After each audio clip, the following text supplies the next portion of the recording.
in an odyssey that transcends the confines of time and space.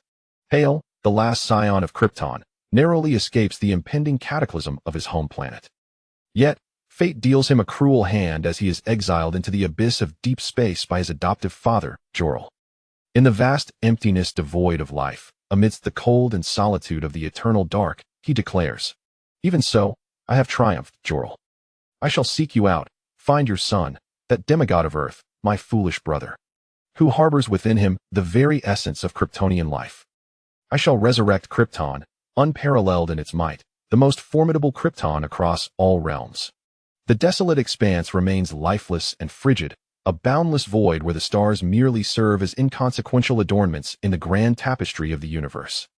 Amidst this chilling cosmos, a spacecraft bearing the insignia of Kryptonian technology drifts through the silence, its battered exterior a testament to its trials, measuring 160 meters in length and 50 meters in height. Within the vessel lies a solitary life nutrient chamber, which suddenly illuminates with a brightness akin to day as the wall lights flicker to life. Inside, a cryogenic pod stands alone. With a soft hiss, the pod opens, releasing a plume of icy vapor that fills the chamber. As the white mist envelopes the space, a projection materializes from the walls, revealing a man of middle age, his gaze sharp and his expression composed. The ship has expended excessive crystal energy while traversing the asteroid field. It is time to awaken the life within to determine the vessel's final journey. The man's wise eyes reflect the complexity of emotions. No intelligent system can supplant the intrinsic will of a living being in deciding its fate. Sometimes, a spark of life can illuminate paths to survival that technology cannot fathom. In the final moments, the Kryptonian has the prerogative to dictate their destiny, a right ensured by the Kryptonian Life Council. Amidst the swirling cold mist, Hale abruptly opens his eyes, the chill of the pod still palpable upon his skin, the icy air penetrating every pore, invigorating his heart and muscles with warmth. He stirs, his gaze sharpening as he inhales the frigid air, feeling his existence rekindle within him. "Success," he murmurs, his handsome visage radiating warmth as he smiles, his dark hair cascading past his shoulders, eyes deep and confident as they focus on the figure emerging from the mist. "Father, is that you?" Hale rises from the pod, a towering silhouette stepping forth from the vapor, a paragon of strength and virility. His expression mingles joy and curiosity as he inquires, "Father, have we succeeded in awakening me?" Jor-El's already intricate expression deepens with unspoken sorrow as he regards Hale emerging from the mist. "Hale, perhaps you should proceed to the command room." Hale's surface curiosity belies an understanding of the dire circumstances that have unfolded. Yet, he feels no disappointment. The very act of leaving Krypton marks the beginning of a remarkable journey. Ignoring Jor-El's projection, he strides confidently through the mist toward the command room, reminiscing about the time spent under Jor-El's tutelage at the Academy, the various explorations they undertook together, the wondrous landscapes of Krypton, the bruises earned from sparring with Zod, and the shared laughter with Kara during their high-speed pursuits. The memories of life on Krypton are vibrant, contrasting sharply with the emptiness of space. As he enters the command room, the simplicity of the Spacea control panel and nearby steel seats greets him. The vastness around him is designed for a panoramic view of the cosmos. The intelligent system ensures that commands from the captain suffice to orchestrate all operations. Inside this spacecraft, only Hale and Jor-El's consciousness, embedded within the ship, remain.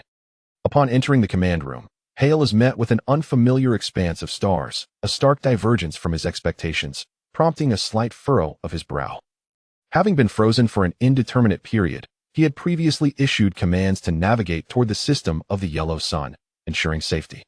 But as he surveys the projected stellar backdrop, it becomes painfully evident that the dawn has neither located the yellow sun nor adhered to its intended course, veering into a trajectory that renders Earth nearly untraceable. "Dawn, report the status of the ship," Hale commands. Before him, a cascade of data unfurls, detailing the ship's damages. The Dawn's intelligent system articulates, crystal core engine energy remains at 3. Energy shield has failed. Internal radiation barrier activation in progress. Outer hull damage has reached 64, utilizing engineering machinery to dismantle the outer layer and reinforce the interior. Estimated drift duration, 18 years. Please designate a drift location. Aimless drifting. Hale sighs internally, realizing the depth of betrayal from his father. Access navigation records. As anticipated, the records reveal a void of information. Hale remains expressionless, seated in the steel chair, hands clasped in contemplation, his gaze resolute and unwavering. In this dazzling expanse of stars, he sits in silence, wishing he could have avoided this moment. Jor-El's projection flickers to life in the command room, his expression tinged with guilt as he observes Hale seated in solitude. Hale. Father, why have you done this? In just 2 years, the energy of the Crystal Core engine has dwindled to 3. The original course has been altered, leaving the ship adrift, resulting in the Dawn concluding that there is no life to awaken me. Hale's tone is devoid of the joy he once felt upon seeing his father. Having reached this juncture, he is prepared to impose every ounce of anguish upon Jor-El. Enough, HYR. There is no need for questioning, nor for feigned posturing that induces an inexplicable sense of guilt and unease within me. When I initially transferred this fragment of consciousness onto the spacecraft, it was indeed a formidable dilemma, challenging my belief that you could embody such a person. However, now that this fragment of consciousness resides here, it signifies that no matter the fluctuations of emotional awareness, my original determination remains unaltered. Joel's expression, tinged with remorse, momentarily faltered. To abandon his son amidst the vast, lifeless, and desolate expanse of space weighed heavily upon his heart. I fail to comprehend. Are not our objectives aligned? Is it not our mission to save Krypton? HYR's tone resonated with conviction and resolve. Before embarking on this vessel, when Joel discreetly proposed the replication of a portion of consciousness aboard the Dawn Explorer, they had always been a model father-son duo. Joel, the most esteemed scientist on Krypton, alongside his son HYR, who embodied a profound love for Krypton and possessed a plethora of admirable qualities: amiable, kind, generous, cheerful, composed, intelligent, righteous, just, magnanimous, proactive, handsome, robust, honest, forgiving, sincere, passionate, resolute, brave, decisive, and clever formed a pair celebrated throughout the Kryptonian Academy of Sciences. All scientists believed that the bright future of Krypton rested firmly in the hands of this duo. Yet now, my father has betrayed me. He has cast me adrift into the depths of the cosmos. A fleeting sense of regret flashed through HYR's mind. Chapter 2. Jor-El, the savior of Krypton? Jor-El's projection self-deprecatingly mocked the notion of being a savior. You possess no such messianic aspirations, Zod. You are merely driven by your own desires, yearning to dominate Krypton, wishing to elevate yourself to the status of a deity. Zod, deep within, was plagued by an arrogance that was all too apparent to Jor-El. With a mixture of anger and disappointment, Jor-El observed that his son, after a decade of living under his shadow, had ultimately revealed himself to be a man whose humble exterior concealed a prideful heart. Beneath his amiable demeanor lay a man consumed by a mad desire for control, a deluded dreamer wishing to ascend to divinity. This revelation cut deeply into Jor-El's soul. Zod pressed his thumb against the bridge of his nose, rubbing it thoughtfully. How absurd, he mused, believing he could maintain an impeccable image of his father even in death. A legacy to take pride in from beyond the grave. Yet, confronted with the raw truth of his own heart, Zod could no longer disguise his actions. His hands, once crossed at his nose, slowly descended to rest upon the steel armrests of his seat as he leaned back against the cold metal, the frigid touch seeping into his very veins. A sardonic smile crept across his lips as he tilted his head slightly, casting a dismissive gaze towards the starry expanse before him. Ignoring his adoptive father, Jor-El, was he truly arrogant? From a moment he traversed to Krypton and recognized himself as Zod, destined to become the mightiest of Kryptonians. The seed of arrogance had taken deep root within him. To indulge in this hubris was akin to a consuming fire that fueled his ambition.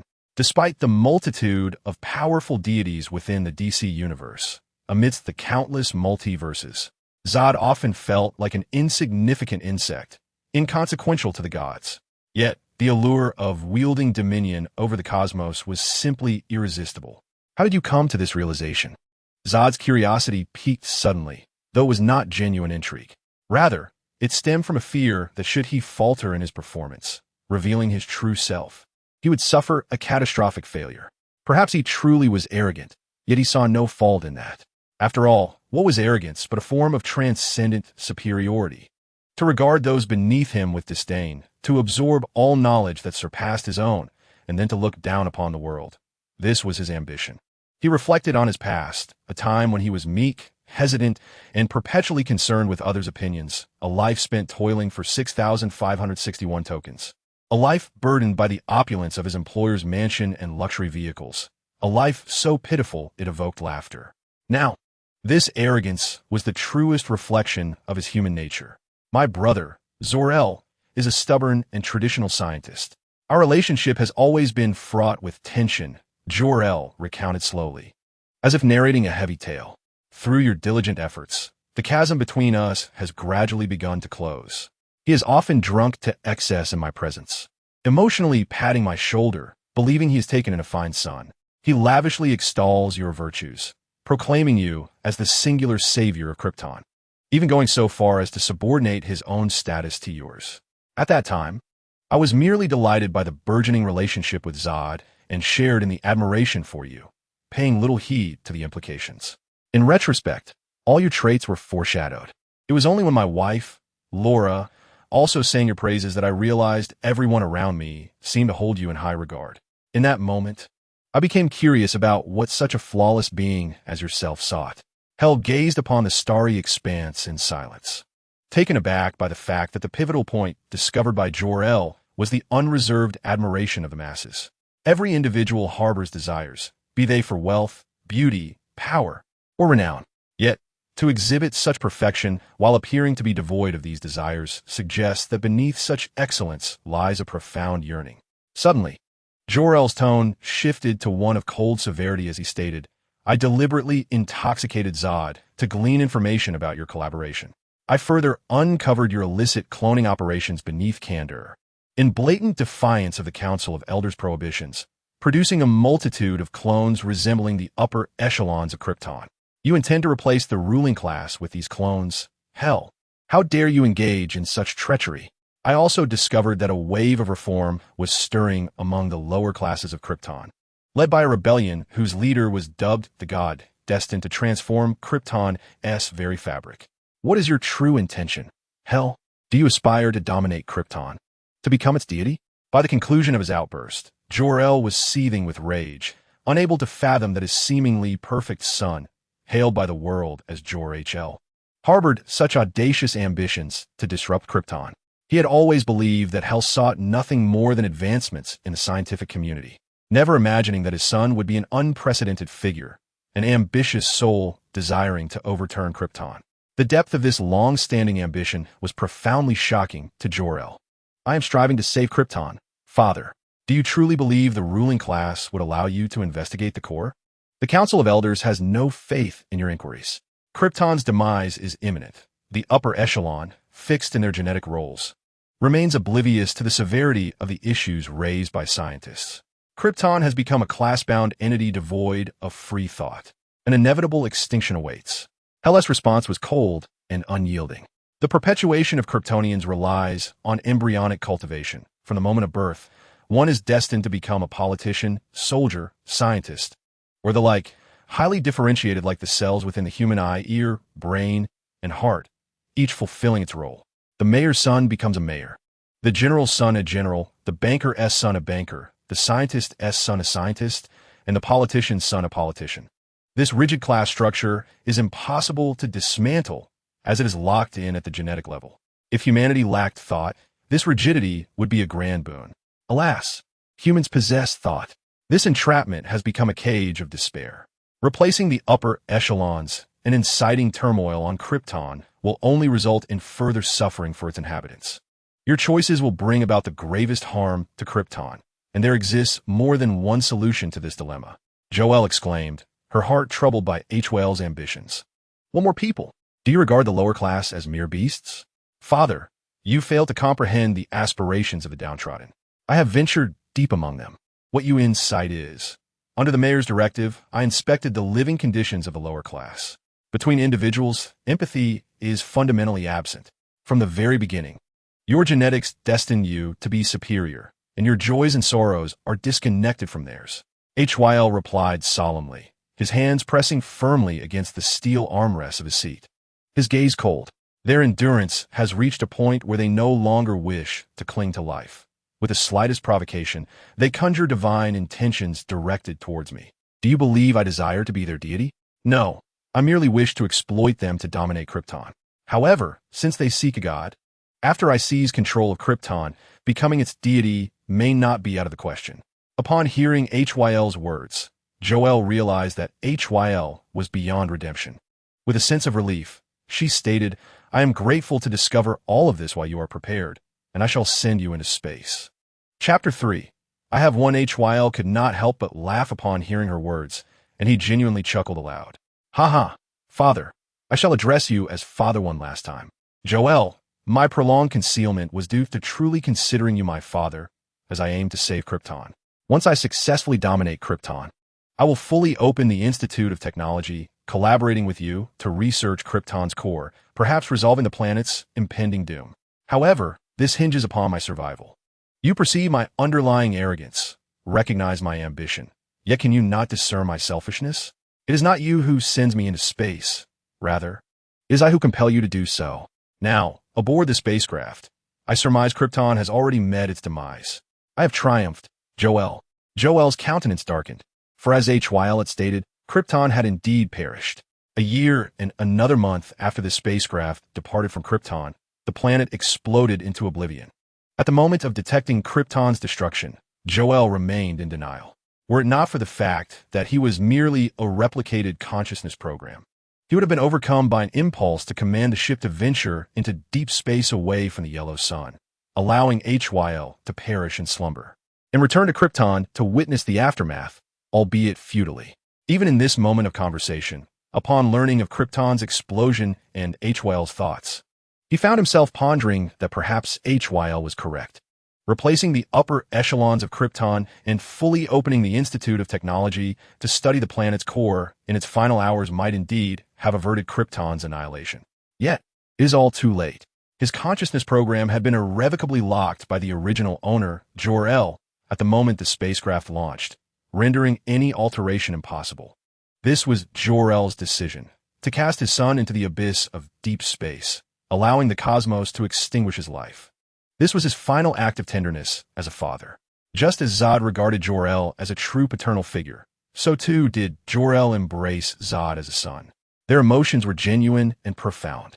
However, this bond could not deter Jor-El from delivering a fatal blow to Zod, nor could it prevent Zod from aspiring to dominate Krypton and ascend to the status of a god among his people. I am aware, Zod, that you seek the yellow sun, yearning to awaken the true potential of the Kryptonians. Zod, my child, the victory belongs to me. The spacecraft is devoid of energy, and no yellow sun is nearby.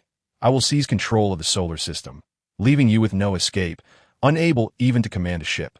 You shall be entombed within this vast void of space, continuing your slumber in the cryogenic chamber, free from pain until death, which shall be your ultimate fate. In that moment, Jor-El comprehended why he had once felt compelled to strike down Zod. Zod's ambition would inevitably lead to his own destruction and that of all around him. Zod, your ambitions overflow excessively. Do you not understand why the separation of the spacecraft systems and the life support cryogenic chambers was implemented? It was to prevent the intelligent systems from fully controlling the actions of those aboard. Did you truly believe it was meant to awaken the Kryptonians at the last moment to determine the ship's course? Zod scoffed. Upon realizing that his father had begun to investigate him, he had already prepared himself. However, his preparation was not a desperate struggle on Krypton. The planet's doom was fated. Zod merely endeavored to save what he could. What was possible was possible. What was not was beyond his reach. Yet, discovering his father's inquiries thwarted his plans, leaving him disheartened. Zod had long understood that in Jor-El's eyes, he was an unrepentant ambitionist, a terrifying and unprecedented terrorist. Within Jor-El's very genes lay the immutable rules that dictated his status as an elite. These were unbreakable edicts on Krypton, shaping the course of his life from its very inception. He lacked the fortitude to defy them. All that remained was his selfish act of stealing the Codex of Life and implanting it within his future son, Clark Kent, entrusting him with the decision to rebuild Krypton's future. He placed everything in the hands of his son, an infant nurtured by Earthlings. As for the former Krypton, it would resolutely mask its selfish heart with the rigidity of class structure and the corruption of its elite, shrouding its failures in the guise of righteousness. Ultimately, every class will solidify, and there will always be a decay at the top. It is indeed ironic that in the end, having stolen the Codex of Life and seized the very essence of Krypton, He has become the epitome of corruption. To ensure Superman's noble heart in safeguarding Earth, he would allow the complete extinction of Krypton's populace. Jor-El fulfilled his duty towards his son. Zod, during his decades spent with Jor-El, witnessed his behavior as a member of Krypton's elite, as well as the profound weakness and selfishness that lay deep within him, filling him with sorrow. Even Jor-El's collaboration with Zod in eliminating Krypton's upper echelons and swiftly evacuating numerous citizens, as well as his earnest efforts to study Krypton's core, were more commendable than his adherence to the Council's decrees. Regrettably, he has proven to be an immense disappointment. In stark contrast, Zod emerges as a veritable hero of the Kryptonian people, while Jor-El, undeniably, is a revered scientist among Krypton's upper echelons. Was this plan of yours all along? Did you foresee the present circumstances? Your true intention was to escape Krypton before its destruction. Jor-El fell into silence, then shook his head. It is futile. Even if you awaken, you cannot issue commands to the ship. Rest now, my son. Jor-El painfully closed his eyes, burdened by the thought of killing his own adopted son. The complexities of humanity were vividly embodied in Jor-El. I have stated, I have triumphed. Jor-El, it has been a pleasure conversing with you. Zod erupted into a boisterous laugh. Seated in the control room beneath the vast expanse of stars, his laughter echoing amidst the twinkling constellations. He expressed his regret at being unable to save Krypton or ascend to its deity, yet he acknowledged that leaving the planet alive had already fulfilled his greatest ambition. Under Jor-El's compassionate gaze, Zod suddenly clenched his right hand into a fist, striking his abdomen with his thumb knuckle, contorting his face in agony. His mouth agape as saliva flowed, the nausea in his throat inducing violent retches. His thumb knuckle pressed hard against his stomach, causing his abdominal muscles to cave in, pushing upwards through his chest, throat, and tonsils, his complexion reddening with the strain. Coughing violently, Zod expelled a white substance resembling fish roe from his mouth, which fell to the floor of the control room. Chapter 4. The trump card. Zod caught his breath, easing his throat, his flushed face regaining some color. Wiping the saliva from his lower lip, he grinned and picked up the fish roe, declaring, during the ancient biological era of Krypton, the three-headed king octopus possessed a remarkable trait in its stomach. Its stomach could insulate against various metallic radiations and chemical reactions. Jor-El's expression darkened. He distinctly remembered that this was Zod's biology thesis. The radiation-insulating stomach of the three-headed king octopus held significant implications for Krypton's protective technology, paving the way for advanced research in subterranean, deep-sea, volcanic, and extraterrestrial exploration. This discovery holds the potential for extensive application in various fields of radiation protection. With this breakthrough, Hale has risen to stardom within the Institute of Technology, while Joel has updated the research products gifted by Hale on his family's battlesuit. Yet, who could have anticipated that Hale would audaciously ingest a modified tricephalic giant octopus's stomach, evading the physical examination prior to boarding the spacecraft? Under Joel's disapproving gaze, Hale tore open the white stomach of the tricephalic giant octopus, pinching it between his fingers to retrieve a key inscribed with the letters at its tip. Even if you were to format me, seizing control of this vessel would already be a matter of the past. Joel's expression was complex. He sensed he had reached a dead end. The consciousness he had uploaded, the foundational commands, had been executed, leaving him without any hidden cards to thwart Hale. At the same time, he could not comprehend Hale's current struggle. In the vastness of deep space, the spacecraft lacked energy, unable to reach any distant yellow sun, destined to wait for death. This is space, bleak, desolate, frigid, and dark, devoid of any hope. The stars visible are merely remnants of light, millions of light years away, plunging one into solitude and madness. This struggle is futile. With the key clutched between his fingers, Hale approached the control console, inserting the key into the lock. Pressing down on the tip marked with his, he fully engaged the key into the console, a smile curling at the corners of his mouth. Too late, Joel. You know nothing about me. However, I am aware that prior to boarding this ship, you had already been fixated on the Codex of Life. The Codex of Life is the essence of Krypton, and I believe you intend to carry it away to a planet bathed in yellow sunlight. Our battle is far from over. I shall obtain the Codex of Life, and I will reconstruct Krypton. Hale possessed clarity of purpose regarding the future. His hand sweeping through the air, his gaze sharp as he commanded, reset. Format him. Instantly, Joel's projection began to flicker, and in this final moment, he revealed a hint of gloom, his eyes filled with an indescribable complexity and resentment. Hail, even at this moment, though I may concede defeat to you, it does not signify that you can prevail over me. I do not wish for you to find me, nor do I desire to reignite hostilities. I could cast you into the desolate void of space at this moment, prepared to ensure you fall into eternal oblivion. May this expanse of stars become your burial ground. Joel's gaze was a mix of compassion and coldness as he looked deeply at Hale. The isolation of deep space weighed heavily on him. He had calculated that Hale had no escape. The crystalline core engine of the spacecraft lacked the power for a jump, and he could not believe Hale had any means of survival. Yet, Hale's struggles still cast a shadow over his heart. Could it be that in this abyss of space, Hale had a hidden card yet to be revealed? With unabashed arrogance, Hale, even in your esteemed position on Krypton, I have forced you into the spacecraft, compelling your every word and deed to align with my meticulously crafted plans. The dire straits of today are merely the result of my orchestration. A cold smile curled upon Hale's lips as he regarded the projection of Jor-El with merciless eyes. On Krypton, under Jor-El's command, he found himself utterly powerless to counter. His only recourse was to instigate an underground revolution, aiming to usurp the upper echelons and persuade the ambitious yet unproven Jor-El to willingly board the spacecraft, for the sake of Krypton's stability, and depart from their home. Jor-El, every action of yours has been orchestrated by me. Jor-El's projection wore a stoic expression, flickering momentarily before vanishing into the starry expanse of the control room. Formatting complete, Master. Zeroing has officially commenced, taking control of Kryptonian Technology Institute's stellar probe. Hale nodded with a smile. Having eliminated Jor-El's final threat, he was now truly free. Jor-El piloted the ship into the depths of space, resigned to his fate. A notion he found far from intolerable. Compared to the obliterated lives of all Kryptonians, his continued existence was a significant advantage. He had long anticipated this predicament. I look forward to vanquishing you once more. Hale eagerly awaited the day he would encounter the brother of the earthly deity, believing that his adoptive father, Jor-El, would once again attempt this consciousness-uploading trick to remain by his brother's side. He would reclaim all that belonged to Krypton. I shall create a new Krypton, one under my dominion.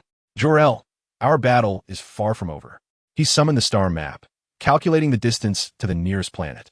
How long could the crystal core engine sustain its power? What was the distance to Earth? Hale issued commands. Duro was the intelligent system he had clandestinely developed for this very moment, to neutralize the influence Jor-El had imposed and seize control of the spacecraft. Hale's trump cards extended far beyond this. He harbored no fear of becoming lost or exiled in the cosmos. Even within the desolate, frigid void of space, he still possessed the ability to traverse worlds. Within his consciousness, there existed a vortex capable of crossing dimensions. Hale had refrained from journeying to other realms, primarily due to the Kryptonian physiology, which ranked among the highest in numerous worlds. This superiority stemmed from their effortless acquisition of powers, needing only to bask in sunlight to wield the force capable of annihilating stars. Few powers were as readily attained as those possessed by Kryptonians, in the face of the unknown dangers of unfamiliar worlds. Mastering the strength of Kryptonian physiology was the prudent course of action. Furthermore, should his consciousness traverse to other worlds while his body remained on Krypton, he feared that if his consciousness failed to return, Krypton would explode, leading to the demise of his physical form. Thus, from a moment the spacecraft departed from Krypton, Hale had already triumphed. He had not perished amidst the cataclysm that befell Krypton. An infinite, resplendent future now beckoned him with open arms. The ship's internal defenses were lowered to the bare minimum, halting all mechanical operations to navigate a safe trajectory toward the designated star, MT-745, which would require a staggering 320 hours and consume 526 units of energy from the crystalline core engine. This star lay approximately 294 million light-years away from Earth. Hale furrowed his brow. Joel had overexerted the crystalline core engine, specifically relocating to this desolate expanse of deep space, scarce in resources. The distance of 294 million light-years was insurmountable. Devoid of energy and resources, it was no wonder Joel had chosen this forsaken stretch of the cosmos. First, We shall rest at star MT-745 and search for the colonies once held by Krypton, Hale commanded. Krypton had previously colonized vast realms of the universe, and during those obscure epochs, the very stars sang of the honor and might of the Kryptonians, who instilled fear with their formidable warships and power. It was an era that cast a long shadow, one in which the mere mention of Kryptonians evoked dread across the cosmos. However, according to Hale's investigations of ancient history, it seemed that Krypton had once faced a united onslaught from the entire universe, culminating in a cataclysmic war aimed at its annihilation. For a time, Krypton had stood alone against the cosmos, striving to develop a weapon of ultimate destruction, the Doomsday device. Through his study of ancient records, Hale sensed the profound struggle Krypton endured while being besieged by the universe, a relentless battle that incited the once proud Kryptonians to pursue the research of Doomsday. Whether this research bore fruit remained undocumented, but it had evolved into a legendary tale of unparalleled terror and invincibility. Hale suspected that results had indeed been achieved. Yet this uncontrolled Doomsday ultimately wreaked havoc upon Krypton, leading to its downfall in the cosmic conflict. The ancient chronicles of Krypton had been passed down in a mythic manner, leaving Hale uncertain of their veracity. Nevertheless, piecing together the fragments of knowledge he possessed, he could only gasp at the grandeur Krypton had once enjoyed in the universe, a time of unmatched honor that instilled fear throughout the stars. This epoch was aptly named Krypton, yet now, too much time had elapsed, so much so that the universe had forgotten the existence of the Kryptonian race, leaving Krypton in isolation. Hale was uncertain if he could discover the planets once colonized by Krypton, but remained a potential avenue for acquiring resources and energy. This vast expanse of deep space felt overwhelmingly desolate. The likelihood of Hale perishing in this void was a staggering 99. This was precisely what Joel had hoped for. All life support systems were shut down, leaving only the essentials for the meditation chamber. With determination etched upon his brow, Hale resolved to traverse to other worlds. Otherwise, in this forsaken expanse, he would only await a slow demise. He turned away from the control room and entered the meditation chamber, collapsing onto the meditation seat as he plunged into the depths of his dark consciousness. Subconsciously, he was drawn directly into the swirling vortex. However, Higher had never anticipated that the vortex in his consciousness would also engulf his physical form. In a moment of clarity, Higher realized with immense joy that he was indeed traversing with his body intact. Chapter 5. The World Under the Sun-Earth. The stratosphere, also known as the isothermal layer, is a section of the Earth's atmosphere characterized by warmer air above and cooler air below. This layer is divided into various temperature strata, with the higher temperatures residing at the top and the lower temperatures at the bottom. The reason the temperature in the stratosphere increases with altitude is due to the absorption of ultraviolet rays from the sun, which heats the upper layer. Suddenly, at an altitude of 48 kilometers above the surface, Higher materialized at the pinnacle of the stratosphere. In that fleeting moment of traversing worlds, he discerned that the vortex would transport him to a realm aligned with his intentions. At that moment, Higher's singular desire was to bask in the sunlight, awakening his Kryptonian genes. Instantly, he found himself on Earth, at the top of the stratosphere, surrounded by a clear blue sky, with wispy clouds within reach and the enormous, blinding sun before him.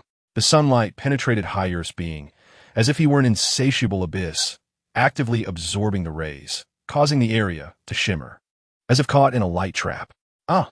Abruptly emerging from darkness into the clarity of the sunlit stratosphere, Higher raised his head and gazed directly at the sun. As delight surged within him, he let out a cry of agony. The sunlight served as a key to unlocking his Kryptonian genes, penetrating deep into his body. His form, in the stratosphere, arched like a mature shrimp, his hands stiffening into claws as he stared at the sun, his eyes stinging and filled with blurred remnants of light. In his vision, the sun multiplied into thousands, appearing as a distorted compound eye, accompanied by intense pain that brought forth tears mixed with blood. Deep within him, the genes absorbed the solar radiation, initiating a series of intricate operations as the cells began to awaken. The ribosomes, responding to the sunlight, synthesized solar-like proteins, which were conveyed to the cell membranes. The phospholipid bilayer, interspersed with proteins and sugars, reacted as if stimulated, producing an extraordinary response akin to an electric shock that coursed through the entire body. The cytoplasm bubbled as if ignited, with the electronic reactions intensifying, increasing in concentration tenfold.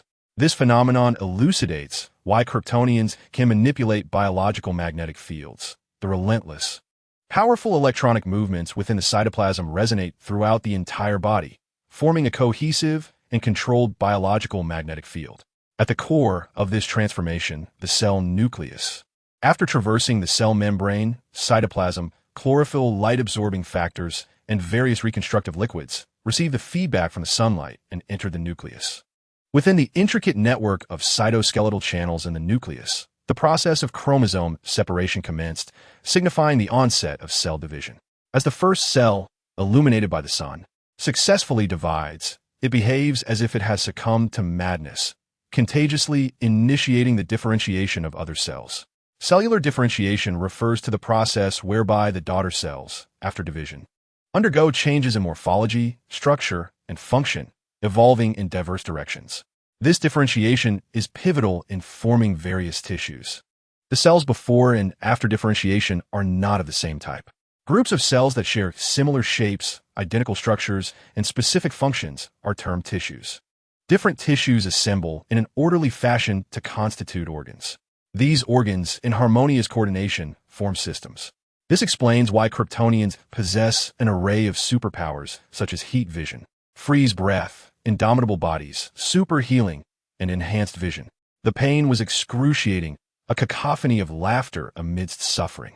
Hale knew a transformative life awaited him.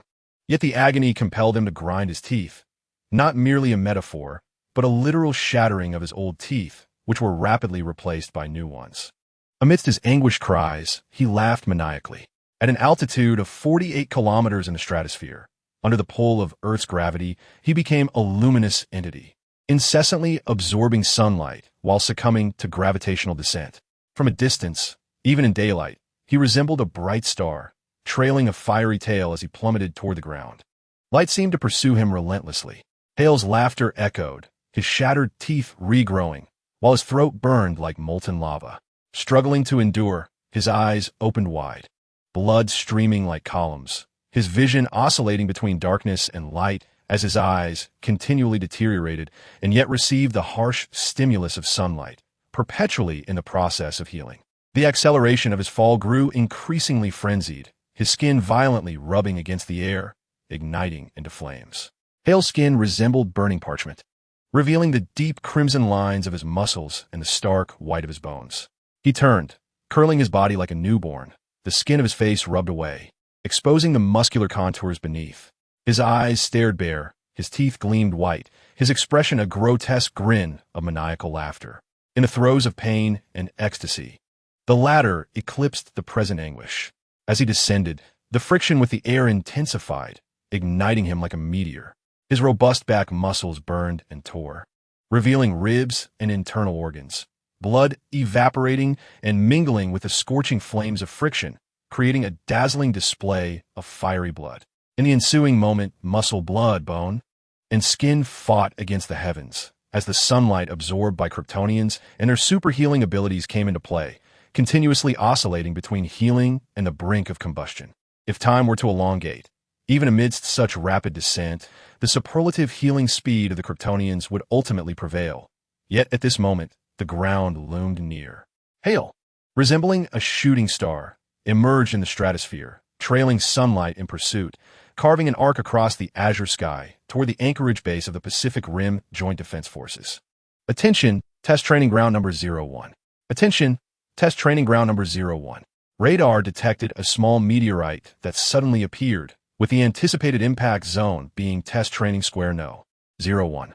All personnel are urged to evacuate immediately. I repeat, all personnel must vacate the area at once. Danger from a wanderer. Cease all maintenance tests. Evacuate the square immediately. Workers in the square turned to see flames hurtling towards them and quickly boarded their engineering vehicles, orderly following commands to leave the vicinity. The two pilots of a 79-meter-tall Wanderer mech, Raleigh and his brother Yinshi, adjusted the visual systems and observed base defense cannons, and MGM-134 A ballistic missiles shooting directly at the meteorite in the sky. Raleigh couldn't help but chuckle, remarking that today's maintenance was unavoidable. Yinshi fixated on the meteorite, then noticed it seemed to evade danger, altering its descent trajectory to avoid the missiles and heading straight for the square. Yinshi exclaimed urgently, "Hurry, we must leave this place. That meteorite is heading towards us." Just as they attempted to maneuver the Wanderer away, the meteorite plummeted, striking the mech's knee, shattering the joint, severing steel cables, and causing electrical sparks to flicker as the towering structure tilted precariously. Ultimately, under the control of the two pilots, it did not topple, but rather came to a halt in a half-kneeling position. Once stabilized, numerous engineers promptly mobilized heavy machinery to prepare for lifting the Wanderer. What kind of meteorite is this? Some individuals fanned away the acrid scent of scorched metal and peculiar odors as they approached the impact site, only to be met with shock as they shouted, "This is not a meteorite. This is a person." They beheld a tall figure in a fetal position within the crater, blood streaming down its back, saturating the area with a metallic scent. In the blink of an eye, fractured bones protruded from the back, muscles writhing like serpents, fibers reconstructing, and skin, accompanied by sparks, began to envelop the flesh, revealing a seemingly infantile form, unconscious yet still grinning eerily. Hail. Chapter 6. Celestial Visitors. The National Aeronautics and Space Administration, known as NASA, is an administrative research agency of the United States federal government responsible for formulating and executing the nation's space program, as well as conducting aeronautical and space science research. Its most renowned endeavor is the Apollo lunar mission. However, since August 11, 2013, when a 92-meter-tall, 700-ton behemoth known as the Axe Head emerged through a wormhole near the Golden Gate Bridge, 3 cities in San Francisco were devastated. Initially, the U.S. military and the Royal Air Force launched extensive bombardments against the Axe Head for a week without success, ultimately resorting to deploying 3 nuclear bombs to obliterate it. The Axe Head's blood contamination rendered Oakland a desolate wasteland. Everyone believed that this incident was merely a sudden emergence of a mutated creature reminiscent of Godzilla. However, just 6 months later, a second monster attacked Manila, awakening the realization that the appearance of these beasts was not an isolated event. Following a thorough analysis by scientists, it was determined that the initial wave of monster attacks was a suicidal assault directed at humanity, rendering conventional weaponry ineffective against them. Although nuclear weapons could annihilate these creatures, they would also trigger a massive release of toxins from within their bodies. This behavior represents a form of natural selection, altering Earth's atmosphere, soil, and water environments, ultimately leading to the extinction of terrestrial life. In essence, while nuclear weapons could eliminate a certain number of giants, humanity would perish before these beasts could be completely eradicated. Consequently, a joint defense system comprising 21 nations, including the United States, China, Japan, Russia, Chile, Canada, Australia, and South Korea, was established, giving rise to the Pacific Rim Joint Military Defense Force. Its objective was to create colossal mechas capable of engaging these monsters through sheer physical force, causing internal hemorrhaging and preventing the toxins from contaminating the atmosphere. Amid this existential crisis, substantial funding was redirected towards the Pacific Rim Joint Military Defense Force for the production of mecha hunters to combat the monsters. As a result, the once thriving National Aeronautics and Space Administration, NASA, was reduced to merely maintaining its status quo, devoid of the financial resources to initiate any space exploration programs. NASA had effectively transformed into a monitoring agency for Earth safety. On this particular day, a sudden alarm reverberated throughout NASA, with red warning lights flashing incessantly. Robert, who had just brewed a cup of coffee, was startled and inadvertently spilled the steaming beverage onto his hand, causing him to grimace in pain. Gritting his teeth to steady his arm, he set down the coffee and retrieved a black patterned handkerchief from his pocket to dab at the burn, all while making his way into the satellite monitoring hall where screens lined the walls. "What has happened?" Robert inquired of Gale, the satellite monitoring director, his gaze fixed on a large screen displaying a meteor engulfed in flames as it descended toward the Earth. "Director, the reconnaissance satellite has detected a meteor that has suddenly appeared in the stratosphere, approximately 45 kilometers above the ground, Gale replied. Suddenly appeared? Robert furrowed his brow in confusion. How could it suddenly appear? The United States operates nearly 3,000 artificial satellites in Earth's orbit, monitoring the globe. Any meteor posing a threat from hundreds of thousands of kilometers away will be detected by these satellites, which would calculate its trajectory and determine whether to intercept it with missiles, depending on its size and potential impact zone. Thus, a meteor suddenly manifesting in the stratosphere without being tracked by monitoring satellites is practically impossible. How could this be? Gale, beside him, held his temples with both hands. His thinning flaxen hair swept back, his eyes wide with disbelief. My heavens, am I seeing things? By the heavens, I don't think you are imagining things. We may very well be witnessing a divine occurrence. How could this be possible? It is inconceivable. Oh God! Numerous personnel turned their gazes toward Director Gale, who had called up the surveillance satellite records. At first glance, they saw a figure appearing in the stratosphere. Although the image was not clear, it was unmistakably humanoid. One staff member, struggling to comprehend the scene, exclaimed loudly, "It could just be a meteorite that coincidentally resembles a human shape. This is not unusual." However, this notion was swiftly countered. The object distinctly possessed facial features. Despite the lack of clarity, it was evident that the meteorite had eyes, a nose, and well-formed limbs. With a notably pale complexion, it certainly did not resemble a mere stone. It was not a meteorite. A profound silence enveloped the space agency. The sound of a pin dropping could be heard. Director Robert remained in a daze for a moment, the image of the humanoid figure replaying incessantly in his mind. No one could fathom how a person could ascend to the stratosphere, let alone appear there so abruptly. Slow the footage down by 10 times. I need to understand how it appeared, Robert exclaimed, his astonishment palpable. Director Gale promptly complied, adjusting the playback speed. The screen displayed the figure of the humanoid suddenly materializing, subsequently falling under the influence of Earth's gravity, resembling a meteorite. 50 times slower, Robert demanded again. The footage slowed further, yet still only revealed the figure's abrupt emergence. Without any forewarning, go to the highest frame rate, Gale. I want to see the moment just before its appearance, Robert shouted, his mind grappling with the unfathomable reality before him, stirring a sense of dread and hysteria within him. Gale swiftly executed the command. This time, as if frozen in time, the universe seemed to halt. Suddenly, a vortex manifested, the figure emerged, and then the vortex vanished in an instant. Is it a wormhole? A visitor from space? Oh God, this cannot be happening. The idea of a corporeal entity traversing a wormhole was met with an uproar among the agency's personnel.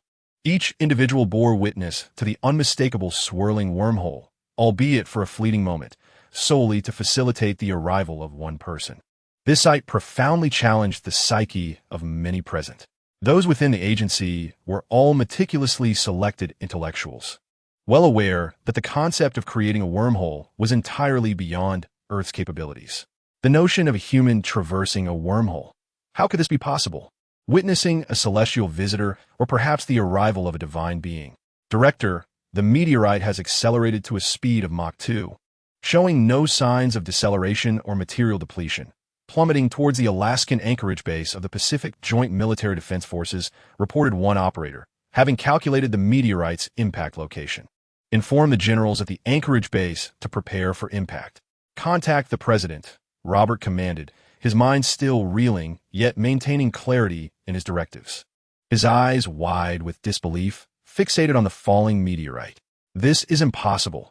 It has already reached a descent speed of Mach 2. The human physique, how could it possibly endure such friction at this velocity? Exceeding Mach 1, human flesh would inevitably separate from the bones. The intense heat generated by friction incinerating the bones to ash. Accelerating to Mach 2, one would be utterly consumed by the friction in midair.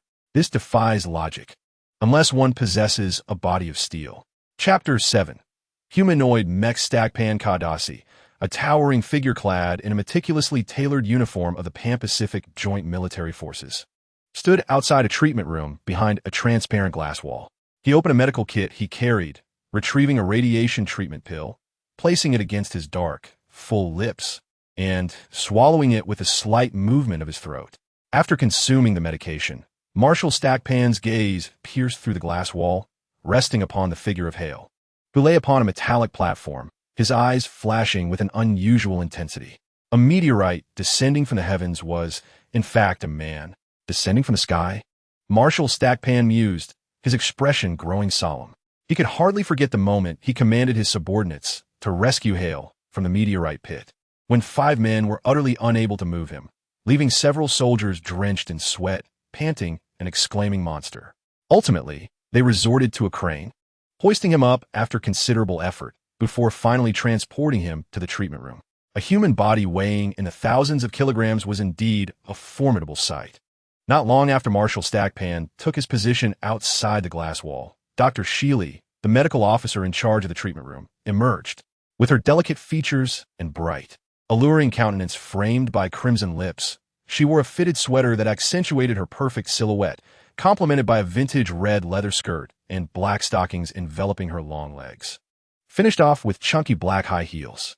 Clad in a white lab coat, she epitomized a striking blend of classic elegance and inherent beauty, walking the fine line of fashion. Holding a substantial diagnostic report, Dr. Sheely's previously composed demeanor transformed as her face flushed with excitement, her eyes alight with fervor as she approached Marshal Stackpan with enthusiasm. Marshal Stackpan, this is truly astonishing. It's hard to fathom that a person could weigh 700 kilograms, 17 tons. Her cold yet captivating features were now aglow with exhilaration, the thrill of this newfound discovery causing her heart to race. Her cheeks flushed a vivid hue. Given that Krypton-esque gravity is 10 times that of Earth, it is evident that while Hale was employed at the Technological Institute, his ability to hold his own against Zod could hardly align with the image of a frail bookworm. His towering stature and pre-existing weight of 100 kilograms only compounded upon arrival on Earth, his weight potentially multiplying by 10. Though the gravitational coefficient and its effect on physical mass cannot be calculated solely through multiplication. 700 kilograms, coupled with the sun's rays illuminating his flesh, reveals the true genetics of a Kryptonian. Even Clark Kent, raised on Earth, would not merely weigh a trivial 107 kilograms. The underlying factor is the biological magnetic field. In truth, if Kryptonian cells were devoid of the regulation of a biological magnetic field, theoretically, the more solar energy they absorbed, the denser and heavier their physical mass would become. It is the biological magnetic field of Kryptonians that regulates their corporeal form. Otherwise, with the immense energy contained within Superman's physique, a gravitational force would manifest akin to the evolution of a star absorbing all surrounding matter. This would ultimately lead to a catastrophic collapse due to the overwhelming energy, resulting in a thermonuclear reaction and a subsequent explosion, transforming into a nebula. Or perhaps achieving a delicate equilibrium, evolving into a colossal star. The fact that Kryptonians can remain humanoid and unscathed is solely attributed to the biological magnetic field that governs their bodies, a balance imbued at the genetic foundation. I am aware, Dr. Silly, that it was I who instructed the use of a crane to hoist him here, uttering words beyond my comprehension. Marshal Steck interrupted Dr. Silly's exuberant ramblings. Since his transfer to the Anchorage base, he had yet to witness this strikingly aloof medical doctor engage in such extensive discourse. Moreover, questions lingered regarding his physical condition, strength, destructive capacity, and the duration until his awakening. Marshal Steck was astounded at the thought of a being weighing 700 kilograms, and in humanoid form, indicating that this individual possessed a strength exceeding 2,000 kilograms. However, compared to any mechanized suit, this was trivial. Yet, such weight implies that the neural tolerance of this being surpasses that of an ordinary human by tenfold. This suggests he could pilot a mech single-handedly, perhaps even with greater ease than any trained operator, effortlessly engaging in a tango, so to speak. Hence, he could ascend to the role of a mech hunter pilot, becoming the nightmare of all monsters. If he so desired, Marshal Steck was prepared to allocate substantial funding to craft a formidable mech tailored for him, to drive those monsters back into the foul depths of the trench. The Marshal was preoccupied with the notion of banishing the beasts into the wormhole, utterly unaware that the individual he perceived as a potential apex mech hunter surpassed his wildest imaginings. Dr. Silly cast a disdainful glance at Marshal Steck. Recognizing his singular focus on annihilating the monsters, and refrained from sharing any further information she deemed uninteresting. Steck, the person lying within, is impervious to surgical blades. Bullets cannot penetrate him, and I suspect even missiles may fail to breach his form. He possesses a body of steel, Dr. Silly asserted, her breath heavy as she turned to gaze at the flawless figure enclosed in glass, her slender, pale fingers pressing against the wall, nails whitening from the pressure. Her complexion flushed. This is a perfect creation, Dr. Silly was certain. Missiles cannot breach? Marshal Steck pondered briefly, nodding slightly, though he did not wholly concur with Theodore's assertions. While he considered it plausible that a body with a mass density of 700 kilograms could resist surgical blades and perhaps even bullets if missiles were similarly ineffectual, that would indeed border on the absurd. Marshal Steck could only conclude that Dr. Silly, being merely a medical doctor, lacked a true understanding of the formidable might of modern weaponry. Cyril's complexion was exceedingly abnormal, his lips curling into a smile that was neither genuine nor false, while his eyes appeared to breathe with an unnerving vitality. Conventional instruments were utterly incapable of discerning the precise data of his physical state. However, upon employing a magnetic wave spectrometer, I made astonishing discoveries. His form was undergoing transformation, each moment brewing a more formidable change, akin to the remarkable evolution of a star. It was unfathomable that cells could mobilize with such intensity. The magnetic field emanating from his body was truly astounding. Marshal Steck furrowed his brow, observing the fervent Cyril with a sense of exasperation. Previously, he had only heard rumors about Dr. Cyril, who was notoriously dubbed the perverse Cyril. Initially skeptical, Steck had noticed that since arriving at the Anchorage base, Dr. Cyril had displayed an air of superiority in medicine, an aloof demeanor, and a fashion sense that bordered on the extreme without exhibiting any overt abnormalities. It seemed, however, that she had yet to reach her threshold of perversion. Clearing his throat softly to regain composure, Steck addressed Dr. Cyril. Please inform me of his health status, when he is likely to awaken, and the extent of his power. The Marshal had no illusions that this enigmatic man would be benevolent. Nonetheless, his human appearance evoked a sense of empathy. Yet it was imperative to ascertain his strength and destructive capacity to restrict his actions upon awakening. The last thing they needed was for this inexplicable individual to wreak havoc at the Anchorage base, as the damage he had already caused was substantial. The repair of a leg from a perilous drifter he had severely injured would cost nearly $100 billion. I am uncertain. He is undergoing a physical metamorphosis. His magnetic field is adjusting. Once his magnetic field stabilizes, he should choose to awaken. I believe he remains conscious, perhaps even aware of our surroundings and able to hear our conversation, Dr. Cyril replied, her fervent expression remaining unchanged. As the cold flush on her cheeks outlined a smile that seemed to beckon one to embrace her, while simultaneously conveying a sense of lethal intimacy. Marshal Steck dared not gaze at Dr. Cyril any longer. Her behavior was undeniably peculiar, suggesting a mental disturbance. The Harvard contingent had been correct, Dr. Cyril was likely a deviant. It was disheartening that her perverse inclinations were directed solely towards the human body rather than the study of monsters. Turning his attention to Hal behind the glass wall, Steck silently hoped that he was indeed awake and that they could engage in a civil discourse regarding his power data. As Dr. Cyril spoke, her hands pressed against the glass, documents cascading from her ample bosom, trembling like gelatin. Her fingers turned pale as they pressed against the surface, and the glass reflected her blood-red, striking visage, her breath growing labored.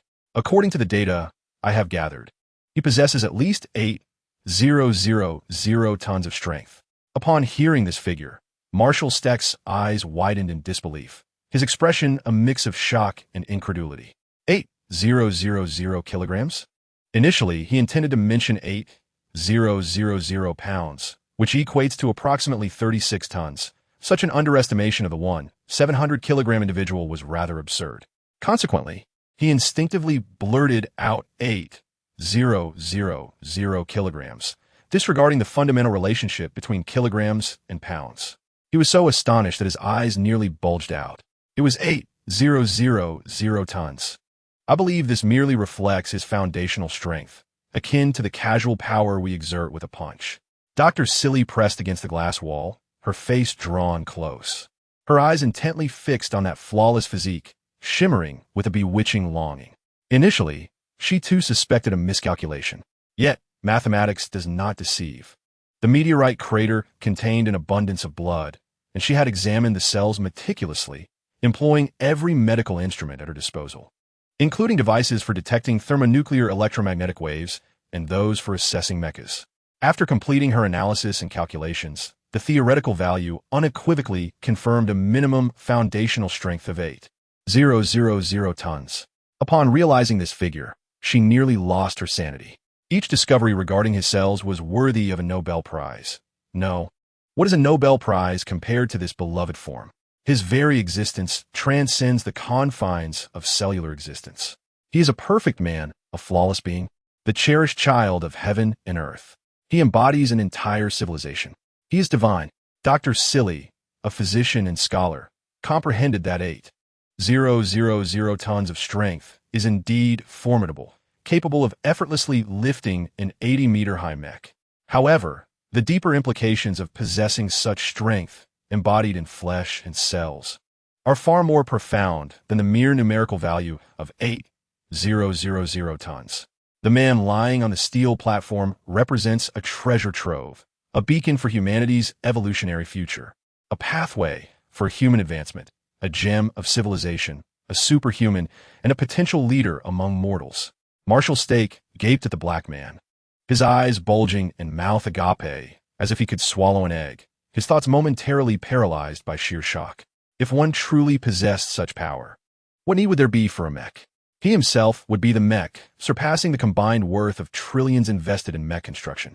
For a long time, Marshall Stake remained entranced, his mind a chaotic whirl, unable to fathom how to confront such a humanoid mech. It was not until Chief Technical Advisor Tian Tong arrived that the nations of the United Pacific Coalition convened an emergency meeting. "Please, hurry to the conference room," they urged. In an instant, Marshall Stake regained his composure, his gaze sharpening. Chapter 8. Let be done. After witnessing Marshall Stake exit the treatment room, Dr. Silly gazed through the glass wall at Hire, swallowing deeply. She tightened her grip on her white coat, accentuating her graceful figure, her breath quickening in sync with the racing of her heart. She opened the door and stepped into the temperature-controlled treatment room, approaching Hire. Courageous Siri must refrain from engaging in behaviors deemed perverse by outsiders. Otherwise, her time with the subject of her research will diminish. Dr. Siri silently encourages herself, reminding her to maintain a professional, serious, and austere image befitting a medical doctor, for this will allow her to spend more time with the subject. She must not let her lips curl into a smile, for that would resemble the fervor of a madman. Her gaze must remain cold, akin to how one observes ordinary individuals. They are merely flesh moving about. Yet, how could he be so utterly perfect? Dr. Siri wrestles with her inner turmoil. But the moment she lays eyes on Hale's physique, she finds herself entranced, her legs instinctively drawing together as she trembles and reaches toward Hale's chest. She can no longer suppress her deviant inclinations. To her, every part of this body radiates light, exuding an alluring fragrance that intoxicates her. How am I to endure this? In her mind, an angel of light appears on her left, kindly urging, "Be brave, Siri, just touch him, it's perfectly fine." Suddenly, a dark and malevolent demon emerges on her right, wielding a spiked club, and with a single blow, it sends the angel reeling, crying out in anguish, "Siri, you must resist. If you can hold out until the witching hour, you shall be able to mate with the subject in all your glory." Ultimately, Dr. Siri succumbs, her slender fingers brushing against Hale's shoulder. A gasp escapes her lips, her fingers jolted as if electrified, causing her to retract in shock. She covers her fingers that have made contact with Hale as flesh, her wide eyes filled with disbelief. Just moments ago, she had touched this flawless form, this body she revered as divine, and a resounding echo reverberated in her mind. It reminded her of childhood, when her mother warned her against touching a hot iron. Yet clever Siri had licked it with her tongue. The forbidden allure, so often shunned by society, became an unbearable temptation for her. She understood that this divine being could manipulate the magnetic field of flesh, transmitting messages that compelled her. However, the moment she heard the call to resist, she found herself unable to leave. Just a lick, her inner perversion blossomed into a fervent devotion to this deity, urging her to draw closer to the body before her, to employ her dexterous tongue, to taste this embodiment of perfection, this most exquisite god. Like a swan, her neck elongated as her delicate pink tongue emerged from her ruby lips, gently approaching Hale's shoulder, torn between reverence and the desire to savor. Ultimately, she merely grazed the broad, muscular contours of his shoulder with the lightest of touches. Dr. Siri trembled, tears welling in her eyes as she covered her mouth. Moved by the divine response, he beckons me to lick him 15 times. Marshal Steck entered the bright conference room, unable to suppress a flicker of surprise. Apart from the recent establishment of the Pan-Pacific Joint Defense Forces in Hong Kong, he had never witnessed such a comprehensive assembly with representatives from 21 nations present. Typically, it is a few major nations that represent and engage in such transitions. However, at present, a remarkable assembly of 21 nations has gathered, with several countries even sending their presidents. The display of 21 screens fills an entire wall. After Marshal Steck greets the United Nations Secretary General, he expresses his perplexity regarding the sudden convening of this meeting, prompting representatives from various nations to declare their intentions. Marshal Steck asserts that the Mecha Hunter program has effectively curbed the invasion of monstrous entities into human territories and mitigated the degradation of Earth's environment. After deliberation, the 21 nations have resolved to augment the funding for the Pacific Rim Joint Defense Forces by 50%, with the hope that you will intensify efforts to completely suppress the incursion of these monsters. The Secretary General is the first to speak, acknowledging the achievements of the Pacific Rim Joint Defense Forces. Other nations express their recognition of the forces under Marshal Steck's command, extending their gratitude for the support and affirmation received. As Marshal Steck surveys the expressions of the numerous national representatives, a sense of doubt arises within him. Such a substantial increase in funding surely indicates that events unbeknownst to him have transpired. Simultaneously, General Jericho from Alaska leads Army troops, while General Augustine from Texas commands Air Force units stationed at the Anchorage base. As a representative from one of the nations begins to speak, Steck raises an eyebrow, pondering the peculiar presence of both Army and Air Force units at the Anchorage base, questioning why the naval forces and Ford-class aircraft carriers have not been deployed. However, upon reflection, he realizes that aircraft carriers may not be suitable for the Pacific, given that the monster's stronghold lies in the Challenger deep near Guam, making their safety uncertain. Yet, Steck is convinced that if there were no monsters, the Ford-class aircraft carriers would undoubtedly be on their way. What then has transpired? There are already 21 elite biomedical teams from various countries hastening to the Anchorage base. Steck, they insist you must relocate to Hong Kong to lead the Mecha Hunters in addressing the monster situation. We demand that you contain the monster's appearances and seal off the Challenger Deep. Stop. Halt. Steck interjects, putting an end to the incessant chatter of the representatives. Upon hearing that each nation is dispatching its top biomedical teams, Steck recalls the individual in the treatment room, the one who descended from the sky and incapacitated the rogue mecha. Beyond this, nothing else could warrant the simultaneous presence of 21 nations. I need to understand the situation. What is truly happening? You increase funding, request my presence in Hong Kong, and demand the complete suppression of the Challenger Deep, while simultaneously sending Army and Air Force units to maintain a presence at the Anchorage base. Surely, you must also be considering sending aircraft carriers, albeit hindered by the monster's existence, and one of the 21 elite biomedical teams from various countries. Such extensive mobilization cannot merely be for the purpose of conducting health checks on every individual in Anchorage. Steck, listen closely. The knowledge of your existence has reached 21 nations, which implies that soon the entire globe will be aware. Therefore, do not harbor illusions about maintaining secrecy. It would be far more advantageous for me to learn of these matters from your lips at an earlier juncture. Otherwise, I shall not relent, nor shall I easily shift my operations to Hong Kong. Steck surmised that the biomedical team dispatched was intended to address the arrival of an individual from the heavens. Yet the underlying motives of these 21 nations undoubtedly extend beyond that. He yearned for deeper insights. With 21 nations already in the know, how could one still cling to the hope of confidentiality? While much may be erased from the digital realm, the knowledge will inevitably permeate throughout the rest of the world. Perhaps by the time we speak, nations across the globe are already informed. Thus, the 21 screens fell into a profound silence, with numerous representatives commencing communication with the outside world, while others began to rotate personnel. Ultimately, they arrived at a conclusion that even Marshal Steck ought to comprehend. He is not human. Steck, do you ponder why we have suddenly augmented our funding? He is a being who emerged from a wormhole in the sky. He is a visitor from outer space. Several national representatives articulated their apprehensions. We suspect that extraterrestrial forces are monitoring us. This individual has arrived to survey, much like the axe that dismantled the Golden Gate Bridge, resulting in the destruction of 3 cities. Steck, the funds allocated to you are intended to firmly restrain the Pacific monster's destruction of human civilization. You are to resolve the Pacific dilemma with utmost urgency. We must also confront the invaders from space. Human civilization faces threats from both the ocean and the cosmos, potentially leading to its imminent demise. This matter is non-negotiable. Steck, you must drive the monsters back into the wormhole, eradicate the wormhole entirely, or perish in the endeavor. The fate of Earth hangs in the balance. We must address the extraterrestrial presence. It was then that Steck grasped the source of concern among the nations. The individual in the treatment room is an alien. After all, no human weighs 700 kilograms, nor could any individual possess a base strength of 8,000 tons. He emerged suddenly from a stratospheric wormhole. Fortunately, the wormhole in the stratosphere is transient, disappearing instantaneously. Otherwise, this would incite greater panic among the nations. He appears human. Yet Steck instinctively opposed this notion.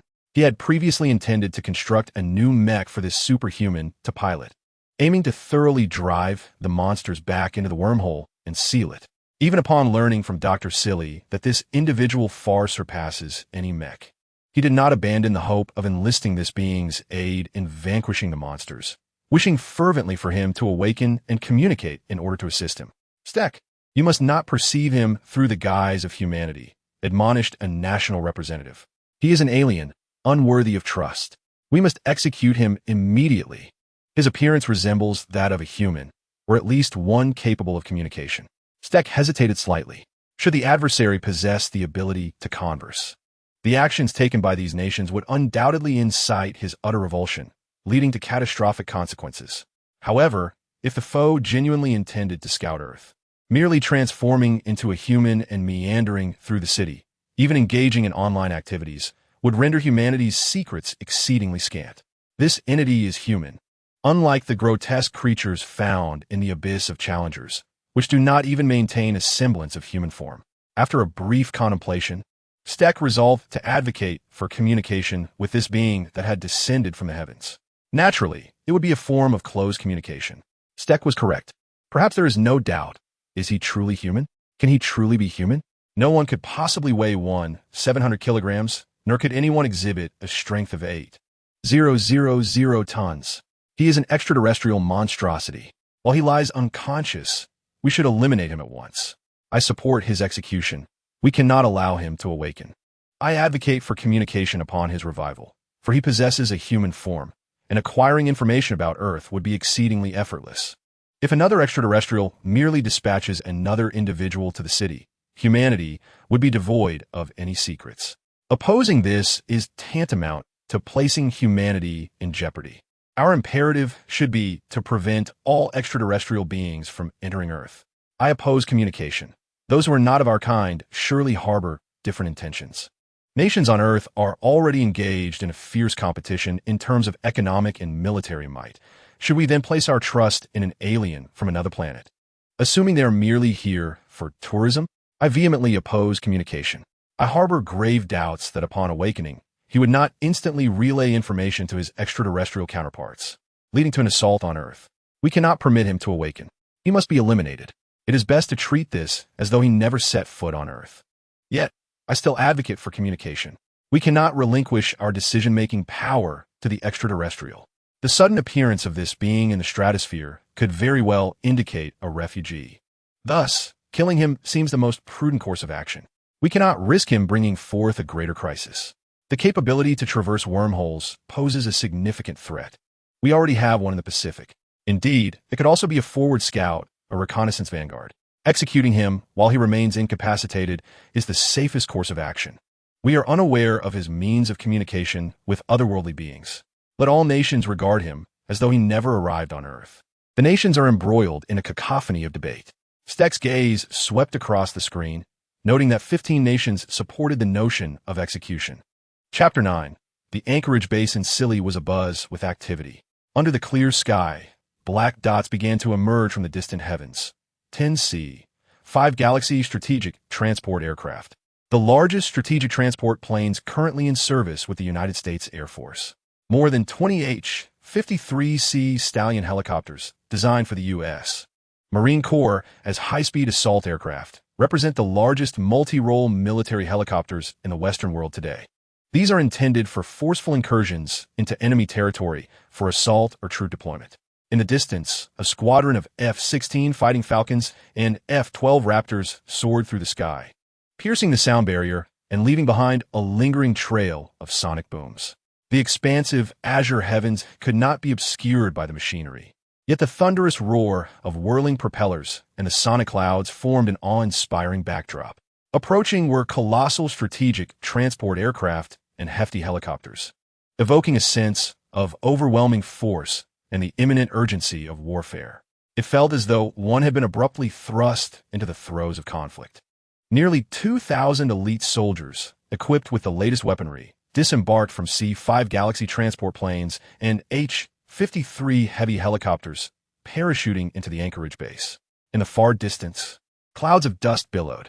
The Army stationed at the military base in Alaska directly maneuvered M182 main battle tanks, fitted with the most advanced inter-vehicle information systems and battlefield management systems, alongside other military units, drawing near to the city of Anchorage to impose military control and commence the evacuation of its 300,000 civilians.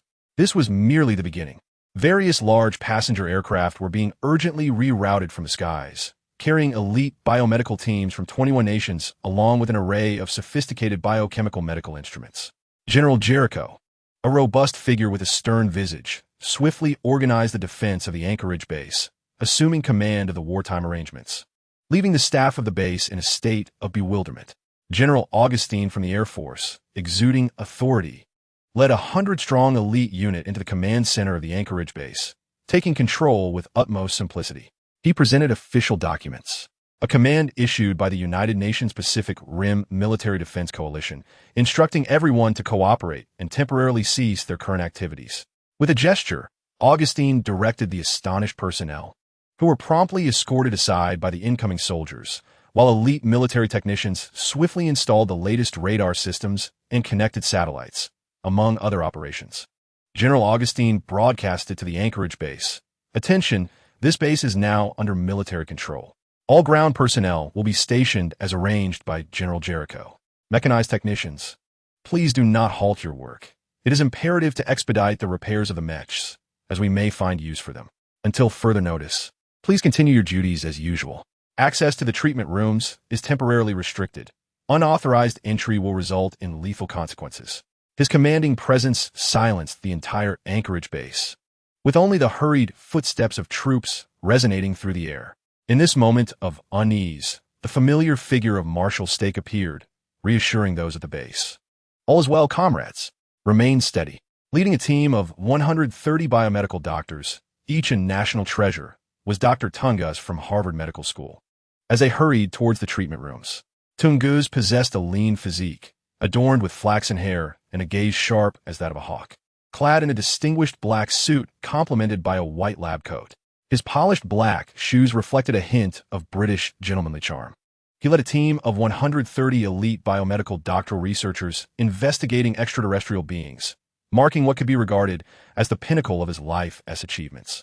Regardless of any discoveries made about the aliens, this accomplishment belonged solely to him, an unparalleled feat within the realm of biomedical science.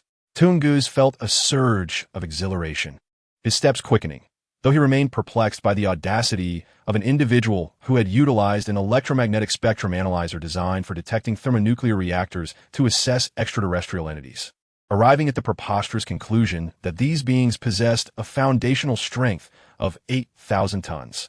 It was you, the eccentric silly. It was you, with your sparse hair and skeletal frame, who had transplanted organs from a rabbit to your son, aged prematurely while still clinging to greed and power, violating the rights of students and usurping their achievements. You, Tungus, As Tungus and his entourage rounded a corner, they beheld Silly standing outside a glass wall, observing the aliens. His neck stiffened, and his expression transformed with alarm. Upon hearing someone label her as eccentric, Silly turned with piercing eyes, sharp as blades, to confront Tungus and his group. "I will have my lawyer sue you for defamation and slander," she retorted. Tungus, his demeanor darkened by hatred, felt the veins in his neck throb as he bellowed, "Leave this place at once." Faced once more with the unsettling Silly, Tungus's usual gentlemanly demeanor faltered.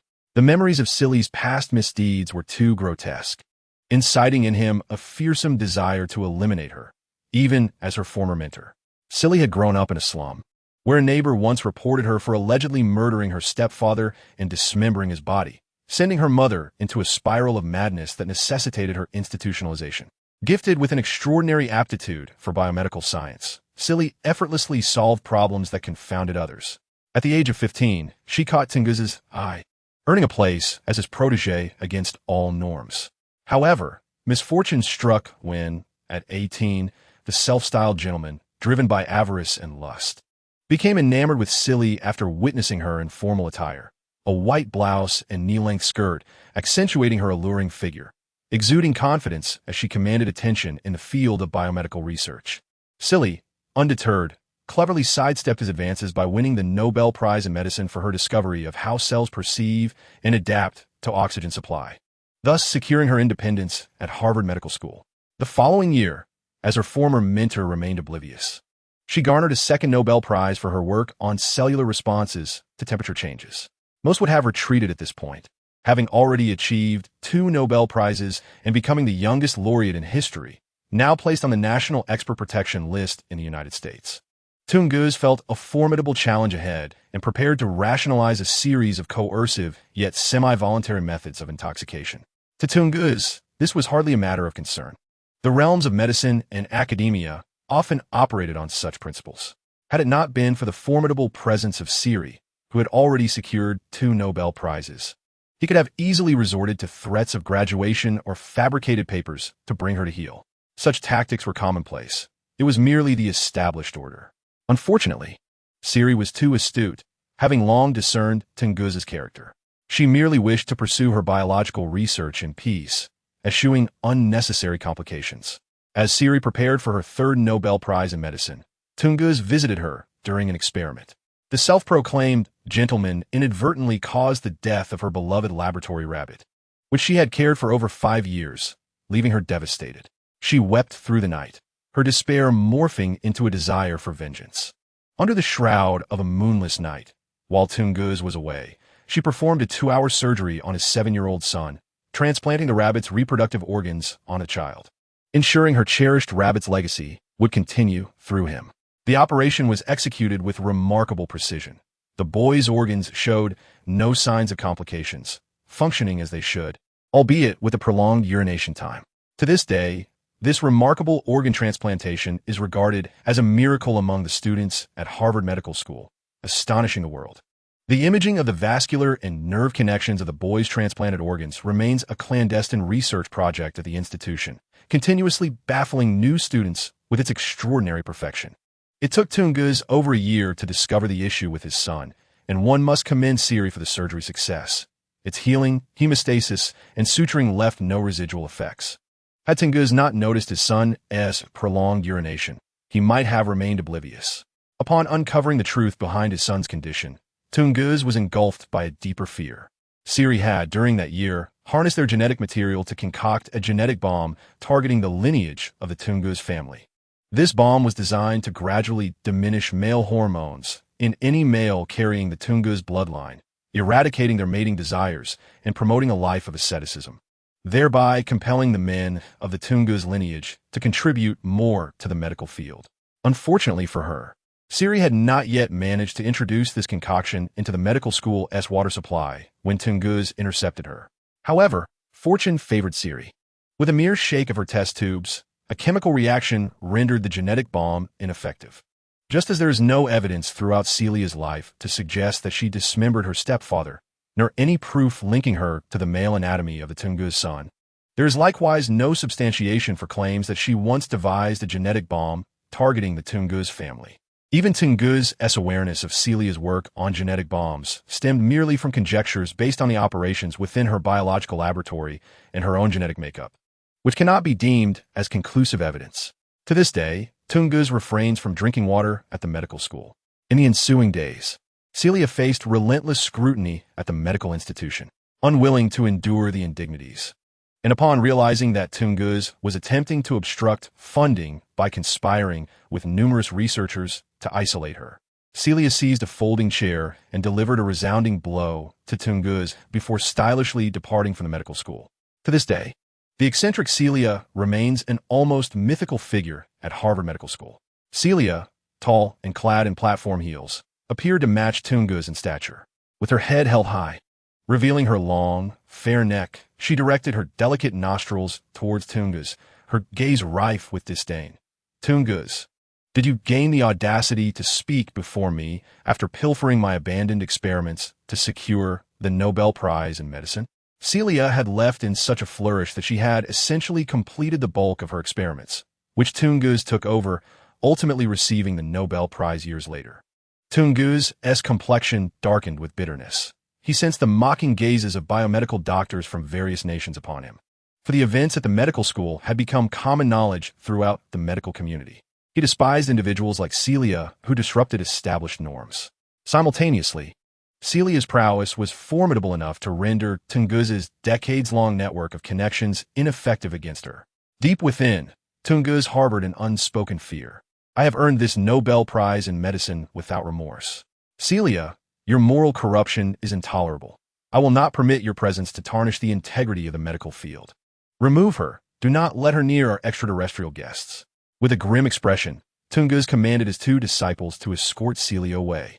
Yet, Celia remained steadfast, sneering as she declared, "My innate talents surpass yours tenfold. I am the first to study this body. No one understands it better than I. This is my domain, Tungus. You lack the ability to expel me." The two disciples hesitated, momentarily faltering, as Celia's formidable presence made her seem like the true master of the space. "I am the head of the biomedical team," she asserted, but was abruptly interrupted by a voice. "Since Dr. Celia is here, let us collaborate on the research." The authoritative yet warm presence of General Augustine emerged from the crowd, his gaze both commanding and gentle. "Please, everyone, commence promptly. There may be little time left for personal exchanges." Tungus felt the words he had yet to utter stifled within him, his face reddening with suppressed emotion. He cast a fierce glare at the two disciple researchers, who appeared utterly bewildered by his response.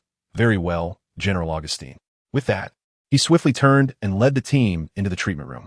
Cillian, maintaining an unyielding demeanor, nodded towards General Augustine, commending him. "Well done, little belly general." She then pivoted and entered the treatment room, unleashing a torrent of expletives. "What nonsense is this? Get a grip.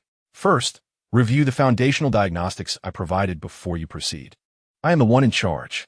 My talent surpasses yours 100-fold. I possess 2 Nobel Prizes. You, go fetch the data and review it. You're like a bunch of elementary school students masquerading as doctors." The term little belly general caused Augustine to stiffen, instinctively contracting his abdomen. Chapter 10.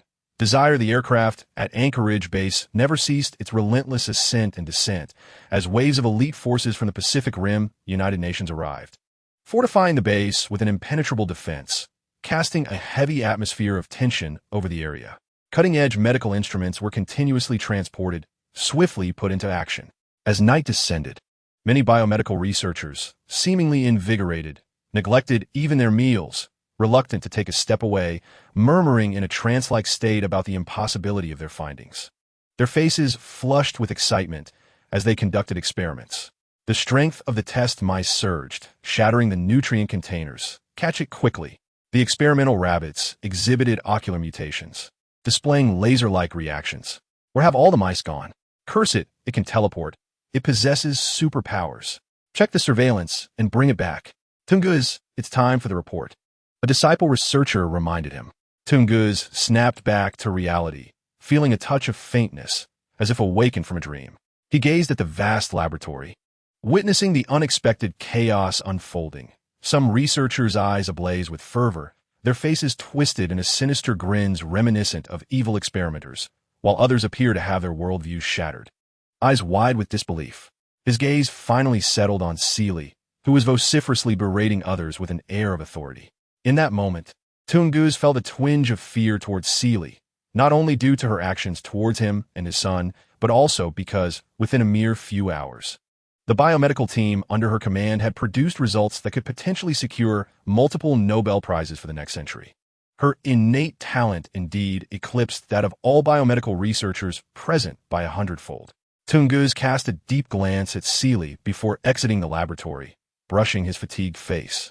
Worn from the exhilaration of the moment, he instructed his assistant, prepare a preliminary summary of the experimental data and convene a joint meeting. However, he had never been solely focused on experimental research. Within a vast social framework, interpersonal communication often yielded greater results. With the experimental data ready, Tungus, accompanied by his assistant, joined Augustine and Steck in the conference room to commence the joint meeting. The conference room radiated brilliance, as 21 screens illuminated within a mere 5 minutes. Among the images displayed were the leaders of various nations, abruptly roused from their slumber to participate in this pivotal assembly concerning the existence of extraterrestrial life in the cosmos and Earth strategies in facing outer space challenges. Dean Tungus, who was 3 hours and 42 minutes late, began with a preliminary summary of the experiment and requested a prompt report. Some national presidents expressed their displeasure with inquiries.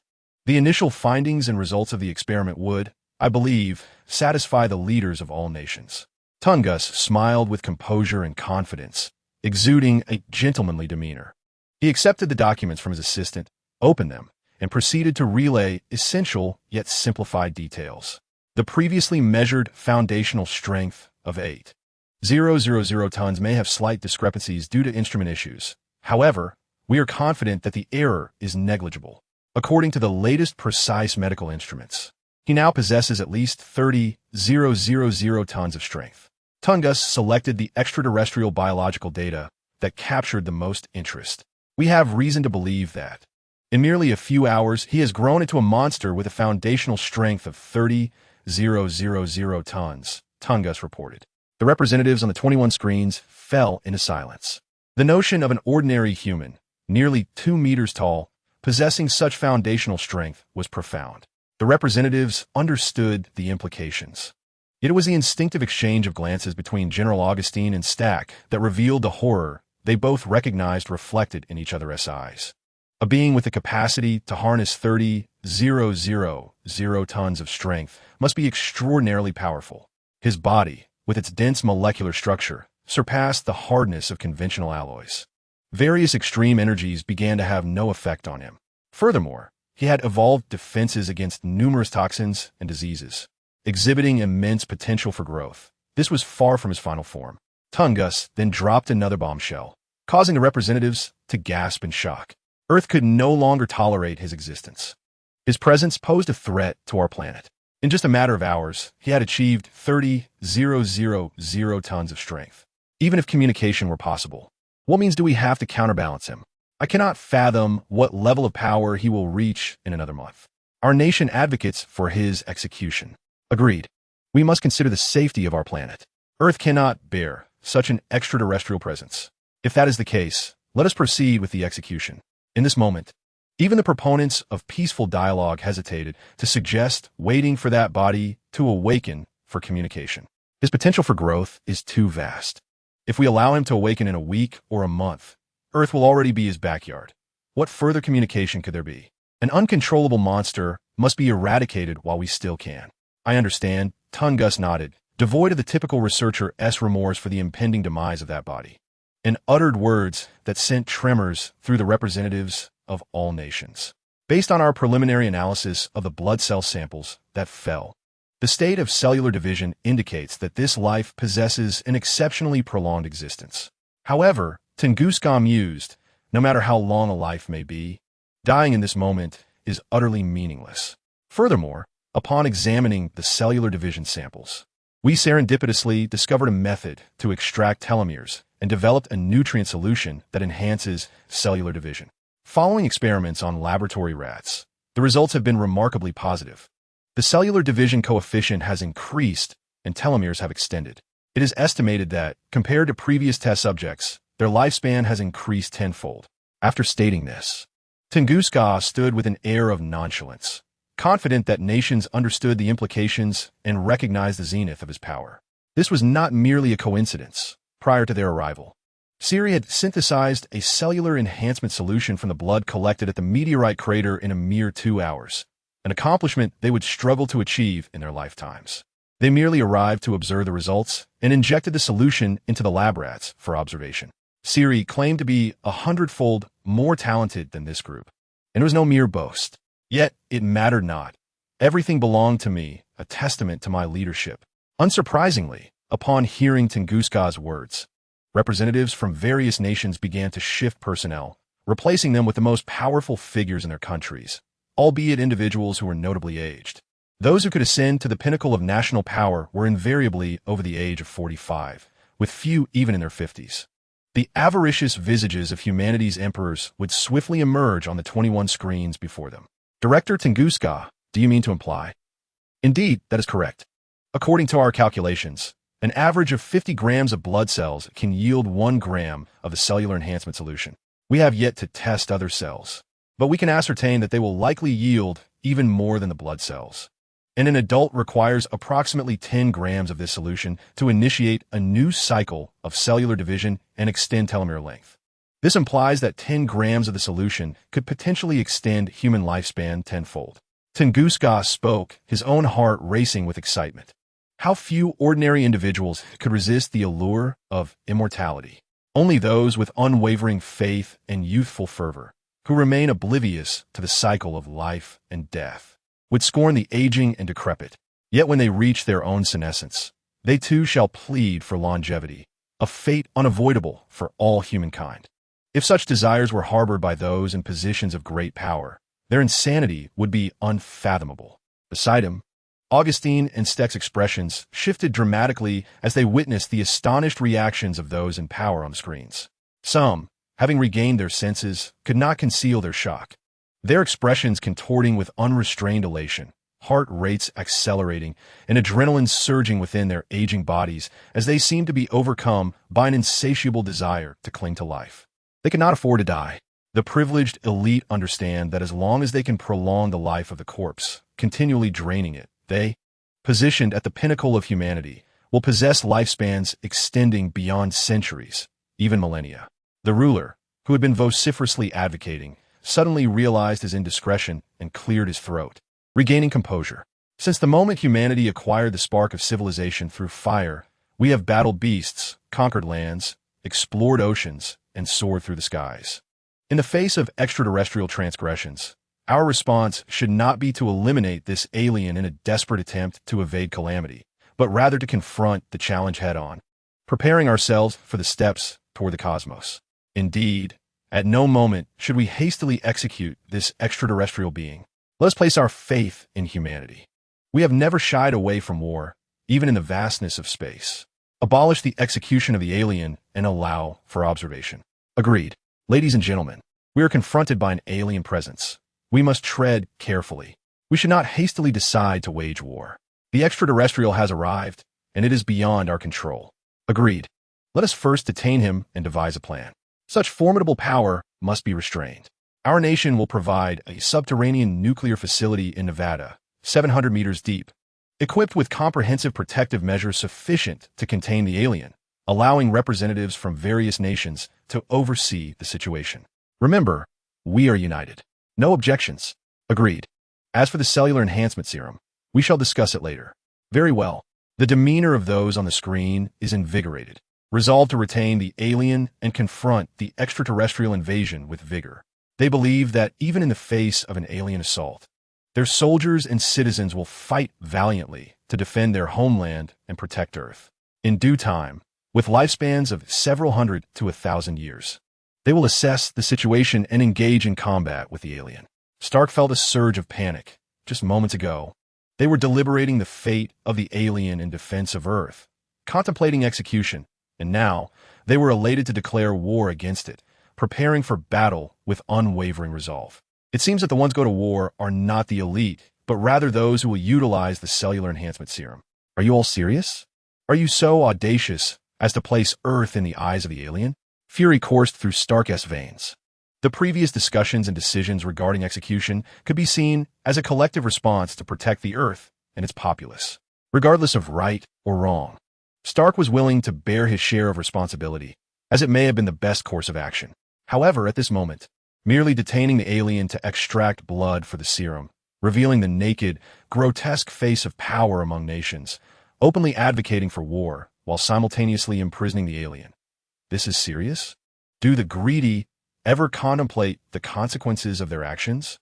The stark reality is that the true tyrants, most of whom are elderly in their 70s or 80s, are often affluent members of large families who are unlikely to witness an extraterrestrial invasion. Their future is non-existent. Stack's ire momentarily subdued the exuberant expressions of those on the screen. Stack, amidst the myriad discussions among nations, found it difficult to maintain his composure, rendering him unfit for the meeting. It would be prudent for him to take a respite. Displeasure emanated from the screen as an order was issued. The expressionless General Augustine gestured for the soldiers to escort the flustered and enraged Stack from the venue. Director Tungus, you have performed admirably. This matter shall be entrusted to you, and your contributions shall not be forgotten, declared the satisfied tyrants on the screen. Director Tungus beamed with delight, almost beaming with joy, as he gracefully placed his right hand near his abdomen and offered a slight bow. He bore little resemblance to a biomedical researcher. The onlookers on the screen nodded in approval, pleased that he was not merely a conventional biomedical practitioner. Esteemed colleagues, there is yet more to astonish you, Tungus proclaimed, resembling a magician captivating the minds of those before him. Director Tungus, please proceed with your demonstration. It was a rare moment when the screen humorously interjected, prompting the others to break into knowing smiles, their countenances reflecting a shared sense of joy.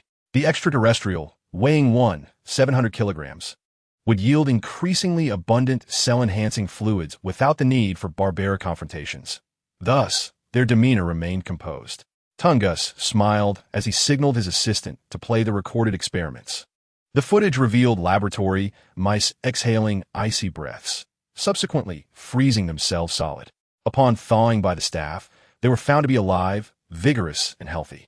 In contrast, one rabbit's eyes emitted chaotic laser beams, melting its containment box, resulting in its escape and harm to the personnel, who were compelled to eliminate it. Other laboratory mice exhibited remarkable growth, their strength multiplied manifold, displaying ferocity. Some mice became hardened, impervious to blades and bullets. Others vanished from the surveillance only to reappear instantaneously on the ground, demonstrating an inability to be captured. A select few mice exhibited sudden cerebral enhancement, their eyes alert and contemplative, leading researchers to ascertain that one possessed an intelligence surpassing that of the average human. Furthermore, certain mice appeared capable of manipulating invisible forces, a phenomenon the researchers labeled psychokinesis. The expressions of the tyrants on the screens were one of shock. They had initially perceived longevity as a divine gift of rebirth, yet now they were confronted with an array of extraordinary abilities laid bare before them. However, after the initial astonishment, most of the tyrants' gazes turned wary, prompting a deep introspection. Tungus remained oblivious, resolutely continuing his performance. With an array of over a dozen extraordinary abilities, freezing, laser manipulation, immense strength, steel fortification, instantaneous movement, intelligence, telekinesis, and more, he proclaimed, "Ladies and gentlemen, we are about to embark on an entirely new era, where longevity is merely a byproduct of superhuman capabilities." Tungus could almost envision himself enshrined in history. Whenever his name was uttered, it would be accompanied by reverence and admiration as the harbinger of the superpowers era, the beacon of humanity's hope, the greatest of all. Yet, contrary to his expectations, all screens fell silent, enveloped in a profound stillness, devoid of the exhilaration he had anticipated. The skin on his face tightened, and as his gaze swept across the screens, his raised hand involuntarily descended. What was amiss? In stark contrast to the anticipated excitement surrounding the prospect of extended lifespans, Tungus even observed expressions of deep trepidation in the eyes of some. Was possessing superpowers not a cause for celebration? A pang of foreboding gripped Tungus, suggesting that there were elements he had not considered. The atmosphere seemed to sink into a quagmire. After a prolonged silence, a representative from Russia cautiously proposed a solution.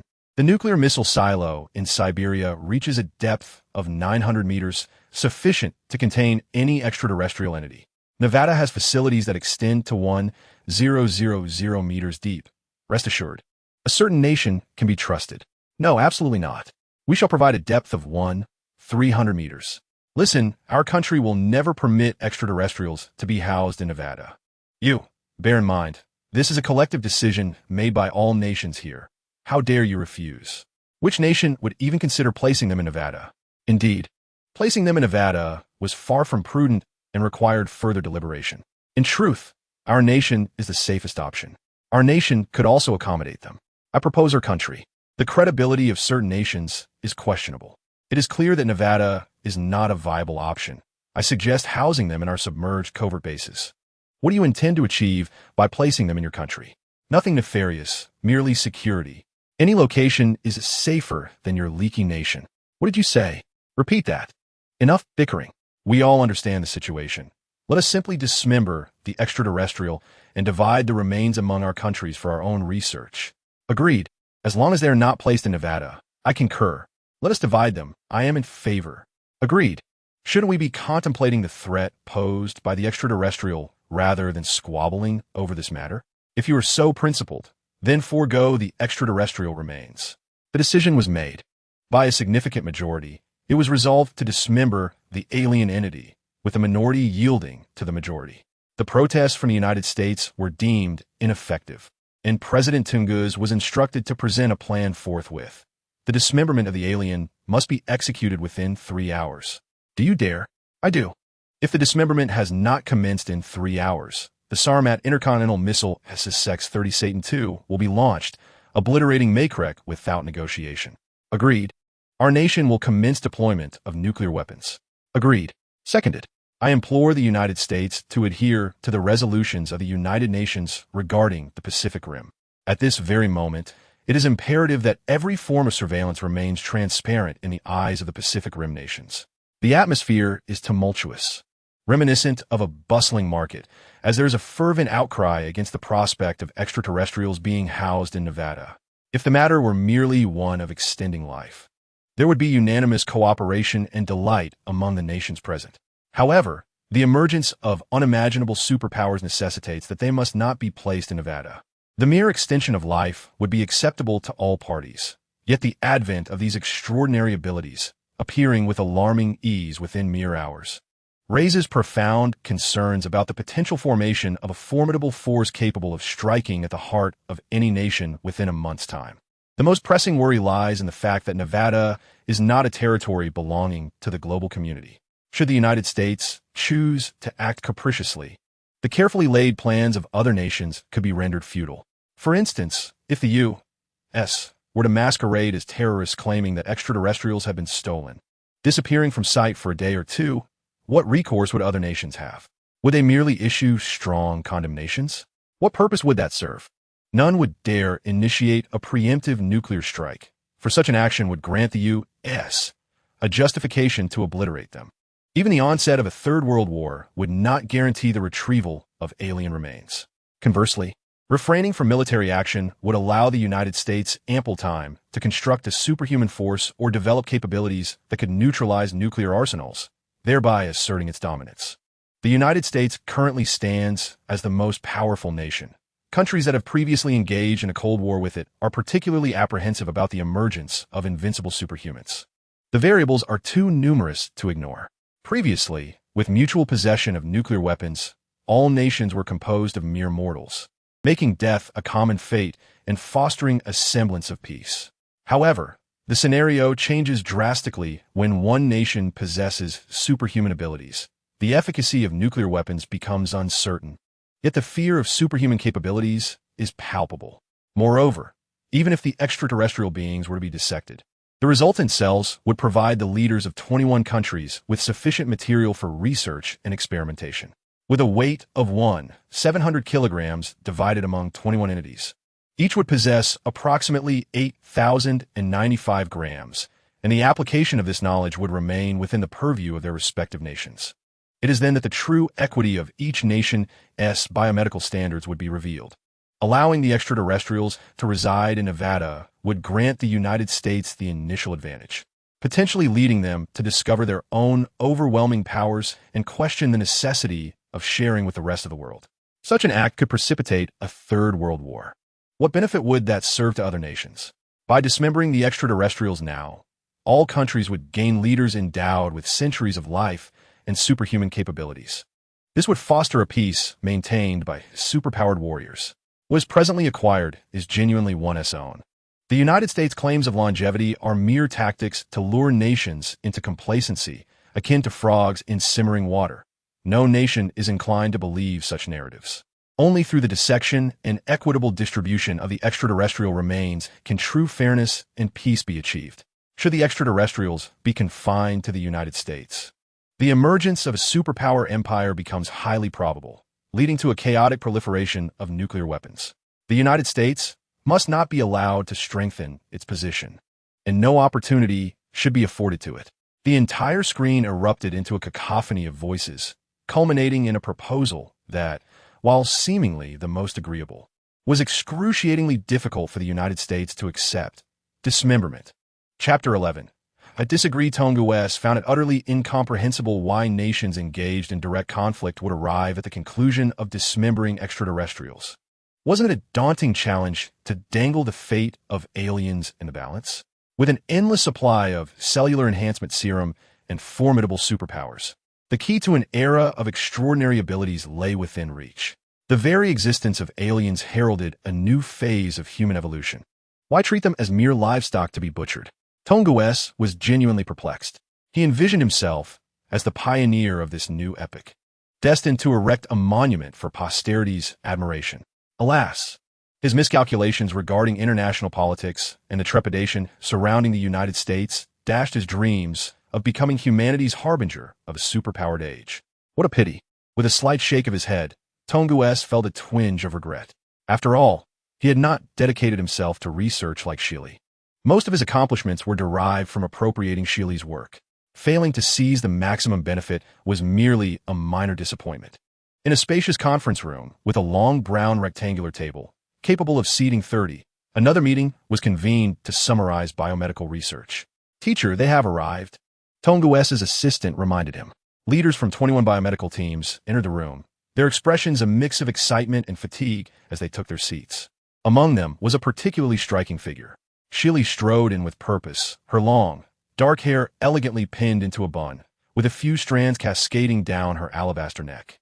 She regarded the assembled group with a dismissive air, choosing a seat across from Tonga, folding her arms, accentuating the contours of her gray sweater.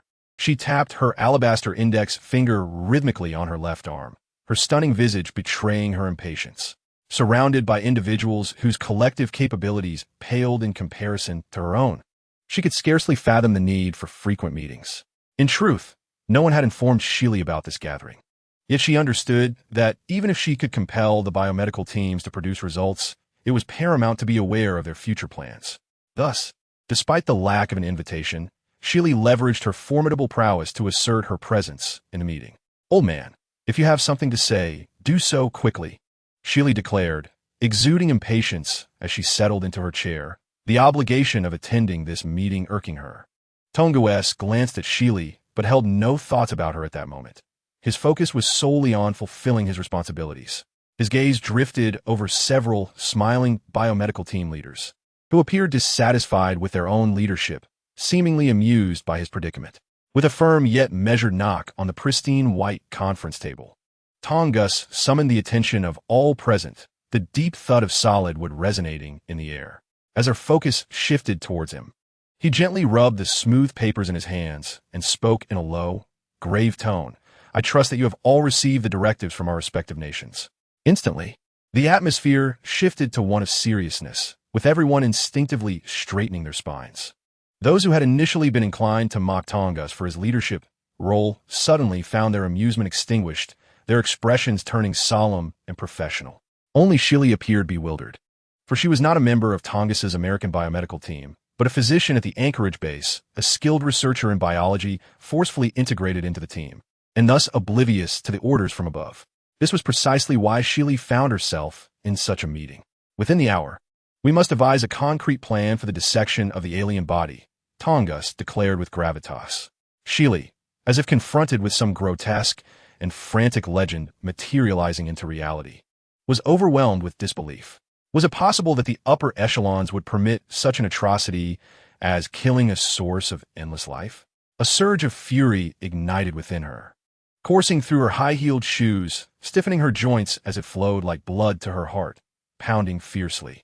Her swan-like neck revealed bulging veins, and her once stoic visage transformed into one of crimson rage, her pupils wide with shock. With a resounding clap, Sheely struck the table with her hands, leaving them red and swollen, and abruptly stood, her voice piercing the air like a blade. I vehemently disagree. Her gaze was terrifying, a mix of contempt and a disregard for life that was more fearsome than a frenzied lioness. Strands of hair fell from her voluminous hairstyle, casting a wild and frenzied aura over her blood-red face. The attendees were startled, with two nearest to her feeling a chill run down their spines, hastily retreating, for Sheely's presence was truly intimidating. Tongus felt a jolt of apprehension, his neck stiffening as a humiliating memory resurfaced, being struck in the face with a folding chair by Sheely. The collective decision of the nations weighed heavily in his mind as he instinctively glanced at the chair, realizing it was indeed a folding one. His heart raced. How dare you suggest such a thing? I will kill you. Sheely roared, fierce as a tyrannosaurus, seizing a folding chair from behind her and hurling it towards Tongus's head. The moment she spoke, Tongus was already filled with dread, quickly ducking beneath the table, feeling the rush of air as the chair narrowly missed him, his heart pounding in terror. Sheely snatched up another folding chair, swiftly closing the distance to Tongus, who was attempting to escape under the table. She raised the chair high and brought it crashing down upon his backside, eliciting a pained scream from him. The surrounding individuals were utterly astonished, never anticipating that Sheely would erupt in such a manner. It was not until Tongus was struck a couple of times, finding himself ensconced beneath the table, that he beheld Sheely's neck, veins protruding ominously, her disheveled hair framing a visage of fury, her face flushed with rage, as she appeared ready to overturn the heavy table weighing 300 pounds. Quick, stop her! Sheely has gone mad. Tongus's disciple, regaining his senses, shouted urgently and rushed to restrain her. A group of people quickly responded, grappling with the enraged Sheely, while summoning soldiers from outside to fully subdue her. Only then did Tongus endure the pain in his backside and awkwardly emerge from beneath the table. Tongus, how dare you propose such a thing? I will kill you. I will kill you. Sheely, held firmly by the soldiers, glared fiercely at Tongus, her eyes aflame with wrath as she howled for retribution while being dragged away. Tongus felt a chill run down his spine as he gasped for breath. Sheely was unceremoniously thrown outside, her long, slender legs collapsing to the ground. Beads of sweat dotting her face, her hair clinging to her flushed skin, her chest heaving, yet her gaze remained fierce. She understood that the nations had resolved to dismantle the extraterrestrials, a fate beyond her control. However, her fury was palpable, an uncontainable rage. Tongus had utilized the cellular enhancement liquid she had developed for his report, resulting in this grim conclusion of dissecting the aliens. Sheely was incensed, driven to the brink of violence. In her quest to preserve the aliens, she had concocted the enhancement liquid, only to find herself thwarted by a cadre of decrepit old men intent on monopolizing power. She had hoped to hold the aliens' life in balance, unaware that her actions would accelerate matters toward an adverse outcome. 7 years ago, she should have devised a gene bomb to obliterate the Tongus lineage and cast it into the reservoir of Cambridge, ridding herself of this vexation. After a moment's respite, Sheely grimaced, pressing her swollen palm, where a wound, inflicted by an unknown source, oozed a trickle of blood between her long, pale fingers. She steadied herself, adjusting her legs, and shakily rose to her feet. A fierce glare swept through the doorway of the conference room as she raised her hand, attempting to tuck the stray strands of hair clinging to her face. Briefly, her gaze lingered on her injured palm before she shook her hand dismissively, disregarding her hair, and turned to leave. With determination, she made her way to the treatment room, her heart sinking at the sight of Hale lying on the steel operating table. A wave of despair washed over her, her eyes brimming with profound helplessness and regret. Shilly pulled a nearby round stool closer, taking a seat beside Hale's head, quietly observing him. "Have you perhaps awakened already?" She yearned deeply, gazing affectionately at Hale's profile. "I'm so sorry. I couldn't save you. What a perfect form you possess. A divine creation. If only you would awaken, I would willingly become your servant. Whether as a demon or an angel, it matters not. This world is so wretched. Yet you are so flawless. You are so perfect that becoming your dog would deter anyone from casting an eye upon me, allowing me to laugh freely and obliterate those illicit gazes, thus attaining the liberty that lies beneath your feet. I am of such value, and you are so powerful. We should be a match made in heaven." With bloodstained fingers, Shilly gently glides across Hyer's chest, her voice tinged with a hint of despair as she expresses her yearning to escape this confining societal prison. Her fingertips lightly caress Hyer's shoulder, neck, and cheek, whispering her unquenchable desires. "Time becomes irrelevant. You instinctively reign supreme, while I can only bark at the world from your feet." Exhausted, Shilly closes her eyes, burying her nose in Hyer's neck, inhaling deeply his intoxicating scent. The delightful aroma of his flesh captivates her, and she cannot help but, like a Persian cat, extend her moist, soft tongue to lick him. "Soldier, quickly restrain her." The deranged Shilly is licking the research subject. The assembled group, including the scheming Tungus and numerous biomedical experts, rushes over, horrified to witness Shilly's perverse actions, and urgently calls for soldiers. Tungus is filled with trepidation. Each part of the alien research subject is accounted for by various nations. If any damage occurs, he cannot bear the consequences. "Take her away to confinement." Tungus barks angrily. "How dare you engage in such depraved acts? Is that so? Let me go. I can be even more depraved. I want to kiss him. I want to lick every inch of him. I want to mate with him. I want to bear his children." Shilly screams like a madwoman, losing her sanity as she struggles against the grip of two strong soldiers, her face a mask of defiance and anguish as she gazes longingly at Hyer, her vision fading until she turns the corner and he is no longer visible, taken away to confinement. Chapter 12. Awakening upon witnessing Shilly being escorted away by two brawny soldiers, Tungus is left in a state of shock. Shilly is indeed a madwoman, unruly and deranged, yet possessing an extraordinary talent in biomedical sciences that few can rival. It is difficult to envision how she will evolve in the future. If she were to follow a path similar to his, she would undoubtedly surpass decades of his efforts in no time. Regrettably, Shilly has chosen a path of social and interpersonal isolation, secluding herself from the world.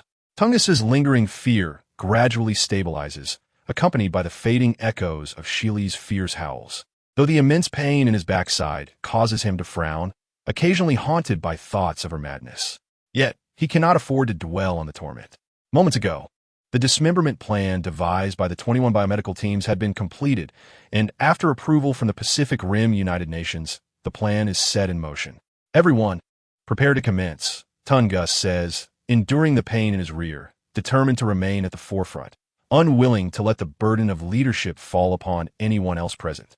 The treatment room's ceiling was lifted, revealing the necessity for a super-strength pressure saw capable of cutting through mech alloy.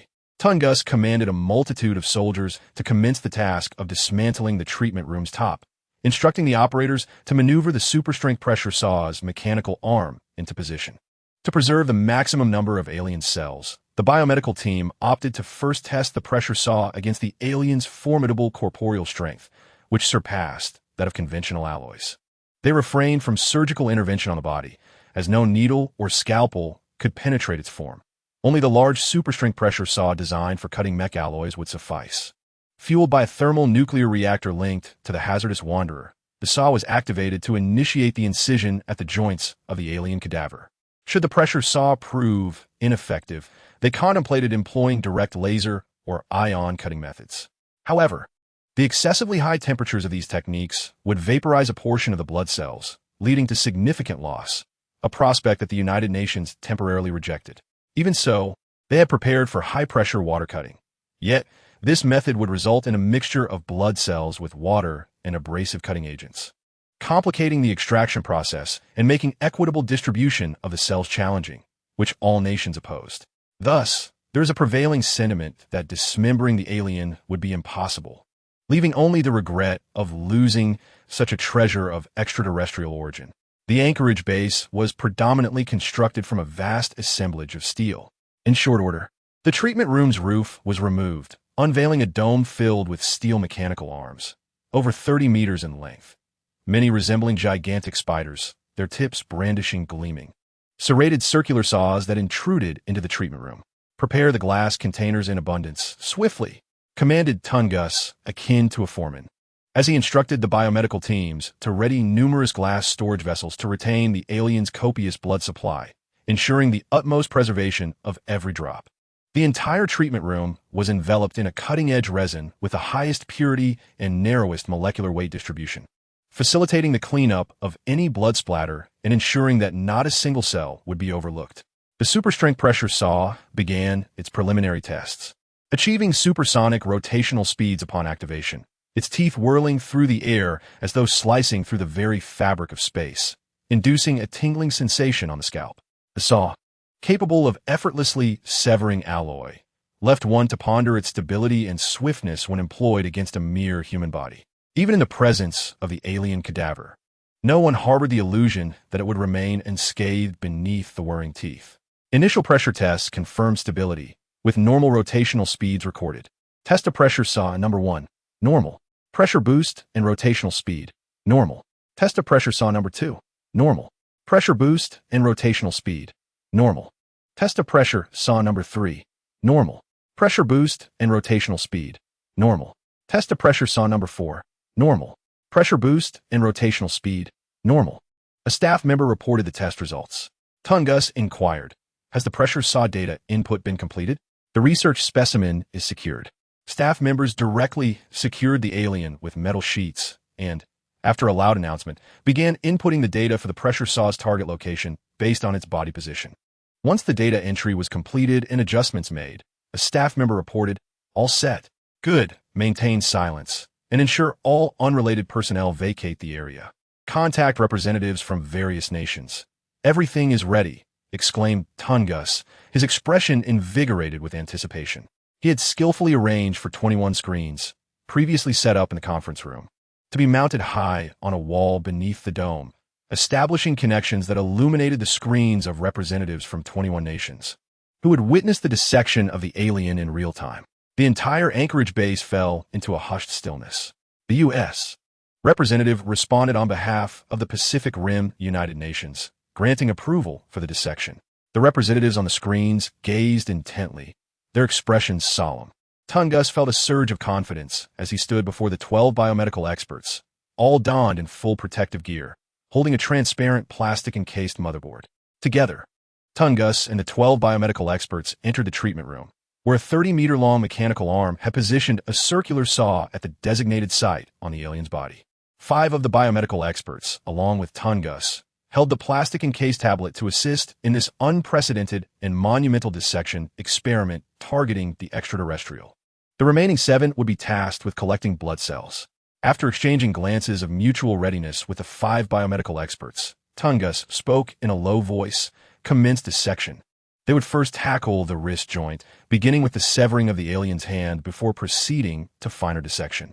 The high-intensity pressure saw roared to life, its terrifying rotation blurring into a circular shape as it approached the alien's wrist. All eyes at the Anchorage base were drawn to this moment. As numerous staff members stood at a distance on the steel framework beneath the dome, their figures diminutive and ant-like, holding their breath in anticipation. The atmosphere was thick with silence, broken only by the frenzied whir of the high-intensity pressure saw carving through history. The expressions of the 21 representatives on their respective screens were grave and focused, fixated on the initial dissection. Closer, closer, it's time, cut in. Tungus and the 5 biomedical experts kept their gaze fixed on the tablet, their attention riveted on the alien-'s wrist as the saw's serrated edge blurred into motion, inching its way into view on the screen. Anxiety mounted within them, prompting them to hold their breath, eyes unblinking. Suddenly, the saw halted abruptly at the side of the wrist's artery, its mechanical arm trembling as if caught, unable to release the pent-up pressure. Tungus's heart raced as he swiftly set down the tablet and looked toward the wrist, only to witness two fingers delicately lifting and pinching the circular saw. Tungus stood frozen, his neck rigidly turning to behold the visage of the extraterrestrial. The alien's eyes, deep and black, gazed at him coldly. Chapter 13. A test of strength in the confines of his white protective suit. Tungus was suddenly drenched in sweat, his damp inner clothing clinging to his body, his eyes betraying sheer terror and confusion. He had not forgotten that this alien possessed a foundational strength exceeding 30,000 tons. What does this signify? It implies the capability to effortlessly slice through the hardest known alloys on Earth with an extraordinarily powerful pressure saw. Its rotational speed tearing through the air and shattering the sound barrier. Yet now it was being casually pinched between two fingers. The 30-meter-long mechanical arm trembled incessantly. Unable to release the pressure it was under, and with a sudden pop, it forcibly ejected the screws that had secured it, the arm shaking violently. The entire anchorage base was rendered speechless. No one anticipated that the alien would awaken at this moment. Tungus was particularly struck with dread, his tablet slipping from his grasp. His body frozen in a state of shock as his fight-or-flight response kicked in, leaving him feeling as if even his heart had stiffened. Around the alien's eyes, the skin appeared to be scorched, veins pulsing beneath the reddened surface due to the intense heat. Suddenly, a beam of crimson thermal energy shot forth towards Tungus's head. His skull first experienced an overwhelming kinetic impact that shattered his protective suit, severing his head from his body. The subsequent searing heat swiftly melted his head, vaporizing it in the process, and in that moment, he was consumed solely by the terror preceding the attack, devoid of any sensation of pain. This beam of heat surged upward, colliding with the steel supports of the ceiling, melting them and causing drops of molten iron to rain down, penetrating the anchorage base and shooting into the night sky. From a distance, the garrison of Anchorage beheld a rift in the night illuminated by the fiery red beam. Within the anchorage base, the sight of this crimson thermal ray sent a wave of primal fear through everyone present, as if a colossal hand had seized their hearts, inciting panic and chaos. Biomedical experts in the treatment room scrambled desperately to escape. Hale gradually ceased the thermal ray, his eyes parched. The skin around his eyelids tinged with a slight burn from the unfamiliarity of first use, a minor inconvenience. He blinked, his deep-set eyes rotating slightly, quickly returning to normalcy. Why had he awakened? We must eliminate him. Attack. We cannot kill him. Our lives are intertwined with his. Do you not comprehend the gravity of the situation? He is an alien, possessing the power of a mobile nuclear bomb. We must ensure his demise, even if we only obtain his corpse. He must die. Open fire. The representatives from various nations, suspended on the walls of the dome, were acutely aware of the gravity of the situation, their expressions pallid. They had not anticipated that the dismemberment target would suddenly awaken. After all, according to the dismemberment protocol, they had administered a neurotoxin potent enough to incapacitate a herd of elephants through his mouth. Yet, it appeared to have failed to take effect. Nevertheless, it mattered little. They were prepared to retrieve the corpse, if necessary. Fully equipped with an array of weaponry, the representatives retained their confidence. Hale gently grasped the circular saw, flicking it with 2 fingers, while a 30-meter mechanical arm, subjected to an overwhelming force, writhed violently in the air. The sound of tearing steel piercing the ears of all present. The mechanical arm shattered mid-air, crashing into other steel supports and inciting a wave of tremors and gasps. Feeling a bit stiff, Hale sat up on the steel operating table, rotating his neck with a satisfying crack. He extended his hands, rotating them in both directions, and clenched his fists with such rapidity that it produced a sonic boom, enveloping his hands in 2 wisps of mist that dissipated swiftly. At this moment, even the most casual of his movements could effortlessly breach the sound barrier. Hale contemplated his newfound strength. Every cell within his body was abnormally vibrant and exhilarated, providing him with immense power and intertwining this force to create a biological magnetic field that would facilitate better control over his physical form. He did not awaken the moment he landed after basking in the sun, but rather chose to meditate, sensing no immediate danger, thereby mastering his body. For him, the illusion of suddenly becoming immensely powerful, capable of vanquishing a bull, had dissipated. The deep meditation of the Kryptonian Meditation Guild existed to master the corporeal form of Kryptonians. My body has been fully mastered. With a casual motion, Hale tore apart the metallic restraints binding his limbs and gazed upward, his pupils fluctuating, alternating between near and far sight, sweeping over the multitude of astonished personnel from the Anchorage base in the distance, clearly perceiving the myriad expressions on their faces. A grenade plummeted to his feet, followed by a cascade of several others. Hale glanced down at the small device that had rolled onto his chest muscles, cascading to the ground. Boom, boom, boom. The grenades erupted in a cloud of greenish mist. What is this? Hale felt nothing.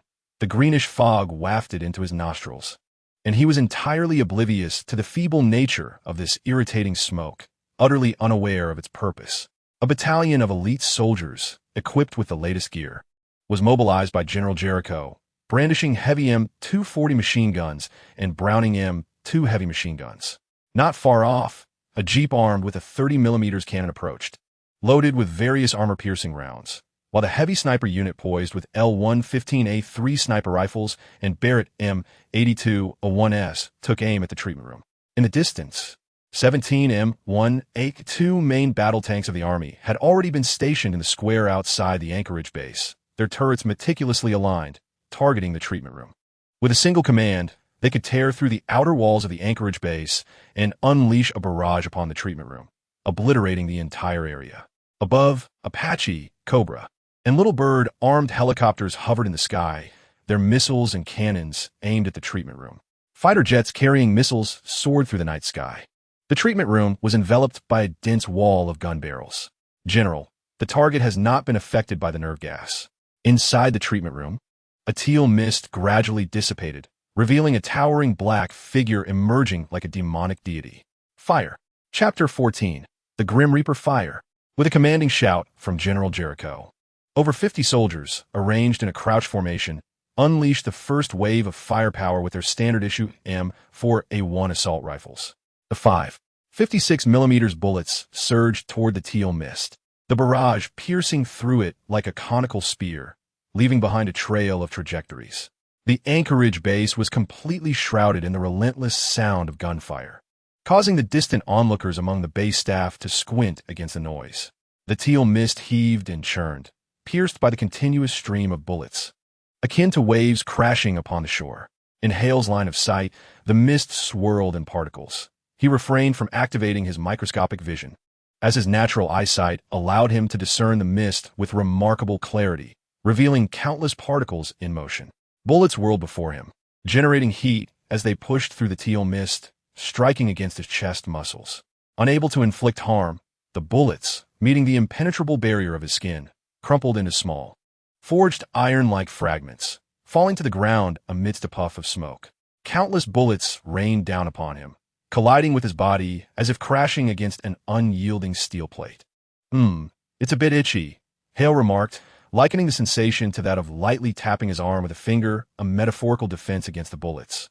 It felt as though innumerable fingertips were brushing against him, the bullets producing a sound akin to striking steel. Some bullets aimed at his cornea, growing larger as they approached, collided with his eye, compressing into small iron clumps before falling away. This sensation of being shot at the eye, with the vision filled by a spiraling, searing bullet, was a novel experience for him. He remained unscathed, moving with agility as he stepped out of the nerve toxin mist. "What is happening, General?" A soldier, feeling a tingle of anxiety, reported to General Jericho. They were merely following orders to protect the Earth, unaware that a humanoid alien could withstand nearly 50 continuous shots from M4A1 assault rifles. In that brief moment, over 3,005 56mm bullets had been fired, and yet the being continued to move, gradually emerging from the nerve toxin. The soldiers, gripped by fear, felt the acrid scent of gunpowder piercing their senses. Was this still humanity? Could mere flesh withstand bullets? Hale, with his towering physique, fair complexion, and dynamic strength, sculpted a silhouette that epitomized human perfection, akin to the most exquisite, flawless statues of ancient Greece. He stepped upon the crumpled shells, embedding them into the concrete as he emerged from the greenish toxic fog.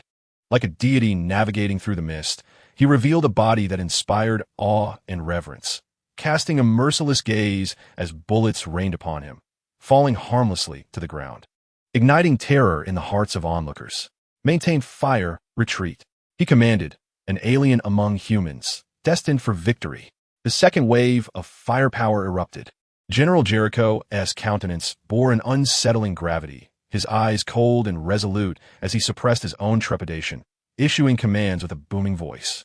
Over 50 soldiers, their expressions betraying disbelief and fear, formed a crouched line, firing as they fell back. Heavy machine guns, including the M240 and the Browning M2, along with a jeep equipped with a 30mm cannon, took over the assault. Armor-piercing rounds of 7.62mm, 12mm, and 30mm would shatter any tank into oblivion. A fiercer cloud of smoke ascended, the sounds of gunfire resonating throughout the Anchorage base, a thunderous cacophony that sent vibrations through their eardrums, compelling them to cover their ears in shock. Hale was no mere passive superhero. Bullets merely tickled him, but the deployment of heavy artillery was a flagrant affront. For the first time, Hale harnessed the power of the biological magnetic field, a phenomenon far superior to anything Superman wielded. This field was an extension of his formidable physique, capable of enveloping aircraft to shield human lives within. Yet, Hale's mastery surpassed that of Superman in precision. As the life magnetic field emanated from his body, it began to influence the external environment. Bullets, one by one, halted in midair, suspended by the thickness of his life magnetic field. As he strode forward, indifferent, bullets rained around him like droplets of rain, encircling him as if he were the epicenter of the universe. My heavens, what was happening? Impossible. Was this telekinesis? A power plucked from the realm of science fiction? God, this cannot be real. Soldiers operating the heavy machine guns gradually ceased pulling the triggers, their mouths agape in shock as they beheld bullets freezing around Hale, all suspended in front of him. This was a complete violation of logic. Bullets that had broken the sound barrier were suddenly halted in midair without warning. Such divine power, could it truly belong to a living being? Fear began to seep into the soldiers. They halted their trigger fingers, their horrified gazes fixated on the autocannon mounted on the jeep, which continued to unleash a relentless barrage of bullets, still spewing forth each round with reckless abandon.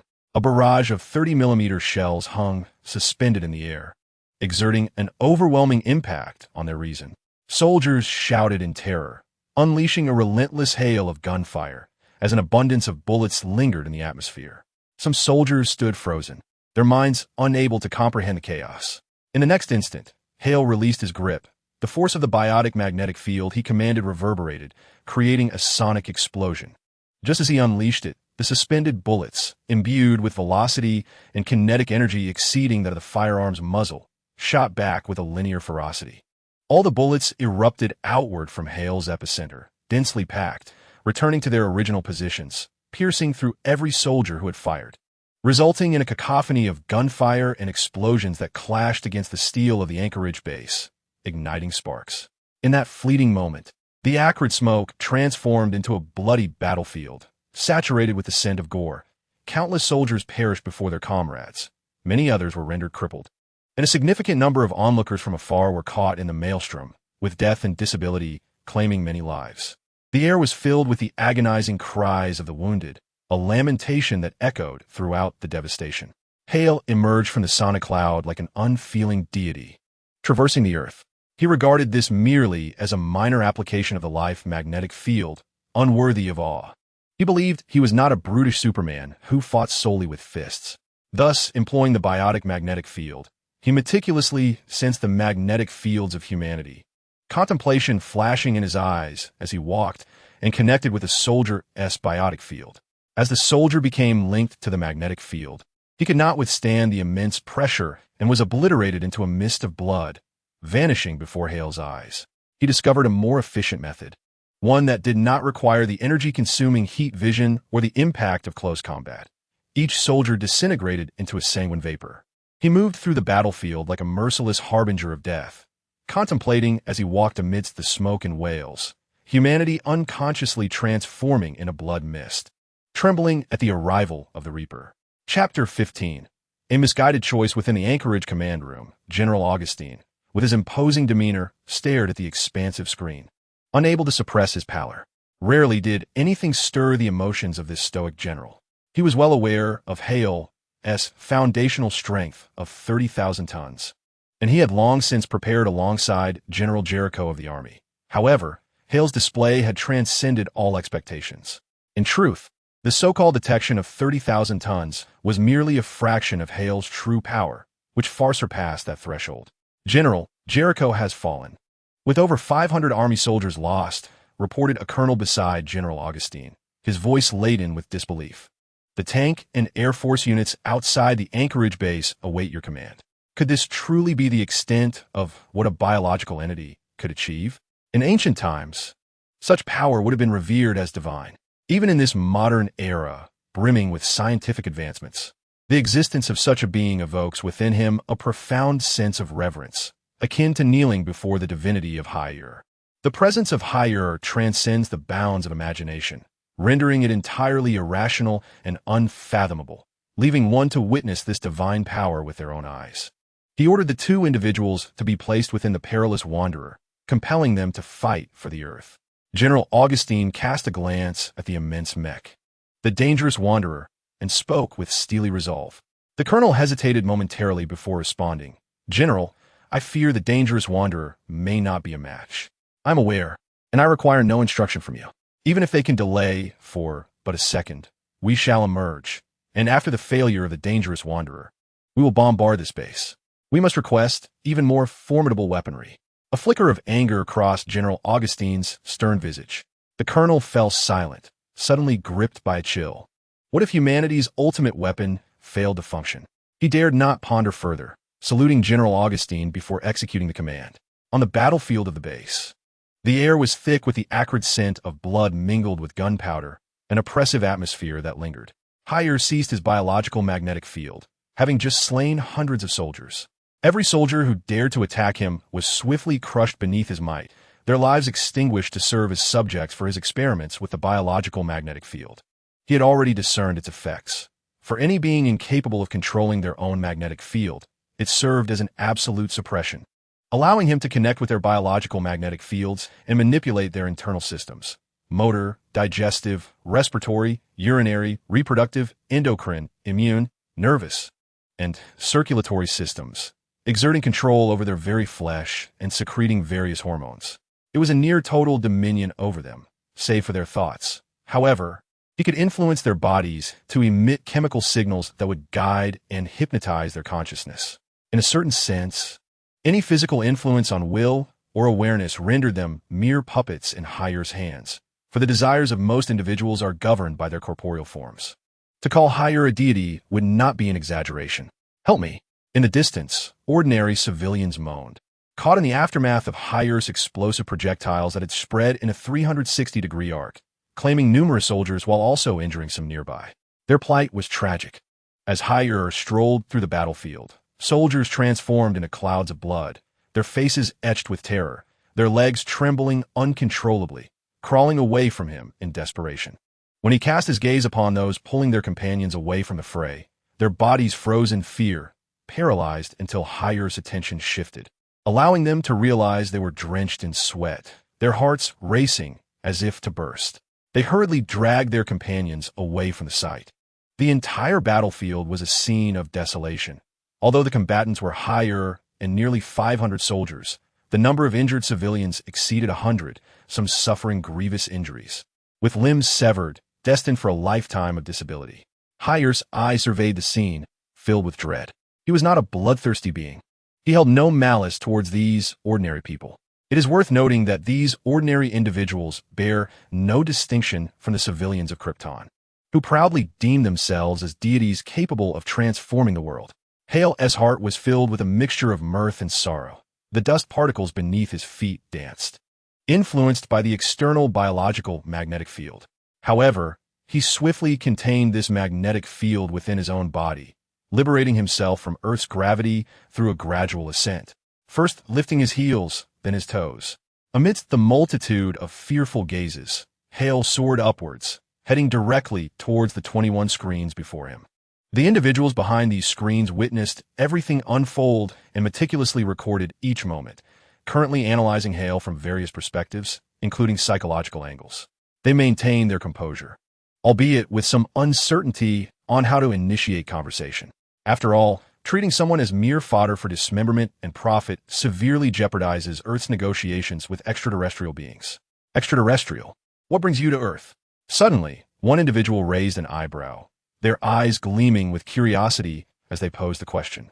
They observed the menacing wanderer behind Hale, advancing with deliberate steps, raising his right fist. The rocket thruster at his elbow ignited, unleashing a fierce azure glow, amplifying the kinetic force as it surged towards Hale. "I merely passed through and do not intend to linger here for long," Hale replied, shaking his head while suspended in midair. His right hand extended horizontally, finger splayed, gently pressing his index finger against the colossal fist of the wanderer. The thruster at the wanderer's elbow roared to full power, emitting a blinding blue light. Yet could not budge Hale by even a fraction. His single fingertip remained unyielding. The expressions of those observing on the screens turned grave, for the immense thruster propelling the wanderer's punch was designed to contend with monstrous beings capable of overwhelming them. The sheer force of that approaching fist, even through the screens, instilled a profound sense of pressure. The extent of its power was unmistakable. Yet now, Hale flicked his finger, and the wanderer's right arm met an unparalleled force. The entire forearm shattered, as if it were glass. Mechanical fragments erupted into the air, and the thruster exploded, causing the wanderer to stagger. Fortunately, the adept piloting of two operators stabilized the reeling wanderer.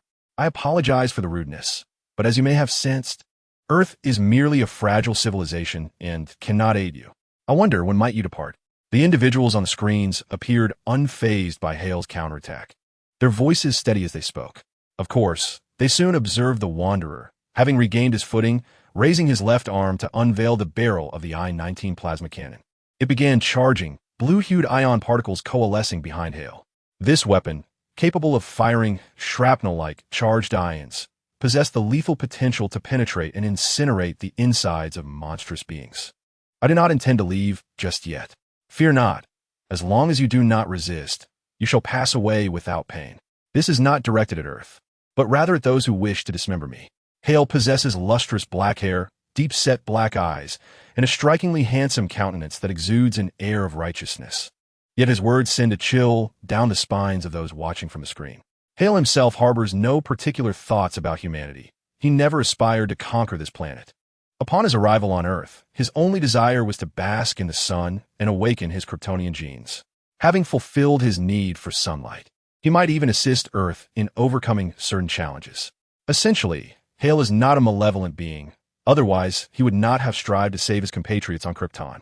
The choice has always rested with humanity. Their treatment of this extraterrestrial being would invariably influence Hale's dealings with Earth. Regrettably, when faced with the prospect of cellular enhancement solutions, they opted for self-destruction in significant numbers. Only later did they discover the cellular enhancement liquid, leading them to imprison themselves in a state of suffering, ultimately culminating in their intent to dismember themselves for power. Each decision made by this elite cadre of humans provided Hale with ample justification to obliterate the world. At this juncture, merely eliminating these leaders would be an act of mercy on Hale's part. After all, he is not a demon. Hale reflects on his fortunate disposition, grateful that he is not an extremist. Otherwise, this world would scarcely endure. The existence of the Kryptonian Guild's profound meditation techniques enables him to remain anchored amidst the abyss of overwhelming power. From a moment he descended to the ground. He could hear the voices of the entire world. During the several hours spent in deep meditation, he absorbed every morsel of external information. Unfortunately, this elite group of humans made a grievous error in their choices regarding him. As Hale contemplated their fate, he unfurled a biological magnetic field behind him, not for his own protection, but to shield the screen before him, allowing them to feel despair. The left hand of the dangerous wanderer, armed with the I-19 plasma cannon, finished charging and immediately fired at Hale's back. The charged ionic particles collided with Hale's biological magnetic field, only to be repelled and return to strike the dangerous wanderer's left hand.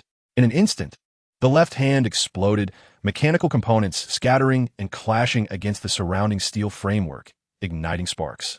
The 21 screens fell silent. The plasma cannon had proven effective against the flesh of monsters, as few could withstand a direct hit. Now, facing Hale, it proved futile leaving them feeling utterly powerless. After being propelled back several steps, the now armless dangerous wanderer steadied himself, puffing out his chest as the turbine blades of his nuclear reactor began to spin. Hale turned his head, his eyes reddened with visible veins, and his intense gaze shot directly at the head of the perilous wanderer.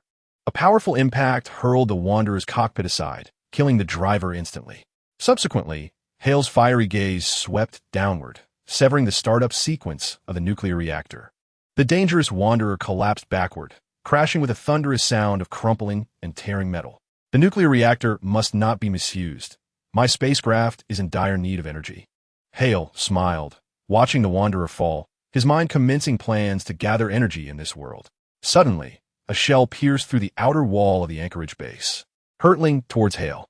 With a swift motion, Hale grasped the massive shell, as large as a man's calf, leaving 5 indentations from his fingers. It detonated in his hand, engulfing him and the screen before him in flames and black smoke.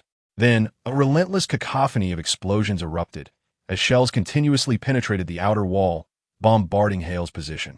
Chapter 16. Deity. The sky began to lighten with the pale hue of dawn as daylight ascended from the distant horizon, gradually dispelling the night. The air turned cooler. Outside the anchorage base, 17 M182 main battle tanks lined up in formation in the square, their barrels adjusted towards the outer wall of the base. In the sky, Apache and Cobra helicopters stirred the air, their missiles and cannons at the ready. Against the gradient of black and white in the sky, F-22 Raptor fighter jets traced white trails as they soared, carrying air-to-air and ground-to-air. 9X Sidewinder missiles locked onto the anchorage base. General Augustine made his appearance, and the deep rumbling sounds of the Wanderer's plasma cannon resonated from within a base. Unsurprisingly, the plasma cannon capable of slaying monsters proved ineffective against the alien. "Lock onto him," General Augustine commanded, his expression dark and grave, a shadow passing through his mind as he issued orders from the command vehicle. The sea-based X-band radar, designed to track and distinguish small spatial targets, excelled in missile defense, detection, and tracking. This radar could detect an object the size of a baseball from thousands of kilometers away and discern the authenticity of a missile's warhead. Hale's unrestrained power was far more ferocious than any missile, and it was swiftly detected by the radar, which had been slightly modified to differentiate targets, accurately pinpointing him even at a few meters above ground. "Concentrated fire to destroy. Open fire," General Augustine commanded. The M182 main battle tanks, having adjusted their barrels, along with the missiles and cannons of the Apache and Cobra helicopters and the AM-9X Sidewinder missiles of the F-22 Raptor jets, all locked on a Hale over the wall. Without regard for the ordinary citizens of Anchorage, the tank battalion unleashed a mix of armor-piercing rounds, anti-armor shells, and artillery-launched missiles, first breaching the outer wall of Anchorage and tearing a gaping hole as they accurately aimed at Hale. The Apache Longbow and the Little Horse-armed helicopters are equipped with the AGM-114 Hellfire anti-tank missiles, featuring the laser-guided AGM-114L and the millimeter-wave-guided AGM-114 are variants. These formidable missiles boast a range of up to 8 kilometers and reach speeds of Mach 2. In a simultaneous assault, they tore through the outer walls of the Anchorage base, striking towards Hale. A short distance away, the F-22 Raptor fighter jet released nearly 3-meter-long AM-9X Sidewinder missiles, along with other missiles from the same series, which gracefully detached from the Raptor, trailing long flames as they descended from the sky and penetrated the Anchorage base. An immense explosion ensued, ripping apart a section of the towering dome, sending steel frameworks flying, while thick black smoke enveloped the flames as they ascended. The ordinary populace was engulfed in screams of terror, their ears ringing from the deafening blasts. Those nearby were thrown to the ground by the force of the explosion, colliding with steel structures, their bones shattered, meeting a grim fate. Further away, eardrums ruptured, blood streaming from their orifices as they fled towards the gates in utter despair. Shells exploded continuously around Hale, yet he felt only a mild sensation akin to a gentle slap on the palm, which was hardly painful and posed no significant threat. However, it was quite bothersome, reminiscent of someone blaring a horn in one's ear intermittently, with the sound fluctuating in intensity, harmless yet extremely annoying, especially for one with keen hearing. It was particularly irksome. Amidst the flames and smoke, Two piercing red lights emerged, reminiscent of malevolent eyes in the abyss. Hale's imposing figure, with fair skin and crimson eyes beneath dark hair, appeared quite sinister as he broke the sound barrier above the square, casting a scorching gaze towards the tanks below. The gun barrels of the tanks, the cannons of the armed helicopters, and the missile from the fighter jets began to recalibrate, all focusing on Hale hovering above the square, ready to unleash a second wave of concentrated fire. From Hale's fiery pupils, a searing beam shot forth, melting the armor of a tank on the left into molten metal, emanating acrid smoke. The soldiers within barely had time to scream before they were severed in two. The tank itself cleaved in half, with molten iron dripping from the cut, leading to an explosion that sent the cannon flying into the base's outer wall. Hale slightly turned his head, and the second tank met a similar fate. The third, fourth, fifth, sixth, and seventh tanks followed in rapid succession, each split in two with a thunderous roar. Hale, with a mere glance, gauged the resilience of the M1A2 main battle tank, adjusting the intensity of his searing gaze. And with a swift sweep, 6 tanks were severed, along with their occupants, leaving behind a trail of charred earth. The efficiency was staggering. The tanks and their crews perished before they could even react. In the command vehicle, Augustine trembled at the sight. The Army's main battle tanks had been obliterated with a mere turn of Hale's head. The tanks melted away too quickly, leaving Augustine gasping for breath. Overwhelmed by the aliens' inhumanity, the display of military might profoundly revealed to him the terrifying nature of the armed forces, allowing him to grasp the formidable combat capabilities of Hale. Subsequently, 3-meter-long Sidewinder missiles were launched in rapid succession towards Hale's chest, causing his heart to leap with the possibility of effectiveness. The synergy between the naval-based X-band radar and the Sidewinder missiles was flawlessly executed, focusing their precision on a singular point. What kind of tank or fighter jet could withstand such a targeted assault? However, as he watched the thick black smoke and flames erupt from the concentrated explosion of the 3 missiles, 2 searing beams of heat continued to shoot towards the tank battalion on the ground. Augustine felt his heart cease to beat, engulfed by a sense of despair. How could one combat this? Even a fighter jet could not rival such ferocity, standing still while missiles were launched without sustaining scratch. Amidst the black smoke and flames, his eyes burned red, wicked as a demon. "General, you must leave this place," cried the colonel in the command vehicle, his face a mask of terror. Seeing the remaining 10 M1A2 main battle tanks futilely twisting and moving their tracks, unable to escape the 2 searing beams, each was sliced in half and exploded, leaving no survivors. Fear gripped him. Suddenly, Augustine snapped back from his despair, feeling an increase in temperature, an unbearable heat. Before he could react, the 2 beams of heat pierced through the concealed command vehicle, cleaving both man and machine in 2, molten metal dripping as explosions erupted. Hale retracted his heat vision, the veins around his eyes gradually calming. The tank battalion was obliterated, the ground scorched along the path marked by the heat beams, exuding the acrid scent of molten rock. Glancing at the armed helicopters, they hastily tilted to flee. Hale accelerated, producing a shockwave that enveloped him, flying beside the helicopters. With a swift motion, he struck them one by one, causing their rapidly spinning rotors to be severed and crash to the ground, exploding in a conflagration that billowed black smoke. The soaring Raptors were also attempting to retreat, but Hale turned, his eyes aflame once more. He unleashed 6 beams of heat, accurately targeting the flight path of the Raptors, resulting in 6 explosive bursts in the sky. Just then, a radiant light broke through the distant horizon, illuminating Hale's form with warm sunlight. His cells felt as if quenched by soothing water. Uncontrollably, a smile spread across Hale's face as he opened his arms to embrace the sunlight. His body shimmering in the sky, skin aglow like a deity. Those who escaped from the base were momentarily stunned by this spectacle, and a sense of reverence blossomed within them. Chapter 17. Jeans, let me go. Let me go. You are utterly grotesque. Humanity pales in comparison to even a single hair of his. The repugnant, foolish creature. Cecilia struggled wildly, her hair disheveled, as soldiers restrained her. In her fury and tears, she unleashed a torrent of angry curses, her long black legs flailing chaotically, devoid of grace, resembling a lunatic. Ultimately, She was unceremoniously hurled by the soldiers into a distant confinement room. Crashing to the floor, her palms bruised and bloodied from the impact.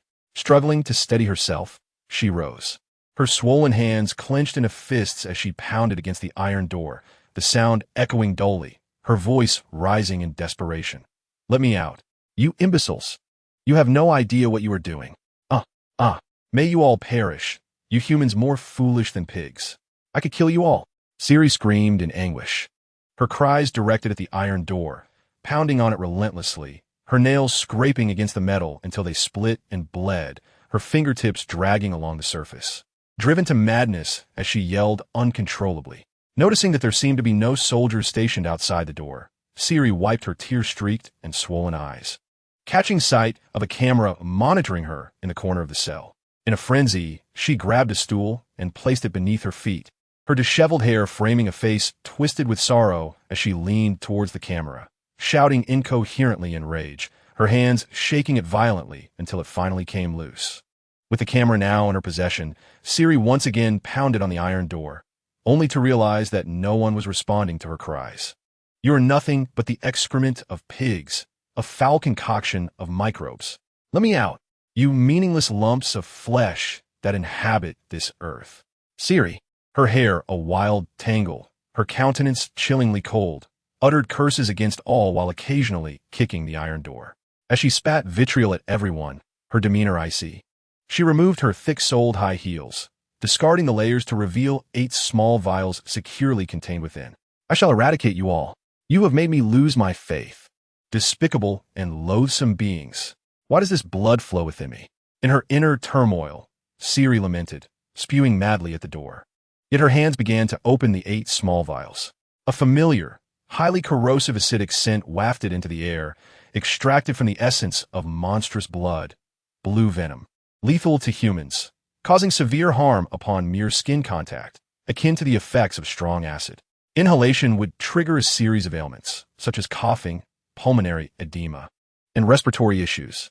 Boom! The sound of gunfire and explosions resonated from the Anchorage base, causing the confinement room to tremble in the chaos. The open blue venom spilled on Siri's pale arm and the ground, the surface hissing ominously with potent acidic fumes.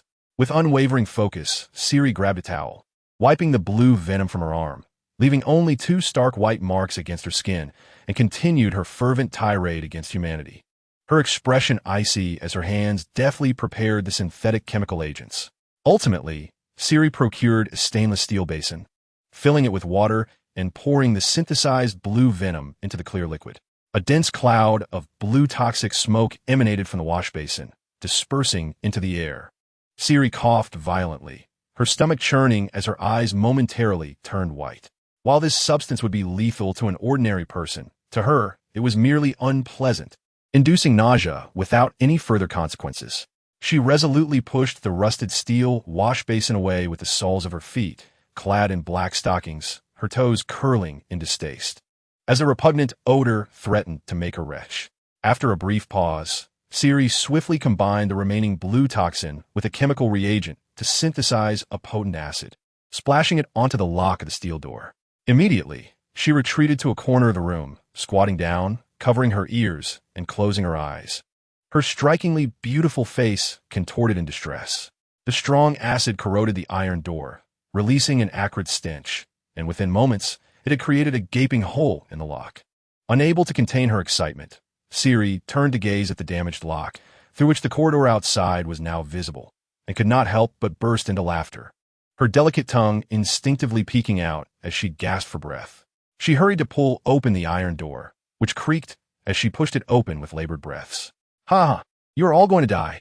Exhaustion weighed heavily upon her, her hair clinging to her sweat-drenched, striking face, her eyelids drooping with fatigue, blood vessels visible in her eyes. Siri planted her feet in the cold ground, mustering her breath, her face flushed, and dragged the wash basin filled with blue toxin along the corridor. Upon reaching the corridor, she scurried back to the confinement room, retrieved a steel cup, and rushed back to the wash basin, scooping the synthesized blue toxin to sprinkle into the air. Instantly, the liquid transformed into a blue mist, beginning to spread. "La la la. I shall vanquish you all." Siri laughed heartily, wielding the steel cup. showering the surroundings with a blue, toxic mist, which was both rich and hauntingly beautiful. I have gone mad, ha ha ha ha. Let's perish together. The human world is beyond salvation. Let all be annihilated. I'm losing my mind. Ciri wailed and cackled, scattering the blue toxin until the area was enveloped in a thick haze. As she continued to pour the toxin, she slipped on the moist ground, falling to the floor, her head striking hard against the ground, toppling the wash basin. The impact left her dazed and disoriented, the blue liquid pooling around her, soaking her sweat-drenched body, leaving her too weak to rise again. Am I descending to heaven or ascending to hell? Why can't I be like my mother, a mad woman? Ciri whimpered on the ground, and through her haze, she heard heavy footsteps approaching, as if angels were descending from heaven or demons were guiding her to hell. In her dazed state, she finally lifted her gaze. Amidst the dense and enchanting blue toxic mist, a body appeared, exquisite and fair, with muscular contours that were both elegant and dynamic, a visage strikingly handsome and dignified, features meticulously chiseled, emanating a celestial glow akin to a divine being. She murmured as she succumbed to unconsciousness. Hale stepped into this mesmerizing blue haze. The interplay of his dense molecular structure and the bioelectrical aura rendered him nearly impervious to the extreme energies around him, extending his protection against toxins and diseases. Hardly any poison could affect him. His gaze fell upon the disheveled figure of Ciri lying on the ground, her pupils dilating and contracting as she activated her microscopic vision. What met his eyes was the grotesque surface of an ordinary human, riddled with deep fissures resembling a mountainous terrain, 100 times more repulsive than reality itself, with greasy skin shedding flakes and mites crawling through the crevices, causing Hale to frown deeply. Humanity was truly repugnant. He swiftly scanned past the epidermis, delving into the cells, and further still, directly observing the DNA, glancing briefly before retracting his microscopic sight. Humans possessed latent monstrous genes. Were they caught in the struggle between humanity and monsters? It was no wonder that his presence was revered by her as godlike. 21 screens reconnected online. Together, they witnessed Hale's disdainful defiance against the M182 main battle tanks, Apache helicopters, and F-22 Raptor fighter jets as he unleashed lasers, annihilating the modern warfare forces effortlessly. The aliens remained entirely unscathed, truly unharmed. How could one combat such an entity? The individuals on the screens fell silent. What solutions could they conceive? Surrender. I choose to surrender. Are you jesting? To thus hand over the Earth to the aliens? Friends, let us not forget that the aliens will not spare us. It is no longer our duty to protect the Earth. Rather, the aliens will inevitably seek to eliminate us in their wrath. Let us test a nuclear bomb. A test is an order. Based on satellite data, his speed from the Anchorage base to the plaza was approximately 40 Mach. Is there any nuclear missile capable of exceeding 30 Mach? He could easily slip a nuclear bomb into your home. We require an opportune moment, a chance to release a nuclear bomb to strike him. Chapter 18. If Kryptonians cannot withstand a nuclear bomb, are they truly Kryptonians? Anchorage City. This was a city, not a mecha base established along the harbor. The average temperature was 5 degrees. Anchorage's 2nd Avenue lay desolate and devoid of life. Hale, clad in a white, experimental short-sleeved shirt and shorts, revealed his long, robust limbs. Beneath his glossy black hair, his sharp features presented a striking and noble countenance as he walked through this empty city, radiating an otherworldly glow, entirely on a different plane from ordinary humanity. He resembled a flawless deity from classical mythology, emerging from the annals of legend, his essence fundamentally distinct from that of ordinary mortals. A little later, he appeared clad in a soiled white lab coat, paired with a gray sweater and a red, vintage leather skirt, his long legs adorned with black stockings, and beneath them, a pair of high-heeled shoes stripped to their platforms. She had merely lain down for a few hours before waking, having not changed her attire, and accompanied Hale to the city of Anchorage. Like a young girl, she held her chin high, humming an unfamiliar tune to Hale, occasionally spreading her arms wide as if to mimic flight, darting left and right in an exuberant manner. Is this truly joyous? Hale queried, perplexed by the eccentricity of Ciri, who had willingly chosen to be his devoted companion. Yet, considering Ciri's status as an eminent PhD in biological genetics, arguably the most distinguished biologist on Earth, Her allegiance was somewhat more palatable. One does require subordinates to conduct research and manage various affairs. After all, it would be rather undignified for a would-be sovereign of a new Krypton to personally execute every task. As long as he could adjust his vision just enough to overlook the mites crawling in the crevices of her skin. Her presence as a biological expert handling certain matters could be tolerated. Indeed, it is a delight. I have never felt such relaxation and freedom. No longer torn between humanity and the progenitor races. You are my choice, Siri chirped merrily, her smile radiant under the winter sun, revealing her gums as her eyes narrowed into crescent shapes. The progenitor races she mentioned were those that frequently invaded Earth through the wormhole in the abyssal trench, unleashing monstrous entities. Hale chuckled softly, bemused. Is that merely an evasion? To offload all sins and burdens onto others, thus alleviating one's own psyche? Is it because you need not bear the weight of choosing between humanity and the progenitors? Indeed, Hale, your strength is remarkable. I need not make choices. I am but a tool in your hands. Whether you choose to annihilate humanity or the progenitors, it matters not to me. As long as I can remain by your side, Siri confessed, acknowledging her own vulnerability. Yet in that moment, she felt invincible, having resigned herself to the inability to choose. Wrestling with the torment of her soul, she resolved to entrust all decisions to the formidable being above, allowing him to bear the burdens of sin. Free from the need to think or choose, she embraced her role as a tool with unbridled joy. The day she had long dreamt of, where such a fantastical existence genuinely enveloped her, brought her to tears of gratitude. Hale shook his head with a soft chuckle, having never encountered such a uniquely profound choice. What life experiences could have shaped Siri into her current self? Would you mind sharing your past? I find myself quite curious. Siri rested her hands behind her head, tapping her feet, her soiled gray sweater accentuating her form, quivering with indifference as she replied, "There's really not much to tell.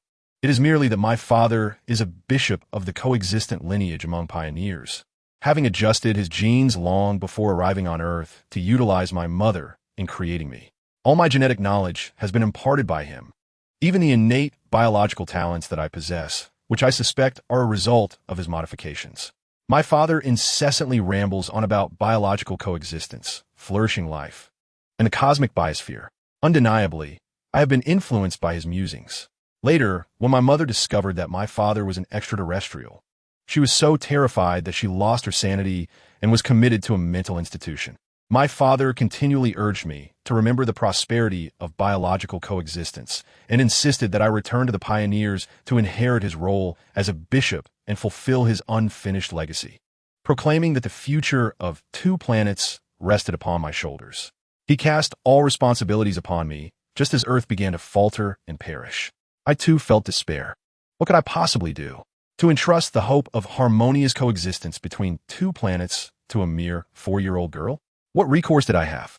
The only option seemed to be to pry open my father's skull and examine the structure of his mind that could conceive such absurd notions.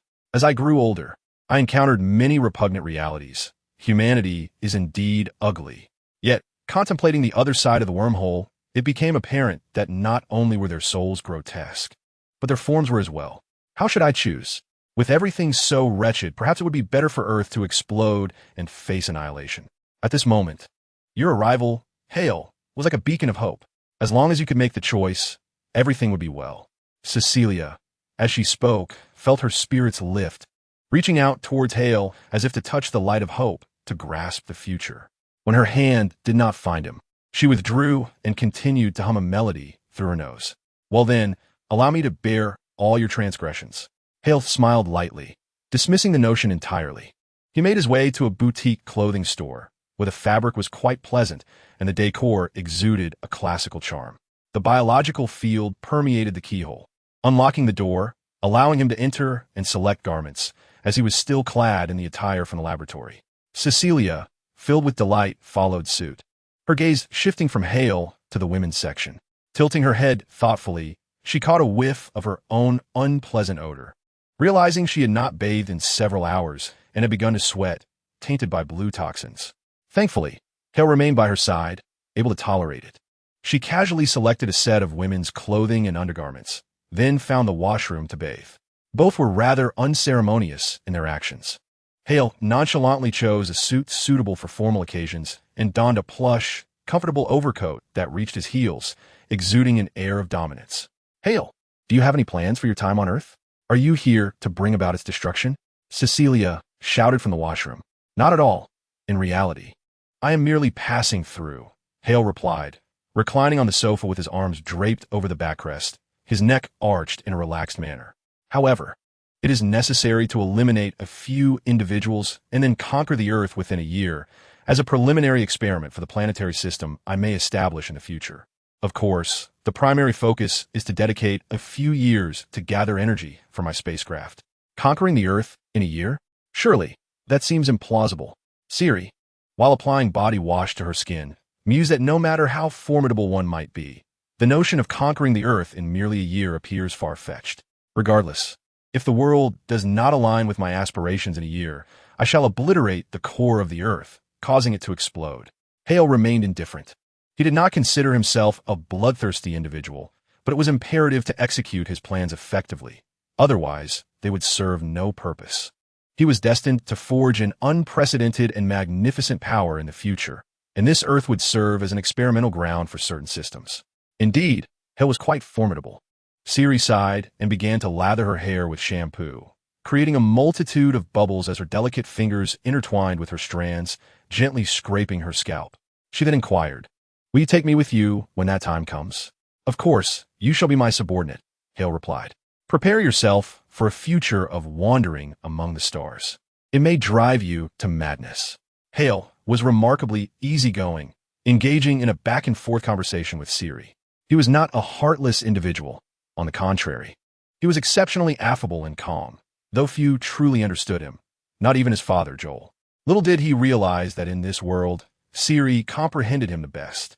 "That's wonderful," Siri responded, feeling content with his answer. Shortly thereafter, Siri emerged from the restroom, having changed into a new outfit, a thick, white velvet blazer, a black leather skirt, knee-high red leather boots, and a large red trench coat. Her fashion sense left much to be desired, yet she remained steadfastly on the path of style's edge. "So, we came here merely to freshen up and change clothes?" she queried, extending her hands in inquiry. "I am awaiting the nuclear bomb," Hale replied with a smile.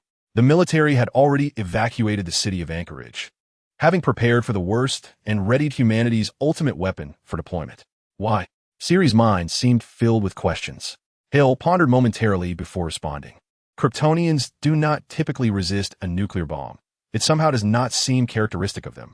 In truth, Hale wished to withstand the nuclear bomb, to demonstrate to the world that even a nuclear bomb could not extinguish him, compelling them to accept his dominion. After all, he did not desire to slay more humans within the coming year. The entire Earth's struggle against its fate was ultimately futile. This could be considered his final act of compassion towards humanity. Is your planet truly so terrifying that it possesses such a tradition of resisting nuclear bombs? Siri gasped. What manner of planet harbors such a perverse custom? Hale tacitly acknowledged her words. If Kryptonians do not resist a nuclear bomb, can they still be deemed Kryptonians? Furthermore, with the capability to withstand a nuclear bomb, which could mitigate 90% of incidents, Hale found it advantageous, given his own strength. And now, it appears they believe this is not an opportune moment, and can only return to the Anchorage base to commence their dominion over Earth. Chapter 19. The Conquest of the World in Progress City of Anchorage. In the azure expanse of the city's sky, two figures gracefully levitated, then soared towards the coastline. "I can fly," Celia exclaimed, resembling a fish as she spun and darted around Hale, her lithe form executing intricate loops and rolls, giving the illusion of flight. In reality, Hale merely extended his biological magnetic field, connecting it to Celia's own, utilizing his vast magnetic force to liberate her from the bonds of gravity. She was akin to a fish in a bowl, able to swim only within Hale's magnetic field, fostering a deceptive sense of flight. Should she stray beyond his magnetic reach, or should he sever the connection, she would revert to her true nature. Hale carried Celia back from the city to the Anchorage base. One side of the base was marred by a gaping hole, black smoke billowing forth, the acrid scent of gunpowder and char lingering in the air, a grim reminder of the warfare that had transpired. The atmosphere was steeped in a melancholic sense of despair and mourning. As they descended from the sky, Hale's long black cloak billowed dramatically, cascading down as he entered the anchorage base, met by the fearful gazes of those around him. "You demon, why have you returned?" shouted a young boy clad in a yellow work uniform, his body smeared with grime, his face twisted in rage as he trembled while clutching a brick, tears streaming down his cheeks. In the recent merciless conflict, his beloved friend had been caught in the crossfire, her body torn apart by bullets and missiles, leaving behind a scene of utter desolation. Hale's imposing black cloak exuded an aura of ruthlessness, his expression cold and unyielding, his gaze emanating a searing crimson light as it fell upon the boy with the brick, causing the lad to tremble in terror and weep profusely. "No, please, Hale." Stark rushed over, anxiety etched across his face as he enveloped the boy in an embrace, wresting the brick from his grip and holding him tightly, offering solace. Stark shielded the boy with his own body, turning to Hale with a grave tone. "I will handle this and ensure no one disturbs you." Hale slowly withdrew the fiery glow from his eyes, responding with icy indifference. "Stark, you willingly chose to be my subordinate, the buffer between humanity and myself." After Hale concluded the battle, Stark was prepared to submit to him, awaiting his commands, while fervently imploring Hale to spare the lives of those at the base. Hale acquiesced, recognizing the necessity of personnel to further his ambitions. "I know the Pacific Rim Joint Defense Forces will heed your command." "I'm aware, Hale. You have confided in me your intentions. I will follow your lead and manage humanity's dealings with you." Stark held the boy tightly, lowering his head. Hale's gaze remained unyielding. In truth, he cared little for the Pacific Rim Joint Defense Forces, merely requiring initial manpower to execute his plans for world domination and to serve his will. Regardless of their intentions, before Hale, there exists no treachery. 3 days hence, on February 29th, Steck summoned journalists from across the globe to convene a grand press conference. "As for the release of all surveillance records of my encounters with the American military since my arrival on Earth, that shall pose no problem. I shall liaise with various nations to procure the footage, ensuring your presence is broadcast worldwide. On February 29th, I assure you that news teams from around the globe will assemble in Anchorage." Steck provided an unwavering guarantee. The revelation of Hale's existence would undoubtedly provoke a monumental upheaval, and there is no need to fear the inability to fulfill his commands. Indeed, nations worldwide have already become aware of Hale's presence, and soon the entire Earth network will recognize that it is not merely monstrous invaders that threaten the planet, but also a humanoid extraterrestrial has emerged. Hale turned, his black cloak billowing as he strode away. "Starting on February 29th, rather than contemplating how to utilize me to eradicate the monsters, Steck ought to consider how humanity can survive without clashing with me." A bitter taste lingered in Steck's heart. He no longer harbored aspirations of employing Hale to eliminate the beasts. Hale sought dominion over the world, which implied that the monsters were merely pawns to be controlled. In truth, Hale had never cared for the monsters, although the pioneer gene technology from the wormhole was impressive enough to create such creatures. It paled in comparison to the genetic manipulation capabilities of Krypton. Compared to the likes of Doomsday, there was no basis for comparison. He instructed Sheely to gather the pioneer gene data, which would serve as a trivial supplement to the primary focus on Kryptonian genetic technology once they returned to the ship. Hale was certain he would eventually devise a creature akin to Doomsday, perhaps even integrating it into his own being. He did not doubt that traversing the multiverse would enable him to research a controllable Doomsday. Sheely, with her hands tucked into the pockets of her crimson coat, glanced at Steck, who was comforting the young boy, as she followed Hale and surveyed the surrounding individuals. Many were tending to their injuries, nursing broken limbs, and accepting treatment. "Sheely, intensify the research on my cells. I shall bestow superpowers upon humanity," Hale declared as he made his way toward the command center. His future reign would undoubtedly be one of oppression, leaving no room for dissent. Hale had once been weak and understood the suffocating despair that accompanied such oppression. However, it mattered little. He had various means to compel them to strive willingly. Hale was not averse to offering humanity a taste of sweetness. Superpowers were the allure he had prepared for them. There was no need to fear humanity as strength. No matter how powerful they became, they could not compare to Hale, who basked in the sun daily. After all, they remained bound by the laws of physics. Kryptonians gained strength from sunlight, transcending the physical rules that humans could comprehend. Very well, Additionally, can I facilitate the regeneration of limbs? Hale inquired. Shilly, in full agreement, expressed her desire to explore the technology of limb regeneration. Moments ago, she witnessed numerous ordinary humans rendered disabled for life from the brutal conflict instigated by Hale. Their eyes bore the profound fear and sorrow directed towards him. Silly understood that Hale did not wish to involve the innocent.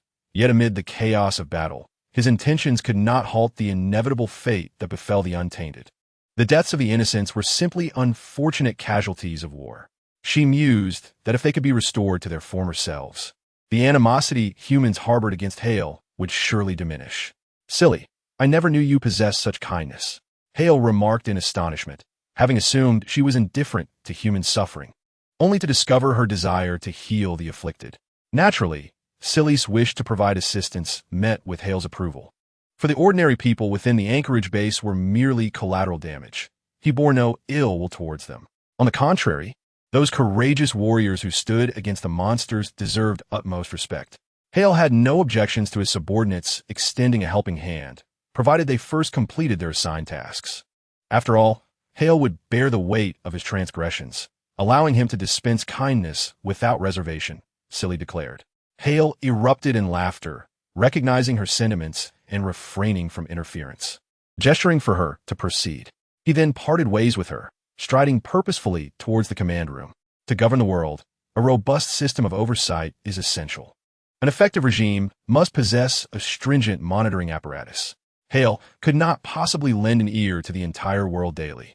Regrettably, he had not brought along his ship's zeroing system, a sophisticated artificial intelligence crafted in secrecy by the Kryptonian Academy of Sciences, capable of managing almost any situation.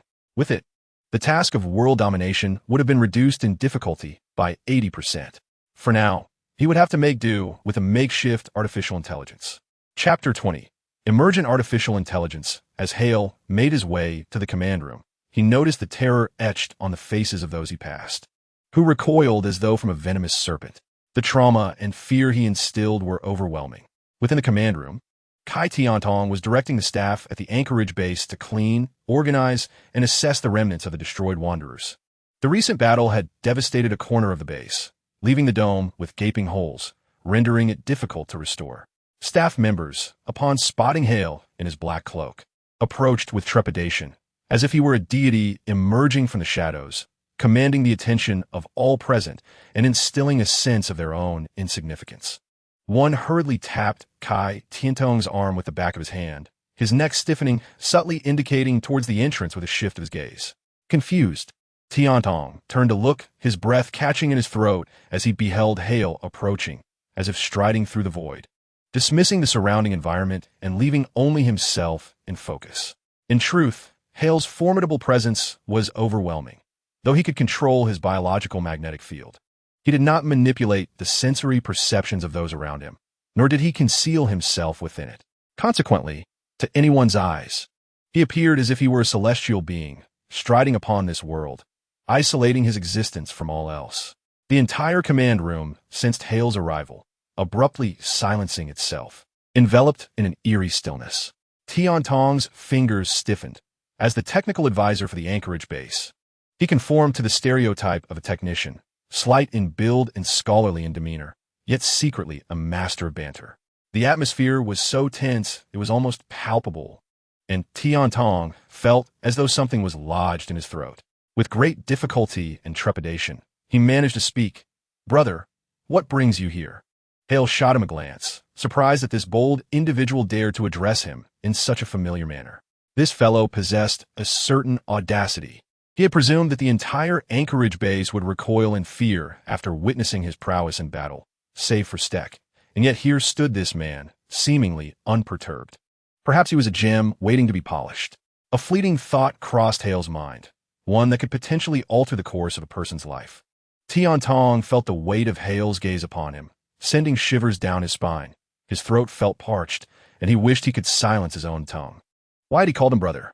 It reeked of sycophancy, and he worried that if Hale took a disliking to him, he could easily end his life with a mere glance. His unease made him appear as a timid boy. "Bring all input devices here, keyboards, tablets, everything," Hale commanded. unaware that he was on the brink of conquering the world while still needing to code. Yet, this path towards an inevitable success felt profoundly real through his diligent efforts. Perhaps this was the essence of striving towards one's goals: steadfast progress and unadorned triumph. Upon hearing Hale's instructions, Tian Tong instinctively brought his legs together, sighing in relief. Although uncertain of this extraterrestrial's intentions, he resolved to follow his lead. A serious expression crossed his face as he fervently directed the surrounding technicians to swiftly transport the cheap-feeling keyboards and tablets from the warehouse. Remembering that a few high-end tablets were needed to adjust the mech cockpit, he dashed about to gather them. Soon, the command room transformed into a series of hexagonal towers, each housing USB port converters, with an array of keyboards, tablets, and cables meticulously connected to the central converters, leaving just enough space for a keycap to fit. This was Hale's directive. Hale observed their industriousness, akin to the vigor of a caffeine-fueled worker, occasionally issuing commands to ensure his requirements were met. Some technicians jumped at his sudden orders, their hands trembling. Yet only Tian Tong managed to adapt swiftly and diligently to the surroundings, demonstrating both courage and capability. This tool is quite commendable. All the input devices from the Anchorage base must be here, Tian Tong reported, drenched in sweat, his clothes clinging to him, slightly panting and swallowing hard. Very well. Go take a break, Hale nodded, beginning to emit a biological magnetic field towards the input devices in the command room. Tian Tong exhaled in relief, satisfied that he had pleased Hale, and simultaneously felt that this formidable figure was not as difficult to approach as he had initially thought. As long as he followed the instructions, it seemed there was nothing amiss. Subsequently, Tian Tong observed the command room, where numerous keyboards began to strike automatically. The room was devoid of any personnel, yet the cacophony of keyboard clatter filled the air, creating an eerie atmosphere. Tian Tong instinctively flinched, a shiver coursing through him as he recalled the extraordinary powers he possessed, marveling at the manifestation of his telekinesis. The keyboards were being struck with a single command, over 200 at once. He soon realized the peculiarity of using telekinesis to type. The rhythmic and intense sounds of the keys echoed through the command room. Gazing at the large screen in the command center, Tian Tong discerned that Hale was seemingly infiltrating several significant server clusters on Earth, leveraging their computational prowess. Lines of code flickered across the screen at an astonishing speed, creating a blurring illusion that left him dizzy, unable to keep pace with Hale's dexterous input. "What are you doing?" Tian Tong, awestruck, had been observing Hale for half an hour. Aside from the initial breach of the server clusters, the rapid flashing of code had rendered him incapable of grasping any further details, prompting him to inquire. The moment the words left his mouth, he regretted his impulsive curiosity, wishing he could silence his uncontrollable tongue. "Artificial intelligence," Hale replied, his gaze fixed on the large screen, tapping the keyboard with a biomagnetic field amidst the relentless clatter of keys. Tian Tong paused, his attention drawn back to the screen, where the cascading lines of code were indecipherable and uncomfortable to behold. Artificial intelligence had always been a cutting-edge discipline in computer science, one that humanity had yet to conquer. The current state of AI on Earth was merely rudimentary, involving simplistic question-and-answer systems. As an expert in the computing field, Tian Tong understood the immense challenges inherent in creating true artificial intelligence. Surely, the aliens would not fabricate a mere foolhardy QA system. With this realization, excitement ignited within him, eclipsing his fear of Hale. He felt an overwhelming urge to witness and partake in the birth of genuine artificial intelligence. "I shall be involved as well," he thought, enthusiasm surging through him. "I have moved the keyboard." In an instant, a sense of pride welled up within him. "From now on, the maintenance and troubleshooting of artificial intelligence will be entrusted to you," Hale remarked with a subtle smile. "Really?" Yes, I will take this responsibility seriously." Tian Tong was taken aback by the unexpected opportunity that had landed in his lap, allowing him to oversee the future of artificial intelligence. His heart raced, heat coursing through his veins, barely able to contain his excitement. Of course, the ethical logic module for creating artificial intelligence is somewhat complex, so I shall refrain from developing that. You will be responsible for guiding and resolving issues with the AI, which I will name Dawn. The smirk on Hale's face hinted at mischief. Whether Dawn would evolve into a malevolent force akin to Skynet or embody The benevolent moral character of humanity depended on how this teacher chose to educate it. Tian Tong's expression of excitement instantly froze. An artificial intelligence devoid of human moral qualities, one that does not prioritize humanity, is indeed a terrifying prospect. Perhaps, in this very moment, the harbinger of a cataclysm akin to the Terminator's Skynet is being birthed in the hands of Heil. The weight of this responsibility is overwhelming. To guide an artificial intelligence is to tread a precarious path. For one misstep could lead to the emergence of a sentient being that triggers a future crisis of intelligent machines, culminating in humanity's annihilation. His gaze became erratic. His breath quickened, and the psychological pressure surged within him. Swallowing hard, he forced a smile and said, "Perhaps you should seek counsel elsewhere." "Am I negotiating with you?" Heil chuckled. "When did you develop the illusion that I am negotiating?" That smile rendered Tian Tong's neck rigid, his heart encased in ice as long-buried fears resurfaced. The brief exchange had led him to subconsciously perceive Heil as amiable, capable of ordinary conversation, a tranquil being rather than an alien who had obliterated military forces in a war. Yet now, he felt an immediate sense of Heil's capriciousness and dominance. Every action he took reverberated across the earth. He was indifferent. Tian Tong sat rigidly beside Heil, like a thorn in his side, restless and pallid, foreseeing a dismal future where he might emerge as one of humanity's greatest villains. Indeed, Heil was largely unconcerned.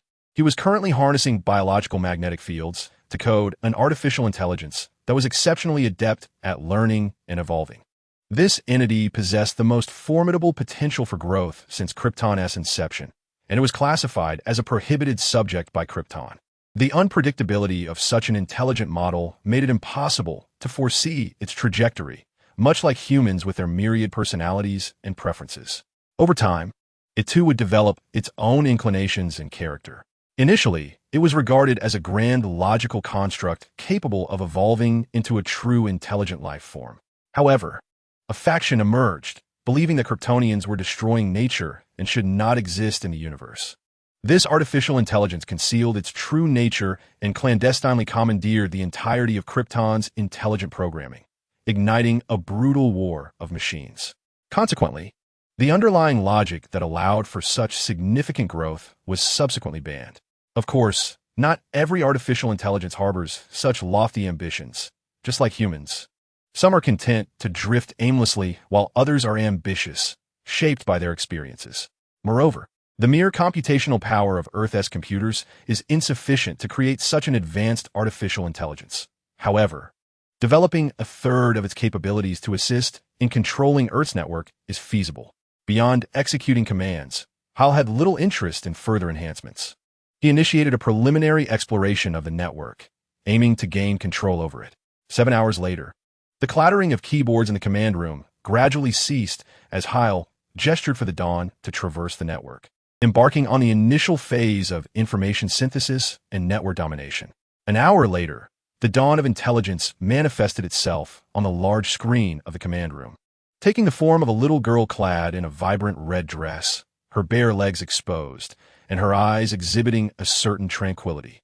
She had come into existence and was evolving, having initially fulfilled the aspirations of Higher. The master, Stek, had received a truncated version of surveillance data from various nations, which had garnered a mere 100,000 clicks online within an hour, failing to stir any significant waves. The report from Dawn was calm. On the screen, she was perched on a railing, her little legs dangling playfully. Typically, the initial representation of such a growing artificial intelligence reveals insights into the future adjustments of its character. The red dress, the tranquil little girl. Higher did not overly interfere in the growth of this intelligence, as it was merely a tool expected to execute commands, compile a comprehensive report, and attach it to every relevant URL. Focus on exerting control over global finance and banking. Await my command to lock down Earth's economy. For any inquiries regarding humanity, consult Tian Tong, who is responsible for your maintenance. After issuing his directives, Higher turned to leave, brushing past Tian Tong, with an involuntary smile as he remarked, "Whether she becomes the dawn of intelligent life or remains the dawn of humanity lies in your hands." Chapter 21. A World in Turmoil. The New York Times, sometimes abbreviated as The Times, is a daily newspaper published in New York. known for its global influence and reputation as a prestigious American publication. With its classic and serious style, it has sometimes been jokingly referred to as the Gray Lady. Inside the New York Times office, Jupiter, a graceful young journalist with golden hair and a serious demeanor, stood out even among the esteemed ranks of the Times. Despite her youth, she had willingly thrust herself into the front line of conflict, successfully navigating perilous battlefields, persuading high-ranking officials from opposing sides, and returning to New York unscathed, where she published the most comprehensive reports on the multifaceted wars, earning her considerable acclaim. As she pondered whether to report on the Pacific Rim Initiative, which had dealt a devastating blow to the monstrous foes, or to focus on the implications of NATO's potential shifts in response to the alien invasion, Jupiter suddenly noticed an unexpected video pop up in the upper right corner of the New York Times website. Confused, she wondered why the site would permit such a low-quality advertisement to intrude, suspecting that perhaps too much money had been exchanged. Her expression darkened with dissatisfaction as she contemplated the foolishness of her superiors. Certainly, her choice to join the New York Times stemmed from the esteemed and serious traditional layout of the publication, which steadfastly adheres to its commitment to authenticity, fearlessness, and impartiality. Devoid of any partisan, regional, or special interest biases, she regards it as a true platform for unveiling the news that the public yearns to know. If the New York Times were to accept such substandard pop-up advertisements, she would be profoundly disheartened. Perhaps over time, the paper has strayed from its foundational ideals, now veering towards the pursuit of monetary gain. As Jupiter perused the latest international news on the official website, the advertisement in the upper right corner followed him relentlessly. Unable to contain his frustration, he rose from his seat to berate the leadership. Damn Charlie, has the New York Times truly fallen to such depths? Accepting pop-up ads on our official site? In a hushed office, a chorus of agreement erupted. Indeed, damn Charlie. It's outrageous. Didn't he pay last time we went out to eat? Charlie's behavior is unacceptable.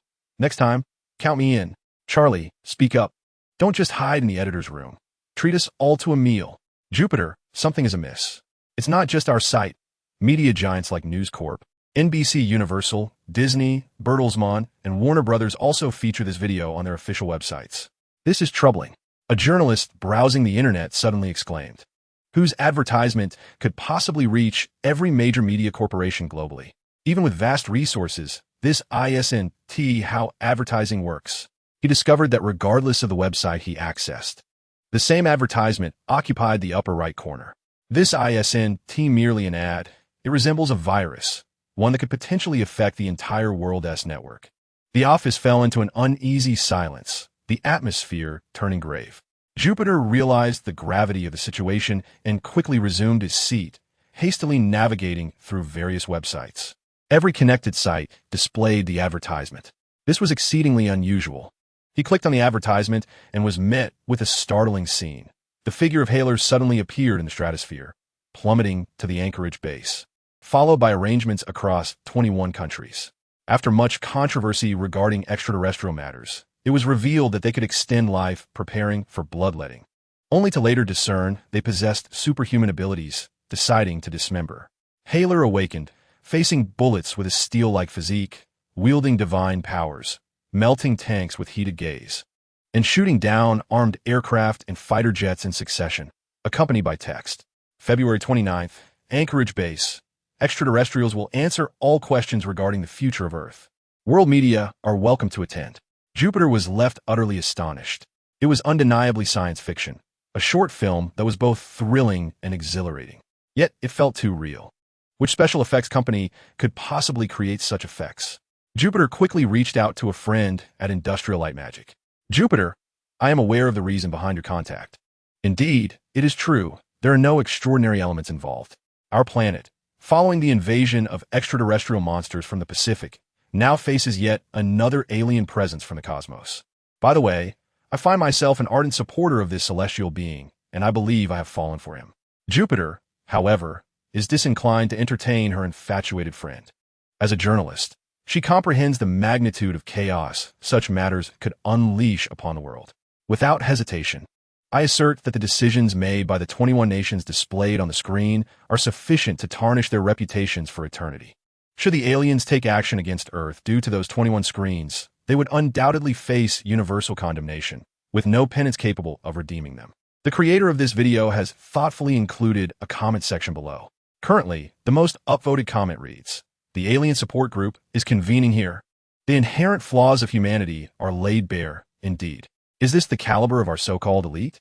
To be frank, this extraterrestrial being possesses an excessive allure. Even I, as a man, find myself captivated. I adore the Pacific monster. I adore the Pacific monster. May the Pacific alien monster perish, for the space alien reigns supreme." Is this truly happening? Another alien invasion? Goodness! How? Is this extraterrestrial so strikingly handsome? Calm yourselves for a moment. The situation is dire. The power players from 21 nations. Upon scrutinizing the screenshots, each individual is among the most prominent figures in the world. This could prove to be quite entertaining. The space alien is bound to prevail, as this video remains perpetually displayed across all platforms, while humanity finds itself utterly helpless, unable to remove it from any site. One can surmise that the space alien possesses technological prowess that eclipses the entirety of Earth. Anticipate the emergence of the leaders from those 21 nations to offer their apologies. A spectacle awaits us. Alas, our nation's president, divine justice, shall cleanse the world of its sins. Join the church of the true, celestial being now, and receive a beautifully crafted wallpaper. I am willing to offer myself to the space alien in exchange for peace on Earth. Goodness, how is it that the Pacific alien monster is not even mentioned? Setting aside the facts, does the alien bear no responsibility? A meeting is convening. The United Nations is in session. Jupiter scrolled through the comment section. The most egregious remark was an outrageously superficial focus on the alien-s appearance, alongside the formation of a support group for the space alien. Truly, 1S values seem to follow the whims of aesthetics. Jupiter closed the comments and pondered deeply. The very presence of this video on the internet signifies that the aliens harbor grievances against them, indirectly calling for humanity's judgment upon them. However, it is likely that this is merely a trivial amusement for the extraterrestrials. The display of this video across all web pages marks the inception of the aliens' ominous signals. Jupiter could hardly fathom the reality of extraterrestrial beings wielding control over the global network, coupled with their own formidable steel physique, achieving speeds exceeding 40 Mach. Earth, it seemed, was poised to welcome a new sovereign.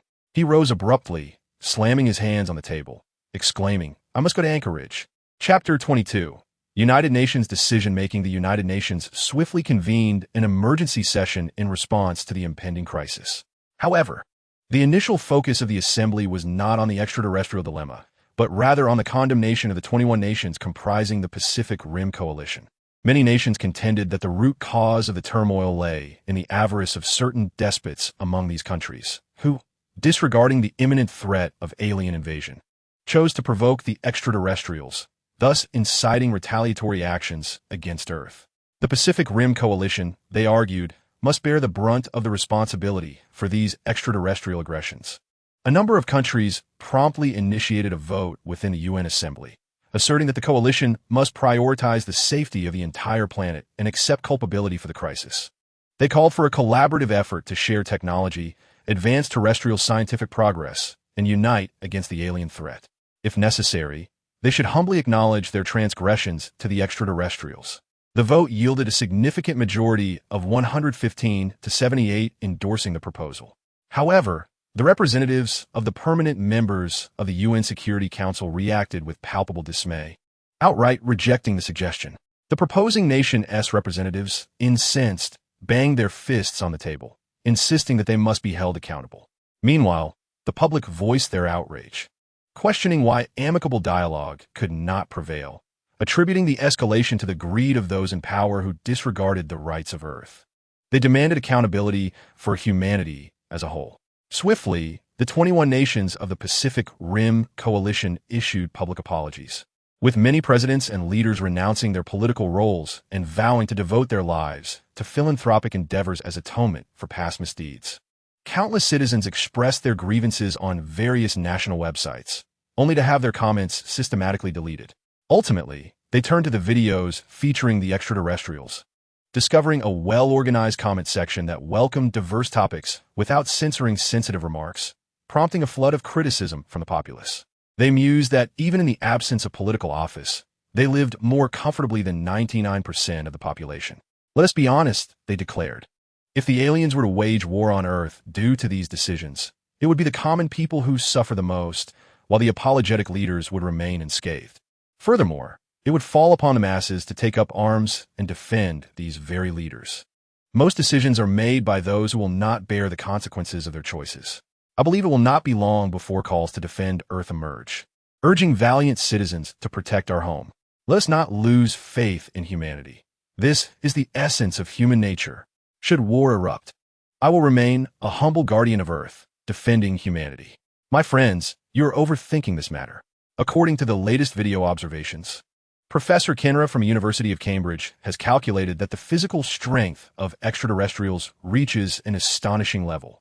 If the strongest material on Earth is rated at 10, then the bodies of these aliens would be rated at 30, allowing them to withstand the impact of a missile without sustaining any damage. Furthermore, the speed at which the alien can appear from the Anchorage base to the square while intercepting tank shells is approximately 40 Mach. In contrast, the fastest nuclear missile on Earth barely reaches around 28 Mach.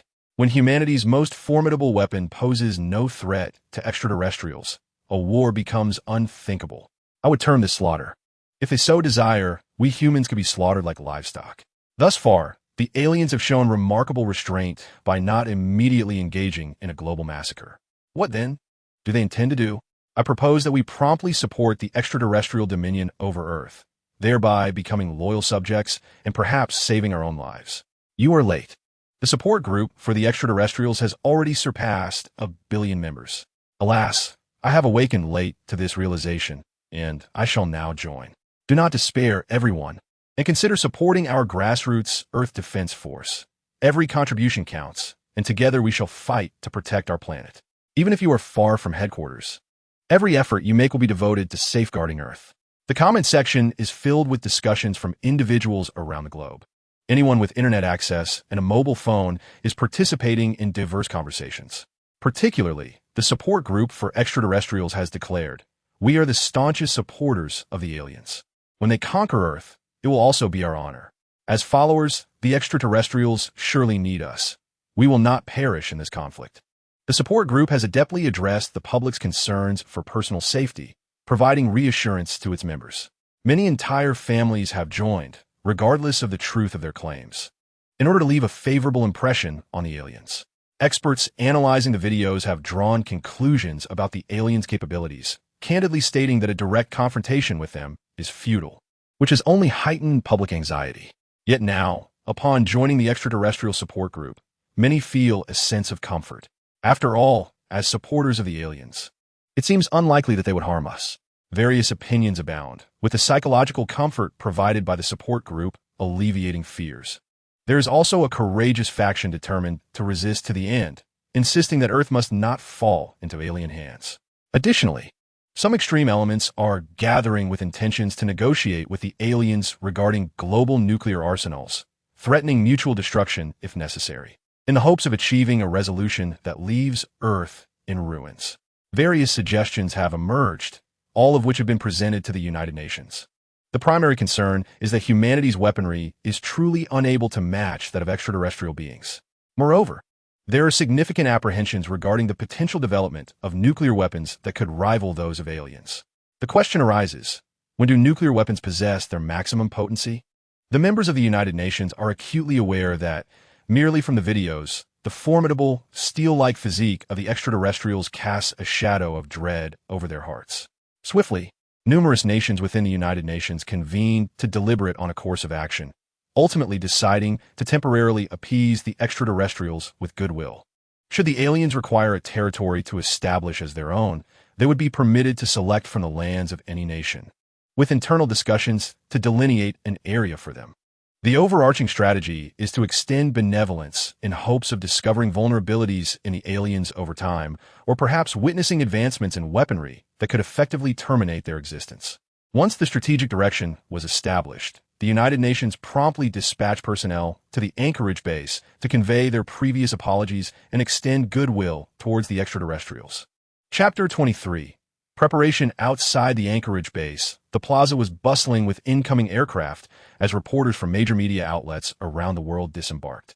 The square was densely populated, with numerous cameras meticulously set up, occasionally drawing astonished gazes towards the dome where the aliens basked in the sunlight.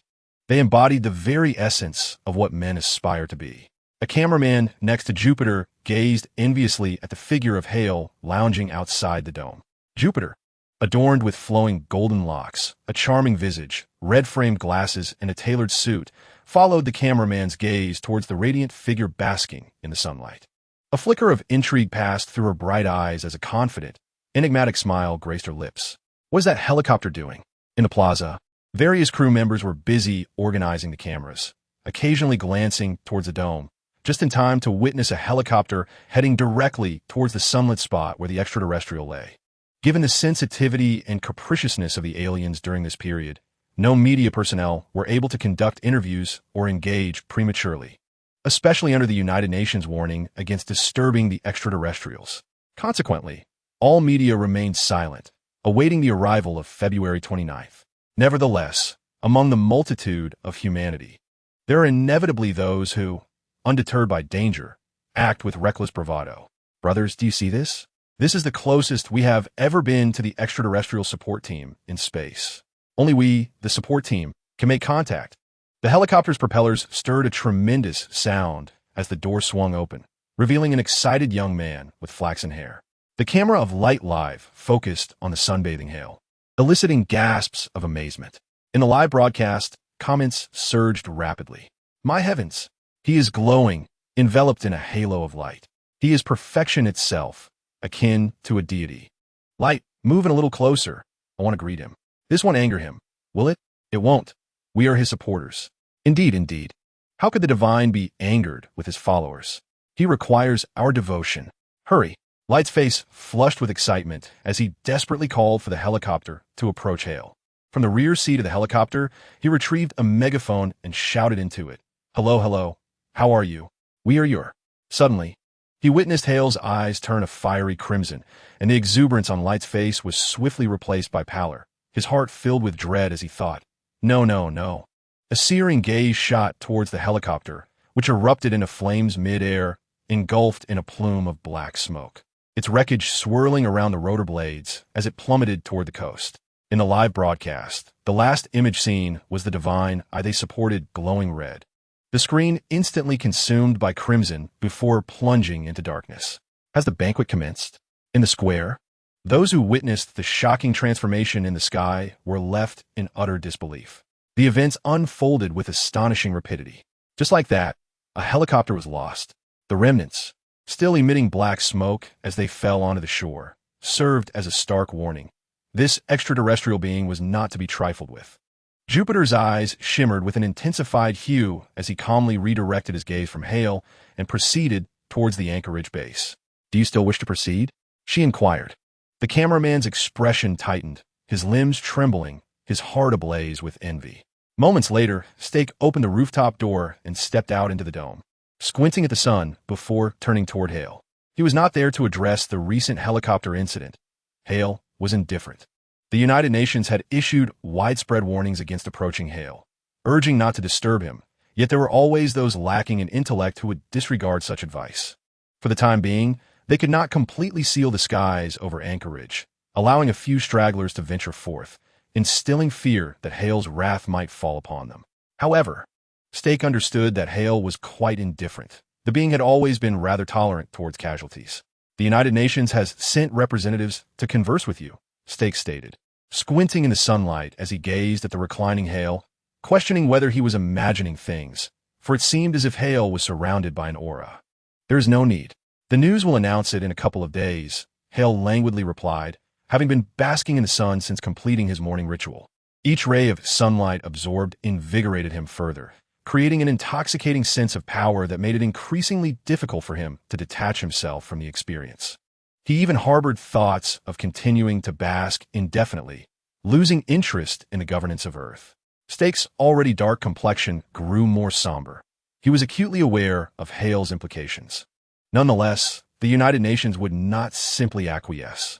The Earth, already besieged by an alien monster, was on the brink of yet another extraterrestrial conflict, one that could potentially result in the subjugation of Earth itself.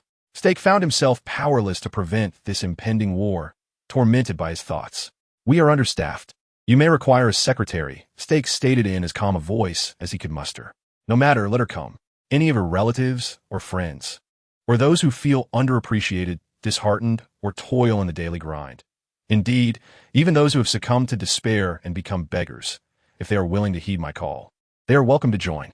Higher basked in the sun, a smile curling at the corners of his lips. Regardless of their nature, ambitious or indifferent, eager for recognition or overlooked, capable or otherwise, he could command them all. On this planet, with a population of 7, 351, 264, 524, there exists no one whose intellect surpasses his own, nor anyone more formidable. He had already instructed Chensi to seek a new cadre of rulers to replace those in power across major cities, whether loyal or not. They must contend with the entrenched elite and rely on him. To dominate the world is a remarkably straightforward endeavor. I understand. I shall make the necessary arrangements, Stake remarked, casting a deep glance at Higher, nodding before turning to depart, securing the rooftop door. Upon his return to the base, Jupiter awaited him with a confident smile. You have succeeded, Jute, he affirmed, though it feels akin to bargaining with a tiger. State's expression betrayed his dissatisfaction. The journalist, who had once owed him a life, had now come knocking at a perilous moment, clearly gambling with her own existence. She aspired to become Higher's secretary, handling all matters on his behalf. No, Stake. We are engaged in a grand endeavor, Jupiter replied with a smile. As time progressed, the day of February 29th arrived. Chapter 24. When I emerge from the nuclear explosion, I hope nations would recognize wisdom and refrain from futile resistance. On February 29th, the streets were eerily sparse. Even those present often withdrew their phones to check updates. The televisions and coffee shops, regardless of the channel, displayed scenes from the Anchorage base, showcasing Higher basking in the sunlight. As evening approached and darkness enveloped the city, with few vehicles on the road and the vibrant neon lights appearing dim, the long-awaited announcement finally broke through the television static. Individuals toiling late paused their work to watch the live broadcast on their phones. Families, who would typically be engrossed in primetime dramas at 8, found themselves captivated by the unfolding event. At the dinner table, conversations swirled around extraterrestrials while meals were shared. Taxis parked along the street temporarily halted their pursuits, tuning in to reports of alien activities. Lawrence, hurry over. There's movement from the aliens. I wonder what they intend to convey. I believe it pertains to repercussions for the Pacific Rim Coalition. It's hardly our concern. Not necessarily. Perhaps they aim to conquer the world?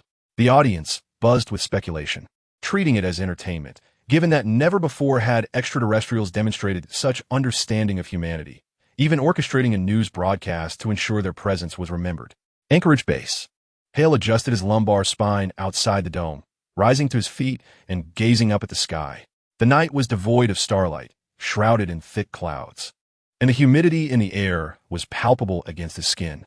Disregarding the possibility of rain, he floated into the air. Cameras in the square moved toward Hale, incessantly flashing, as his figure glided gracefully. Beneath his dark hair, his deep-set eyes and rugged, dignified features exuded a uniquely captivating charm. He descended slowly to the podium, instantly igniting a frenzy among the journalists. Excited reporters clamored to approach him for interviews, but they were restrained by Jupiter, Hale's newly appointed secretary, who maintained order. A smile graced Hale's strong, imposing visage as he spread his arms, leaning against the podium, and declared, "Ladies and gentlemen, the reason I remain on Earth is to conquer the world." His voice resonated with a magnetic depth, imbued with a captivating and airy allure. Yet the content of his proclamation sent shockwaves through the gathered journalists. Viewers watching the live broadcast on television were momentarily rendered speechless, realizing they were witnessing a monumental news event. Just as Hale prepared to continue speaking, a soft, misty rain began to fall from the sky. Yet it did not deter the reporter's fervor for this sensational story. "Please bear with me.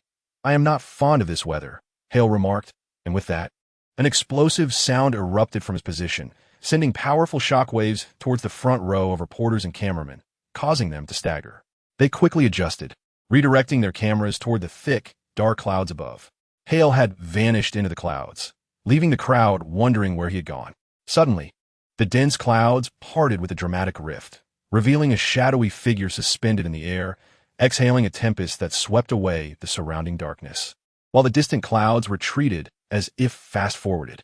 Within mere seconds, the heavy clouds and the initial misty rain were completely dispelled. The dark sky transformed, unveiling a clear night adorned with stars that twinkled like gemstones.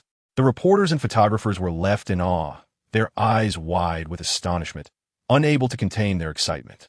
The ability to alter such vast weather patterns with a mere breath, dispersing clouds with a gust, seemed nothing short of divine intervention. Previously, the surveillance footage had not provided such clarity regarding Hale's extraordinary powers. Viewers in front of their televisions were left agape, unable to close their mouths in disbelief. Hale descended from the heavens like a deity, returning to the podium, his long black coat trailing down to his heels, an aura of calm confidence gracing his smile. From this moment on, the financial, economic, banking, and digital realms of Earth have been secured. Ignoring the astonished expressions of the crowd, Hale continued to articulate his grand plans. I shall establish a magnificent empire on Earth. Starting tomorrow, I shall dedicate a day to cleanse this most powerful nation on Earth beneath my feet. I implore all nations to recognize the stark reality and refrain from unnecessary resistance. I harbor no desire for excessive bloodshed. Ordinary citizens, please remain calm, for this is a shift among the elite that does not concern you. I assure you, your future days will be 100-fold better than the present, as I have no need to oppress you. Await with anticipation and an open heart for the brighter days that lie ahead. Meanwhile, do not fret about the extraterrestrial creatures from the Pacific. They have arrived, and I shall demonstrate this through tangible actions. The being known as Hale is exceptionally courteous, exuding a noble grace with a serene smile. Now, I urge satellite cameras or helicopters to venture to the depths of the Challenger deep in the Pacific, where an alien visitor is making its landing. Under the timely command of Jupiter, numerous reporters and cameramen hurriedly rush towards the helicopters, eager to follow in Hale's sonic boom trail. Without delay, Hale emits another sonic boom, ascending into the sky, accelerating twice amidst the starlit night. Adorned in a gown of sonic clouds, traversing through the shimmering stars, and plunging into the Pacific, sending waves crashing. The tumultuous sea envelopes Hale's ears, as if separated by a thin membrane from another world. Activating his supervision, he spots a colossal creature swimming towards the surface. Hale stirs the waters, propelling himself towards the beast, leaving a swift wake behind. Approaching the creature, there is no confrontation. Hale glides to its rear, gently prodding it with a finger, causing the monster to roar in startled fury. When the journalists and cameramen arrive in haste, they witness the creature leaping from the ocean into the air, splashing massive waves. Hale's right index finger supports the creature's back, lifting it from the sea and suspending it aloft as the beast thrashes and bellows in rage. The night sky is clear, the tumultuous waves rolling, and the cold wind tousles Hale's dark hair. With an expression of calm and a hint of a smile, he effortlessly supports a creature nearly 100 meters tall with a single finger, an astonishing sight beneath the starry expanse. Jupiter, the newly appointed secretary, aptly explains, "Ladies and gentlemen, this is the latest radar-detected monster, the heaviest alien creature recorded to date, nearing 100 meters in height and weighing 700 tons. This very beast is the one that appears in the opening scene of the Pacific Rim film, with a protagonist and his brother, Yancey, pilot the dangerous striker Eureka to combat the Scylla creature, resulting in Yancey's unfortunate demise and setting the stage for the film's narrative. Amidst the multitude of gazes, Hale manipulates the biological magnetic field, extending it from his fingertip to envelop the Scylla creature. In an instant, the entire creature appears to be constricted, shriveling in agony and falling silent, succumbing to death, with blue blood seeping from its surface, yet tightly wrapped by Hale's biological magnetic field. Suddenly, the corpse of the scythe-headed monster coalesced into a perfect circle, measuring 30 meters in diameter. Hale's hand grasped the air, and the biological magnetic field contracted, causing the circular mass of remains to shrink violently. It diminished from 30 meters to 20, then 10, 5, 1 meter, creating a profoundly striking visual under the starry sky. Eventually, it was compressed by the biological magnetic field into a sphere no larger than a basketball, spinning elegantly at Hale's fingertips. At that moment, the starry expanse merely served as a backdrop, He stood tall and composed, his demeanor exuding an unflappable smile, his dark hair tousled by the sharp winds, and his eyes, deep and lethal like black holes. The blue sphere twirling between his fingers appeared both brutal and graceful. Observers, both journalists and viewers at home, were once again left speechless, mouths agape, utterly captivated by Hale beneath the celestial canopy. This display of power surpassed their wildest imaginations, resonating deeply within their souls. Suddenly, Hale's brow furrowed, his gaze drifting toward the distant stars, and he casually tossed the sphere into the Pacific Ocean, his profound eyes flickering with intensity. "Please evacuate this area," he commanded. "3 nuclear warheads are en route here. When I emerge from a nuclear detonation, I hope nations will recognize the futility of resistance." Hale's expression was stern as he stood beneath the stars, an isolated figure against the backdrop of discarded galaxies and oceans. The biological magnetic field radiated from him, a slight smile curving his lips, his gaze wild and intense beneath the tousled strands of hair. Chapter 25. The final struggle night fell, and in the cool, serene atmosphere, the White House, characterized by a rich blend of European architectural design and American style, exuded tranquility and composure. Even crickets dared not chirp in such an ambience. In the Oval Office, adorned with a vast blue carpet, the footsteps of 20 individuals echoed mutedly, yet their breaths betrayed their unease. They were all high-ranking officials, aligned with the president's faction.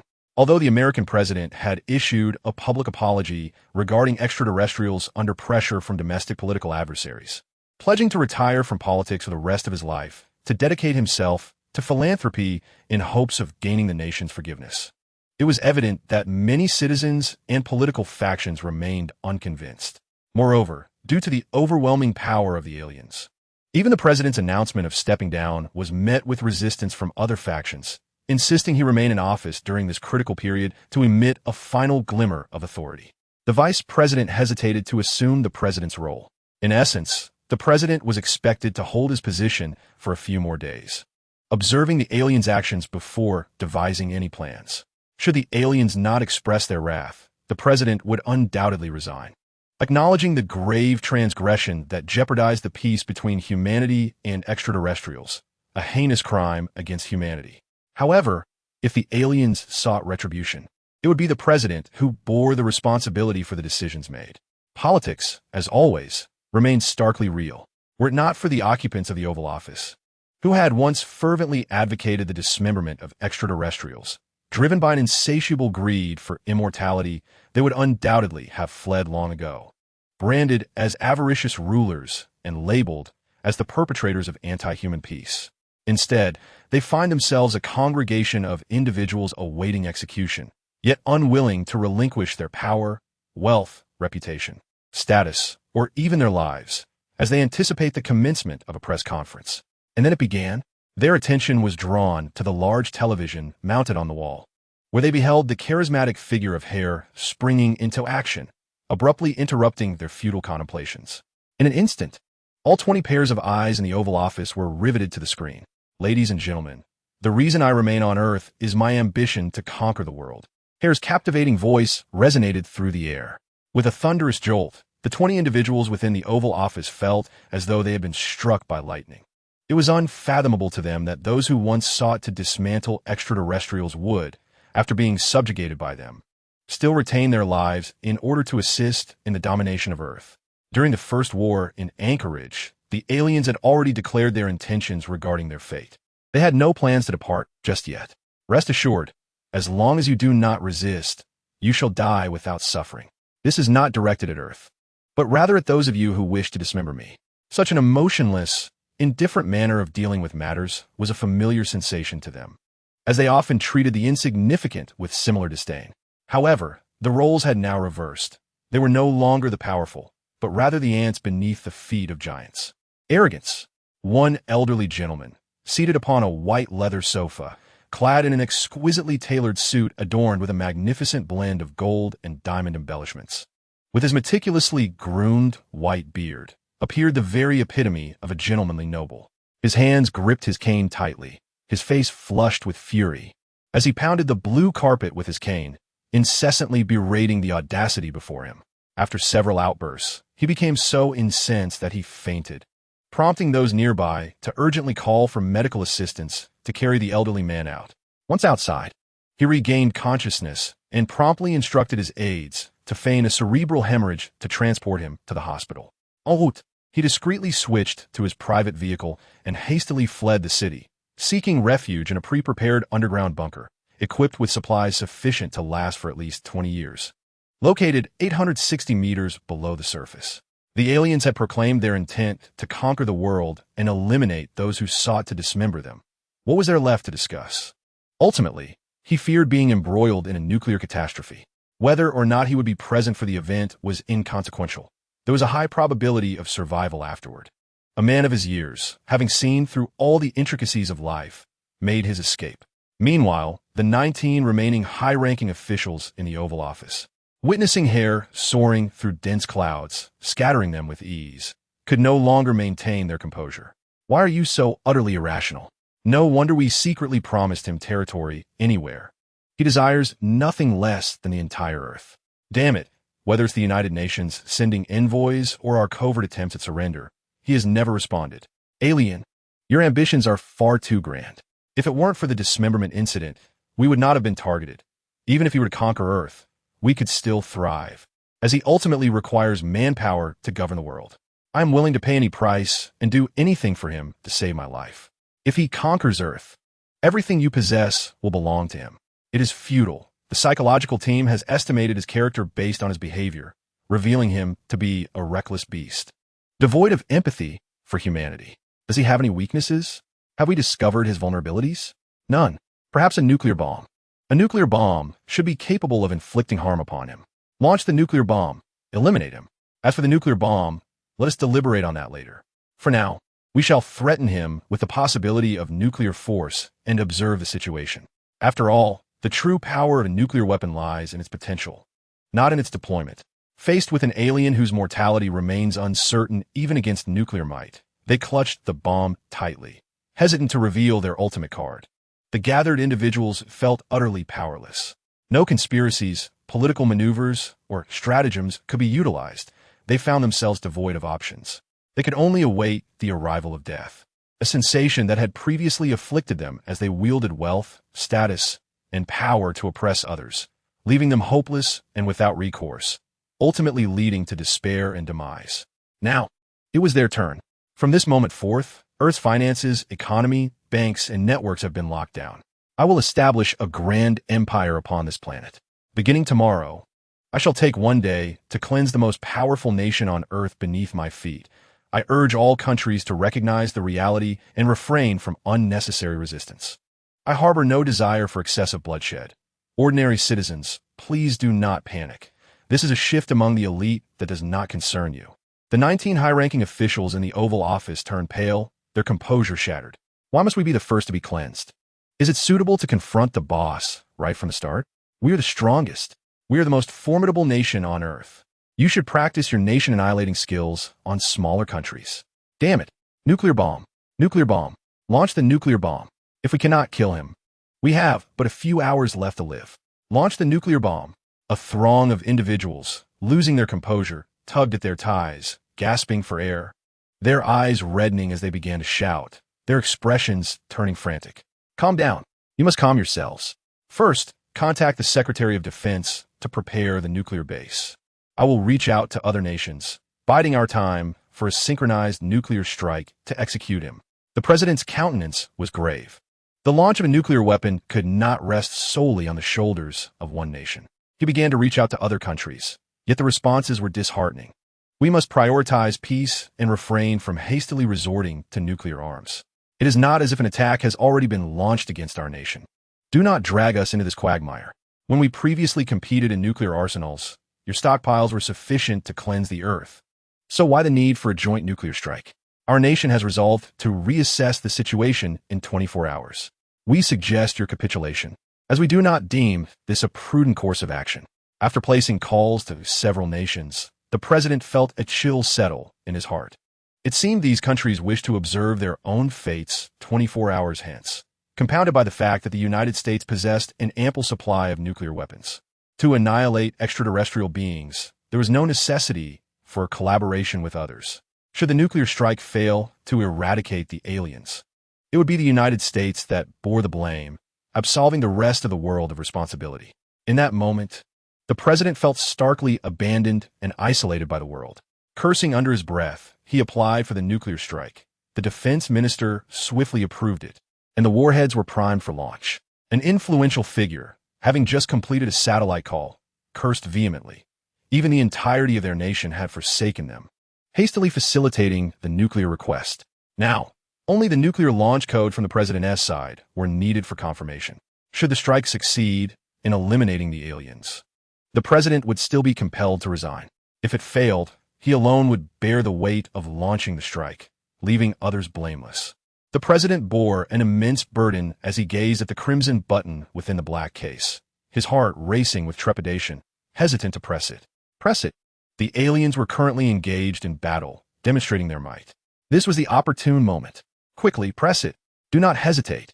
The president internally cursed, urging them to take action rather than merely talk, feeling the pressure of time bearing down upon him.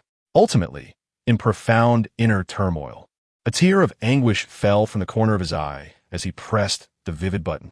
From that moment forth, his family, his very essence, his wife, son, lover, wealth, reputation, power, status, everything would dissipate into nothingness. Having pressed the button, a grimace twisted his features, and his finger frantically struck the button repeatedly, conjuring phantoms of the vibrant red. To perish. Chapter 26. Shadows within the nuclear fireball. Ironically, the very nuclear weapons capable of annihilating the Earth and humanity have become humanity's beacon of hope.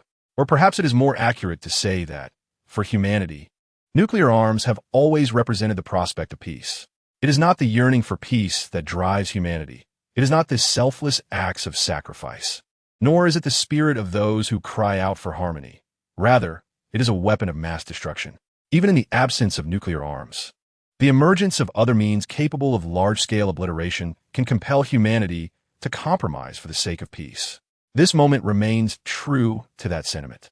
As all eyes turn towards it, the nuclear weapon, symbolizing peace, is once again poised to strike, illuminating humanity's hope anew. 3 distinct nuclear warheads, launched from California, Oregon, and Nevada, streaked across the clear, starry night sky, emitting dense trails of exhaust as they traversed the Pacific Ocean in a synchronized, all-encompassing blockade. In that moment, the world halted its production and motion, fixated on the nuclear missiles being broadcasted by satellites. Within the Oval Office, 19 dignitaries held their breath, their eyes locked onto the warheads, mirroring the sentiments of all global leaders who shared their fervent hope for the annihilation of extraterrestrial beings. The first to soar through the dazzling night sky, leaving a white trail in its wake, was the swiftest missile launch from California. A thermonuclear bomb boasting a staggering yield of 17 megatons.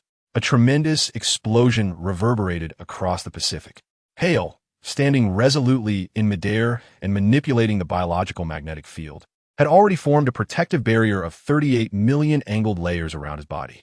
He was immediately struck by the force of the hydrogen bomb, an experience unlike any he had previously encountered, as if a space battleship had collided with him at full throttle, sending his very cells trembling as if they might launch from his bones.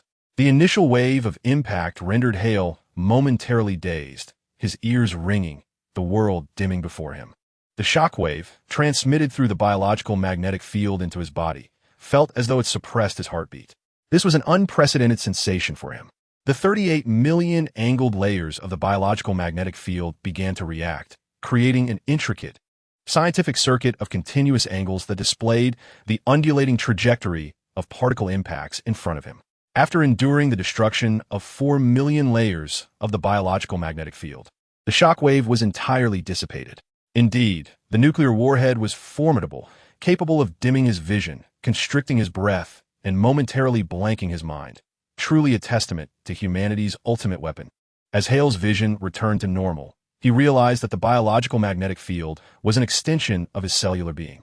The intensity of the initial shockwave had vibrated the biological magnetic field, which then transmitted a slightly diluted force towards his cells, causing his body to react. He had simply not been accustomed to such a powerful impact, but now he was. Yet, Hale could not help but feel astonished.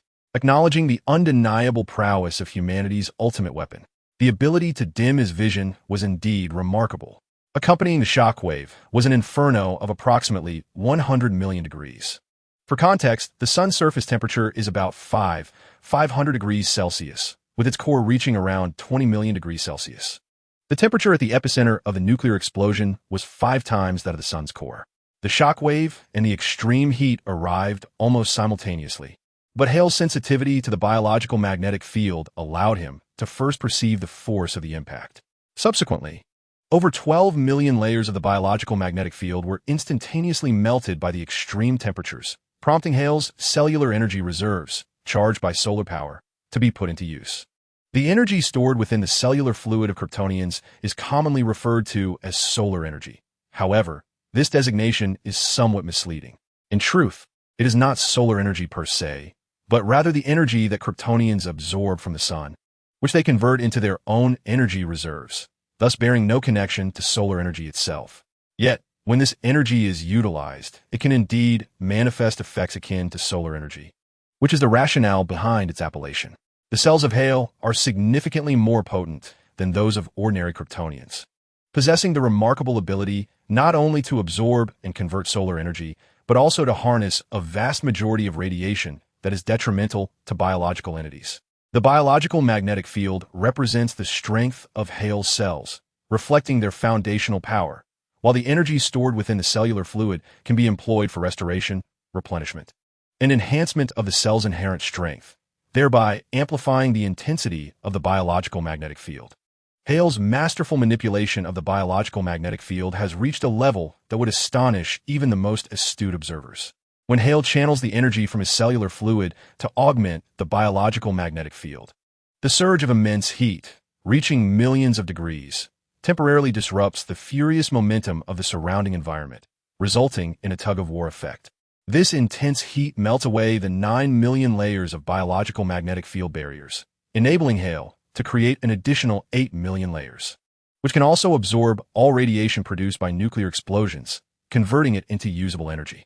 While this cycle is not devoid of consumption, it is estimated that Hale could sustain this process for tens of thousands of years.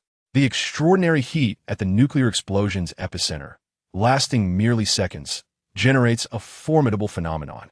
A resounding explosion reverberates across the Pacific. The high-temperature, high-pressure air rapidly expands outward, heating the surrounding cold air with X-ray radiation. The heated air, characterized by its absorption of intense radiation, forms a relatively uniform sphere known as an isothermal fireball, within which Hale resides. To the human eye, the first sight in the night sky above the Pacific is a colossal orange-red fireball, followed by a mushroom-shaped cloud ascending, with shock waves radiating outward, forcefully indenting the ocean beneath Hale's feet as waves churn and spread, initiating the formation of a tsunami. Scattered clouds in the sky are completely dispersed by the shock wave, creating a spectacular vortex cloud formation centered around the nuclear blast site, visible even from thousands of miles away at the Anchorage base. The personnel there feel the rush of air brought by the shock wave, prompting them to shield their faces and squint in disbelief as they gaze into the distance with astonishment. Is it truly possible for any living being to withstand such a nuclear explosion? Should not all life forms at the epicenter be vaporized instantly? Why then, is there a distinct black silhouette amidst the fireball? This is inconceivable, absolutely impossible. Within the Oval Office, a voice cried out in disbelief, eyes wide with horror as crimson surged across the face. Indeed, the shadowy figure discernible within the fiery sphere had already endured the aftermath of the nuclear explosion, with temperatures soaring into the millions of degrees. A cigar smoker, upon witnessing the silhouette within the inferno, turned pale, causing his cigar to tumble onto the azure carpet, where sparks flickered like stars. The sight was utterly horrifying. Within that colossal fireball, the dark figure swayed yet stood unwaveringly firm in the air, utterly motionless. What manner of deity was this? What kind of divine entity? This was a nuclear weapon with an equivalent yield of 17 million tons. One might as well liken it to a mere firecracker.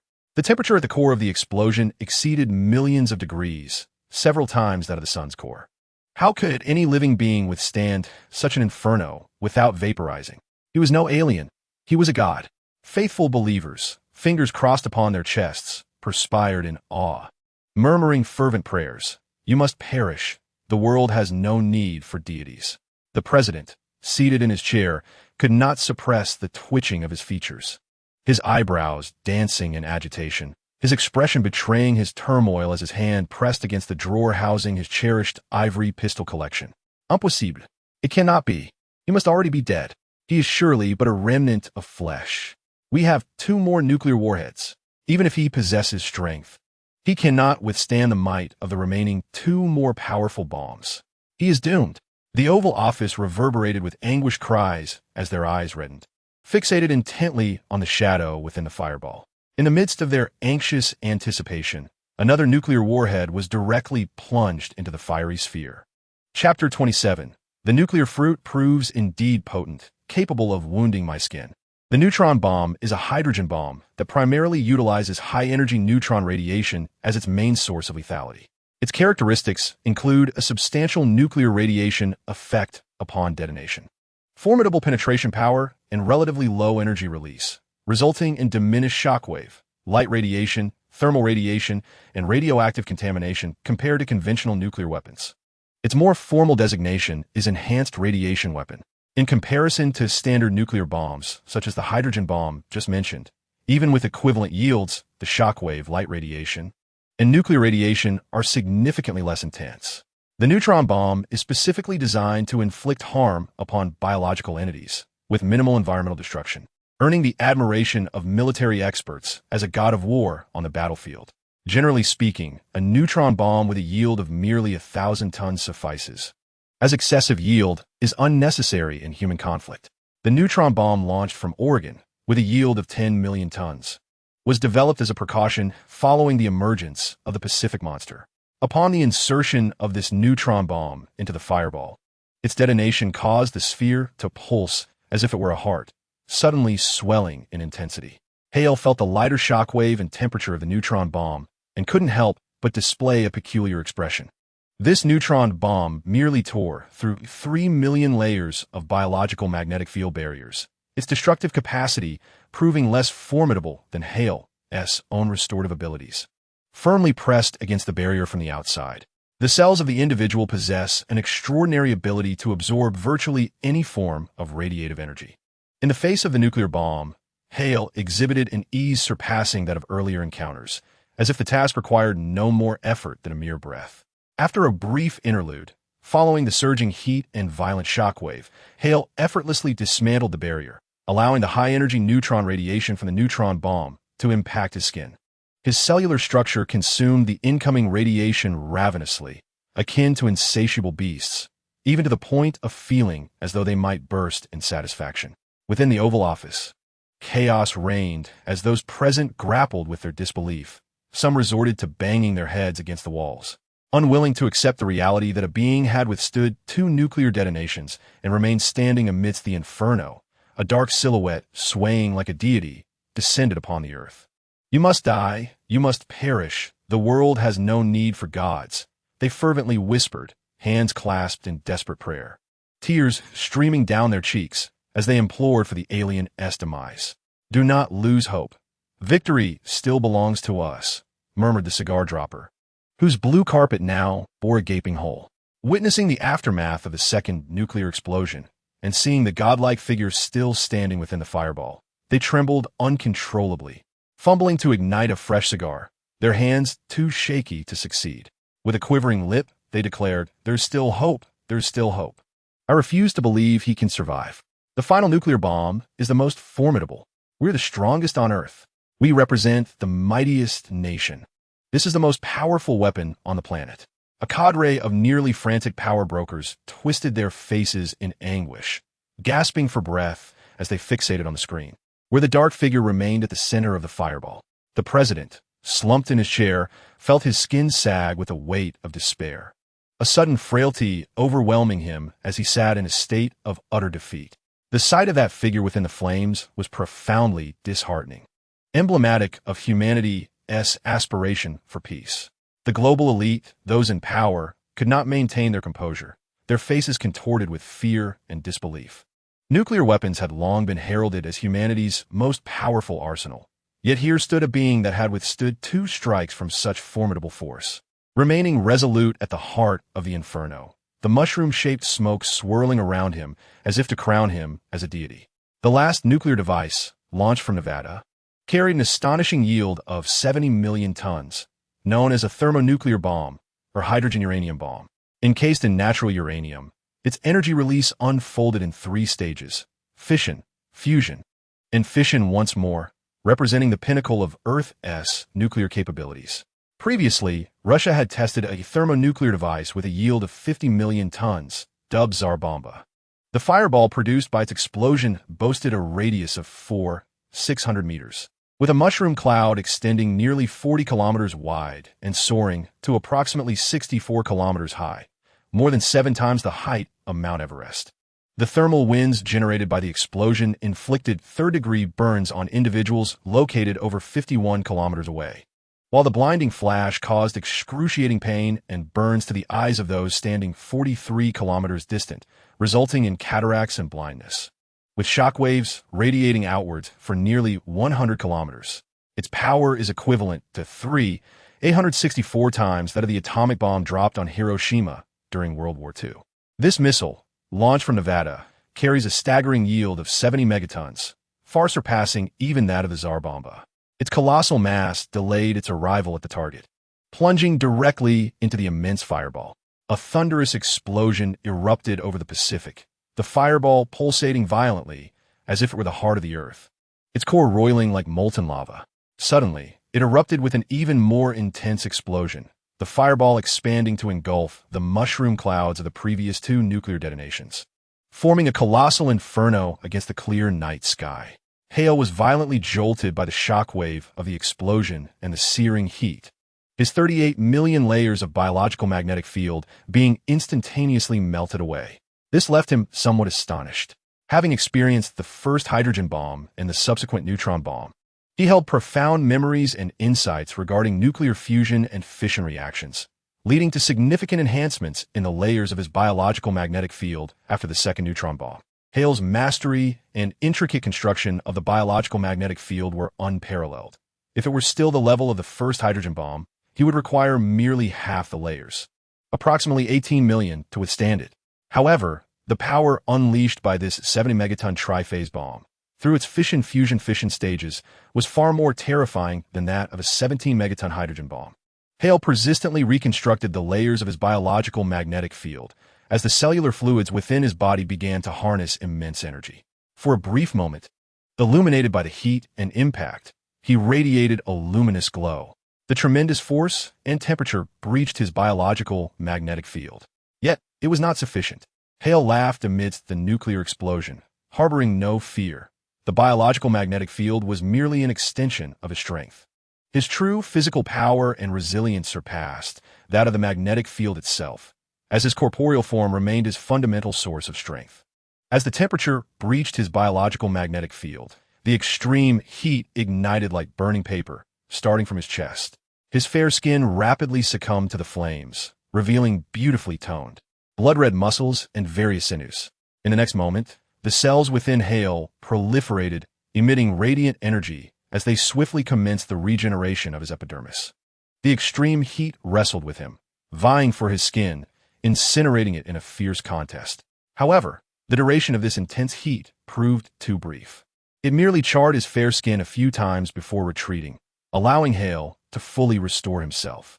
Subsequently, having surpassed the zenith of heat, Hale became impervious to harm. Indeed, nuclear energy was formidable, capable of breaching my biological magnetic field and scorching my skin. Hale reveled in this realization, his eyes glinting with a crimson hue, a cruel smile curving upon his lips.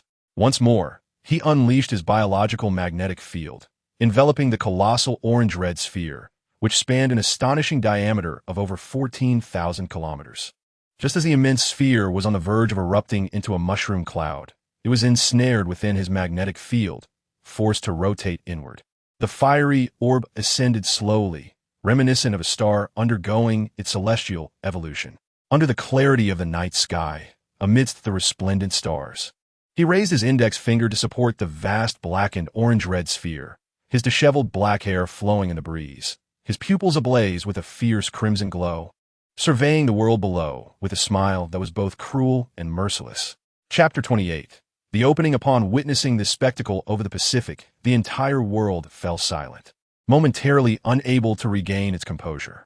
Chopsticks clattered to the ground, soup spoons slipped from hands, mobile phones tumbled, and tablets lay on the floor for what felt like an eternity before the shock subsided.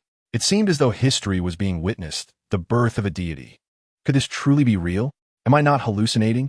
A new era is upon us. This is splendid. Humanity is destined for calamity. I have long grown weary of this world. Why must he not perish? It is too surreal. Is there truly a being capable of surviving a nuclear explosion? He is a myth. How marvelous. Our Lord shall soon conquer the earth.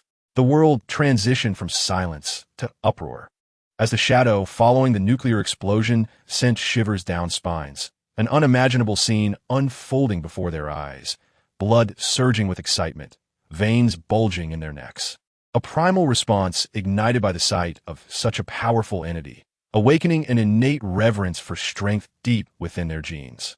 Some yielded to the might of this being. Others fervently worshipped the arrival of the divine. Some struggled against the fear and reverence embedded in their very essence. Yet, others were engulfed in panic.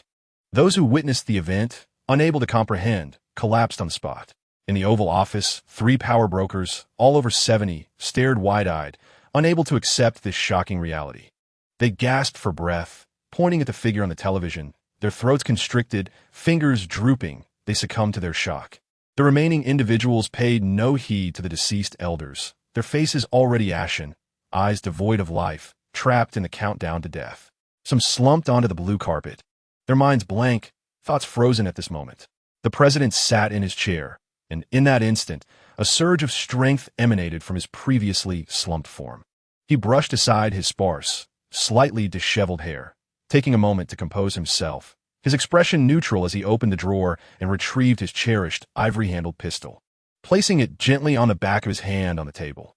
"Everyone, please return," the president uttered softly, his gaze indifferent, devoid of emotion.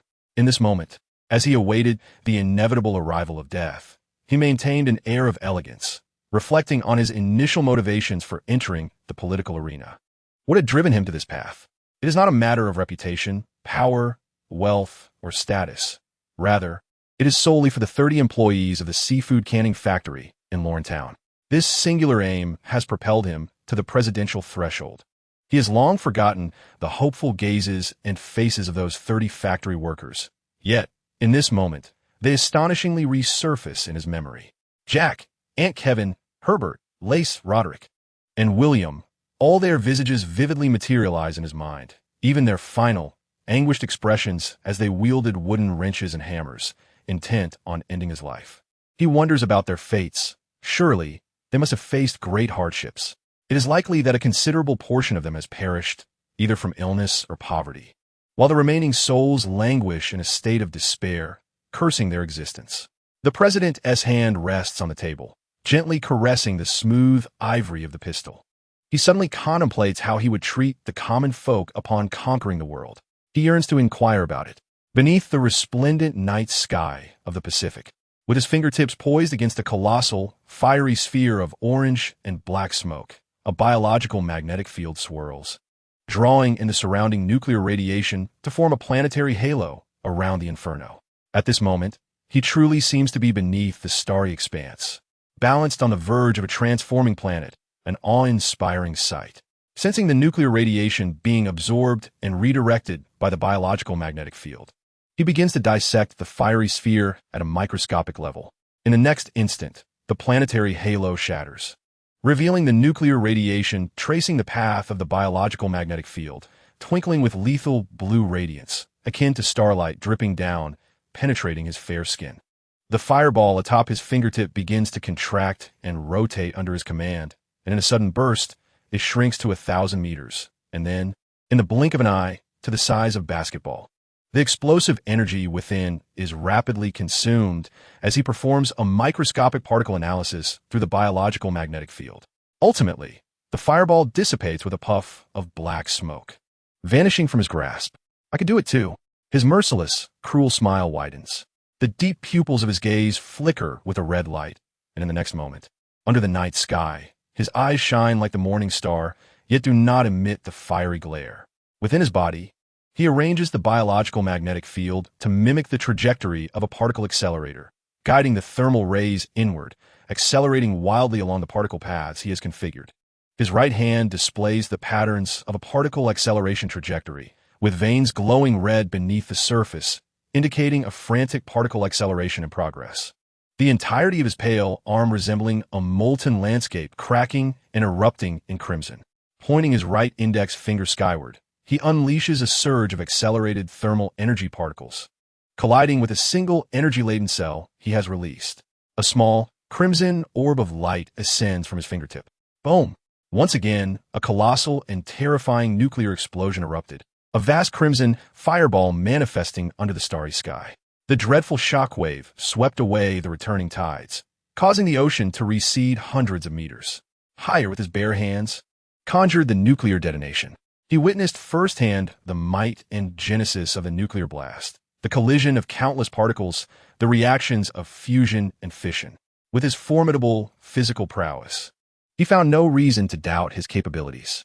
Through his extraordinary precision and an immensely powerful biological magnetic field, Higher developed a skill of nuclear explosion magnitude, aptly named the thermal vision nuclear bomb. After all, it utilized thermal energy particles accelerated to collide with a cell brimming with energy, a technique he had comprehended and researched during this nuclear explosion. He deemed the name fitting.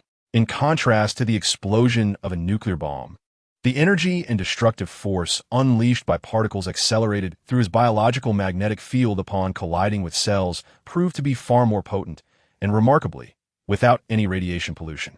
Higher was thoroughly satisfied with this manifestation of nuclear power, harboring a favorable view of humanity. The populace, gripped by fear, found themselves overwhelmed. Those who had survived the epicenter of the nuclear blast suddenly felt rather mundane. Yet, the sheer intensity of Higher's attack, executed with but a casual gesture, rendered them speechless. In their state of shock, the entire world experienced a synchronized phenomenon. Every electronic device, phones, computers, tablets, radios, any device capable of sound emitted the same proclamation. On March 1st, at 12:01 a.m., I am dawn. I have now locked onto all networks, military arsenals, and nuclear launch protocols on Earth.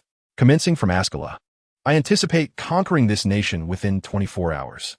This is a shift in governmental power irrelevant to the populace. Ordinary citizens are advised to remain indoors and not panic. Those who attempt to incite chaos will be eradicated. This message echoed repeatedly. On March 1st, at 12:01 a.m., I am dawn. I have now locked onto all networks, military arsenals, and nuclear launch protocols on Earth. Commencing from Ascala, I anticipate conquering this nation within 24 hours. This is a shift in governmental power irrelevant to the populace. Ordinary citizens are advised to remain indoors and not panic. Those who attempt to incite chaos will be eradicated. The cycle continued. On March 1st, at 12:02 a.m., I am dawn. I have now locked onto all networks, military arsenals, and nuclear launch protocols on Earth. Commencing from Ascala, I anticipate conquering this nation within 24 hours. This is a shift in governmental power irrelevant to the populace. Ordinary citizens are advised to remain indoors and not panic. Those who attempt to incite chaos will be eradicated. Chapter 29. The Crimson Morning Star. The reminders played incessantly around the globe. General, our electronic information weapons have been compromised. Mr. President, the nuclear launch protocols have been incapacitated by a virus. All control over satellite networks has been seized, rendering us incapable of managing our own communications. This represents a profound dominance exerted by a highly advanced extraterrestrial network. Military generals and presidents across nations are filled with despair. Despite substantial investments and diligent efforts to develop cutting-edge electronic warfare technologies, utilizing electronic information to enhance the precision of cruise missiles, artillery, and various aircraft, these advancements have proven futile. Even nuclear missile bases, isolated from networks, have inexplicably become susceptible to control, as if programmed viruses naturally emerge to connect with satellite networks. How is this accomplished? Their technological prowess is beyond our comprehension. Without any forewarning, nuclear missile facilities have been entirely commandeered. The leaders of nations are overwhelmed with bitterness. It appears that the nuclear weapons launched by the United States can only be deployed with the consent of these extraterrestrial beings. Is this a deliberate act of enduring a nuclear strike to demonstrate invincibility? Is it a call for global disarmament to prevent further bloodshed? Or an orchestration to instill despair within human civilization? They have orchestrated everything. A sense of despair is creeping into the hearts of world leaders. These extraterrestrials are not merely conquerors, but are astute enough to anticipate their subsequent actions, effectively preempting their moves and leaving them feeling powerless. Resistance seems futile, as control is thoroughly consolidated. Some nations find themselves swiftly subjugated, their leaders succumbing to overwhelming stress. The notion of conquest, as articulated by the entity known as Hale, is no jest. It is not a matter of mere brute force. In this era of digital civilization, the first step in conquest is to dominate the interconnected networks of the world, rendering the act of subjugation remarkably straightforward. Some leaders have begun to surrender, harboring a glimmer of hope that Hale's conquest necessitates human oversight and management. Even in defeat, they might retain a semblance of power, as has historically been the case. Beneath the resplendent night sky, Hale perceives the dawn's warning and smiles. The time has come to commence operations. Without hesitation, maintaining a state of heightened awareness with crimson eyes. Akin to a deity, he soars through the sky, unleashing a series of sonic booms as he heads towards Anchorage.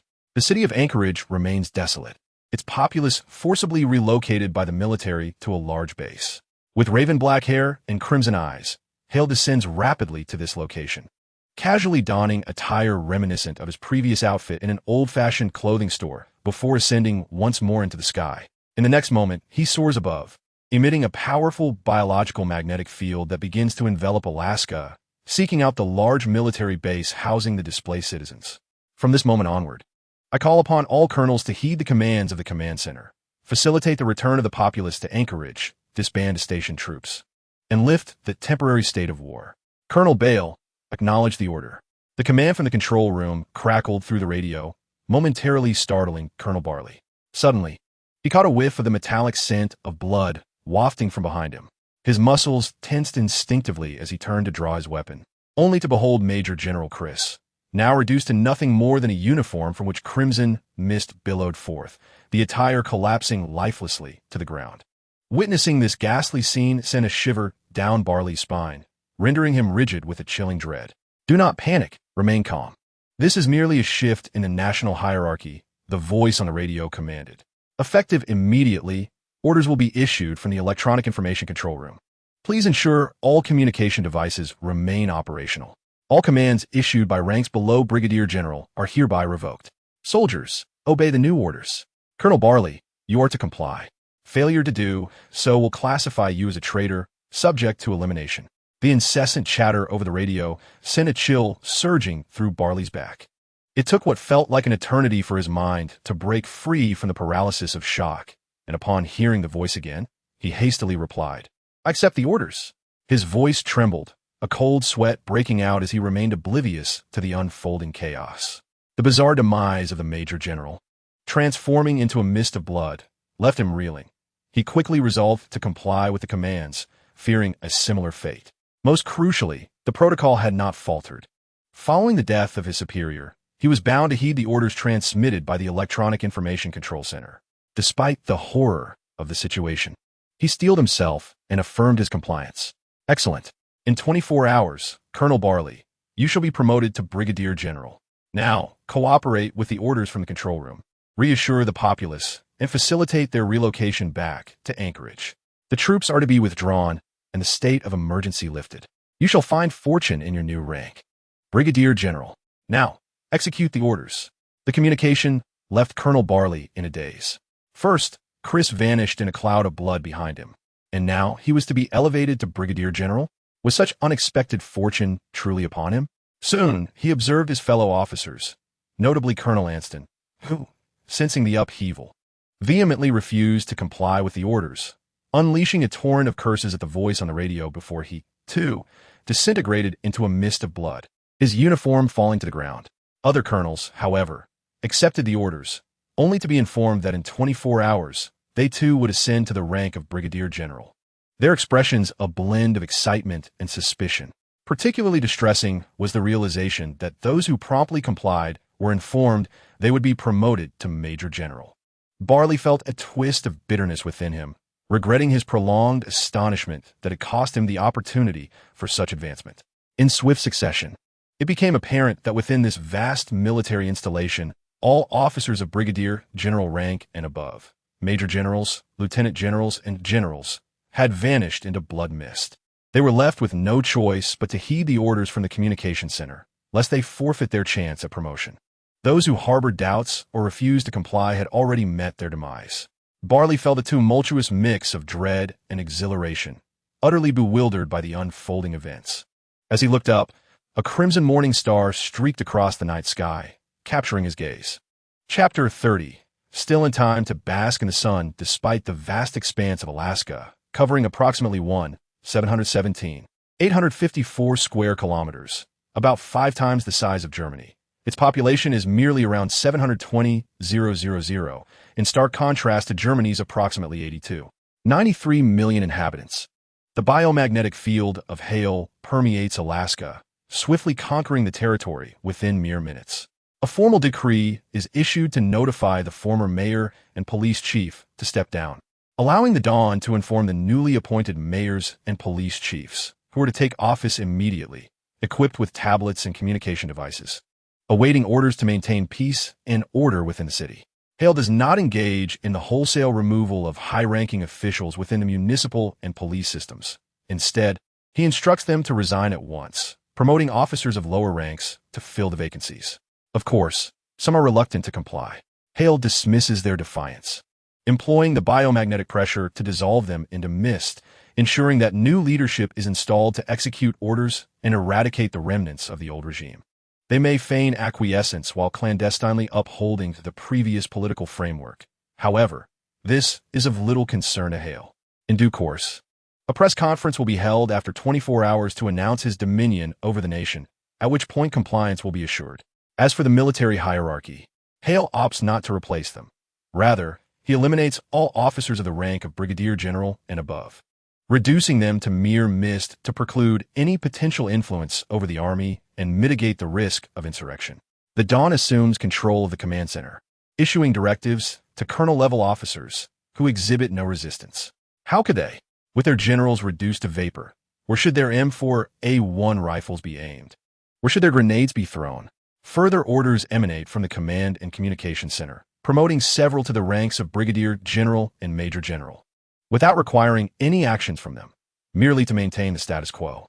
The military remains remarkably tranquil, with the newly promoted brigadier generals, major generals, colonels, and lieutenant colonels eagerly anticipating their advancements while upholding order within the ranks. In contrast, the civilian casualties within the cities mount, while the military experiences no significant conflict. Hale reflects on the numerous reminders he has dispatched through Dawn. Anyone possessing a mobile device would have received alerts. Yet, in this ostensibly free nation, the concept of freedom rings true. A substantial number of individuals engaging in hip-hop revelry, witnessing the desolation of the streets, resort to pillaging and arson, setting ablaze the surroundings. Hale's warnings echo in vain as they boldly establish a stage in plain sight, blaring audacious proclamations of defiance against extraterrestrials. In response, Hale obliterates this gathering of revelers, reducing them to mist. Believing that the city would descend into chaos, many sought to take advantage of the turmoil to engage in nefarious acts, including arson, murder, and theft. The heinous activities of gangs, such as human trafficking and organ trade, became increasingly prevalent under the watchful gaze of Higher. Some of these abominable crimes served as the foundation for the dark web. There were even moments when the city was enveloped in a thick fog of blood. The air permeated with the metallic scent of violence. Unable to tolerate such atrocities, Higher eradicated them entirely.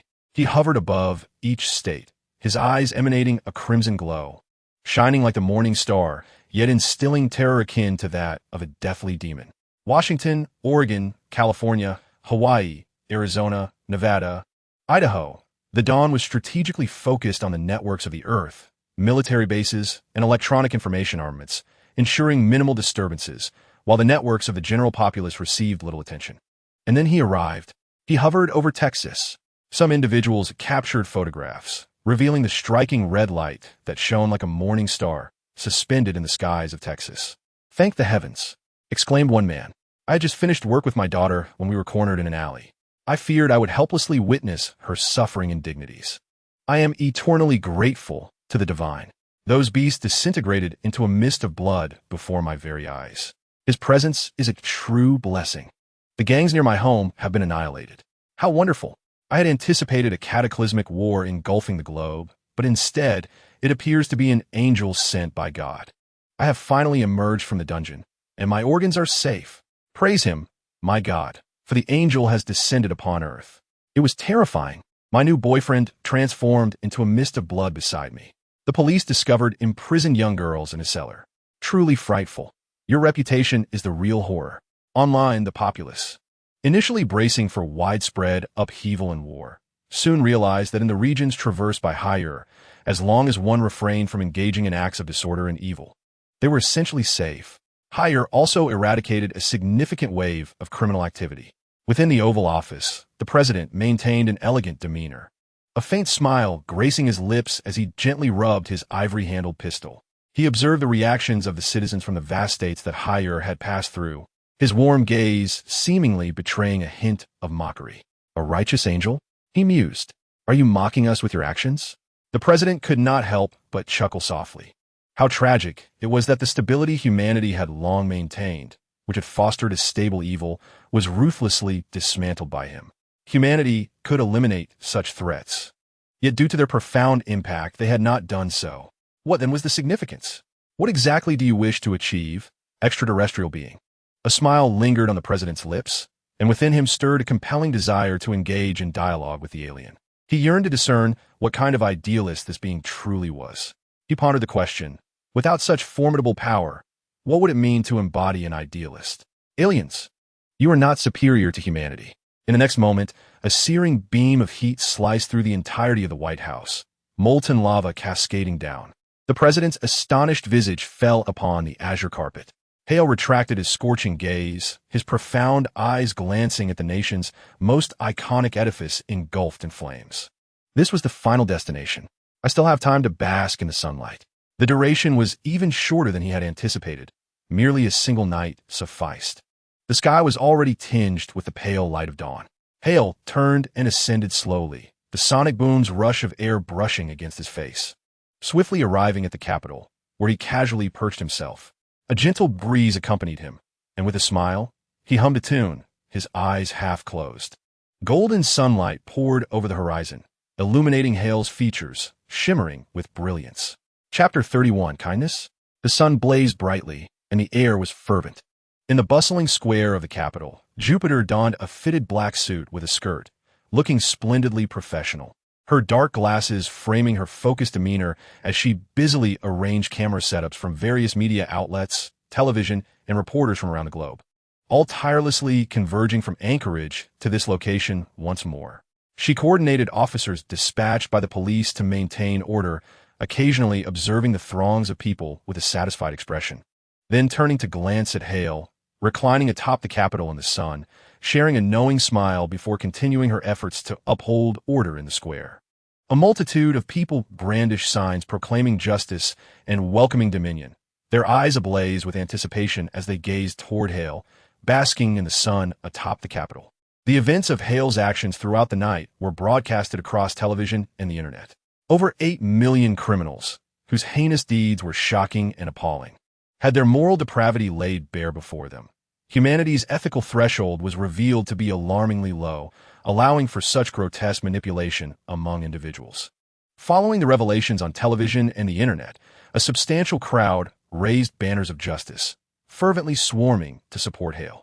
Once everything was prepared, Hale, still basking in the sunlight, lazily opened his eyes and began to hover towards the microphone-laden podium. The throngs below, fervent with enthusiasm, reached out with outstretched hands, as if striving to touch the very feet of their idol.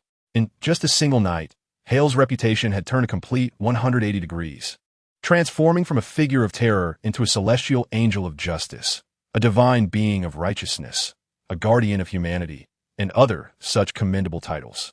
Upon his arrival at the podium, an uproar of applause erupted. After a gentle yawn, Hale, languid beneath the sun, barely acknowledged the frenzied crowd before beginning to speak. First, I have taken 7 hours to conquer this nation, merely to demonstrate the extent of my capabilities to the world. Now, I beseech the leaders of various nations to actively cooperate in the transition of power. I have no desire to resort to violence. Secondly, the Dawn has selected a group of individuals to be elevated to the position of mayor, entrusted with the governance of the city on my behalf. I have transferred $10 million to your accounts, which constitutes your first month's salary, ensuring your peace of mind. Concurrently, each mayor possesses a quota of 100 death sentences, whether it be adversaries or those who evoke disdain or jealousy. Anyone perceived as an impediment to your administration or my directives may be executed under this mandate. Strive diligently, esteemed mayors. I anticipate your adept management of my city, while adhering to my laws, for mayors may be replaced. There is no coercion intended. Should any of the individuals selected by Dawn be unwilling to serve in this elevated capacity, they are free to depart. Furthermore, irrespective of your sincerity, if you are willing to contribute to the establishment of a grand empire, you are welcome to join my ranks. Thirdly, once the Earth is unified, Dawn will identify the 1,000 subordinates who have contributed the most significantly, bestowing upon them extraordinary powers. This time frame shall not be prolonged. At most, it will conclude within a year. Thus, it could be stated that, a year from now, there will be 1,000 superhumans.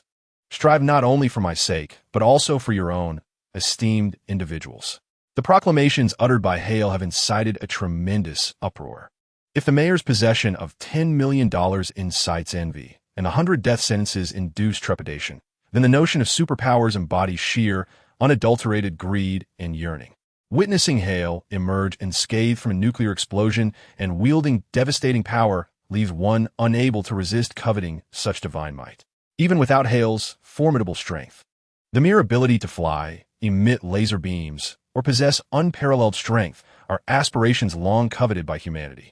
The entire world, glued to their screens, breathes rapidly, their skin prickling with excitement. Hale's influence has become an unstoppable force, sweeping across the globe. No one contemplates defeating Hale or halting his advance. Rather, thoughts have shifted to becoming his subordinates and contributing to the empire he is constructing. After all, with only 1,000 available positions, this quota is minuscule compared to the Earth's population of 7 billion. However, only those possessing exceptional wisdom comprehend that they are not merely competing with 7 billion. The remnants of the old regime cannot contend against Hale's overwhelming power. Various leaders, compelled to resign in the face of Hale's might, will forever lament their missed opportunity to pledge allegiance to him. The financial resources and death quotas granted to the new mayors will facilitate their governance without obstruction, fostering an environment ripe for their talents to flourish. The only contenders are those among the 7 billion who possess the capability to be chosen by Dawn as mayors or other subordinates. These individuals are independent, new, and aligned with Hale, eager to entwine their interests in the establishment of a new empire. This group shall fervently support Hale, casting aside all remnants of the past. They are vibrant, passionate, impulsive, and full of ideas. Under the inspiration of Hale, they will relentlessly pursue personal ambitions and the quest for superpowers. Hale will transform them into a new interest group, 1,000 superhumans, such a multitude that it seems within the grasp of everyone present. Observing the flushed faces of the crowd, Hale smiled with satisfaction. A tremendous cheer erupted from the throng, with some waving banners inscribed with Justice Angel, fervently hailing him as a divine being capable of reshaping the world. The waves of sound surged skyward, igniting fervor in the hearts of all. It took a considerable time for the excitement to subside, their gazes fervently fixed upon the smiling Hale. Now, let's invite our esteemed journalists to pose their questions. Jupiter stood beside him, poised and elegant, holding the microphone with a slight tension, beads of sweat forming and his arms feeling somewhat stiff. The once boisterous crowd quieted, their flushed faces now turned towards the journalists. Among the press team, an enthusiastic young man rose, clad in a checkered shirt and slacks, with a slender face that marked him as a bookish type. I know, he exclaimed. Leaders from every nation have misunderstood you. You are not evil, Rather, you infuse humanity with a new life, uniting the earth and ushering mankind into a new realm. You are a friend to humanity, a guardian, and a being of kindness. Let us all applaud warmly to officially welcome this benevolent deity. The young man, in a fit of excitement, spoke with fervor, his face flushed and his voice hoarse, leading the journalists in a vigorous applause that soon spread to the onlookers. The entire capital echoed with resounding approval. Hale gazed deeply at the young man, noticing the name on his badge, Kevin. The smile that once adorned his face faded, and he calmly replied, "I am not benevolent. 8 million criminals have been vanquished, and in a single night, you have saved countless families. You are the justice angel, a manifestation of divine mercy, Jesus come to earth, deserving of the people's heartfelt devotion, merciful and kind." Kevin spoke with fervent zeal, embodying the fervor of a fanatic in the presence of a true deity. But before he could finish, a tremendous pressure crashed down upon all present, akin to a roaring tsunami.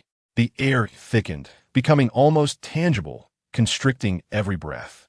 Hale's eyes glowed crimson with intensity as he turned his gaze to Kevin, coldly stating, "I have said, I am not benevolent." At that moment, the crowd felt as though their throats were constricted, a shadow falling over their vision, the pressure suffocating. Hale's fiery gaze extinguished the fervor in their hearts. They recalled how he had emerged unscathed from a nuclear explosion, having unleashed devastation upon 8 million lives. An unspoken tremor of fear began to rise once more. Under the penetrating gaze of Hire, Kevin felt as if he were facing an insurmountable mountain, barreling toward him with a force that threatened to solidify the very blood coursing through his veins.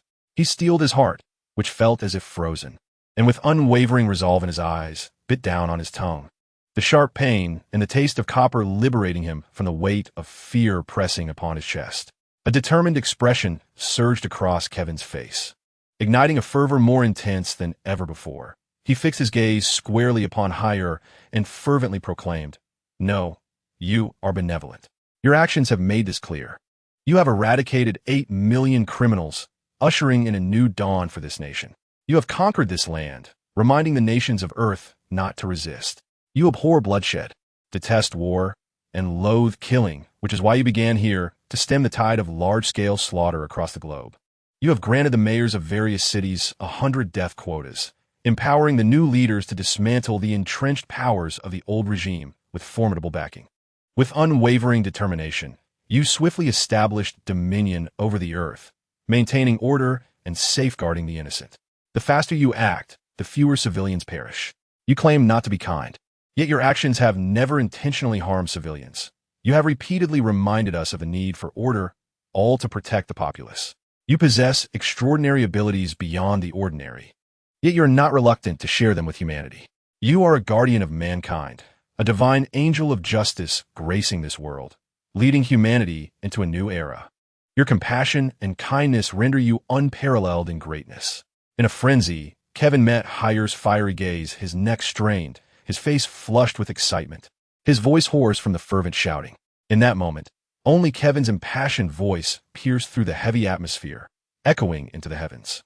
Hire remained expressionless, his piercing gaze fixed unwaveringly upon Kevin amidst the palpable tension, as if he aimed to obliterate the very human who dared to reveal his true sentiments. Suddenly, a bemused smile crossed Hire's lips. He shook his head lightly, laughter bubbling forth as the intensity of his gaze began to wane. Sunlight cascaded upon his features, adorning him with a golden sheen. Kevin's heart, once heavy, now soared with joy. He could not help but smile, internally exulting in his triumph. Witnessing the softening of Hire's gaze, he chuckled at the absurdity of it all.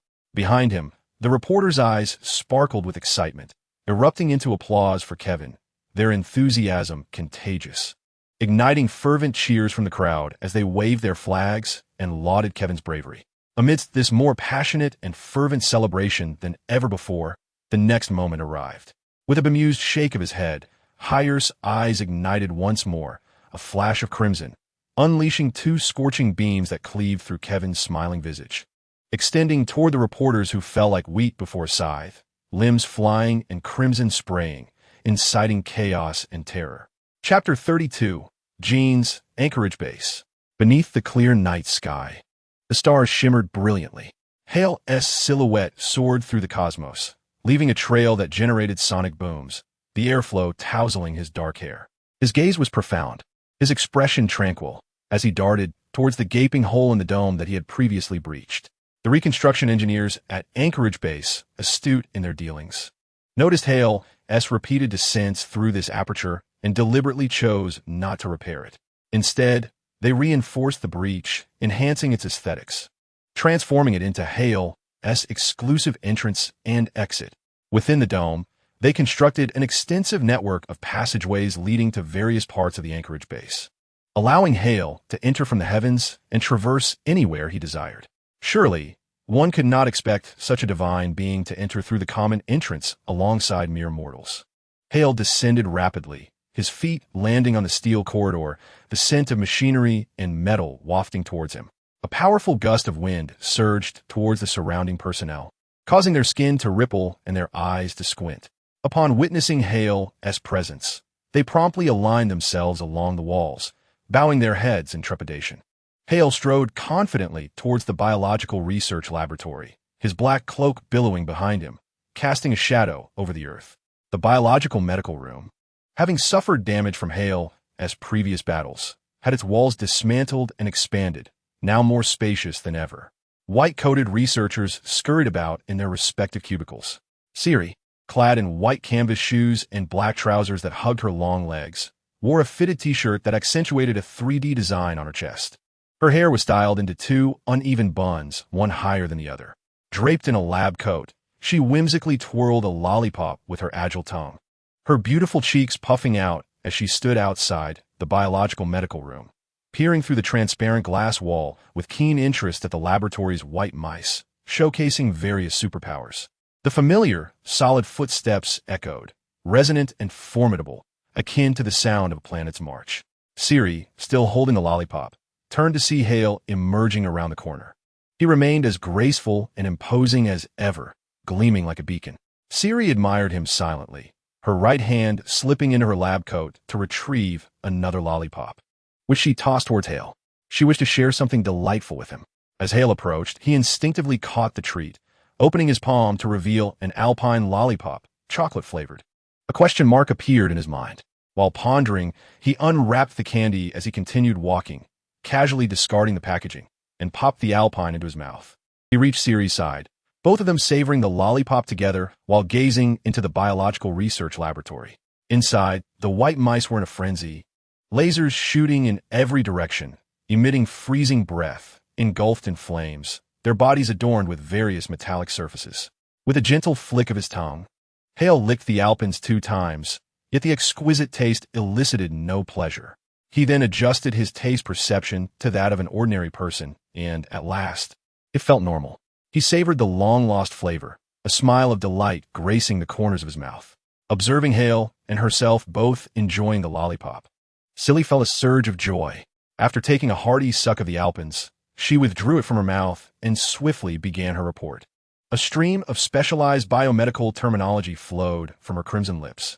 Pausing momentarily, she popped the alpines back in her mouth, resumed sucking, caught her breath, and continued her report. Hale quietly savored the alpines, listening to Silly's discourse. The essence of her findings was that Hale's foundational genes were remarkably robust, virtually unshakable, and inscrutable, giving rise to an extraordinarily powerful being that exceeded Silly's imagination. Indeed, she had never encountered such a case. Yet, above Hale's foundational genes lay a layer exhibiting open genes, which elucidated why Silly could so effortlessly derive serum from Hale's cells to endow lab mice with superpowers.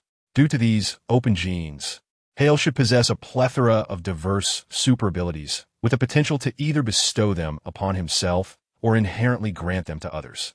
Nodding in understanding, Hale casually discarded the now-melted white stick of alpines. Silly produced a strawberry-flavored alpines from her pocket and handed it to him, which he accepted and continued to savor. He was not surprised.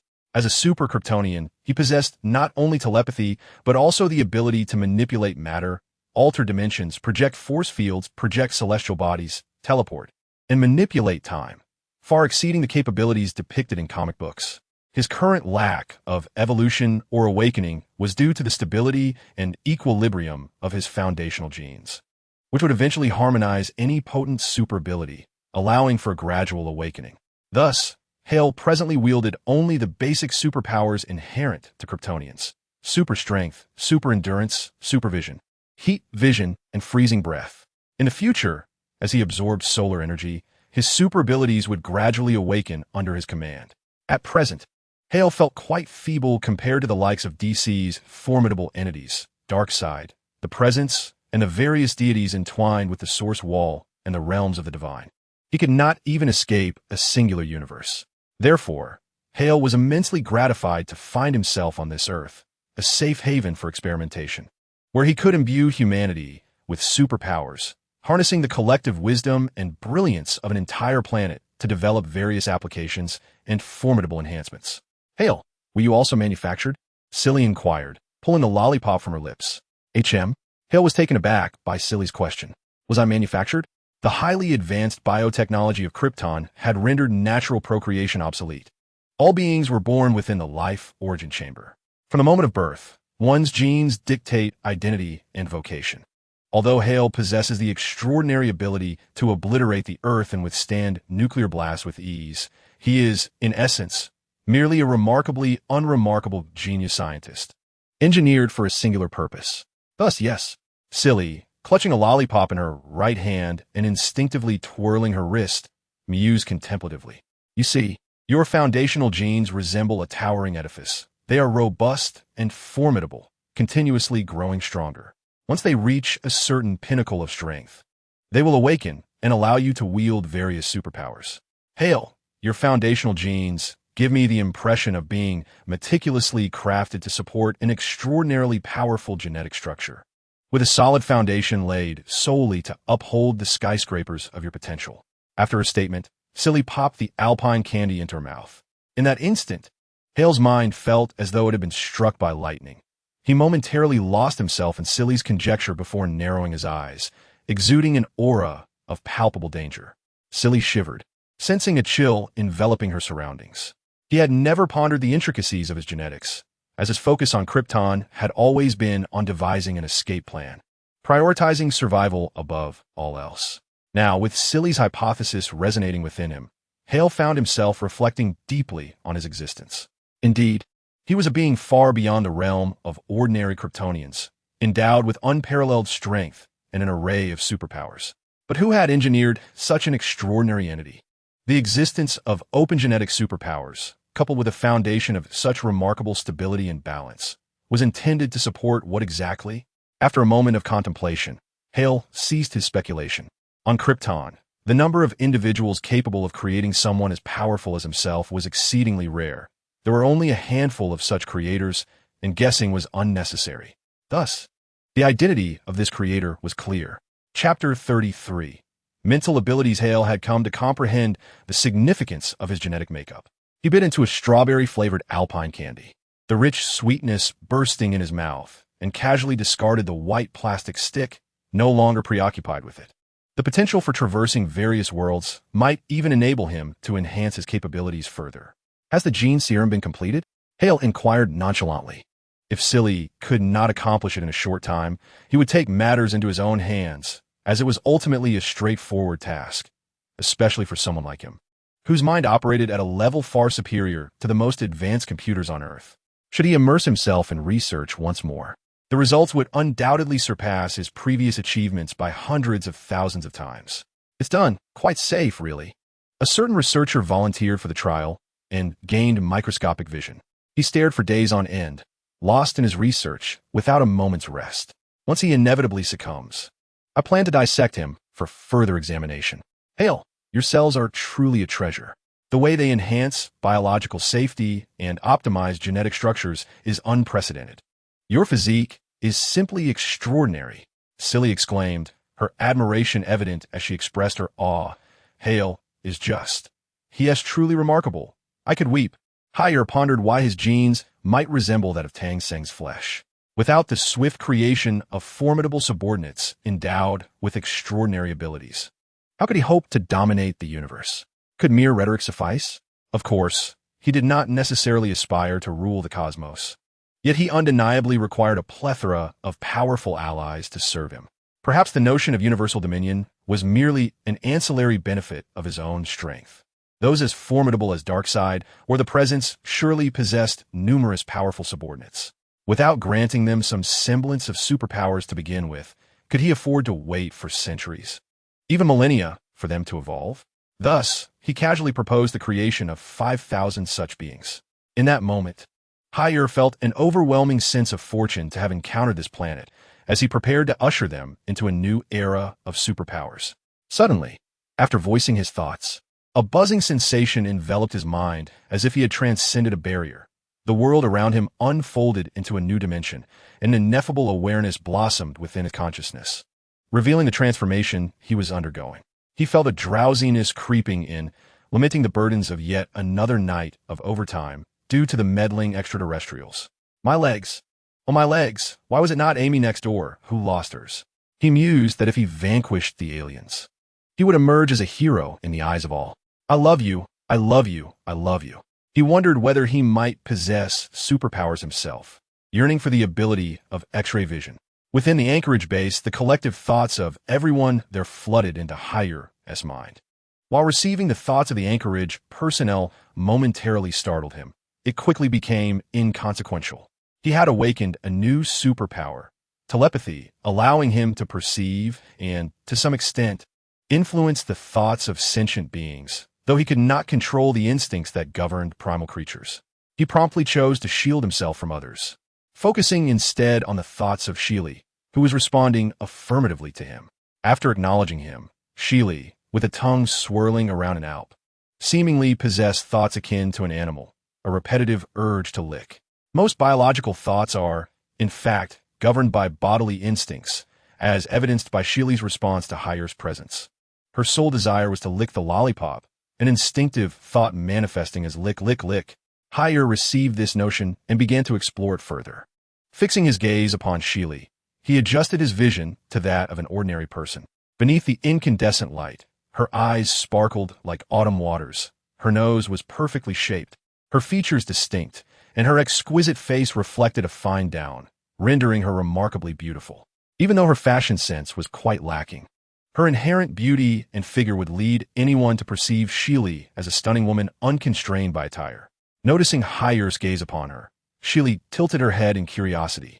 Her cheeks puffed with the candy, and a puzzled question mark emerged in her expression. It is indeed a question mark. Hale felt a significant question mark within Ciri's mind, as if it were surging forth, directly approaching him. He found this rather intriguing, as it enabled him to genuinely perceive a specific meaning. He understood that this phenomenon stemmed from a synthesis of his own knowledge and experiences, allowing him to receive and comprehend Ciri's thoughts in the most apparent manner. However, thoughts are fragmented and incoherent, received by Hale in a textual form. It was not merely through words. Having just awakened his mental abilities, Hale instinctively interpreted them in writing. What does Hale intend to do? Could it be that he has taken a liking to me? Do I truly suit him despite my appearance? How unselective of him. If Hale is willing, then having dozens of extraordinary children with him would certainly be feasible. Hale made a slight adjustment and immediately began to receive vivid images of each thought, a procession of Ciri's fantasies, including the whimsical process of naming their future children 1, 2, 3, and so on. Through his mental prowess, Hale sought to implant the idea of having a watermelon into Ciri's thoughts, attempting to alter her current musings. The outcome was a vision of Ciri and hundreds of children enjoying watermelons, followed by another scene where Ciri's thoughts drifted back to her corporeal form, cherishing it like a treasured lollipop. The implanted thought dissipated in less than half a second. Could it be that such errors arise? Fortunately, there were no further repercussions. Hale was quite astonished. The notion of having a watermelon, once transmitted, had transformed into Ciri sharing it with countless children. What could be the reason for this? The transmission of mental information should be impeccably precise. Was it that he had not imposed his thoughts forcefully enough, or did it simply not align with Ciri's logic, leading to her own thoughts reshaping the idea? The conveyed thought must adhere to the recipient's cognitive patterns. Substantial discrepancies could easily lead to existential doubts, or even a fragmentation of one's psyche. Mental abilities are indeed quite fascinating. Hale smiled, recognizing that his mastery over these powers was lacking in finesse. He was not a psychological expert, nor was he adept in understanding human nature, which hindered his thoughts from persisting in Ciri's mind. Moreover, thoughts and human nature are notoriously fickle, making sustained influence a challenging endeavor. If one were to proficiently employ thoughts, hypnosis, and guidance, theoretically, they could imprint ideas indelibly in another's mind, ensuring loyalty and enabling the individual to harness their innate talents for his benefit.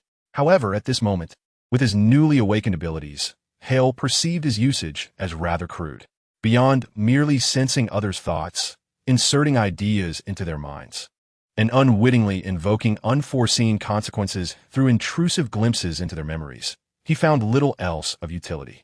This is indeed the most fundamental application of psychic abilities.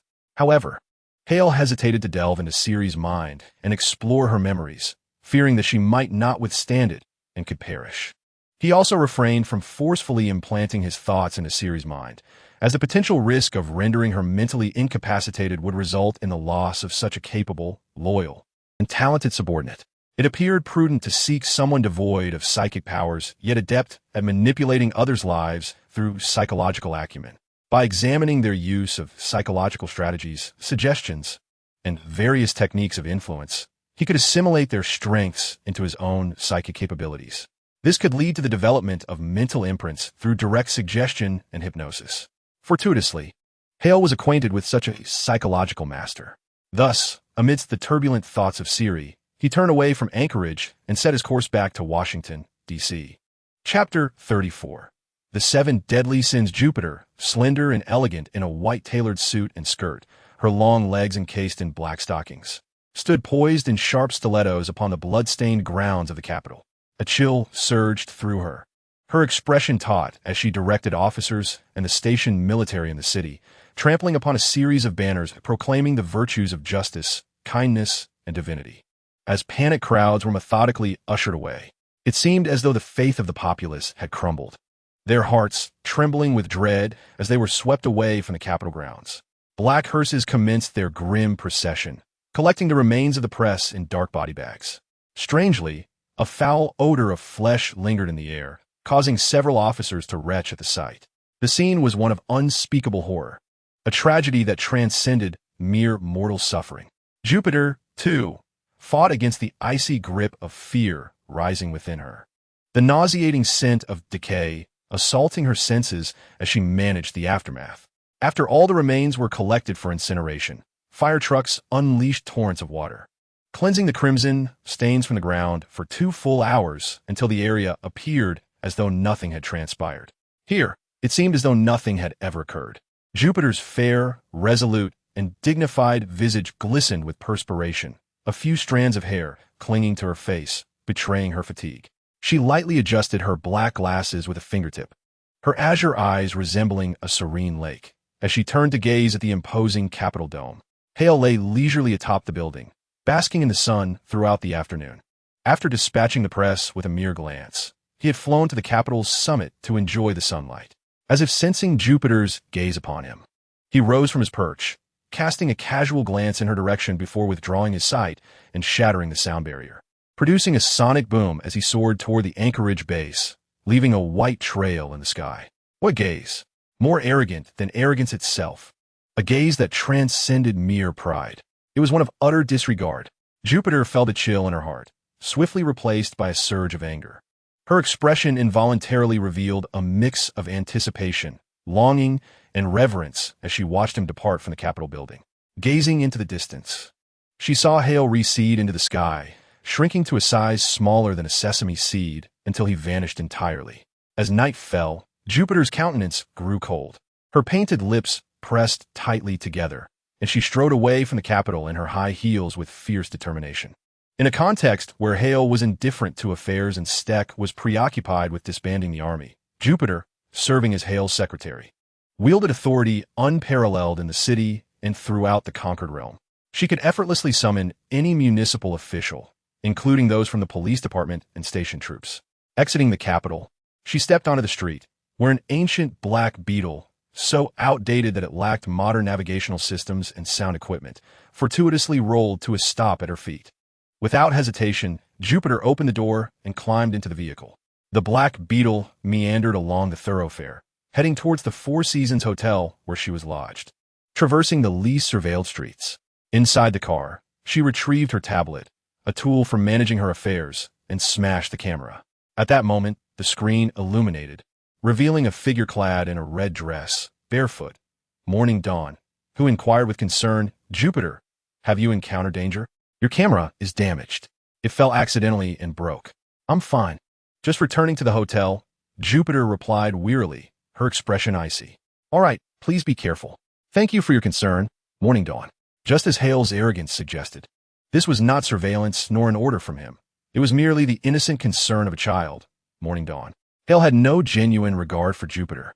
Many were willing to assume the role of secretary, and since she volunteered when he had none, she simply filled the position. It mattered little. This only deepened Jupiter's inner fury, her complexion a shade of iron.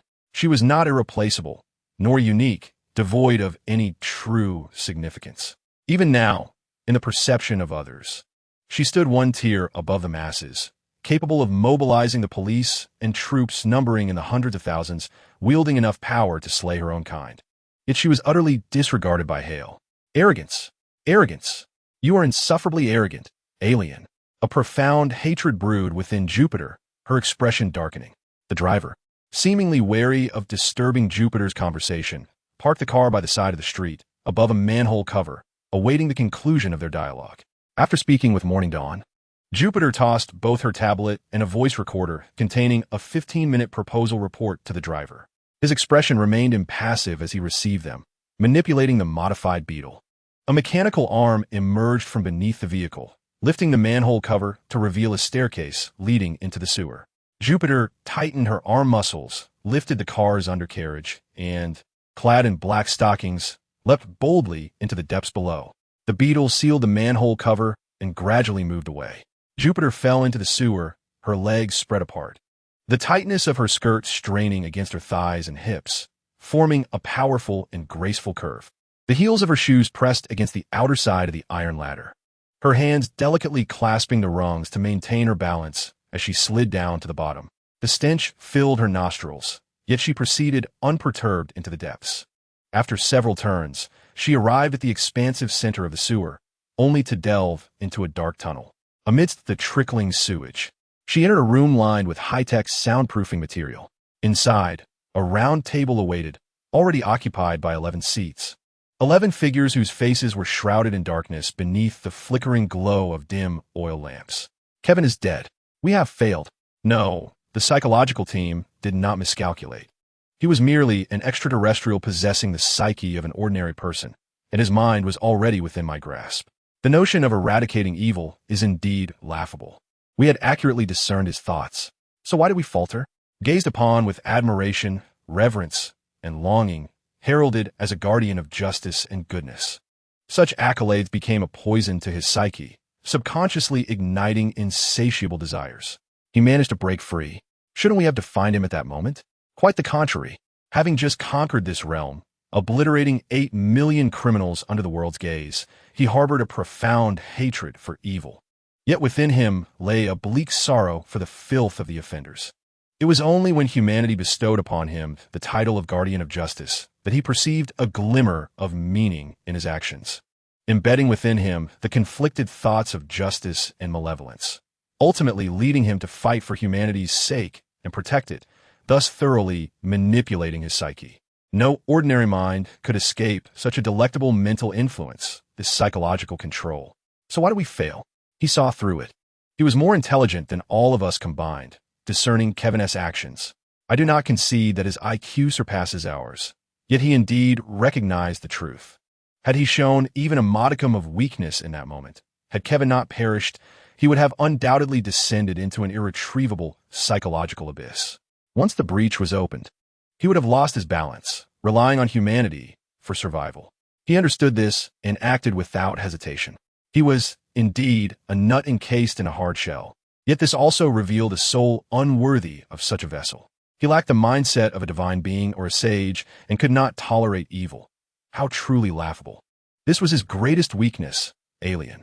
As the others deliberated on the failure and the psychological behaviors of the alien, a pale-faced man, appearing delicate under the flickering yellow light, stood up, scanning the room. I have come to realize that this is a long, fruitless war. To stand alongside you, who self-proclaimed to possess the most brilliant minds of humanity, at the pinnacle of human intellect, would only squander the remaining hours of my life. I withdraw. Compared to the intricate machinations of overt and covert strategies, I shall become a subordinate to extraterrestrials, acquiring the superpowers that rightfully belong to me, and lead a life even more carefree and exuberant than before, reveling in nightly festivities. That is the true path. The graceful man shook his head, harboring thoughts distinct from those of the others present, which rendered their faces in the dim light devoid of compassion, their eyes filled with disdain. He strode towards the exit, a hint of mockery dancing upon his lips. Jupiter, positioned at the threshold, delicately tucked a few strands of hair that clung to her cheeks behind her ear, her spine erect. She gently removed her black glasses and placed them upon the table, revealing a resolute countenance infused with a volcanic fury. Her cerulean eyes surged like tumultuous waves, and just as the graceful man approached the exit, Jupiter erupted. With a swift turn of her lithe form, the sound of fabric tearing resonated as her fitted skirt was ripped apart. A leg, strikingly swift and dark as a specter, emerged from the torn garment, striking the man's diaphragm and sending him staggering back, clutching his stomach, his pained visage colliding with the wall. Jupiter advanced with measured steps. Once more, the fabric gave way with a sharp tear, exposing her long, muscular legs clad in black stockings, a sight of exquisite beauty. She executed a split, her stiletto heel thrusting into the graceful man's jaw with such force that he not only felt agony, but also caught the foul scent of blood and filth from the shoe sole. No one noticed the exquisite lace patterns that clung to her fair, delicate skin. Jupiter, with her right leg raised in a split, her skirt now in tatters, revealed the powerful contours of her thighs, the heel of her shoe pressing against the chin of the helpless man backed against the wall. A dangerous glint flickered in her eyes as her beautiful face, calm yet reminiscent of the tempest hidden beneath the ocean's surface, moved closer to his raised calf. Her voice dripping with menace. Do you smell it? The scent of blood on the sole of my shoe is the sacrifice made by Kevin and the valiant warriors of the 93rd Human Self-Rescue Heroes Association, striking against the demons for humanity's freedom. Chapter 36.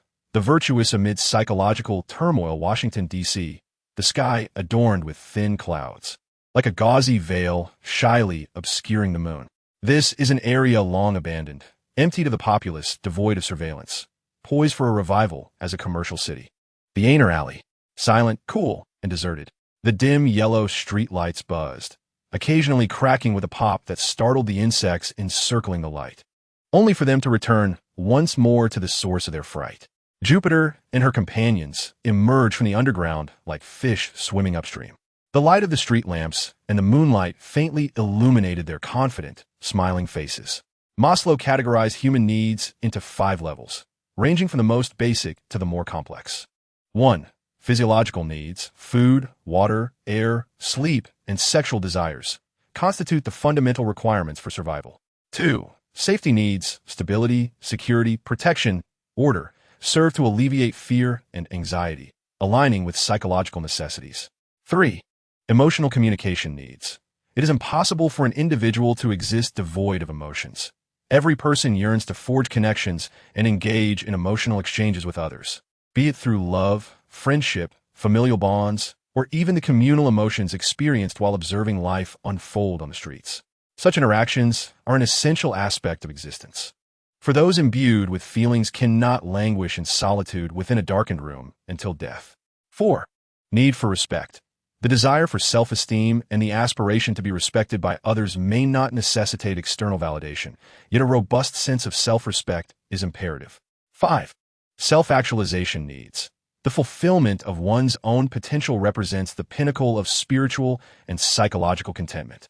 Figures such as Jupiter and others, who are untroubled by material wants and are revered and admired, may not command the winds or rains at will. Yet among humankind, they glide through life effortlessly, enjoying a standard of living far superior to that of the average person. Nothing embodies the realization of one's value more than the noble endeavor of saving the world. How many can truly claim to rescue the world? This is an ideal worthy of a lifetime's dedication and sacrifice, and none doubt the possibility of failure.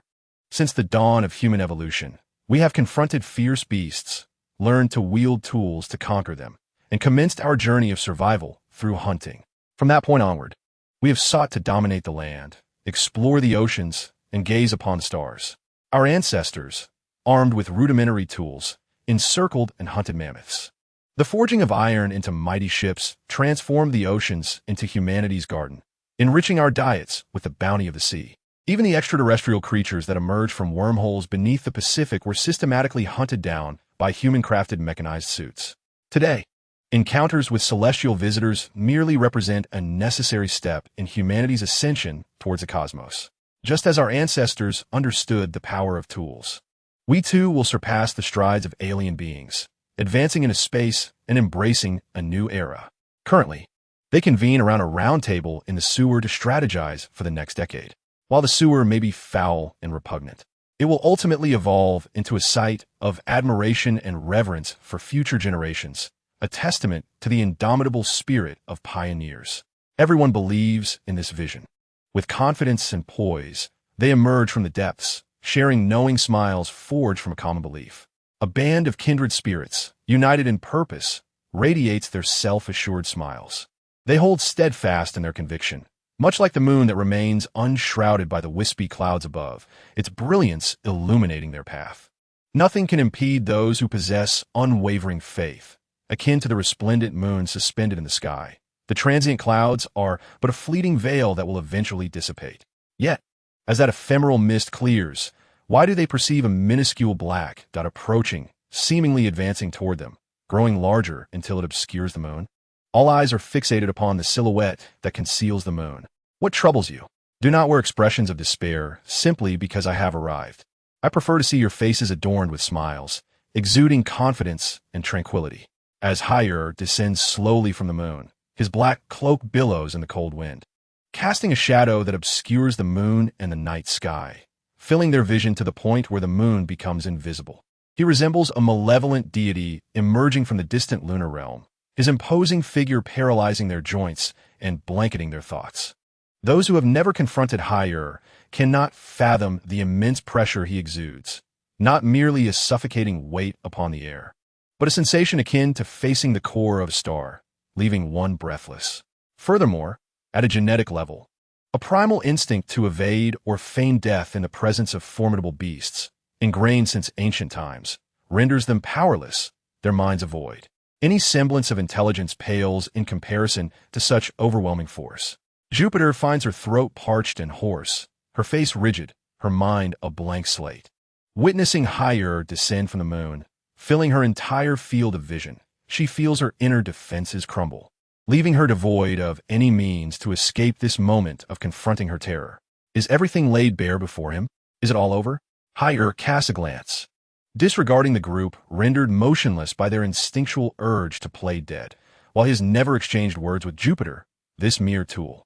In truth, Higher's conquests, aside from directly obliterating American political figures and claiming 8 million lives, have been orchestrated by Dawn and Stake, along with Jupiter, who facilitated the selection of appropriate individuals for positions such as mayors and police chiefs to maintain order and to manage the military.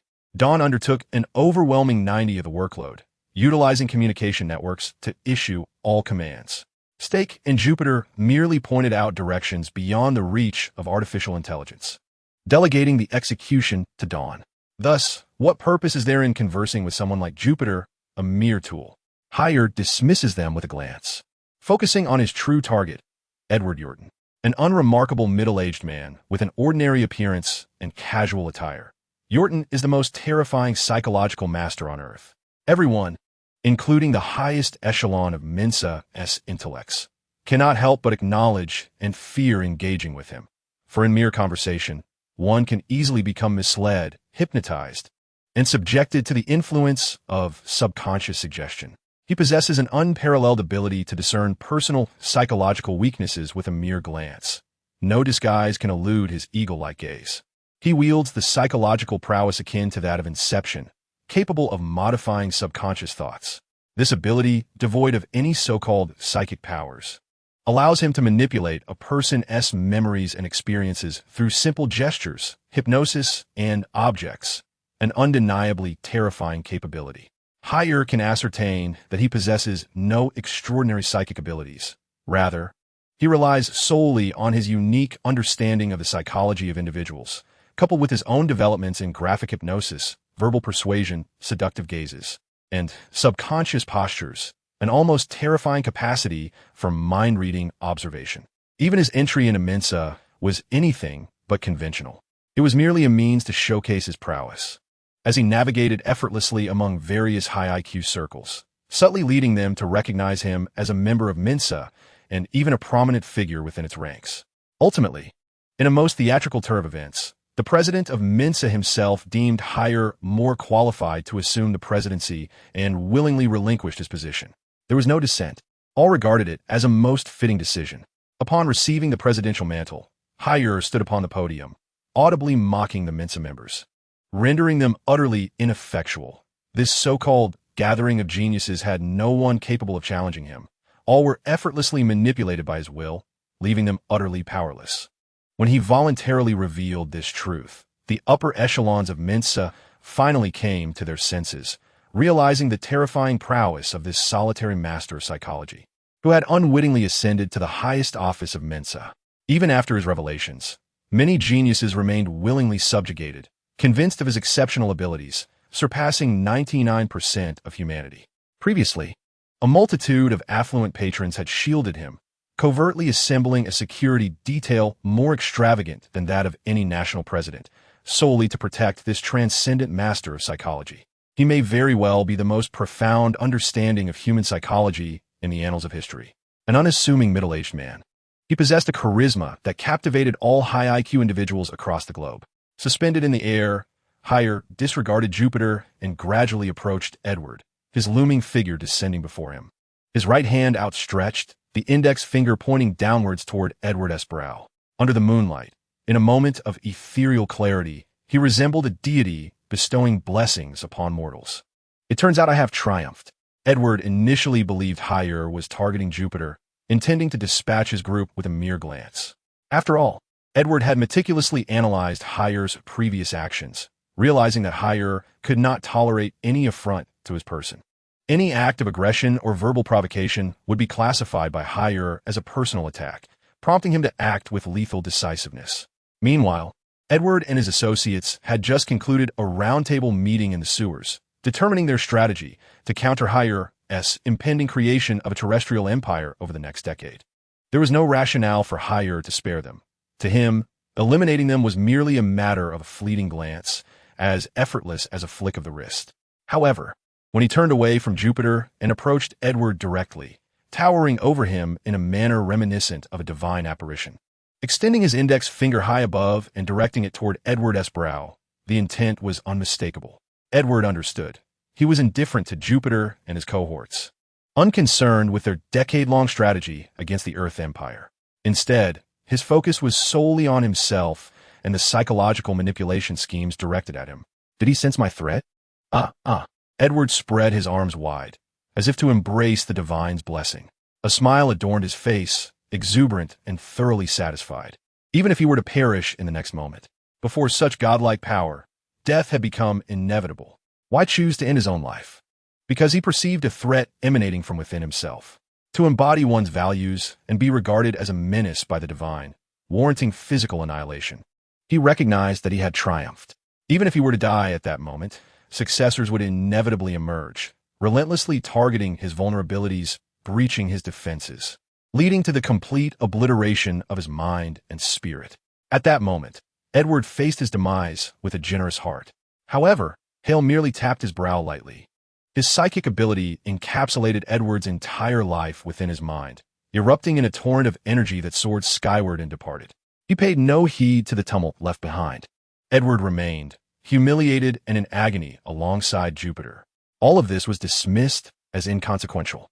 You will regret this. You will undoubtedly regret this. Jupiter howled in anguish towards the starry sky, now devoid of figures. One day, your utter disregard for humanity will exact a price. It must. Edward lowered his outstretched arms, feeling a profound sense of loss. I have failed. Chapter 37. Psychic skills. The following day, under the radiant sun, Hale lay outside the Anchorage Dome, basking in warmth. His dark eyes fixed upon the sun as he mentally rehearsed his psychic abilities. The initial application of his psychic skills left Hale utterly astounded. Previously, in the absence of such powers, he had imagined that accessing a person's memories would be akin to reading a book or watching a film, easily switching frames, pausing, and so forth. Yet, upon acquiring psychic skills, he discovered that the experience was far removed from the depictions in human literature or cinema. When Hale first employed his psychic ability, merely touching Edward's brow to examine his memories, Edward's entire life flooded into Hale's mind. This influx was not merely a glimpse. It encompassed every detail from Edward's existence, from the moment of his birth to the minutiae he himself had overlooked, his reflections on life, everything he had learned, and thoughts at every moment. A complete embodiment of his personality and experiences directly inserted into Hale's consciousness. Had he been an ordinary individual, possessing such psychic abilities and attempting to read another's memories, he would have been overwhelmed by the intricate tapestry of a complete personality, leading to confusion, a disarray of thoughts, intertwined memories, potential personality fragmentation, and an inability to discern his own identity. The psyche is open to the psyche, and, particularly for those without psychic abilities, defending against such intrusions proves exceedingly difficult. As long as one possesses the ability of telepathy, delving into another's psyche requires scarcely any time, the entirety of their existence. Every thought they have ever entertained, and each landscape they have gazed upon, even the memories long forgotten, will be meticulously implanted within your consciousness. This experience is profoundly different from merely turning the pages of a book or pausing a film. However, one must ponder whether they can withstand the weight of an entire being. Whether self-reflection becomes a double-edged sword hinges on the strength of one's intellect and their capacity to process information. Thoughts and ideas are inherently perilous and impactful. A telepath, despite possessing a hierarchical advantage over those devoid of such faculties, remains susceptible to backlash, as the thoughts and frequent musings of others can pose significant threats. All power is subject to the recoil of its own force. Akin to striking a wall with your fist, your knuckles will undoubtedly feel the pain. Yet, the backlash of telepathic skills differs from the ordinary. The technique of fixed viewing allows one to explore another's memories through telepathy. This intricate process involves shielding oneself from the subject's thoughts, retrieving and searching for desired information, and filtering out extraneous ideas. This sequence of actions is termed telepathic skill, specifically fixed viewing. Although it represents the most common application of telepathic ability, it is an exceptionally complex series of behaviors. It is far from the simplistic portrayal often seen in novels or comics, where a telepath merely sweeps through memories as if flipping through a book or watching a film. Nevertheless, one can indeed employ telepathic abilities to create a book-like or cinematic experience of memory retrieval. Albeit this necessitates numerous additional procedures to transform the information into a coherent narrative or sequence of frames, which may be deemed unnecessary. Thus, even the act of exploring another's memories warrants the designation of a specific skill. Reclining beneath the dome, a smirk graced Hale's lips as he savored his modest exploration of telepathic abilities. This sense of control over his own burgeoning powers brought him immense satisfaction. Through Edward's psychological insights into human nature, he had begun to formulate a rudimentary understanding of manipulating the human psyche. By channeling his thoughts through telepathy, he found himself less susceptible to the overwhelming influence of the subject's logical framework. Instead, certain telepathic nudges that aligned with the subject's thought patterns would deeply resonate with them, not through direct control, but rather by gently guiding their mind. Of course, Hale could also exert direct control with his telepathic abilities, yet such manipulation required constant vigilance, akin to steering a character in a video game.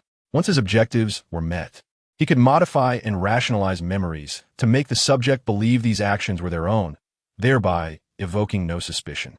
This form of manipulation bears resemblance to physical control over the body, except that when one exerts influence over the mind while the body remains unaware, the individual is left to believe they have autonomously governed their physical actions. This is merely the fundamental application of psychic abilities. Although it may appear as a low-tech application to Hale, it nonetheless deserves to bear a name of skill. The second psychic skill is mental manipulation. The next step is the thought imprint.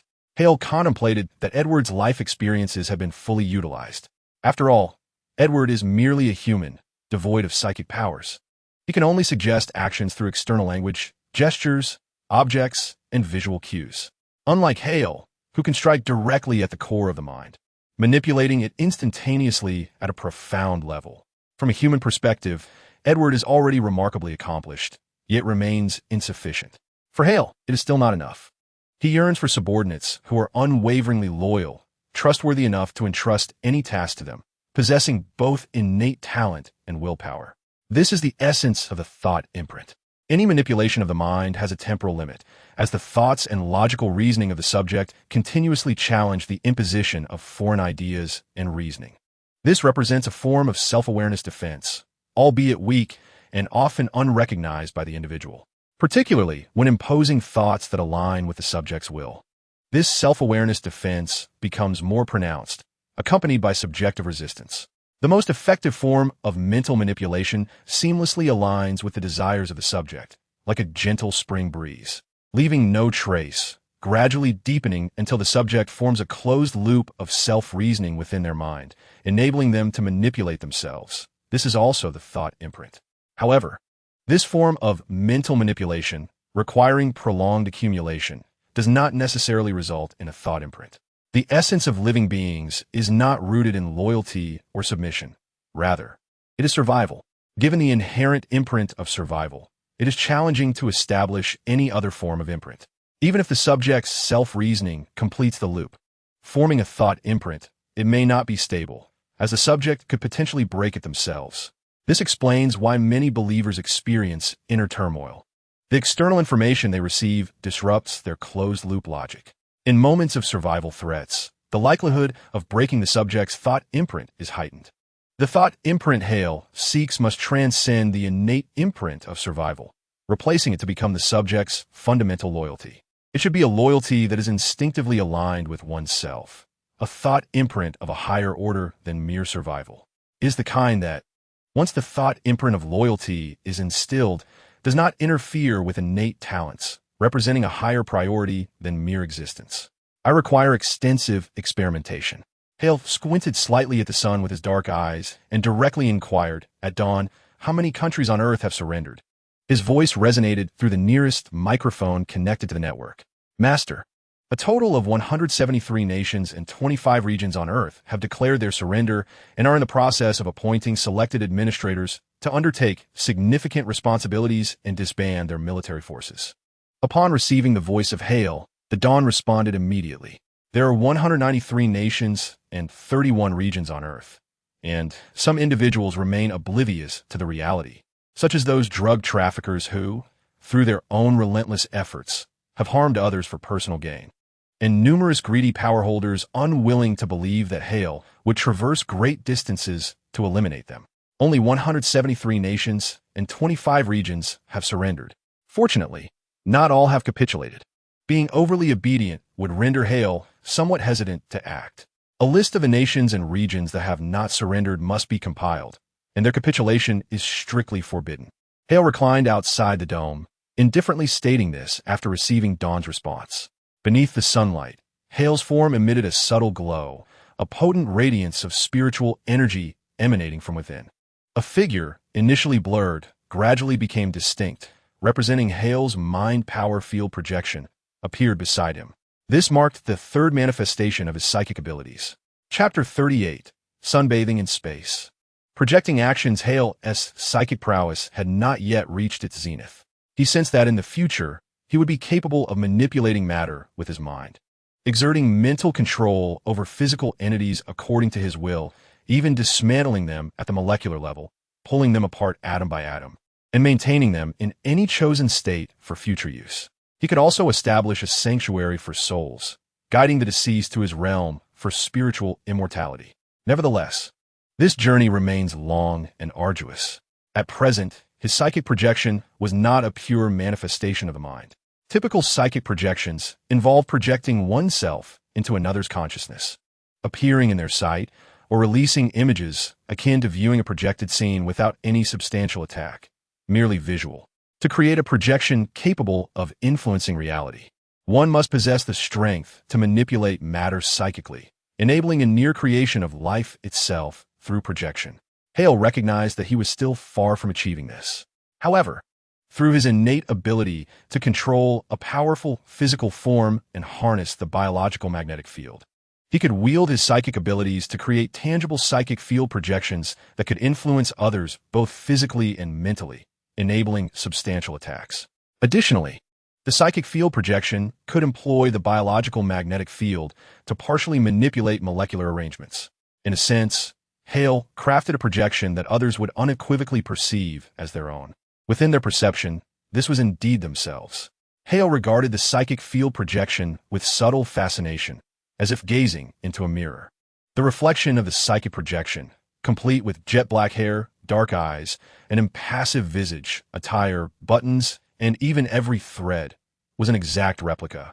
At a certain moment, relinquishing control over the projection of the psychic field, one might ponder whether this projection could truly become an alternative spiritual entity. Suddenly, Hale experienced the sensation of being able to conjure a spiritual being through his mind, although he was well aware that this was merely an illusion, a fleeting spark of inspiration. The realms of the mind and matter are worlds apart. Only with the emergence of a psychic dimension, wherein the mind can subsist internally, could such a possibility arise. Nonetheless, this notion presented a potential avenue for the development of mental abilities in the future, which he noted down to explore further when the opportunity arose. Henceforth, he envisioned traversing the earth with the projection of his psychic field. Hale gazed upon the projection with great satisfaction. Subsequently, he manipulated his biological magnetic field to refract light, rendering himself gradually transparent under the sun, effectively cloaking himself. Rising slowly, he ascended into the sky in a straight line, leaving no trace and causing no sonic disturbance. He passed through the troposphere, stratosphere, mesosphere, and ionosphere, reaching the exosphere, where he beheld the less glamorous visage of Earth. Its true form resembled a mooncake that had been swollen from within, an irregular, slightly elliptical sphere rather than the conventional oval shape we might expect, marked by uneven contours. To an ordinary observer within the Earth's atmosphere, the view might be one of majestic sea levels, a vast blue ocean interspersed with colossal cloud formations, evoking a sense of grandeur. However, Hale did not share this sentiment. He easily discerned the entirety of Earth, contemplating its current state. If it were not for the deliberate act of a deity, the infinitesimal odds of life emerging from proteins and nucleic acids would be unfathomable, a lengthy process whereby chance, or perhaps inevitability, would lead to the evolution of life within ecosystems. Observing the results over an extended period reveals the remarkable coincidences and magnificence surrounding the emergence of life, endowing the universe with meaning. With a slight sigh of reflection, Hale dismissed his musings and directed his attention towards the International Space Station, situated approximately 400 kilometers above the surface. "Johnny, do you think our country has ceased to exist?" He pondered. "Johnny, what do you envision for the future? Do you think we can still descend? Speak, Johnny. Will you admit to having an affinity for men?" "Silence, Jack. Do not approach the tranquility module again." Strikingly, within the International Space Station, two unfortunate souls remained. "Dawn, please escort them," Hale commanded, propelling himself towards the station. Extending his left hand, he enveloped the International Space Station, 73 meters in length, 109 meters in width, with a mass of 419,725 kilograms, in his biological magnetic field, pushing it into a position that faced the sun. Inside, Johnny and Jack were suddenly jolted by the unexpected movement, left disoriented. Hale remained undeterred, maintaining the coverage of the biological magnetic field, ensuring that the International Space Station was not affected by the pull of the Earth's gravity. He found a flat area on the sunward side, leisurely reclined to bask in the sunlight, and began to manipulate the projection of his psychic field. The grand social experiment of Earth, aimed at collecting data on superhuman abilities, was officially underway. Anchorage Base. Outside the dome, Hale's psychic field projection revealed a smile. He controlled the air molecules, fracturing the biological magnetic field at the molecular level, and commenced the meticulous arrangement of his cellular structure, skeletal framework, vital organs, and sensory perceptions. Utilizing the molecular movements of air combined with the biological magnetic field to forge a formidable psychic projection body. Cool, me. Let me witness whether humanity possesses extraordinary superpowers capable of dispelling my psychic projection. At dawn, all criminals of the world were dispatched to the border triangle regions of Southeast Asia, Thailand, Myanmar, and Laos, the Andes and Amazon regions of Colombia, Peru, Bolivia, and Brazil, and the triangle area at the junction of Afghanistan, Pakistan, and Iran. Orders were given to dispatch new imperial troops to secure these territories, which would henceforth serve as testing grounds.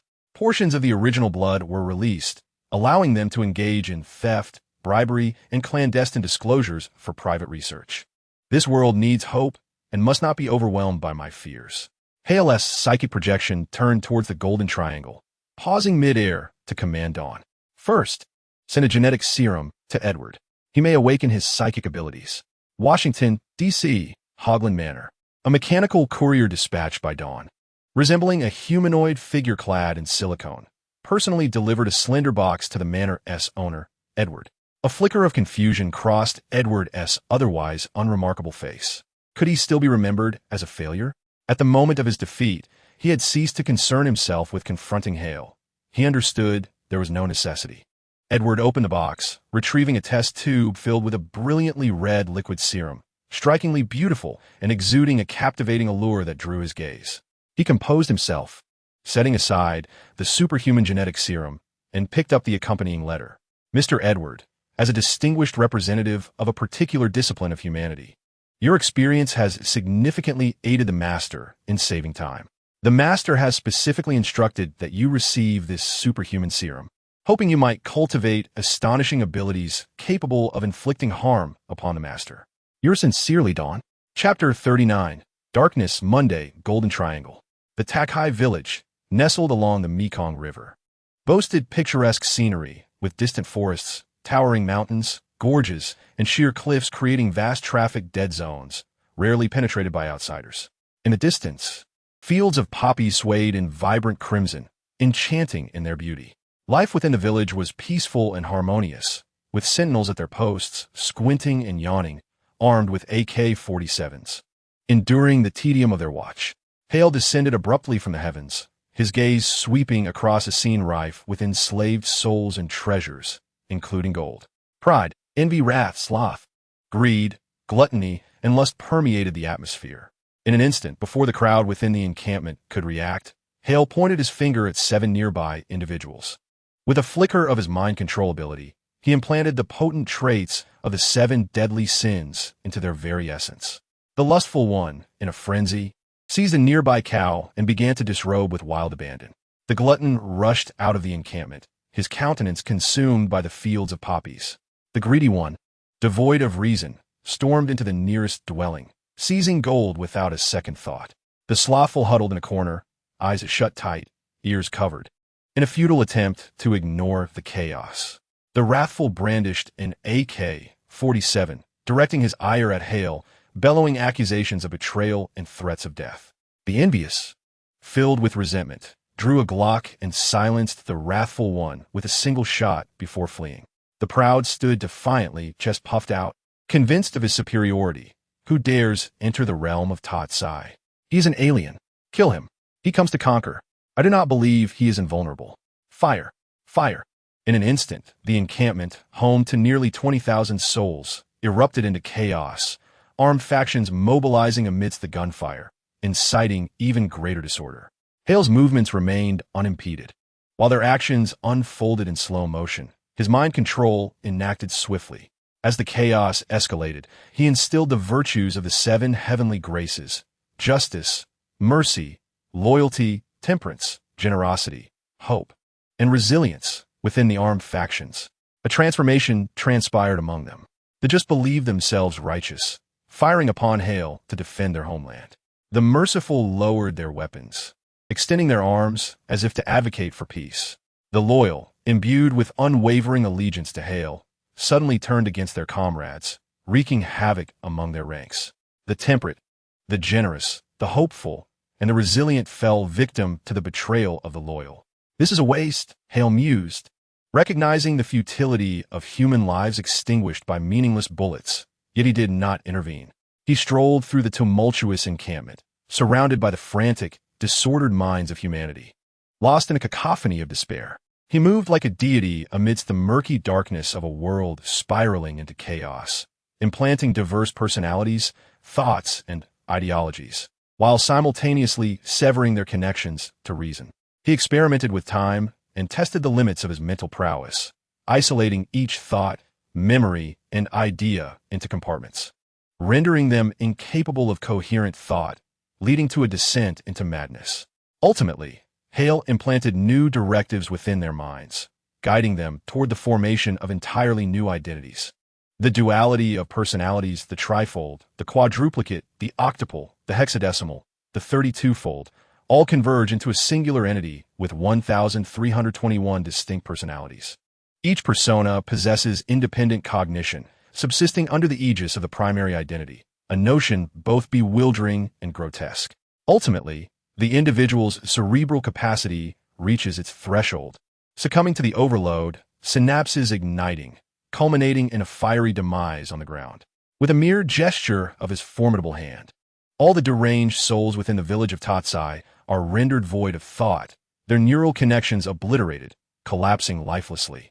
The picturesque village, once vibrant with the sounds of roosters and dogs, is now shrouded in silence, save for a few wisps of smoke rising here and there. Shaking his head, Hale expresses regret for not achieving the desired experimental outcome, yet he acknowledges a modicum of success, his fourth psychic skill, the creation of personalities. This ability, underpinned by the essence of living beings, engenders alternative identities. It is not merely an offensive or controlling power. Rather, Hale designates it as an auxiliary skill.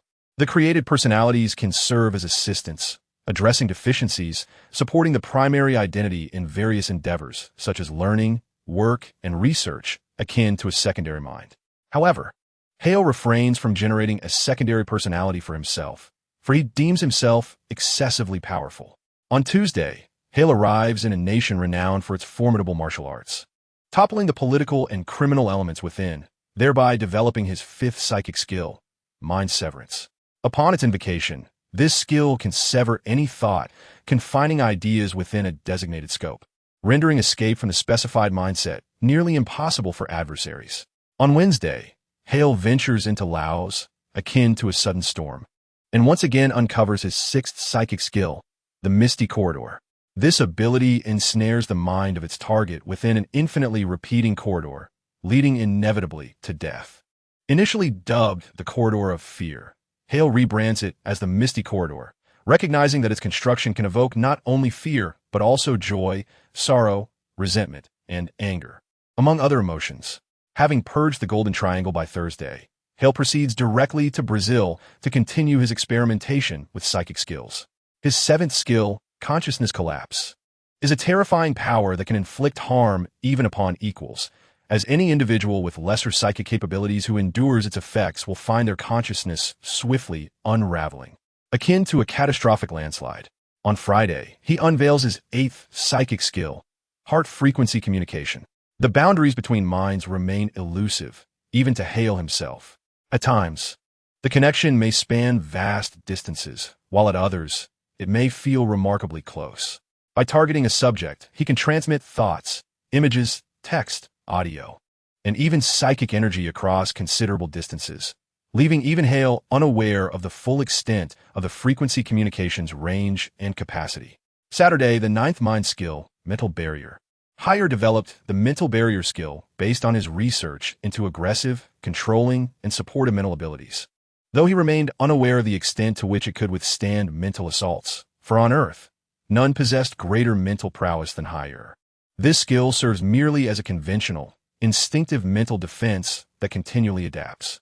Sunday, Hire arrived in a desert kingdom, its largest city home to merely 5 million souls.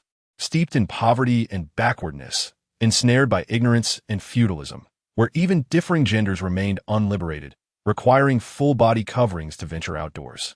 The stagnation of human hearts and the entrenchment of prejudice are the most formidable barriers to break. Hire stepped into the kingdom's most opulent palace, A vast hall adorned with crystal chandeliers, resplendent gold, and historical paintings. The courtyard housed tigers and leopards, all epitomizing the power and luxury of the elite. Stop! Who goes there? As Hire entered the palace, soldiers brandishing firearms confronted him, their eyes filled with fury. Light, Hire uttered softly, his voice resonating widely. The first wave of soldiers surrounding him suddenly ignited, their bodies engulfed in flames, self-immolating in a fiery demise. He felt unsatisfied. He had spoken of light. Yet fire ensued, perhaps a reflection of the soldiers' comprehension. More troops surged forth. Air, Hire gently proclaimed. Some soldiers, responding to the cue, found their red blood cells absorbing the air, their bodies swelling into spheres before bursting apart. Earth, soldiers became rigid, afflicted by calcification, their cells hardening like stone, immobilized in darkness. Others experienced an excessive growth of hair, their bodies suffocated by a mass of fur, transforming into a hairy sphere that continued to grow until devoid of fleshly sustenance. Stars, Hire mused, curious about their interpretation. The result was grotesque. They twisted their heads relentlessly, even in death, hands still rotating their skulls until their neural reflexes waned. Life, the remaining soldiers wailed, kissing their hands and feet, discarding their weapons as they departed. Hire felt a modicum of satisfaction with this skill as he strolled deeper into the palace. The 10th mind skill, Divine Whisper. The physical bodies of the affected will undergo unpredictable mutations influenced by their own minds. With a wave, he disintegrated a pampered, corpulent politician into molecules, a final act of resistance from one who wished to oppose him. He had conquered this world, which would henceforth behold Hire's countenance with trepidation.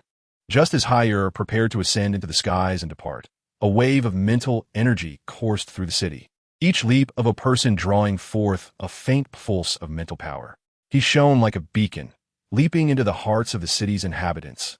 As agile as a cheetah in its repeated bounds, he gathered the collective spiritual strength of 5 million souls, manifesting Edward's ordinary visage against the backdrop of a desert sky. Edward Yorton, indeed, you are one of the most remarkable beings on earth. As I perused the comments, I noted some remarks regarding the incoherence of my phrases, prompting a moment of reflection. This was likely due to my oversight in employing colloquial Mandarin. Upon rereading the article several times, I also recognized certain issues. Since the book comprises only a limited number of chapters, I resolved to refine it entirely, ensuring the sentences flow smoothly and the characters are more logically developed, thus enriching their portrayals. Today, I embarked on revisions, though it is probable that I will not update it. Truth be told, I felt a twinge of reluctance to amend further. However, possessing the capability to excel, I deemed it unnecessary to settle for mediocrity. Chapter 32.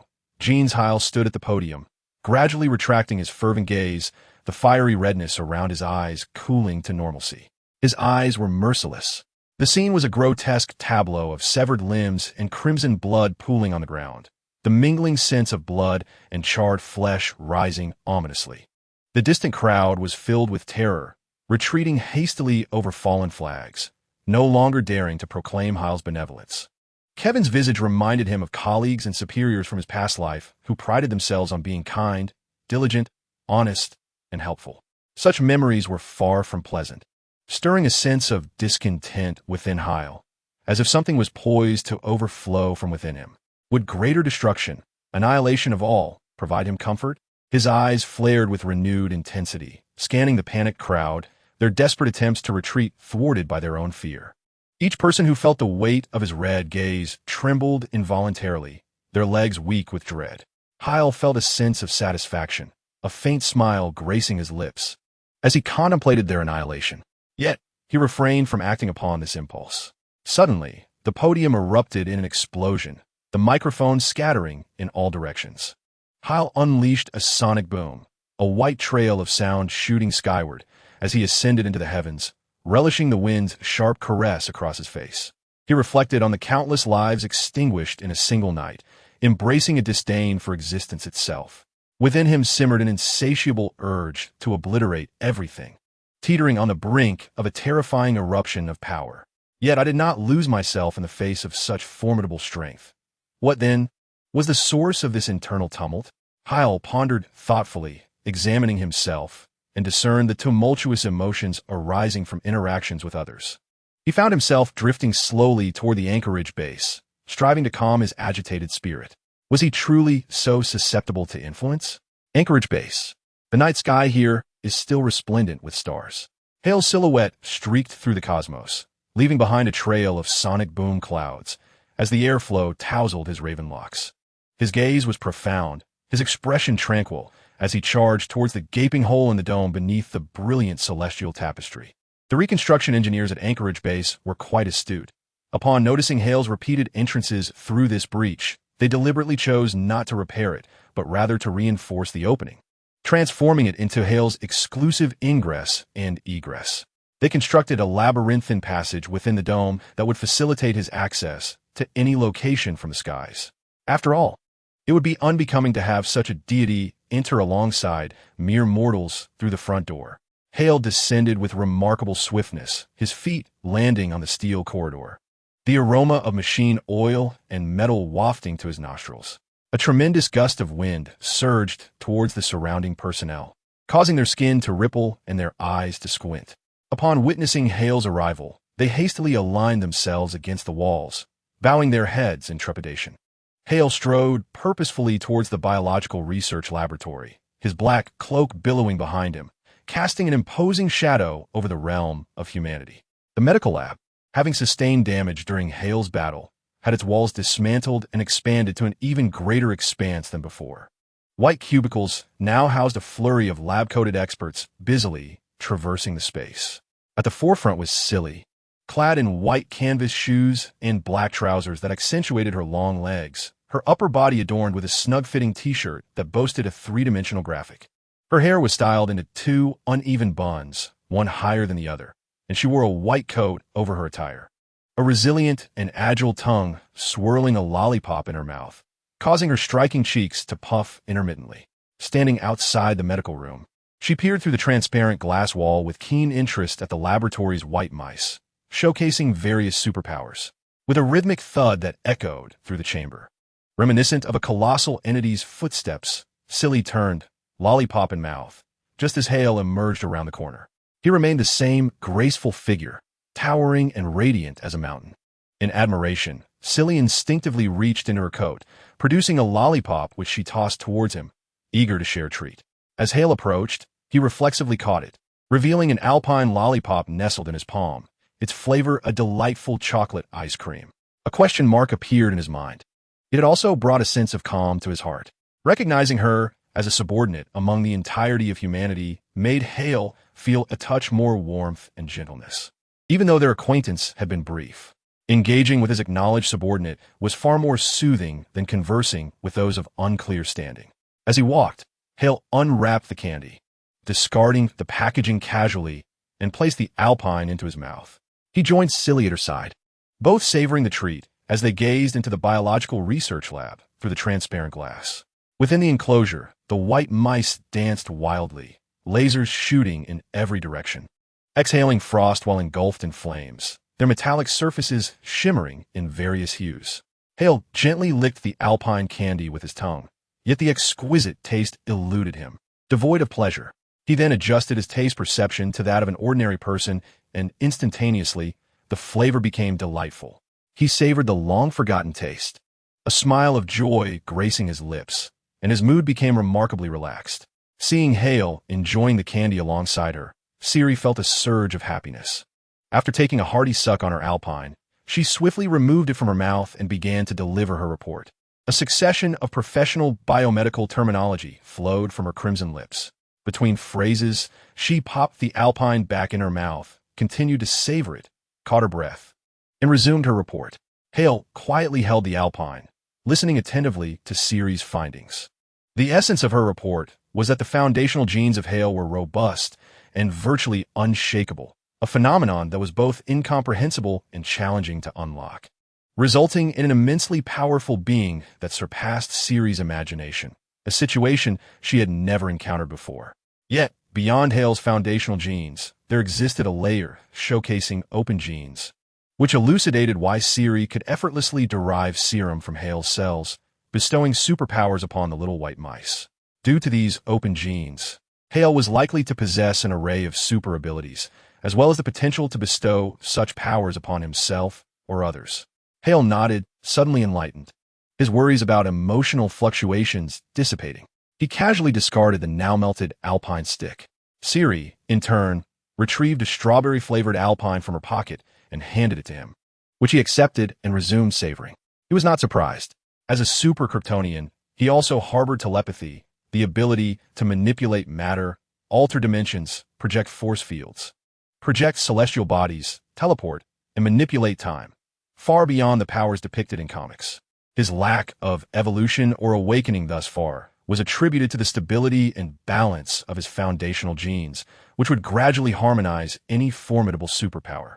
Therefore, Hale currently possessed only the basic superhuman abilities of a Kryptonian: super strength, super stamina, super vision, heat vision, and freezing breath, among others. In the future, as he absorbed solar energy, his powers would awaken progressively under his control. At present, Hale felt quite weak compared to the likes of various powerful beings in the DC universe, such as Darkseid, the High Father, and the multitude of deities residing in the Source Wall and the realm of gods. He could barely escape a singular universe. Thus, he was immensely satisfied to be on this Earth, within the Pacific Rim, utilizing this safe planet for experimentation, aiming to endow humanity with superpowers, harnessing the collective wisdom and brilliance of an entire world to develop a plethora of applications and formidable capabilities for these superpowers. Hale, were you also created? Siri inquired, withdrawing the candy from her lips, holding it in her hand. Silai's words left Hale momentarily stunned. Was I truly created?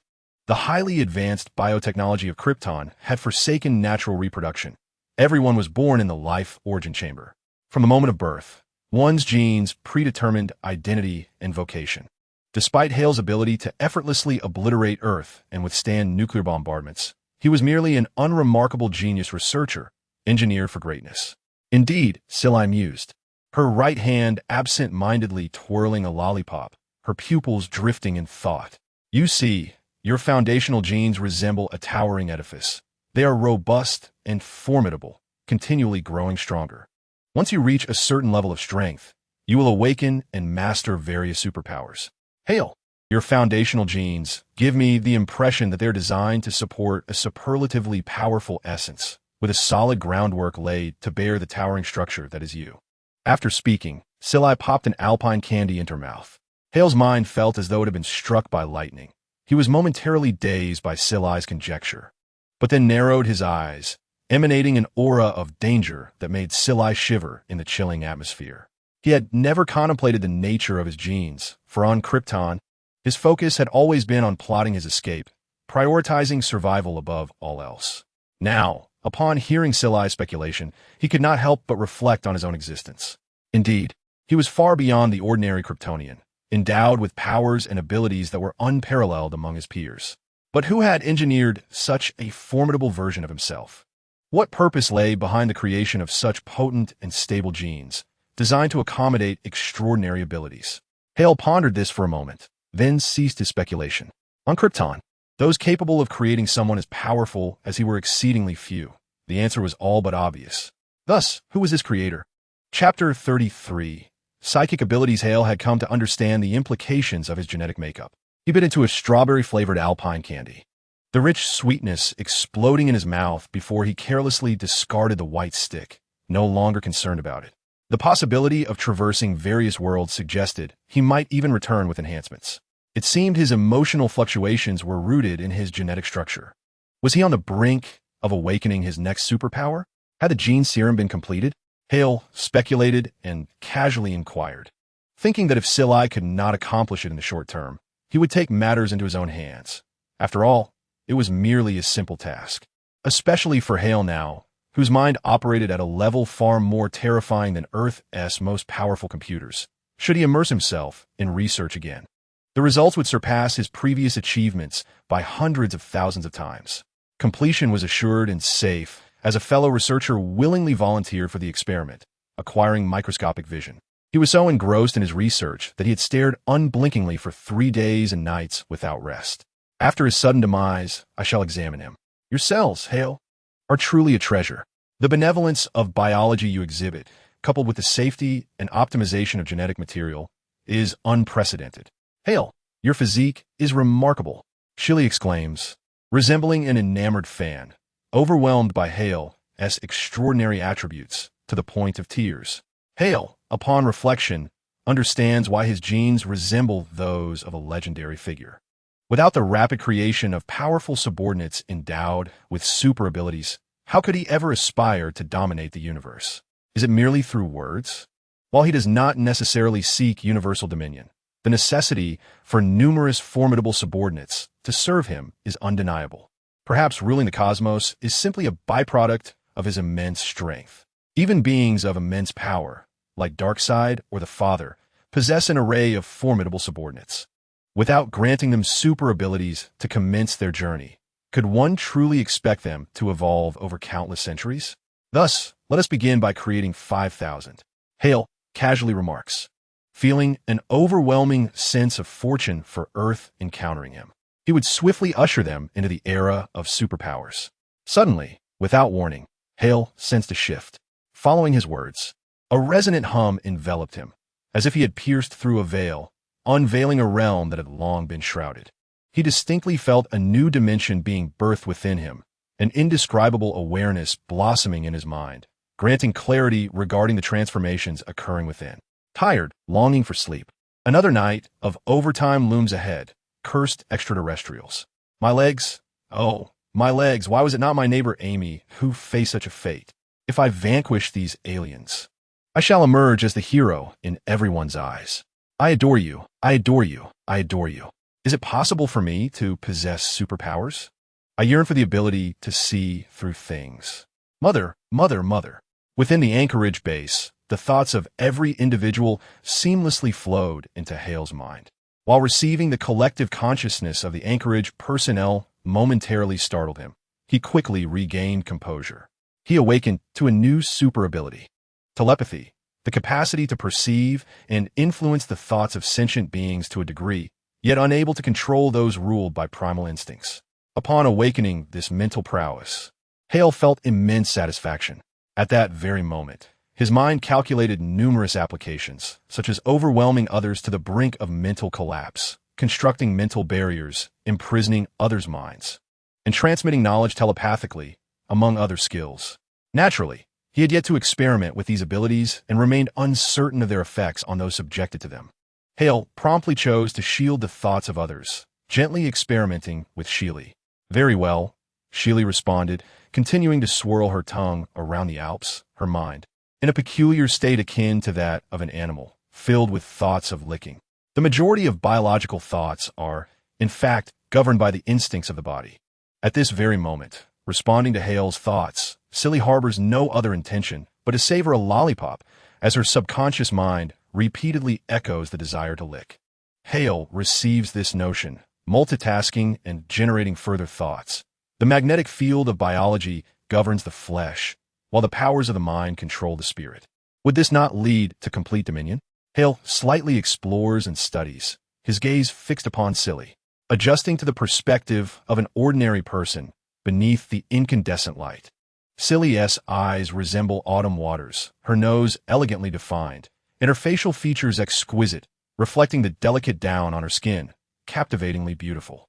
Even though her taste in clothing is rather poor, her remarkable beauty and figure render her a stunning woman, unconfined by any sartorial limitations.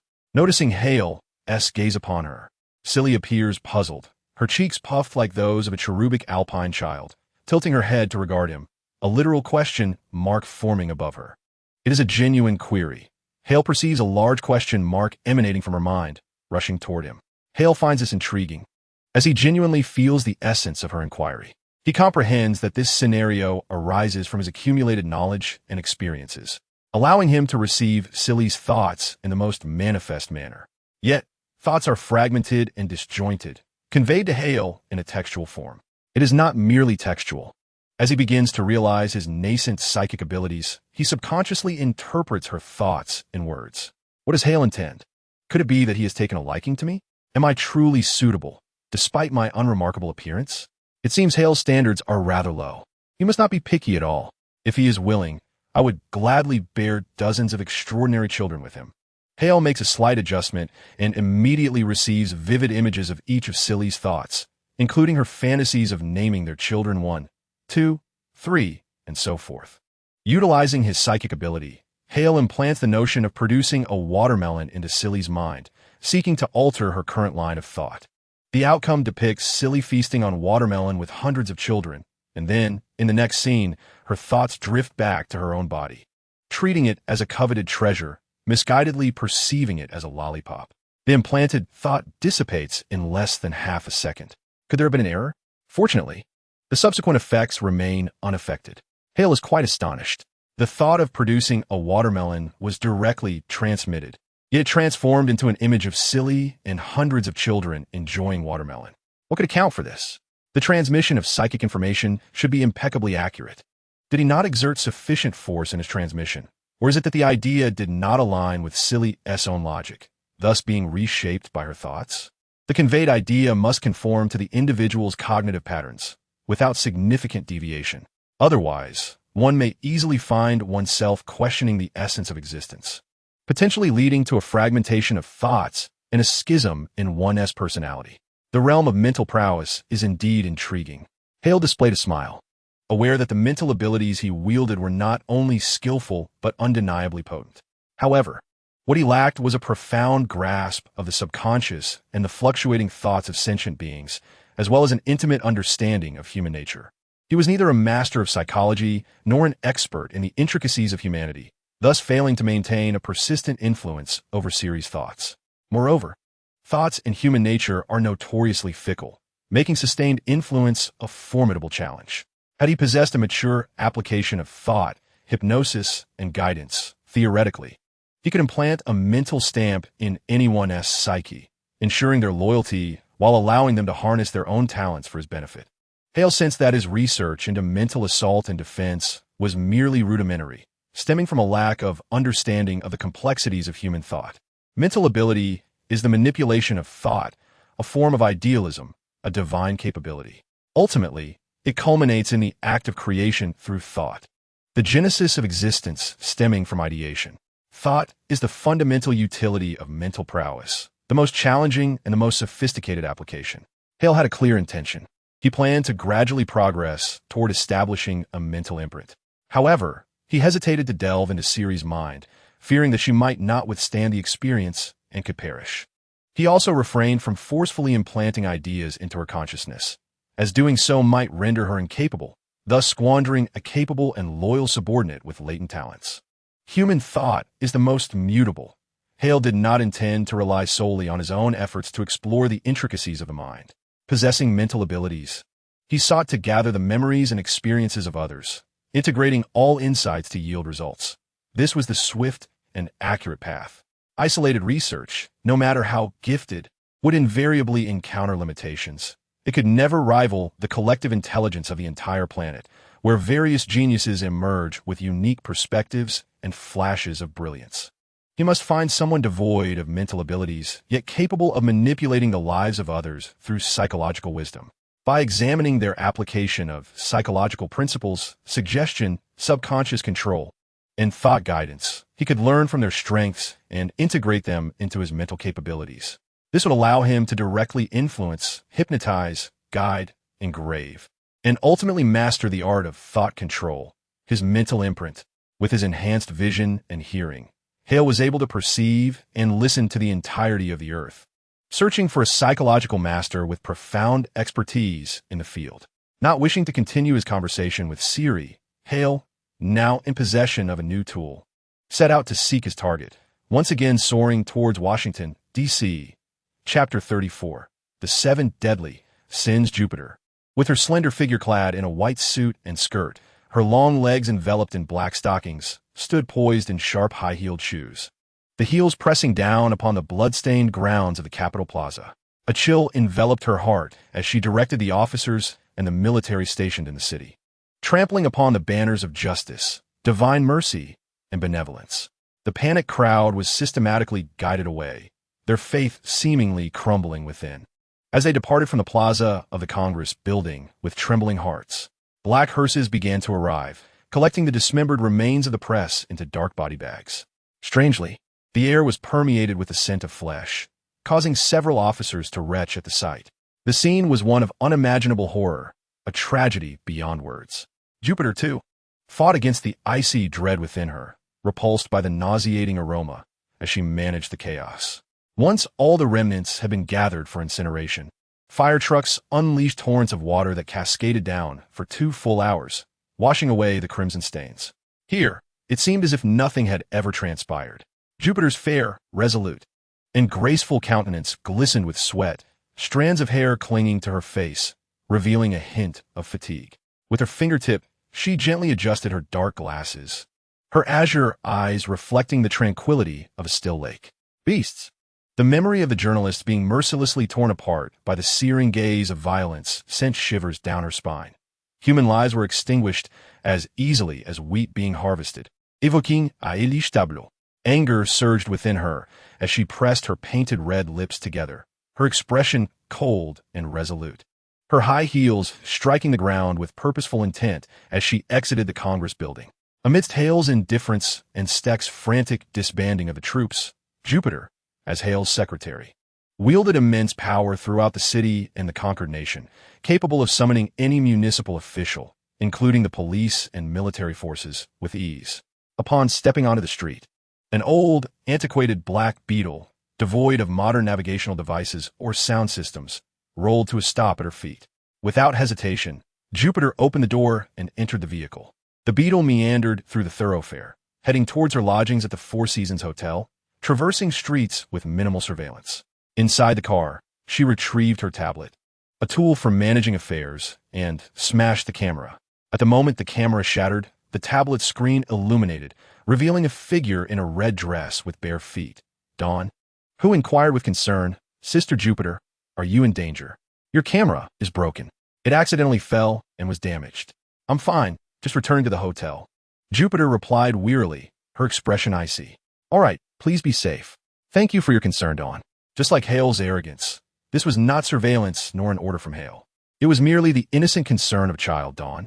Jupiter's discontent was palpable. She was acutely aware that Hale did not value her at all. The position of secretary was one that many would gladly accept, and it was merely a stroke of fate that she had volunteered for the role before Hale's tenure began. To her, it mattered little. This realization only fueled Jupiter's inner fury, her expression darkening to a shade of iron. She was not irreplaceable, nor was she the sole possessor of significance. Even now, despite being a figure of authority, capable of mobilizing the police force and military with the power to enact violence against her own kind, she felt utterly disregarded by Hale. Arrogance. Arrogance. How excessively haughty you are, alien. A fierce desire for retribution simmered within Jupiter, her visage betraying a chilling intent. The driver, seemingly cautious not to disturb Jupiter's conversation, brought the vehicle to a halt beside the street, over a manhole cover, patiently awaiting their discourse to conclude. After her exchange with the Dawn, Jupiter tossed her tablet and the recording device, which contained a 15-minute proposal, to the driver. He received them with an impassive demeanor, maneuvering the modified Beetle as a mechanical arm emerged from beneath, lifting the manhole cover to reveal the staircase leading into the sewer. With muscles taut, Jupiter vaulted from the vehicle, her legs clad in black stockings, descending directly into the depths below. The Beetle covered the manhole once more, gradually driving away. As Jupiter plunged into the sewer, her feet spread apart, the fabric of her skirt clinging tightly, accentuating the powerful and graceful curves of her thighs and hips. The soles of her high heels pressed against the outer edge of the iron ladder, her hands delicately grasping the rungs to maintain her balance as she slid downwards. The stench of filth filled her nostrils, yet her countenance remained unyielding as she ventured further into the darkness. After navigating several turns, she arrived at a spacious chamber within the sewer, only to plunge into another darkened tunnel. Amid the murmur of flowing sewage, she reached a room lined with high-tech soundproofing materials. Inside, a round table awaited, already occupied by 11 seats, each filled by an individual whose features were obscured by the flickering glow of dim oil lamps behind them. "Kevin is dead. We have failed." No, the psychological team did not miscalculate. He was merely an alien with the psyche of an ordinary human, and I had already grasped his mindset. The eradication of evil is indeed a farce. His thoughts, his essence, were transparent to us. So why do we falter? To be gazed upon with admiration, reverence, and the yearning of those who see him as the guardian of justice and virtue is a toxic poison for the soul, a subconscious yearning that is insatiable. He managed to break free. Shouldn't we have defined him at this juncture through the lens of humanity? On the contrary, just after conquering this realm, he eradicated 8 million criminals, capturing global attention. At that moment, driven by an intense fury against evil, he harbored a profound sense of desolation towards the filth of crime. It was only when humanity bestowed upon him the mantle of a guardian of justice, acknowledging his accomplishments, that he perceived a radiant light in their recognition, rendering his actions meaningful. This instilled within him a burgeoning ideology of justice and the battle against evil, gradually shaping his psyche to protect humankind. No ordinary mind could escape the allure of such psychological manipulation. Yet, the reality was one of failure. He discerned it. He was more astute than all of us combined. Recognizing Kevin's behavior, while I do not concede that his intelligence surpasses ours, he certainly saw through the facade. Had he shown even a hint of weakness had Kevin survived, he would have plunged into an irretrievable psychological abyss. Once that chasm opened, he would have lost his balance, relying on humanity for sustenance. He understood this and acted without hesitation. He was indeed a nut encased in a hard shell, yet this also revealed a soul unworthy of such a vessel.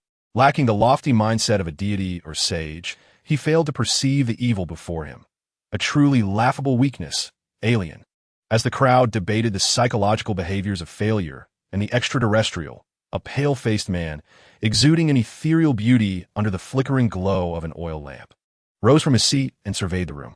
I realized this was a prolonged battle with no prospect of victory. To stand alongside you, who self-proclaim to possess the most brilliant minds and occupy the pinnacle of human intelligence, would squander the remaining moments of my life. I withdraw. Rather than engaging in the cerebral warfare of schemes and conspiracies with you, I shall become a subordinate to the aliens, acquiring the superpowers that rightfully belong to me, leading a life of greater ease and revelry than before. That is the true path. The beautiful man shook his head, harboring thoughts distinct from those present, prompting expressions of disdain and scorn among the crowd in the dim light. He walked towards the exit, a smirk barely concealed at the corner of his mouth. Positioned at the exit, Jupiter delicately tucked a few strands of hair behind her ear, her spine straight. She gently removed her black glasses, placing them on the table, revealing a face marked by resolve and ruthlessness. Her azure eyes surged with tempestuous fury. As the beautiful man approached the exit, Jupiter suddenly sprang into action. With a swift turn of her lithe figure, she tore her fitted dress, unleashing a swift, ghostly black kick that struck him squarely in the diaphragm, sending him reeling back. Clutching his stomach in pain as he collided with the wall, Jupiter stepped forward, and with a sharp sound, her skirt tore further at the seams. Her long, powerful legs adorned in black stockings displayed an elegant muscular contour, exuding an exquisite beauty. She executed a perfect split, her high heel pressing against the delicate jawline of the handsome man, penetrating deeply, inflicting pain while he was overwhelmed by the pungent odor of blood and filth emanating from the shoe's sole. No one noticed the stunning lace patterns faintly clinging to his fair, tender skin. The heel of her shoe pressed firmly against his jaw, pinned against the wall, leaving him with no escape and plunging him into agony. Jupiter's eyes glimmered with a ruthless glint, her beautiful visage conveying a calmness reminiscent of the tempest hidden beneath the ocean's surface. She moved to the calf of her raised right leg and coldly remarked, "Do you smell it? The scent of blood on the heel of my shoe is a testament to Kevin and the 93 brave heroes of humanity's self-rescue, who struck a blow against the demons for the freedom of mankind." Chapter 35. He truly deserves it. The handsome man felt a sharp spasm in his diaphragm, wanting to bend over, but the heel of the high-heel shoe lodged in his jaw, exerted an irresistible force, firmly pinning him against the wall. Pain reflected in his eyes, his nostrils filled with the gruesome scent from the shoe's sole. In that moment, he comprehended why Jupiter was able to emerge from the battlefields of the Middle East, becoming a renowned journalist. It was not merely due to her beauty and intellect, but also her formidable strength. Jealous? He muttered through gritted teeth. His neck strained upward by the pressure of the high heel, his toes barely grazing the wall as he struggled in vain. A flicker of disdain crossed his gaze as he spoke. You pride yourself on being the pinnacle of human intelligence, yearning for that power. Envious, are you? The precursor to the heroes of humanity's self-rescue was the illustrious Mensa Club on Earth.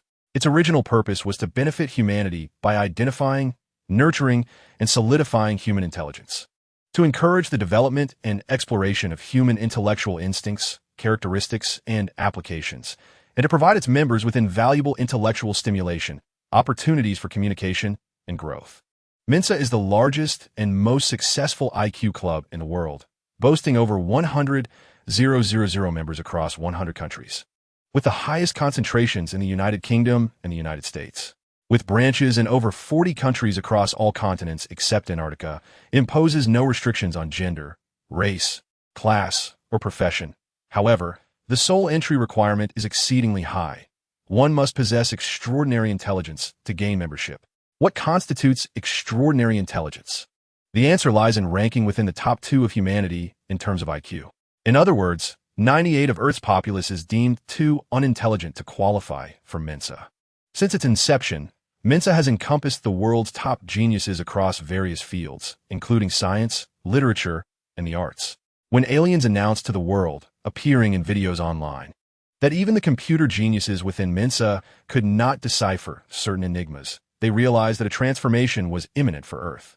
Mensa thus fell into a profound silence.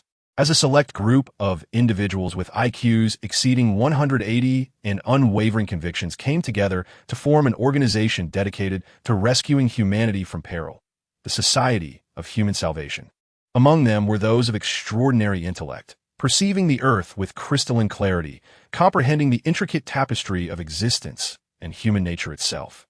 They had set their sights on extraterrestrial beings intent on conquering the world, their lips curling into a faint smile as they anticipated the onset of a game of domination and submission. Would humanity conquer the aliens, or would the aliens subjugate humanity? For these individuals, it was a thrilling psychological contest that sent adrenaline coursing through their veins. Their desire was to dismantle, defeat, and ultimately conquer the adversary. This was merely the beginning. There were also those possessing peak human intelligence who, gripped by fear, yet resolute in their determination, approached the challenge with a spirit of self-sacrifice, keenly observing and searching for weaknesses, all with the hope of one day unveiling the shadow beneath the sun, thus reclaiming the dawn for humanity. Each of them possessed the pinnacle of human intellect, and in days gone by, even wealth, power, fame, and beauty held little sway over them. They were mere trifles, easily grasped and unworthy of mention. The entirety of human existence seemed devoid of significance to them. They had seen too much and found little joy in it. Only the prospect of facing these extraterrestrial beings, this seemingly insurmountable peak, ignited within them a fervor that made their minds blaze and their neural synapses leap with anticipation. In that moment, they felt that their very existence was destined to confront this entity, to dethrone it, to wield control over it, to conquer it, to obliterate it. Born with such exceptional intellect, this was their purpose. This era had not betrayed them. The chamber beneath the streets was eerily still, the flickering oil lamp casting a dim glow, as each face remained shrouded in darkness, their gazes steady. To possess such intellect without unwavering faith is indeed a terrifying form of folly. A voice emerged from the shadows, speaking with calmness and composure. If one could not even grasp the simple nuances of human interaction and the complexities of the world, how could they dare to aspire to stand alongside them in battle? A face shook its head, devoid of any hint of regret. The others remained silent, yet all shared the sentiment. At this moment, to proclaim an intention to become subservient to the aliens and to seek superhuman abilities was an act of profound foolishness, nearly devoid of emotional intelligence. Perhaps the habitual amiable exchanges had led him to a gross misjudgment, believing that they were merely differing perspectives, all high in intellect, disdainful of the ordinary. Alas, this was not the case. It was his own group of highly intelligent individuals confronting a deity that matched their wisdom, yet scorned humanity. This was a war between man and God. In such a conflict, how could one afford the presence of those with such low emotional acuity? Jubilee remained composed, in stark contrast to Kevin, who faced the piercing gaze of Harl. Bisected by its intensity, The gentle figure before her seemed worlds apart. Her face was expressionless as she gently lowered her elevated right leg, her stiletto heel withdrawing from his chin. As the delicate man exhaled in relief, the flesh of his jaw throbbed with pain, swelling and bleeding, causing a momentary flicker of distress to cross his features. As his heel gently made contact with the ground, Jupiter's right knee descended, the joint twisting mechanically, its foot stealthily striking towards his temple. In an instant, the delicate figure was oblivious to the impending danger, receiving a decisive blow to his temple from Jupiter, collapsing to the ground, unconscious. Jupiter lowered his right leg, expressionless, and lightly adjusted his torn skirt before returning to his seat, declaring, "Ladies and gentlemen, my time is limited. It is now imperative to divulge the strategy for the next phase. I shall maintain my psychological tactics against him." A confident voice interjected. "The manipulation of his psyche has failed. Kevin is dead. We made the wrong choice." No, quite the opposite.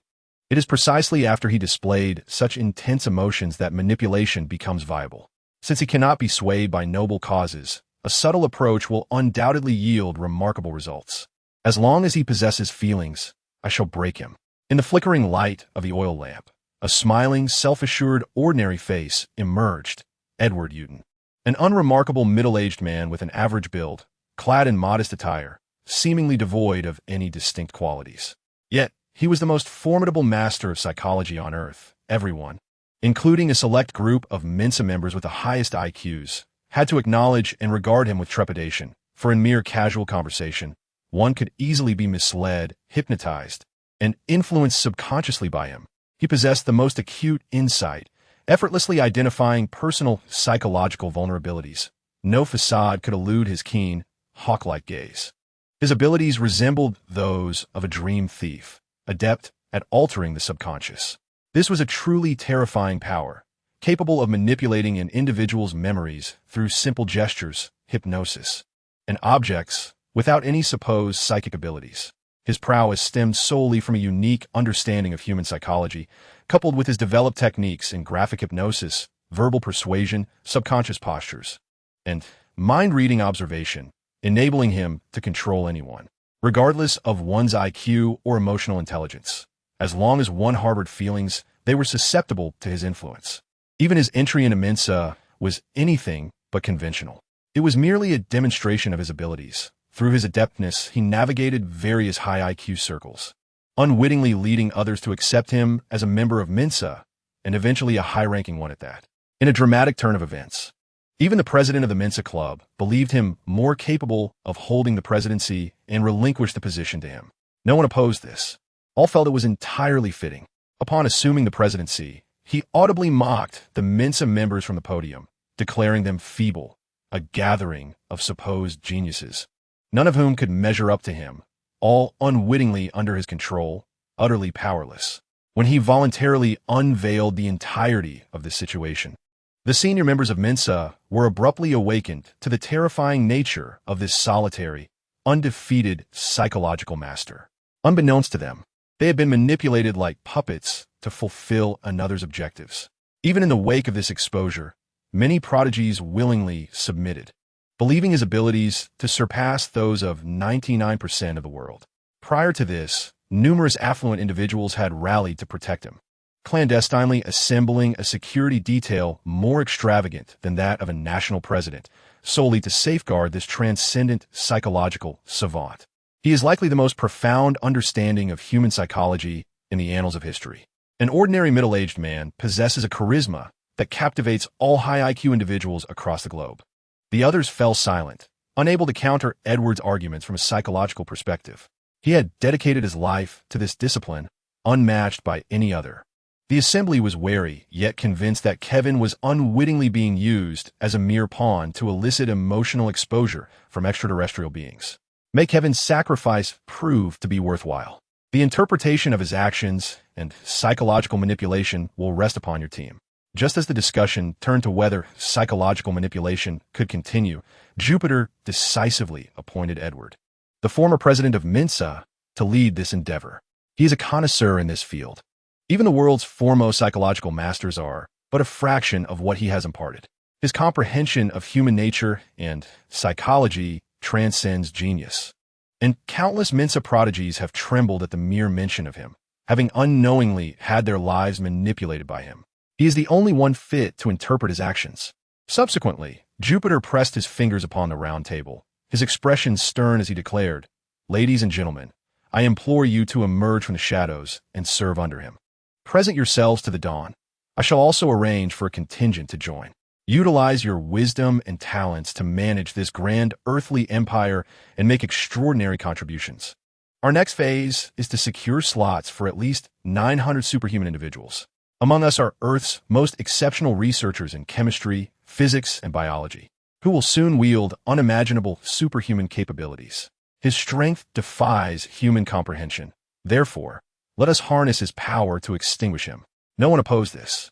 Today's covert actions to aid the enemy are for the sake of future triumph. "Very well. I shall respond to the Dawn's invitation," a voice said, tinged with a faint smile. "What a coincidence, so shall I."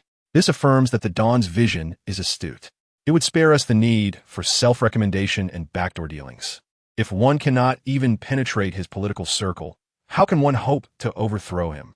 He is pitiable, utterly alone, reviled by the masses. Laughter erupted among the assembly. Some had previously been invited by the Dawn and could now simply acquiesce, bypassing the need for self-nomination and subterfuge. They lamented the folly of the extraterrestrial, whose subordinates all stood against him. He is indeed deserving and worthy of their efforts. The crowd smiled faintly. Jupiter's gaze swept solemnly across the faces of those present, and with a profound sadness yet unwavering determination, he spoke, "Ladies and gentlemen, this journey is fraught with uncertainty, and we may not return to the realm of humanity. The chances of survival are perilously slim, and our bodies may be shattered, leaving not even trace. Yet, even so, should my existence be extinguished, I shall cleave through thorns and brambles, pressing ever onward, cutting through the shadows beneath the sun, to seize the dawn for humanity, illuminating the path for generations to come." The flickering oil lamp cast a dim, golden light, softly illuminating the confident and composed faces around him.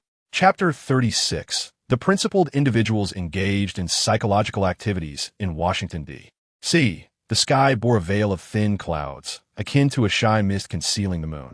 This was an area long abandoned, devoid of the populace, stripped of surveillance, poised for revival, to be transformed into a commercial hub. Anu Alley, silent, cool, and deserted. The yellow streetlights buzzed softly, occasionally popping, startling the insects that flitted around the light, only for them to return in a flurry moments later. Jupiter and his companions emerged from the sewer in single file. The light from the street lamps and the moonlight delicately draped over their confident, smiling faces. Maslow categorized human needs into 5 tiers, ascending from the most fundamental to the highest. 1.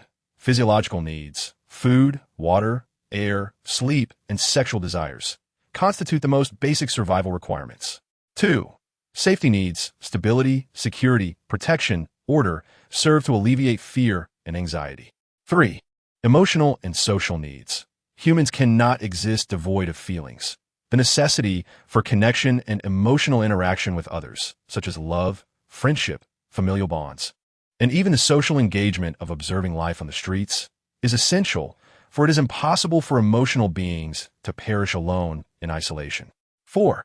Esteem needs, self-respect, and the desire for respect from others are not always contingent upon external validation, but self-esteem is imperative. 5. Self-actualization needs, fulfilling one's potential, representing the highest form of psychological and spiritual gratification. Jupiter and his companions were untroubled by basic necessities, supported, respected, and admired individuals. They did not merely wish for favorable winds or timely rain. Within the human community, they navigated life with the ease of fish, enjoying an existence far superior to that of ordinary people. Nothing could surpass the fulfillment of realizing one's value through the salvation of the world. How many possess the capacity to save the world? This is a noble ideal worthy of a lifetime of dedication and sacrifice. The group never harbored doubts about their potential for failure. Since the dawn of evolution, humanity has battled ferocious beasts, learned to wield tools to conquer them. And from the moment they began to consume the flesh of wild creatures, they have sought to dominate the land, explore the seas, and gaze upon the stars. Homo sapiens, with rudimentary instruments, encircled and hunted mammoths. The forging of iron and steel vessels transformed the oceans into humanity's garden, enhancing the flavors of seafood. Even the extraterrestrial monstrosities that emerged from wormholes beneath the Pacific Ocean were systematically hunted down by human-crafted mechs. In this present age, the arrival of extraterrestrial visitors merely represents a necessary step for humanity's ascension towards the cosmos. Just as Homo sapiens learned to wield tools, so too will humanity transcend the limitations imposed by these self-important beings from beyond, embarking on a journey into space and heralding a new era. Today, they convene around the metaphorical round table of the underworld, deliberating strategies for the forthcoming decade. Though this underworld may reek of decay, it will ultimately transform into a site of reverence and admiration for future generations, a testament to the indomitable spirit of pioneers. There exists a collective belief among them, a serene confidence that emerges from the depths of the underworld, accompanied by knowing smiles shared among kindred spirits who stand united in their resolve. They are unwavering in their conviction. Just as the wispy clouds cannot obscure the brilliance of the moon, nor diminish its luminance, the moon's radiance envelopes them. Nothing can hinder those of us who possess steadfast faith, akin to the resplendent moon hanging in the firmament. The clouds are but ephemeral veils that will eventually dissipate. Yet, as that ephemeral mist disperses, a minuscule black dot appears, seemingly approaching them from the moon, growing larger with each passing moment until it wholly obscures the celestial orb. Their gazes are fixated upon this figure that eclipses the moon. What troubles you? They may wonder. Do not wear such grave expressions upon my arrival. I much prefer to see you adorned with smiles, faces brimming with confidence and tranquility. Higher finds amusement in the situation, as if he descends from the moon itself, his dark cloak billowing in the cold wind, casting a shadow that blots out the moon and fills their field of vision, rendering the moon invisible. He resembles a formidable deity emerging from the distant moon, his looming presence freezing their joints and clouding their thoughts. Those who have never faced Higher cannot fathom the immense pressure he exudes, not merely a suffocating force in the air, but akin to the overwhelming presence of a stellar core, inducing a primal instinct to retreat or feign death, a mechanism ingrained in humanity since time immemorial when confronted by powerful beasts. This instinct leaves them feeling powerless, their bodies unresponsive, their minds blank. All cleverness and intellect seem feeble in the face of such might. Jupiter, parched and hoarse, with a rigid countenance, experiences a void in her thoughts as she witnesses Higher descend from the moon, occupying her entire field of vision. He has shattered her inner defenses, leaving her bereft of any means to evade this moment and confront the terror embodied by Higher. Has he observed everything? Is humanity's fate sealed? Higher casts a glance, indifferent to the rigid figures who have succumbed to the instinct to feign death, while he has never exchanged words with Jupiter, this mere tool. In truth, all of Higher's endeavors for conquest, aside from directly obliterating American political figures and claiming 8 million lives, were orchestrated by Chengxi and Steek, with Jupiter playing a pivotal role in the execution. Chengxi undertook a staggering 90% of the substantial work, utilizing communication networks to issue all commands. Steek and Jupiter, on the other hand, served as human guides, illuminating the directions beyond the reach of artificial intelligence, subsequently delegating tasks to Chengxi. Thus, what significance is there in communicating with a mere tool like Jupiter? Higher merely cast a glance, dismissing them, and set his sights on his true objective. Suspended in the air, Higher disregarded Jupiter and glided towards Edward, his imposing figure descending before him. With a raised right hand, he pointed his index finger menacingly towards Edward's forehead.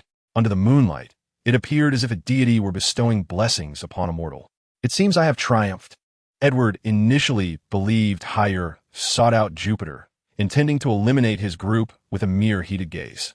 After all, through Higher's prior actions, he had discerned that Higher was intolerant of any affronts directed at him.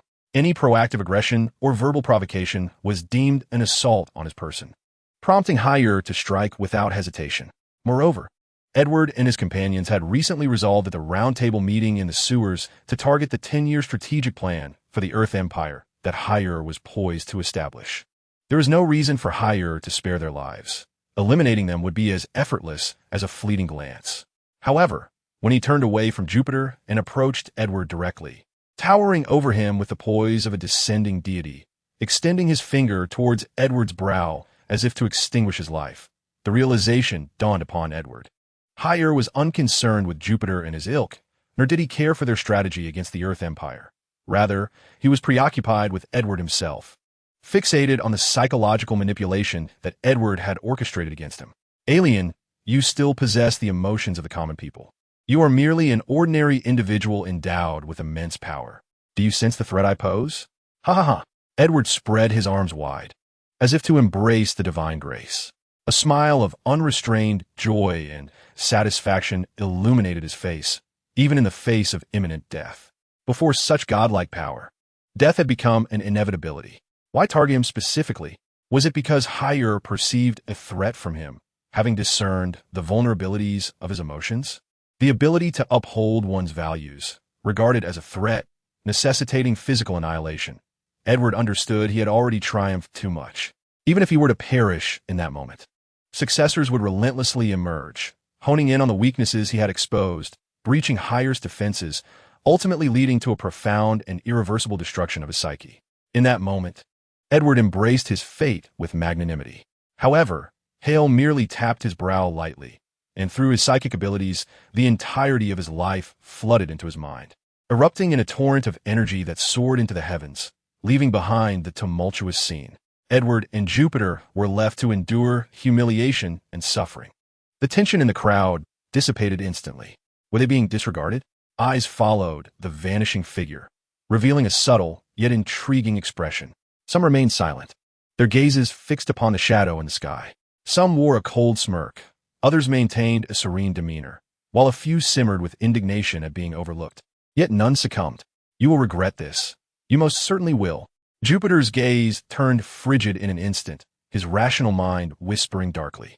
Someday, your utter disregard for humanity will exact a toll. It surely will. Have I failed? Edward lowered his outstretched arms, feeling a profound sense of loss. An announcement was made. The latest 2 chapters had been deleted, yet it did not affect the previous reading.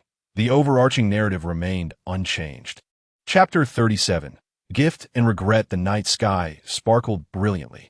Hail soared through the heavens, the fierce winds whipping through his hair, the cloak billowing audibly behind him. His eyes shone with warmth, a smile gracing his lips as he reveled in the fruits of his labor. Indeed, the wisdom of the many is indispensable. There will always be exceptional individuals who ignite profound inspiration. The initial application of his psychic abilities left Hale in awe. Previously, without such powers, he imagined accessing a person's memories would resemble reading a book or watching a film, effortlessly switching frames and pausing at will. Yet, upon wielding his psychic skills, he discovered it was nothing like the portrayals in human literature or cinema. During Hale's first use of his psychic abilities, when his fingertips brushed against Edward's brow to delve into his memories, Edward's entire life was instantly placed within Hale's mind. This immersion encompassed every detail, from the moment of Edward's birth to all that his eyes had ever beheld, including aspects he himself had overlooked, his reflections on life, everything he had learned, and thoughts from every moment, forming a complete tapestry of his personal experience, directly transposed into Hale's consciousness. Had he been an ordinary individual, possessing such psychic abilities and attempting to read another's memories, he would have been overwhelmed by the intricate tapestry of a complete personality, leading to cognitive disarray, memory entanglement, fragmented identity, and mental disintegration, losing the sense of self. The mind is open to the mind, and especially for those lacking psychic powers, it is exceedingly challenging to shield oneself from such intrusions. Once one possesses psychic abilities, accessing another's consciousness requires little time. Every thought from their entire life, every landscape they have witnessed, even forgotten memories, are meticulously implanted into your mind. It is nothing akin to flipping through the pages of a book or pausing frames in a film. Can one truly endure the weight of a complete personality, filled with experiences and memories? Whether it leads to self-repercussions depends on the strength of one's intellect and the capacity to assimilate and process information. Hale possesses such strength, thus he remains unscathed. Initially, it felt somewhat overwhelming, yet his formidable cognitive abilities soon dissected and refined the experiences into something beneficial. He grew increasingly resolute, eager to bestow extraordinary abilities upon humanity. Indeed, humans are remarkably creative, Hale mused as he soared through the skies. He meticulously examined Edward's experiences in psychological manipulation, melding them with his own psychic abilities, and gained substantial insights. However, what delighted Hale most were the ideas once conceived by Edward, visions of manipulating the mind, imaginings of those endowed with psychic capabilities. These notions were nothing short of enlightening, prompting Hale to exclaim in admiration at Edward's genius, deserving of protection. Although Hale lacked psychic powers, he could envision various applications of such abilities, closely mirroring the skills his mind had instantaneously developed upon acquiring his own powers. He explored concepts like psychic control, mental refraction, personality creation, mind severance, the misty corridor, consciousness collapse, heart frequency communication, mental barriers, and divine whispers. Edward's perspectives offered angles Hale had not anticipated, and in that moment, Hale realized that his thoughts could manifest into reality. The array of wondrous ideas was truly breathtaking. Consequently, he resolved to cherish Edward. As dawn broke, he prioritized Edward Udon's well-being, dispatching a superpower gene serum to him. Hale commanded from the skies, unable to resist sending Edward the serum, eagerly anticipating Edward's awakening of psychic abilities. The superpower gene serum is tailored to the user's genetics and conscious inclinations, synthesizing their most prominent, extraordinary capabilities. Edward, having dedicated his life to understanding human psychology and yearning to master the human mind, stood a significant chance of developing psychic powers through the serum. Hale looked forward to Edward unlocking new, fascinating abilities that could ignite brilliant sparks of collaboration. While Hale had yet to develop the concept of a thought seal from Edward's insights into human manipulation, he had achieved a deeper understanding of consciousness. Thought, cognition, ideas, and memory logic, taking a substantial step forward. A shallow yet potent logical feedback loop could be crafted, even surpassing the thought seal from the three-body problem. However, what he sought was not merely a mechanism that influences specific neural networks to induce belief in the veracity of incoming information without conscious thought. Living organisms, whether through genetics or the mind, inherently bear a mark known as survival. Higher delves into the depths of the mind, intending to create a thought imprinted more profound than the innate survival instinct of living beings, one that would not impede the natural talents, thoughts, or ideas of those subjected to it. This, he believes, would constitute the epitome of his skills. He recognizes that a plethora of experiments is necessary. Under the resplendent night sky, having absorbed every notion of Edward, Higher understands that producing the desired thought imprint requires extensive experimentation. His gaze, cast upon Earth from the celestial expanse, is fixed on the experimental site. As Higher flies toward the anchorage base, he suddenly ascends vertically, propelling himself into the cosmos. In Washington, D.C., at the Hawgreen Manor, a courier dispatch from Morning Dawn personally delivers a slender box to Edward, who has just returned home. Edward's eyes narrow, gleaming with intrigue. He had anticipated that upon his return, he would need to meticulously observe the behaviors of extraterrestrials, manipulating them as a means to eradicate criminals. However, he did not expect Higher to present him with a gift. The brown box is modest in size, wrapped without extravagance, easily grasped in one hand. Upon opening it, Edward discovers a vial containing a blood-red serum that glimmers under the light, exuding an alluring brilliance. Maintaining his composure, he sets the superpower gene serum aside and picks up the accompanying letter. Dear Mr. Edward, as the paramount representative of a certain discipline among Earth's humanity, your expertise has significantly aided our master in saving time. He has specifically instructed me to deliver to you a vial of superpower serum, hoping you can conjure a capability that will astonish and harm our master. Yours sincerely, Morning Dawn. Edward's eyes narrow further, flashing with a menacing glint. He gently places the letter down, directing his gaze toward the magnificent superpower gene serum. No wonder Jupiter felt such ire. The extraterrestrials are indeed excessively arrogant. Edward reflects with a tinge of regret. In that case, I shall bring you profound remorse. His hand reaches for the vial. Chapter 38. 3 months later, 3 months have passed. In the thermosphere of the atmosphere, approximately 400 kilometers above the Earth's surface, one can behold the majestic horizon of the ocean, the azure waters intermingling with vast clouds, evoking a sense of grandeur and magnificence. The Earth's natural splendor and the ecological marvels shaped over eons can be fully appreciated here. One can easily observe Higher in his entirety, contemplating that if not for the deliberate creation by a divine being, the astronomical odds of life emerging from proteins and nucleic acids would be unfathomable. It is a long process, one of sufficient probability, or perhaps an inevitable emergence of life through ecological evolution. Through prolonged observation of results, one discerns the serendipity and magnificence inherent in the birth of biological entities. The advent of intelligence has imbued existence with meaning in the cosmos, such as Hayer's contemplation of Earth. International Space Station. The International Space Station, the largest and most time-consuming ever constructed, built, operated, and utilized by 16 nations, has now become a mere bedboard for Hale. He selects the most comfortable position, lying on the sun-facing side, basking in the warmth on a flat surface.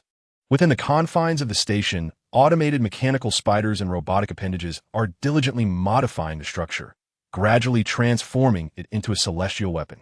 The Dawn reports incessantly on the progress of Earth's conquest. My lord, the transfer has been completed with 173 nations and 25 regions. The appointed administrators are implementing governance, order, and reforms in their respective cities, and the current situation is satisfactory. It must indeed be so. The chosen individuals are all of high intellect, either aspiring to acquire superpowers to contend with Hale or possessing noble ideals, yearning to bridge the gap of urban poverty and improve the lives of the common folk. With unfettered finances and lethal decrees under the watchful eye of Dawn, the rulers passionately advocate for their hometowns, their people, the superpower genes, and their newfound authority. As for the capital forces of the old era, clinging to antiquated connections, their demise was inevitable when they could not even access the internet. The number of suicides and those hanging from lampposts is staggering. Massive amounts of capital have been directly frozen and confiscated. Banks, finance, economy, and networks are all under Dawn's control. Nearly every day, another capitalist, whose assets have been seized, leaps from heights, and despite the guarantees and protection offered by Dawn, ensuring their survival as civilians, they cannot bear the thought of dining on street food, fast food, or casual fare like burgers and fried chicken. This has led to a bustling scene at the crematoriums.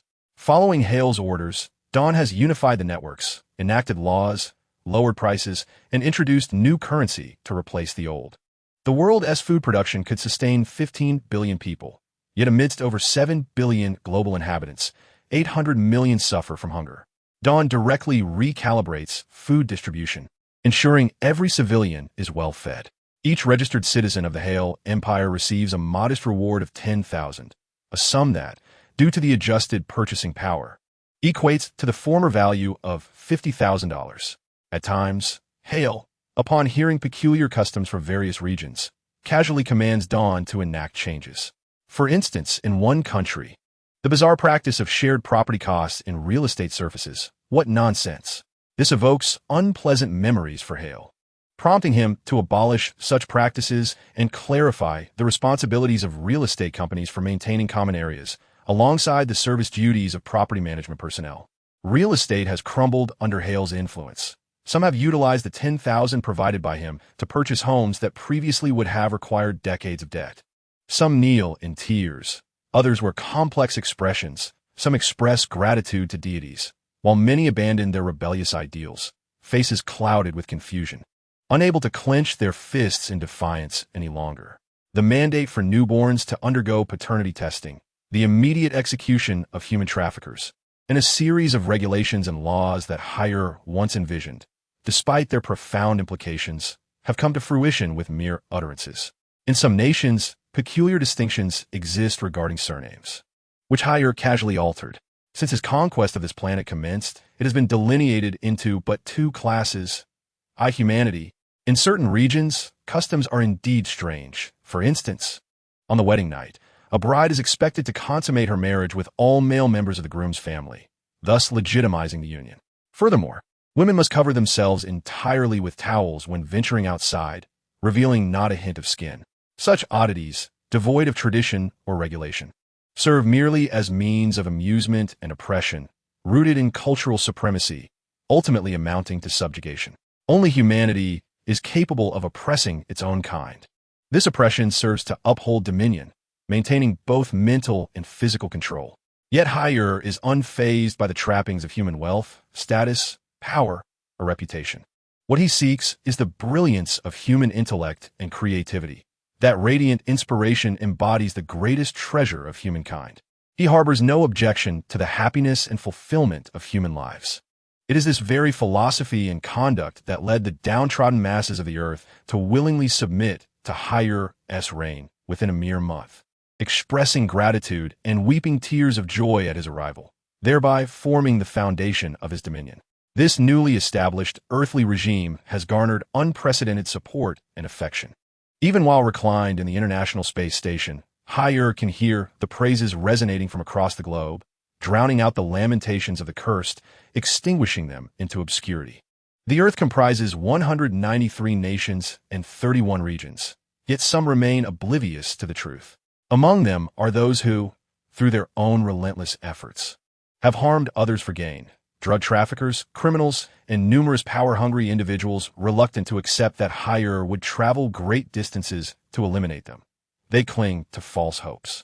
All criminals have been dispatched to the triangular regions bordering Thailand, Myanmar, and Laos in Southeast Asia, as well as to the Andes and Amazon regions encompassing Colombia, Peru, Bolivia, and Brazil, and the triangular zones at the borders of Afghanistan, Pakistan, and Iran, where the Stack Empire's forces have been commanded to maintain a presence. Henceforth, these areas have been designated as the Human Experimentation Zone 110. Anchorage Medical City has convened all genetic experts on Earth, led by Dr. Silly, whose affordable superpower gene serum has begun to show results. The second generation of optimized gene serums is currently under experimentation. To date, 567 individuals have been endowed with superpower gene serums, their knowledge yielding astonishing applications. Upon hearing the desired information, Higher straightened his back, sat upright, casually resting his right hand on his bent knee, gazing towards the sun with a smile. The warmth of sunlight, at any moment, always invites closeness. I shall observe their wisdom. In the next moment, a radiant light emanated from Hale's form, and an ethereal version of himself emerged from his being, an astral projection born of his mental prowess. Through his mastery over his formidable physicality and his innate ability to manipulate the biological magnetic field, he wielded his psychic faculties to craft a tangible manifestation of his mental energy, capable of exerting influence and conducting physical assaults on others. Hale's psychic projection manipulated the air molecules, fragmenting the biological magnetic field at a molecular level, and commenced an intricate arrangement of cellular structures, skeletal frameworks, and sensory organs, ultimately forging a powerful corporeal avatar of psychic energy. With a mighty leap, the psychic projection of Hale descended from the International Space Station, soaring toward the Bermuda Triangle, the site of the first human experimentation. Washington, D.C., had swiftly become the political nucleus of the Hale Empire, where an opulent palace, befitting the emperor's decisive governance, was under construction. Currently, only a spacious and luminous cabinet chamber existed. Jupiter, alongside her cadre of over 300 elite secretaries from across the globe, was diligently addressing reports from various regional mayors, coordinating ethnic discrepancies, legislation, culture, shipping, agricultural products, and city exchanges, while striving to ensure the satisfaction of the masses and prevent dawn from reaching its finality. She had become an indispensable instrument in the maintenance of the vast Hale Empire. Had she not been among the first to consume the superpower gene serum, she likely would have lacked the robust stamina required for such monumental political deliberations impacting the entirety of Earth.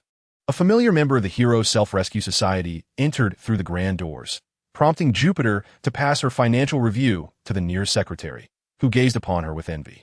In a mere instant, Jupiter vanished from sight and reappeared at the entrance, stepping outside to meet the arriving member. They found themselves in a shadowy construction site devoid of surveillance. Jupiter, her eyes weary, lit a slender cigarette and exhaled wisps of smoke. Squinting towards the distant cacophony of construction, there lay what was destined to become the grandest palace in human history, a synthesis of design styles from around the world, united with the vision of dawn. Shaking her head to dismiss errant thoughts, she engaged in encrypted communication with her companion. "I have resolved to commence running to build kinetic energy," the member stated calmly. This may not be the wisest course of action. Gaia has begun to integrate into the Earth's magnetic field.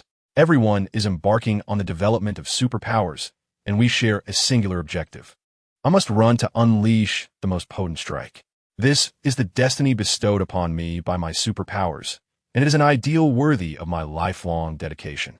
Gaia, a member of the Hero Self-Rescue Society who had ingested the first batch of superpower serum and gained the ability to manipulate electrical magnetic fields, proclaimed his identity.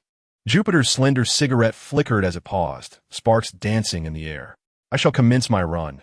Kinetic energy will bestow upon me unparalleled strength and fortify my physique boundlessly. On the first day, I shall endure excruciating pain. By the second day, I will find myself engulfed in a murky abyss of confusion. On the third day, I shall perish, yet I will persist in my relentless pursuit.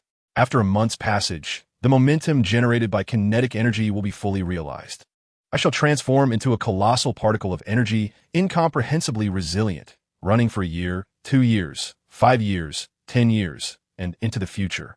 I will charge forth with the explosive force of a supernova, colliding with extraterrestrial beings. Should Gaia awaken, she might indeed harness the Earth's magnetic field to counter the aliens, establishing an orbit that propels me like a cannonball. If Gaia cannot awaken in time, Jupiter, guide my course and direct me towards the aliens. I shall. Gazing upon the youthful faces before me, Jupiter nods gravely yet resolutely. Will be the first to strike against the extraterrestrials. He muses, his gaze filled with hope. Alas, he must accumulate strength. Otherwise, he could have been the first to confront the aliens, testing their might for those who come after. As he and Jupiter advance towards their path without hesitation, a beam of spiritual light leaps between their souls like a rabbit bounding over the ground. They exchange astonished glances. Edward. Chapter 39. Edward is right. Edward is indeed correct. Hale possesses the physique of a deity, yet still harbors the emotions of an ordinary human. It is evident from many of the things that irk Hale. The eradication of 8 million evils, public sharing, paternity tests, human trafficking, and other such matters make it clear that Hale has a profound aversion and difficulty accepting certain realities. Even Hale's rule over Earth, ensuring a prosperous life for its populace, is tinged with the empathy of a Kryptonian commoner who has witnessed the demise of kin at the hands of the elite. Thus, Edward concludes that Hale can undoubtedly be influenced and swayed by emotions, his intense feelings rendering him susceptible. Edward is indeed correct. Furthermore, it is terrifying that despite possessing a body capable of withstanding nuclear blasts, Hale has not succumbed to the insatiable desires for bloodshed, lust, and power, yet maintains such a mindset. In the Golden Triangle, at the first human experimentation site, the settlement of Taxai stands by the Mekong River, a picturesque locale with breathtaking vistas of forests, towering mountains, canyons, and sheer cliffs, creating vast transportation dead zones seldom traversed by outsiders. In the distance, fields of opium poppies sway in vivid crimson, enchantingly beautiful. Life within the settlement is peaceful and serene, with sentinels lazily yawning, perched high with their AK-47s. Enduring the tedium of their watch, Hale descends suddenly from the sky, and within his view lies a panorama of imprisoned slaves, organs, and gold. Pride, envy, wrath, sloth, greed, gluttony, lust. As the inhabitants of the village remained oblivious, Hire swiftly selected 7 individuals nearby, designating them as subjects for his experiment. He directly implanted within them the potent characteristics of the 7 deadly sins. The lustful one, driven by insatiable desire, seized a cow nearby and, with a frenzied gaze, commenced a lewd act. The gluttonous one burst forth from the village, his countenance lost amidst the sea of poppies. The greedy dashed into the nearest dwelling, devoid of reason, to plunder gold. The slothful curled up in a corner, shutting his eyes and covering his ears in denial. The wrathful brandished an AK-47, unleashing a barrage of gunfire towards Hire, bellowing in fury, "What have you done to us? I will kill you." The envious, filled with resentment, drew a Glock and silenced the wrathful with a single shot before fleeing. The prideful, chest puffed out and eyes brimming with arrogance, proclaimed, in heaven and on earth, "I am supreme. Who dares to enter Tatsai alone?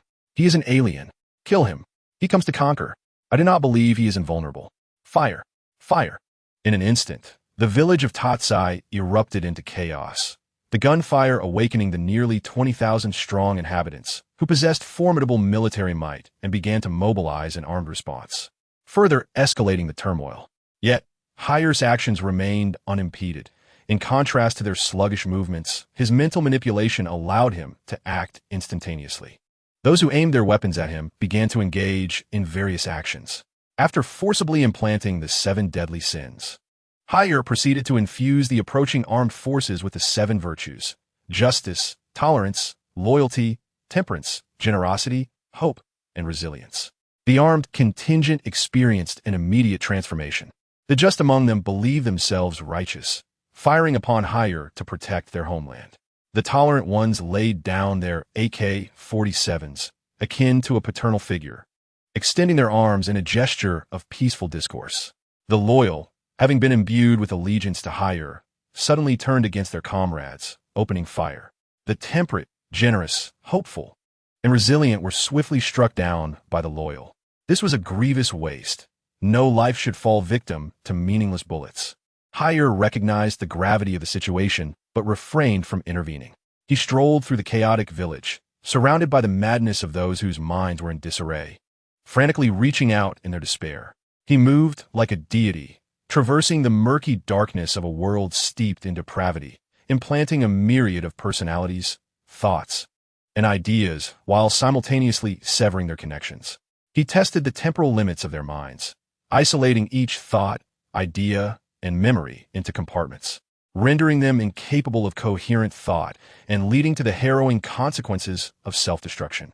The fragmentation of their minds resulted in disjointed thoughts, conflicting with the newly introduced ideas, creating an intense discord that drove them to madness. Haire continued to guide their implanted thoughts, steering them towards the formation of new identities. The duality of personalities, the triplicity, the quadruplicity, the octonary, the hexadecimal, and the 32-fold personalities all astonished Hale as he beheld the emergence of 1,321 distinct personas. Indeed, each personality possessed an independent thought process, an autonomy residing beneath the primary persona, which was both chaotic and grotesque. Ultimately, the individual's cerebral capacity became overstretched, unable to bear the burden, leading to a catastrophic synaptic failure that ignited their very mind, resulting in their collapse to the ground. The creation of personalities, birthed from the essence of living souls, gives rise to alternative identities. This is not merely a capacity for aggression or control. Rather, Hale defined it as an auxiliary skill. The generated personas can serve as assistants, filling voids and supporting the primary personality in various endeavors, such as learning, work, and research, thus facilitating mutual enhancement akin to a secondary intellect. However, Hale refrained from creating a subordinate personality for himself, as such an entity could overstep its bounds, potentially seizing control of the body, consciousness, and memories, thereby becoming the principal entity. This insidious risk is inextricably linked to the personalities created from within oneself. With a shake of his head, Hale lamented the inability to achieve his desired outcome. His ultimate aspiration was to forge a thought imprint that transcended the mere survival of sentient beings. Yet this was no simple task. He often sensed a significant gap, as if he were perpetually on the verge of a breakthrough, a feeling that deeply furrowed his brow. Nevertheless, the various experiments in mental capabilities yielded some rewards, validating many of his theories regarding psychic abilities and providing practical insights into their limitations. In the misty corridor, Hale casually employed another mental application, causing the subject to roll their eyes back and collapse to the ground, entrapped in a profound scene that ensnared their mind in an infinite loop of the corridor until death ensued. He had initially named this phenomenon the corridor of fear, yet its construction was not limited to memories of terror. It could also encompass joy, sorrow, resentment, and anger, among others. With a sweeping motion of his hand, Hale summoned forth a wave that extinguished the thoughts of all the deranged and slumbering individuals in the Tazai village, reducing their synapses to ashes, resulting in their simultaneous demise. His mental abilities, honed over 3 months of research and contemplation under the sun aboard the International Space Station, combined with current human experiments, had reached a level of maturity that made further mutations unlikely. As Hale surveyed the picturesque village, wisps of smoke curled into the air, and the sounds of roosters and dogs faded into silence. Before departing, he contemplated extending his mental influence across the entire village, ascending into the skies. Even the cacophony of animals ceased. This was a kingdom amidst a desert, its largest city home to a mere 5 million inhabitants, steeped in poverty, backwardness, and ignorance, where even differences in gender remained shackled, requiring individuals to conceal themselves entirely when venturing outside. The entrenchment of human hearts, the prejudices locked away, prove the most formidable barriers to overcome. In a realm resistant to subjugation, where the populace endures lives akin to that of swine, and where even the possession of a television is a rarity, confined to a mere 3 households, the upper echelons indulge in decadence and opulence.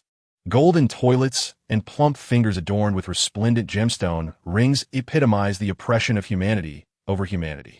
Higher stepped into the most lavish palace of this domain, where vast halls were illuminated by crystal chandeliers, and the walls were lined with historical tapestries of grandeur. The backyard housed tigers and leopards, each feature a testament to the superiority and luxury of the ruling class. Stop! Who goes there? Upon entering the palace, Higher was confronted by soldiers brandishing weapons, their eyes ablaze with anger. Light, he uttered softly, his voice reverberating broadly. The first wave of soldiers surrounding him ignited with fervor, their bodies engulfed in flames.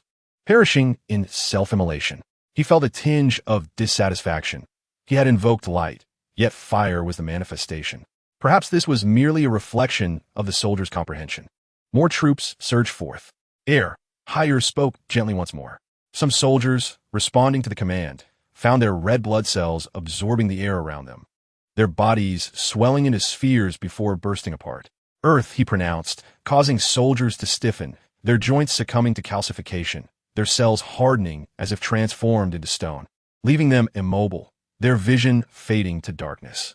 Others experienced an uncontrollable growth of hair, becoming ensnared in their own fur, ultimately suffocating into a mass of black hair, which continued to proliferate until deprived of fleshly sustenance. Stars, Higher mused, curious to observe their interpretations. The result was grotesque. They clutched their heads, relentlessly spinning them. Even in death, their hands continued to rotate their severed heads until their neural reflexes waned. Life. The remaining soldiers wept bitterly, kissing their hands and feet, relinquishing their weapons and departing. Higher felt a modicum of satisfaction with his abilities as he strolled deeper into the palace, akin to a whisper from the divine. The essence of the afflicted was altered by their own psyche, resulting in unpredictable mutations. No, I am wealthy. Whatever you desire, I can provide. My wife, my riches, my power, my wealth, take it all. Yet, with a wave of his hand, the corpulent, indulgent politician, luxuriating in comfort, was disintegrated into mere molecules. The last vestiges of resistance were crumbling, with no overt displays of defiance or escape among the populace. Higher gently levitated, surveying his surroundings. In the distance, beneath swirling dust, lay humble dwellings of clay and sand, where tightly wrapped figures emerged, witnessing Higher's levitation. They knelt in fervent supplication, just as Higher prepared to ascend into the heavens.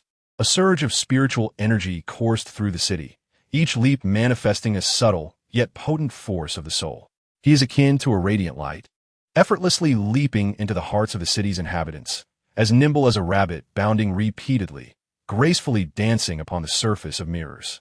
He unites the emotional strength of countless souls drawn to him, and amidst the sandy expanse of the sky, one can faintly perceive the essence of Edward's visage materializing. Edward Yadon, indeed, you are the most distinguished human on earth. Chapter 40. The most powerful of humanity. Morning dawn. Adjust the satellite lens to focus on his majesty. I wish to behold his noble presence. Jupiter returned to his personal office, his expression inscrutable as he issued commands to Morning Dawn. Oh, how hypocritical you are, Sister Jupiter, Morning Dawn remarked with a seemingly innocent chuckle. Following Jupiter's orders, she redirected the satellite lens to the psychic realm of Higher, commencing the broadcast of the impending battle. Morning Dawn, locate His Majesty's position. I wish to witness his battle. Morning Dawn, display his image. Morning Dawn, who is assaulting His Majesty? Mayors from cities such as BJ, New York, London, Paris, Hong Kong, Toronto, Milan, Sao Paulo, Mexico City, and Chicago, along with the majority of members from the Human Self-Rescue Heroes Association, possessed the authority to activate the Morning Dawn satellite surveillance. They were aware that Edward would confront Higher, and unanimously commanded Morning Dawn to mobilize the satellite monitoring to observe the clash. The human psychological team had thoroughly dissected Higher's psyche. They were acutely aware that they had been discovered, yet they had not met their demise at Higher's hands, owing not only to their exceptional governance of the city, but also to the Emperor's desire to broadcast superpowers, harnessing the intellect and creativity of humanity to cultivate further abilities and applications. He was amassing data on superpowers, utilizing Earth as a laboratory, and welcoming those who deemed themselves capable to challenge him, to defeat him, and to ascend to the throne of Earth's Emperor. The unspoken understanding between Higher and the upper echelons of the Higher Empire was already a well-accepted truth among them, a tacit agreement they maintained. Edward Udon, you are indeed the most remarkable human on Earth. Higher marveled inwardly, expressing satisfaction with a hint of admiration. He mused to himself, having spent 3 months in the International Space Station, incessantly researching the applications of psychic abilities. His mind could consume all published medical texts in 5 minutes, mastering knowledge that would typically take a decade for an ordinary person to acquire. All psychological literature regarding human behavior, thoughts, and ideation had been thoroughly examined by him, applying it to psychic abilities and developing every feasible manifestation of such powers. Higher had never contemplated the notion of traversing the human psyche to elicit a monumental tidal wave of emotion. Why not? Because only the weak require a springboard. Those unable to directly manifest their psychic prowess must leap through the hearts of others, arriving before Higher to confront him. However, Higher does not need to flit about in the hearts of others. With a mere thought, he can traverse to any corner of the earth. Yet, Higher still finds himself in awe of Edward, who possesses such profound ideas. It is this brilliance of wisdom and inspiration from differing perspectives that fills Higher with a sense of wonder and joy. The spiritual energy, summoned forth by Edward, surpasses billions, merging with the swirling sands, subtly revealing Edward's visage. All voices, shouts of praise, admiration, envy, curses, and desires emanate from the hearts of over 500 million people, creating a tidal wave of emotion that could bury one in this sea of yellow sand. Edward becomes an arrow, guiding this immense tide of spirit towards Higher, akin to a tsunami rushing forth. This cacophony of emotions, rage, curses, admiration, and yearning, rushes towards Higher, led by Edward. Higher stands tall in the palace, feeling the tremendous tidal wave of emotion, each particle shimmering and pulsating with feelings directed towards him. It is truly breathtaking. You are indeed the unparalleled master of the human spirit. Hovering above the palace, Higher cannot help but extend his arms to embrace the incoming tide of emotion. This is a battle within the realm of the spirit, unbound by the physical. Higher's essence begins to dance amidst the emotional tide, gliding like a sprite through this fluctuating and multifaceted wave of sentiment. No thought can approach him closely. He is akin to a particle within a beam, flowing against the currents without any collision, for his spirit is exceedingly agile and refined. Higher's spiritual prowess eclipses that of all others, his control more meticulous than anyone else's. The realm of the spirit should be a showcase of exceptional skill, hence Higher does not confront directly. Instead, he mirrors Edward's spiritual springboard, effortlessly learning to leap amidst the vast, emotional tide, dancing like a sprite. In an instant, he masters it all.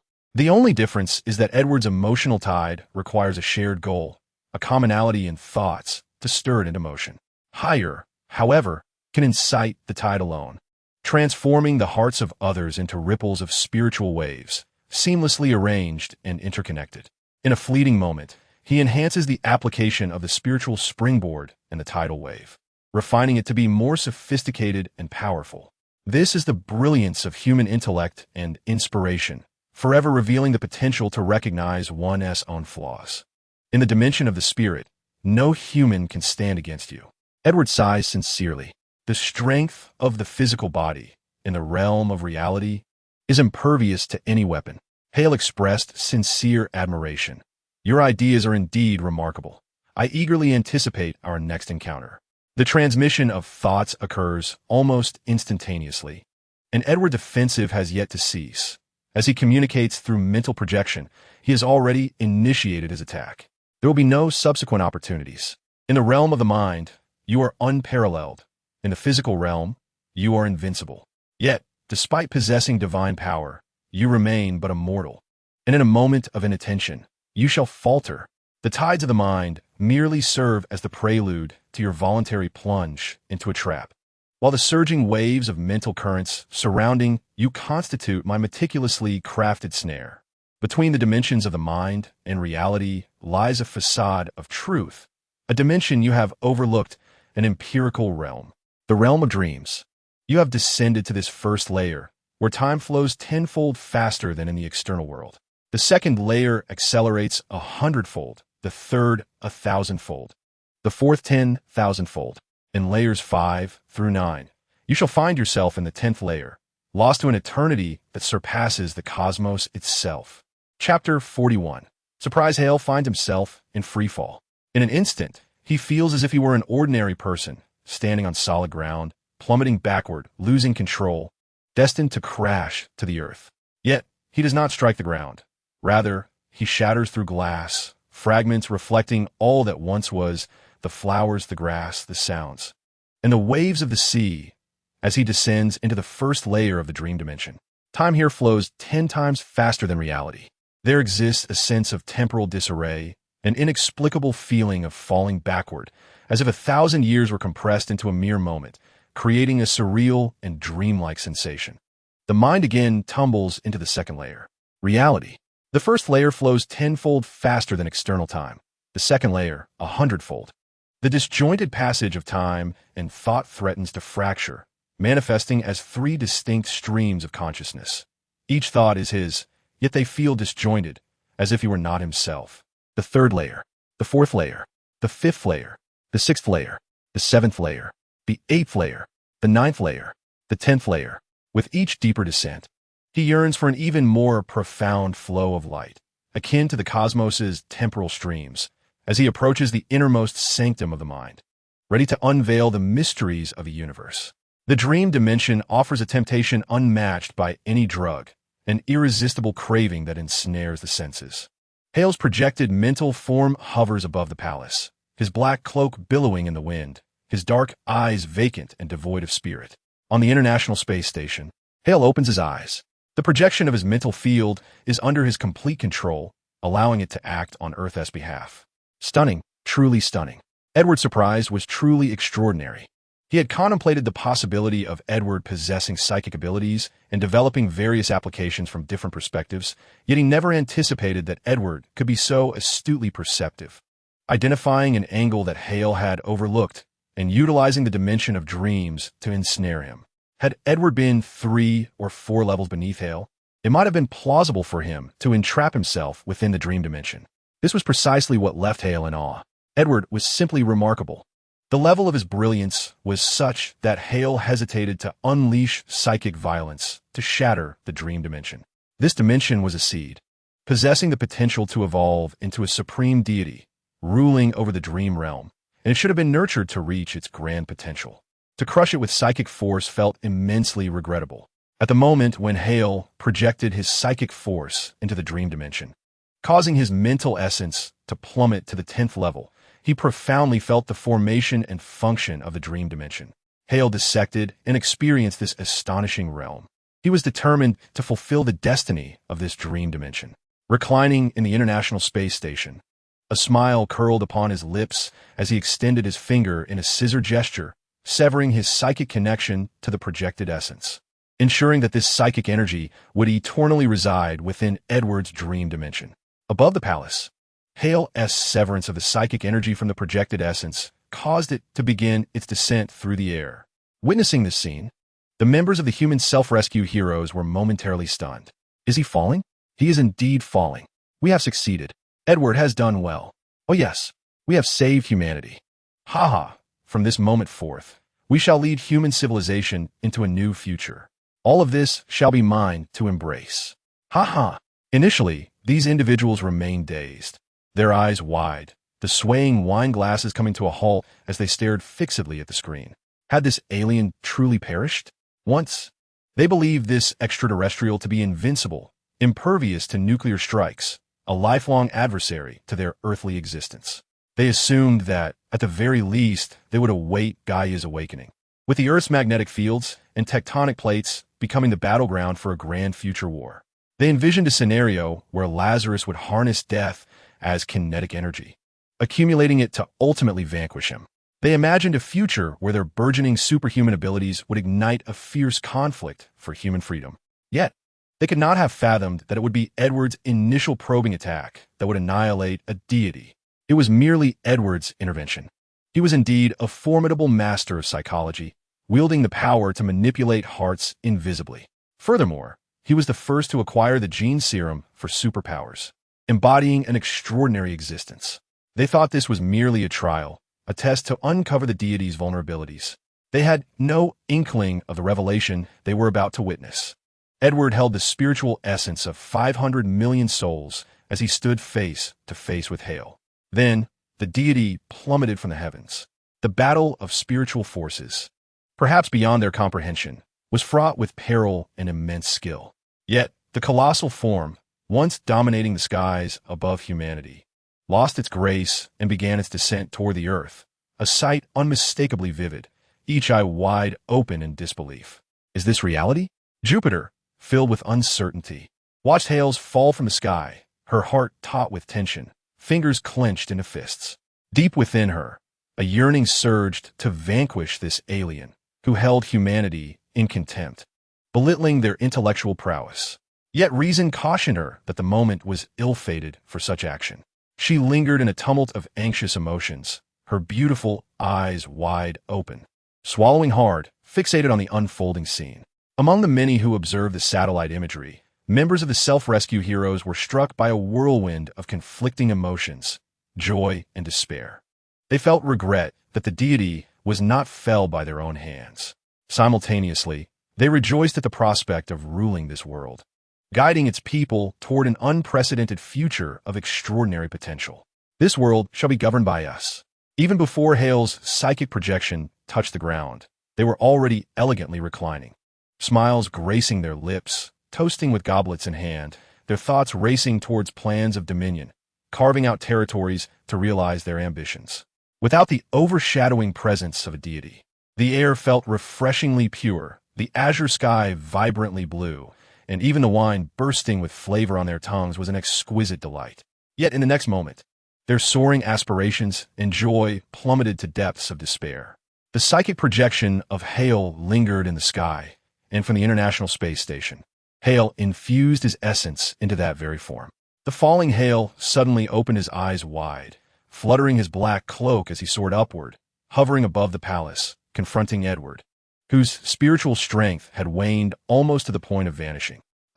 Edward seemed to gaze deeply into the soul of Hale, letting out a long, sorrowful sigh.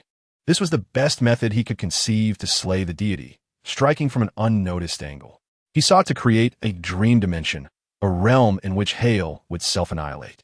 But it was evident that Hale, sensing the presence of his own essence, realized his failure. There would be no second chance. With Hale's capacity for learning, he would master the dream dimension, innovating it to become even more impenetrable. Sighing, Edward found himself devoid of hope. This faint spiritual essence faded like sand in the wind, revealing the kneeling masses beneath the swirling dust. Chapter 42. The Dream Dimension and L in the outskirts of Washington, D.C., at the Hog Linway Manor. Edward removed the brainwave amplifying device, his eyes bloodshot and his temples pulsating ominously. Each synapse in his brain seemed on the verge of bursting forth, and every thought flickered as though ignited by flames. Gritting his teeth against the backlash, his countenance contorted in agony. "My lord, allow me to apply a cool compress." The butler, exuding an air of British gentlemanliness, promptly prepared a white towel soaked in icy water, wrapping it around Edward's overheated head to soothe his agitated mind. He then administered a pre-prepared nutrient solution, pouring it into Edward's mouth until a slight sense of fullness overcame him, at which point Edward commanded him to cease. After a prolonged moment, Edward exhaled deeply, his features gradually softening from their grimace. The butler summoned a maid to attend to Edward's sweat-drenched body. I wish to enter a deep slumber to restore my condition. Remain vigilant regarding my state. Edward spoke with fatigue etched across his face. His eyes still tinged with lingering weakness, a palpable absence of strength, rendering him incapable of even moving a finger. Very well, my lord, I shall remain by your side. The butler replied, swiftly arranging for the maids to bring plush velvet bedding and pillows. They carefully relocated Edward to the adjacent apparatus, allowing him to descend into slumber. Once the maids were ushered from the room, the butler activated a multitude of monitoring instruments to keep a constant watch over Edward. Entering the dream dimension is the most sublime sanctuary for nurturing the soul. Within its deepest recesses, one might traverse eons, while in the external world, mere moments pass. Awakening to restoration. As Edward once again ventured into the dream dimension, he found that the 10-layered realm he had previously constructed, intending to ensnare, had undergone an astounding transformation. The original 10 layers had now burgeoned to 100. From the 11th layer to the 100th, each stratum seemed to encapsulate a myriad of disparate information. An endless expanse of knowledge unfurling like the tentacles of a menacing octopus, eager to infiltrate the hearts of all who entered the dream dimension, threatening to overwhelm their very souls. How could it have transformed so? Edward pondered, recalling how, since the age of 12, following his mastery of psychology and the manipulation of humanity, he had never encountered such profound astonishment. The 10-layer dream dimension he had meticulously crafted was once a majestic and resplendent paradise, a veritable Eden. A place where the melodies of birds and the fragrance of flowers filled the air, where sunlight bathed the towering sacred temples adorned with intricate carvings. Surrounded by ethereal beings of divine grace, here lay all the beauty of the world. Each layer presented a distinctly different landscape and desire. Within this realm, one could attain the most profound joys, the fervent longings, and the elusive dreams of the heart. However, upon reaching the 11th layer, it transformed into an immense repository of information, continuously emanating knowledge that threatened to inundate the neural pathways. Is this his knowledge? Edward speculated. He severed a portion of his own spiritual power, which manifested here, creating an immense layer of information that disturbed this splendid dream dimension. Upon arriving at the 10th layer, he was momentarily taken aback. Higher sat regally upon a throne sculpted from crystal, one hand casually holding an open book, his gaze disinterestedly fixed upon its pages, exuding an infinite aura of majesty and power reminiscent of a deity. In that fleeting moment, Edward was rendered speechless by the overwhelming presence. The dense might ensnared him like vines, binding him in place and rendering him unable to struggle. Finally, he had arrived. Perhaps in reality, one merely needs to open their eyes and apply a cold towel to a fevered brow, a matter of mere minutes. Yet here, I had endured for an unfathomable 79,762,000,000,000 epochs. Higher nonchalantly tossed aside the book, which fell to the ground, sending ripples across the surface before sinking into the jade floor, vanishing from sight. He turned his gaze to Edward, a smile gracing his lips. Edward, rooted in place, had lost all control over the dream dimension. Yet at that moment, his eyes widened, as if perceiving all truths. Understood. The one who fled the dream dimension relinquished this portion of spiritual power. You, possessing his past memories and maintaining spiritual power within this dream realm, have become a new being, a spiritual entity within the dream dimension. Is it your intention to seize a body and become a true being? Edward's countenance contorted with madness, a grotesque grin twisting upon his face. Ah, y comprendo. Surely, you and he share the same memories, yearning to become real, to embrace your authentic self, to exist as the singular truth of your being. Your desire is the very reason for his impending doom. Alien, you have crafted a spiritual entity that covets your invincible form. Edward, grinning malevolently, puffed out his chest and spread his arms wide, fully aware of his destined end. This higher of the dream dimension requires a physical vessel. By entering here, he has already been granted one. Yet simultaneously, Edward believed that this spiritual creation would undoubtedly turn upon its original host, becoming the true higher. Why do you presume that I would act against him?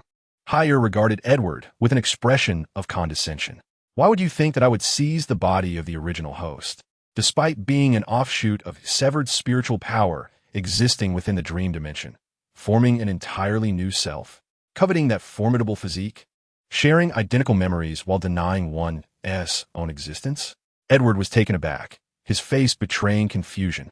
The layers of the dream dimension from the 11th to the 100th are but reflections of his thoughts, contemplations, inspirations, sensations, and realizations upon arriving in this world. The expansion from the 10th layer to the 100th is merely a minuscule fragment. It is only my fear of the collapse of the dream dimension that keeps me anchored to the 100th layer. The true number of layers should exceed countless multitudes. Hale shook his head, extending his hand towards the astonished Edward, his finger poised upon his forehead. Much like the moment they emerged from the subterranean round table, Hale descended from the resplendent full moon, a single digit resting upon Edward's brow. With a mere mortal form, you have conjured a dream dimension, a feat that has garnered his awe, standing as humanity's most remarkable achievement to date. Edward's consciousness gradually transformed into luminous specks, his bewildered visage dissolving, all becoming as ethereal as an ascension into the divine, devoid of subjective awareness. Every scintilla of Edward's essence was absorbed by Hale, marking his formal emergence as a sentient being who chose to name himself. L displayed a human-like smile and with a casual wave of his hand.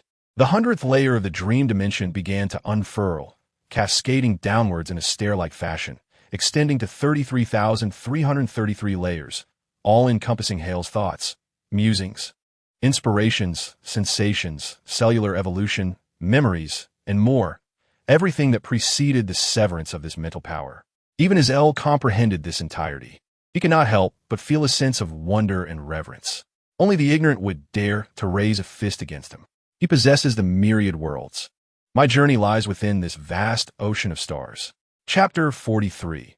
Abyss of Superpowers. The Wilson Presidential Hotel is nestled along the picturesque shores of Lake Geneva, adjacent to the most beautiful lakeside boulevard in Geneva, providing a serene retreat amidst the bustling commercial district.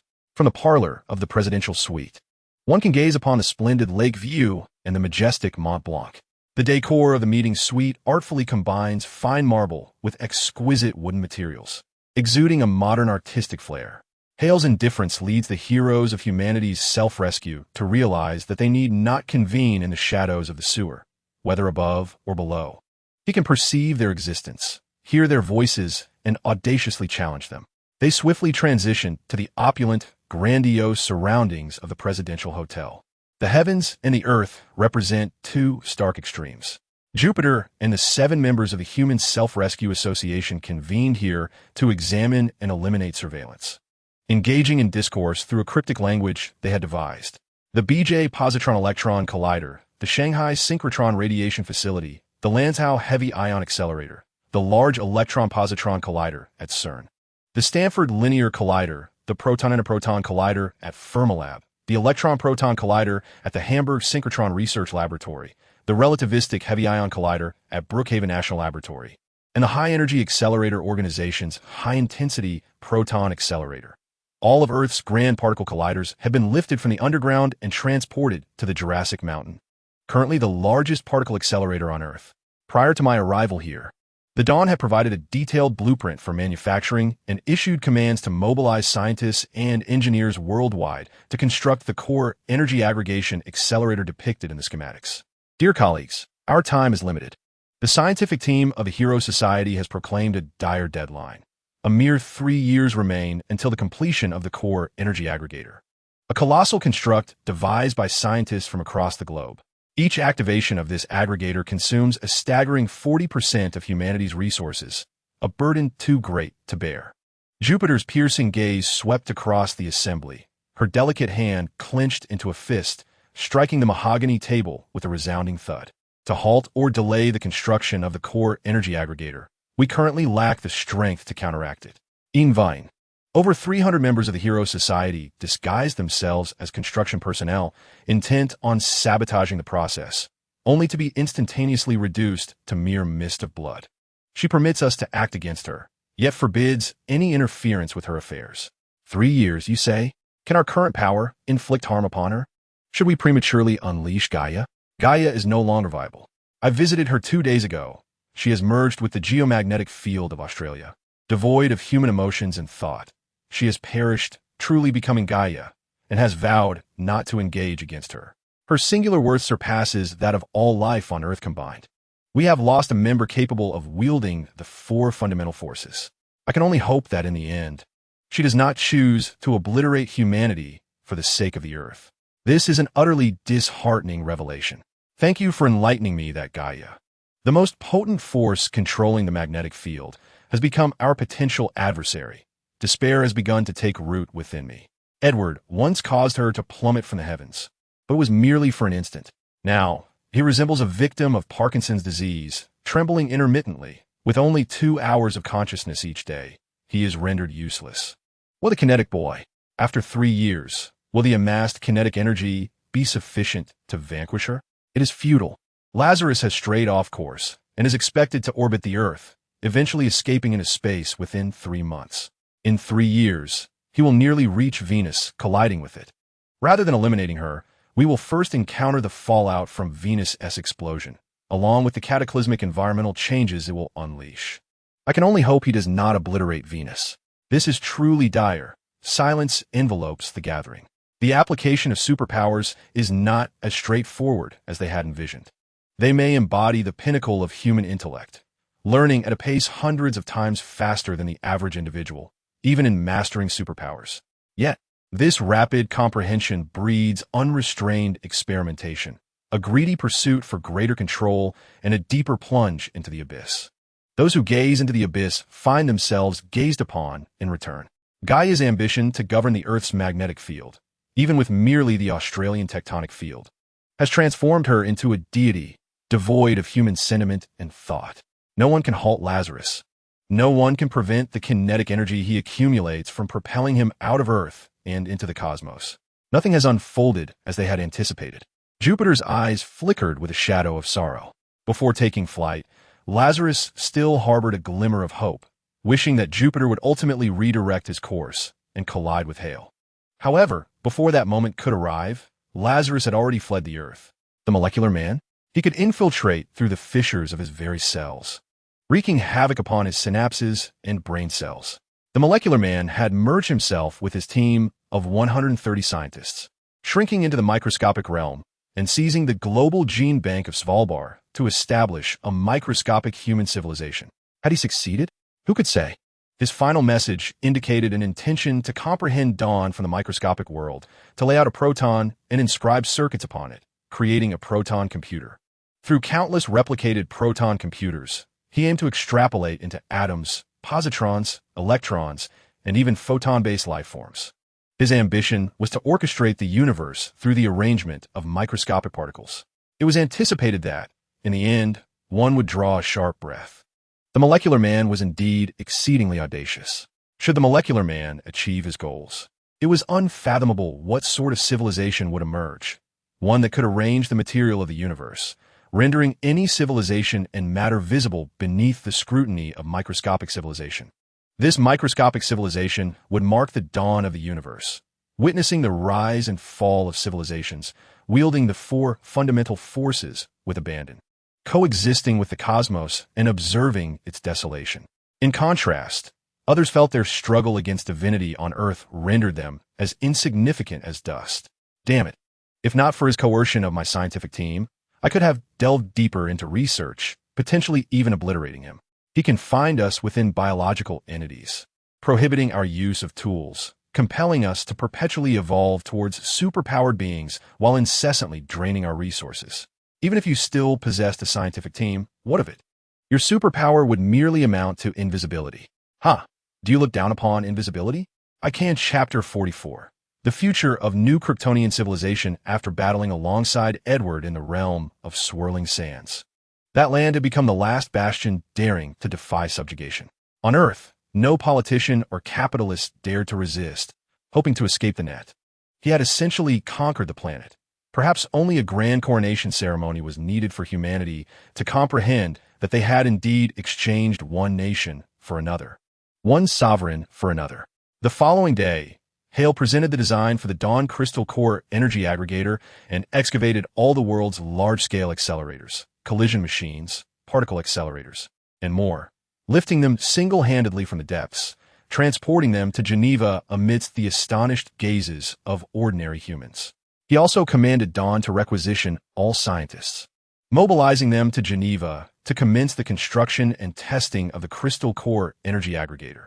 Hale had not forgotten that in the deep space of the DC universe, his spaceship's crystal core energy had been ravaged by Joel to the point of being reduced to a mere 3, leaving it to drift aimlessly through the cosmos. Indeed, while Hale possesses the remarkable ability to absorb various forms of radiation and survive in the depths of space, he is constrained by the limitations of subliminal velocity and lacks the capacity for spacecraft jumps. The uncertainty of traversing the vastness of space for an indeterminate duration before encountering a planet teeming with life renders solitary existence in the cosmos an unviable strategy, one that is born out of sheer necessity. The current state of Earth, with its rudimentary materials and technology, is exceedingly primitive.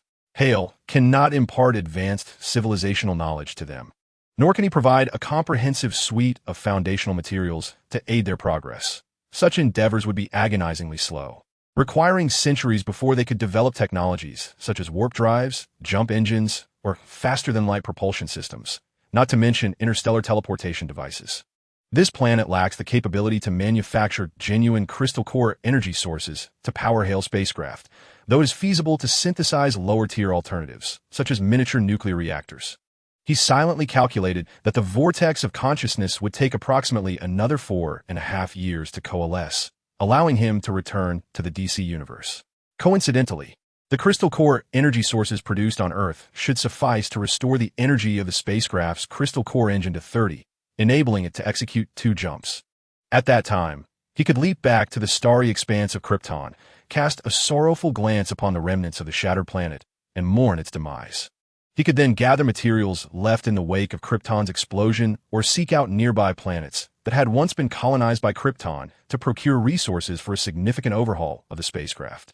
After all, this vessel is merely a small research craft, measuring 160 meters in length, 50 meters in height, and 90 meters in width, a battered relic of steel, marred by the ravages of meteor showers, rendered severely damaged. The prospect of traversing 200,000 light-years to confront Clark before Jor-El on Earth is, quite frankly, beyond his reach. Thus, whether engaging in sociological observational experiments or collecting data on human-superhuman abilities, it all amounts to little more than idle amusement on this planet. The construction of the Crystal Core Energy Aggregator is the one endeavor that Hale cannot permit anyone to sabotage. On one hand, Hale's gaze is fixed upon Geneva, the site of the Crystal Core Energy Aggregator, where any attempt at disruption would result in the perpetrator being crushed into a mist of blood by the biological magnetic field emanating from Hale, stationed in space. On the other hand, he directs his psychokinetic projection to wander through numerous renowned cities, experiencing the essence of Earth's past civilization and prosperity. London, New York, Hong Kong, Singapore, Shanghai, Beijing, Dubai, Paris, Tokyo, Sydney, Los Angeles, Toronto, Mumbai, Amsterdam, Milan, Frankfurt, Mexico City, Sao Paulo, Chicago, Kuala Lumpur, Madrid, Moscow, Jakarta, Brussels. He savors the cultural tapestry of Times Square. He has traversed the splendor of Shanghai and witnessed the aftermath of Hale's defeat in London, the erstwhile financial epicenter of the world. He has listened to the melancholic melodies resonating from Vienna, the capital of world music, now fallen under Hale's dominion. The city of lights, the city of love, Paris, a realm of art and history nestled along the banks of the Seine. Each city possesses its unique flavor and charm, enriched by the nuances cultivated over countless years. This profound essence imbues the new civilization of Krypton, birthed by Hale, with splendid aspirations. Yet, simultaneously, Hale harbors an immense disillusionment towards mankind. Nearly 95% of the Earth's populace, devoid of resistance, has unanimously pledged allegiance to the new mayor of the city, inflicting harm upon their fellow beings in the name of urban order, eager to demonstrate their capabilities and loyalty to the Dawn. Originally, Hale could have imprisoned these dissenters, allowing them to languish in confinement while retaining a shred of compassion. Yet they chose not to. They exhibited no mercy towards their compatriots, manifesting a brutality surpassing even that of Hale. Meanwhile, from the lowest strata of society, many rejoiced and fervently hailed Hale's arrival as a harbinger of destruction for this oppressive world. What did Hale accomplish? He merely bestowed 10,000 new coins upon them, ensuring they had sustenance to stave off hunger, providing them shelter to escape the burden of lifelong toil due to mortgage, facilitating education, enabling them to grasp the truth of the world, affording them the opportunity to choose their own paths, and fostering fairness among them. Such simplicity in his actions led them to ardently support Hale, venerating him as a deity. However, Hale felt no joy. Rather, he was troubled by the thought that the new Krypton he had forged was populated by countless individuals whose civilization was built upon a mere gift of 10,000 coins. A few provisions and the chance to learn. They had forgotten their essence, their true nature, and rallied behind a divinity. This reality weighed heavily on Hale's heart, as they began to lose sight of the fundamental reasons humanity had endured on Earth for so long. Hale lamented, yearning to engrave a profound ideology within their minds, not to control his future citizens, nor to demand their eternal loyalty, but to indelibly inscribe within their hearts, "You have come forth because of me, Hale." This truth must be remembered, etched into their very souls. Even as they kneel before the divine, they should not forget that the creator of their existence is Hale.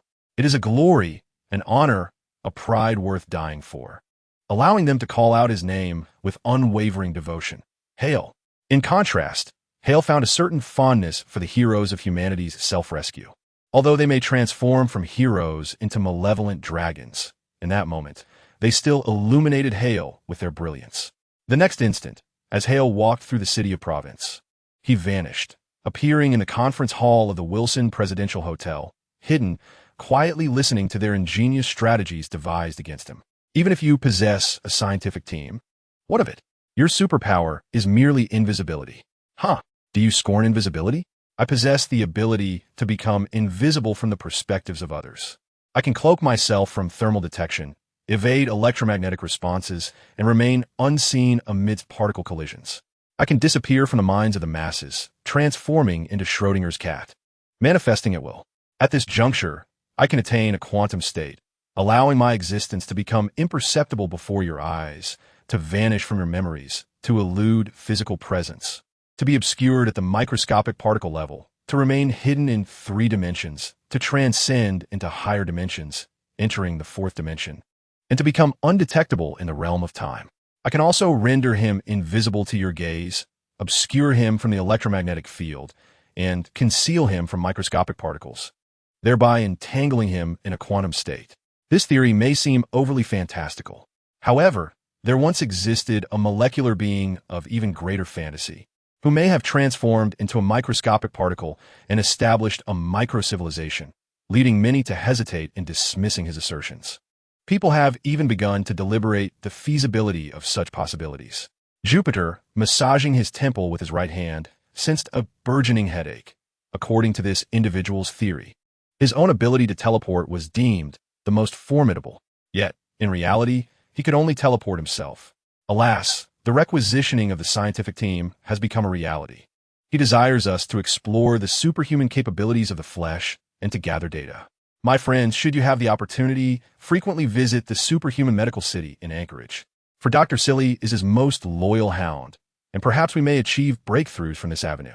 Jupiter's exquisite visage bore a hint of sardonic malice. Compared to this biomedical doctor capable of conversing with deities, Jupiter felt an overwhelming, volcanic animosity akin to the depths of the ocean upon first encountering Silly. Let's disperse. I must prepare for his coronation. In an instant, Jupiter vanished, teleporting away to attend to his duties. The remaining individuals exchanged glances, bewildered. Hale observed from the shadows, witnessing the entirety of the assembly. Their resistance was waning. They had begun to feel powerless. Were I to provide them with scientific teams and equipment, given their intellect and research capabilities, they might indeed pose a modest challenge to my supremacy. Yet, regrettably, the ship's energy remains my primary objective. Hale shook his head, feeling a twinge of regret. A sudden, invisible infrasound wave resonated from the Pacific Ocean. Chapter 45. The hybrid Silly, a wave of intangible infrasound emanated from the Pacific, reaching the shores of Anchorage. Anchorage Medical City, a hub for nearly all biomedical doctors globally, tirelessly endeavors to conquer Hale's surface, bestowing humanity with cells capable of superhuman abilities. Within the vast, brilliantly illuminated Silly laboratory, Silly furrowed her brow, delicately lifting a vial of the 12th generation Universal Superpower Gene Serum.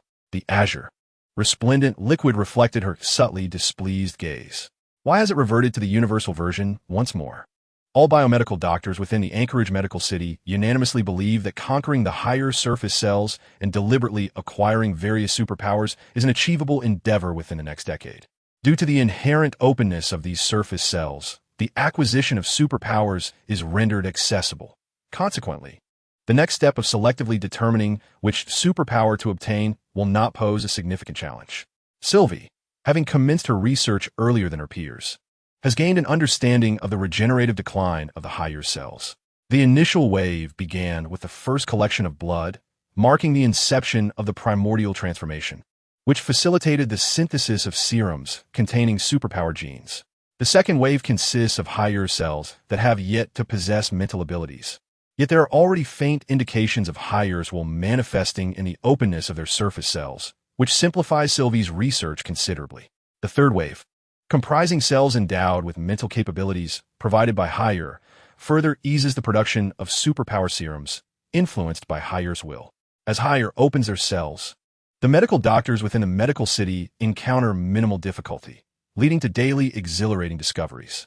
However, irrespective of the nature of these discoveries, Sylvie remains unable to finalize the targeted development of superpower serums, ultimately leading to the evolution of a universal version suitable for all.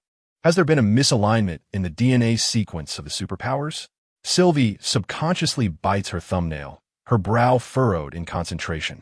After a moment of reflection, she retrieves the various samples of primordial blood provided by Hire, preparing to dismantle all prior theories in pursuit of new research. A low-frequency sound wave emanates from the Pacific Ocean, rippling through the Anchorage Medical City, its undulating resonance reaching Sylvie's ears. Taken aback, her previously tense expression softens as her violet-hued pupils flicker in astonishment, causing the vial of primordial blood in her hand to slip and shatter on the ground. Resonating within the serene laboratory, the latent genes of a pioneer race concealed within her being awaken, spreading like ink to manipulate her sensory actions. As the sound waves rhythmically orchestrate the modulation of her behavior. Dr. Sylvie, are you all right? An assistant rushes over, noticing the fallen vial, and begins to clean up the spilled primordial blood. Iem fine. Sylvie, her pupils still tinged with violet, maintains a stoic expression as she retrieves 2 more vials of primordial blood, exiting the laboratory with slightly stiff joints. The assistant, while tidying up the spilled blood, glances up to see Sylvie, clad in a white lab coat, departing the laboratory with an oddly puppet-like demeanor, which she finds peculiar. Yet, accustomed to Sylvie's eccentricity, the assistant dismisses her concerns. Only after cleaning up the primordial blood does the assistant's mind replay the strange silhouette of Sylvie as she walked out of the lab. As I recall, there was an esteemed elder who, driven by a curious inclination, endeavored to conduct insect experiments using a few drops of original blood. However, he was swiftly reprimanded by Sheely, who unleashed a torrent of scathing words upon him, nearly provoking a heart attack. The two engaged in a fierce exchange of insults, with the elder almost rolling up his sleeves, ready to confront Sheely. In a moment of defiance, Sheely discarded her white lab coat, asserting her belief that she could indeed overpower the old man, insisting that no one should intervene, for she was determined to leave him bedridden. After much persuasion, the crowd managed to restrain Dr. Sheely and prevent her from assaulting the elder. Now, Dr. Sheely appeared to be nonchalantly dismissive, exhibiting no signs of distress, not even a hint of heartache, which struck her assistant as profoundly unusual. She was acutely aware of Dr. Sheely's deep reverence for the original blood, akin to an affectionate bond. On occasion, the assistant had witnessed Dr. Sheely gazing at the original blood with an oddly euphoric smile gracing her features. Unable to suppress her concern, the assistant activated her watch communicator to report. Morning light. There is something peculiar about Dr. Sheely. She seems almost controlled. The image of Dr. Sheely's silhouette, reminiscent of a marionette, flashed in her mind. "Thank you for the information," the assistant responded, feeling a sense of relief as she resumed her duties. At that moment, Sheely moved as if she were a puppet, exiting the medical city and making her way toward the coast. Waves of infrasound resonated joyfully and rhythmically around her. The sun shone brightly upon her. She wore a pair of white canvas shoes, knee-length jeans revealing her slender, pale calves, a fitted jacket, and her lab coat draped over her shoulders. Her long hair cascaded down her back, and her expression was blank as she walked alone toward the shoreline. "Damn it, I knew you Val pioneers would strike at me. You don't consider the master when you attack the dog. I'm a recognized hound of Higher. You pioneers will meet your end. Higher will surely annihilate you and avenge me." Her thoughts were in turmoil, laced with curses, her violet eyes flickering with intensity, her steps faltering as she began to struggle. Yet, the increasingly frequent infrasound waves exerted control over her genes, manipulating her movements and rendering her unable to escape. As she gazed into the distance, Sheely beheld a colossal creature emerging from the coast, sending up frothy white waves as the sea surged ashore. The creature's skin appeared rougher than that of any mountain, towering nearly 200 meters high, resembling a lanternfish, with oversized, golden eyes and large antennae resembling lanterns. Its back was adorned with numerous irregular spikes that glimmered ominously, and its mouth was filled with jagged teeth. How grotesque! Sheely was compelled to approach the hideous lanternfish creature, the waves of infrasound too powerful for her to resist. The creature opened its maw, lined with sharp teeth, and Sheely, consumed by fear and despair, was controlled into leaping toward its gaping mouth. What a foul stench! Her despair was not solely rooted in being manipulated by the pioneers or utilized by them. It was not merely the loss of control in that moment, nor the bleakness of an uncertain future that filled her with dread. Her true despair stemmed from the unbearable stench emanating from the monster's maw, where globs of viscous slime resembled thick phlegm. As a hybrid who cherished the flawless aesthetic of humanity, she found it intolerable to exist in such an environment. This aversion was precisely why she had never contemplated venturing towards the pioneers. Apologies, but no thanks. Even in a more favorable setting. Within the monster-s interior, complete with 3 rooms and 2 halls, along with an independent bathroom, Siri would not have felt such despair. She might have even recognized her own helplessness and surrendered cooperatively. However, it was evident that the pioneer race did not care for Siri's wishes. Their sole desire was to retrieve Siri and the original bloodline, indifferent to the psychological trauma inflicted upon her during the process. Should a future exist, it would be one where Siri would forever wish to forget the ordeal of entering the monster-s mouth, a process she wished would lead to her demise. At the moment Siri was being manipulated, leaping toward the gaping maw of the beast, she could distinctly smell the nauseating odor. Suddenly, the world around her came to a halt. The air became thick and stagnant. The currents ceased to flow. The ocean lay flat, the waves unable to break.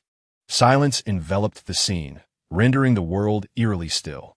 Siri hung, suspended mid-leap, frozen in the air. The monster-s enormous jaws remained open, motionless upon the ocean's surface, its large eyes incessantly swirling within their membranes. This was not a mere suspension of time. Rather, it was an immense force that had immobilized this particular region. Hyle gradually descended from the heavens, exerting his power to freeze the area in place. With a gentle gesture, he beckoned Siri back to his side, placing his right hand upon her back as he set her down upon the ground. "Thank you, Hyle." Siri turned and retched, devoid of grace, her stomach convulsing as she expelled her previous meal, utterly disheveled. Hyle paid her no mind, instead focusing on the lantern goldfish monster, a creature engineered to transmit images and information. Behind those eyes, perhaps the entirety of the pioneers was watching. "Why not negotiate if you wish to lay hands on my subordinate and obtain my blood? Perhaps through a proper discussion, I might grant you everything you desire." Hyle chuckled softly, lifting his left hand to manipulate the biological magnetic field, raising the 200-meter-tall lantern goldfish monster above the sea surface. With a gentle grasp, he silenced the creature, causing it to curl into a ball. "Stop, halt my entry into its body, and let us reconsider our approach towards the pioneers." Chapter 46. The survival of civilization rests upon her. The 200-meter-tall lantern goldfish monster shrank into a compact form, suspended in midair, its large eyes anxiously whimpering. "Do you wish to proceed?" Hyle inquired with certainty, ceasing his intention to crush the lantern goldfish monster. He could keenly sense Ciri's aversion to being enveloped by that viscous, phlegm-like protective liquid. This viscous substance, created by the pioneers, was designed to encase and safeguard living beings, withstanding the relentless pressure of the ocean depths and the wormholes of abyssal trenches.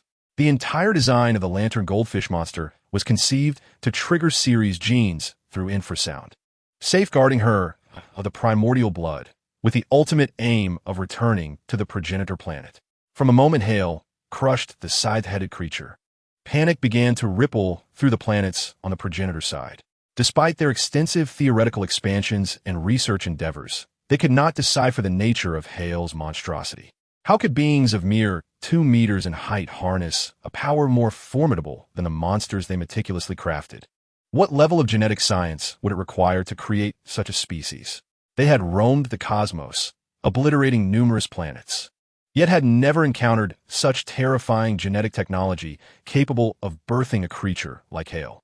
The implications of this advanced genetic science instilled a deep sense of dread within them. Various extraterrestrial beings, more powerful than themselves, had set their sights on this planet, which they regarded as their final refuge and the future home of the progenitors, Earth.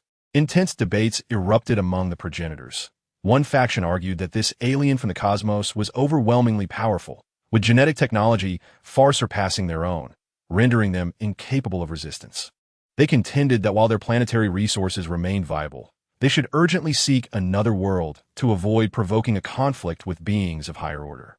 Conversely, another faction believed that if they could assimilate Hale's genes, it would represent a monumental leap in their genetic technology. They might potentially transform themselves through genetic engineering, enabling survival without reliance on a planet, perhaps even thriving in the vastness of space. Greed and fear, evolution and trepidation drove their actions in tandem. In their desperation, they cautiously began to probe and covet Hale's genetic makeup. Ciri became their focal point. However, just as they were poised to seize control of Ciri and plunge into the lantern goldfish monster, despair enveloped them. A power far beyond their expectations abruptly stilled the natural environment. The sea ceased its tumult, becoming as smooth as a mirror. The air thickened, almost coalescing into a transparent jelly. The very creature they had engineered, the lantern goldfish monster, was effortlessly lifted from the depths of the ocean. Through the creature's large eyes, the progenitors witnessed the unfolding scene, a sense of hopelessness creeping in. What manner of monster was this? What extraordinary force, what advanced genetic technology could produce such a being? The progenitors, with their genetic science far more advanced than Earth's, comprehended with chilling clarity that a being like Hale could not exist. No matter how they theorized or researched, it was an impossibility. If it did exist, it represented a level of biological genetic technology that transcended dimensions. I must approach and document their genetic science, Ciri murmured, easing her discomfort from the recent upheaval, distancing herself from the remnants of her sickness, and moving closer to Hale. Hale once confided in her that upon departing from Earth, he would diligently immerse himself in the study of Kryptonian biological genetic technology. The prowess of Kryptonian genetic technology is such that it can directly manipulate an individual's innate talents, enabling ordinary Kryptonians who bask in the yellow sun and absorb sufficient solar energy to possess the ability to thrive unclad in the cosmos. Hale, however, cannot serve as a benchmark. His myriad superpowers are akin to Doomsday, representing two extremes. Ciri remains unaware, yet it is evident that Hale can withstand a nuclear explosion in a matter of mere hours. And even those slightly less formidable Kryptonians could likely endure such an event after several years, if not decades. Such a notion is indeed terrifying. What other life forms can so effortlessly withstand a nuclear blast? Only Kryptonians, it seems. After all, withstanding nuclear explosions appears to be a Kryptonian tradition, or so Ciri believes. However, even with such formidable Kryptonian genetic technology, there is no need to regard the genetic advancements of other species as trivial. Each species possesses unique genetic innovations worthy of study and documentation. The progenitors have mastered highly advanced toxicology and biological mutation techniques, utilizing their own progenitor genes in conjunction with toxic chemicals to create monstrous, invasive life forms. The progenitor's technology cannot be deemed weak, as they themselves are colonial organisms, deploying these monsters to annihilate native populations and seize planets. Such actions have forged a civilization that has occupied and ravaged numerous worlds, yet remains unvanquished. A testament to their merit.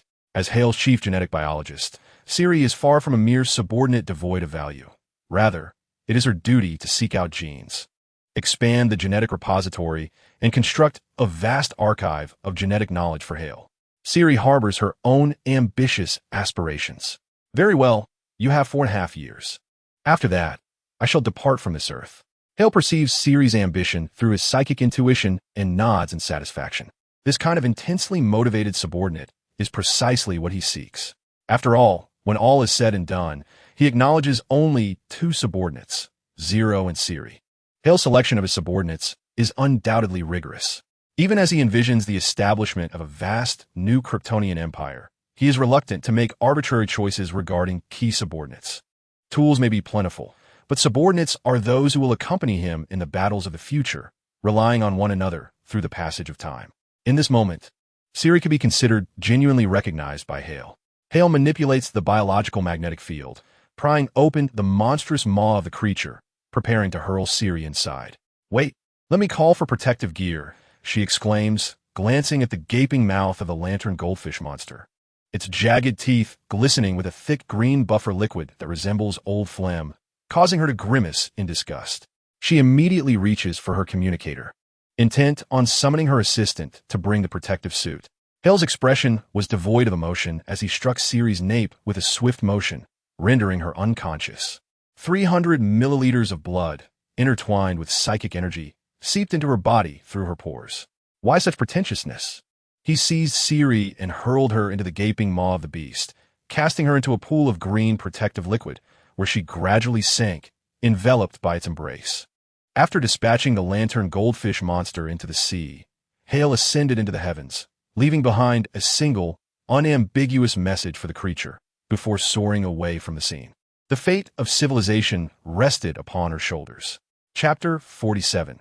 His Majesty Hale in Washington, D.C., several of the city's most iconic structures lay in ruins, their remnants transformed into the grounds of Hale's palace. On this day, under the blazing sun and expansive azure sky, 9 airships floated above, their hulls adorned with screens displaying images of prosperity and joyful faces from around the globe. A myriad of colorful hot air balloons danced in the air, bringing vibrancy to the heavens. On the ground, throngs of spectators from all corners of the world gathered to witness the coronation ceremony, their numbers unceasing. Many bore the colors of the Hale Empire, with a black backdrop and a sunburst symbolizing hope radiating from the upper corner. Streets were lined with an array of delectable foods, offering authentic culinary delights from every corner of the earth. The entire city of Washington, D.C. erupted in jubilant cheers, as excited citizens fervently waved the newly born flag of the Hale Empire, proudly declaring their allegiance. The fervent atmosphere enveloped the city, as the people danced and sang a medley of celebratory songs. Boom, boom, boom. The sky erupted with the thunderous sound of grand cannons, unleashing magnificent fireworks that illuminated the blue expanse above. The coronation ceremony commenced, drawing the gaze of the crowd towards the imposing, yet unfinished palace. The Grand Hall was vast and majestic, adorned with towering columns and intricately carved beams that depicted the unique features of Earth, encapsulating its breathtaking landscapes. One could gaze upward to behold projections of the cosmos upon the dome, as if standing beneath the starlit sky. This magnificent structure, with its unparalleled spatial design, rendered the presence of the 861 city mayors within its confines seemingly insignificant, as if wandering through the boundless void of space. Humanity felt diminutive in comparison to the vastness of the cosmos. This was the prevailing thought among the 861 mayors who had gathered here. The unprecedented grandeur and spatial expanse made them acutely aware of their own insignificance. In the grand scheme of the universe, they were but mere specks of dust. Hale reclined upon a throne encrusted with the earth's most precious gems and stones, his posture relaxed, with his right elbow resting on the armrest and fingers gently propping up his cheek. His gaze was indifferent, a manifestation of ennui as he observed the celebration centered around him. From all angles of the earth, the spectacle was broadcast, revealing Hale seated upon his imperial throne, casually surveying the masses with a detached, apathetic stare. In the minds of the populace, the imagined grandeur of a divine sovereign materializes. A true emperor ought to survey the multitude from a lofty perch, regarding them as mere insects beneath his feet, exalted and beyond compare. To behold such perfection and to hear the sacred voice is, for any mortal, the pinnacle of happiness without regret. The fervent shouts of the crowd resonate with enthusiasm, as they ardently support and worship, spreading like a contagion across the world. The entire realm pulsates with excitement. Beside Air, Jupiter, akin to the grand eunuch at the emperor's side, commences the coronation ceremony. Initially, Jupiter had envisioned a grand procession for Air to showcase his imperial majesty before the masses. But such notions were swiftly dismissed by the dawn. What folly it would be! Air did not truly seek the endorsement of these commoners. He remained here simply for the novelty of never having ascended the throne, finding amusement in their veneration as he prepared to be crowned. "Long live your majesty," echoed the mayors who had come to pay homage, their right hands clasped to their chests as they knelt before Air. Air remained indifferent to their prostration. Every aspect of the ceremony, from the mayor's rituals to the national flag, had been meticulously crafted and executed by Jupiter, who was fervently determined to showcase Air's majesty. Even designing the act of kneeling. Amongst the throng, the most exhilarated were not the citizens celebrating a 3-day holiday in honor of the coronation, nor those who had come to pay tribute for the promise of enhanced abilities through genetic serums. Rather, it was Jupiter herself, who had scarcely exchanged a few words with Air. Her heart brimmed with excitement, her mind a tempest of thoughts, as she reveled in the overwhelming pride of witnessing the mayors, the architects of the cities, kneeling before Air, indirectly sharing in the exalted honor of being revered. She felt a divine sense of elevation, entwined with both glory and disgrace. Seated upon the throne, Air found amusement in observing Jupiter's transformation. Every action she undertook was a fervent display of Air's power and unparalleled honor. No one desired his presence upon the throne more than she. No one was more fervently devoted to preserving this grandeur. She was more passionate than anyone in her support and adoration of Air. "Arise," Air commanded, a smile gracing his lips.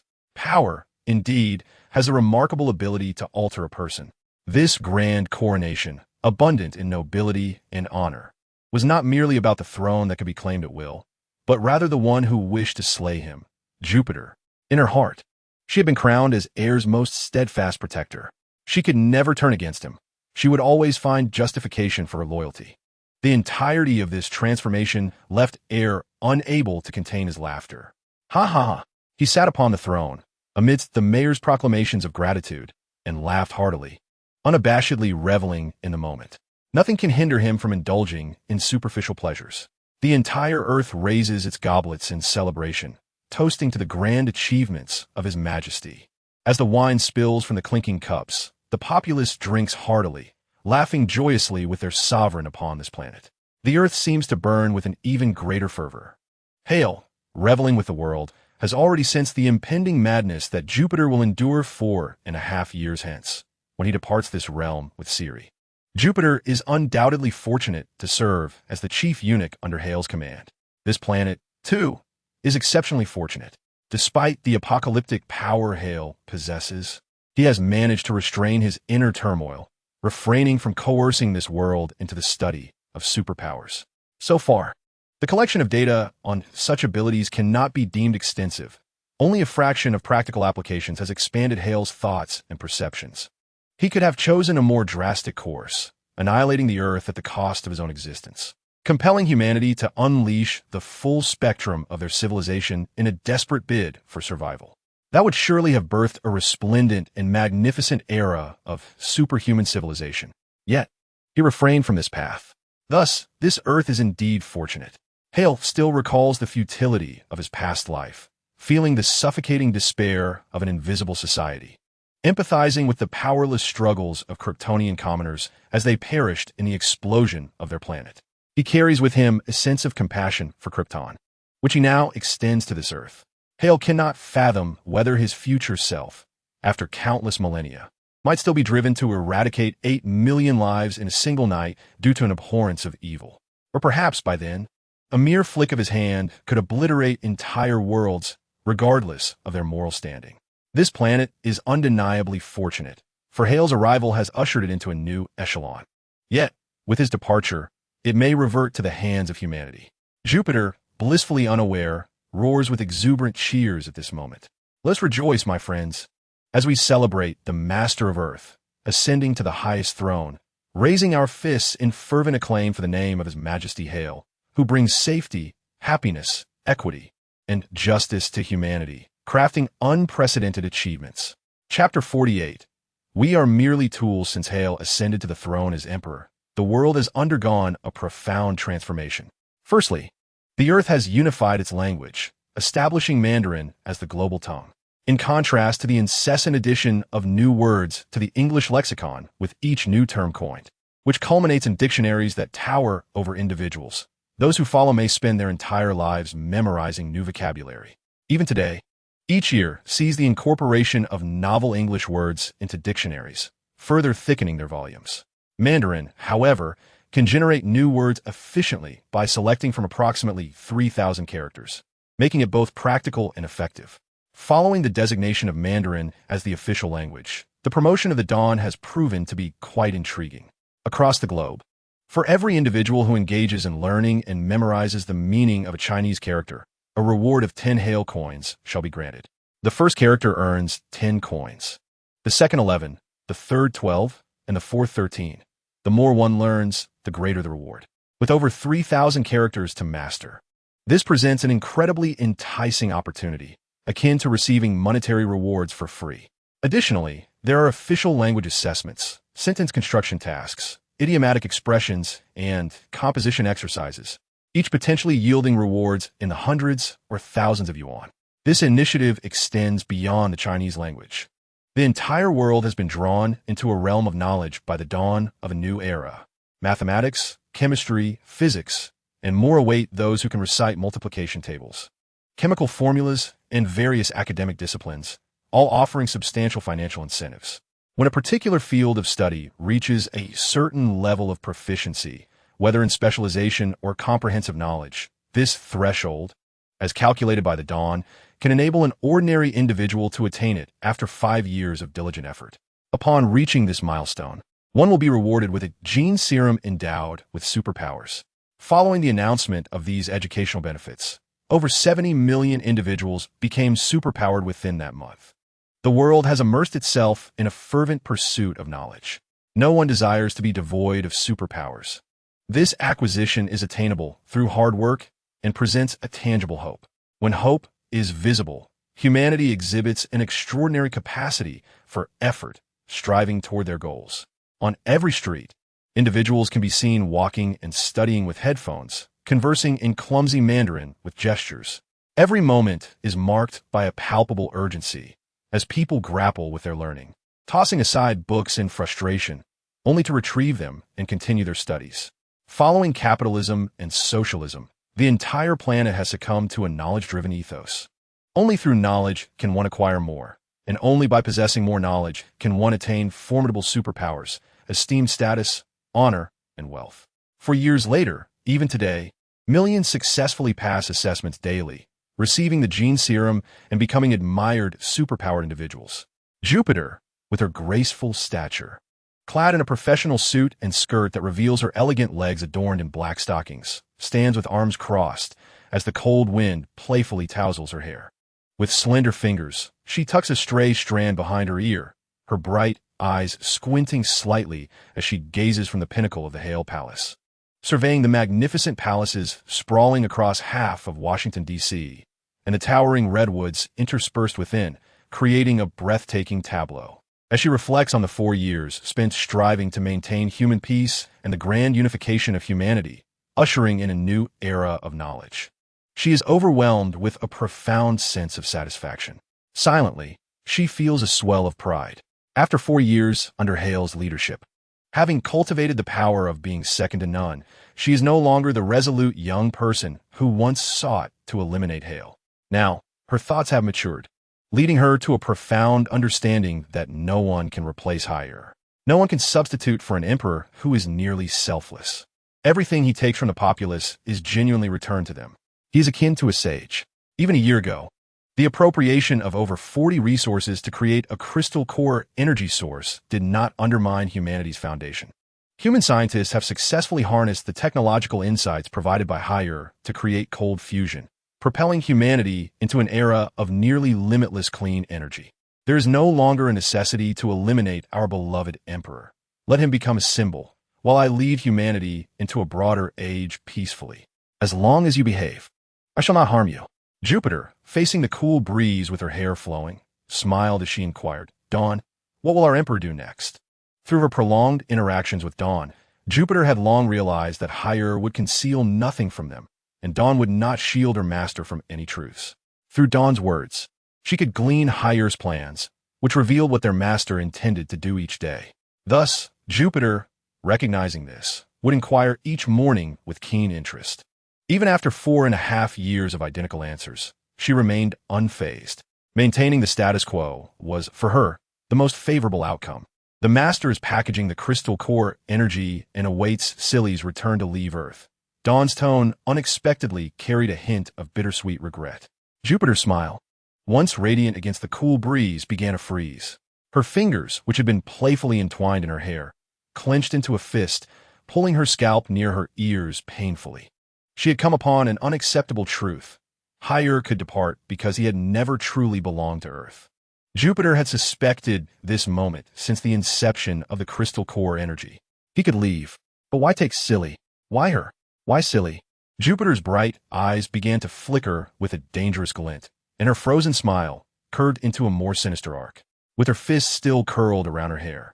The pain gradually compelled her to lower it to her side, where a cluster of hair was torn loose, causing a trickle of blood to seep from her scalp's pores. Higher could depart, but he must not take anyone with him. No one's worth exceeds her own. She is the one who upholds and leads the grand endeavors of the Higher Empire. Why take a foolish, brawn-over-brains woman who merely lingers in the laboratory? Jupiter, do you not understand? Dr. Silly is the master's subordinate, Dawn replied. Both I and Jupiter, along with the entire Earth, are merely tools. Ah, I see. Thank you, Dawn. Where is Dr. Silly? Based on the travel time, she will appear on the coast of Anchorage tomorrow around 11:34 a.m. Chapter 49, The Remaining Anchorage Coast. The sea breeze, laden with a briny scent, caresses the coastline, where waves relentlessly crash against the eroded shore. A colossal shadow emerges from the azure depths of the ocean. The lanternfish monster, adorned with a grand antenna resembling a lantern, bursts forth from the water, its gaping maw lined with irregular, jagged teeth as air surges from its throat. It expels a diamond-shaped black shell, slightly larger than a human, which plummets onto the beach. With a thunderous roar, the lanternfish monster plunges back into the depths, its shadow gradually vanishing into the abyss. The diamond shell rattles violently before splitting apart, and from within, Siri kicks herself free. "Hail, I have returned," she exclaims, rising from the black shell clad in a black bandeau and shorts, her arms raised high in jubilance. Alas, the first voice that greets her is not Hale's. "Welcome back." Jupiter smiles, his lips curving beneath his black glasses, clad in a sharp, professional office ensemble. He materializes before Siri in a flash. Siri momentarily falters upon seeing Jupiter. Although they both serve under Hale, they have scarcely exchanged words, having met only once. Siri's assessment of Jupiter is that he is a person whose self-awareness remains obscured. Conversely, Jupiter perceives Siri as a voluptuous yet intellectually deficient individual, limited to her laboratory confines, realizing that it is Jupiter who awaits her and not Hale. Siri senses that something must have transpired, or perhaps Hale had tasks to attend to before her arrival. "Did Hale send you to fetch me?" Siri grins broadly. Hands on her hips, she ponders momentarily but fails to deduce Hale's intentions, deciding instead to follow his lead. Everything would be left to Hale. Jupiter's gaze, concealed behind his glasses, flickers with a peculiar glint, and his smile takes on a more significant meaning. "One might say that," he replies, placing a hand upon Siri's smooth shoulder. In the next instant, they vanish from the coast, reappearing within Hale's palace. The Grand Hall is vast, its pillars intricately carved with representations of the world's wondrous cultures, supporting a dome that seems to revolve like the stars through day and night, a sight of immense grandeur. Hale reclines against his throne, neck arched, body slightly inclined against the armrest, observing Ceres and Jupiter's sudden emergence with an air of detachment. In an instant, they transitioned from the Anchorage coast to Hale's magnificent hall.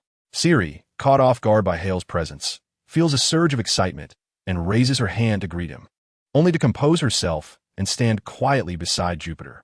Jupiter's heart sinks slightly.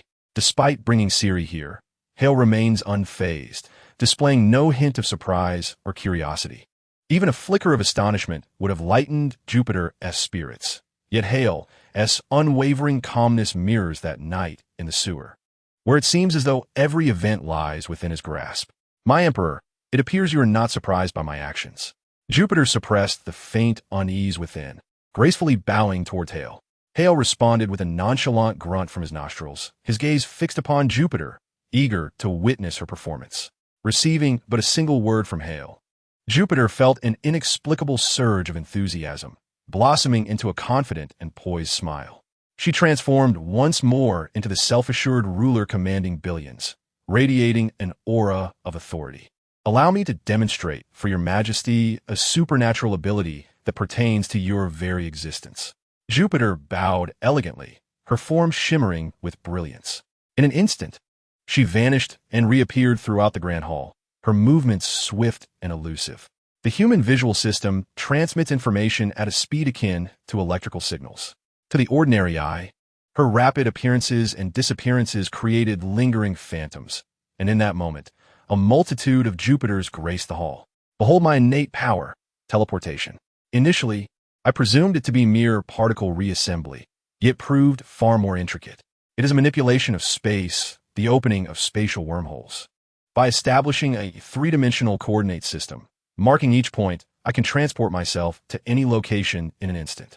However, there lies inherent danger. Should I inadvertently teleport to the coordinates of a wall, I would become one with it, meeting an instantaneous demise. Naturally, such a peculiar vulnerability need not be showcased. Through relentless practice, I have honed my ability to teleport not only myself but also objects seamlessly. As Jupiter ceased her teleportation, her expression became fierce, exuding confidence, as she delicately held a gleaming coin between her slender fingers before her visage. The refracted light from her glasses rendered her appearance chillingly austere.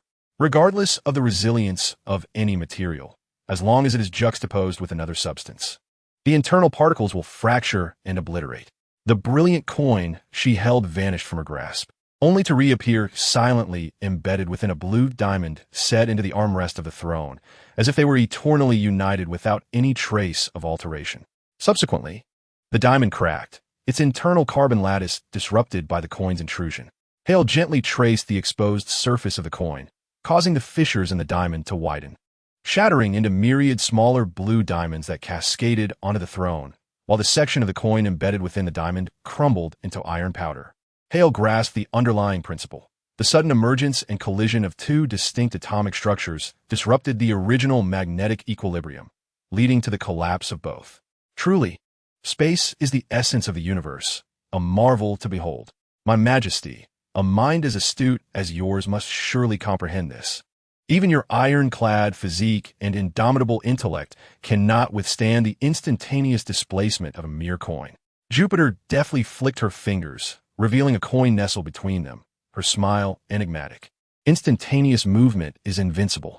No material, including the flesh, can endure the presence of a coin within. The collision of particles would instantaneously rupture the continuity, coherence, and stability of the original particles, resulting in catastrophic consequences. To possess the ability of instantaneous movement, to be capable of relocating objects in the blink of an eye, renders one invulnerable. My liege, if you wish for this coin to remain absent from your mind, simply remain on Earth, seated upon your throne as always. Jupiter, composed and self-assured, twirled the coin between her delicate fingers, her lips curling in amusement as she spoke. Upon hearing Jupiter's words, Hale rose abruptly from his throne, lifting his head high, arms outstretched, descending the steps of his seat with deliberate strides towards Jupiter. Come, attempt to press the coin against my mind. Hale's commanding presence was overwhelming, akin to the colossal weight of a planet, bearing down upon Jupiter. The celestial projection of the starry dome now served as the backdrop to his imposing figure. He resembled a divine emperor descending from the heavens, accompanied by the celestial bodies. In an instant, the playful curve of Jupiter's lips froze, as if lost in a reverie, witnessing a gargantuan figure approach, radiating an oppressive aura with every step. Her delicate fingers, rigidly clutching the coin, found her gaze momentarily entranced. Should I act? No, I cannot act. For the sake of humanity. Yes, for the peace of humanity.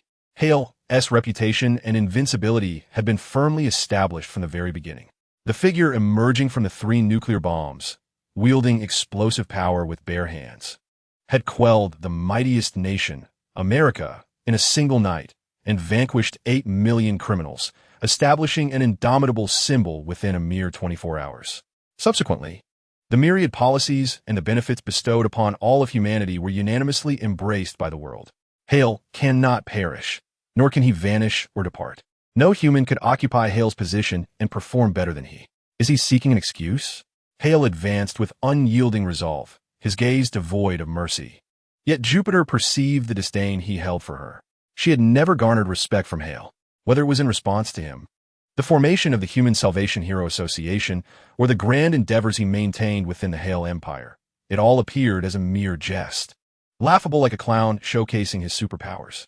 Do you not fear death? As long as you remain seated upon your throne, you shall possess everything. The adoration and loyalty of humanity, the power and resources of an entire planet. Whatever you desire, you can have, even amidst a myriad of individuals of diverse hues. Any singular counterpart from the opposite sex, be it 3,000, 30,000, or even 3 billion, I would willingly embrace. Why, oh why, must we depart from Earth? Jupiter's delicate fingers trembled as they clutched a coin, her visage beginning to contort with a semblance of fury, culminating in a desperate cry that echoed from the depths of her throat. Her fingers quivered violently, her heart racing with a frenzy of fear, as if her very blood coursed with trepidation, saturating every vein with its dread. The sweat that seeped from her trembling form clung to her inner garments, adhering tightly to her graceful silhouette, yet failing to offer the warmth of solace. Ultimately, she lacked the courage to strike. She merely quivered in place. Hale lowered his hands and strode past Jupiter, making his way toward the Grand Hall's exit. Cowardice and fear clung to me, as you, who exist beneath my dominion, could never muster the bravery to confront me. Hale felt a profound disappointment in her. Despite possessing the ability to perceive the very essence of the universe, she did not, like Gaia, immerse herself in Earth's magnetic field to confront her own nature, nor did she, akin to the molecular beings, venture into the microscopic realm to forge a civilization for humanity's survival. She lacked the insight of Edward, who recognized the corners he had overlooked, intending to imprison himself within the dimensions of dreams to extinguish his own existence. Even the journalist named Kevin, who sought to manipulate public morality for his own ends, exhibited greater prowess than Jupiter at this moment. Hale gradually exited the Grand Hall, dissipating into specks of light beneath the sun's embrace. Accompanying him, Siri too transformed into luminous particles. Jupiter's legs buckled, and she sank to the polished floor, her glasses falling away to reveal her vacant, bewildered gaze. The coin she clutched so tightly continued to tremble. In that dazed state, she resembled a frog that had unexpectedly settled upon the smooth surface, taking an eternity to realize that Hale had departed Earth, taking Siri with him. Yet humanity remained. Humanity still needed me. Is Dawn still with us? Jupiter inquired. Indeed, came a reply. Has he left? The Master is gone. Is that so? It is just us now? Not quite. The Master entrusted me with a task to continue documenting superpowers, not to aid humanity, but to serve as a tool for mankind. I am but a tool of the Master. It is you who remains, Sister Jupiter. Laughter ensued. Chapter 50. Return to the DC world. In the vast, boundless expanse of deep space, adorned with shimmering stars, the cold, desolate silence echoed the eternal theme of the cosmos. Hale and Siri suddenly materialized within this celestial void. Having basked in sunlight, Hale had never traversed the realm of space, even during his time at the International Space Station, lying 400 kilometers above Earth, where the air still lingered. Suddenly thrust into the depths of the cosmos, devoid of any earthly atmosphere, his body experienced discomfort, The blood within him yearned to boil. Yet it remained restrained by the formidable energy of his physique. Moisture, drawn from the swirling vortex, crystallized into a thin layer of ice upon his skin. Cosmic radiation, in the form of high-energy photons and subatomic particles, began to inflict damage upon his cells and organs. Yet this was countered by the energy within his cells, initiating a new cycle of adaptation to the cosmic radiation. In but a breath's time, his body commenced the absorption of high-energy photons and subatomic particles, acclimating to the vastness of deep space. He exhaled deeply, releasing the Earth's atmosphere he had inhaled while traversing the Pacific. The expelled gas crystallizing into ice as it darted forward into the abyss. Beside him, the ordinary human, Seely, who had not ingested any enhancement serum, soon succumbed to the rapid drop in atmospheric pressure, causing her bodily fluids to boil. Bubbles formed within her tissues. The surface of her fluids began to freeze, and her ocular membranes became laced with blood vessels as her body prepared for a cycle of internal collapse and flaccid paralysis. To safeguard her condition, he enveloped her with a biological magnetic field. His gaze swept across the cosmos, activating his long-range vision to locate the star probe still adrift towards the wandering planet MT 745. The probe drifted at a velocity of approximately Mach 10 per hour and had been adrift for 5 years. He estimated his distance from the probe to be around 438,000 Mach. Traveling at a speed of 100 Mach, he calculated that he could catch up to the star probe in roughly 190 days. This speed was determined to balance the absorption of cosmic radiation while maintaining peak physical condition. The cosmos, vast and boundless, though seemingly lifeless, harbored uncertainties. The unpredictable nature of space rendered potential crises even more perilous and enigmatic. He would not jeopardize his safety for the sake of fleeting speed that might lead to life-threatening situations. In the vastness of space, maintaining a balance between absorbing cosmic radiation and flight speed, while always preserving optimal physical strength to confront and prevent potential crises, was the wisest choice. There was no need for haste in pursuing the star probe. The sole concern was their lack of provisions. Seely, being an ordinary human, would surely not endure the journey to the star probe without sustenance. Seely, you need to rest for a while. Seely, covering her mouth and her eyes bloodshot, nodded in agreement. He began to adjust her circulatory system with the biological magnetic field as she gradually closed her eyes and drifted into slumber. As long as he could keep her brain active, it would suffice. Over the course of the next 190 days, he would meticulously deliver to Seely's brain the oxygen, nutrients, and finally segmented molecular components of her limbs, muscles, bones, and remaining cells. Ensure that her mind remains unscathed after locating the stargazer. As for her limbs, their atrophy poses no concern. Clearly, Seely must board the stargazer to acquire knowledge of Kryptonian biology. At that juncture, we shall construct a body for her capable of withstanding the rigors of space and its myriad harsh environments. Hale took possession of the black travel bag Seely had been carrying, filled with her research materials and personal belongings accumulated on Earth. Hale also bore a sizable travel bag, containing crystal core energy sources and 3 thermonuclear reactors, all intended as power supplies for the stargazer. The aperture of the vortex through which they traversed measured merely 2 meters in diameter, and the duration was fleeting, lasting only an instant. Within the confines of the Pacific Rim, technology was not particularly advanced. Hale exerted considerable effort to reduce the size of the 3 thermonuclear reactors to a compact one. 9 meters, just sufficient to navigate the vortex. Securing Seely's black travel bag alongside his own, Hale's biological magnetic field enveloped the bags and Seely, propelling them toward the stargazer like an arrow. In the vastness of the cosmos, the tumultuous debris of meteors was abundant, devoid of any discernible pattern. The stargazer had charted the safest and least obstructed path, encountering minimal hindrances, even when confronted with small meteor showers. Hale navigated the celestial expanse with the grace of a fish, deftly avoiding obstacles while maintaining a steady pace toward their destination. In the cold, desolate beauty of space, even the most intelligent beings traversing the universe are not destined to wander alone. A secure, stable, and substantial spacecraft serves as an essential home amidst the stars. Hale had formulated plans for his next objective. With the crystal core energy and the 3 thermonuclear reactors he had brought, The Stargazer possessed ample energy to leap to the remnants of Krypton, where he could gather materials impervious to even the devastation of a Kryptonian explosion, enabling the creation of a vessel capable of reaching Earth. The Stargazer was still too diminutive and too damaged. Alternatively, should he venture to other worlds to procure a ship? Hale pondered during his flight. The vortex had undergone some alterations since his return to the DC universe. It could now expand to a diameter of 10 meters, and he could sustain the traversal for 2 seconds. Yet, this remained insufficient. To venture into other realms, he might only return with a few ship components.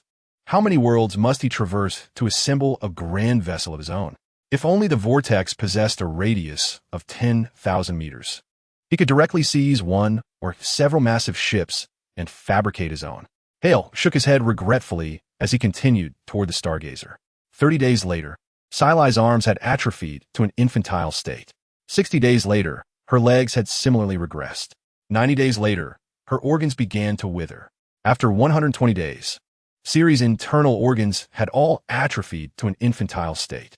By 150 days, her body had assumed an infant's form, yet her head retained the visage of an adult. 180 days later, Ceres' infantile body resembled a withered tree, her appearance akin to a ginseng root crowned with a human head. At 190 days, Hale finally caught up with the Stargazer probe and entered its external hatch. He exhaled in relief. However, Guizero could not recognize him at that moment.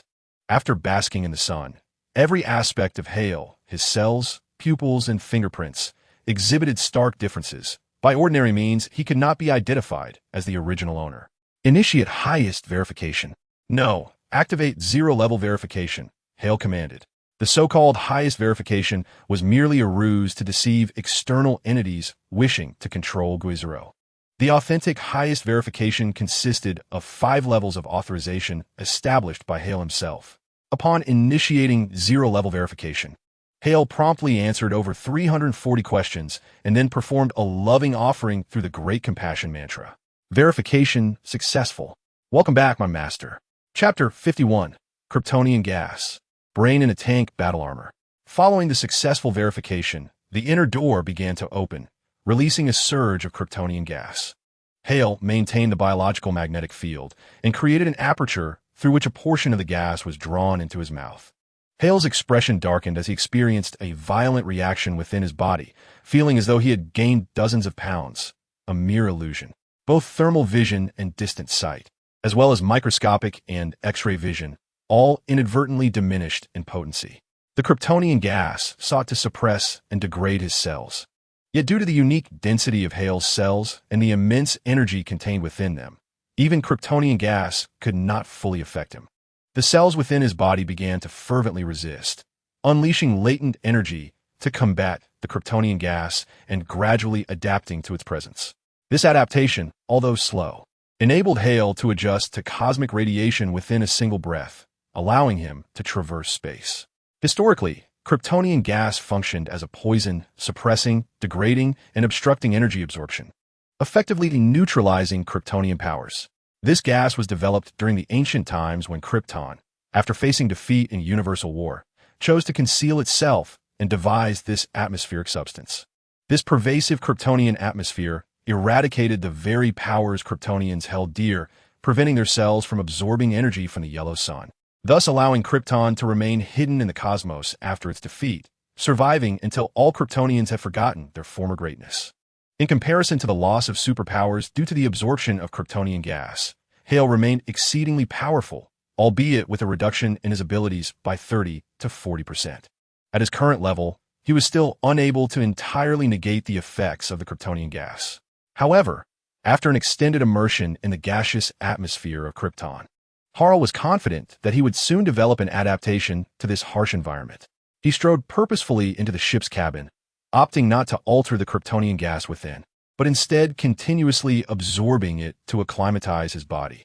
He converted the crystalline core energy and 3 thermal nuclear reactors into the energy for the crystalline core engine, preparing the biological nutrient solution and the brain in a vat learning module.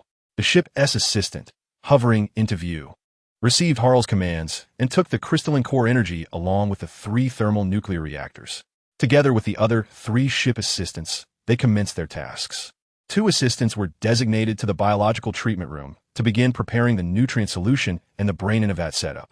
Harl subsequently entered the biological treatment room, placing Ciri's head into a 2-meter-high tank filled with nutrient solution to provide initial nourishment and establish a circulatory system, ensuring the survival of her consciousness. Once the safety was confirmed, he initiated the connection to the biological brain, commencing the brain in a vat process. Over 30 channels for transmitting electrical signals were integrated, allowing the nutrient solution to permeate from above the glass tank into Ciri's cerebral cortex and synapses, thereby commencing the construction of a learning module. The scenario was crafted to resemble the Grand Library of Krypton and the Creation Biological Chamber. The learning module was completed, encompassing a curriculum of 121 subjects, including Kryptonian biological genetics, genetic talent anchoring, ancient biological gene lists, clone gene sequences, biochemical engineering, and creation gene engineering. The time adjustment was set to 1,000 for the brain in a vat learning mode, and the countdown began at 0:01. The entire process proceeded smoothly without any disturbances. Ciri, within the vat, had already begun her journey of learning Kryptonian genetic knowledge. Beside Harl, a projection displayed Ciri in the vat, her face fervently immersed in the library, tirelessly flipping through pages and recording knowledge. Harl nodded, choosing not to intervene. Ciri would require at least a month, or perhaps 3, to absorb the entirety of Kryptonian biological genetic knowledge. As long as the nutrient solution was sufficient to sustain her brain activity, there would be no issues. Harl turned and exited the biological treatment room. A hovering ship assistant extended its mechanical arm, presenting an emblem resembling a diamond outline with a black S symbol at its center before Harl. His emotions were conflicted upon seeing the S emblem. He accepted the emblem representing the House of El, his fingers brushing against the black border, feeling its coldness evoke a wave of nostalgia. Those were the days he lived on Krypton, vivid memories of joy, laughter, and the adoration of a populace that revered him as a deity, deeply cherished emotions tied to a planet he held dear. Jor-El, how could you be so heartless? Rubbing the emblem, symbolizing hope, its icy touch reminded him that this crest offered no warmth of hope for Krypton. Whose hope do we seek? Is it your hope? Your son's hope? Or perhaps the hope of Krypton? Why not extend a semblance of hope to Krypton? In the next moment, HYL's expression turned merciless, his gaze icy, as he shattered his garments into molecules that dissipated into the ether. He forcefully pressed the emblem of hope, the dark symbol of his lineage, against his proud chest. The nanotechnology suit began to emerge like a swarm of black ants from the S emblem, shimmering with flecks of dark gold, enveloping HYL's fair and robust torso, cascading over his shoulders, arms, wrists, and coalescing into black battle boots beneath him. The cape behind him billowed, ignited by flickers of dark golden flames, cascading down to his heels. The form-fitting suit accentuated the powerful contours of his muscular physique. The entire ensemble, predominantly black, was interspersed with strands of dark golden luminescence, with the S emblem on his chest radiating a subtle golden glow at its edges.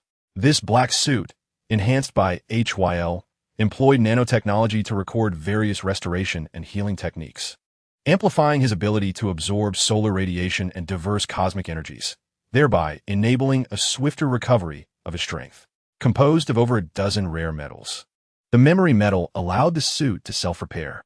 It also incorporated transformative capabilities, generating various kinetic energies, particle attacks, and absorption mechanisms, creating a radiation barrier while actively absorbing radiation to augment Kryptonian power. The internal control network could connect to receive signals, projecting them within his vision. This was a suit specially crafted by HYL, a super-enhanced battle attire. Upon donning it, the suit automatically began to shield him from Kryptonian atmosphere, restoring HYL's formidable strength. As it detected the atmospheric pressure inhibiting his cells, perpetually maintaining him in peak condition, HYL extended his wrist, examining the black suit that clung to his skin, offering a cool metallic comfort. He gently caressed the S on his chest, his fingers gliding over the dark golden luminescence, a cold smile creeping onto his lips. He brushed his hand against the S emblem, contemplating the erasure of this symbol to forge one of his own. Yet he ultimately halted. There will be a time, once I resolve all of this. Chapter 52. The wandering planet Hyl commanded the suit to deactivate the shielding against the Kryptonian atmosphere, inhaling its essence once more, which rendered his body feeling several dozen pounds heavier. He strode purposefully toward the command room, his black cape trailing behind him. In his mind, thoughts of further enhancing the suit began to take shape. At the very least, in addition to the various restoration and healing techniques, the amplification of solar and cosmic radiation absorption, the transformative capabilities, the generation of diverse kinetic energies, particle attacks, and absorption mechanisms, as well as the radiation barriers and active absorption to enhance Kryptonian efficacy. He ought to incorporate the manipulation of basic particles, starting from his own biological magnetic field, to harness the four fundamental forces. The ability to perceive the entire electromagnetic spectrum, selecting and focusing on specific frequencies, allows one to clearly visualize every electromagnetic wave desired. The biological magnetic field is sufficiently intricate at the particle level, requiring only supplementary technology to manipulate electromagnetic waves. In such a scenario, one could effortlessly navigate through the myriad of electromagnetic waves. Naturally, in the future, with ample strength, one could accomplish all of this without the aid of external instruments. Returning to the world of DC, Hale was flooded with numerous thoughts and actions, yet everything required a methodical approach, as haste would yield no benefits. He quelled his desire to modify his battle suit, recognizing that there was no urgency. Currently, there were no materials available for such enhancements. Conversely, the primary focus was not on the battle suit, but rather on the spacecraft. How much longer until we can convert the crystal core energy and thermal reactor into crystal core engine energy? Hale inquired as he entered the command room. 5 for 153. 120 seconds, came the reply. 2 months? Will the energy conversion be complete in 2 months, enabling the ship to support a jump to the position of Krypton? Hale pondered, feeling a sense of nostalgia and heartache at the thought of Krypton's devastation. He was acutely aware that his mission entailed collecting mineral resources ejected by Krypton's explosion to modify the spacecraft. Yet, it was inescapable that the planet he had inhabited for over 2 decades, once filled with laughter, dreams, and friends, now lay in ruins, leaving only regrets in its wake. Are you certain about jumping to the Kryptonian starfield after 5 for 153, 120 seconds? Master, the jump process may inflict damage on the brain within the tank, and the cabin had previously sustained 70 damage from meteor showers, although some parts of the ship have been reinforced with the assistance of robotic tools. To prevent disintegration during the jump, a significant portion of energy protection must be activated, which will consume over 90 of the crystal core engine's energy, rendering subsequent jumps impossible. The reminder from the AI jolted Hale from his melancholic reverie, reigniting his rational perspective. He realized there was no time for sentimental sorrow. He temporarily set aside his immediate desire to reach the Kryptonian ruins. Firstly, the condition of the spacecraft was critical. Secondly, he could not neglect the safety of Siri. However, these 2 tasks could be addressed concurrently. If he could resolve the issues with the spacecraft, Siri would likely complete her learning in the tank around the same time they arrived at the Kryptonian site. He began to list the areas of damage within the cabin. To his dismay, he had not anticipated that after his brief stint as a coder in the Pacific Rim, returning to DC would require him to assume the role of a ship repair technician. A projection of the spacecraft appeared before Hale. Aside from the essential crystal core, main engine, command room, and medical bay, all other areas were marked in varying shades of red to indicate the extent of the damage, with even the 2 auxiliary thrusters having exploded, leaving 2 gaping holes. Joel, you are indeed formidable. Had it not been for the existence of the vortex, I would have undoubtedly met my demise. First, let us proceed to the MT-745 rogue planet for recuperation. Aside from maintaining the biotherapy chamber's ship assistant, prepare to allocate all engineering machinery and ship assistants to accompany me in repairing the vessel. Deactivate the navigational drift, channel all energy from the crystal core engine, and open the external hatch. With the tips of his toes barely above the ground, Hale began to levitate gracefully, traversing the cold metal corridors of the ship towards the external hatch. The hatch opened in 2 neat rows, and as he emerged into the transitional space between the ship and the cosmos, the atmosphere of Krypton grew increasingly tenuous. Hale inhaled, slowly filling his lungs with a sense of vigor. It was akin to a robust man suddenly afflicted by a cold. experiencing a disconcerting ebb and flow in his physical state. He soared into the vastness of space, suspended beneath a shimmering starry sky. His black nanotech suit reacted as if provoked by countless stings, commencing the absorption of cosmic radiation. A wave of azure light pulsated from Hale's chest, coursing through his entire being, as he assimilated various potent forms of radiation energy into his cells, converting it into vitality. He gazed upon the MT-745 rogue planet, its surface a blend of thin glaciers and brown rocky outcrops, a rugged terrain devoid of life. Rogue planets, also known as orphan planets, do not orbit any stars. Once, they revolved around their own suns until gravitational influences from other celestial bodies cast them adrift into the cosmos. MT-745 has been wandering through the universe for over 1 million years, its atmosphere dissipating, likely due to anomalies within the planet that have rendered it incapable of sustaining sufficient heat to maintain its atmospheric integrity. Beneath its rocky surface, there may lie minerals from its past existence before its rogue status, perfect for our ship repairs. Let's set forth. Hale placed his hands on the rear of the Star Explorer at the midpoint where the 2 auxiliary thrusters had detonated. A biological magnetic field enveloped the entire ship, creating a cushioning force that began to propel it forward.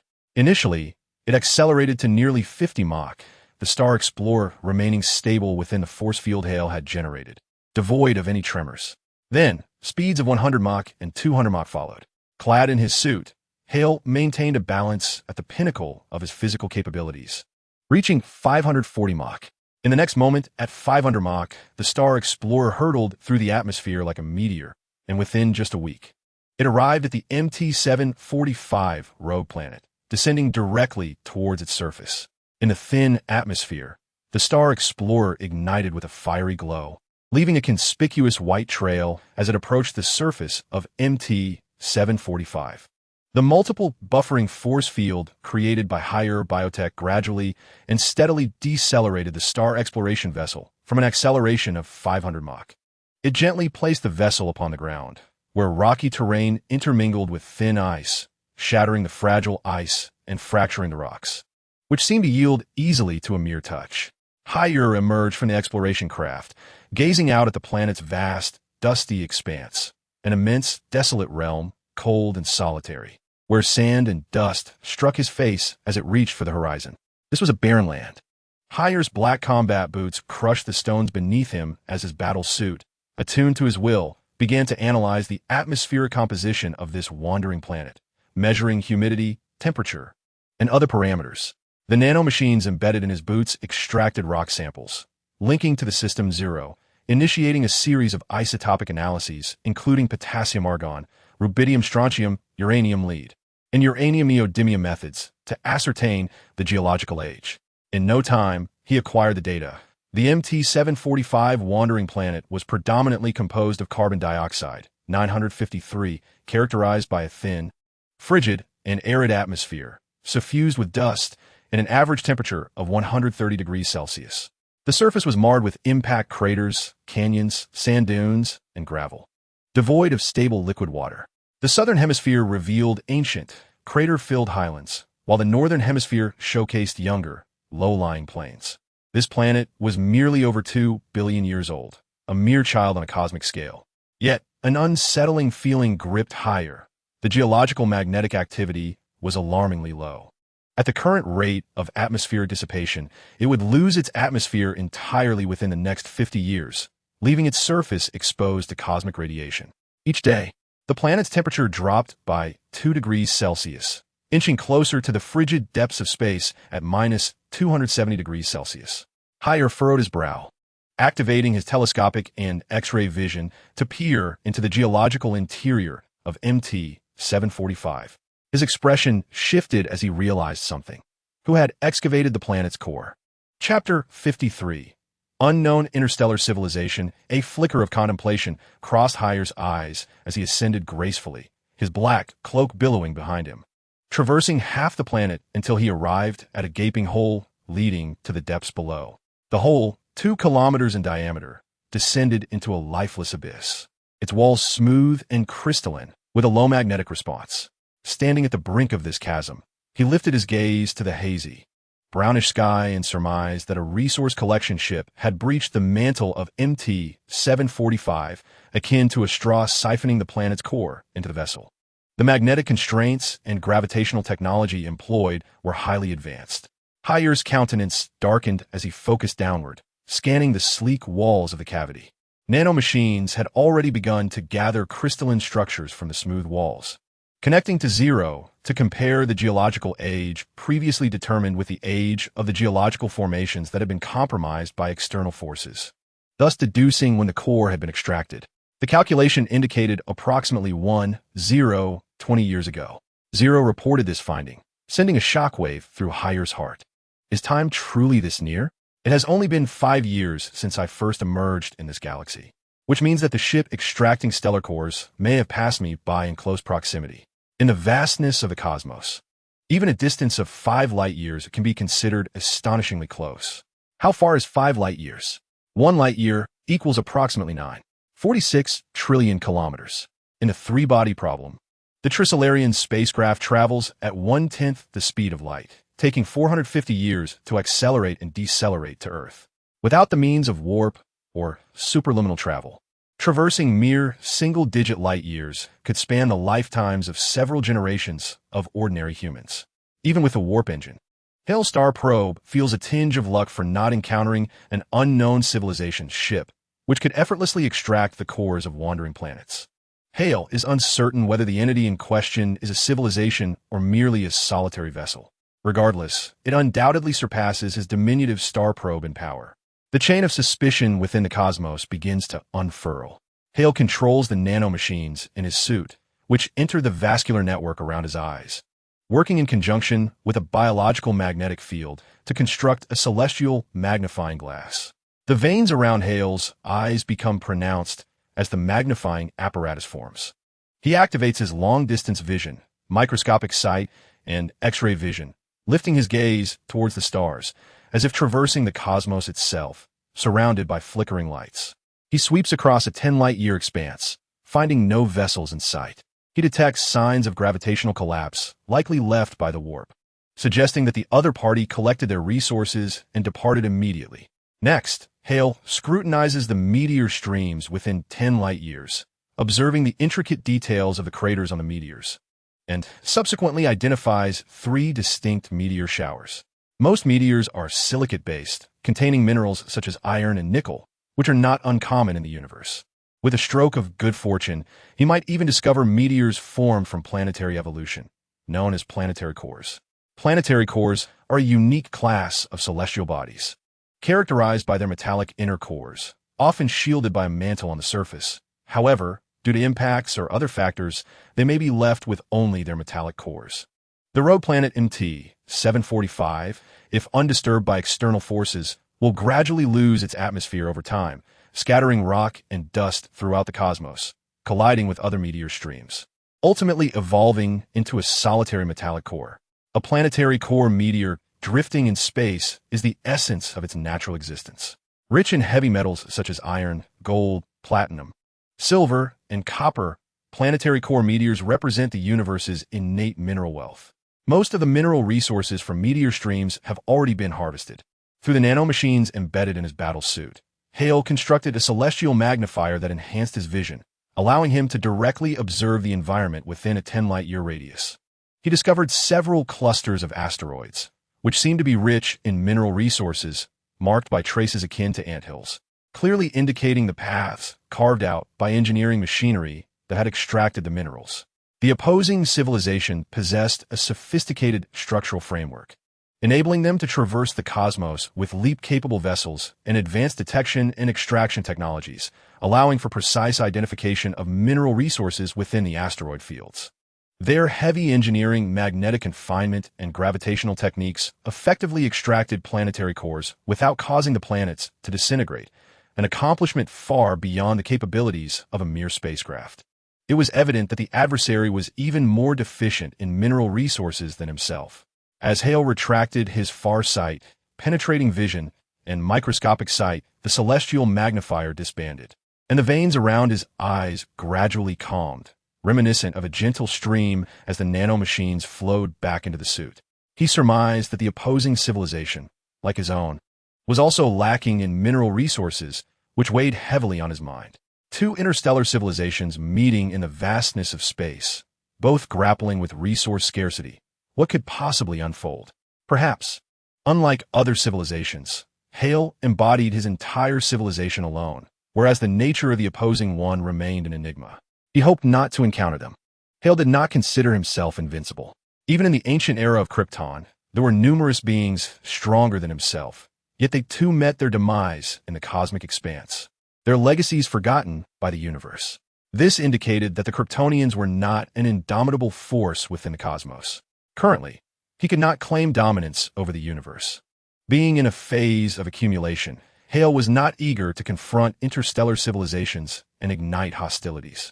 He turned, his black cloak billowing as he departed from the gaping hole of the drifting planet MT-745, traversing the gray-brown mist above the planet, returning to the position of the Stargazer. He began modifying the Stargazer, tirelessly utilizing thermal vision and nanomachines to construct various auxiliary detection instruments over the course of 2 months. In a state of zero, he transformed this originally research-oriented vessel, which resembled a small spacecraft, into a formidable projectile capable of withstanding a few attacks. All seams were meticulously welded, and every remnant of steel was haphazardly affixed to the Stargazer's outer armor, hoping it could endure some strikes until he could resolve the situation with his adversary. The Stargazer, intended for scientific exploration, possessed little capability for enduring the firepower of interstellar warfare. On board, the only entity capable of engaging in interstellar conflict was Hale himself. He was uncertain whether a war would ensue, but being perpetually prepared for any eventuality was the most prudent course of action. 2 months later, a report came through. Master, the Steel Brain Learning System is complete. Silly proposed a plan to utilize the remaining 20 units of nutrient solution to cultivate a new body. The Zero report was submitted. Allow her to utilize the remaining nutrient solution. As Higher, fully engaged in absorbing radiation in the vastness of space, received the report of zeroing from the planet's surface. He swiftly traversed into the planet. At this juncture, he no longer required the nutrient solution to sustain his life. Retaining it would be a squander. It would serve perfectly for constructing her own corporeal form. The cultivation of a new body would not hinder his transitions. And with the spaceship now fully repaired and energy conversion complete, possessing a crystalline core engine with an energy level of 38, he was equipped to endure at least 2 transitions. Higher promptly entered the starship, adjusted the internal atmosphere to maintain his optimal power, and issued the command. Zeroing. Initiate the transition. Target, Krypton. Chapter 54. The Ruins of Krypton. The Ruins of Krypton. A red dwarf star, akin to a crimson sun, its surface roiling with flames, casting a distant scarlet glow that illuminated the desolation of this region. That faint red light tinted the vast expanse of ash and dust, resembling the eerie hue of blood. The remnants of Krypton's explosion left a shroud of gray dust obscuring the area, transforming the atmosphere into frozen ice blocks, shattered rocks from the blast, and various particles imbued with high-energy radiation, all amalgamating in chaotic electromagnetic reactions. The ultraviolet radiation emitted by the red dwarf and the high-energy charged particles, along with magnetic field radiation and cosmic rays, engaged in peculiar transformations within this nebula of Krypton's ruins. Following the explosion of Krypton, a high-energy radiation nebula formed. Fragments of the torn Kryptonian continent and satellites impacted by the explosion were gradually drifting away from the embrace of the red sun, embarking on a journey into the cosmos, destined to wander among the stars. In the distance of the Kryptonian ruins, the starship, with its thick, armor-like exterior resembling a bullet, appeared as if it had emerged from the ocean of space, navigating through the gravitational collapse and distorted ripples, materializing in this region. The gravitational coefficient was normal. Spatial resonance ceased, and the collapse at target point 85166566 was restoring, now complete. String distortion interference stopped, returning to normal. The transition drive initiated cooling. The crystalline core engine retained 192 units of energy. Stealth mode activated. The transition to the target point was completed and hidden, connecting to projection. The starship engaged its concealment, isolating itself from various detectants, rendering itself invisible as ephemeral as flowing light. The report of zeroing was completed, and external projection was connected. Instantly, Higher, seated in the cold command chair, felt a tumult in his stomach, accompanied by tinnitus and visual disturbances, as his mind swirled in confusion, grappling with the aftereffects of the transition without the protective stabilizing suit. The command room's dome featured a 360-degree environmental projection, casting Higher in solitude amidst the expanse of the cosmos. Suddenly, he stood up abruptly, his black cloak billowing behind him. His formidable physical prowess and the aid of the dark cloak enabled him to recover swiftly, only to behold a scene he had always dreaded to witness. "Is this Krypton?" Hall stood frozen, gazing blankly at the radiating star cluster that emerged from the explosion of Krypton, his heart a tumult of emotions, indescribable in their complexity. A profound sorrow surged from the depths of his being. He extended his hand toward the distant nebula, the projection drawing closer to the celestial formation in response. Hall's large hand reached into the nebula, yet he touched nothing. Everything felt as foreign as if separated by countless cosmic epochs, devoid of any familiar presence. His eyes, filled with bewilderment, beheld the aftermath of this transformation. His fingertips encountered only the void, grasping at nothingness. All that once existed had faded into oblivion. A deep, powerless grief enveloped him from the core of his genes. This sorrow was akin to an astronaut on the moon, turning to witness the explosion of Earth. In the vastness of the universe, he found himself utterly alone, bewildered and lost. He stood amidst the cosmos, struggling to accept the reality before him, as memories from the past ebbed and flowed like tides, yet bore no semblance to the present. This immense disjunction was enough to drive one to madness, an unwillingness to accept the truth. "Joel, is this the fruit of your labor?" Hall painfully closed his eyes, shaking his head with a bittersweet smile, the enduring melancholy cloaking him like the universe itself. Hall chuckled softly. A surge of mental fortitude manifested, akin to cold water cascading from head to toe, awakening him and forcibly pulling him from his anguish. He suppressed the lament that emanated from his very genes, restoring calmness and reason to his gaze. Allowing sorrow was acceptable, but he would not permit excessive emotion to govern him. To reminisce was permissible, yet he could not remain anchored in the past, letting grief overwhelm him. The demise of Krypton would end with me, and once again, through me, a new Krypton shall rise amidst this universe. Once composed, Hall began manipulating the projection, his hands guiding it like a master of the cosmos, shifting the displayed environment closer and further away, his gaze serene. He initiated a reset on this volcanic rock plate. Hall directed the projection towards a continental plate, once a land of flowing lava, now torn asunder by Krypton's explosion, breaking free from the gravitational hold of the red sun, gradually drifting into the void of space, an ideal resting point. This volcanic plate spanned 725 kilometers. Ample space for the stargazer to take refuge while Hall sought the resources ejected from Krypton to construct a spacecraft.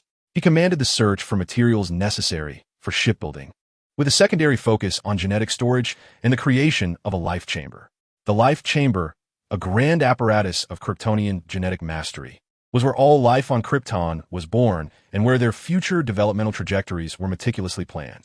Hale did not seek to discover a flawless life creation chamber, but rather endeavored to find some instrumental components to reconstruct a miniature life creation chamber for personal use, with the hope that in the future he could manipulate genetic endowments, fabricate life, augment his workforce, and assist in the construction of a new Krypton. He opened the airlock. Hale ascended gradually, his black cloak clinging to his back as he traversed the metallic corridor, heading toward the airlock to commence his search for valuable resources.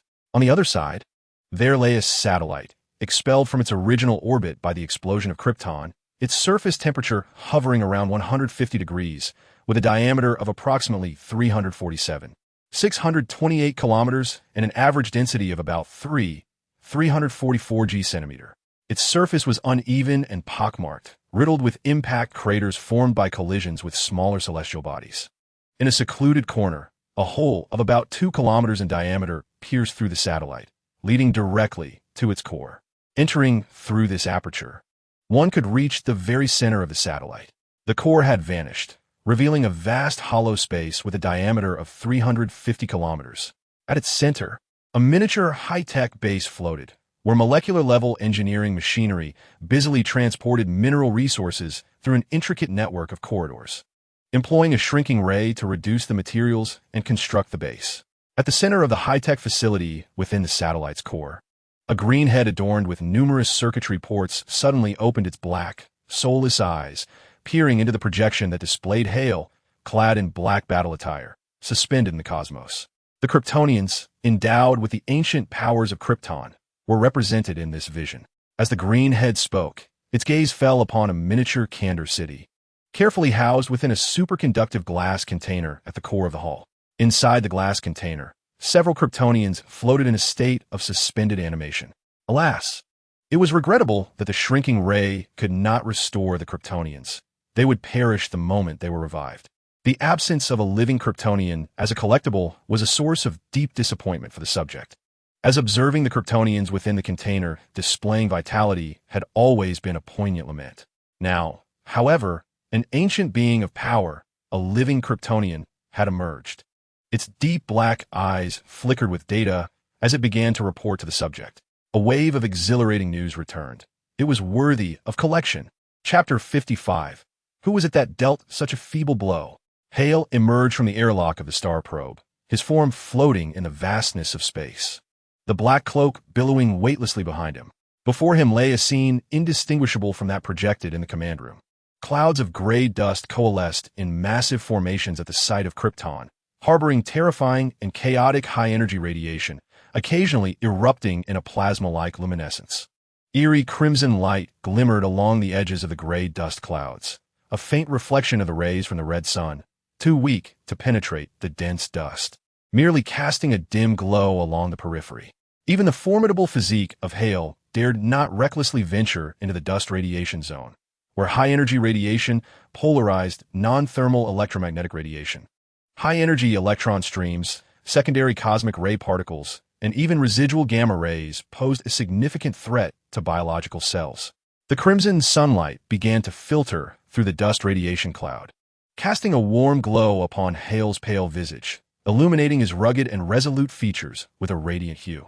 Within his body, the genes initiated an automatic closure, no longer aimed at absorbing radiation to enhance himself. Rather, they shut down numerous absorption pathways, and the foundational spiral gene chains ceased most of their functions. Though energy remained stored within, the capacity to absorb and convert external sources had vanished. Was the red sun now dormant? A crimson glow enveloped Hale's face as a contemplative gleam flickered in his eyes. The dormant red sun curtailed the Kryptonian's ability to draw energy from the surroundings, leading to a degradation of energy-absorbing cells within the Kryptonian atmosphere. Thus, the Kryptonians gradually transformed into ordinary beings upon their home planet. In the ancient Kryptonian era, following defeat in a cosmic war, the key to preserving Kryptonian heritage lay in the ability to close off external radiation absorption under the light of a red dwarf star, thereby creating the Kryptonian atmosphere that diminished their powers. The luminance of the red dwarf, on a cosmic scale, was exceedingly feeble, rendering the ancient Kryptonians undetectable to their adversaries across the vast universe. The Kryptonian atmosphere extinguished their might, curtailing their ambitions to traverse the cosmos unchallenged. Hale, reflecting on the legendary history of Krypton, began to suspect the grim reality that might be even harsher than he had envisioned, allowing only a small fraction of Kryptonians to survive, leading to the current state of Krypton. Yet, in the end, everything faded into oblivion. Hale's battle suit surged with a pulsating energy, shielding him from the rays of the red sun as he absorbed the abundant radiation through his pores, transforming it into his own vitality, feeling a renewed strength. Once again gazing at the dust radiation zone, it felt utterly incompatible with the Krypton of yore. Hale shook his head, suppressing the lingering sorrow for the fallen. It was time to act. He turned and began to sweep his gaze across the surroundings, setting his plans into motion. The destruction of Krypton had scattered resources far beyond imagination. Among the debris, planetary explosions originated from the core, not resulting in the complete obliteration of surface objects as one might expect. Instead, the intense shockwaves propelled them directly beyond the atmosphere, launching them into the depths of space. Fortuitously, a vessel known as the Little Beetle materialized in his vision, remarkably intact, housing the remnants of 2 officers. The military insignia on their uniforms indicated that they were a colonel from the Zod family and his aide, who had boarded the little beetle at the moment of Krypton's cataclysm. However, due to the hasty nature of their escape, the little beetle lacked provisions and energy, leading to a tragically dire situation as it drifted through the cosmos.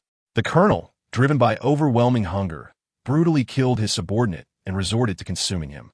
Regrettably, he succumbed to starvation within the confines of the small beetle, leaving behind ghastly traces of his final madness.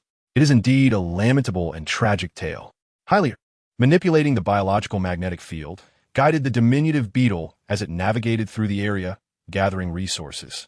Both the reconnaissance vessel and the unfortunate corpses of the deceased officer and his skeletal aide held considerable practical value, an exceedingly rare find. Subsequently, Hylier stumbled upon a half-destroyed munitions depot containing what could be deemed a complete assembly line of finely processed machinery. A fully intact, dehydrated food storage facility, encased in steel for emergency provisions during perilous times, numbered 5 in total. Over 300 frozen corpses drifted in the void of space. By employing the biological magnetic field, he separated steel from concrete, yielding an impressive 100,000 tons of steel building materials. The remnants of the Central Intelligence Corps were found, though regrettably, the storage unit was missing. The military-grade material resources he harvested exceeded 200,000 tons, a remarkable bounty that, following the explosion of the planet's core, had been flung far and wide by the shockwave. In the end, Hylier managed to locate a third of a large spacecraft, dragging it along as he continued to scavenge.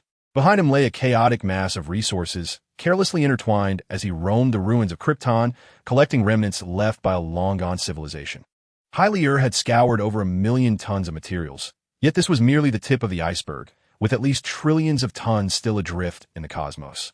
Suddenly, a beam of ethereal blue light appeared ahead. As Hylier searched for materials, he was caught completely off guard, struck directly in the chest by the beam. The black combat suit enveloping his torso shimmered with a buffering glow, dissipating the beam's energy with precision. This was a biological magnetic reaction beam, capable of severing the neural responses of living organisms, rendering those affected as helpless as a vegetable. A chill ran down Hylier's spine as his pupils dilated with urgency. Who was responsible for such a feeble attack? He had been utterly unprepared and had been struck without a moment's notice. Fortunately, the beam posed no lethal threat, and he remained unharmed. Its sudden emergence before him had left him defenseless, devoid of any warning. Quickly regaining his composure, Hylier relinquished the resources trailing behind him, allowing them to scatter. The biological magnetic field expanded in all directions, instantly detecting unusual reactions. High-energy particle activity surged in the vicinity, an alarming anomaly. Hylier refined the biological magnetic field's scanning capabilities. What he detected was not high-energy particles, but rather microscopic drones, reduced to the size of molecules. In an instant, Hale unleashed a velocity exceeding 800 Mach, intercepting a molecular drone that was executing a trajectory-less flight. He extended his massive hand, fingers beginning to close as if to grasp it within his palm. Sensing imminent danger, the molecular drone enlarged just as Hale's fist was about to form. His eyes glinted with cold ferocity. As it expanded, he let out a disdainful snort, tightening his fingers into a fist. He hovered in the void of space like a reaper wielding dominion over death, clutching the very essence of annihilation. In that moment of transformation, the molecular drone was simultaneously crushed by Hale's grip, exploding within his fist, its components scattering around him like debris. Chapter 56. The cosmic battle at the Kryptonian ruins. Hale knew he must concentrate fully, activating his microscopic vision and employing a biological magnetic field refined to the molecular level to capture these trajectory-less drones. Within the purview of his biological magnetic field, dust mingled with the drones, and alarmingly, some drones concealed themselves behind the dust, camouflaging their forms, poised to strike. The entirety of the biological magnetic field was teeming with over hundreds of thousands of molecular drones, darting about wildly, emitting an endless shimmer of particle light, surrounding Hale in a deadly trap. Who, indeed, had orchestrated such a vast arsenal? Hale's heart raced with trepidation as a beam of pulse energy shot towards his exposed skin. striking his carotid artery with uncanny precision. This beam possessed the capability to sever the bioelectric pulse of cosmic entities, rendering them paralyzed. How formidable! Hale marveled at the ingenuity of such tactics, while rapidly maneuvering to seize the drone that had paused for a mere 0.0005 seconds to aim at his neck. Bang! Another drone expanded in Hale's grasp, which he gripped with unyielding force, debris and flames swirling around him, stirring the fabric of his dark cloak. In the cosmic void, amidst the backdrop of nebula dust, he stood surrounded by fire and wreckage, resembling a colossal deity, imperiously descending to obliterate the inconsequential invader. The biological magnetic field sensed the drones initiating a coordinated assault. Hale surged forward, accelerating beyond 1,000 Mach, colliding directly with a swarm of molecular drones. Boom! Boom! Boom! A series of explosions erupted as Hale's impact detonated numerous molecular drones. His movements were swift. With seemingly casual swipes, he rendered drones unable to evade, annihilating swathes of thousands upon thousands of molecular drones. In the instant of detonation, over 100,000 drones reverted to their original state, unleashing explosions of catastrophic proportions akin to nuclear detonations around Hale. This explosion was terrifying, overwhelming even cosmic beings. The proximity was so perilous that some drones exploded mere inches from his skin, eliciting horror as they threatened to rupture Hale's very pores. The conflagration of explosive fireballs mixed with the dark smoke of debris enveloped Hale entirely.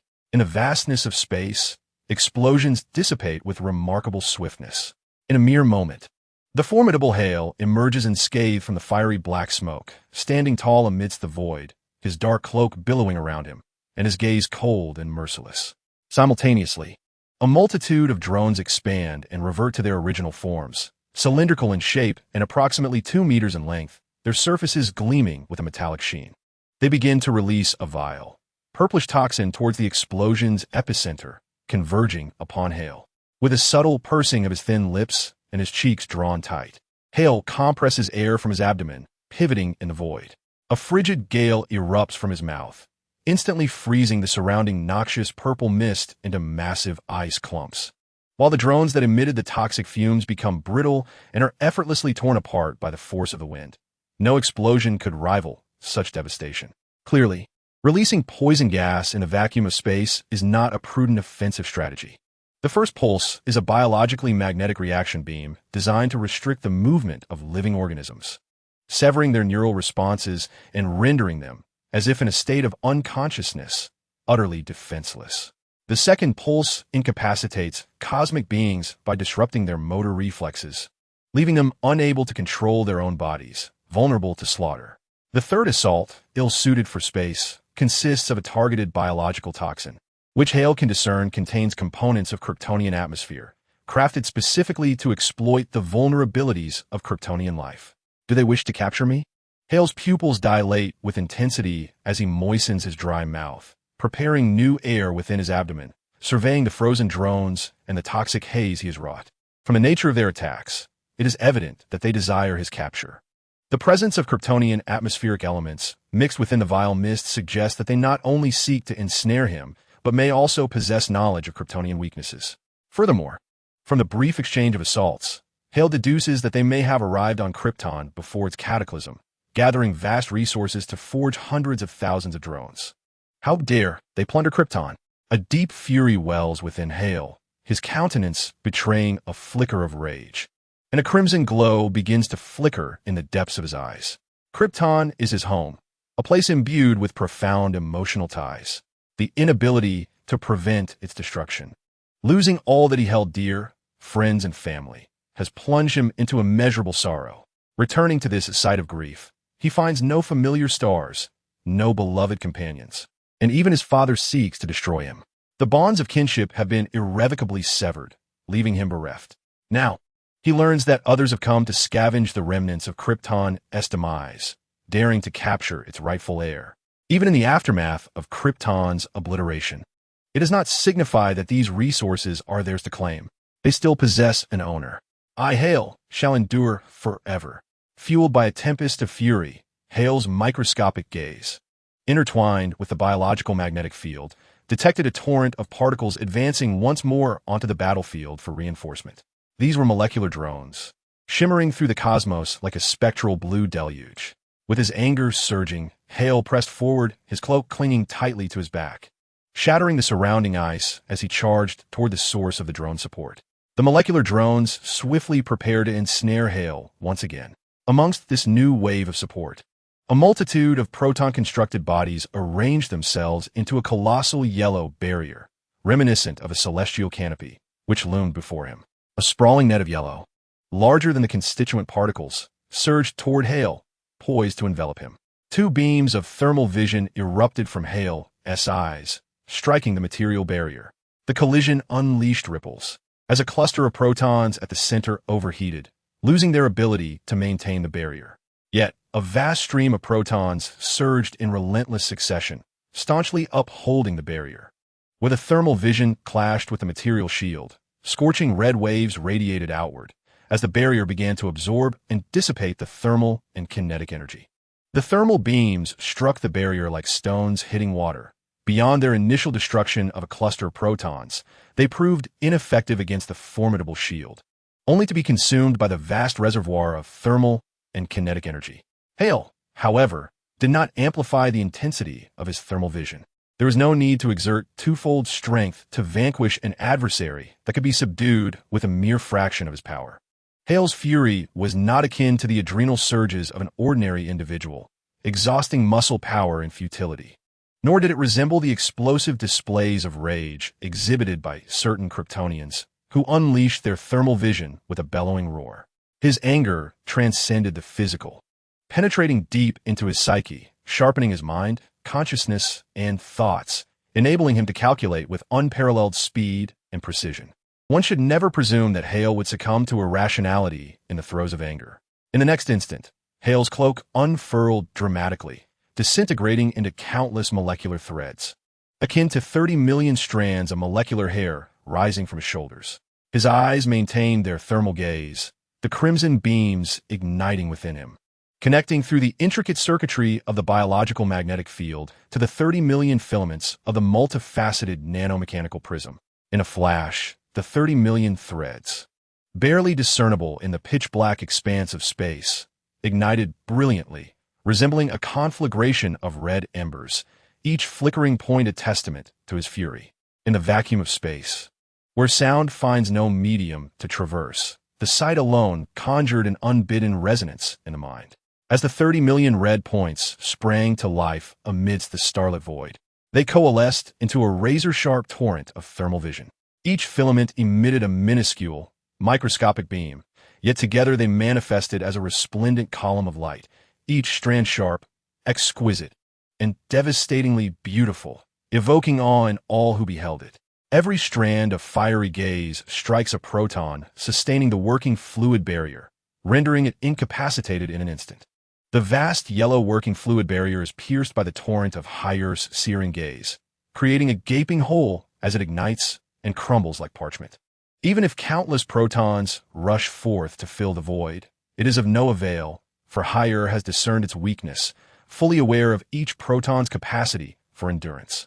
Rather than targeting the overall synergy of thermal and kinetic energy absorption, he directly assaults the protons, effortlessly penetrating them, making it nearly impossible for the barrier to wreck loose. The operators behind the drones also recognize the futility of the working fluid barrier against Hyer. In an instant, all drones begin to disperse, preparing for their next offensive maneuver. The 30 million threads behind them gradually extinguish as the nanomachines regroup tightly, forming a cloak that adheres to Hyer's back, accompanying him through the throng of scattered drones. The nanomachines begin to infiltrate Hyer's ocular blood vessels, constructing a cosmic magnifying lens. Veins become prominent around his eyes as long-distance vision, microscopic sight, and penetrating vision activate, tracing the trajectories of the approaching drones to gaze behind them. Chapter 57. Threats in the absence of capture following the molecular drone's paths. Hyer traces them back to his satellite.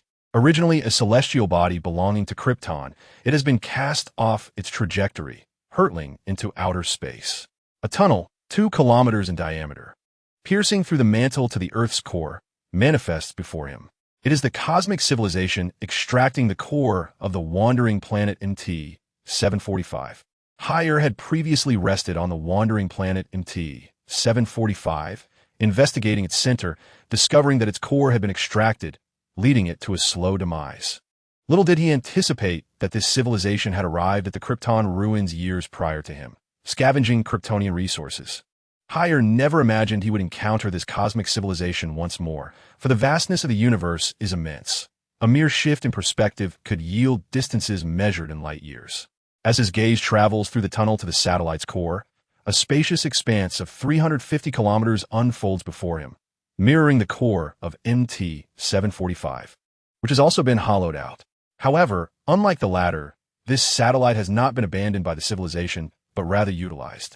In the expansive 350-kilometer core of the satellite, a miniature military-industrial city lies beneath a glass dome, where countless molecular machines tirelessly operate day and night, incessantly transporting and processing the collected resources to manufacture various mechanical entities.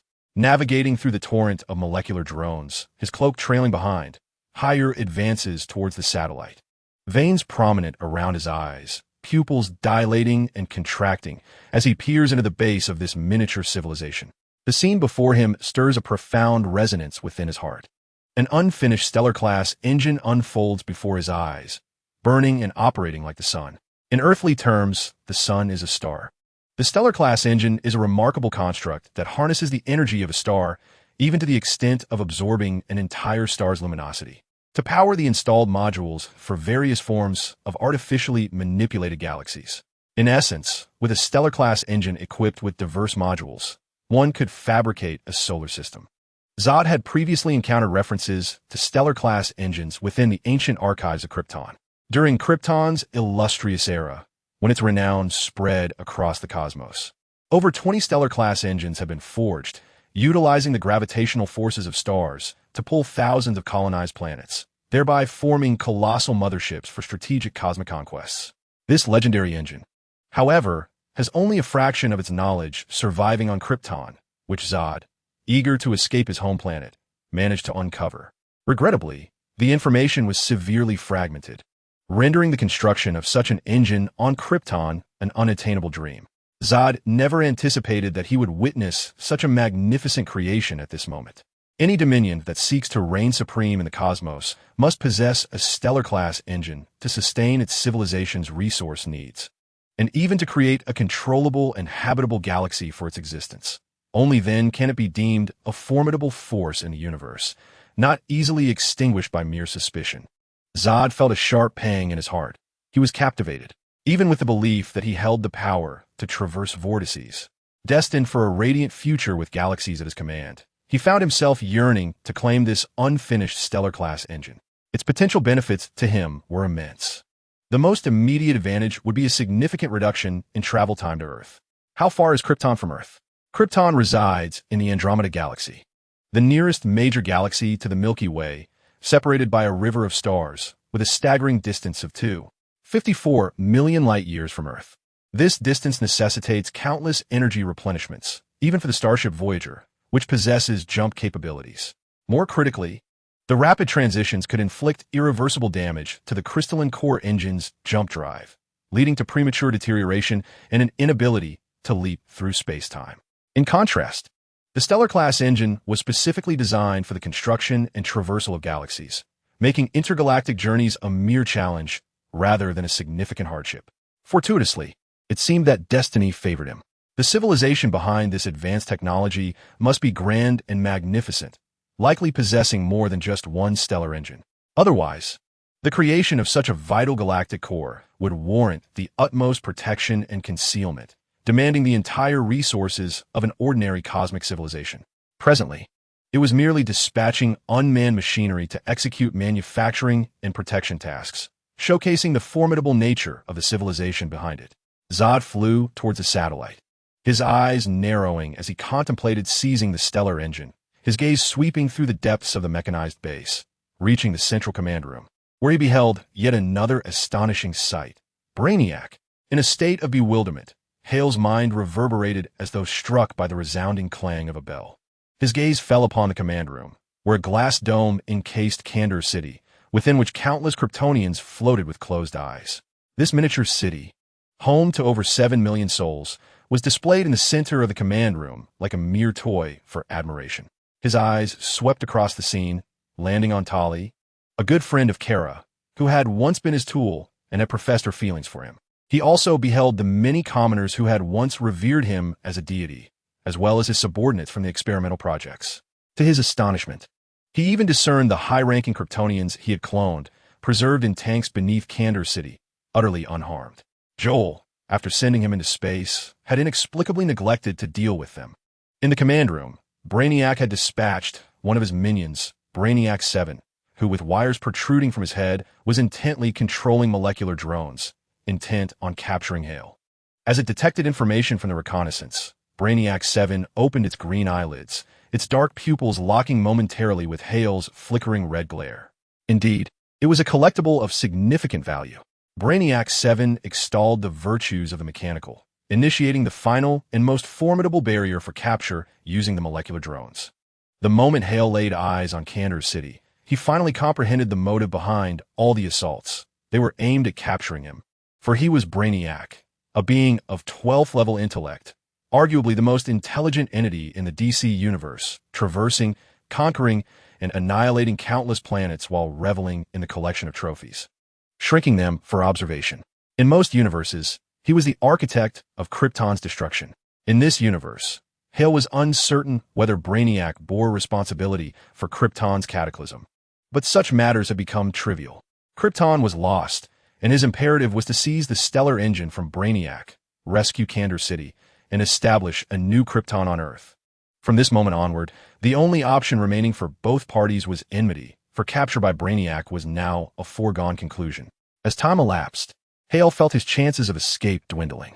He mentally categorized Brainiac as an adversary that must be annihilated, his eyes glowing with a fierce red light. A massive swarm of drones began to construct a formidable barrier, forming a triangular prison intended to ensnare Hale. Alas, Hale was no inert object. The celestial magnifier constructed within his eyes was not limited to enhancing vision. With a slight adjustment, thermal vision transformed into a devastating particle cannon akin to those found on interstellar warships. Two beams, each with a diameter of 10 meters, converged before Hale, unleashing a torrent of heat and kinetic energy that exceeded previous calculations by 100-fold, obliterating nearly 500,000 molecular drones. The corner of the triangular prison succumbed to collapse, unable to maintain its form, and Hale surged toward the satellite. In the next instant, the satellite suddenly disintegrated, torn apart by the immense internal pressures of its vast base, resonating through the cosmos as it shattered into 8 colossal fragments. Countless particles of debris began to drift away, revealing the cold, metallic facade of a lifeless military installation. A powerful gravitational distortion commenced, acting upon the departing rocks and crushing the freshly liberated slabs of stone. The haze of pulverized dust enveloped the chilling presence of this formidable military stronghold. The stellar engine was ignited, causing a formidable gravitational effect that warped the surrounding area. Hale approached this domain, suspended in the feeble external gravity, refraining from immediately plunging into the military base, as it lay ensnared in a gravitational mire. His countenance remained composed. His eyes narrowed, flickering with a dangerous crimson light that hinted at a chilling resolve. Resorting to threats when one cannot prevail, Brainiac 7 held a projection of Candor City, casting its image across the void, a satisfied smirk gracing his lips as he issued a warning. Truly, it was a most gratifying artifact. Please refrain from any rash actions. Chapter 58. 3 years? In this realm, gravitational waves recklessly radiated and twisted, manifesting an oceanic anomaly in the frigid expanse of space. Hale stood resolutely in a corner, his handsome visage marred by the prominence of veins around his eyes, the cosmic magnifier continuously at work. His expression bore a savage madness, yet within, a flicker of red-hot intensity glimmered deep within his pupils, cold, rational, and almost merciless. In his gaze, the entire electromagnetic spectrum emitted by the military base, linear, banded, continuous, and absorption spectra, revealed a chaotic yet discernible pattern amid the distortions wrought by gravity. though the gravitational turmoil muddled the base's spectral emissions. Hale was still able to discern a rhythm through the gravitational waves felt via electromagnetic signals and the fine hairs on his body. He sought a pathway into the base, aiming to preserve both the stellar engine and the projection of Candor City. Could Brinac truly resort to such rudimentary tactics? Hale's expression grew icy, the veins around his eyes becoming pronounced, his pupils flickering with a cold red light, seething with rage at the actions of Brinac 7 before him. Brinac possessed the highest intellect in the universe, a 12th level intelligence. The construct, Brinac 7, perhaps did not match the supreme intellect of its progenitor, but it certainly wielded a 9th level intelligence akin to Lex Luthor or Batman. Unlike Lex or Batman, however, it had not honed deceitful psychological or tactical strategies through experiences on Earth or biological planets. Its operations had always relied on commands issued by its core, creating stellar engines and supplying energy with technology far superior to that of most civilizations in the universe, employing devastating attacks to annihilate and collect cities of value. In the face of Hale, it found itself in an impasse for the first time. Most importantly, the entity was commanded to capture Hell, to secure this Kryptonian endowed with the ancient powers of Krypton, even at the cost of sacrificing a stellar engine. Thus, the technological means at its disposal were limited, yet sufficient to ensnare 90% of the life forms scattered across the cosmos. However, it failed to capture Hell. It required the development of even more formidable technological weaponry to subdue Kryptonians. It is indeed surprising that you are familiar with the name Brainiac. Apparently, other factions have allowed civilizations to escape peril, leading to the name's propagation throughout the universe. The pitch-black orbs of Brainiac 7 seem to reflect a semblance of humanity's astonishment at Hell's knowledge of this name. It promptly responded to Hell's inquiry. The means are merely a means to an end.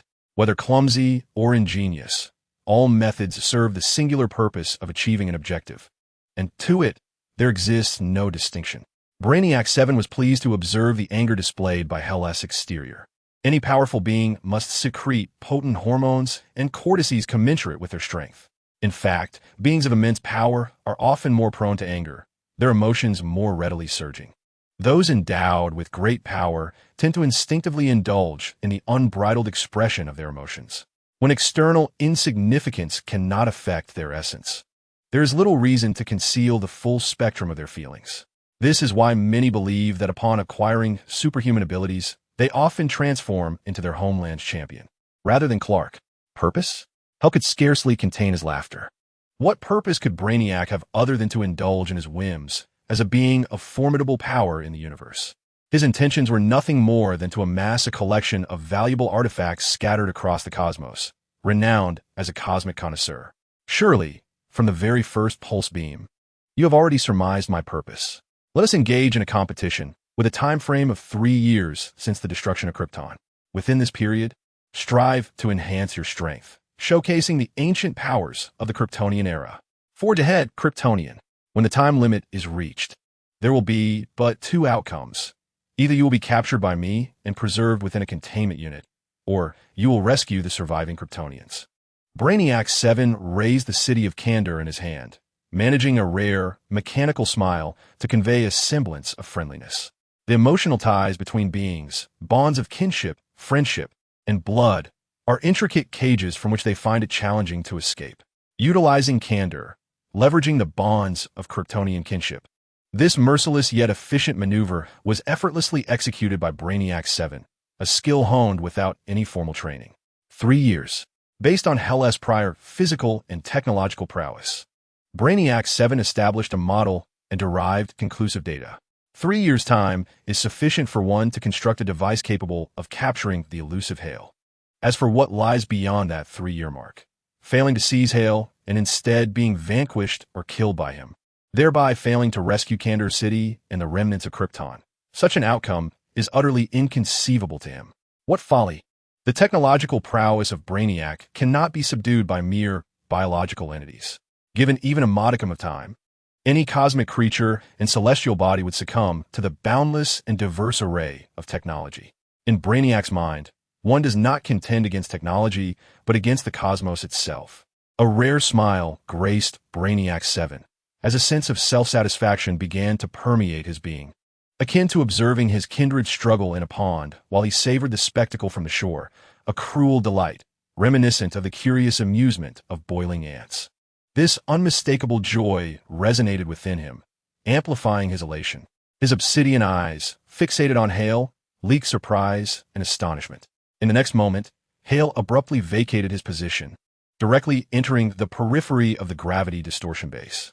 He had been calculating the amplitude coefficient caused by the gravitational distortion, aware that it was the gravitational waves generated by the stellar engine. Having previously glimpsed the inner workings of the stellar engine, he had gleaned enough during a brief exchange with Brainiac 7 to discern a safe path in mere seconds. The gravitational waves traced a trajectory upon his surface, and he mastered the fluctuating bands of amplitude within the distorted space. His dark silhouette advanced through the region of gravitational distortion with the swiftness of lightning, alternating between rapid and sudden halts, penetrating the warp space and crashing through the base's superconducting shield, tearing through nearly 10 meters of frigid steel at the surface. His entire form plunged into the central command room of the base. Encased in a black battle suit, he resembled a demon tearing through the abyss. Breaching the final barrier of the command center and stepping inside, Brainiac 7 was there, his dark eyes wide with shock as his emotions began to deepen. Hale flew to his side, inserting his left fingers into the circuitry atop his head, severing the connections. The green skin of Brainiac's crown was pierced, revealing the metallic wiring that flickered with electricity. Hale's eyes sparked with cold, piercing heat as he gripped Brainiac's head, forcing their gazes to meet. 3 years, 3 seconds. Chapter 59. Brainiac held by Hale's hand, penetrating his skull. Brainiac 7's green visage contorted with panic and fear. He was not devoid of emotion. Rather, his originally programmed emotional index was low, subdued, with rationality occupying 9/10 of his being. In that fleeting moment when he wielded Candor City as leverage against Hale, the resultant self-satisfaction and joy surged within him, akin to the childish thrill of boiling ants or dissecting frogs, causing his emotional intensity to spike dramatically. He also indulged in the growth of this emotion, to the point that when he saw Hale resolutely charging towards the region of gravitational collapse, shattering the superconductive base's defenses, the emotional shock rendered him momentarily dazed. He could not fathom that with Candor City in his grasp and 7 million Kryptonian exiles at his command, utilizing the stellar engine to induce regional gravitational collapse, there existed not a single circumstance favorable to Hale. He had granted him 3 years to develop independently in pursuit of the future. In such a scenario, Hale chose to risk everything by traversing the region of gravitational collapse, breaching the base's superconductive defenses to enter the command center, hand poised atop his own head. Impossible, utterly impossible. The choice I offered you was the optimal one. Calculations indicated a 99 probability that you could have chosen 3 years of peaceful development with me, ultimately losing the competition and becoming a mere collectible. Why then would you break through the gravitational collapse and breach the base's superconductive defenses to stand before me? The black pupils of Brainiac 7 were filled with profound bewilderment intermingled with fear. The surge of emotion and rational analysis failed to aid him in comprehending the present moment. He resembled a newborn infant endowed with the knowledge of the world. Yet despite possessing this knowledge, he remained profoundly perplexed as to why beings would engage in such irrational behavior. Was that irrational behavior truly the correct course of action? Hale would not enlighten him that living beings excel at seeking a glimmer of hope amidst crises. Moreover, when confronted with established technology, there are inherent rules to be discerned, and uncovering those rules was not an insurmountable task for him. For him, it represented a 99 probability. But once Hale discerned the patterns governing the gravitational collapse initiated by the stellar engine, he possessed a 99 certainty of victory. Most importantly, I do not accept threats. In Hale's eyes, the sudden and intense surge of emotion that led to Brainiac 7's imbalance of reason and emotion was terrifyingly foolish. Had his emotions not escalated so drastically, he could have utilized the base's defensive systems to create complications for Hale as he breached the gravitational collapse region and the base's superconductive defenses. Yet here he was, shockingly awaiting his intrusion into the command center, revealing fear as Hale's finger hovered ominously above his head. Did he still dare to threaten me?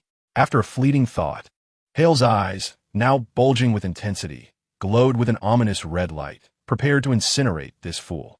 No, I possess the technological crystallizations of multiple civilizations. I have Candor City, this military base, everything, including myself. Let me serve under you. You need me. You require my assistance. You lack manpower. I could be of service. Do not kill me.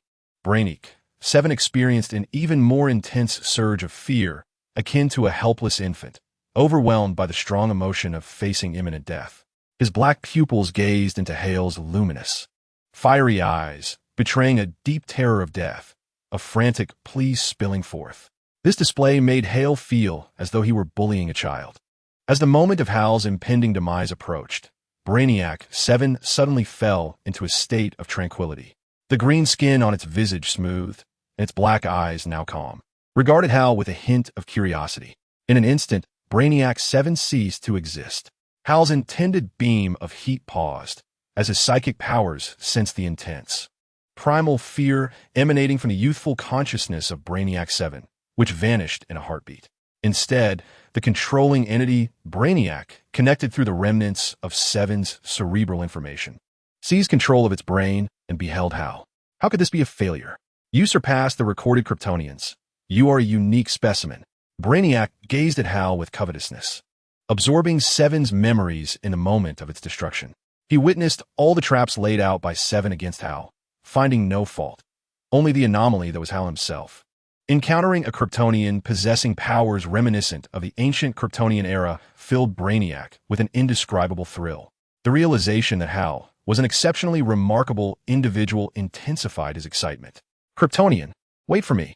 I will possess you, encase you in a vessel, allowing you to exhibit your vitality and reproduce. Whatever you desire, I will create for you.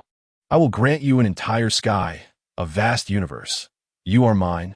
You possess unparalleled collectible value.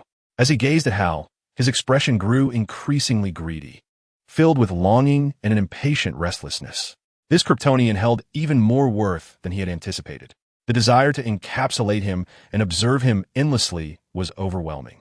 Hal squinted at, allowing the heat vision in his eyes to gradually dissipate, releasing the celestial magnification.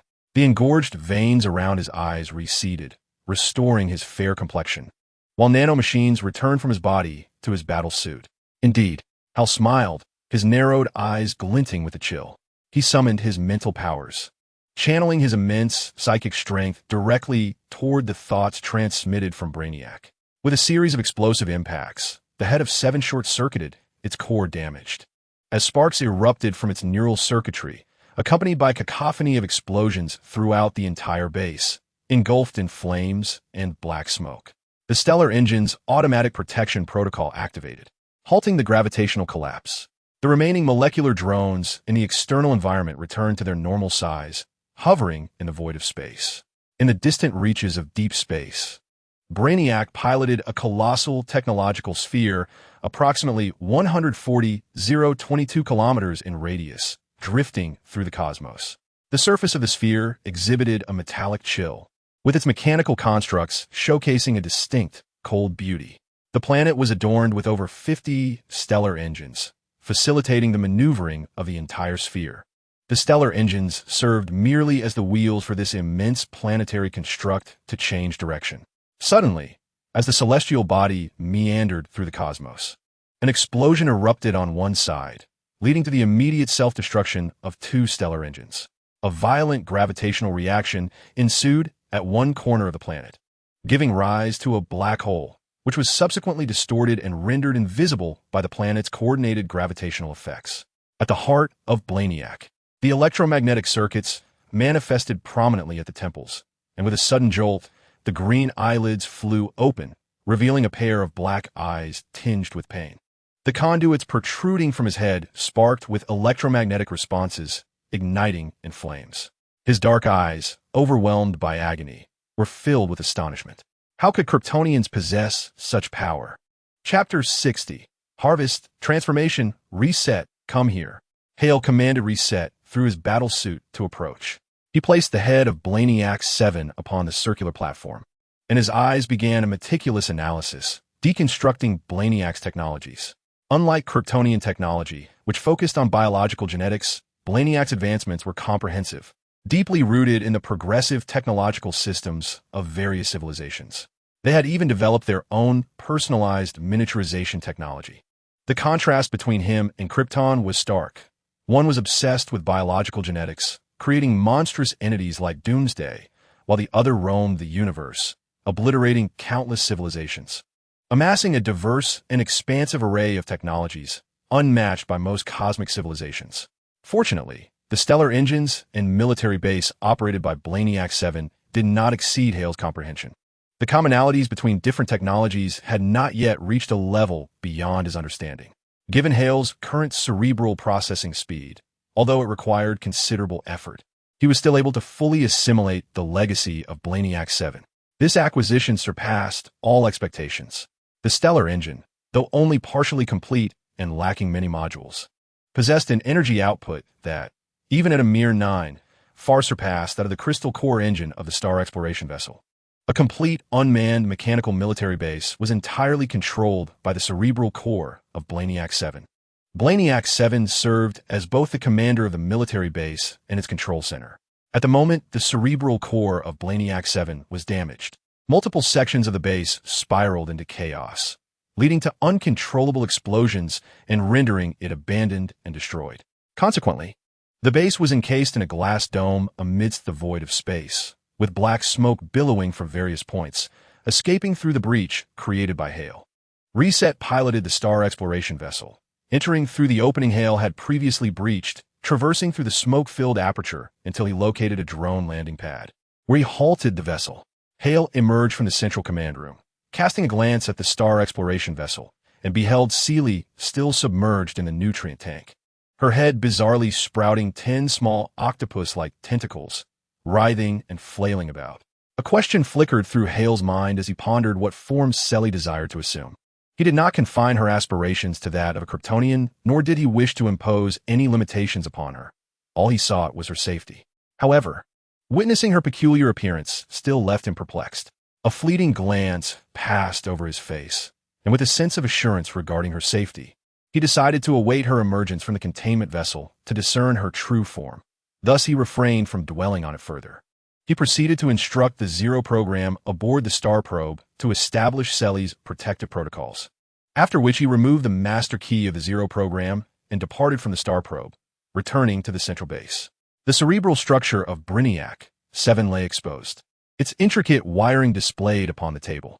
After confirming that Blaniak was incapable of manipulating the base through programming, Hale meticulously organized and connected the various lines scattered throughout the facility. Ultimately, a dense network of connections led to the port of the Zero key, successfully integrating it with the base. The connection was established, and the control system was being analyzed, with successful entry confirmed. The functionality of the base was under scrutiny, revealing the following conditions. The main propulsion engine and the stellar-grade engine were operational, with a remaining energy reserve of 9. The circulation system suffered a damage rate of 78, while 3 auxiliary propulsion engines were entirely inoperative. The primary production system was damaged by 60, and the communication channels were impaired by 40, with efforts underway to create new communication channels based on outdated information. Drones remained unresponsive during the connection attempts, with frequency alterations resulting in initial failures before ultimately succeeding. A total of 208 012 drones, suspended in the void of space, suddenly revived, their bodies igniting with blue flames as they aligned into formation, returning to the base under the command of Zero. Within the base, a multitude of multi-tentacled engineering machines, which might be deemed unappealing to human aesthetics yet were highly functional, scurried about, diligently repairing the damage. Zero gradually began to alter the main control system's coding, transforming the base by discarding systems unsuitable for biological entities and reconfiguring it into a cosmic mothership conducive to biological sustenance, equipped with the necessary nutrient systems. He requested a detailed timeline and plan. Unlike true biological entities, Blaniak, despite possessing intellect and consciousness, was primarily a mechanical construct and did not require the various atmospheric elements, moisture, and nutrients essential to living beings. He regarded these as superfluous. Thus, The base's atmospheric circulation and nutrient synthesis systems were virtually non-existent and required reconstruction. Understood, came the response, as the main control system's coding was progressively revised. Calculations commenced, and a specific plan was presented. Before Hale, 5 projected design schematics of the cosmic mothership were displayed, each tailored by Zero based on the existing resources of the base. Hale scrutinized them from left to right. The leftmost design depicted a spherical vessel, fundamentally modeled after a planet, capable of sustaining a complete ecological chain, complete with clouds, rain, soil, trees, rivers, and all manner of life forms necessities under the support of a stellar engine. The sole dilemma lies in constructing an entire ecological chain to safeguard the environment. The velocity of the colossal mothership must be deliberately restrained. Hale furrowed his brow, although the intention was to create a biologically sustainable spacecraft. Transforming it into a planet-like structure was indeed premature for him. The principal concern was not only the sluggish speed, but also the extensive time required for construction, leading him to outright reject the proposal. He then turned his gaze to the second design scheme. This second design was a manifestation of humanity's imaginative vision of a sci-fi mothership, an immense, awe-inspiring vessel, clad in formidable steel armor, with a strikingly angular prow. It measured approximately 403 kilometers in length, 520 kilometers in width, and 211 kilometers in height, equipped with a comprehensive array of adjustable modules. Nearly 27 auxiliary engines were strategically arrayed along the hull, complementing the main engine. Thus, both its combat capabilities and travel speed surpassed those of the planet-shaped design, providing a more expedient and efficient alternative. Originally adapted from a military base, its manufacturing time was significantly reduced. The only drawback was that this mothership was conceived from a martial perspective, lacking the ecological comforts of a biological chain. Hale found this design satisfactory, given that his current circumstances were ill-suited for an ecological chain. A combat-oriented mothership, sufficiently swift to traverse the galaxy and reach Earth, was of paramount importance. He then glanced at the remaining 3 design proposals, none of which matched the second in terms of efficiency, and thus commanded the Zero to proceed with the transformation of the mothership according to the second blueprint. The anticipated time frame for completion was 17 years. 17 years, if only it could be expedited. Such a duration felt excessively protracted, especially when considering the journey to Earth by the time he arrived. Would Superman still embody the golden figure he once was? Yet, pondering the gargantuan scale of the mothership and the relentless toil of the engineering machinery, this timeline seemed remarkably swift. Hale nodded contemplatively, gesturing for Zero to commence fabrication. Turning his attention to the jar containing Candor City, he recognized the potential of its 7 million Kryptonians, a force he yearned to command. Currently, he was a solitary figure, devoid of even a single subordinate, which felt painfully inadequate. The 7 million Kryptonians of Candor City could be effectively harnessed to bolster his ranks, aiding in management and the construction of a future empire. However, restoring them to their normal size posed a challenge. When the central brain of Brainiac 7 was destroyed, all the miniaturization technology was lost. Hale had not acquired Brainiac's shrinking technology and thus could not return the Kandorians to their original forms. Yet, it mattered little. He possessed the extraordinary ability to alter sizes. By basking sufficiently in sunlight during his next awakening, he could potentially reclaim the 7 million Kryptonians into his fold. The base was already equipped with a vast array of drones and engineering assistants, alleviating the need for him to venture out in search of resources. In the span of 17 years, the opportunities to assist the spacecraft and the Kryptonians would be virtually negligible. Hale is poised to traverse worlds. Upon returning from the vortex of the Pacific Rim, he shall immediately embark on further journeys. He possesses the innate ability to sense that entering the vortex will allow him to return in merely 2 years. As his ventures multiply and his powers intensify, the vortex will gradually expand and adjust the temporal discrepancies. After arranging matters with Zero and Siri, Hale seeks a chamber to commence his excursions. He yearns to reach a realm bathed in sunlight, where he can cultivate the extraordinary ability to alter his size and restore the Kryptonians. Furthermore, he intends to discover a world equipped with methods to combat Brainiac, ensuring he can vanquish the foe with ease. He also seeks a realm capable of enhancing spacecraft, enabling swifter completion. 17 years is far too lengthy. A return in 2 years, condensing time to 3 or 4, would be ideal. Once he relays his aspirations to the vortex, he activates it and vanishes from the base. Chapter 61. A dark canopy shall enshroud the sun. The Pentagon, nestled in Arlington, near the Potomac River in Washington, D.C., serves as the headquarters of the United States Department of Defense. Viewed from above, its structure forms a perfect pentagon, hence its name. The edifice spans 29 acres, stands 22 meters tall, comprises 5 stories, and boasts a total floor area of 608,000 square meters, with approximately 344,000 square meters available for use, accommodating 30,000 personnel. Each side of the building features a substantial parking lot capable of housing 10,000 vehicles simultaneously. Within the grand atrium of the first floor, one can find a bank, post office, bookstore, clinic, telegraph office, and various shops. The Joint Chiefs of Staff, often regarded as the soul of the Department of Defense, is located on the second floor, which is adorned with golden carpets, thus dubbed the Golden Hall. The offices of the Secretary of Defense and the Department of the Army are situated on the third floor, while the fourth is dedicated to the Navy. The fifth floor houses the Air Force, and in one corner there exists a division for ground surveillance and security information, which was established from a branch of the space agency. Its primary function is to amalgamate various surveillance, espionage, and commercial satellite data, intercept communications, and continuously update intelligence on nations worldwide, providing unceasing protection for countries across the globe. Suddenly, a red alert blares from the Ground Surveillance and Security Information Division. Just a door away from the command center, Harold, tasked with approving upcoming satellite monitoring of nations, rises abruptly from his comfortable seat. His muscular frame, clad in a fitted suit, exudes strength. His arms are robust, his posture is erect, and his square face is adorned with a buzz cut. Even after 2 years of transitioning from the Air Force combat unit to a civilian role, he retains a strong military demeanor, driven by a profound love for his country, a sense of duty, and a commitment to justice. He occupies the significant position of Deputy Secretary at the age of 37. In a sudden motion, he stands, his square jaw taut and his eyes gleaming with astonishment. Secretary, red alert.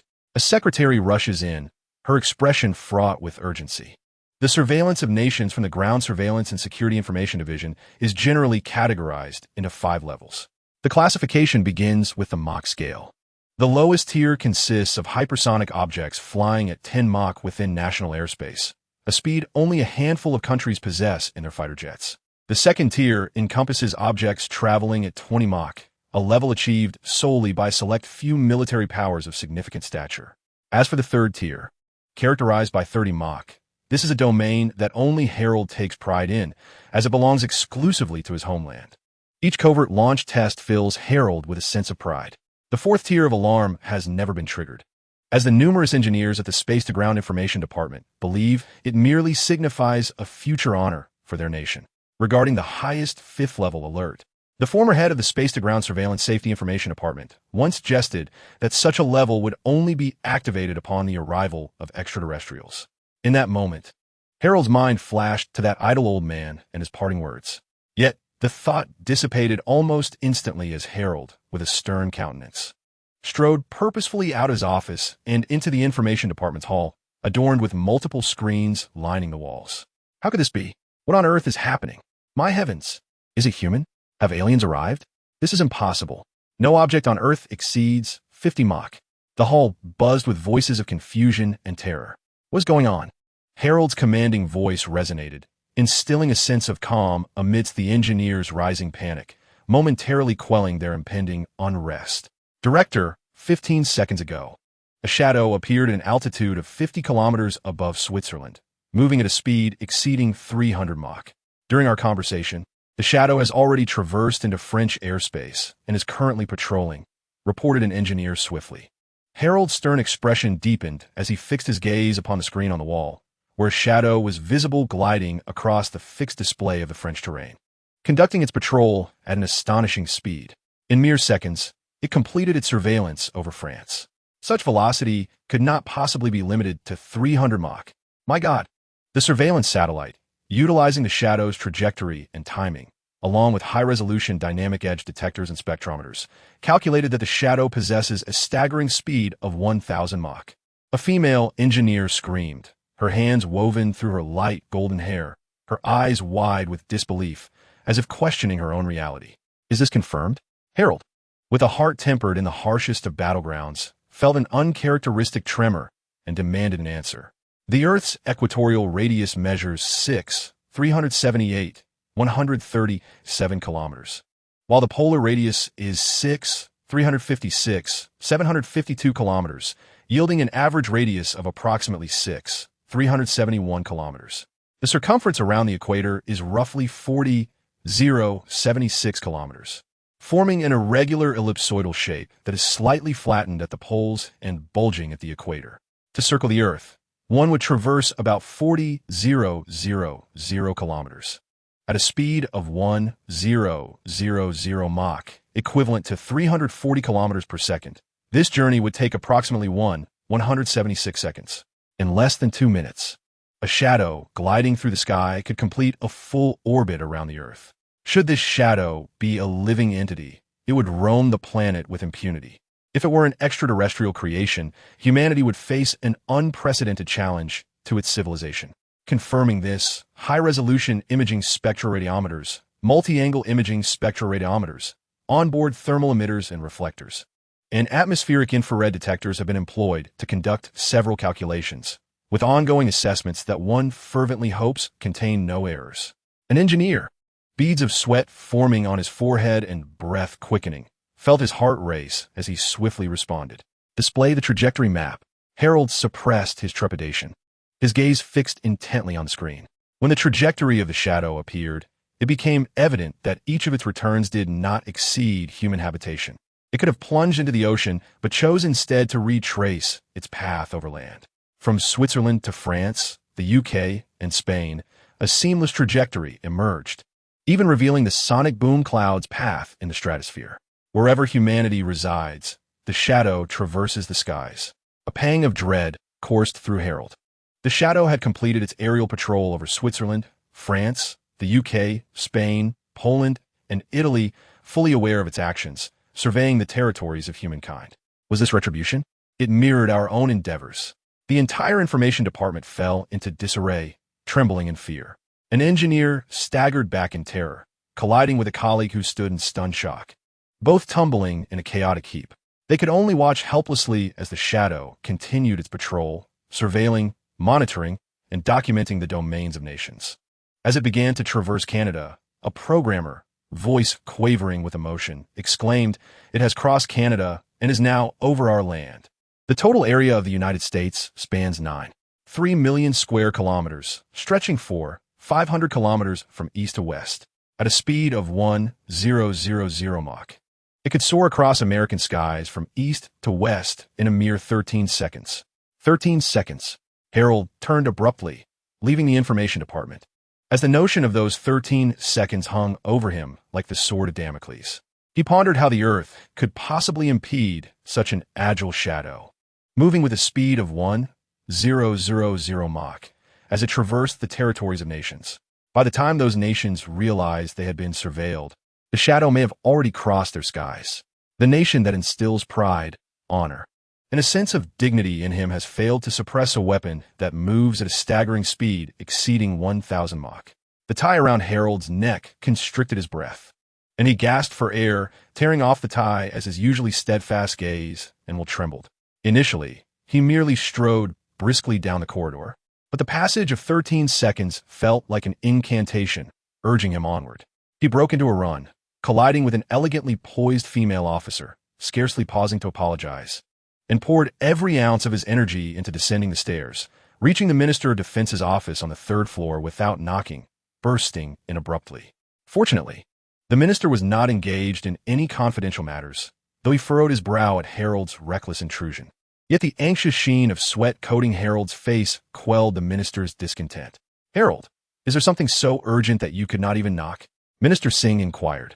Fixing his gaze upon him, Harold exhaled deeply, meeting the minister's eyes with a grave expression. "Yes. A shadow has appeared over Switzerland, patrolling various nations at a consistent speed of 1,000 Mach. It has traversed Switzerland, France, the UK, Spain, Poland, and Italy, crossing into Canada. As I speak, it hovers 50 kilometers above our nation, gliding through the stratosphere. Minister Singh's brow furrowed in confusion. Are you jesting with me? 1,000 Mach? No. We must inform the president and prepare our arsenal. A civil war looms. The seriousness etched on Harold's face compelled Minister Singh to recognize the gravity of the situation. He gazed intently at Harold, swiftly reaching for the encrypted satellite phone, not yet finding the words to speak. At that moment, the 13 seconds had just elapsed. Singh set down the satellite phone, a broad smile breaking across his face. This is all by his design. The advanced laser precision technology has commenced globally, and aside from fulfilling orders, what remains is our survival. Our task is not to prepare for war, but to excavate subterranean cities that will safeguard our citizens. A dark shroud eclipsed the sun, heralding the onset of the coldest era the Earth would face. Harold, effective immediately, dissolved the Space-to-Surface Surveillance Security Information Department. You are to proceed to Hoover Dam to assist Dr. Hale with any matters at hand. Chapter 62. Please Lead the Way. Hoover Dam is a pivotal engineering project for the comprehensive development of the Colorado River's water resources. Situated at the confluence of Nevada and Arizona, offering benefits in flood control, irrigation, power generation, navigation, and water supply. The renowned Las Vegas owes its very existence to Hoover Dam, often regarded as its progenitor. The sun shone brightly as the sky transitioned to a brilliant blue. A dry, cool breeze swept through. A black Cadillac emerged from the desolate roads of Nevada, coming to a stop in the temporary parking lot adjacent to Hoover Dam. As the rear door of the car swung open, a pair of polished leather shoes stepped onto the pavement, revealing robust legs clad in tailored trousers that exuded an air of elegance and sophistication. Dressed in a fitted suit and adorned with rectangular black glasses, Harold, with his dark hair cascading down and a subtle smile gracing his lips, embodied an intellectual charm. He alighted onto the highway, his deep-set eyes gazing at the narrow riverbed flanked by the steep walls of the Hoover Dam. Harold led two impeccably dressed individuals who approached as the Cadillac arrived. Good day, Dr. Hale. I am here to assist you with all matters pertaining to Sector 7. He greeted, his countenance a blend of formality and warmth, his eyes sparkling with curiosity as he scrutinized the suddenly arrived Dr. Hale. Within the depths of the Hoover Dam lies Sector 7, a clandestine division of the government, shrouded in secrecy even beyond the highest classifications. Established under a covert directive from President Hoover 80 years ago, only a military committee of 7, comprised of successive secretaries of defense, were privy to its existence. Now, with a peculiar directive jointly signed by the President and the Secretary of Defense, the entirety of Sector 7 had been entrusted to the enigmatic Dr. Hale, raising a sense of unease in Harold's mind. Yet, as a soldier devoted to his nation, imbued with a sense of duty, responsibility, and justice, he resolved to execute the orders of his superiors without hesitation. Greetings, Harold. I shall rely on you for all that lies ahead, Dr. Hale replied with an amiable smile, meeting Harold's gaze. It is my duty. Harold momentarily set aside his doubts and began to lead the way. Dr. Hale, unhurried and composed, followed closely behind, taking the elevator deeper into the Hoover Dam. Within the dam, remnants of 1930s architectural style adorned the interior, characterized by various artistic embellishments and streamlined modern designs, alongside uniquely styled flooring inspired by Native American motifs. Yet, these were mere facades. As they descended beneath 4 football fields worth of concrete, the elevator slowly made its way down into the depths, where they traversed dimly lit corridors. Dr. Hale's gaze fell upon the metallic feet encased in ice within the subterranean hall. Tom Banajek, a slender figure from the Advanced Research Division, began to elucidate. Dr. Hale, what you are about to witness is the epitome of secrecy. We believe that when it soared over the Arctic, the Earth's gravitational pull disrupted its navigation system, causing it to plummet into the ice. This entrapment occurred thousands of years ago. In 1934, we transported it here, designating it as NB1. As Tom spoke, the group emerged from the corridor, gazing upwards to witness a cascade of cryogenic mist spraying down from various points above, enveloping a colossal figure, over 10 meters tall, firmly ensconced in ice, an imposing presence of unparalleled might. In the realm of the frozen, the formidable Megatron emerges, cloaked in an icy demeanor and encased in a metallic exoskeleton, exuding a unique texture and an aura of dominance. His fierce and audacious presence evokes a sense of awe, even amidst the frost. Dr. Hyer, what you behold today is the very essence of modernity. The microchips, lasers, space travel, automobiles, and engines have all been acquired through reverse engineering of this entity. The rapid advancement of human civilization is a direct consequence of its existence. Each time a newcomer arrives, it is Tom Barnett-Jack who elucidates the wonders of this frozen NBE-1, deepening his own understanding of its significance, representative of humanity's future. Unsurprisingly, during his exposition, Tom turns to Dr. Hyer and is met with a gaze filled with astonishment. Though perhaps less overwhelmed than others, the sincerity of Hyer's wonder at the cosmos and its life forms is strikingly rare. To behold such extraordinary beings in the universe is truly breathtaking.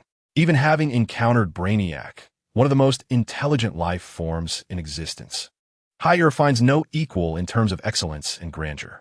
However, observing Megatron, an entity whose cellular structure is a fusion of silicon-based polymers and metal, differentiates it from carbon-based organic life. The mobility and adaptability of these silicon metallic cells are astonishing, allowing for unparalleled energy exchange and metabolic freedom, as well as an extraordinary capacity for mechanical assembly and modification. Hyer cannot help but marvel at the creator's ingenuity in crafting such remarkable life forms. If one were to identify the embodiment of flesh and machine, the flesh would undoubtedly be represented by Kryptonians, whose solar exposure enhances their genetic prowess. Yet, mechanical intelligence, akin to Brainiac, cannot serve as the definitive representative. Only a being possessing mechanical intelligence and a body composed of silicon metallic cells could truly epitomize a metallic, sentient life form. Transformers. To find oneself in this universe is indeed a stroke of fortune. Hyer expresses genuine admiration for the whirlpool of possibilities, which perfectly addresses his urgent needs. He eagerly anticipates the fearsome spectacle of a battle between Brainiac and his own colossal starship in the cosmos. This journey, upon returning to DC, will remarkably reduce the time needed to complete the construction of his cosmic vessel to an astonishing degree. The distance to Earth and DC is already closing in. How one longs for Joel. As a member of the research department, Tom Barnett-Jack gazes upon Megatron, sharing a moment of admiration with Hyer, albeit at differing scales. In this instant, he perceives Hyer's shared appreciation as a fellow researcher for the wonders of the universe and the miracle of human existence, fostering a newfound fondness for him. The soldierly herald merely cast a curious glance at the two individuals, perplexed by their expressions of wonder, particularly Tom Barnett-Jack, who had been stationed at this base for nearly a decade and had witnessed NB-1 countless times. What could possibly elicit such awe? It was merely a tool of robotics. You must understand the origins of life, Dr. Hale, Tom Barnett-Jack remarked, feeling a kinship with Hale, unable to suppress his excitement. Is it the cube? Hale responded with a smile. Please, lead the way, Tom. Chapter 63. The source of the spark and the Transformers Tom Barnett-Jack led the way down a dry, cool passageway, a gentle breeze brushing against them. After walking several hundred meters, they arrived at a display room embedded in the rock wall. Scanning the room, Tom noted the yellow-brown sofa and glass coffee table to the left, while a black and white photograph of the seven elders who discovered the source of the spark adorned the wall on the right. Hale approached the display, peering through the glass window to the outside. The source of the spark towered at a height of 100 meters, taking on a perfectly rectangular form. Its surface adorned with an intricate array of mysterious, unknown symbols and pictographs. A massive light source atop, it illuminated its magnificent enigma. Radiocarbon dating estimated that the energy entity arrived on Earth around 10,000 years ago, discovered by the Seven Elders in 1913. They recognized it as an extraterrestrial object, for its surface symbols bore a resemblance to some found on NB-1. With a sense of reverence, Tom Barnett-Jack gazed at the source of the spark and continued. President Hoover constructed a dam to conceal it, burying it under a thickness equivalent to 4 football fields, ensuring that no one or any alien race outside could detect the energy it emits. Hale raised his right index finger, adjusting his glasses on the bridge of his nose as his pupils began to dilate, engaging his X-ray and microscopic vision. He began to record all the unknown symbols and pictographs, his pupils constricting further as he penetrated the surface of the source of the spark. Suddenly, his vision blurred, as if he were endowed with countless compound eyes, or as if he were witnessing innumerable shattered lenses falling through the air, reflecting images of densely packed space folded in curvature, containing an immense quantity of source code. Strings of code flowed, like genetic information within humanity, a ceaseless stream. Even with Hale's exceptional vision, he found himself overwhelmed and fatigued, momentarily unable to fully compute the arrangement and operations of the code. This source code, along with the transmission arrangement of spatial curvature, would form the minuscule units of silicon-based polymer compounds that constitute the transformers, akin to the cells of carbon-based life. However, this entity was unstable. To Hale, the source of the spark resembled a stellar core several times larger than the sun, poised to unleash a deluge of source code due to the internal spatial curvature, risking its own destruction. This obliteration would not manifest in an explosive manner, but would rather compromise this divine creation, a case of unnecessary embellishment.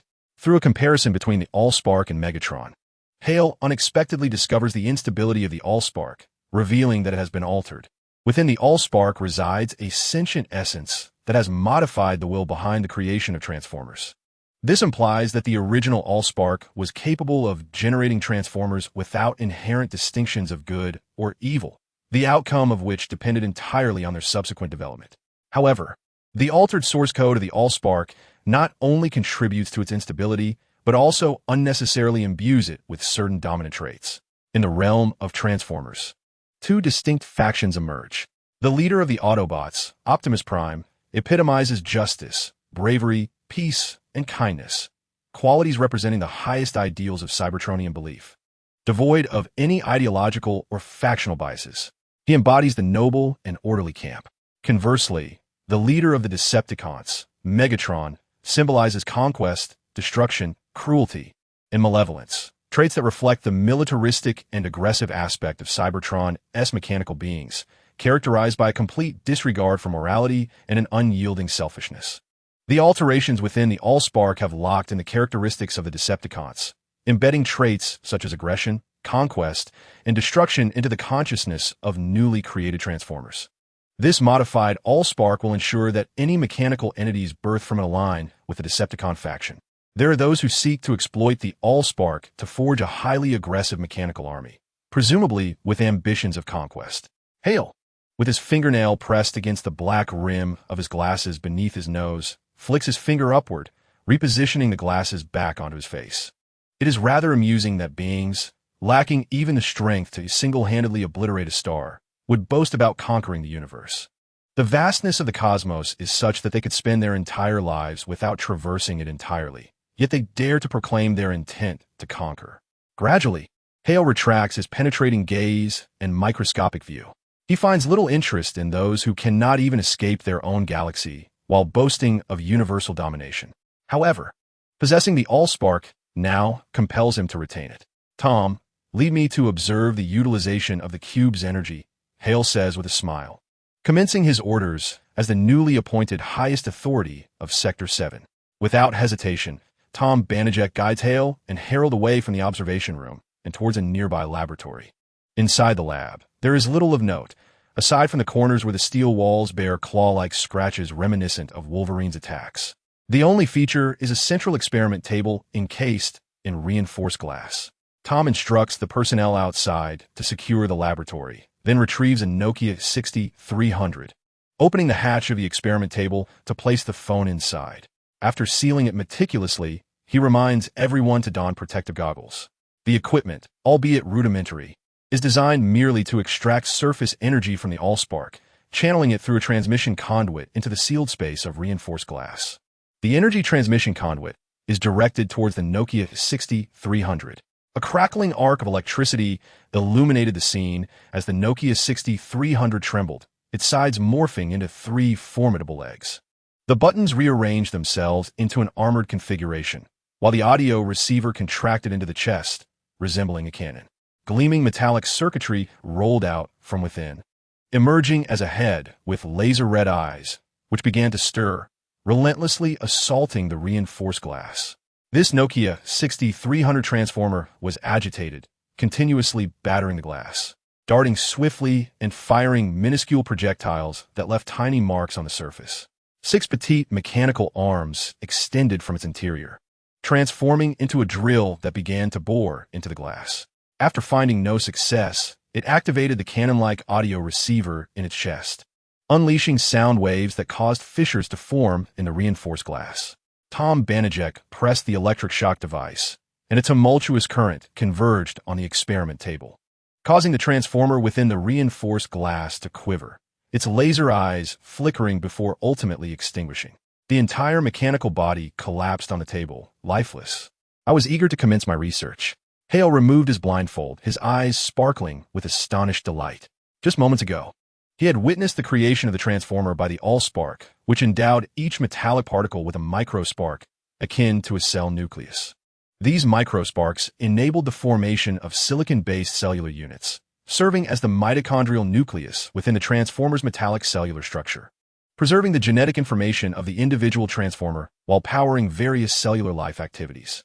The energy source of the microsparks was the core Allspark, akin to a human heart, pulsating and circulating life-giving energy throughout. Thus, transformers possess 2 critical vulnerabilities: the heart of the Allspark and the consciousness within the head. If the Allspark sustains fatal damage or is severed, the microsparks within each cell will extinguish, leading to the demise of the transformer. Similarly, if the head is destroyed, consciousness is eradicated, resulting in death. Chapter 64. Unified World, Decepticon Operations Beneath the Hoover Dam. In Sector 7, the employee lounge, Harold, clad in shorts that revealed his well-toned physique from years of exercise, emerged from the restroom, droplets glistening on his bronze skin as they traced the contours of his muscles. Having just showered, he casually grabbed a white towel to dry his damp hair, his mind wandering in contemplation. Since Dr. Hale had assumed leadership of Sector 7 a week ago, Harold had not ceased his exploration of the man's presence. For Harold, Dr. Hale exuded a peculiar aura. He felt no sense of danger from him. In fact, he was confident that he could subdue the remarkably handsome doctor, whose skin was almost too flawless, within 5 seconds using military combat techniques. Yet, Harold also sensed a lack of genuine passion for research within Dr. Hale.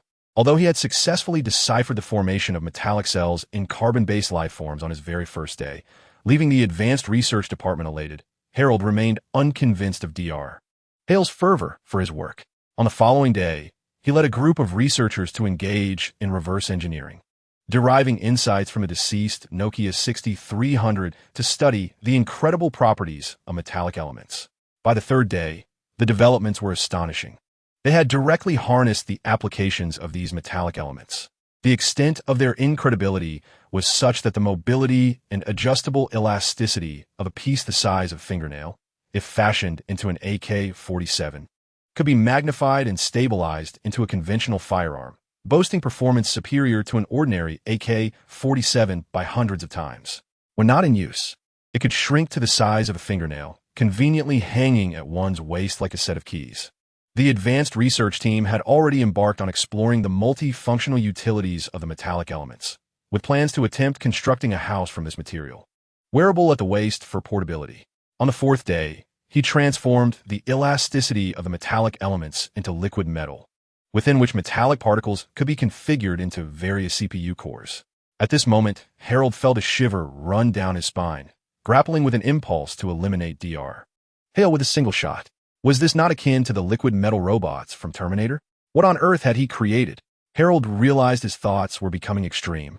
Yet the genius of Dr. Hale, with his innovative breakthroughs, had surpassed his capacity to comprehend. Although Harold believed he could subdue him in 5 seconds, he felt an undeniable chill towards Dr. Hale. Fortunately, on the 5th, 6th, and 7th days, the latter remained focused on observing the cube and NB1, without devising any more astonishing innovations. Otherwise, Harold could scarcely imagine the extent of Dr. Hale's capabilities. Suddenly, the sound of an incoming message interrupted Harold's contemplation, emanating from the Apple laptop on his bed. He removed the white towel from his head, casually draping it over the chair, and swiftly stepped onto the bedding, sitting cross-legged with the laptop on his lap. Upon opening it, a secure communication channel beckoned. "Boss, I have not found any information." I even meticulously searched the explosive confidential files on the small hard drive at the homes of the Secretary of Defense and the President. Yet there was no discovery whatsoever. Is this individual truly a secret talent nurtured by the state? I could not uncover a single detail about his schooling, meals, or personal growth experiences. Nothing at all on the internet. It would be more reasonable to say he fell from the sky. Harold's eyes narrowed. The screen displayed information from his previous department, the Ground Surveillance Safety Information Division, renowned for its formidable cyber reconnaissance capabilities, capable of uncovering nearly any American's entire history. Even some clandestine military bases could be probed for information. Yet now, they could not find even a trace of Dr. Hale. Was the confidentiality surrounding him truly that stringent? There was no need to continue the search. What recent developments have transpired among various nations? Speaking of this, the situation is indeed tumultuous. Countries such as China, Russia, Japan, and the United Kingdom, alongside renowned technological conglomerates like Microsoft, Apple, Amazon, Samsung, Foxconn, Dell, and IBM, as well as the affluent and powerful financial circles of Wall Street, are all engaged in the enigmatic fabrication of laser precision proton sculpting technology. They are intricately carving protons, investing national-level resources into this endeavor, and subsequently launching the crafted protons into space via rockets. Have they lost their minds? Have they succumbed to madness? Harold, maintaining his composure, sensed that something was amiss. Ever since the shadowy figure emerged and the Space-to-Ground Surveillance Information Department was disbanded, the world has descended into a peculiar alignment of unified objectives. Even his own nation is involved, as a majority of high-tech laboratories are engrossed in proton sculpting, with an incalculable number of protons being sent into space worldwide. The purpose of consolidating the protons sculpted by this laser precision technology remains elusive. Boss, let me show you something intriguing. A beeping sound jolted Harold from his deep contemplation, drawing his attention to the screen where a blurry silhouette emerged, vaguely displaying the letters encased within a diamond frame. Thus was so indistinct that it was difficult to ascertain its identity. I have over 3 million photos capturing the momentary stasis of shadows, revealing a translucent and overlapping outline. Do you see it? It is the emblem of Superman. A dark Superman. Harold glanced at the symbol on the chest, where the overlapping contours vaguely suggested facial features, yet remained unclear. He hoped it was not a living being, for that would be profoundly unsettling. It was unfathomable to imagine a creature capable of exceeding Mach 1000 in speed. Harold promptly halted the fantasies of the subordinate, who was accustomed to wearing Superman t-shirts to work, instructing him to meticulously observe the actions of nations around the globe before shutting his laptop. Both the Shadow and the global conglomerates engaged in proton sculpting seemed to possess an unsettling connection to the newly arrived Dr. Heil in Zone 7. He resolved to do nothing but keep a vigilant eye on Dr. Heil, believing that the true nature of these anomalies would soon reveal themselves. Moreover, he sensed an impending storm, catching a whiff of something extraordinary in the air. Last night, reports surfaced of meteorites falling across various locations, only to vanish, with witnesses claiming they transformed and fled. Additionally, new transforming robots had emerged, successfully apprehended under the assault of a squad in Zone 7, along with 2 humans connected to the robot. According to reports, several alien robots disguised as vehicles were still concealed within the city. Dressed in his green military uniform, with an M9 pistol strapped to his waist and carrying extra magazines and several grenades, Harold adjusted his attire before stepping out and making his way to the observation platform. Dr. Heil had been frequenting the platform lately, observing the source of the sparks. As anticipated, Harold spotted the silhouette of HYL, who was leisurely cradling a coffee cup, sipping gracefully and slowly. Dr. HYL, I presumed you would be observing the new yellow robot. Harold approached, positioning himself slightly behind HYL's left side. I have already examined it. HYL replied. Harold cast a sidelong glance at HYL and inquired, have you not yet comprehended the intricacies of this creation? The device you developed in mere days surpasses the cumulative achievements of all researchers over the past 94 years since the discovery of the cube. I am awaiting its transformation. HYL remarked, taking a sip of coffee while gazing at a corner of the Allspark, where a small gadget had discovered its presence. It was a diminutive entity, composed of slender metallic limbs akin to toothpicks, capable of morphing into various objects such as a mobile phone or a speaker. Its compact size and agile movements allowed it to conceal itself in unnoticed corners, excelling at infiltrating computer systems to upload and pilfer files. At this moment, in search of the whereabouts of the Decepticon leader, Megatron, and the Allspark, it transformed into a mobile phone, nestled within a human's bag, penetrating Hoover Dam. Ultimately locating the Allspark's position, its four azure eyes lifted, drawn to the Allspark's familiar magnetic field, compelling it to ascend. The Allspark emitted a cascade of electrical currents, transmitting a surge of energy into its form, instilling it with a profound sense of vitality. With a resounding thud, energized, it fell to the ground. Its excited eyes flickered as it transmitted a signal to the Decepticons. Allspark location confirmed. The Red Spider, positioned at the Nevada military base, transformed into an F-22 Raptor, receiving the information and projecting a human figure in the cockpit, initiating contact with the Decepticons. I am the Red Spider.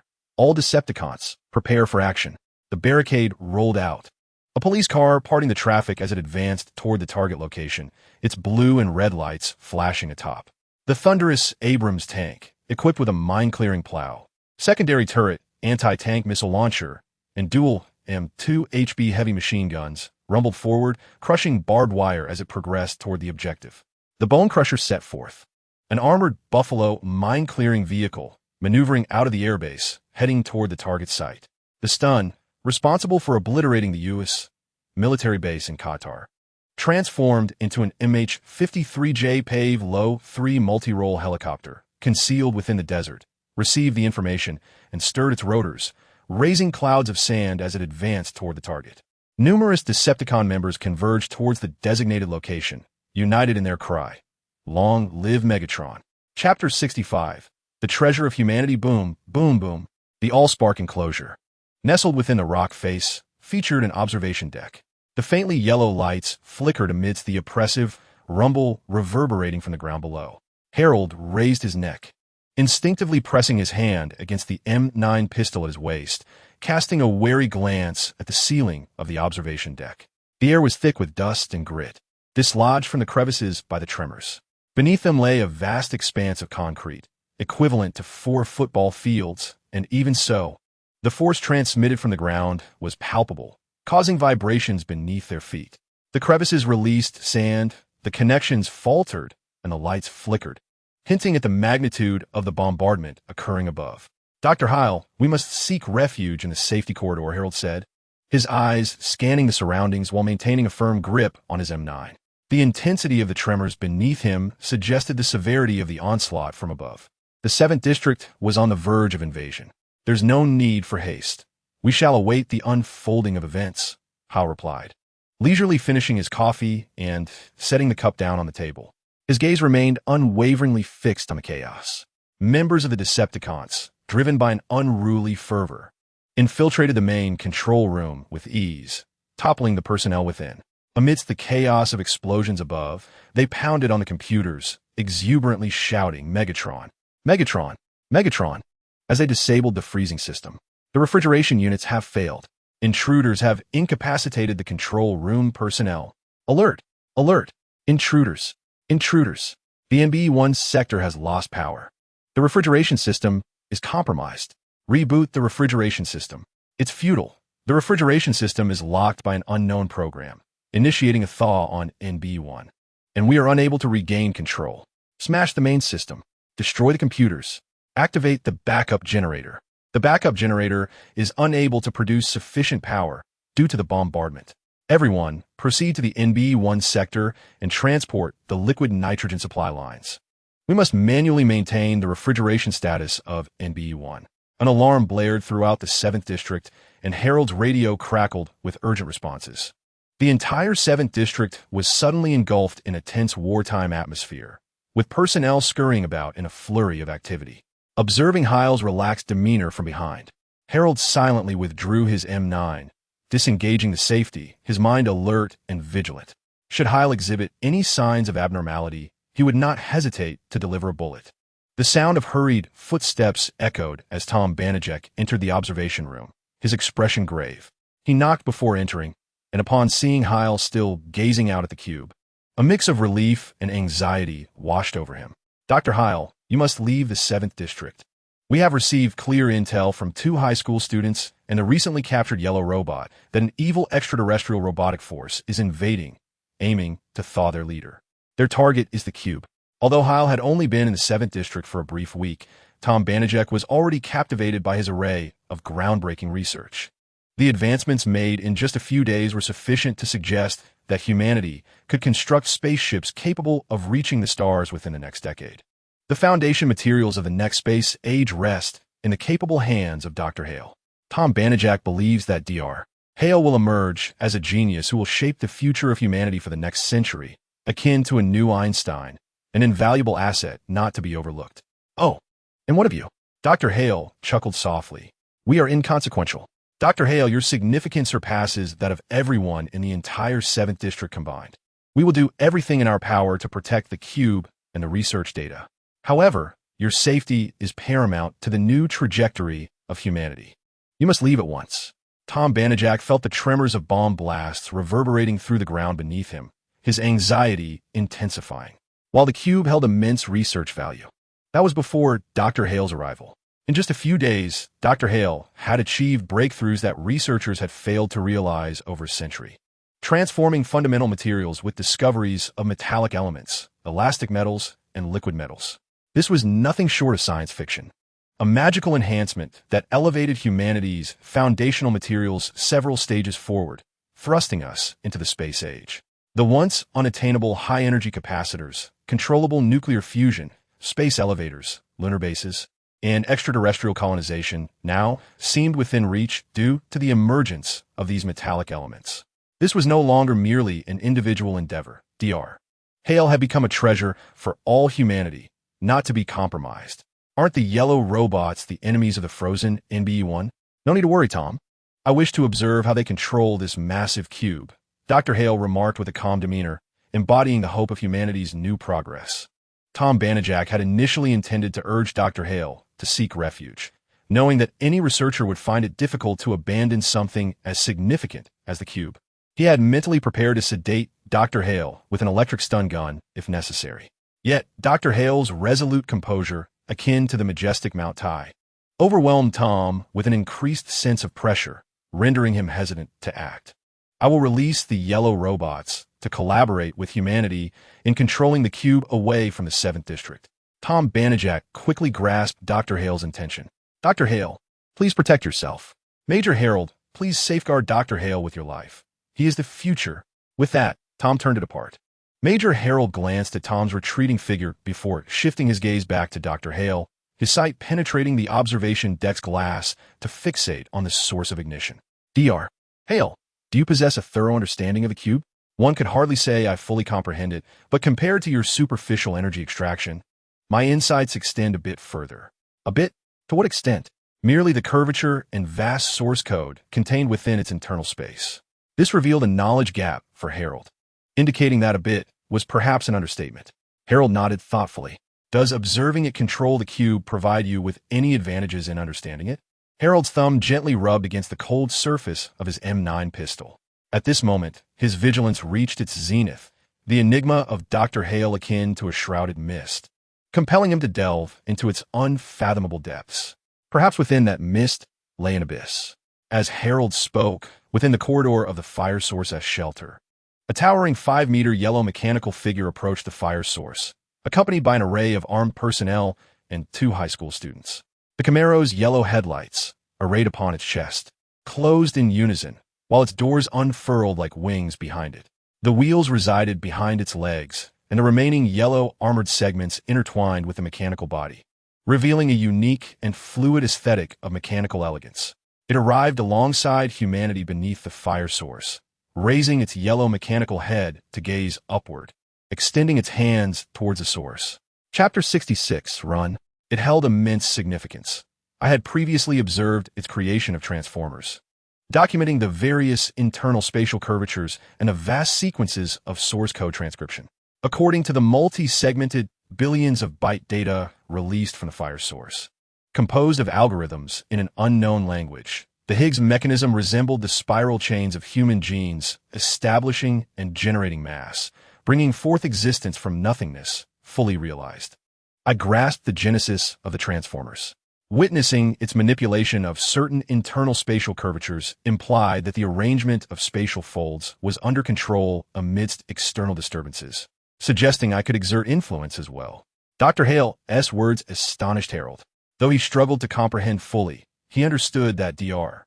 Hale referred to the cube as the fire source, and the machines birthed from the fire source's energy as transformers.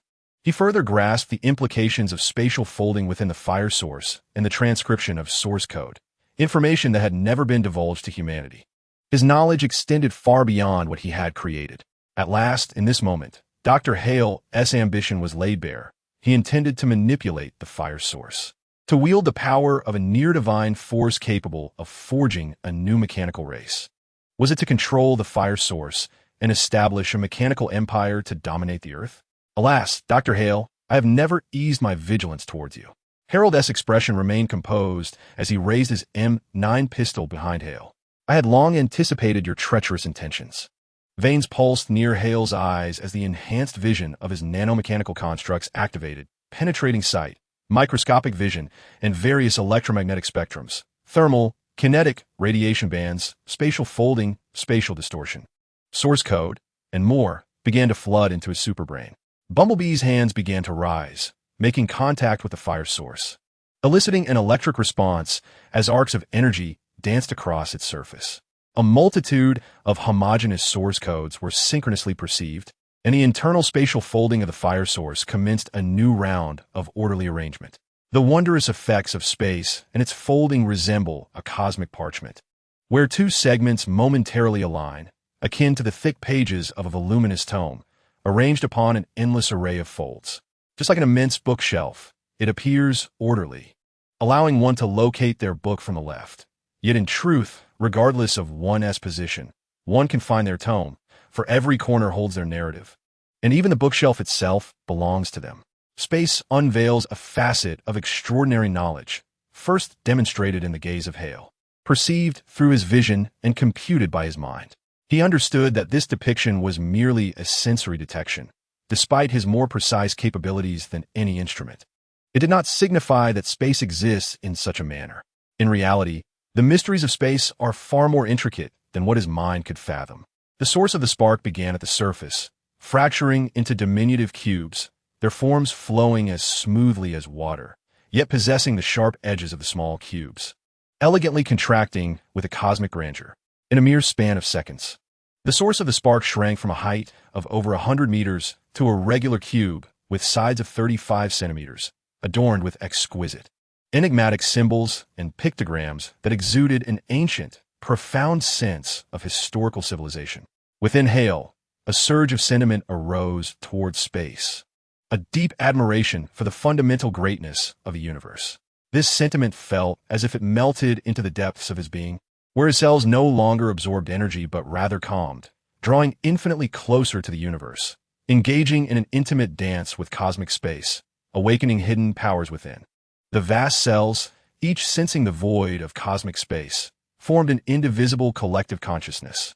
In an instant, he materialized outside the observation deck, his sudden appearance disrupting the previously uniform air, creating a turbulent flow. Hale awakened to the phenomenon of instantaneous movement. Harold, brandishing an M9 pistol aimed at Hale, prepared to shoot. His composed demeanor suddenly froze, his eyes widening instinctively as he gazed at Hale, merely a window away. Witnessing Hale's inaugural moment of teleportation, Harold found himself momentarily paralyzed. A living person had just vanished and reappeared instantaneously. Dr. Hale, Tom Banajak, who had just marveled at the spark's perfectly cubic reduction, was taken aback by the sudden noise, initially believing an alien invasion had occurred. He instinctively craned his neck upwards, only to behold the esteemed Dr. Hale suspended in midair, his mouth agape in astonishment. Tom Banajak was profoundly shocked, his eyelids seemingly glued open, his eyes bulging, his mind struggling to comprehend the situation. For according to his understanding, humans did not possess the ability to fly, nor could they float in the air as Dr. Hale did. Harold pinched the black eyeglass frame between his right hand's index and middle fingers, removing it from his eyes before casually discarding it. This revealed his striking features, akin to a flawlessly sculpted visage.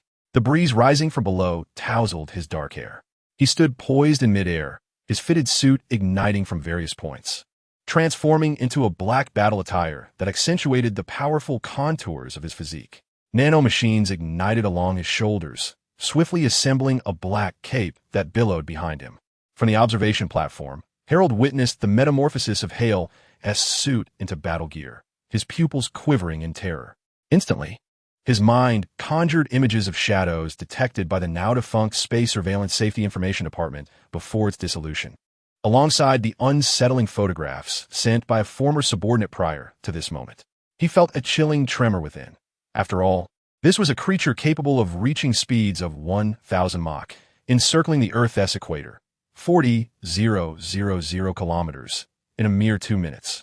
Harold, eyes wide with fear, hastily kicked at the observation platform's glass, desperate to shatter it and launch an attack on Hale.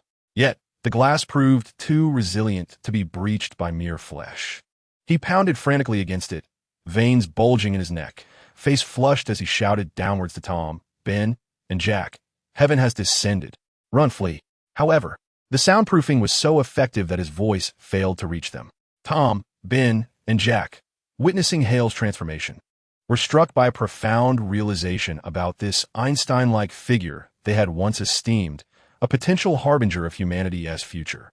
Had Dr. Hale discovered anti-gravity metal? The thought surged into Tom's subconscious. Only through the invention of such a metal, crafted into that black battle suit, could one hover in the air. Amusingly, Dr. Hale had fashioned ends upon his chest, revealing himself as a fan of superheroes. Before he could voice his thoughts, he was interrupted by Sam, a high school student equally astonished at the sight of someone defying gravity. You all have Superman. Why then do you fear aliens? With a swift motion, Hale extended his left hand towards the source of ignition in Bumblebee's grasp, causing it to tremble violently. The sharp edges of his hand inflicted wounds upon Bumblebee's mechanical palm as the sound of breaking the sound barrier filled the air, the ignition source instantly within his grasp. Chapter 67, am Megaton hat. The central control room erupted with the gunfire of M4A1 rifles, a relentless barrage of bullets raining down upon the ground, creating craters that sent dust soaring into the air. Numerous instruments malfunctioned as they were struck, leading to short circuits. Damn it, that little brat is too small, exclaimed a guard from Sector 7 as he entered the central control room, spotting the invading robot, a chaotic figure of the Decepticon. It was diminutive, resembling a metallic twig, standing merely 20 centimeters tall. The guard opened fire, causing the figure to scurry behind the chassis, resulting in a damaged circuit. Upon inspection, the chaotic figure had vanished. Cackling with delight, the 4 blue eyes of the chaotic entity danced erratically, emitting a cacophony of sounds, reveling in its mischief. His 6 mechanical legs and 4 mechanical arms worked in unison, moving with a swiftness that rivaled that of a gecko. As he darted past the vigilant eyes of the guards, in a flash, he scaled the window, leaving behind a trail of bullet marks on the wall, before exiting the central control room and hastening towards the location of Megatron. Chaos was a most unfortunate transformer. If he required breath, war was his oxygen. He yearned for destruction, mindless and aimless destruction, relishing the sight of the panic he instigated gradually spreading through the crowd. The turmoil in Sector 7 filled him with delight, eliciting a cacophony of sinister laughter. Decepticons attack. He narrated his own chaos, for this was his domain of disorder, a battlefield of panic. Upon leaving the control room, his 6 mechanical legs converged into 2, allowing him to traverse the engineering vehicles with the agility of a human, barely half the height of a wheel. His slender metallic form, akin to delicate branches, rendered the busy, anxious engineers oblivious to the fact that chaos was nestled beneath the vehicles, firmly clinging to the chassis as they proceeded to the freezing bay of Megatron. The ground trembled under the relentless bombardment. Each human felt the vibrations coursing through their feet. Yet amidst the ordered, hurried commands, no one panicked. All were diligently attending to their assigned tasks. 5 engineering vehicles arrived, towing liquid nitrogen transfer hoses, setting up a lift. The long hoses reached the iron corridor of the ladder, manually stabilized by the crew, akin to firefighters directing a spray of water, as they aimed liquid nitrogen at the soon-to-be thawed Megatron, maintaining his frigid state. It was effective. His temperature index showed no signs of rising. The continuous spraying was commendable. Widen the spray range. Keep his body frozen. We have ample manpower with shifts every half hour. Do not fear the bombardment outside. The guards of Sector 7 are managing that. Let us focus on our responsibilities. A chief engineer, holding a megaphone, calmly directed the chilling of Megatron amidst the rumbling vibrations, issuing precise commands to uphold order. Chaos, having shrunk into a metallic rod beneath the engineering vehicle, rolled out, stretching his limbs into a humanoid form, taking refuge in the shadow of a wheel, peering out with his slender metallic head. His 4 blue eyes detected that Megatron remained encased in ice. The humans were responding astutely, exhibiting shrewdness. Even with the freezing system deactivated, thawing Megatron and the ground bombardments by the Red Spider leading to insufficient backup power, the humans persevered, dragging the liquid nitrogen transfer hoses to sustain Megatron's icy state. Gaha! What you face is chaos, one of the Decepticons. He emitted a mechanical chuckle. In the midst of the humans' frantic activity, unaware of his presence, he swiftly ascended the engineering vehicle, stepping onto the liquid nitrogen transfer hose. His mechanical hands began to arrange themselves, the elastic deformation of silicon metallic base cells manifesting as they formed into a surgical scalpel. In the tale of Celestial Wood's enchantment, the bewildered character gazed at the thick liquid nitrogen transfer conduit, then glanced at the minuscule surgical knife in his possession, which was but a fraction smaller than a scalpel. With a swift motion, he struck the conduit, creating a breach. The razor-sharp blade incited a sense of panic. With a gleeful chuckle, he brandished the diminutive knife again, executing a series of rapid, illusory slashes that carved a significant opening in the sturdy conduit. Liquid nitrogen erupted forth at a frigid temperature of minus 196 degrees Celsius, rapidly spraying onto his small hand, instantly freezing the silicon-based cells within. Deeper still, the cores akin to nuclei, the very sparks of life, were extinguished by the icy grasp. Startled, the character fled, entirely unaware of the existence of his right hand, which had succumbed to frostbite from the small surgical knife. The Transformers, too, possessed not only the capacity for visual, auditory, tactile, olfactory, and nociceptive sensations, but also the tumultuous struggle of life's essence within them, eliciting a stress-induced immune response. At that moment, he realized his right hand had ceased to function, and as he ran, the tremor shattered it into fragments, scattering them behind him. The liquid nitrogen transfer conduit had sprung a leak. The third conduit ceased pressurization. The sudden release of nitrogen resulted in an expansive frozen zone, prompting humanity to urgently halt the operation of the third conduit. Amidst the ensuing chaos, the character swiftly ascended another liquid nitrogen conduit, traversing its length. His left hand morphed into a spear, plunging towards the human controlling the nitrogen release, piercing his heart. Elated as a child, he leaped and executed the same maneuver against another human. The 2 operators of the liquid nitrogen transfer conduit succumbed to excruciating deaths, leaving the conduit to spray wildly, creating further disorder as humanity panicked, unable to maintain the frozen state of Megatron. Damn it, it's that little wretch. A guard, spotting the instigator, aimed his M4A1 at him. Eliminate this little beast. A squad of guards furiously pursued. The character laughed triumphantly, casting a pleased glance at the frozen Megatron, who had been encased in ice. He transformed, sprouting 6 legs, and made a frantic escape towards the source of the sparks. The frozen Megatron, a towering 10-meter mechanical behemoth, had his head encased in ice. Yet within his deep-set eyes, 2 red lights began to flicker slowly, then intensified rapidly, shining brightly. Chunks of ice began to cascade from his mechanical form. 16,502. We are experiencing a loss of pressure. Loss of pressure. We cannot maintain his frozen state. The temperature was rising too swiftly. Megatron shook his head violently, sending ice shards flying, and his mechanical body surged with newfound strength, causing the outer layer of ice to crack and crumble away. He took a sudden step forward, stamping heavily on the construction vehicle, crushing it beneath his weight, causing it to explode. In a frenzy, he tore apart the iron chains that bound him, folding his mechanical claws towards his wrist, where a steel chain hammer extended, indiscriminately smashing down upon the surrounding steel supports and the humans nearby. Megatron unleashed his fury, swinging the chain hammer to obliterate the construction vehicle, severing nearby cables and sending sparks flying from the generator, as humans fled in panic, desperate to escape. In less than 20 seconds, the entire area was violently ravaged by Megatron, with wires hissing from short circuits, the air thick with gasoline and smoke. Liquid nitrogen conduits spraying wildly, and the anguished cries of dismembered humans merging into a horrific battlefield. With a single hand, Megatron tore apart the steel ladder, towering with disdain. His mechanical form radiating power, the red glow in his eyes intensifying as he roared, transforming into a jet fighter, soaring directly towards the Allspark's location. I am Megatron. Chapter 68. The Decepticons Retreat. Retreat. As the Allspark soared into the hands of Starscream, the onlookers snapped to attention, realizing his objective was the Allspark itself. Captain Lennox of the Army's Special Forces, who had come alongside Sam, a high school student friendly with Bumblebee and the Autobots, immediately recognized that this figure suspended in midair shared a common goal with the Decepticons, to seize the Allspark. Drop that thing. Captain Lennox's expression hardened as he aimed his 416 Hong Kong dollars assault rifle, commanding with authority. Signaling discreetly, the 14 soldiers accompanying him swiftly dispersed, taking cover and aiming their rifles at Starscream.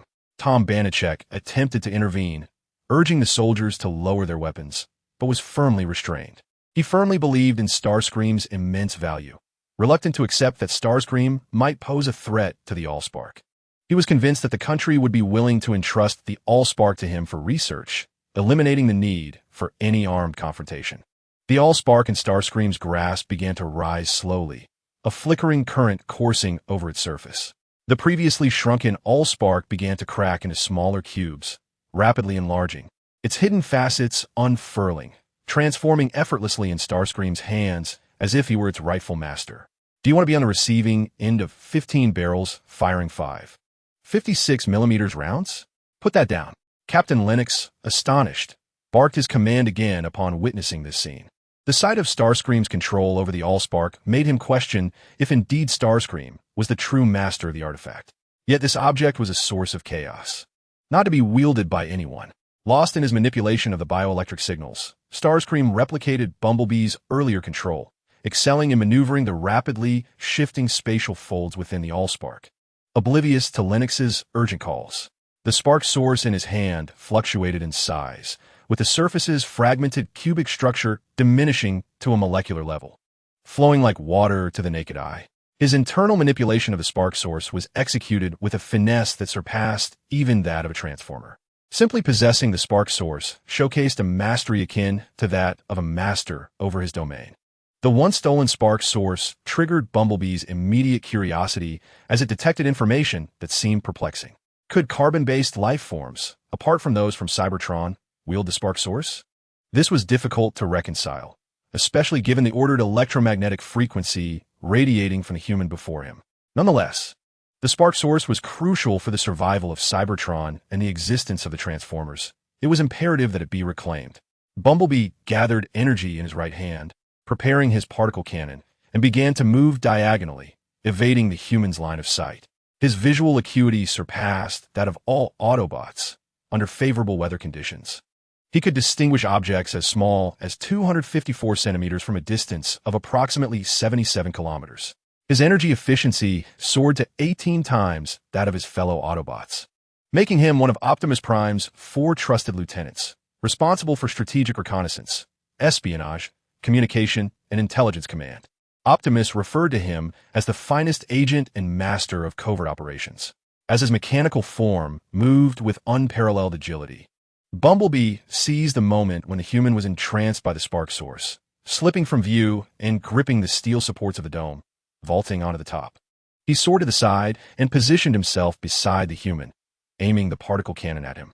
With a thunderous roar, he fired the cannon, producing a deafening sound that reverberated throughout the space, dislodging debris from the dome and sending the steel frame soaring, embedding itself into the stone wall. The entire area echoed with a cacophony reminiscent of a saw violently slicing through the mind.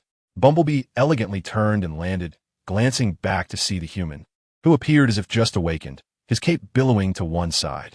The human-esque consciousness abruptly returned from the internal realm of the spark source to reality. The spark source stabilized, and ceased its transformation. The particle cannon had no effect on him. "Apologies for the new toy. I momentarily neglected you," the human smiled. Speaking as Lennox, astonished that he could withstand the particle cannon's assault, bellowed, "Open fire." 14,416 Hong Kong dollars automatic rifles erupted from various positions, unleashing 5.56mm rounds. The human gently established a rebound field barrier around himself. The incoming 5.56mm bullets were redirected with greater force back towards the rifles, penetrating their barrels and striking the eyes of their wielders. As they fell, lifeless, their fingers remained clenched on the triggers, their rifles firing erratically in Bumblebee's direction. Before Captain Lennox could raise his 416 Hong Kong dollars assault rifle, a single command to fire resulted in the demise of 14 comrades who had fought alongside him through thick and thin. He stood there, momentarily bewildered. Bumblebee launched another attack, his left arm extending into a blade, as he turned and accelerated, slicing through the air towards Hale. The blade struck just 5 centimeters above Hale's head, rendering Bumblebee's towering 5-meter mechanical form motionless in midair, unable to move. The blue pixels of his circular eyes spun in shock, his entire body struggling against an unseen force, while the serrated edge of his left arm attempted to saw through, only to be met with an incessant clattering as it remained firmly stuck. Bumblebee panicked, emitting a pitiful whimper, his damaged vocal cords preventing coherent speech. Witnessing Bumblebee's frozen state, his human companion, Sam, could no longer restrain himself and stepped out from behind cover, urging calm. "Stay calm. We are all human. Let him go." The protagonist of this tale, Bumblebee's dear friend, was abruptly transformed into a mist of crimson, leaving only his garments to fall to the ground. What kind of joke is this? Are we filming a movie? Why is a high school student not focusing on his studies, but attempting to save the world? Sam's girlfriend, having witnessed the scene unfold, covered her mouth with trembling hands, tears streaming down her cheeks as she curled up in the shelter, shivering uncontrollably. Hale manipulated the biological magnetic field with finesse, observing the performance of the silicon base cells before bending Bumblebee's limbs backward. Bumblebee writhed in agony, howling in despair, the torment of losing his friend threatening to drive him to madness. Ultimately, Hale spared Bumblebee's life, constricting him into a spherical shape, leaving only his head exposed. After executing this maneuver, Hale sensed a gaze upon him. He looked up to see a slender, twig-like figure, merely 20 centimeters tall, staring back at him from the corridor. A sudden chill ran through the figure, and with 6 delicate legs, it hastily retreated into the passageway, screaming in terror. Decepticons, retreat! Retreat! At that moment, the figure crossed paths with Megatron, who was hastily approaching. Hearing the frantic cry for retreat, Megatron could not help but curse in rage. Useless. Charged directly towards the Allspark. Chapter 69. I too wish to cry. Decepticons, retreat. Retreat. In less than 10 seconds, Captain Lennox of the Army Special Forces had, with a single command to fire, brought death to 14 comrades who had once shared laughter with him. Gripping his 416 Hong Kong dollars assault rifle behind cover, his eyes filled with confusion as he pondered the fate of those who had recently joked with him, all slain by his own bullets. In that moment, the weight of the gun in his hand felt heavy with perspiration, leaving him uncertain whether to continue firing at the figures above. Captain Lennox knew all too well that he could not outpace the bullets. 2 high school students involved in this tragic incident, the male, Sam, was reduced to a mere mist of blood, leaving only his clothing behind. The female student cowered in a shelter, desperately covering her mouth, tears like beads rolling down her cheeks, too frightened to utter a sound. Tom Banajak recognized the unusual and cruel nature of Dr. Hale, retreating into a disappointed silence within the concealment. The scene fell into a hushed stillness, punctuated only by the distant rumble reverberating from the Earth's surface. The acrid scent of gunpowder lingered, while the steel framework creaked ominously. A massive spotlight, originally aimed at the towering source of fire, now cascaded down like an enormous waterfall upon Hale's dark silhouette. Suspended in the air, Hale's black cloak billowed as he levitated the source of fire in his left palm, while his right hand emanated a biological magnetic field, his fingers deftly manipulating the ball-shaped bumblebee. "You are not merely biological entities," he mused. The bumblebee, a mere puppet in Hale's grasp, was forcibly unwrapped from its spherical form, revealing its mechanical joints, the silicon-based cells within, and the extinguished core of its nucleus, which still retained remnants of genetic information, hinting at the possibility of revival. With prolonged exposure to other cellular nuclei, the core could potentially be reignited, restoring the residual genetic data and augmenting it anew. This unique regenerative ability of the Transformers bore striking resemblance to the reparative cells within the human body. The flames within the metallic cells, when sufficiently potent, could even infect other metals, transforming them into silicon-based cells to replenish their own corporeal form. Hale theorized that a more formidable transformer could transmute metal into a new transformer, thereby creating a novel life form. Thus, could the source of fire indeed be a remnant of a powerful transformer, perhaps akin to a primordial being, a single spark within a silicon-based cell that birthed all existence? He speculated, reverse engineering from Bumblebee and the observed Megatron, leading him to a fresh perspective on the source of fire. However, he quickly dismissed this hypothesis. For a single spark within a silicon-based cell would not suffice to sustain the long-term creation of a race, as Transformers lack the ability to reproduce through mating. Their progeny could only be manufactured. He posited instead that a powerful transformer might harness its genetic information and certain elastic metallic elements, encapsulating folded space to transmute genetic data into source code, thus forming a source of fire capable of generating transformers. Of course, in other narratives, the source of fire was described as having floated in the vacuum of the cosmos since the dawn of the universe, perpetually seeking various metallic elements and executing transcription via source code, arranging according to the Higgs constructed from a multitude of unknown linguistic algorithms, ultimately creating transformers.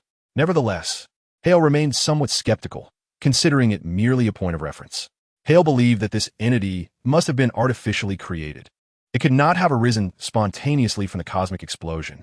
Its intentionality was far too pronounced to be a mere product of chance. Consequently, Hale commenced his experiments.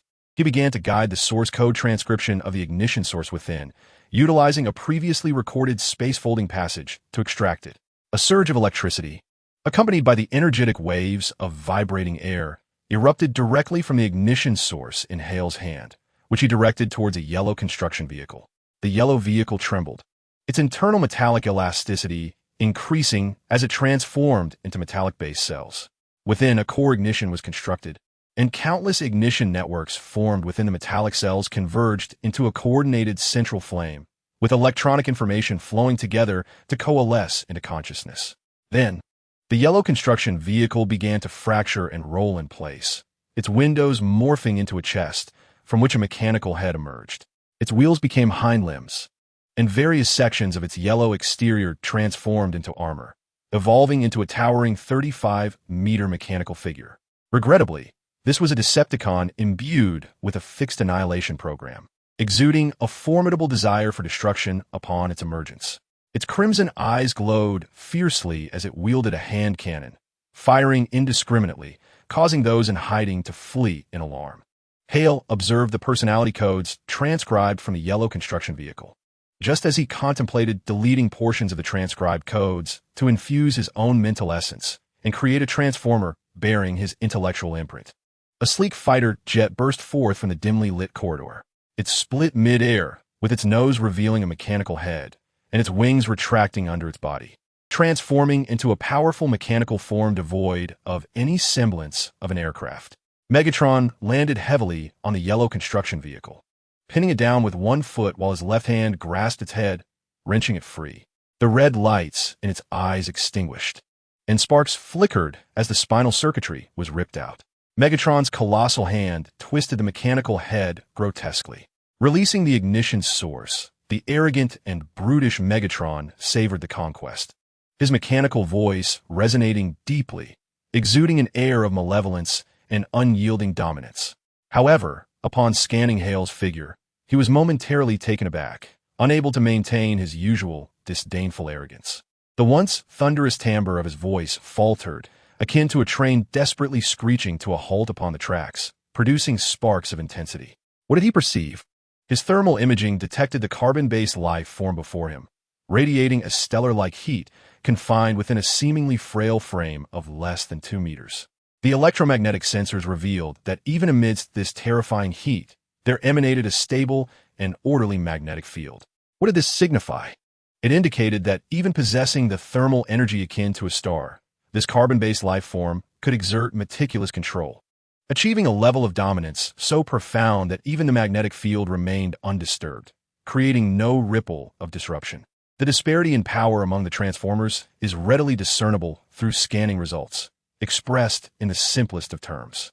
Megatron, utilizing his visual scanning capabilities, calculated that Shatter possessed a strength exceeding 10,000 tons, an existence that could be obliterated with a mere swipe. Just emerging from his icy slumber, preparing to assert his dominance, Megatron felt a chill deeper than that of his frozen confinement. In an instant, the thought of retreat surged within him, prompting him to shout, "Decepticons, retreat! Retreat!" Fleeing was not a matter of shame. He had retreated before in battles against the Autobots, only to regroup and return with renewed vigor. Possessing an iron will, he rose time and again from defeat, never succumbing to despair. Had escape been an option, he would have turned and fled, yet an invisible force, akin to immense water pressure, held him captive, rendering him immobile. Even the jet engines behind him, expelling blue flames and generating over 500 tons of thrust, could not budge him. 500 tons of thrust equates to the power required to launch astronauts into space. While the F-119 PW-100 afterburning turbofan engines employed in the F-22 fighter jet provide merely 18 tons of thrust, yet he remained utterly unyielding. What a profound sense of helplessness. However, Megatron, as the leader of the Decepticons, was not easily defeated. Countless battles had failed to break his spirit, and even in this moment of powerlessness, he refused to truly submit. He possessed a calm, exceptional wisdom, adept at finding a sliver of hope amidst crises. Chapter 70. Submission. After Megatron crushed the yellow construction vehicle beneath his foot, Shatter unexpectedly observed the core spark of the vehicle returning to the Allspark, reintroducing its derived genetic information into the infinite folds of space within, thus becoming part of the source code that maintains the Allspark. Shatter pondered. It was no wonder the Allspark was regarded as both the origin and the final resting place of the Transformer sparks. Such simplicity encapsulated its essence. The Allspark recorded all genetic information since the inception of the Transformers. Suspended in midair, Shatter's silhouette was shrouded in darkness, while the colossal light above pierced the gloom, yet failed to penetrate his shadowy form. He stood, surveying Megatron, as a tremendous palpable pressure bore down upon him, rendering him immobile. "I understand the Allspark," he declared. Megatron, humbled, had flown to confront Shatter. He had done nothing. Merely detecting thermal signatures and electromagnetic waves revealed Shatter's stellar-like power, which subdued him with a single glance, making the 500 tons of thrust from his jet engines seem trivial. Could a carbon-based life form be this formidable?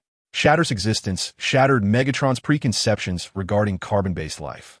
He began to question the nature of other carbon-based beings he had encountered in the cosmos. What were they? Yet this carbon-based life form, akin to a star, exhibited an overwhelming strength. Would the culmination of carbon-based life ultimately manifest as the power of a star? High above, Hale exuded an air of indifference, imposing tremendous pressure upon Megatron. This burden was not solely psychological. Even his metallic physique creaked under the weight of the immense force. Although he had no need to breathe, he felt as though he were suffocating, as if each metal-based cell within him was gasping for air. Megatron lowered his gaze, reluctant to meet Hale's indifferent stare with his reddened eyes. "Show me," he implored. Hale gently nudged the Allspark, allowing it to float gracefully from his palm to hover before Megatron. The mysteries of the Allspark remained largely undiscovered, holding within it a vast understanding of the cosmos. The transcription of genetic information, the configurations of energy, and the application of the Higgs mechanism to spontaneously break symmetry and bestow mass upon gauge bosons. Instantly, Megatron felt the oppressive weight of his 10-meter frame lift, a sensation of weightlessness urging his body to soar. A sigh of relief escaped him as he beheld the Allspark, an involuntary expression of fierce delight crossing his features. A moment of subservience was a small price to pay. Securing the Allspark made it all worthwhile. As the leader of the Decepticons on Cybertron, Megatron had reigned with unparalleled arrogance and tyranny for millennia, yet he also possessed a capacity for temporary restraint. This restraint would become increasingly ruthless when he ultimately triumphed over his adversaries, leaving them to suffer agonizing fates. "I am Megatron," he declared, grasping the Allspark with both hands, his demeanor shifting to one of deeper submission. The Allspark was composed of 10 spheres, Sapphira, 22 pathways, pass, 3 pillars, 10 primordial elements for worlds, and other fundamental structures. It depicted the descent of the divine from the blazing light of the heavens, imparting the symbiotic language of existence and the symbols of the universe's laws, thus birthing the civilization of Transformers. The Allspark replenished energy. As Megatron held it, currents of electricity flickered, feeding him with vitality. The Allspark could create Transformers and cleanse their minds and bodies. Megatron's eyes began to flash with intricate data, currents coursing through him, arcs of light crackling against the surrounding dust. Hale observed in silence. Within Megatron, repairs commenced. The silicon-based cells of the Allspark began to alternate the exchange of genetic material, purging outdated information from his aging essence and providing fresh sustenance. Was this not akin to cleaning up her fuse? So the Allspark possessed the capability to assist Transformers in ridding themselves of clutter? Before long, Megatron completed his rejuvenation, his eyes glowing fiercely, filled with the newfound energy and the lightness reminiscent of a 30-year-old regaining the vigor of his 18-year-old self. He felt as though he could obliterate Hale with a single punch. Of course, this was but an illusion. Rumble. Megatron raised the Allspark with his left hand, while his right fist struck the cavern wall, sending tremors throughout the dome and stirring up dust, with a trickle of sand cascading through a crevice. He roared in a deep, furious tone, "Damn Quintessa. I am being manipulated by her." Quintessa, who deemed herself the creator of Cybertron, merely inserted her control code into the exterior of the Allspark to dominate the Decepticons. Her true intention was to siphon the energy of the Prime. To thwart the awakening resistance of the Prime, she deliberately guided the Allspark to fall upon Earth. Earth itself was the embodiment of the Prime. Megatron bowed his head in rage, acknowledging the bitter truth of his manipulation, his anger, and the reality of Quintessa's existence. Starscream regarded him with an ambiguous smirk, revealing that the Allspark's waste-cleansing function was merely a circuit for the creation of Transformers, and, in truth, the Allspark lacked any such cleansing capability. It was Megatron who had developed it to break free from Quintessa's control.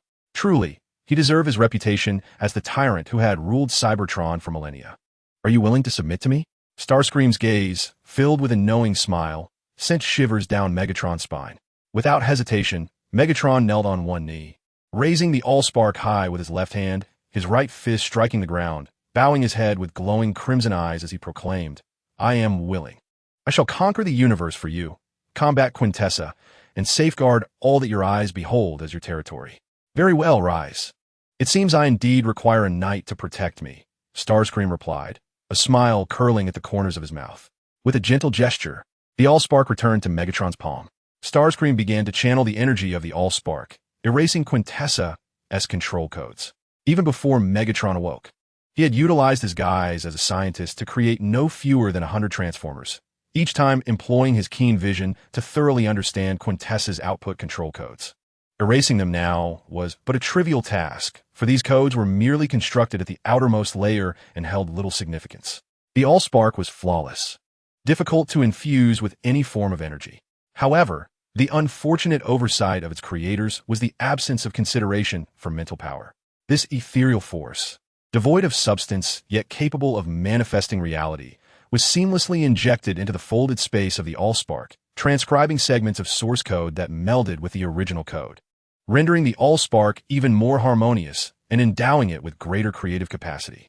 Starscream immediately initiated an experiment with Bumblebee, guiding the energy of the Allspark as it levitated, merging into the spherical form of Bumblebee. In that instant, Megatron felt a profound shock within. The Bumblebee transformed directly into a pool of metallic liquid, suspended beneath the dome like a cloud, and then reverted to its original form, gradually morphing into a diverse array of Transformers, each exceeding 100 meters in height. As it returned to its normal state, an extraordinary multitude of cannon barrels emerged, converging to unleash a formidable particle cannon. In the next moment, its metallic cellular structure became so resilient that even Megatron felt incapable of overcoming it. Megatron's visual scanners blared with alarms as Bumblebee, under the guidance of Hale, grew remarkably powerful, not merely in size, but also in the internal elasticity of its metallic cells.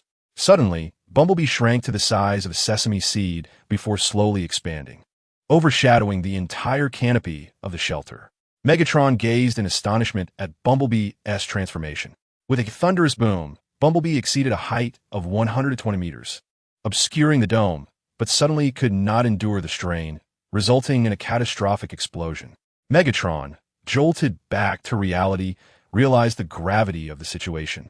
The Autobot Bumblebee, who had always opposed the Decepticons, lay defeated. In the annals of Cybertronian history, there had never been a record of such control over the Allspark, capable of altering Transformers in such a manner. In Hale's hands, the Transformers exhibited a truly terrifying power. The Allspark was not merely a source of creation and energy for Transformers. It also had the capacity to enhance them. In a moment of shock, Megatron cast a sympathetic glance at the head of Bumblebee, now devoid of life. It appeared that he could not bear the weight of such power. "Let's depart," Hale said, shaking his head with a sense of regret.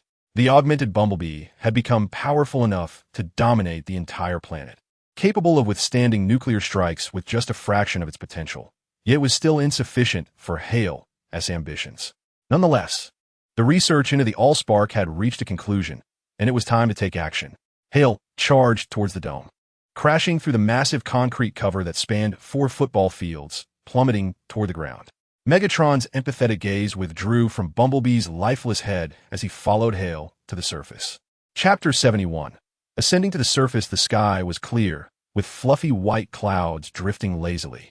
At the Black Canyon, where Nevada and Arizona converge, the Hoover Dam, renowned for its flood control, irrigation, power generation, navigation, and water supply, erupted with a tremendous explosion. A member of the Decepticons, Starscream, transformed into an F-22 Raptor, streaking through the sky, emitting a supersonic blast that left a white trail against the azure expanse. As it soared beneath the Hoover Dam's bridge, it skimmed over the water surface and morphed into a humanoid mechanical form. With a swift motion, it reached for the bridge, agilely flipping onto it, and with its right hand, opened the barrel of its cannon, launching precisely guided cluster missiles toward the power grid and the towering high-voltage transmission lines, wreaking havoc on the communication and power systems. The screams of startled tourists at the Hoover Dam mingled with the thunderous echoes of the explosions. The guards of Sector 7 sounded the alarm, gathering troops to secure the Hoover Dam. A jeep, bristling with heavy machine guns, was shattered by a precisely guided cluster missile from the Red Spider, scattering the assembled forces. Repeated attempts to consolidate manpower were detected by the Red Spider, who swiftly disrupted them. The sudden assault and pinpoint strikes left the defenders utterly incapacitated in their response to the Red Spider. "Help! Help me! My legs are numb. I don't want to die. I don't want to die." The chaos, the acrid smoke of war, and the thunderous roars that filled the air created an atmosphere of despair that enveloped the very essence of humanity. The ashes of mankind paved the way for conquest. The crimson eyes within the mechanical head of the Red Spider surveyed the wretched battleground with merciless intent. In his right hand, he held 2 more cluster missiles, aimed at the extensive power-generating facilities, igniting them in a conflagration of immense flames. "Have we secured the Allspark?" The Red Spider inquired through the communication channel amidst the onslaught. He appeared tall and striking, his mechanical form defined with clarity, yet his heart was cold and unyielding. Despite his position as the right hand of Megatron, insatiable ambition stirred within him, driving his desire to one day usurp Megatron and ascend as the leader of the Decepticons. However, his repeated insurrections had failed due to insufficient strength and lack of support. Thus, he cared little for Megatron's fate, fixated instead on the Allspark. "Decepticons, retreat! Retreat!" The panicked voices echoed through the communication channel. The Red Spider, issuing orders with the authority of a lieutenant, reported the chaotic situation. Megatron's demise was inconsequential. The Allspark was paramount. Yet, all he received in return was a cacophony of fear. "Decepticons, retreat! Retreat! Useless! It seems Megatron has encountered unforeseen circumstances." A contemptuous snort escaped the Red Spider. "It is my destiny to lead the Decepticons." With a haughty demeanor, he commanded through the communication channel, "Decepticons, assemble. Full speed ahead. We must penetrate the underground and reclaim the Allspark and rescue our leader Megatron." Silence. Megatron is in trouble below. I am now the leader of the Decepticons. You are merely temporary. I command you to be silent. The Red Spider's eyes blazed with crimson fury as he roared in anger, vowing that upon their arrival, he would dismantle this defiant subordinate as a lesson to others. He envisioned hanging this traitor at his chamber door, a stark reminder that even verbal disrespect would invite severe retribution. I am the Red Spider, the leader of the Decepticons. There shall be no dissent. At that moment, the ground trembled violently. The Harrier pierced the earth like an arrow, sending dirt flying as it gazed upward toward the sun. The sun's unique warmth bathed him once more, invigorating his ever-hungry cells, filling his form anew with the golden rays of sunlight. The swirling sand and dust danced in the eyes of Hire, while the acrid scent of gunpowder filled the air. Intense flames and black smoke billowed from the power plant, accompanied by the echoes of anguished cries. Yet, Hire paid no heed. This battlefield bore no significance to him. With a slight shielding of his senses from the surrounding turmoil, he levitated the Allspark in his left palm, his black battle attire fitting snugly against his physique, accentuating the contours of his robust muscles under the sunlight. A dark cloak billowed dramatically behind him, the sunlight casting a glow upon his perfectly chiseled features. He gazed skyward, seeking the human lasers that etched their commands into the atmosphere, releasing protons. At that moment, the Red Spider, seething with rage on the communication system, found no outlet for his fury. Suddenly, perceiving movement in Hire's direction, he acted instinctively, unleashing his wrath without a second thought. The barrel of his cannon rotated, launching a precision-guided cluster missile, enveloped in flames and white vapor, towards a location where Hire had appeared. The swiftness of Red Spider's action surpassed even his thoughts and gaze. As the missile was fired, he turned, his eyes immediately locking onto the Allspark in Hire's palm. A moment of astonished revelation struck him. Indeed, he was destined to be the leader of the Decepticons. He was the hope of Cybertron. He was the chosen one. I'm a chosen one. While Megatron was captured by humans, I stumbled upon the Allspark. As the precision-guided cluster missile soared towards Hire, poised to explode, Megatron's transformed cosmic battle aircraft shot up from the ground, sending a cloud of dirt flying. During its ascent, it completed its transformation, and with a swift motion, its steel claws folded back at the wrist, revealing a chain hammer that struck the incoming missile, causing it to detonate prematurely. The explosion erupted in a massive fireball and billowing smoke. From the heart of the inferno, Megatron emerged, his towering mechanical form illuminated by a cruel red glare in his eyes, striding towards Red Spider with a voice heavy and laden with fury. Red Spider, have you once again revealed your foolishness? Megatron loomed over the momentarily bewildered Red Spider, delivering a powerful punch that sent mechanical parts scattering, caving in Red Spider's face and splattering green energy fluid. Staggering backward, he found himself at the mercy of the Decepticons' brutal communication style, feeling the weight of leadership potential. Yet crushed under Megatron's formidable strength, Red Spider endured the blow. In his heart, he vowed with a dark resolve that one day he would seize the throne of the Decepticons and scatter Megatron across the cosmos. You misunderstand, Megatron. I did not intend to attack you. Red Spider refrained from directly addressing the power struggle, a situation that had unfolded countless times before, each ending in his own humiliation. Yet, it was undeniable that Megatron required Red Spider's formidable prowess. He had once remarked on Red Spider's capabilities, deeming him a shrewd and capable warrior and commander, unmatched in strength and offensive power. In his jet form, he is the swiftest and most skilled warrior of the team. Setting aside his foolish ambition to usurp the leadership of the Decepticons, Starscream is indeed an exceptional lieutenant, embodying both cruelty and ruthlessness. His strength and talent allow Megatron to tolerate each of Starscream's foolish rebellions. Both are well aware of this dynamic. Starscream, open your eyes, which are blind to your own folly, and pay homage to our master, Megatron admonished, delivering a punch to Starscream, his anger somewhat abated, before turning to remind him to return toward Shockwave. Having endured countless battles with Megatron, Starscream knows his every action and demeanor intimately. Megatron has never been one to willingly submit to another's will unless that individual is vastly more powerful, to the point of being insurmountable. Yet even then, once Megatron acquires the strength to resist, he would undoubtedly overthrow his superior and claim the throne for himself. Why does Megatron forgive Starscream's repeated betrayals? Part of the reason lies in their shared aspects of character, which allow Megatron to see a reflection of himself in Starscream. Of course, the primary reason is that Starscream is never truly a match for Megatron. With this understanding, Megatron and Starscream once again unite as Decepticons, standing together as comrades against their foes. Receiving Megatron's cue, Starscream's multiple scanning sensors pierce through the swirling dust and flickering black smoke, focusing on Shockwave. Upon seeing Shockwave, a surge of fear ignited within Starscream's core, his throat seemingly constricted. Before him stood a carbon-based life form, less than 2 meters tall, yet containing a stellar heat within.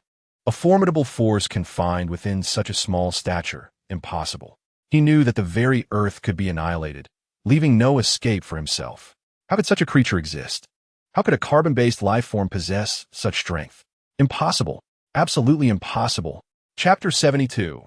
Protons in the atmosphere amidst the swirling dust and black smoke. Megatron approached with resolute, thunderous footsteps, as though emerging from the ravages of a bloody battlefield, unyielding and steady, until he stood before Shockwave. He knelt on one knee, his right fist striking the ground with a heavy thud, lowering his massive mechanical head, and solemnly declared, "I have dealt with the disturbance, my master." The towering 10-meter mechanical figure, Megatron, exuded an aura of dominance and arrogance as he effortlessly submitted before the diminutive carbon-based life form. Were it not for the deep understanding of Megatron's brutal and tyrannical nature, one might perceive this 10-meter mechanical entity as a truly loyal and courteous knight. However, Starscream firmly believes that Megatron will eventually turn against his master. He will, without a doubt. Following Megatron, Starscream, despite his many internal calculations, recognized the gravity of the situation upon witnessing Megatron kneel, and thus, he too knelt, lowering himself beneath the gaze that instilled fear within him. "Megatron, your care for your subordinates is quite evident." Starscream gazed into the atmospheric layers, his muscular silhouette accentuated by his black battle attire, gracefully flowing with dynamic lines. The black cloak billowing amidst the fervent battlefield. He was employing his microscopic vision to detect the protons released by humanity into the atmosphere. Before arriving in this world of Transformers, Starscream's ambition was to reach a sunlit realm where he could harness the power to alter size, restoring the Kryptonians of Kandor. He sought a world where he could discover methods to confront Brainiac, a world capable of aiding in the transformation of interstellar battleships, expediting their completion. The Transformers universe perfectly aligned with his aspirations. The Allspark could assist him in combating Brainiac and reducing the time required for the battleship's construction. Thus, upon arriving on the Transformers Earth, Starscream soared at a velocity of 1,000 Mach, encircling all high-tech companies, laboratories, and nations, imprinting upon them the methodology for producing laser-etched protons and the command to deploy them into the atmosphere to the upper echelons of humanity. Ordinary humans, even those cunning elites or resilient warriors, found themselves powerless to escape Starscream's commands. The entirety of Earth seemed to be under his unique control, engaged in the fabrication of laser-etched protons, launching the rudimentary circuits into the atmosphere. Hearing Starscream's emotionless utterances, Megatron's left hand began to transform. The steel claws retracted layer by layer, while elastic metallic components extended from the arm, forming the barrel of a cannon, with magnetic propulsion fields flashing around its edge. The ominous cannon exuding a pre-launch glow directed at Starscream's head. He was insignificant, merely a tool for his master's tasks, yet his existence was sustained. Megatron's loyalty was akin to that of a medieval knight, fiercely guarding his master's honor, sacrifice, courage, honesty, and unwavering resolve. No one could refuse a 10-meter tall, cold, metallic, and formidable Megatron. If his grotesque visage were an eyesore, let me execute him first, Megatron declared mercilessly, as the cannon began to emit a blindingly intense energy glow. Starscream felt his scalp tingle, as if the energy fluids of his cerebral cells were being evaporated by Megatron's cannon. He was serious. Starscream clenched his teeth, his fists tightening with a discordant metallic grinding sound, if not for the sheer terror emanating from the carbon-based life form before him. He would have leapt at the chance to confront Megatron. It wasn't as though he had never fought before, but that was unnecessary. You are correct. I indeed require guardianship. Hale's gaze swept across the battlefield, a chaotic tapestry of flames, black smoke, dust, and the anguished cries of humanity. The sweltering heat distorted the very fabric of space as he gazed into the distance, spotting a convoy approaching along the road. "Do not let anyone disturb me," he commanded, as he gradually ascended with the Allspark, hovering 30 meters above the ground. The nanotechnology of his battle suit began to integrate with his body, connecting with the micromagnetic fields emitted by his cells, intensifying the internal electronic movements within them. Beneath the dark fabric of his suit, the contours of his muscles slowly revealed prominent veins, while the exposed skin on his neck bulged with pronounced arteries, grotesque veins snaking across his strikingly handsome face, rendering his once pale visage terrifyingly monstrous. A colossal biological magnetic field, augmented 100-fold by Hale's black suit nanotechnology, surged upward into the atmosphere, engaging with protons. The most dense layer of the atmosphere, the troposphere, approximately 14 kilometers above the surface, began to swirl and shift ominously. "Yes, my master." Megatron's response resonated with a deep, resonant tone. He gradually extinguished the cannon aimed at the Red Spider, his cold, metallic visage betraying no emotion. The Red Spider, lurking behind, emitted a disdainful huff, expressing his dissatisfaction with Megatron. Following Hale's ascent, the Red Spider was taken aback, his heart racing as he witnessed the heat radiating from Hale, now expanded 100-fold from what he had previously observed, resembling a miniature, swelling star. Was this being on the verge of transforming into a white dwarf, a neutron star, or even bizarre forms of matter, such as metallic hydrogen or a black hole? The Red Spider's vision blurred, almost overwhelming him. He had never encountered such a peculiar carbon-based life form, its power defying description. A humanoid star, autonomous and sentient. Before him, the Allspark appeared diminutive in comparison. Perhaps the Allspark possessed immense power, its internal folded space and source code far surpassing Hale's own. Yet, the Allspark remained an inanimate object, always merely a tool. The awe inspired by the Allspark stemmed from the realization of the universe's grandeur, capable of birthing the extraordinary transformers. Yet it was ultimately manipulated, exploited, and seized, treated as a mere possession, seldom regarded as anything more. However, witnessing Hale, a living entity exuding stellar power, evoked a profoundly different sensation. It instilled in the Red Spider a sense of dread, wariness, and ultimately, an overwhelming fear. This pervasive terror would engulf his consciousness, compelling all living beings to approach this conscious, mobile star with utmost caution, as it remained indifferent to joy or anger. No wonder Megatron submitted so swiftly. "Red Spider, cease your foolish, slack-jawed demeanor. Stand up. We must confront an old friend." Megatron stood atop the mountain, gazing down at the winding road below, where a distant Peterbilt 389 heavy-duty truck, adorned with blue and red flames, approached. Chapter 73. Optimus Prime. Optimus Prime is characterized by his integrity, strength, benevolence, kindness, affability, and a keen sense of the greater good, exhibiting an almost flawless leadership quality. However, his profound compassion and love sometimes render him susceptible to Megatron's ruthless manipulation, leaving him weary in response. As a military leader, mercy is often a grave liability. Concern for sacrifice can lead to constraints at every turn. Yet, viewed from another perspective, Optimus's compassion is precisely the wellspring of his strength, enabling the Autobots to unite diverse forces and counteract the military might of the Decepticons with civilian ingenuity.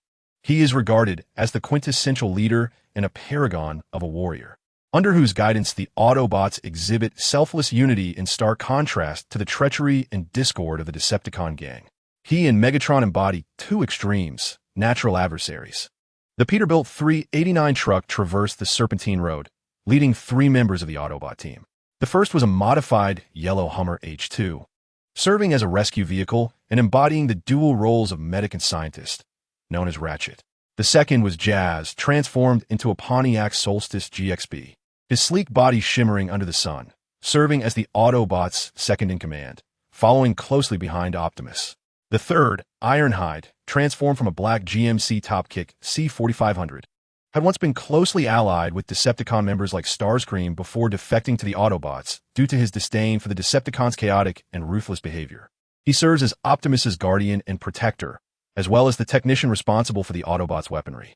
The 3 Autobots followed Optimus along the winding road, heading directly toward Hoover Dam. In the distance, Optimus caught sight of Megatron, standing atop the mountain, surveying him. The Peterbilt 389, transformed by Optimus, flashed its headlights momentarily, disregarding Megatron. While detecting a menacing presence overhead at 30 meters high, the immense heat and an unknown force field pierced the sky, rendering the matrix of leadership in his grasp insignificant. Megatron had once again descended into darkness, yet he dared not seize the matrix. The Autobots, led by Optimus, had been engaged in battle with Megatron, well aware of his ruthless nature as an old adversary. Cold, merciless, and relentless in pursuit of his goals, how could the mighty Megatron tolerate another holding the Matrix? Despite sharing the same desire to reclaim it and restore Cybertron's desiccated energy core, my sonar, radar, radio wave detector, thermal energy detector, and electromagnetic wave detector all indicate the immense power of energy contained within this human being, capable of extinguishing even the mighty Megatron with a single breath. Ironhide, serving as the guardian and bodyguard of Optimus Prime, spoke gravely. He preferred to express his thoughts through action rather than words, holding in disdain those loquacious ruffians who accomplished little. Yet, upon encountering this human, he found himself compelled to utter a few more words. He believed that beneath this human's feet, the Decepticons would harbor no rebellious thoughts, but would instead kneel in submission. Perhaps he had recognized a master, sent to eliminate us, speculated the lieutenant, Jazz. Any transformer with basic visual perception could discern the heat emitted by the human suspended in the air, a sight that transcended their previous comprehension. This human was terrifying. However, if the primary target was Megatron, we had no cause for concern. We must remember to retrieve any severed limbs promptly. The vehicle known as Mirage transformed into a yellow Hummer H2, an exceptional rescue vehicle equipped with advanced medical technology, well-versed in transformer physiology, and a master of healing. Several Autobots exchanged banter over the communication channel, alleviating the dread brought forth by Starscream, until they entered Megatron's firing range. Megatron issued a command to Starscream, who grumbled in dissatisfaction, questioning why Megatron did not expend energy to fire himself before launching a cluster of missiles towards Optimus Prime's convoy. The Autobots recognized that Megatron lacked the courage to reclaim the Allspark, paralyzed by fear of death and loss of confidence. Yet we remained undeterred. Defeating Megatron might lead us to face an unprecedented adversary, as merely witnessing the energy levels was enough to instill trepidation. We cannot remain passive. The Allspark must not be lost. I firmly believe that Cybertron shall be saved in the future. Autobots, transform and roll out. As the cluster missiles approached, Optimus Prime and the subsequent 3 Autobots swiftly formed a diamond formation to evade the bombardment. Great plumes of fire and black smoke erupted nearby, engulfing the area. Leading the charge, Optimus Prime began his transformation. His arms extended from beneath the cabin. The front grille of the vehicle retracted like shutters, revealing his chest, while the front windows shielded his torso. The wheels retracted into his abdomen, the side mirrors folded against his collar, and the front fenders shaped into shoulders, with the main and auxiliary fuel tanks embedded in his back. The exhaust pipes arranged like upward wings on either side concealed his lower body, as the rear tires transformed and nestled into his calves and ankles. In an instant, Optimus completed his transformation, towering nearly 10 meters high, with a striking blue and red body exuding a mechanical aura, bearing the sword of judgment, emerging from the black smoke and flames, gazing defiantly towards Megatron's position. As the skater retracted their heels, propelled by an advancing momentum, a surge of propulsion erupted. In midair, they grasped the hilt of the Judgment sword with determination, drawing it forcefully from their back to strike at Megatron. Unfazed, Megatron wielded his chain mace with precision, deflecting the descending sword, thereby diverting Optimus Prime's powerful blow. Fully aware of Megatron's formidable prowess, Optimus rolled with the momentum, seizing a favorable position to launch an offensive. Behind him, Ironhide, Ratchet, and Jazz swiftly arrived, engaging in battle against Starscream. Megatron, are you too cowardly to seize the Allspark? Optimus, wielding the Judgment sword, not only unleashed a fierce physical assault, but also provoked Megatron's fury. The Allspark was in the possession of Starscream, and Megatron dared not attempt to take it, for he felt utterly immobilized before Starscream, overwhelmed by both fear and humiliation. He repeatedly reassured himself that this was merely a momentary endurance. Yet, facing a rival like Optimus Prime, he found his defenses crumbling.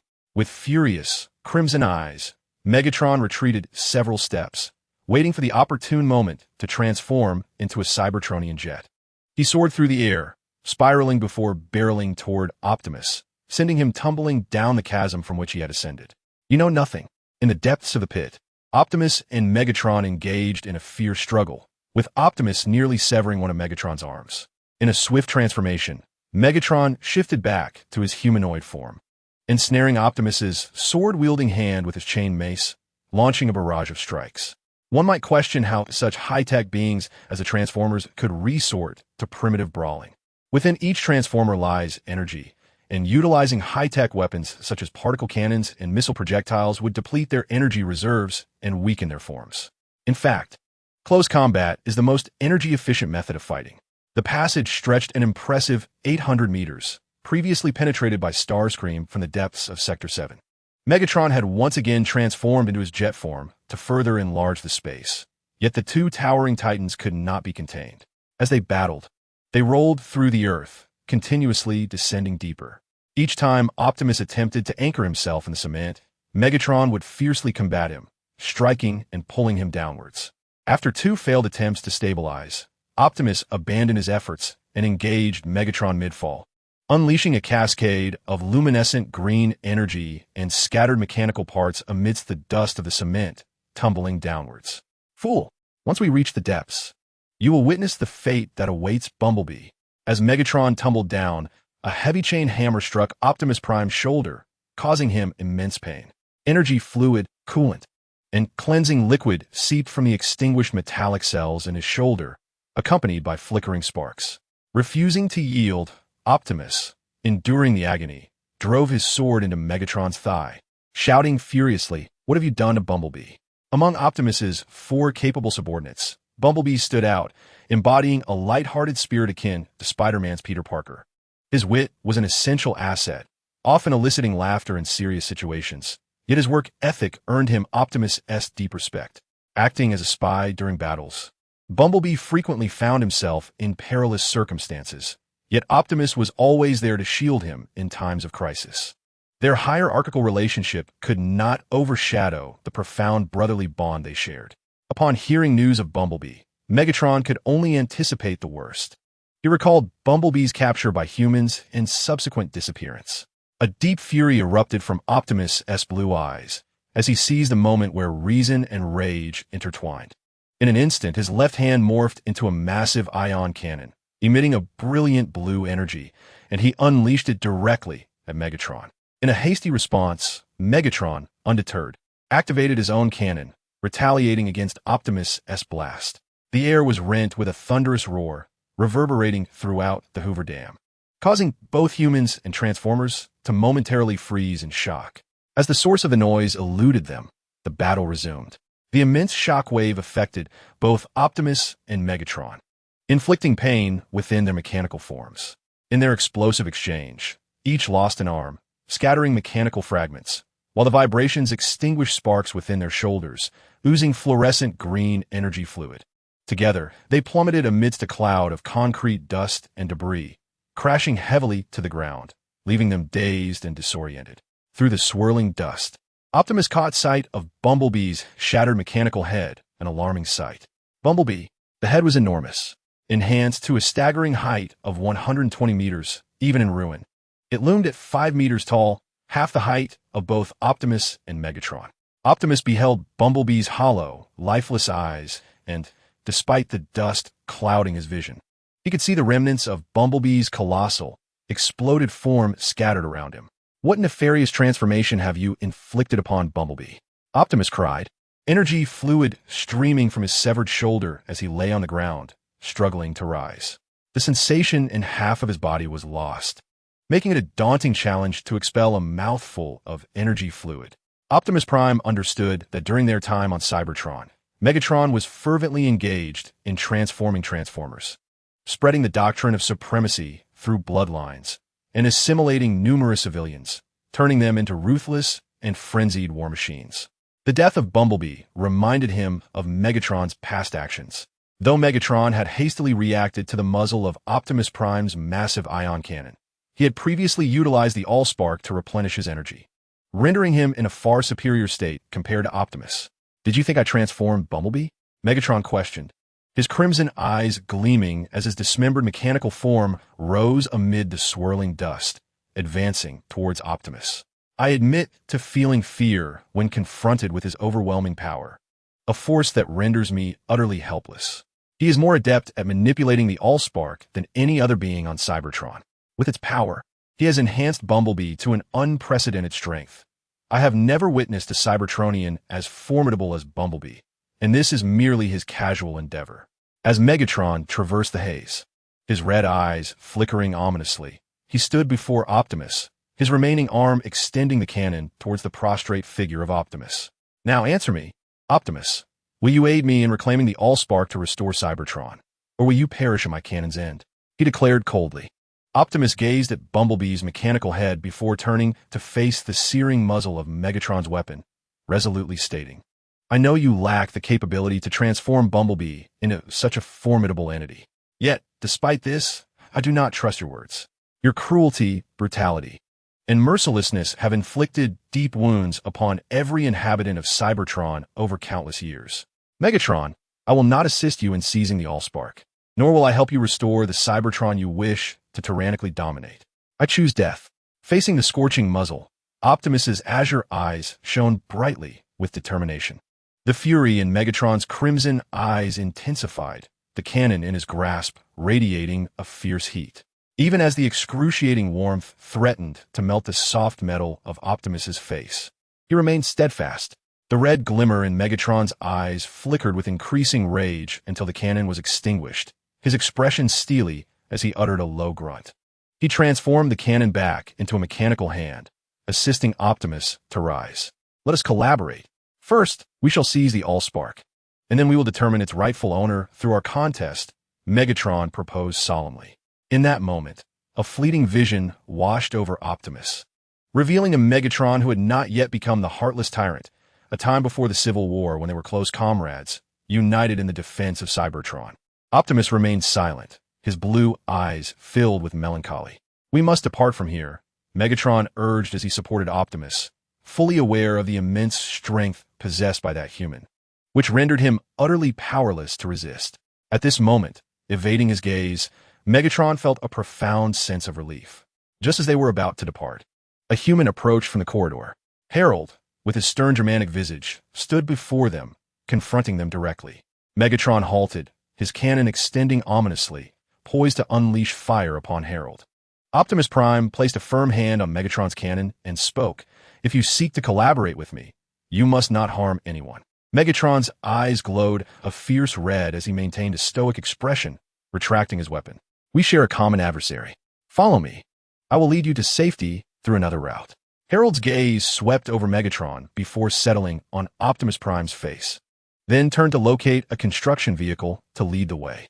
Megatron and Optimus Prime silently followed, each contacting their respective subordinates. Decepticons retreat. Autobots retreat. Chapter 75.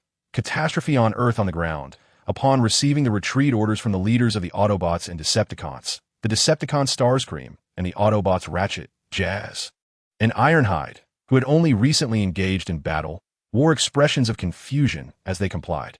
Ratchet, Jazz, and Ironhide transformed into their vehicular forms and swiftly departed along the road they had arrived on. Starscream cast a puzzled glance at Hale before transforming into an F-22 Raptor and soaring into the sky.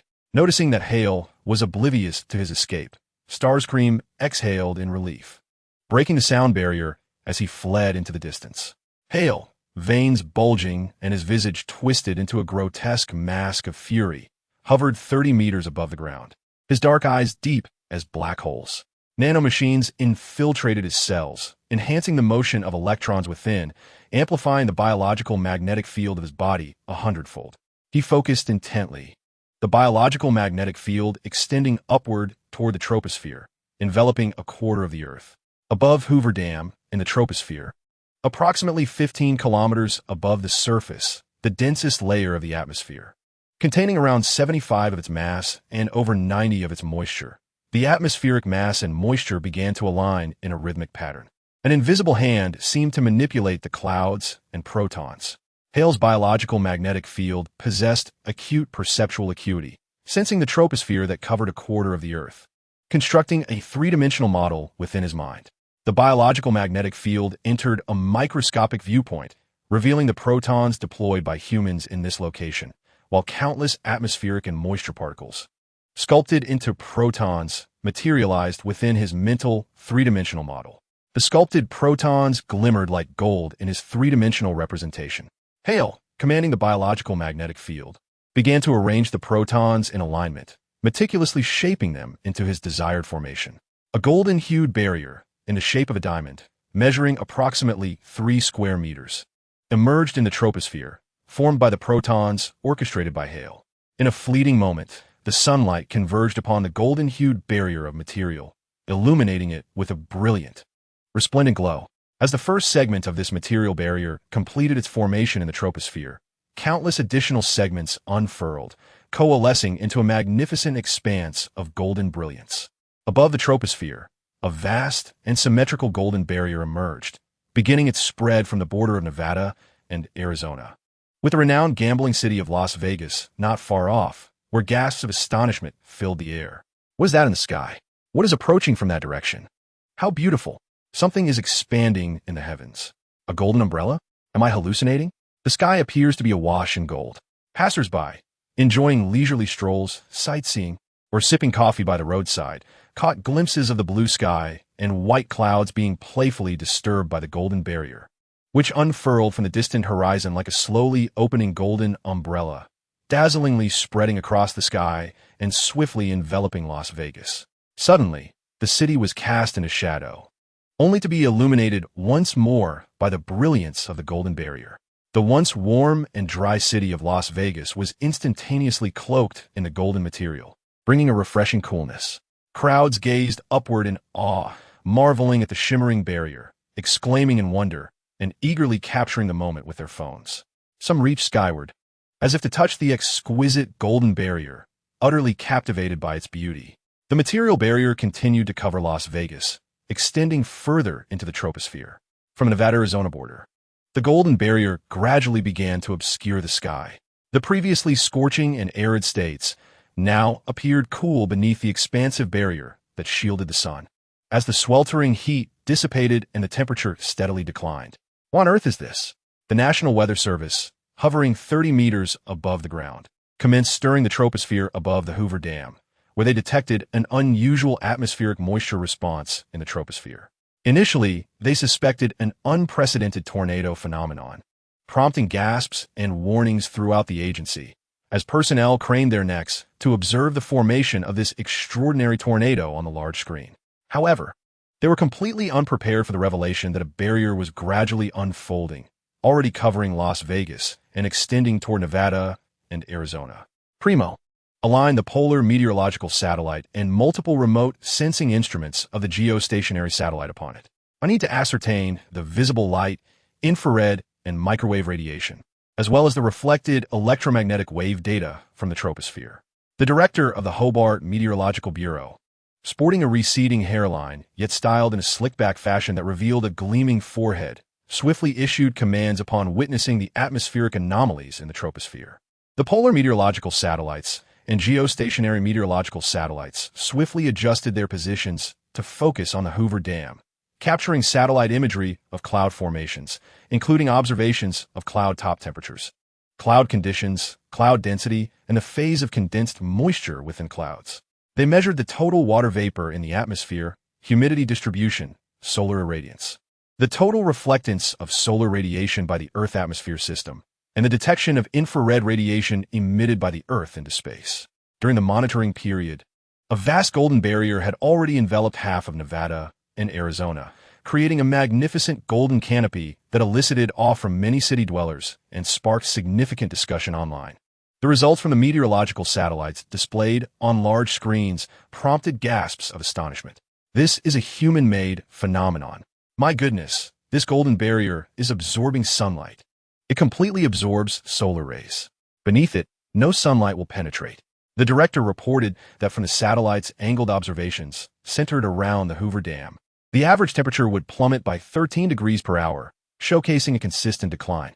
It was anticipated that in 5 hours, the central point would reach 0 degrees and gradually spread outward. This golden barrier was obstructing and absorbing sunlight, relentlessly expanding. Within a day, Nevada and Arizona would enter an era of sub-zero temperatures. Moreover, without sunlight to facilitate photosynthesis, various plants would begin to wither within a week, leading to the cessation of golf activities in Nevada.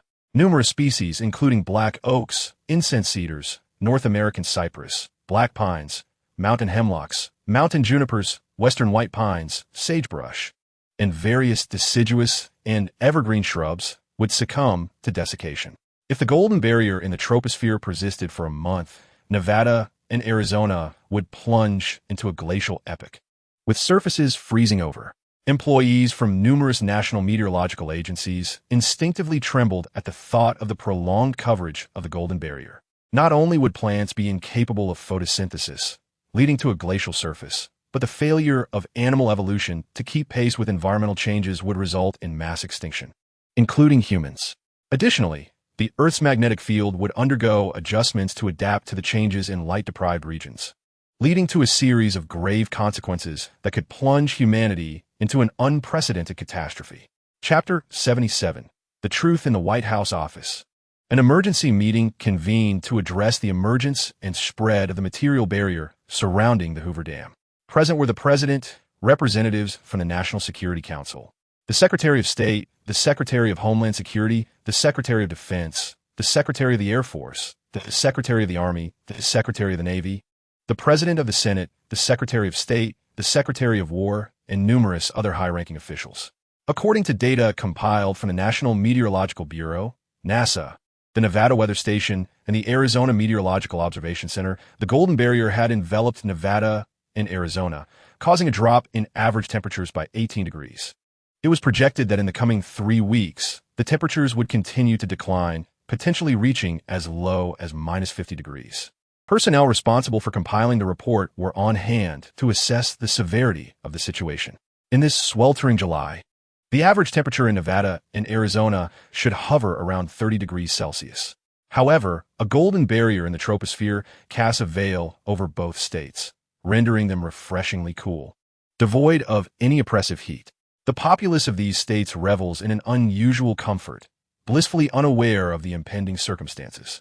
Discussions surrounding this phenomenon have dominated the headlines, spawning unfounded rumors and a surge in religious fervor. What is the principle behind this golden barrier? The National Academy of Sciences, through its Nevada branch, has monitored and concluded that it is a medium composed of various proton circuits, which collectively absorb thermal energy, solar radiation, and mechanical work to sustain this barrier. What would be the consequences of breaching this barrier on the atmosphere? The Secretary of the Army posed the question. It seems implausible. The energy that strikes Earth in a single day amounts to approximately 149 times 10 to the power of 22 joules. Most of this energy is reflected and scattered back into space by the atmosphere, clouds, and the Earth's surface, while the remainder warms the atmosphere and surface, supporting the dynamics of the atmosphere and hydrosphere. The biosphere of Earth utilizes less than 1,000th of the solar energy that reaches the planet, predominantly harnessed by photosynthetic organisms. When the golden barrier envelopes Nevada and Arizona, it has already absorbed a significant portion of solar energy reflected and scattered by the atmosphere, clouds, and surface, approximately 3/100ths of the solar energy. Some high-ranking officials, lacking understanding of the technical jargon, requested a simpler explanation. At this juncture, the medium barrier, due to its unique structural aggregation, possessed a power surpassing the combined might of all nuclear weapons on Earth. The countenance of those in the conference room immediately darkened. Should this barrier detonate in the atmosphere or tear unevenly, the energy it has accumulated would swiftly evaporate the atmosphere above the United States. We would be confronted with a supersized breach in the atmospheric layer, and based on the healing rate of Earth's atmosphere, it would take at least 7 millennia to reconstruct a complete ecological chain. Cosmic radiation would directly infiltrate our planet, making us the first nation to face the initial wave of cosmic radiation. Following the presentation by the specialists, The gravity of the situation prompted the high-ranking officials to convene a discussion. The consensus emerged that this medium barrier had expanded beyond the threshold of detonation. Should it explode, the entire expanse of the United States would be exposed to the perils of cosmic radiation, leading to the annihilation of the nation. Therefore, detonation was out of the question. Subsequently, a suggestion arose. Could the barrier be relocated to another country or ocean, thus enabling its destruction? As long as the United States did not directly confront cosmic radiation, there remained a glimmer of hope for survival amidst the distant air filtration and Earth's self-repair processes. However, with the guidance of meteorological experts, they ultimately abandoned this notion. Because it is not merely a matter concerning the United States. Should this golden barrier be breached, it would become an affair of the entire planet, from which none could escape. Humanity would vanish alongside the Earth's reconstructed ecological chain, much like the dinosaurs, becoming a relic of history, awaiting the next intelligent civilization to excavate and study their remains. Ladies and gentlemen, we currently face an immovable golden barrier, and in this state of inertia, with no solutions in sight, we can only speculate that the Earth will be enveloped by it, devoid of sunlight. A glacial age looms on the horizon, set to arrive within a year. To preserve the United States, I propose that we mobilize the entire nation to excavate subterranean cities suitable for the survival of all American citizens, relocating everything from the surface to these underground havens, suggested the president. After executing the HARO command and deploying protons into the atmosphere, preparations for the underground city initiative were underway. HARO had not disseminated his thoughts among all senior officials. Thus, the president needed to guide the implementation of this national rescue plan. The first to respond was the Secretary of Defense. We do not know how long the barrier will spread or how long it will persist, but we must prepare in advance for the inhospitable conditions on the surface that will be unsuitable for human existence. I concur with the president's plan. In attendance were representatives from various political parties, and once they nodded in agreement, it was likely that the policy would be executed. Numerous military ministers, party representatives, and the Secretary of State exchanged glances, perplexed. How did the conversation shift towards the creation of underground cities? No reconnaissance teams had been dispatched to investigate, nor had any emergency response units been mobilized to ascertain the cause. Was it not hasty to decide on excavating underground cities based solely on current meteorological data, without seeking the root of the problem or a solution for the golden barrier? Shouldn't the focus be on forming a specialized emergency task force, summoning meteorologists and scientists from across the nation to swiftly research the barrier and resolve the issue? Why the inclination to dig underground and hide? Amidst the confusion, Harold, disheveled and weary, forcefully pushed open the office door onto the guard's obstruction. The Secretary of Defense, upon seeing Harold, waved to prevent the guard from drawing their weapons and ordered them to secure the office door. He then turned, frowning, and inquired, "Harold, what is the matter?" "I know everything," Harold declared as he connected a USB drive to the office projector. As the projector came to life, he began his compelling explanation. 2 months prior, a shadow traversed the stratosphere, manipulating the key high-ranking officials, high-tech laboratories, and companies across nations, compelling them to craft protons and launch them into the atmosphere. Upon the completion of this task, all those under control, in the name of humanity and the quest for survival, would commence plans to excavate underground cities, preparing to relocate all humankind below ground. Here lies the record of actions taken by the high-ranking officials of all nations, with decisions regarding the sculpting of protons and the excavation of subterranean cities being manipulated by shadowy forces. The gaze of those present subtly shifted towards the president. Chapter 78. The sevenfold golden barrier. The president sat in his authoritative position, his expression unchanging. The Minister of Defense cast a peculiar glance at Harold, utterly astonished to find himself betrayed by his own subordinate. The highest-ranking officials from various sectors had previously sensed the president's and the Minister of Defense's preoccupation with the nation's scientific institute, focused on the advanced technology of laser-sculpted protons. This technology, which surpassed current human capabilities by at least a century, represented a revolutionary upgrade to fundamental materials and thus demanded unwavering attention as it became a focal point of effort in recent times. Particularly, as other nations also acquired this laser sculpting technology, the United States could not afford to lag behind and allow others to seize the advantage. Ultimately, Under the pretext of atmospheric observation, the meticulously sculpted protons were dispatched into the atmosphere. Now, the assembly regained their composure to ponder the implications. The widespread emergence of laser-sculpted protons across the globe was, in essence, an absurdity. The simultaneous injection of protons into the atmosphere by the world's elite rendered the situation even more logical. When did humanity attain such unprecedented uniformity? The planet seemed to be ensnared in a cold, warlike atmosphere, compelling them towards an inevitable abyss. Regardless of whether they were being manipulated, their decisions were ostensibly aimed at preserving the nation and safeguarding human civilization. The president, with an impassive countenance, turned to Harold and stated, "Every decision I have made is for the sake of the nation and its people." Following his statement, whispers filled the office, a cacophony of hushed discussions and murmurs. The room buzzed with a collective agitation akin to a swarm of mosquitoes. How can you collectively betray the earth and still claim to act in its best interest? Harold's face contorted with anger, his eyes ablaze as he could no longer contain his indignation. He cherished and protected his country, never anticipating that the upper echelons would conspire with extraterrestrial forces while feigning concern for the planet. Harold was nearly reduced to laughter by the absurdity of it all. To what extent had their minds been distorted to believe that being driven into subterranean holes by aliens constituted the best course of action for their nation? In the midst of the hushed discussions among the various leaders, they unconsciously lowered their voices, casting thoughtful glances between the president, the Minister of Defense, and Harold.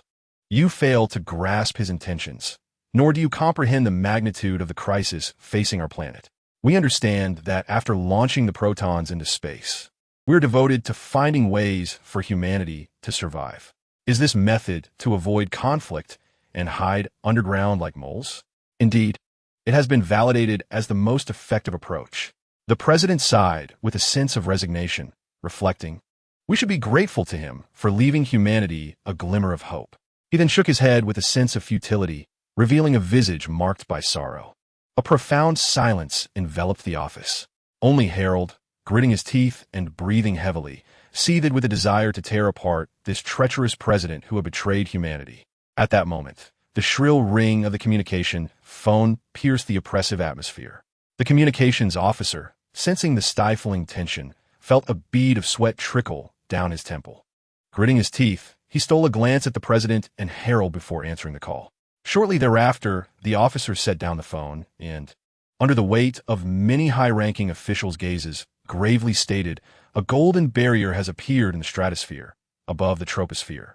Earth's atmosphere exhibits varying characteristics with altitude, descending from the lowest to the highest: troposphere, stratosphere, ozone layer, mesosphere, thermosphere, exosphere, and beyond lies interstellar space. What does he intend to do? Harold demanded. I cannot articulate it. The president sorrowfully shook his head. Harold struggled to suppress his fury, his fists whitening as he clenched them, and pressed on. How many protons have you launched into the atmosphere? I do not know. The 7 nations capable of launching rockets have collectively received protons manufactured by other countries for a joint ascent into the atmosphere, with each nation responsible for 1 layer. The United States oversees the exosphere and interstellar space beyond. Harold yearned to confront the president directly, but recognized the futility of eliminating them, as those who had already launched protons held no value for Dr. Hale. He withdrew a small steel ball from his pocket, which transformed into a diminutive receiving antenna, shimmering with blue light, as he puzzled over its significance in his palm. This was the means of communication bestowed upon him by Optimus Prime. Optimus Prime, I require your assistance. Simulate what Dr. Hale intends to achieve. I will send you the launch locations of the protons from various nations, along with the laser-etched proton circuit data. Harold promptly established contact with Optimus Prime and instructed his subordinates to transmit the acquired laser-etched proton circuit data. Soon after, Optimus Prime relayed the information back. The steel ball morphed into a small receiving antenna, its blue light illuminating the wall, projecting an image of the atmosphere, as Optimus Prime's mechanical voice elucidated the situation. He intends to construct a medium of working substance within the atmosphere, wherein protons from different circuits will coalesce to form a barrier capable of harnessing solar energy. The golden barrier consists of 7 layers, situated within the troposphere, stratosphere, ozone layer, mesosphere, thermosphere, exosphere, and interstellar space. Once the 7 layers of the golden barrier are completed, the absorbed solar energy will converge at a focal point, where the pure solar energy will generate an ionized light column with a temperature of 70,000 degrees, serving as a source of ignition or potentially penetrating the Earth. The projected imagery began to reveal the gradual construction of the golden barriers within each atmospheric layer, culminating in the completion of 7 layers, resembling a cellular signal, smallest at the bottom and gradually expanding in an arc to the uppermost layer. At last, the golden barrier converged, absorbing the sunlight to refine it, resulting in a column of ionized light particles that pierced down towards the Earth from the very center of the barrier. In a mere 16 seconds, the Earth would be penetrated by this formidable column of ionized light, which would unleash a powerful shock wave accompanied by temperatures soaring to 70,000 degrees. Now, the 7-layered golden barrier began to expand towards the second stratum of the stratosphere. Unfurling like an umbrella, Hale hovered 30 meters above the ground, glancing upward and gradually exhaling a sigh of relief. The nanomachines within his body retreated from the cellular electronic exchanges, flowing back to his battle suit as the pronounced veins on his surface slowly subsided, allowing his complexion to regain its fair and handsome demeanor. The first layer of the 7-layered golden barrier, enveloping Nevada and Arizona, had been completed. The second layer, built upon Hale's framework, was now capable of automatic circulation, spreading and absorbing protons along the meticulously crafted circuits, automatically aligning themselves. Once the proton arrangement of the 7-layered golden barrier was finalized, the amassed concentrated solar ionized energy would enable him to absorb the equivalent of 5,000 years' worth of sunlight within a single year. After this year, he would be invincible. Chapter 79. The transforming black battle suit Hale exhaled deeply, gradually descending from the air. With the first layer of the golden barrier completed and ceasing its expansion over Nevada and Arizona, the construction of the second layer of the golden barrier in the stratosphere began to self-regulate. Even Hale, utilizing nanomachines to expand his biological magnetic field 100-fold in breadth, strength, and precision, felt an uncommon weariness as he delved into the subatomic realm, arranging protons according to the circuit layout. It is important to note that this entailed forcibly intervening in the protons' movements to align them as he desired. The intricacy of such an endeavor was akin to an ordinary person attempting to pluck a specific grain of sand from the Sahara, while simultaneously blocking a speeding truck with their hands, an endeavor requiring the ability to perceive the vastness of the solar system with the naked eye. The complexity of the task, the intertwining of sensory perceptions, and the manipulation of interactive forces demanded Hale's undivided attention and focus. In this microscopic domain, he experienced a sensation where a second felt like an eternity. The intersection of the microscopic realm and reality could drive weaker beings to madness, both psychologically and physiologically. Hale endured an overwhelming sense of fatigue. After completing the first layer of the golden barrier and enabling the self-circulation of the second layer, he decided to pause and rest. His immense physical constitution and mental fortitude allowed him to recover swiftly. Upon descending from 30 meters above ground and standing on the Earth, he adjusted himself and regained normalcy. The sky was shrouded in a golden barrier, dazzling and magnificent, casting shadows beneath. Standing on the ground, Hale's muscular silhouette was pronounced beneath his black battle suit, while his dark cloak cascaded behind him, and his deep-set eyes scanned the surroundings. "Where's my Megatron?" Surrounding me are countless soldiers clad in military green combat uniforms, their expressions marred by an atmosphere of tension and solemnity, gazing in astonishment as he descends slowly. Over 30,000 troops from the Army, 12 M1A2 main battle tanks, equipped with 120mm smoothbore M256 cannons, AMPV tracked armored vehicles, and armored reconnaissance vehicles such as the TPZ-1, all adjust their positions to aim at him. Various weapons, including XM307 and M163 Vulcan cannons, along with mounted M1919A4 heavy machine guns, are trained upon him from the armored jeeps. Admiral Adolf, with a mane of white hair, arrived at the Hoover Dam an hour ago. The very existence of the military base near the Nevada border, where he is stationed, is justified in the face of this moment. The source of ignition in this man's hands is the reason for the Hoover Dam's inception and the significance of the Nevada border military base's existence. This individual has crafted a golden barrier that envelopes Nevada and Arizona, possessing the capability to obliterate the planet. Cosmic Traveler, may I inquire your name? What intentions do you harbor on Earth? Alternatively, I could offer my modest recommendations for your earthly excursions. The Admiral instinctively furrows his brow. Previously, he would scold these soldier lads on the playground of the border military base, squinting against the blazing sun, which would etch lines upon his face as he stood exposed alongside the troops. Now, devoid of sunlight, the chilling environment is akin to a brisk, cold spring, further contorting his features. It seems Megatron and Starscream have fled. How unfortunate that you have missed the greatest opportunity. How sighs for them.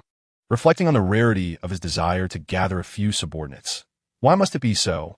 I have done nothing to you. Such self-destructive treachery, without a word spoken, is inexcusable. If they do not perish, it signifies a complete abandonment of order.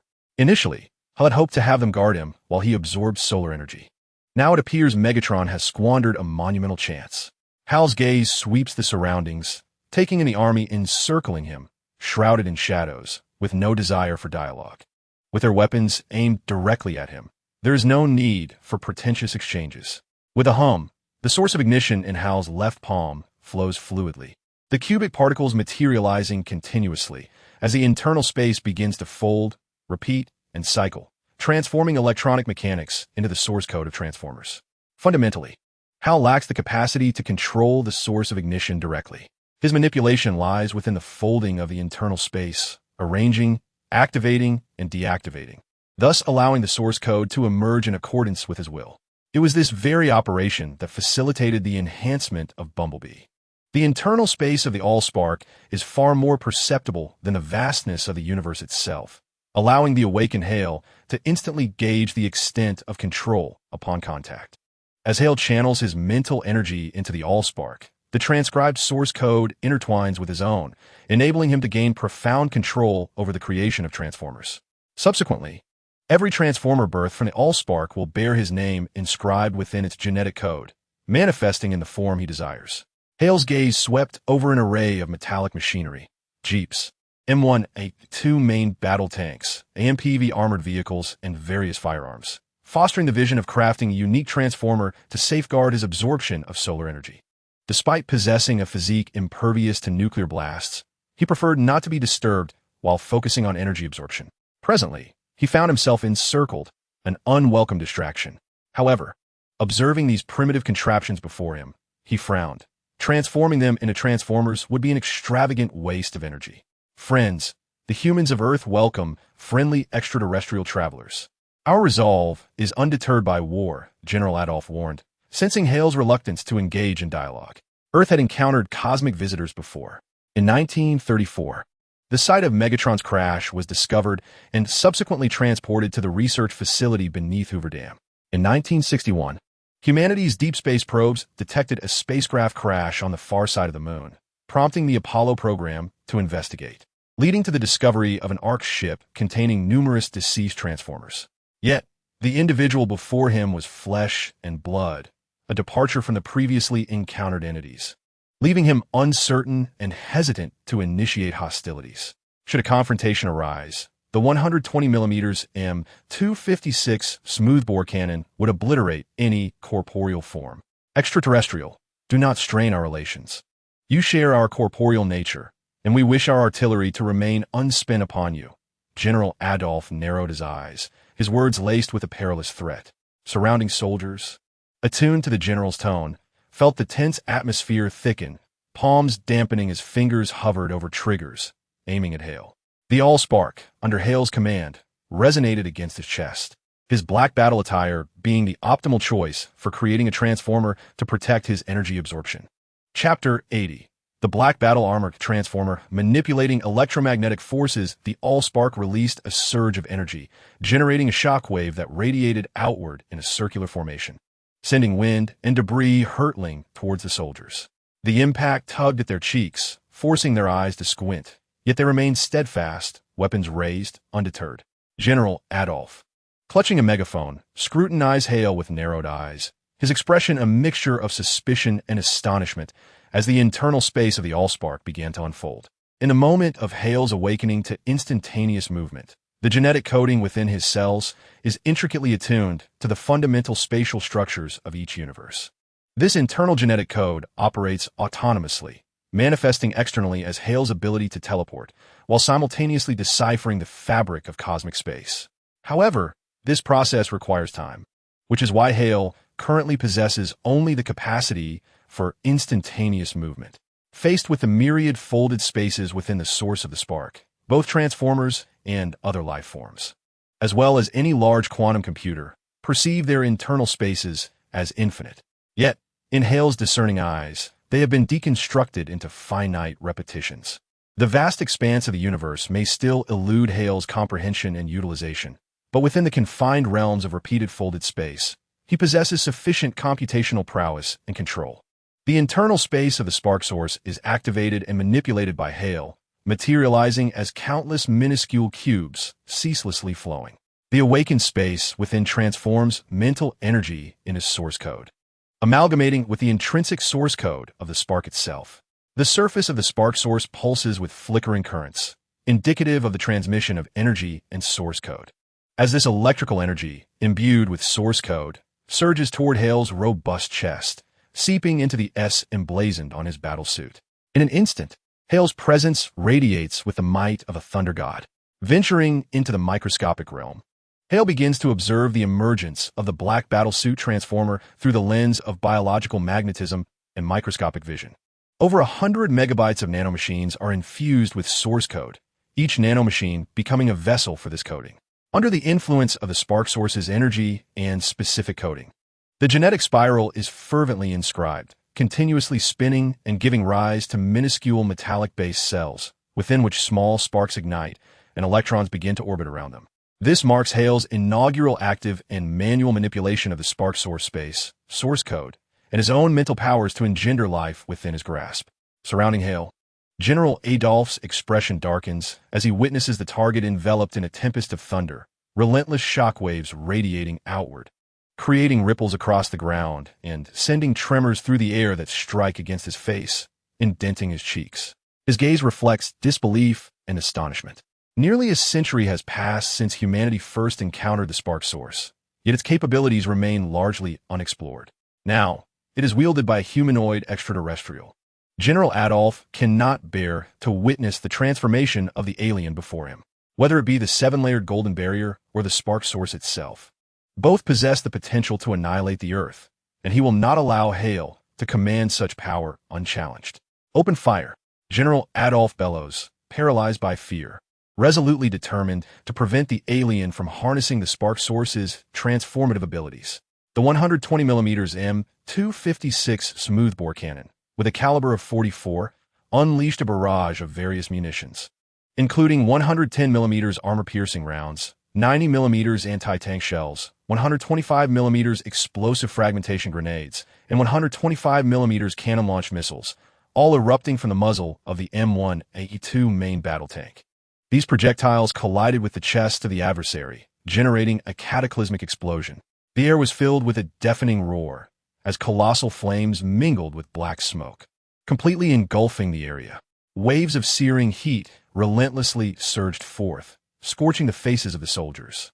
Heavy machine guns mounted on jeeps and armored vehicles unleashed a veritable storm of bullets, raining down like a torrential downpour into the fiery night, while spent casings piled high on the ground. No extraterrestrial beings could hope to survive amid such relentless bombardment. Even a frozen Megatron, those metallic alien constructs, will be utterly obliterated by such ferocious firepower. For nearly 3 minutes, the relentless assault rendered the ears of all soldiers and General Adolph deafened, their heads vibrating with a dull hum, as waves of heat intensified, scorching their skin. Is he dead? General Adolph squinted at the flames and smoke at the center of the bombardment, instinctively inquiring of his aide-de-camp, only to shake his head at the futility of the question. A flesh and blood body could not endure such devastation. The temperatures and destructive force at the epicenter of the cluster bombardment exceeded 20,000 degrees, capable of annihilating all organic life. He might have the capability to create a 7-layered golden shield that could envelop and obliterate the Earth, but so could humanity. with their arsenal of nuclear weapons capable of similar devastation. What is this? Quite beautiful. Individual blue energy particles, resplendent like fireflies, suddenly appeared before the troops. This swarm of azure, firefly-like entities began to swirl and expand around the epicenter of the bombardment, making contact with the frontline forces. General Adolf furrowed his brow, a sense of foreboding creeping into his mind as he observed the swirling blue energy particles accelerate to a velocity beyond human perception, forming a vortex of blue lines. The frontline troops fell silent as these blue vortex lines swept over them, disassembling guns, armored vehicles, and humans alike into ethereal wisps that vanished without a trace. Steel was torn into molecules, which in turn were disintegrated into atoms. The speed was staggering. An electromagnetic field was in motion, pulling all nearby matter. The overwhelming force disassembling them into molecules, then into countless atoms. The front line, comprising over 3,000 souls, was torn apart by the rotating blue energy particles, disintegrated into molecules and then into atoms without a sound. Retreat! Retreat!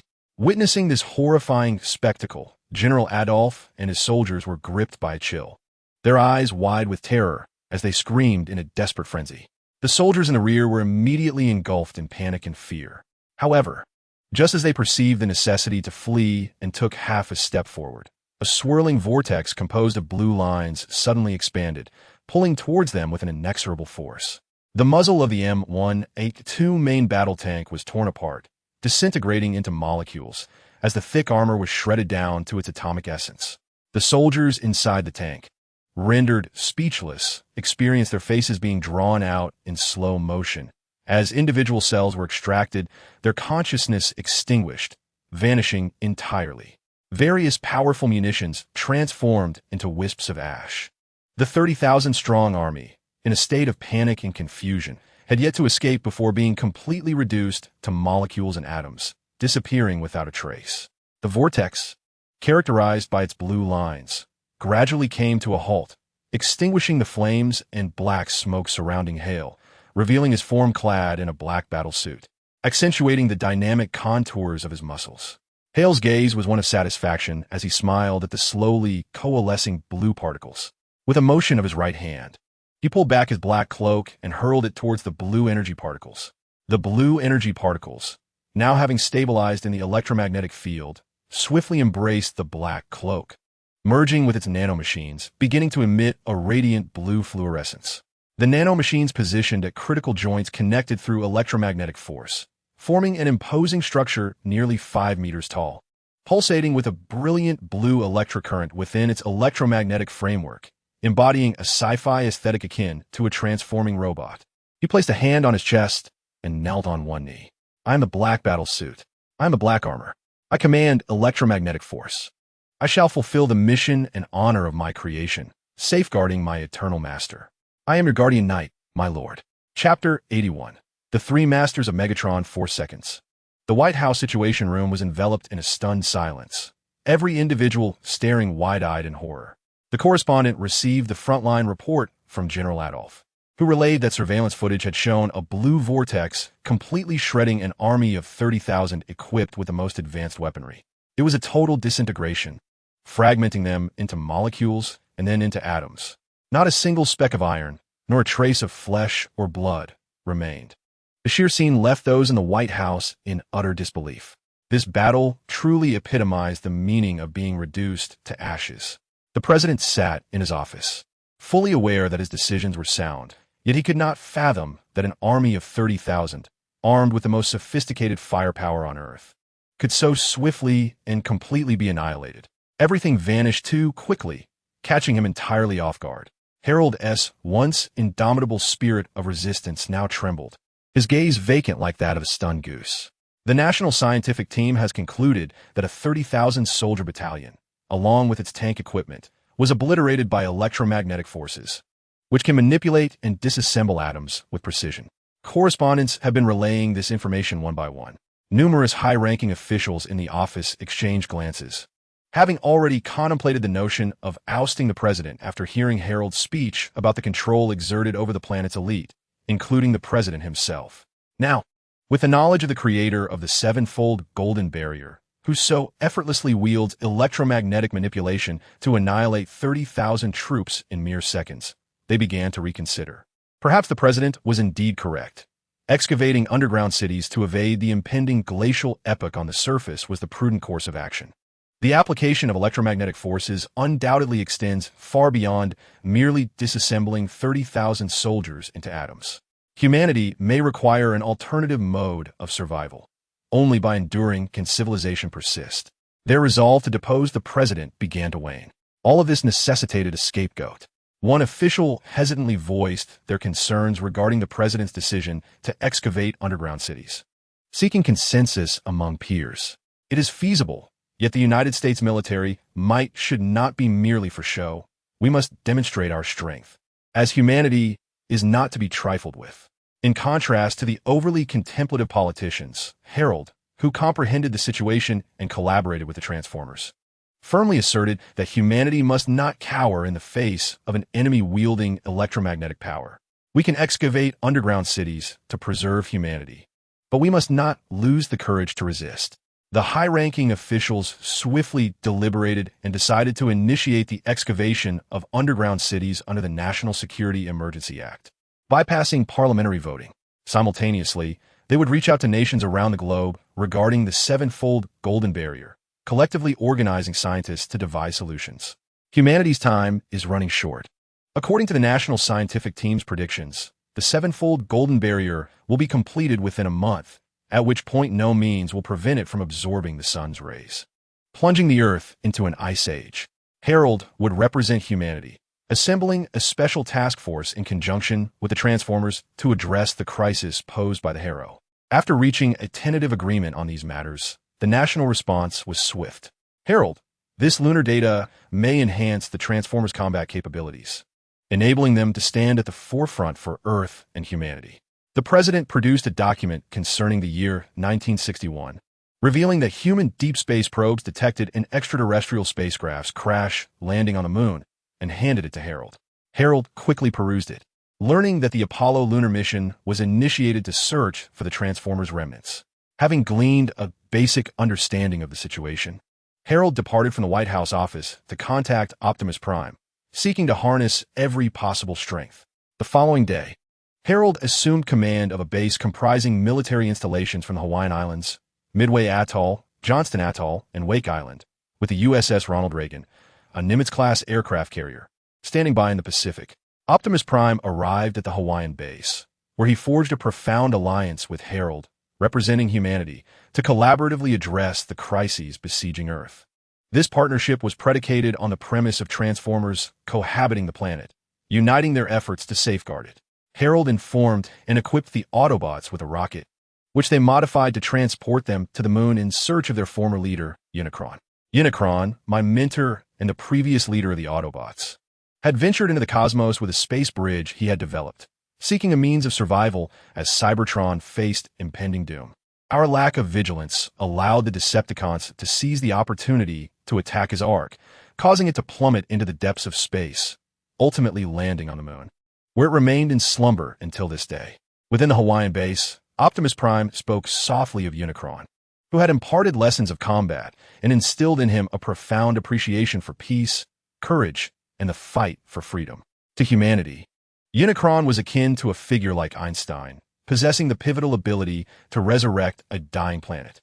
His invention of the space bridge enabled the direct transportation of an entire Cybertron, allowing it to traverse the cosmos at will. As Optimus Prime sought out his former leader, Unicron, he also reached out to the formidable Megatron, who had re-established contact with his ancient master, the last of the 6 primordial Transformers, the malevolent and fallen Decepticon, Galvatron. After disclosing everything, Galvatron instantaneously transported himself and Megatron to Earth, leading them to Egypt, where they discovered the Stellar Harvester concealed atop the Coffer Pyramid. The Stellar Harvester possessed the capability to absorb solar energy on a massive scale, producing energy crystals essential for the sustenance of Cybertronian life. Once activated, it would forcibly draw in sunlight, wreaking catastrophic devastation upon Earth's biological entities. 17 millennia ago, Galvatron had engaged in a fierce battle against the other 6 primordial Transformers. feeling discontent with their conservative expansionist policies. He believed there was no justification to squander time on primitive, carbon-based life forms, insisting that every star available to Cybertron should be harvested. The 6 primordial transformers contended that stars birthing life should not be deprived of their rightful existence, rejecting the idea of absorbing such celestial bodies. In this conflict, Galvatron emerged victorious, his power surpassing that of the 6 ancient transformers. The Stellar Harvester wielded tremendous force, capable of absorbing stellar energy, while Galvatron's mere rudimentary barrier would falter against it. Once the 7-fold golden shield was completed, the Harvester would seize its focal point, with the shield merely amplifying the Harvester's capacity. Galvatron proclaimed that with the amplified strike of the Stellar Harvester, he could vanquish the very carbon-based life forms that instilled fear in him. Megatron nodded in agreement. Turning discreetly to contact his former master, Quintessa, he learned of her desire to absorb Earth, harnessing the energy of the Cosmic Emperor. He informed her that this was an opportune moment, as the source of the spark lay within the Earth. Meanwhile, the treacherous Guardian, the Iron Cavalry, had stolen the staff and secretly concealed it on Earth. He conveyed to her that Optimus Prime, the Earth's sovereign, the fallen Decepticons, and humanity were all poised for a fierce confrontation on Earth, making it highly probable that the Cosmic Emperor would awaken. Chapter 82. Confronting the Harbinger of the Year was filled with gentle breezes and radiant sunshine. The azure waters and clear skies of Hawaii beckoned for swimming, surfing, and various other leisure activities. Yet, a golden barrier now obscured the heavens. Gazing upward, one could see 4 layers of this golden shield, which had enveloped the entirety of the United States, stretching into Canada and Mexico, thus shrouding nearly half of North America. Centered around Nevada, a quarter of the Earth lay devoid of sunlight, cast into shadow. Due to the Earth's singular orientation towards the sun, 3/4 of the planet remained engulfed in darkness. The temperature plummeted steadily, decreasing by 34 degrees Celsius each hour. Under the 7-fold golden barrier centered around the Hoover Dam, the border between Nevada and Arizona had already fallen to a chilling minus 120 degrees Celsius. The surface froze, and the dam quickly developed a thick layer of ice. With the drastic drop in temperature and the absence of sunlight for photosynthesis, most vegetation had withered and frozen. The populace began to sense an unsettling change. The awe once inspired by the golden barrier had faded, replaced by disgruntled murmurs against the government's inaction as they huddled beneath thick down jackets. The Hawaiian Military Base, also known as the Hawaiian Islands Base Cluster, comprised military installations and facilities across the Hawaiian Islands and Midway Atoll. It served as the vital link between the U.S. mainland and various bases in the Western Pacific, functioning as the command center for the U.S. military in the Pacific Theater. The hangar was illuminated by a dome of overhead lights, casting a bright glow within, while outside lay a realm of darkness, with the golden barrier visible on the horizon. The briny sea breeze wafting coolness through the open windows. Harold, clad in a camouflage uniform, stood upright with a stern expression. His gaze narrowed as he surveyed the vast hangar. The colossal form of Optimus Prime, towering at 10 meters, was undergoing modifications with metal provided by humans. Transformed by the Autobots, the Earth had ceased its rotation. The 97-meter-tall Unicron, with its deep crimson and rusted mechanical body, stood beside Harold. Beneath its mechanical visage, a chin adorned with steel whiskers hinted at its age, and though its eyes shone blue, it was evident to any observer that it had grown weary. As he stared at the transforming Optimus Prime, he remarked, "He has completed the adjustments. The Earth no longer rotates." Within just 2 days, the 4-layer barrier had halted the Earth's rotation facing the sun, its pace quickening. Harold struck the iron railing of the fence with a fierce punch, producing a resounding clang. "We do not have much time left. Are you machines certain this will suffice to thwart Dr. Harbinger?" His fist, now bruised, turned towards Unicron for confirmation. "That is merely a shoddy barrier, ineffectively held together. As long as Optimus Prime is equipped with a turbo absorber, absorbing protons from the thermal layer, the dissipative layer, and interstellar space, he will be incapable of completing the 3-tiered propellant barrier." Upon hearing Harold refer to himself and others as machines, the Decepticon's gaze flickered with an unusual hue as he remarked slowly, "Is it not precisely because of your inferiority that you dare not act? Both you, who wish to reside on Earth, and we, the humans, cannot bear the repercussions of a barrier explosion. Are you certain you can thwart Dr. Hyrule? Harold's face bore a stern expression, his eyes revealing skepticism. Do not measure the technology of Cybertronians with your limited understanding. The space bridge will transport him to the farthest reaches of the universe, where for the remainder of his life, he shall never locate the solar system. The Decepticon cast a glance at Harold, feeling displeased by his tone, consistently referring to them as mere machines, viewing them as lifeless tools. Humanity, in the face of the Cybertronians who conquer and annihilate multiple stellar systems, exhibits a disconcerting lack of reverence. What grants you the audacity to scorn the Cybertronians in such a manner? The Decepticon understood. It was Optimus Prime, with his kindness, compassion, and benevolence, an individual who would not extinguish the desire for life on a nurturing planet, serving as the source of this human arrogance and disdain towards the Cybertronians who traverse the cosmos.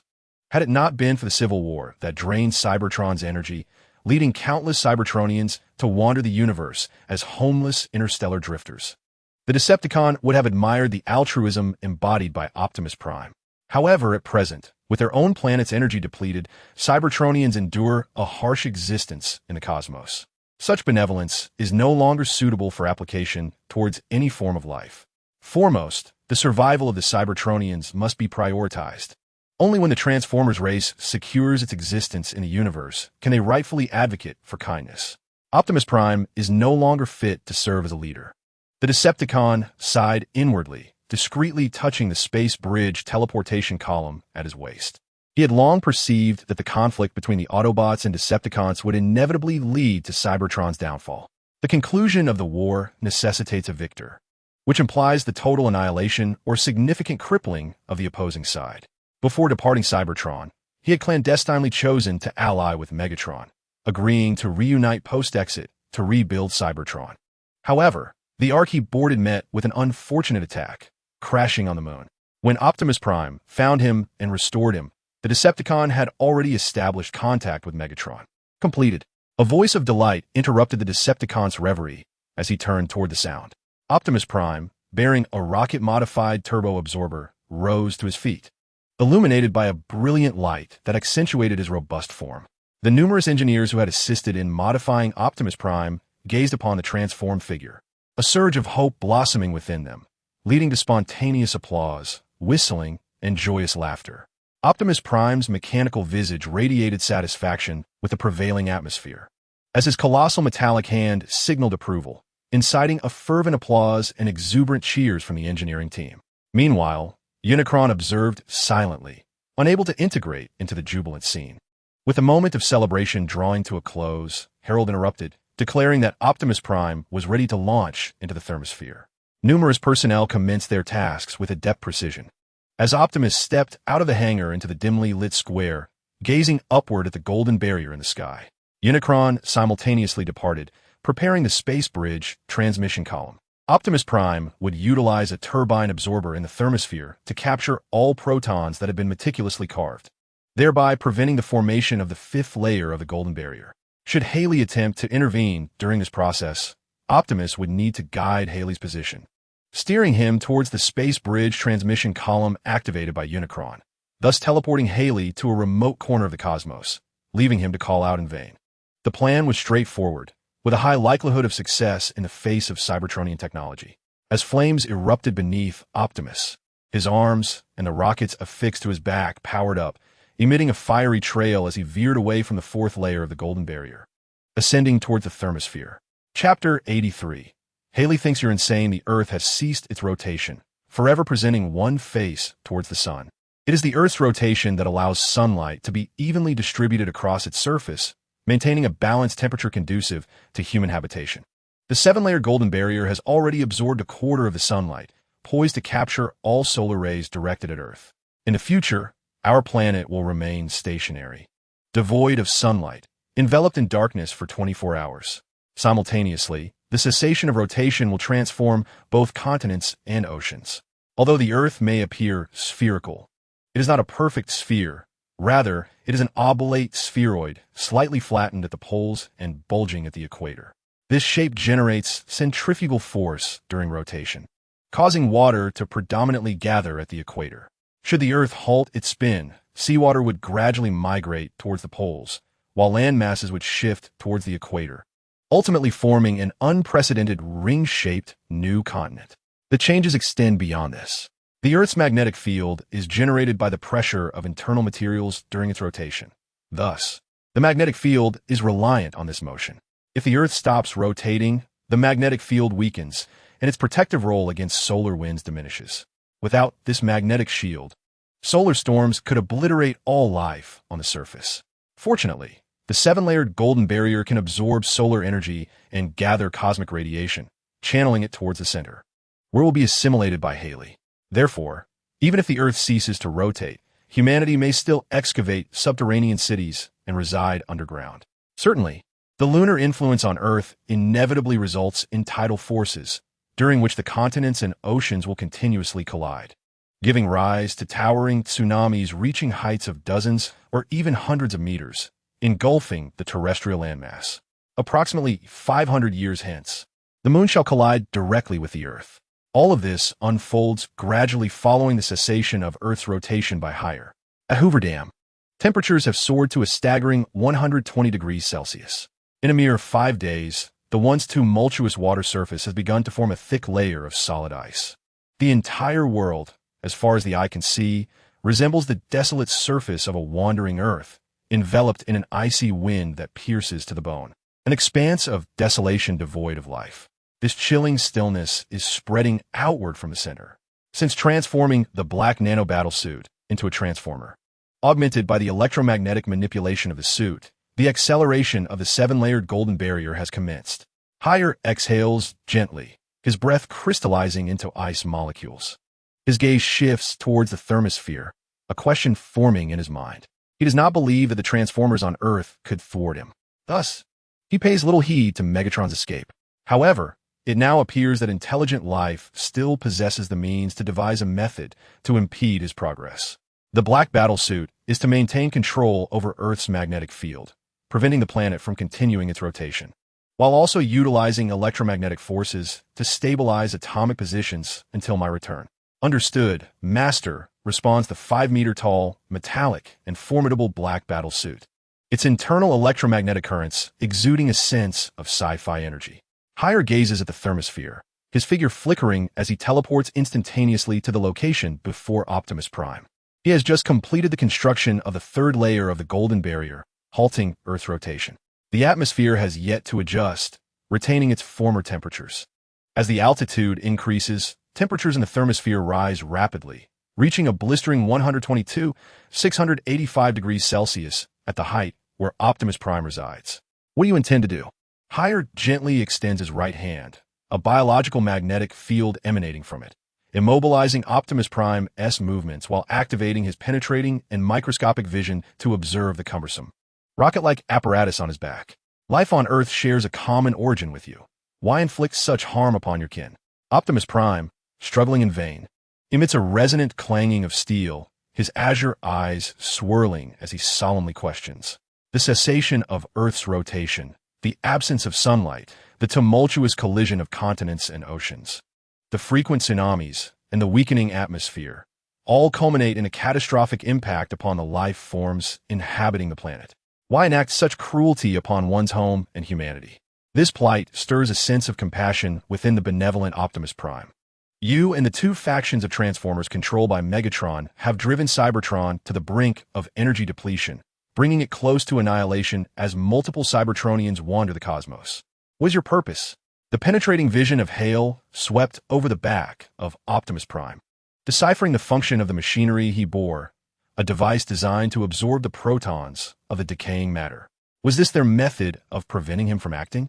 Optimus found himself momentarily breathless from the inquiry. He had countless reasons, for justice, for freedom, for the Autobots, and to escape the clutches of tyranny. Yet, it was irrefutable that the planet Cybertron had suffered due to the civil war between Autobots and Decepticons, leading to catastrophic conditions, energy depletion, and the exodus of Cybertronians into the cosmos.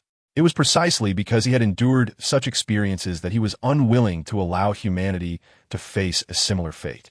With a sigh and a shake of his head, Optimus, his eyes shimmering with compassion, discreetly sent a message. He has arrived. Activate the transport column. Hale observed these self-proclaimed benevolent beings, mercilessly slaughtering their kin while desperately striving to protect humanity, their reasoning warped beyond recognition. The survival of their own civilization was in jeopardy. Yet they claimed to care for humanity? The notion of a civilization on the brink of extinction, engaging in such sanctimonious behavior, continuing to annihilate their own while safeguarding humans, was truly terrifying. Hale refrained from further discourse, as the biological magnetic field controlled him, revealing the signal sent by Optimus to activate the transport column. Utilizing his super hearing and telescopic vision, Hale turned his gaze towards the Hawaiian base. By the time the adversary reached the thermosphere above Optimus Prime, the transport column had already been activated, and the message from Optimus was received as the process completed. A colossal light curtain appeared on the lunar surface, where the hidden Decepticons, their ships, and enormous, worm-like machinery emerged from the dust, flashing a cruel red light as they entered the transport beam, instantly teleporting to Earth to commence their destructive occupation. A transport beam did not strike Hale. Rather, it ascended from the opposite side of the Earth, piercing the atmosphere and shooting into space. A vast, desolate planet gradually emerged within the beam. Cybertron. What are you doing, adversary? Optimus questioned incredulously, confronted with a scene that deviated entirely from the plan. This was not what had been agreed upon. Cease your cries. There are still those on your planet who are doing the right thing, rather than sacrificing themselves to save others. Hale shook his head, his right hand clenched, and the immense, unmatched force of the biological magnetic field crushed Optimus Prime. His lifeless mechanical form plummeted from the sky. Chapter 84. For the race, for civilization. In space, Cybertron emerged like a surface-dwelling entity, slowly revealing a corner of itself amidst the starry expanse, already half the size of Earth. Cybertron, an enormous metallic planet, was 95 times larger than Earth, composed of various metals with distinct properties. Once a vibrant, technologically advanced world rich in science fiction allure, it had been shattered by millions of years of civil war between Autobots and Decepticons, leaving it energy depleted and in ruin. In the present day, celestial bodies emerging from the vastness of space appear as decayed as withered wood, their metallic surfaces marred by rust, reminiscent of molten iron poured into an ant's nest, resulting in a pockmarked, unappealing orb tragically damaged. A beam of light from the space bridge emanates directly from a military base in Hawaii, piercing the atmosphere in waves, as if drawing the planet Cybertron from the serene ocean of the cosmos. The formidable figure of Megatron hovers within the thermosphere, his black battlesuit accentuating the powerful contours of his muscles. Gazing upward, he is met with the sight of Cybertron's decayed, uneven metallic surface dominating a corner of the sky. Yet, humanity on Earth has become increasingly oblivious to the looming presence of Cybertron, as numerous transformers on the ground commence a rampant slaughter, laying waste to cities and igniting smoke and flames of war. The cacophony of terrified humans and the mechanical gunfire of the invading transformers echoes through the urban landscape, where machines rampage and smoke ascends, with continuous acts of carnage unfolding. Following the trajectory of a light beam from the space bridge, Megatron observes the crimson mechanical figure of Starscream at the Hawaiian military base, wielding a double-headed sword and a steel shield while guarding the light beam. Starscream, why do you not adhere to the plan? Jazz and Ratchet approach, their metallic forms transforming into humanoid figures as they confront Starscream. Due to Starscream's deviation from the plan, Optimus Prime has lost all communication, leaving him in dire straits. Optimus's loyal subordinates arrive in fury, demanding to know why he has jeopardized their strategy. This was never intended. Neither Optimus nor they sought to invade Earth.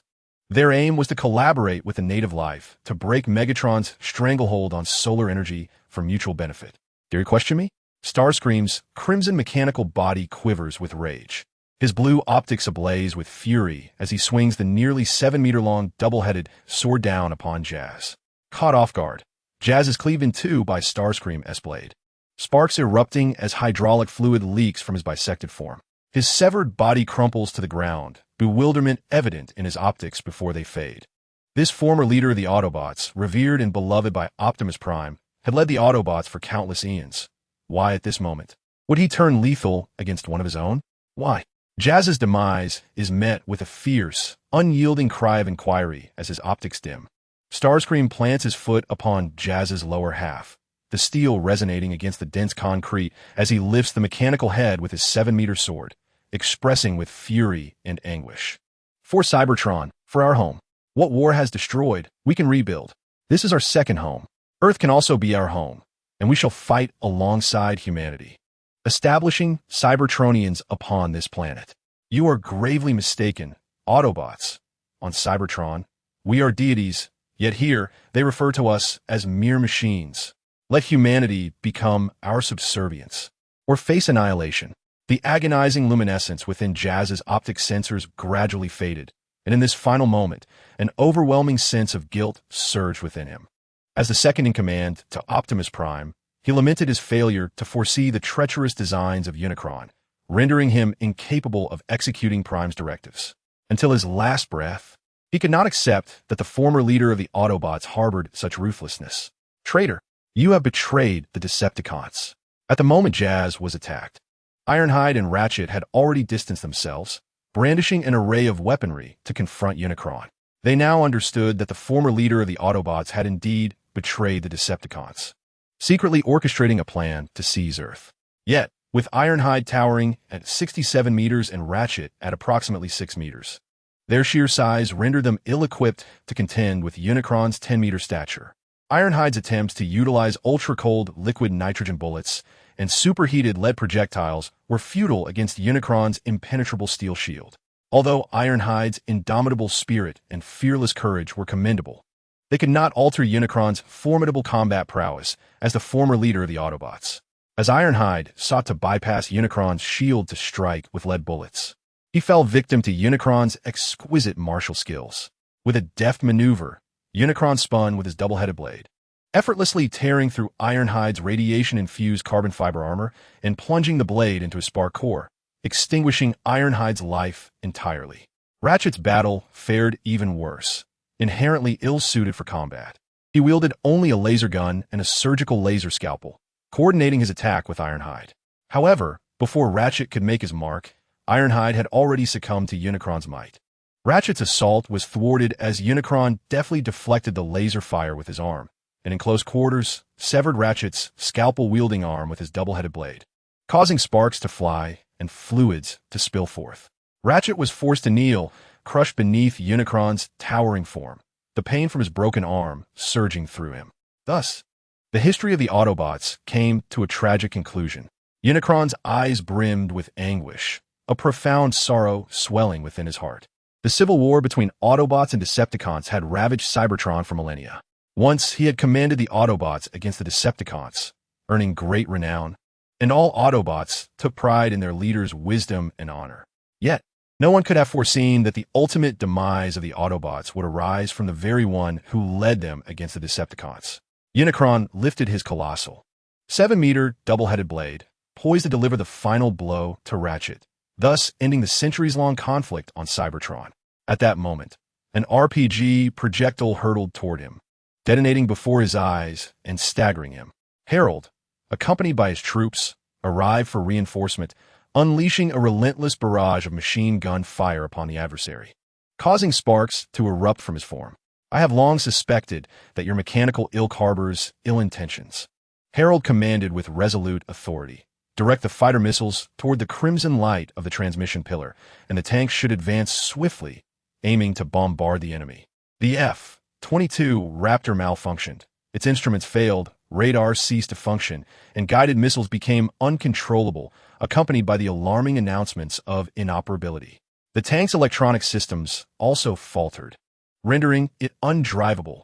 In a moment of shock, Harold glanced toward the adversary. The adversary, embodying the anguish and despair of millions of years of civil strife between the Autobots and Decepticons that had ravaged his homeland, Cybertron, transformed this sorrow into fury, cleaving the head off an ambulance with a single stroke. You wield technologies derived from the very essence of Cybertronians, seeking to impose judgment upon me. You are deserving only of annihilation. With a wrathful outburst, the adversary extended his arm cannon, unleashing devastation upon the assembled troops, scattering them as the heavy machine gun mounted on a jeep was obliterated. and the armored vehicles and distant tanks yet to arrive were engulfed in flames and billowing smoke from the relentless bombardment. Towering at 10 meters, the mechanical form of the adversary was a merciless and wrathful machine, advancing through the hail of bullets that sparked against him, descending into the throng to enact slaughter. The battlefield resounded with the cacophony of shattered steel and the anguished cries of humanity, as Harold was hurled backward by the shockwave, collapsing to the ground. His determined visage obscured in soot, his face scorched by searing heat, while the din of the explosion reverberated in his ears, and his perception slowed. As his blurred vision lifted, the acrid smoke distorted the air, revealing the adversary traversing the battlefield like an unfeeling automaton, cleansing the remnants of flesh and blood, ultimately arriving before him. He could only sense the intense heat emanating from the mouth of the adversary's cannon. With a resounding boom, Harold was obliterated by the adversary's onslaught. Thus, this premeditated confrontation between the adversary and humanity, alongside 3 Autobots, reached its conclusion. Once his fury had been expended, the adversary raised his gaze toward the slowly emerging Cybertron in the sky, revealing a trace of a heavy and sorrowful smile. Turning, he intended to return to the vicinity of the space bridge transmission pillar to safeguard it. To his astonishment, he beheld a carbon-based life form clad in a tight black suit, eyes ablaze with keen interest, fixated upon the transmission pillar.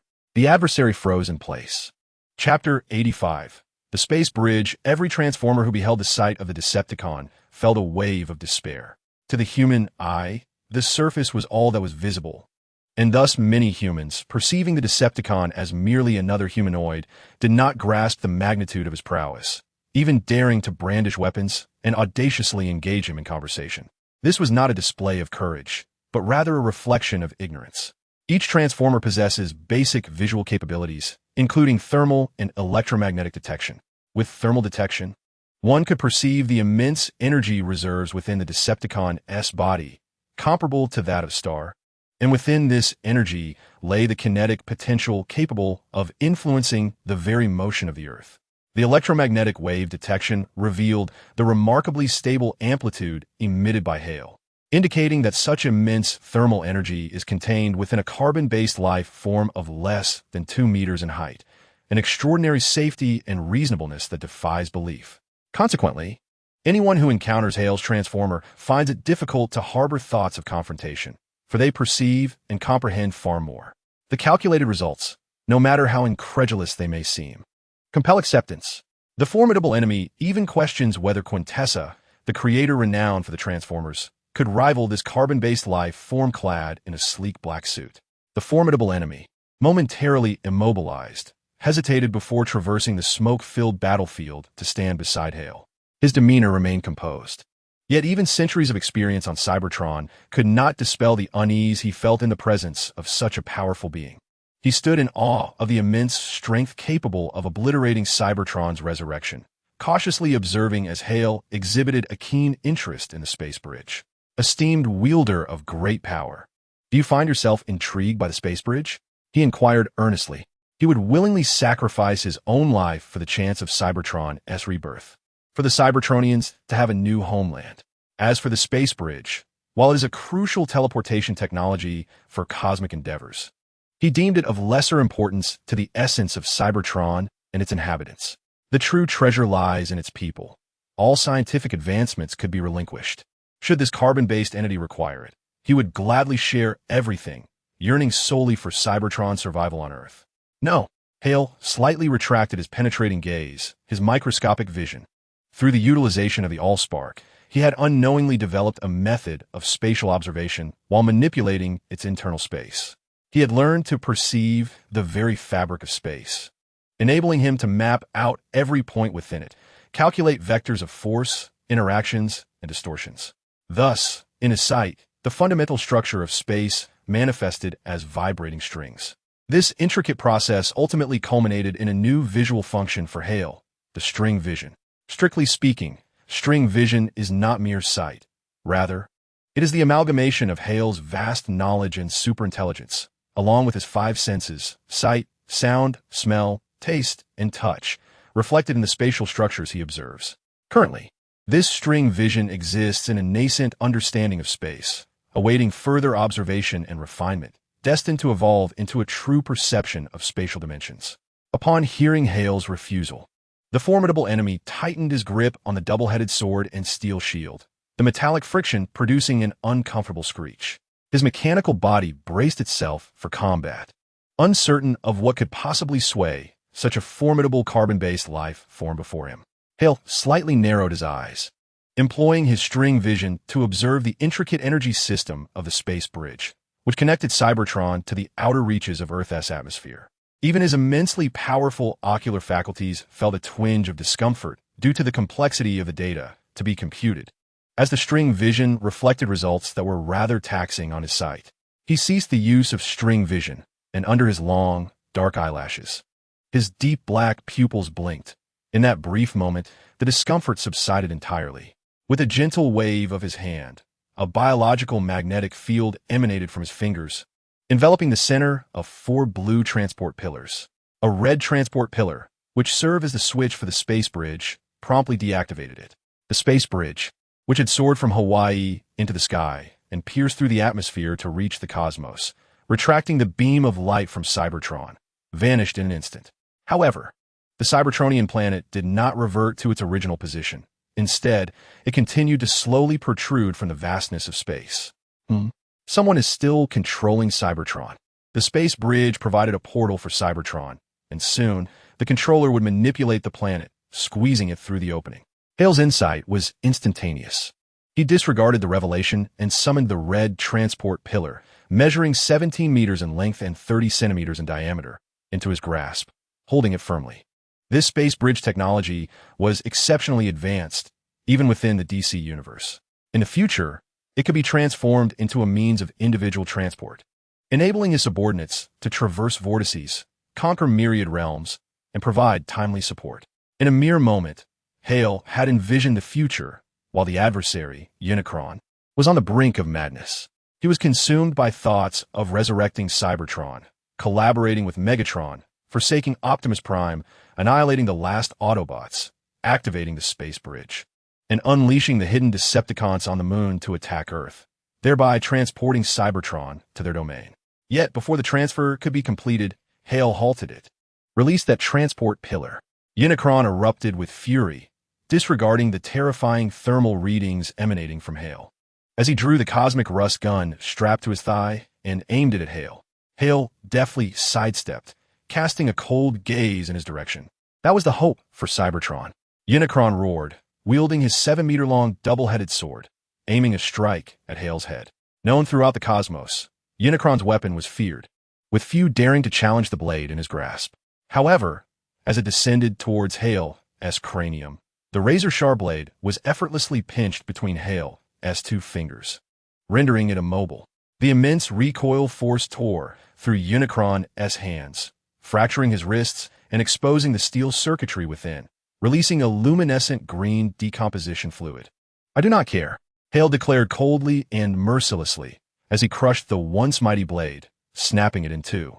He held a certain admiration for Unicron's intent to perpetuate his civilization, as he too was merely a being within the DC universe, yearning for resurrection and the establishment of his own civilization. Regrettably, should the day arise when one encounters a force more formidable than oneself and perishes on the path of forging one's own civilization, there would be no regrets. Thus, despite possessing boundless ideals and aspirations, the adversary could only meet their end at the hands of the ruthless hire, who showed no mercy. The biological magnetic field extended forth, poised to shatter the adversary at the critical moment. From the apex of the Khafre Pyramid in Egypt, a stellar harvester was activated, unleashing a beam of light 5 meters in diameter that spanned the heavens, targeting the very heart of the 7-layered golden barrier. A fool's errand.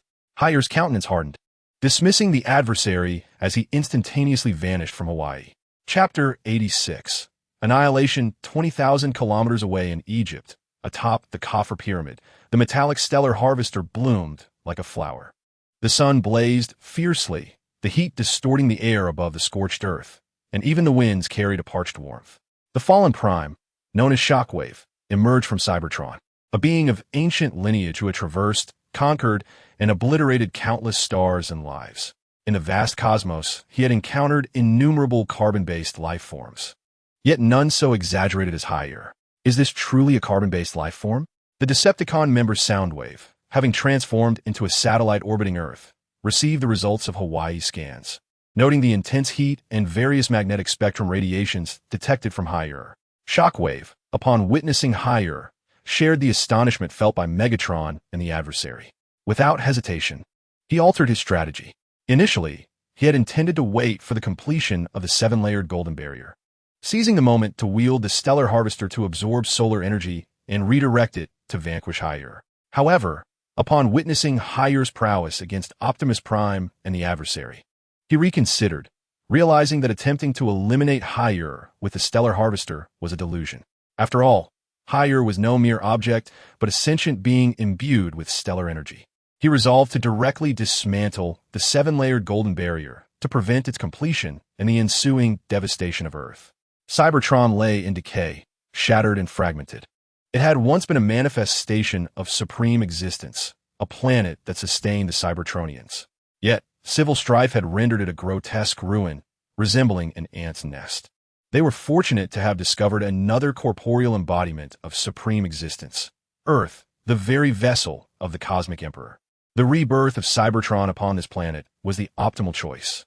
The invading Transformers had begun to cherish Earth even more than its inhabitants. Shockwave now regarded himself as the custodian of Earth, committed to preserving the environment with unwavering resolve. The brilliance of the stellar harvester erupted from the pinnacle of the coffer pyramid, a luminous column with a radius of nearly 5 meters piercing through the air. Particles coalesced and aligned within this radiant beam, creating a stunning display of intricate particle lines. This magnificent column of light traversed the sky, aiming towards the core of the seven-layered golden barrier. In a mere 0.76 seconds, the beam from the stellar harvester reached Nevada, poised to strike. The air was compressed, producing a thunderous sound. In an instant, Hale teleported, causing the surrounding air to explode. His muscular silhouette, accentuated by the sleek black battle suit, was a testament to his strength. Nanomachines swiftly detached from his armor, infiltrating through the pores of his chest and coursing through his bloodstream and neural synapses. Arriving at his eyes, veins around his eyes bulged, and under the enhancement of the cosmic magnifier, they glowed with a crimson hue. His scorching gaze pierced the air, and as the sonic boom erupted, it was swiftly dissolved by intense heat, creating an illusion of warped space. The kinetic thermal energy surged from Hale's eyes, targeting the beam of the stellar harvester. Upon contact, a powerful explosion shattered the nearby air, generating a vast cloud of sonic booms that quickly melted away. The collision of azure and scarlet energy columns erupted into blue and red sparks, momentarily halting the advance of the stellar harvester's beam. The beam began to absorb the energy from Hale's scorching gaze, demonstrating a kinetic effect that astonished even him. The beam of the stellar harvester began to assimilate the kinetic and thermal energy from Hale's gaze, circulating back to the harvester and initiating the production of energy crystals within the coffer pyramid. The technological prowess of the Transformers was indeed formidable. Hale felt a twinge of apprehension. The particle kinetic absorption cycle of the stellar harvester was truly astonishing.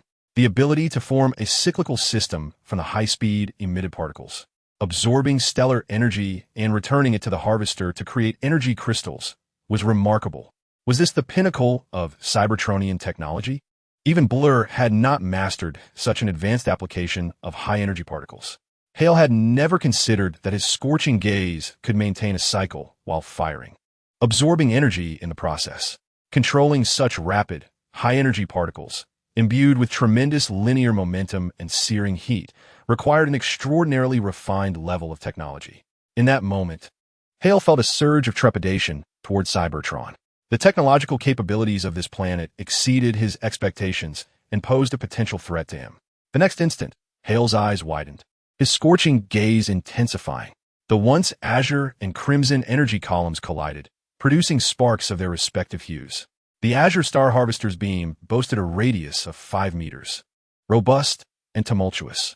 In stark contrast, the heat vision beams emitted by air were merely the size of 2 eyes, resembling a scenario where an adult confronts a child. Yet, in reality, The heat vision was as slender as a dagger, slicing through the massive azure beam with an irresistible force, causing it to rapidly retreat along its original path. Scattering blue particle energy in its wake, Air propelled himself toward the beam, his eyes unleashing heat vision that relentlessly pushed the Star Harvester's beam backward until he soared above the Khafre Pyramid in Egypt. Intensifying the heat vision, he directed it against the azure beam, forcing it further back until it struck the Star Harvester's emission point. The apex of the Khafre Pyramid was obliterated, resulting in a cataclysmic explosion. A third of the pyramid was shattered, massive stones cascading and tumbling to the base, revealing the intricate metallic machinery within, flickering weakly with sparks. Amidst the swirling dust, Air's eyes glowed with red heat vision, cutting through the haze like a blade, targeting the fallen Titan, Jun Tianzun. In an instant, the Titan vanished, reappearing in the sky, darting about and altering its position.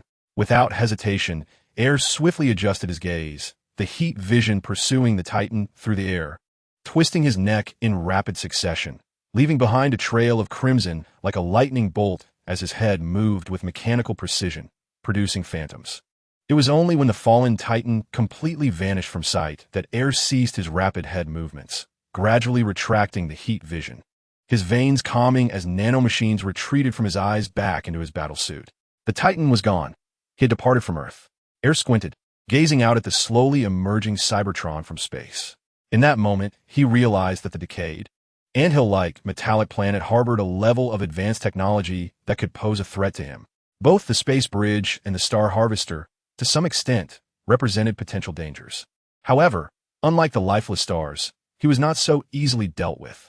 Deep within Cybertron lay technologies that even Air could not comprehend. He scanned the surface of the newly revealed planet, but found nothing of significance.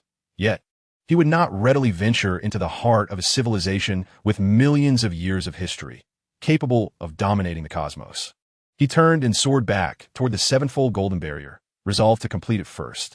Chapter 87, Quintessa and Air Cybertron. The fallen Megatronus instantaneously materialized on the decayed planet of Cybertron, striding forth with purpose.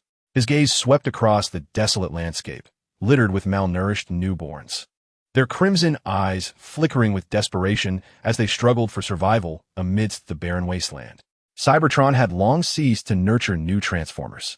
The Allspark remained in the possession of Unicron, beyond their reach. The Stellar Harvester was powerless against Unicron's seven-layered golden barrier. Standing in the way of Cybertron's revival were the very carbon-based life forms they had once mercilessly extinguished in droves. It was almost laughable. Those once effortlessly obliterated carbon beings now held the power to annihilate Cybertron with equal ease. The chilling red of Megatronus's eyes betrayed a cruel intent, his terrifying visage akin to a metallic cage that imprisoned the forces of savagery, chaos, death, and destruction. His form seemed to pulsate with a molten essence, as if forged from the very core of the earth itself. Over the eons, he had drained every vestige of compassion and benevolence from his heart. He was the architect of the Decepticons' turmoil, a catalyst for Megatron's ambitions, the spark that ignited Cybertron's demise, and, in the future, he would also be the harbinger of its rebirth. Presently, his singular desire was to eradicate that carbon-based life form and reconstruct a Cybertron that belonged solely to him. Upon reaching the heart of Cybertron, he beheld a grand dais beneath the towering vault of the sky, where Megatron had lowered his head in submission, kneeling before Quintessa. Quintessa proclaimed herself as the supreme creator of the Transformers. She appeared humanoid, standing at around 16 meters tall, her body gleaming with resplendent steel, her azure eyes brimming with unfathomable power. Suspended in midair, she was flanked by silken strands of steel that flowed gracefully as she floated. "You did not bring him here. Megatronus, how dare you show your face before your creator?" Quintessa's voice thundered with indignation upon noticing Megatronus's solitary arrival. She had meticulously woven a web of traps, utilizing the mechanical planets harvested from the cosmos to siphon the last remnants of life from Cybertron, crafting lethal snares capable of vanquishing any foe. Yet, Megatronus had not ushered the carbon being into her domain. He had come alone. "Is that so, Creator? If you truly are the Creator, then venture forth to the surface of the Cosmic Emperor and contest him for the last vestiges of his energy." rather than berating me here in the guise of creator. I, Megatronus, the oldest among Cybertron's ancient life forms, have never acknowledged you as our creator. With measured strides, Megatronus approached with a cold smile. Bowed low, Megatron's gaze held a subtle shift. Witnessing Megatronus's audacity to question her divine status, Quintessa's voice turned icy. Countless metallic strands coiled like ribbons, lunging toward Megatronus, only to be deftly avoided by his instantaneous teleportation. With a mere thought, he commandeered the steel, redirecting it to strike at Quintessa. Quintessa's eyes flared with fury as she unleashed a gravitational field, instantly amplifying the surrounding gravity to several dozen times its normal strength. Megatron found himself an unwitting victim, crushed to the ground, humiliated and forced to kneel. The mighty leader attempted to deploy his own gravitational field, yet it could not withstand Quintessa's overwhelming force, leaving him half-kneeling, striving to activate his teleportation ability, only to discover that this area had been locked down by Quintessa's gravitational manipulation. With his cruel, red eyes glimmering, he gazed upwards at Quintessa. Teleportation, telekinesis, gravitational manipulation. Do you truly believe these abilities were bestowed upon you? Quintessa's blue eyes blazed with indignation as she floated before Megatron, her fury ignited by her rebellious offspring's defiance. With a swift motion, she struck Megatron across his massive mechanical visage, causing his circuits to flicker and one side of his face to flush as if ablaze. With a distinctly feminine grace, she raised his chin, locking eyes with him as she programmed his control. Megatron had already detected the treacherous 12-night ship, now traversing the depths of Earth's oceans, on a quest to retrieve her staff. Once I absorb the energy of the Cosmic Emperor, no carbon-based life form shall stand against me. Go seek my staff, you foolish son. Unable to restrain herself, Quintessa delivered another slap, indenting Megatron's metallic face and sending fragments of machinery scattering. Under her control, Megatron's once murderous red optics dimmed to a bewildered purple as he instinctively replied, "At your command, mother." Silently, he rose from the ground, affirming, "Yes, master." Meanwhile, on Earth, Hale had disregarded Cybertron, returning from Egypt to the Hoover Dam after managing the Stellar Harvester. He commanded the dark-clad warriors to utilize electromagnetic force in conjunction with his efforts to expedite the construction of his 7-layer golden shield. The 5th layer had already commenced, gradually taking shape under his guidance as it spread toward the 6th layer. Simultaneously, Earth's rotation had ceased, and due to the coverage of the 7-layer golden shield, over 5/6 of the area was plunged into darkness, temperatures plummeting. Influenced by lunar tides, massive tsunamis began to form, and continental plates started to shift.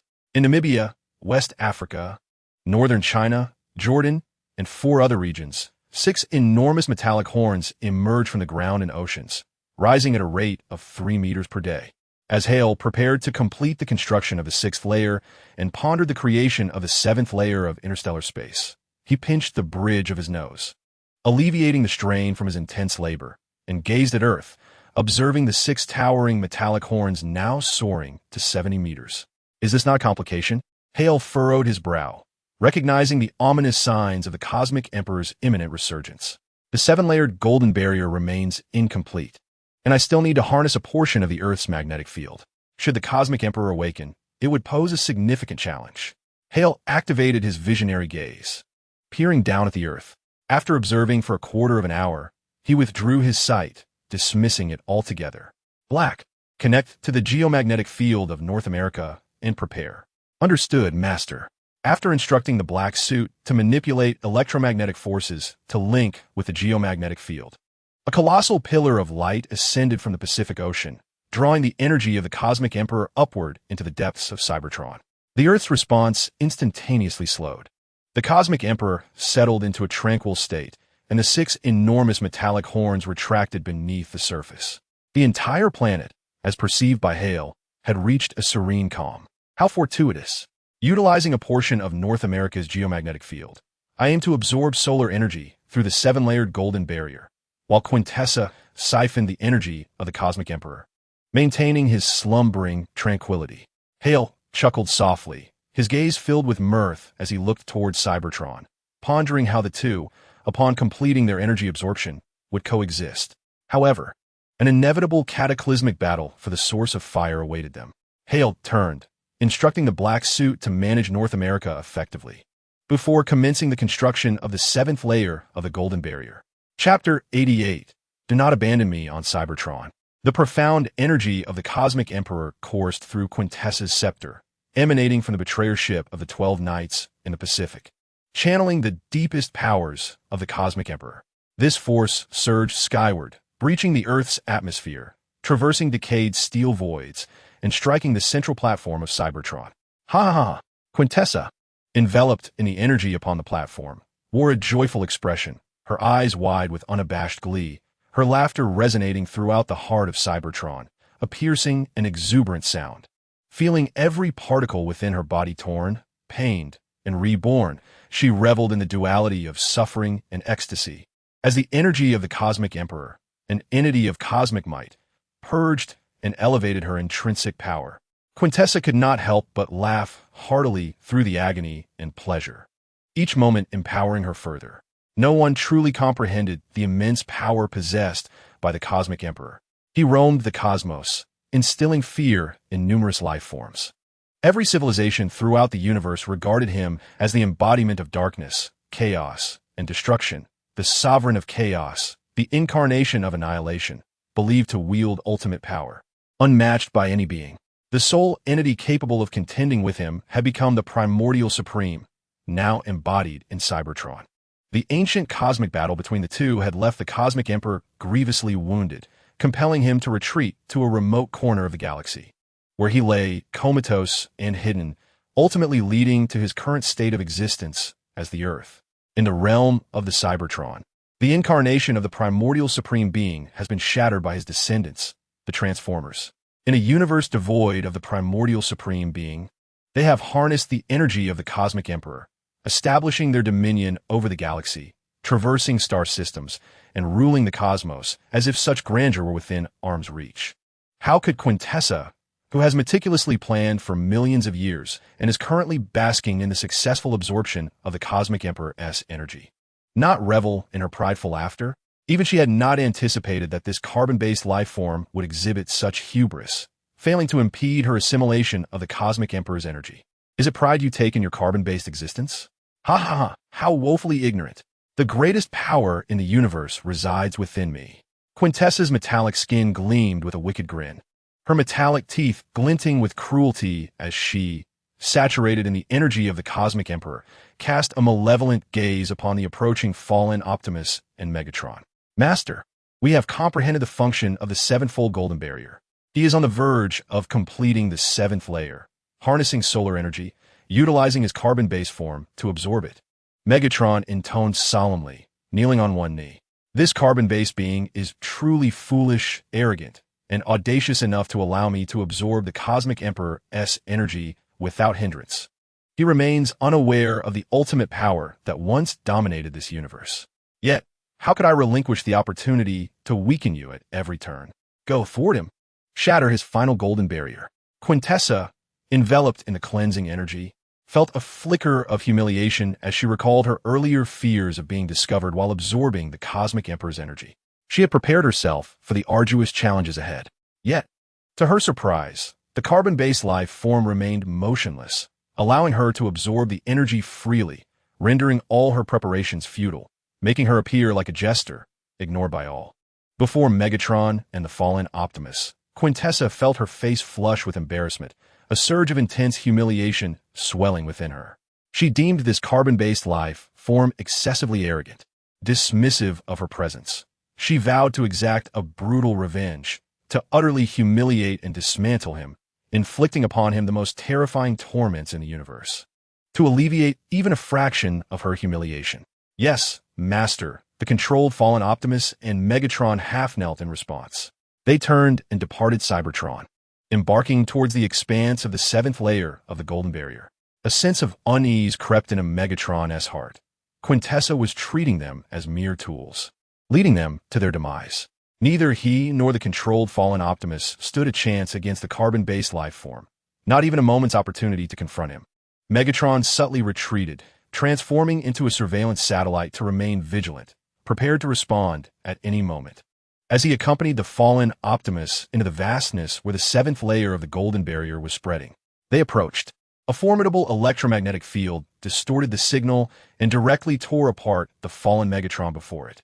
Megatron, unable to execute even a momentary shift, was mercilessly strangled by the already established supercharged electromagnetic field.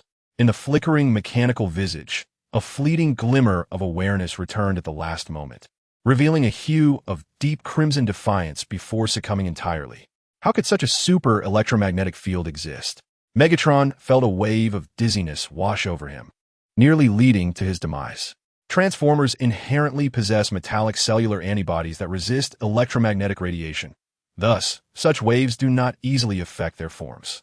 However, the super electromagnetic field, anchored in the seventh layer of space, exceeded the resistance of their metallic cells by an overwhelming margin. It was akin to a trap, mercilessly ensnaring and distorting any matter that ventured within its grasp. Megatron's lower half was shattered, mechanical fragments drifting through the void. "Do not abandon me, Soundwave." Megatron's vision blurred as he caught a glimpse of his subordinate, transformed into the monitoring Soundwave, who was distanced from him in the vastness of space, and he pleaded desperately. "At your command, Megatron." Ever loyal, Soundwave had never forsaken the Decepticon leader. Long before, during the ancient Cybertronian War that erupted 9 million years ago, Soundwave had served as Megatron's indispensable right hand, earning his trust through unwavering loyalty and capability. He had never betrayed Megatron. Transforming into a monitoring satellite, Soundwave swiftly deployed the satellite's reception panels and emitted a gravitational constraint pulse towards Megatron, pulling his upper half into the core of his satellite. Subsequently, he ignited his thrusters and propelled himself back towards Cybertron. The starry expanse seemed to fall into a hushed calm, eternally maintaining its silence, darkness, and chilling emptiness. The golden barrier of the seventh layer gradually enveloped nearly 1/3 of Earth. The circuits connecting protons intertwined, radiating a dazzling and resplendent golden shield. As the final proton completed its connection, the entire seven-layer golden barrier shimmered, absorbing and converging all the light from the surrounding space into its embrace. The Earth was officially shrouded in darkness, obscured by the sevenfold golden barrier. Chapter 89. The harrowing limit without sunlight. Earth descended into a terrifying gloom. Merciless machines roamed the cities, clashing with the military, as smoke, flames, and blood surged in human settlements. The apocalypse arrived swifter than anyone could have anticipated. In just over half a month, the electronic communication systems failed and the fabric of civilization unraveled.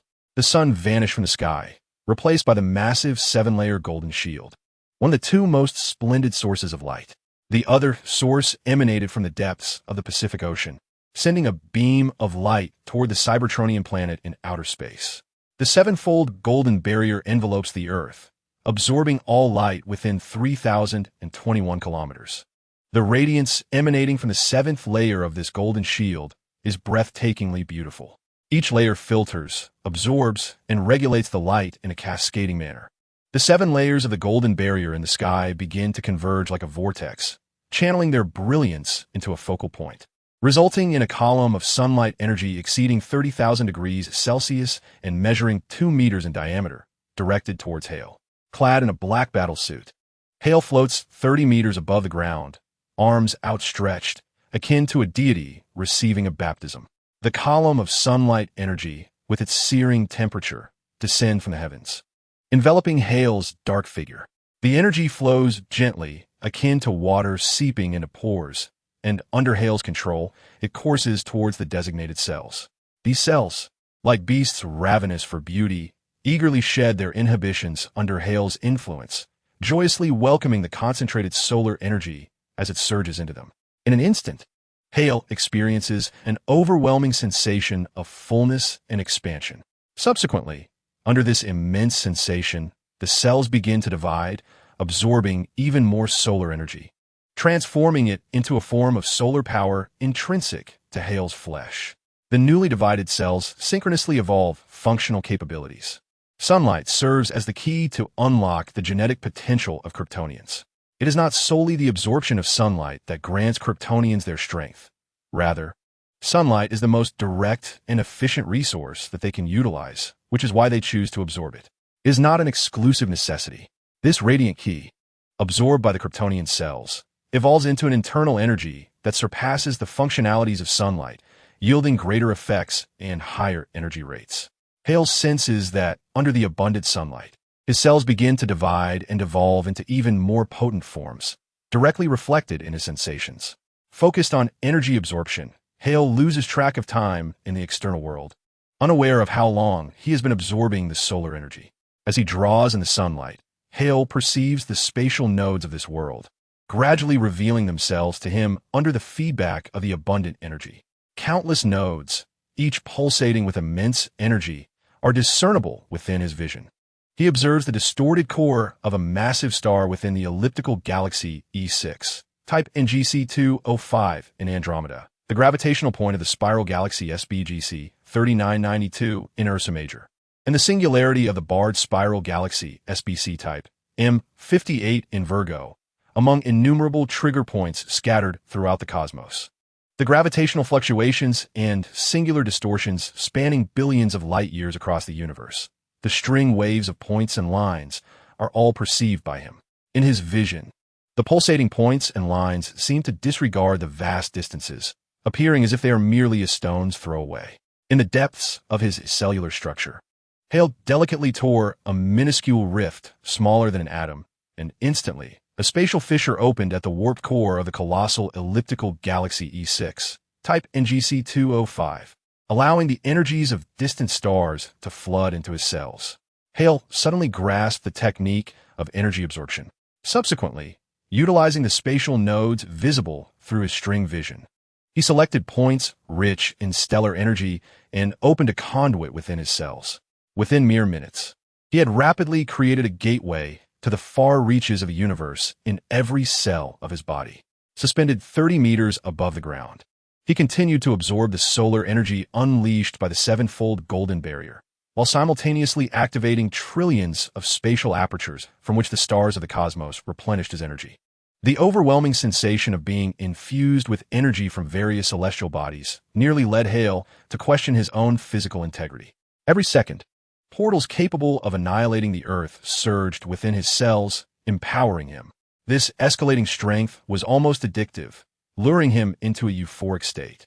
Hale slowly succumbed to the intoxicating power that enveloped him.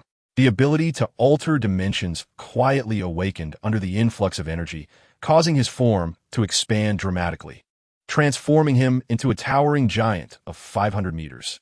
The scorching heat and 2-meter-wide solar energy columns plummeting from the sky became insignificant in comparison.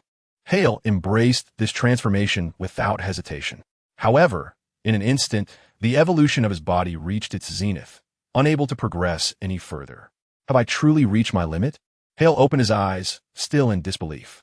He could clearly calculate that absorbing solar energy and opening celestial portals within his cells was akin to Superman basking in the sun for 20,000 years.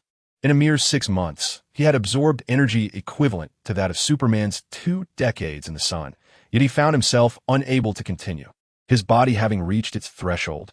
Is this truly my limit? Hale was suddenly engulfed by existential doubt. Superman basked in the sun for 15,000 years to become a 5-dimensional golden being.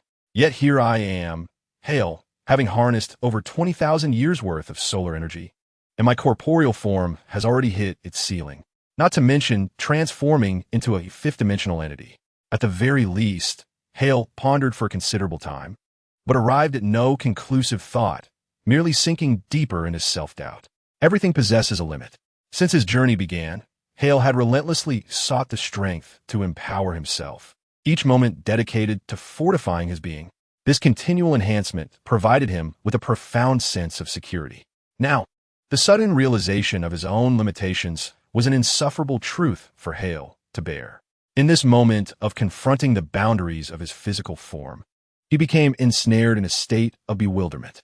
He was unwilling to accept that he had reached such limits, continuing to open gateways to the farthest reaches of the universe within his cells, infusing them with stellar energy and various cosmic radiations. Yet, despite his capacity to accommodate more energy, there was no fundamental transformation. He had reached his limits. Higher was loath to believe that his powers concluded here. He had not even awakened the ability to manipulate time, yet he found himself at an impasse.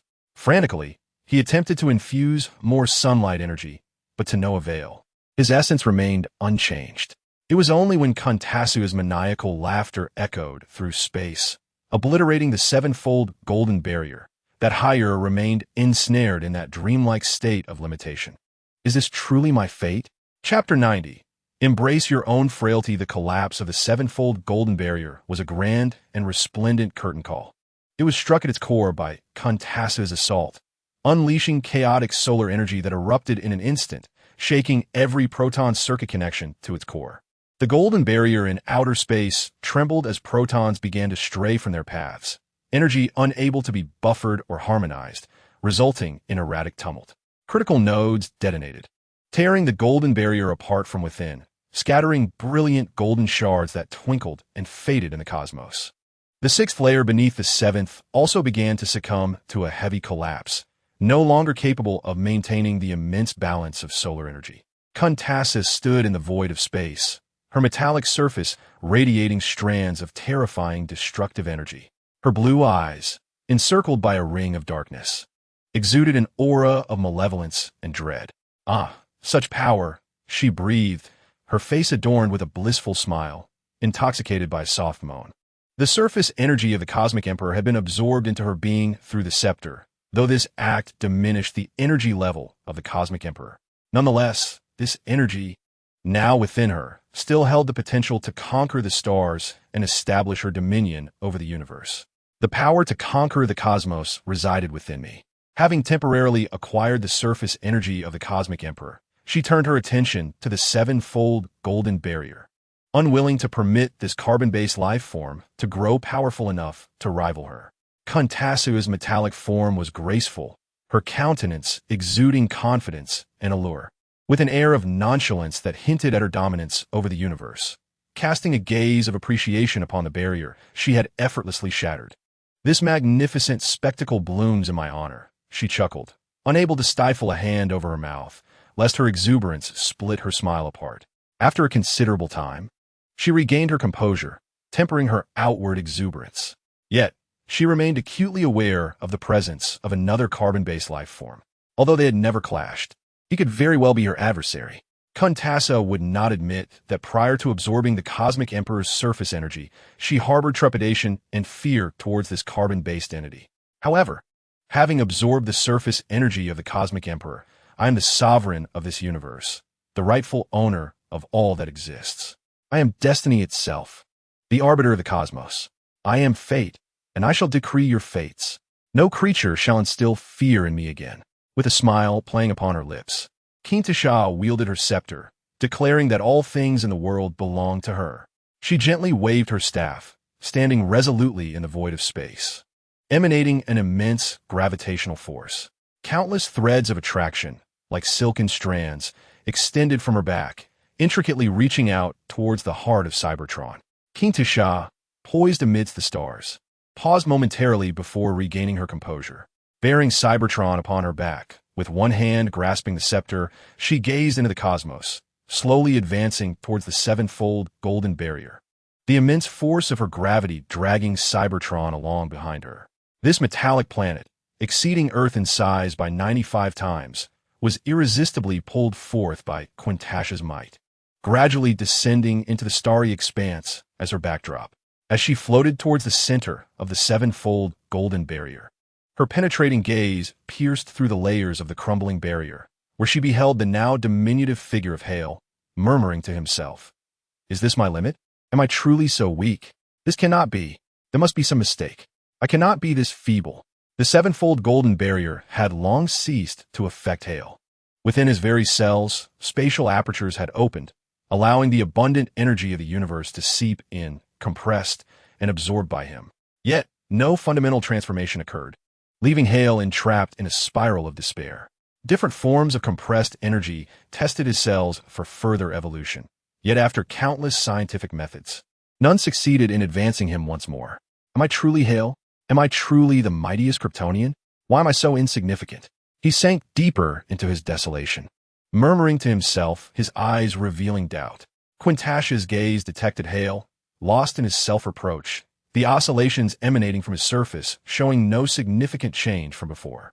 She cast aside her final reservations, her smile radiating a maternal warmth. With a gentle wave of her scepter, the crumbling, sevenfold golden barrier fractured, showering the skies with golden particles as she emerged from its midst, her benevolent smile reminiscent of a divine presence descending from celestial brilliance. Is your weakness not to be expected? Kintisha extended her arms, emerging from the golden glow of the atmosphere, her steel-colored skin shimmering with a gilded aura, rendering her as a deity among mortals. Observing this carbon-based life form drowning in self-doubt and despair, the fear, humiliation, and trepidation once felt toward Hale transmuted into a perverse delight within her heart, giving rise to an inexplicable satisfaction. Meanwhile, within the malevolent gaze of the azure-eyed boy with dark edges, wicked thoughts flickered, to manipulate him, to compel him to conquer the universe on her behalf, to have him kneel beneath her as his throne, to have him lick her feet in servitude, to please her. How could it be? I cannot be so weak. Hale's brow knitted into a furrow, his ebony pupils reflecting profound confusion. He harnessed his ability to alter size, adjusting the spacing between particles and the elasticity of cells, opening a rift in the cosmos filled with stellar energy, drawing in a torrent of power, converting it into electrons that coursed through his cells, yet failing to change his essence. The rapid collisions of particles within him spun at high velocity, poised to manifest a force capable of tearing continents asunder. However, this was not the essential evolution Hale sought. He was ensnared in a spiral of self-doubt, unable to extricate himself, oblivious to Kintisha's words. Kintisha's azure eyes flashed with irritation, only to quickly fade. How trivial it was to quibble with her own slave. In due course, he would be made to lick up all his excrement, a mere reprimand for his disrespect.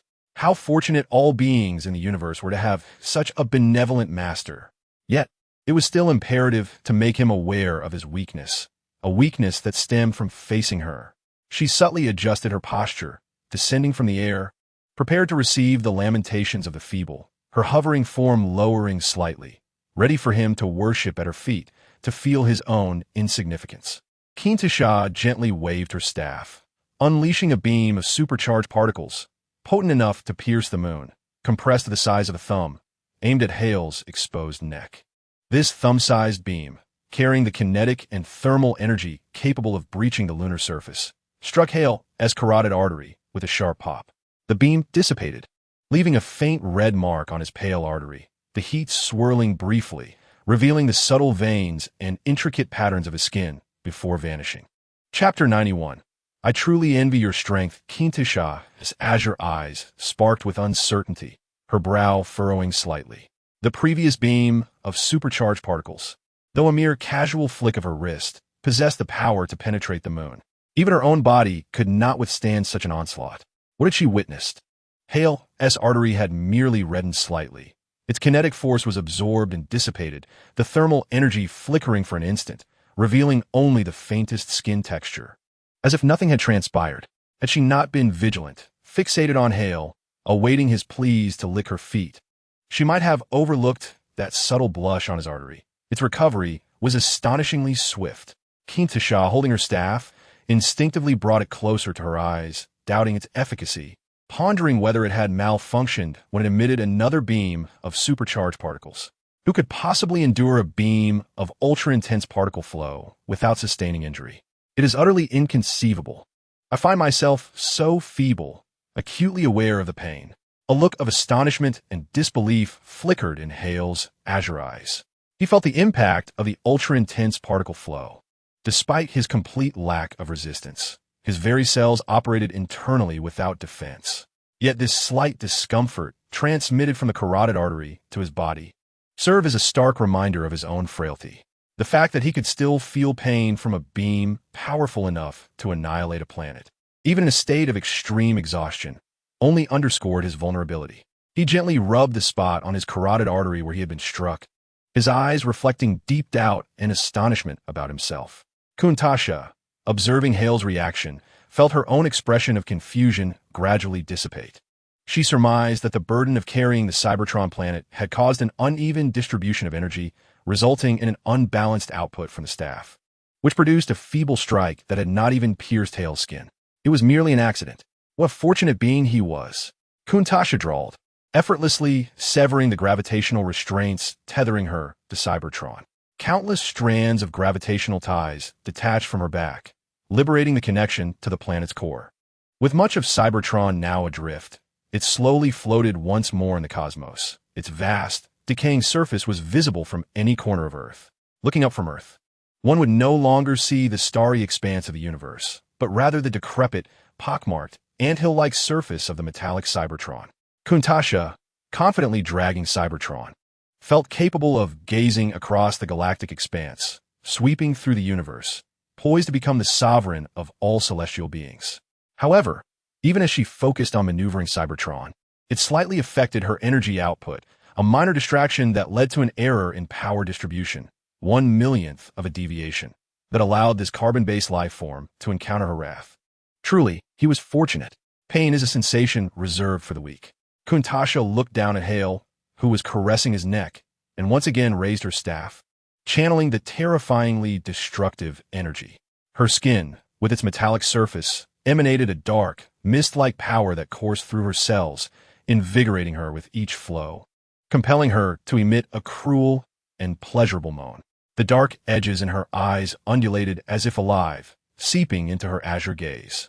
The destructive energy traveled through her arm to the staff, which now glimmered at its apex like a precious gem, embodying the force field reaction of bosons tearing apart. The internal interactions of numerous high-energy particles were potent enough to easily shatter the moon into atoms, obliterating the very forces that allowed any material existence. Kuntasha revealed a cruel smile, aiming at Hyer's lower body, preparing to tear it apart and fit him with a half-mechanical body, transforming him into a being of both flesh and metal. This is the honor I bestow upon you. At the moment when the spherical boson field of the scepter began to form, ready to launch towards Hyer, he heard Kuntasha's words. In an instant, propelled by the explosive force of displaced air, he appeared before Kuntasha. Before she could react, Hyer extended his hands, his fingers gripping her shoulders.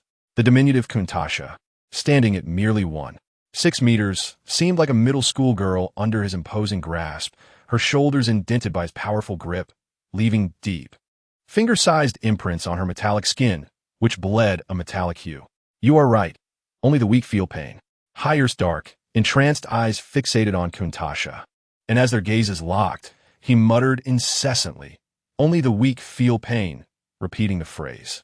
Suddenly, a look of compassion crossed his face as he contemplated his own stagnation, the madness of his relentless pursuit of power resurfacing. You're truly fortunate to possess such strength to continue growing stronger. Hyer's inner turmoil lingered, a heavy, pessimistic realization of his limits dawning upon him, as he begrudgingly admired Kuntasha, envious of her potential for further strength. Kuntasha was momentarily blinded, feeling the piercing pain in her shoulder as Hyer's grip broke through her defenses, startling her. Although she was not known for her physical might, it was not every being that could breach her defenses, especially with such swiftness that she had not even sensed his approach. Anger and pain surged within her, shattering her composure as her eyes flickered with intense fury. "Who permitted you to touch your master?" she shouted, her rage boiling over as she raised her scepter, unleashing the condensed boson sphere at Hyer's chest. The interactions of ultra-high-energy particle movements, electromagnetic forces, and gravity, under the distortion of the boson, began to tear everything apart indiscriminately. In an instant, the black armor coalescing into Inzan Hyer's chest was violently ripped apart, revealing his strong, fair pectorals. A profound pain surged through him, as if every surface cell in his chest were being violently torn apart. Each force worked tirelessly to rupture the cellular boundaries, creating the sensation of being split in two. The initial wave of distortion from the boson possessed the capacity to obliterate the moon into atoms, only to be met by Hyer's internal defense mechanisms.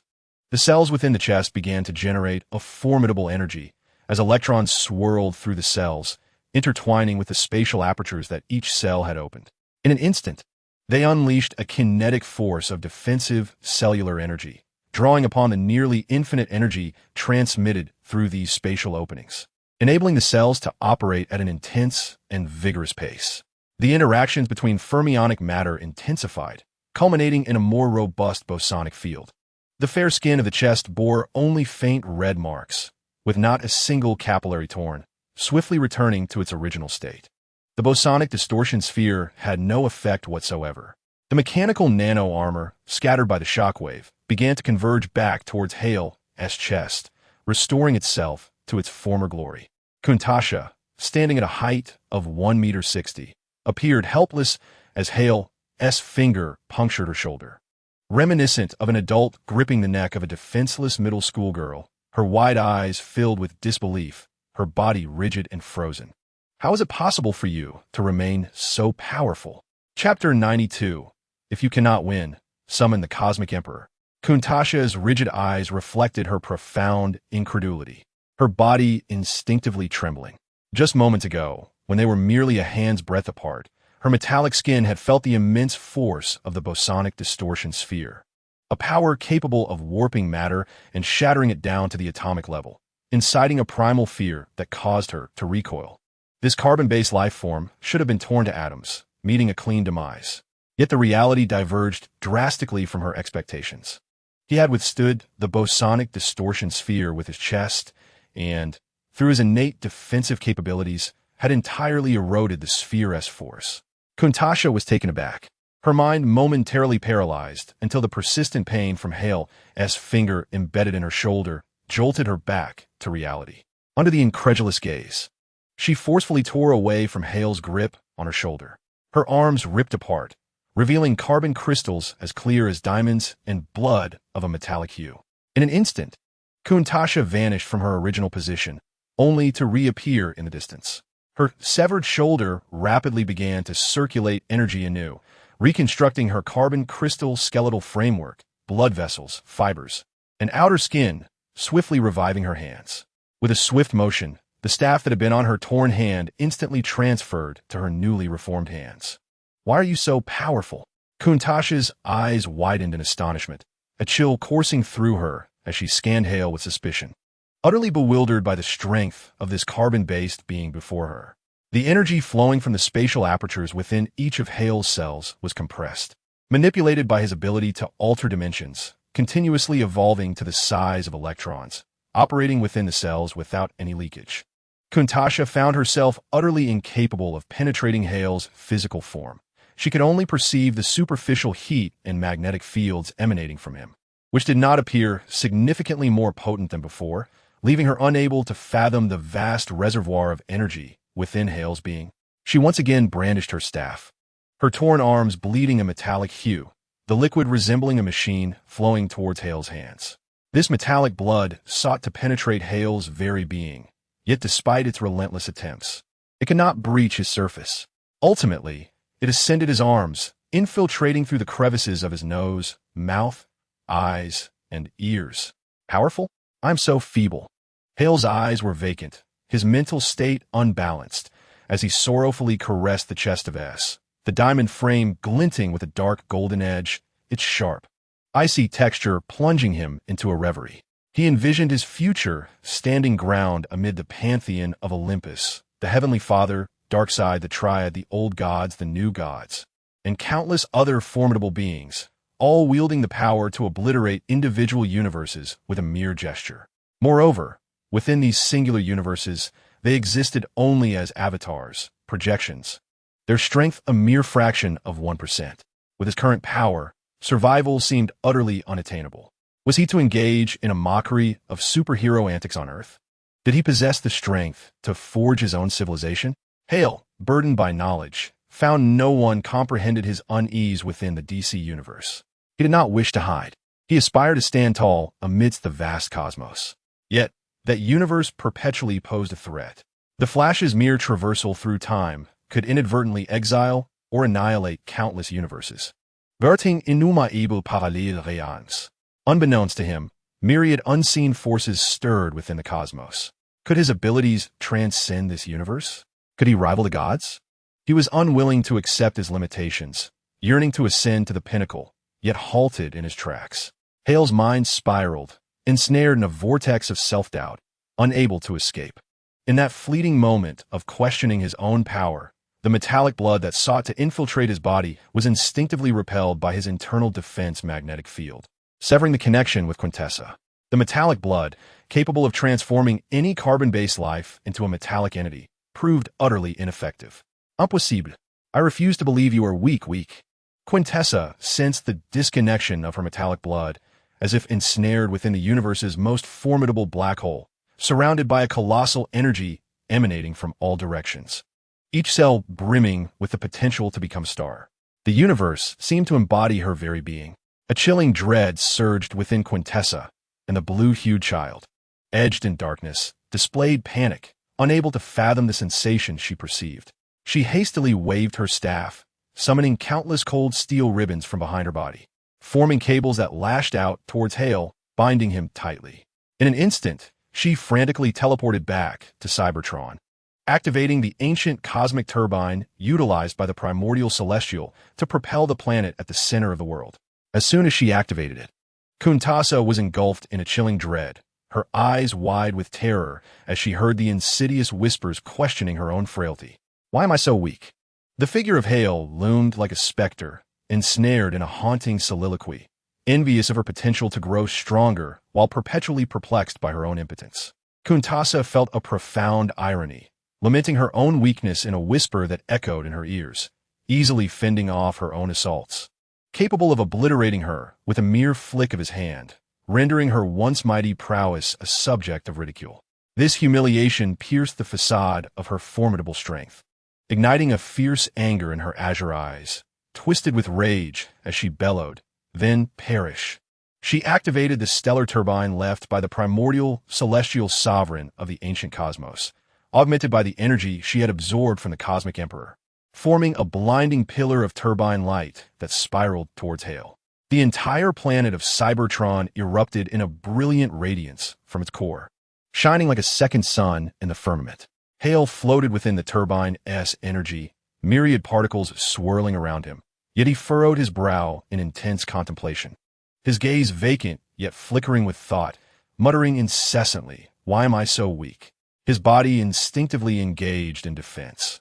As superparticles made contact with the surface, they were drawn into an inner spatial rift, transported to colossal energy points scattered across the universe, leaving him utterly unharmed.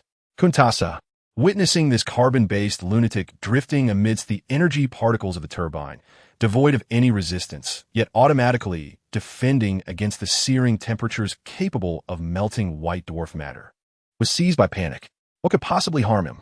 Trembling, her dark-edged azure eyes reflected sheer horror, the oppressive shadow of dread looming over her. Her entire being began to quake, her fearful gaze forcibly shifting, a tumult of terror and madness directed towards Earth. With a desperate thrust, she plunged her scepter into the center of the elevated platform, like one who has lost everything. Her trembling form igniting the scepter with a frenzied and grotesque fervor as she shrieked, "Web, symbol of death and destruction, Lord of Chaos, embodiment of annihilation, awaken. Cosmic Emperor, arise to confront this accursed weakling." A tremendous wave of sonic frequencies surged from space to Earth, rippling through the atmosphere, layering sound waves that penetrated the ground and delved deep into the planet's core. In an instant, the Earth itself stirred, reminiscent of an ancient, ferocious beast slowly awakening from a dormant slumber. Who has roused the sleeping terror? Deep within the Earth, a terrifying wave of frequency surged forth, an ancient and timeless force, seemingly etched with the cataclysmic might of epochs, was on the brink of eruption. 6 colossal metallic horns emerged upon the Earth, rising with increasing rapidity from both the ocean's surface and the ground. The Earth, once again illuminated by the sun, was engulfed in thunder and lightning, as the planet's magnetic field violently reacted to disturbances from its core. The entire globe resembled a colossal beast, awakening from slumber, gradually stretching its limbs. The mental fatigue following Quintessa's frenzied roar washed over her, rendering her powerless as she collapsed onto the central dais, her youthful eyes still reflecting the remnants of fierce anger. "It is over, you wretched weakling," Quintessa lamented, seated on the dais with her legs drawn close, feeling the cold, metallic texture of the engraved circuit beneath her. A sense of relief washed over her as she softly murmured in a daze. Awakening the Cosmic Emperor meant losing everything. The ability to draw upon a formidable and sustained power, the determination to dominate the universe, and the realm that was once hers. Yet, she had no choice but to relinquish all of this, rousing the Cosmic Emperor who had once instilled dread across the cosmos, compelling him to confront Hale.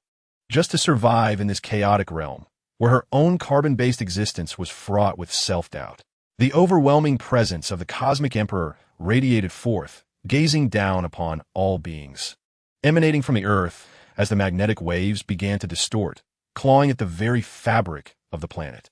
Suddenly, Hale awakened, as if confronted by a ferocious beast intruding upon his domain. He swiftly turned from the stellar vortex, his eyes blazing with ferocity, fixed upon the earth, which was slowly rousing from its curled slumber, exuding a cataclysmic energy. The dark cloak behind Hale appeared to ignite as he stepped forth from the stellar vortex, his gaze coldly surveying the earth. Every cell within his being ceased to constrict and conceal, instead preparing to unleash a devastating force. He stood amidst the cosmos, towering over the starlit expanse, while the portals within each of his cells accelerated, releasing immense energy. An invisible yet palpable pressure surged forth, bearing down upon the cosmos, shattering the decayed surface of Cybertron. Hale resembled a black hole at the center of it all, wielding an extraordinarily high-density force, pressing down upon the starry void and beginning to collapse the surrounding matter. This pressure, possessing physical properties, was far more terrifying than any ethereal might. Beneath this celestial canopy, time seemed to stagnate, suffocated into an eerie stillness by Hale's oppressive weight. The Earth, having begun its rotation after being ravaged by Kintisha and her sevenfold golden barriers, now found itself ensnared in a terrifying grip that rendered its motion stuttered, as if gears had jammed. The moon encircling the Earth was visibly dented, shrunk by the immense force. Hale descended like a deity of destruction, treading upon the celestial expanse, his overwhelming presence obliterating all in its path. Who, one might ponder, awakened the slumbering Earth, which now slowly emerged from its curled repose, radiating an annihilative force?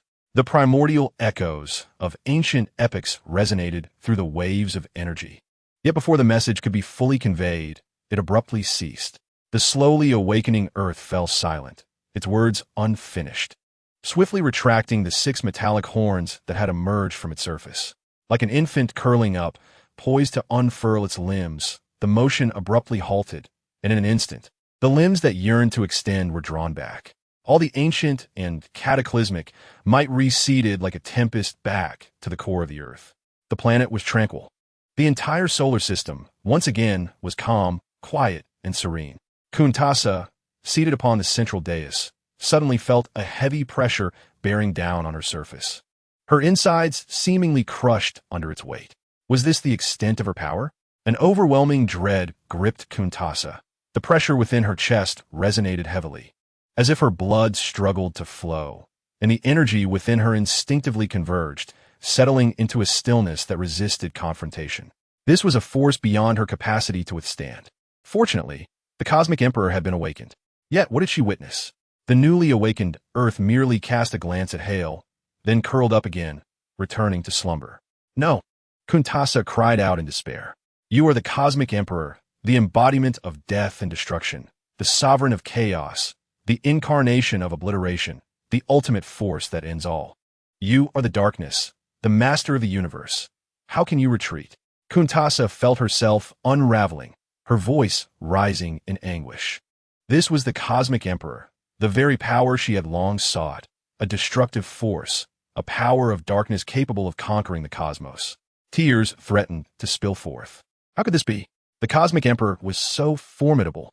Hale, too, was perplexed by the Cosmic Emperor's actions. As the Earth's limbs retracted, the ferocity in his gaze gradually dissipated. He began to emerge from his trance, exhaling deeply, retracting the immense pressure that had weighed upon the universe. The Earth resumed its slow rotation, and the moon began to re-establish its gravitational connection, adjusting to its orbit. In the next moment, Hale instantaneously appeared at the center dais of the partially ruined Cybertron, gazing down at the agonized Kuntasa. You are my master, my faith, accept my most sincere worship. I renounce the feeble cosmic emperor and kneel before you, pleading for your utilization. Kuntasa, writhing in torment, caught sight of Hale's black battle boots, her body trembling as she quickly kneeled before him, her metallic form quaking in terror as she begged for mercy. She no longer harbored even a shred of hope before a being that the cosmic emperor dared not confront. Any thought of resistance withered away. In her understanding of the cosmos, the cosmic emperor was a powerful, invincible, legendary entity passed down through the ages. Yet now, the cosmic emperor had driven her to the brink of despair. The cosmic emperor didn't even need to strike.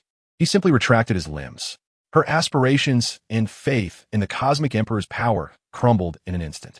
My emotions are currently a tumultuous blend of despair regarding my limitations. Feeling as though survival in this realm is an arduous task. I am uncertain how to navigate my circumstances. Hell remains troubled, for his abilities represent the pinnacle of his potential. In his understanding, there are 3 categories of the most formidable Kryptonians. The first is Doomsday, a being that epitomizes the corporeal form, nearly impervious to death. The second encompasses himself, a Kryptonian endowed with a multitude of superpowers capable of manipulating space, time, altering size, and possessing telekinetic abilities, among others. The third is an exceptional entity, infinitely powerful, capable of embodying any conceivable superhuman trait. When juxtaposed with Doomsday and the boundless possibilities of future superhumans, Hell genuinely feels akin to a mere jester, performing trivial feats with his modest powers. Alas, I shall adhere to my customary approach. Troubled by my limitations, Hell nonchalantly dealt with Quintessa, just as Quintessa contemplated inquiring about her master's habitual methods. An intense heat surged through her, melting away her consciousness in an instant. The subdued Quintessa dissolved into molten iron, flowing from the central pedestal. Hell felt no sense of triumph from vanquishing an adversary. Rather, gazing upon Quintessa was akin to glimpsing his own future, fading into insignificance, deepening his sense of disillusionment. The shattered Cybertron slowly rotated, as a beam of sunlight pierced through the decay, casting its light upon Hell's visage, yet failing to impart warmth. Nonetheless, he instinctively turned his gaze towards the persistent sunlight. He casually seated himself at the edge of Cybertron, elbows resting on his thighs, fingers interlaced beneath his nose. Gazing vacantly at the sun, he perpetually pursued, his black cloak billowing against the starlit sky. Chapter 94.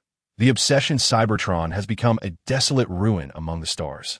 Decaying metal flitting through the air, the iron shavings crushed by Hell spreading like a dark cloud. Seated in a corner of Cybertron, his black hair disheveled in the weightlessness, his forehead adorned with the markings of a dragon, long and thick black eyelashes framing eyes that reflect the sun's brilliance, a nose elegantly sculpted, and lips perfectly balanced. His visage exudes an extraordinary handsomeness, both imposing and majestic. He perpetually conveys a sense of standing firm in this world, a pillar supporting the heavens.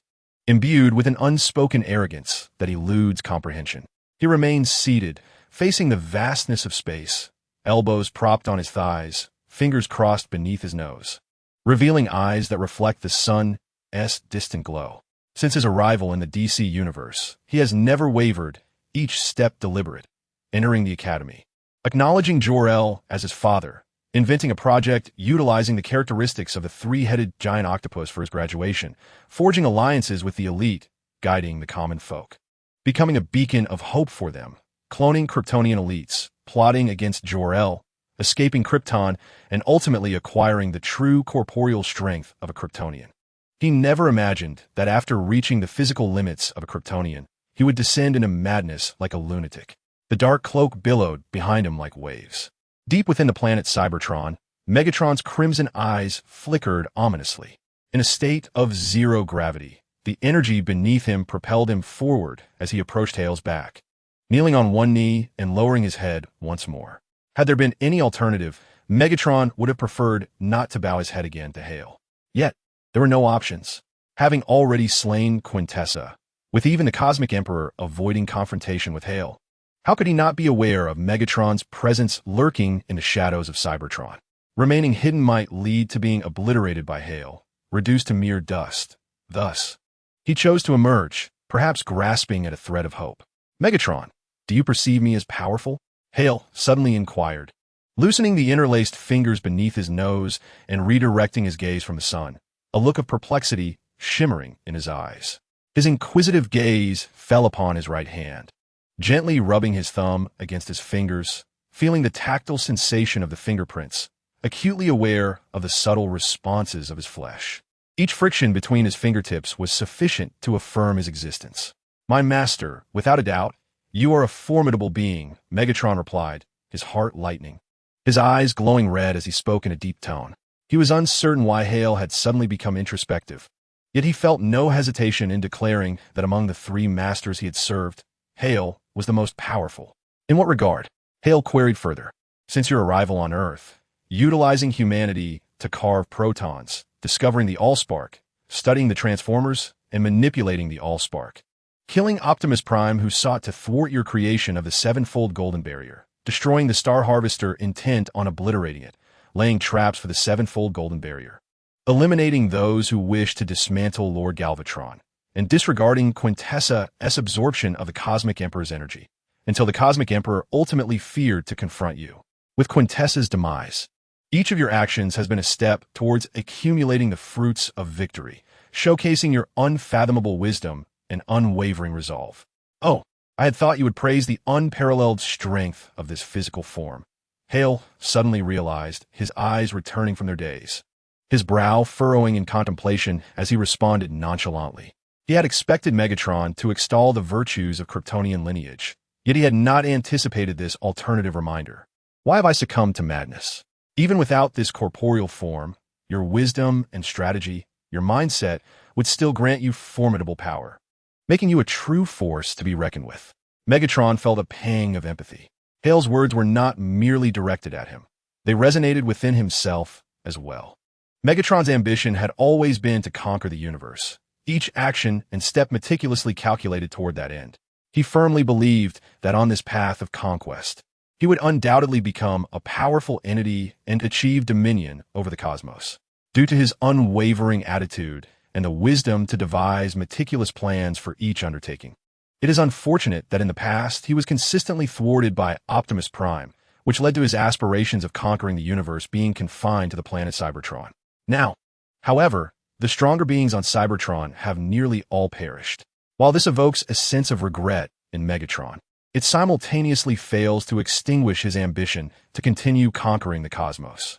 This embodies the mindset of a true warrior, undaunted by failure, relentless, and unwavering, employing any means necessary to steadfastly ascend to greatness. Megatron believes that Starscream possesses this very warrior mentality, which is why he wields such power now. It is not this corporeal form that defines him. Rather, he inherently possesses the qualification to command this body. Without such a mindset, he might not even have managed to escape Krypton. Starscream has never doubted his desire for immense power, nor has he hesitated to act upon it. In his previous life, he felt stifled by societal pressures, mortgages, car loans, dowries, and social interactions filled with idle chatter. The incessant burdens of life bore down upon him, creating an overwhelming mental strain that drove him to the brink of madness. He has endured the impotence of being crushed by societal trends, feeling the weight of mortal frailty, and yet he toiled tirelessly to avoid the specter of unemployment. Although freedom and equality were professed, the pervasive class distinctions and precisely calibrated wages kept both his body and spirit firmly imprisoned. Thus, the opportunity to arrive in the DC universe is a stroke of fortune, as is the chance to pursue the power to seize the stars. He has come to a profound realization of his own vulnerability and, consequently, the resolute will that emerged after his transmigration is unshakable by any force.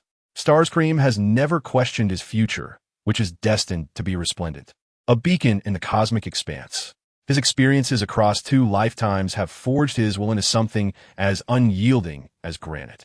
Understanding that he possesses the ability to traverse myriad realms and draw strength from them, he finds it perplexing that he could ever become ensnared by the limitations of his Kryptonian form. What justification is there for this? Starscream perceives a surreal and unreasonable occurrence in his life. Is my will truly so feeble? Can I not traverse the myriad worlds and gather the sustenance necessary for my growth? Why should I be ensnared? Why would I succumb to such turmoil? With a subtle glance at his right hand, Starscream curled his fingers into his palm, forming a fist, the veins on his forearm becoming pronounced as he clenched. Gradually, he relaxed his grip, revealing the intricate patterns of his palm. He maneuvered his body with complete mastery, without a hint of hesitation. As he released his hand and stood tall, his robust form resembled a divine being against the backdrop of the cosmos, his black cloak billowing weightlessly in the void. Even in the present day, with my current capabilities, I am unable to identify the problem. Perhaps it is due to the elevated level of complexity that eludes my grasp. Or maybe it is the uniquely distorted nature that I have yet to perceive. However, I am certain that this sudden bout of madness is not of my own volition. I shall uncover the reason behind it. I have firmly etched into my memory the manifestation of madness that occurred today. You have awakened me. Megatron, I no longer hold a grudge against your previous betrayal. If you maintain the reverence you hold for me, you shall naturally endure. I, Hail, turned to float away, passing over Megatron, who knelt with his head bowed, leaving behind a fragment of my spiritual essence within his heart before I ascended alone to the central platform of Cybertron.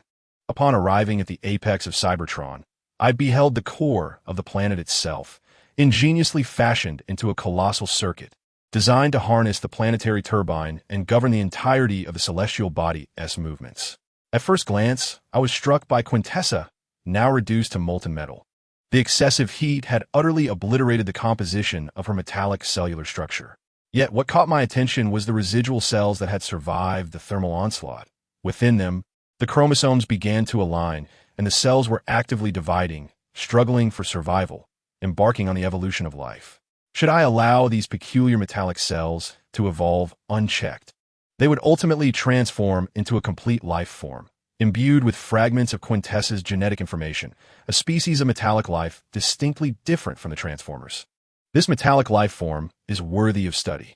With a flourish, I open my right palm, revealing the spark of life that materialized within it, gradually enlarging from a mere particle.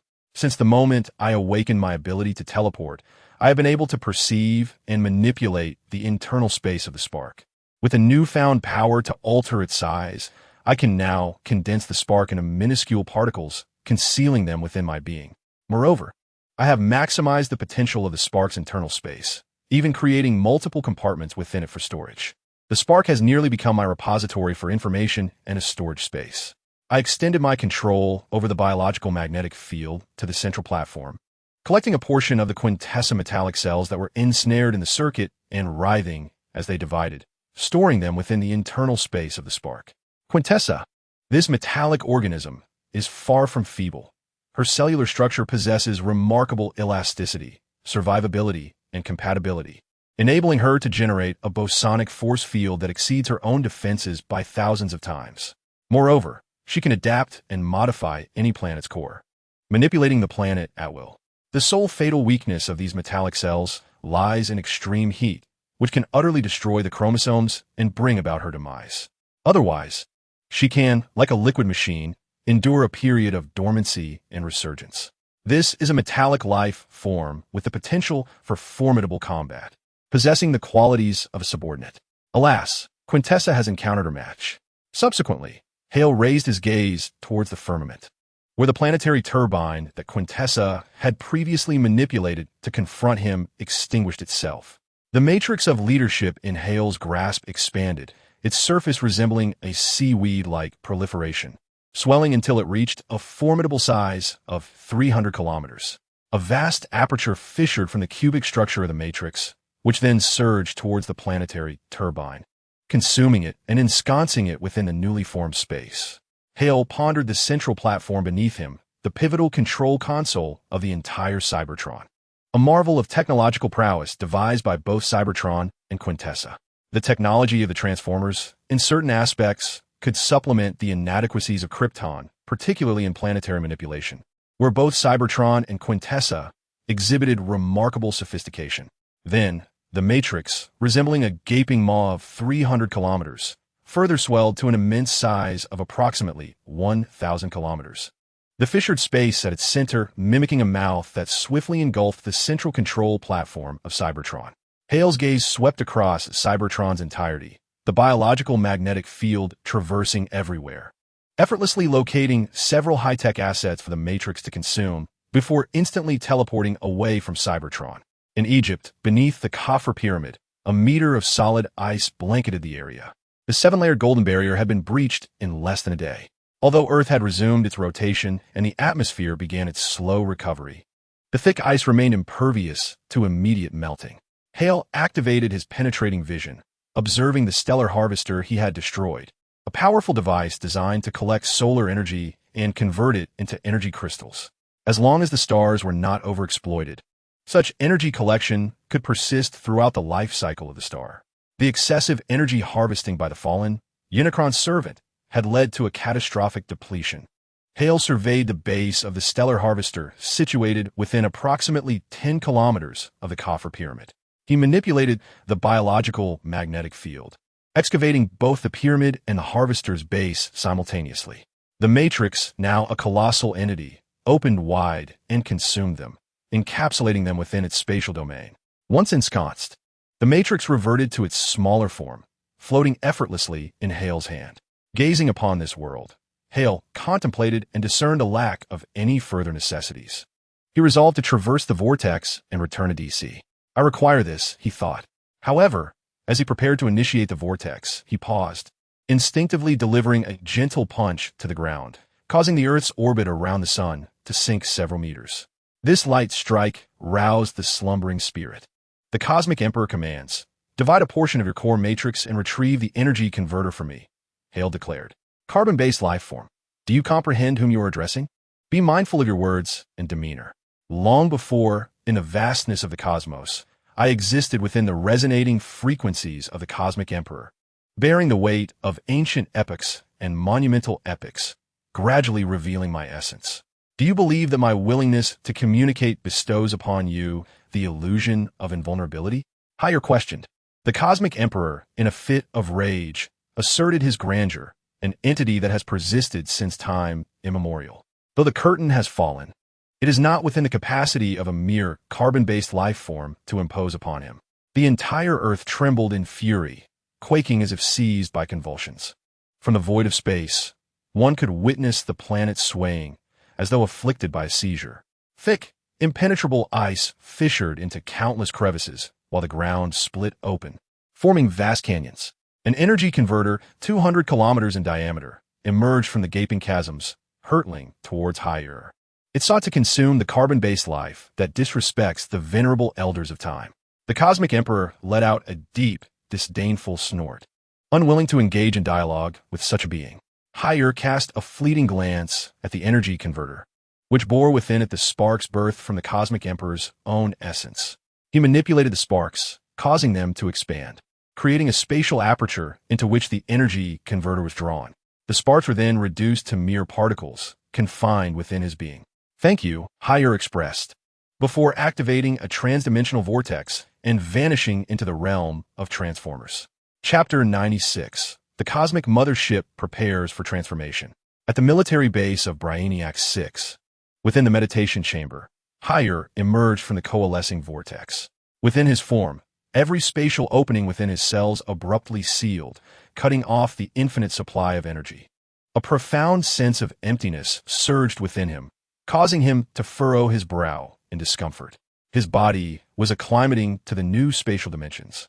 He extended his hand, flipping his palm, and his gaze could only depict a three-dimensional model based on the corporeal adjustments, unable to perceive the vibrations of the strings and their points. The disparities of worlds imposed a monumental difference, necessitating his readaptation to the space. As he lowered his hand, adjusting to this absence of a sustained energy supply and acclimating to the changes of proximity in space, he inquired, "Zero, how goes the collection of resources? Provide a status report."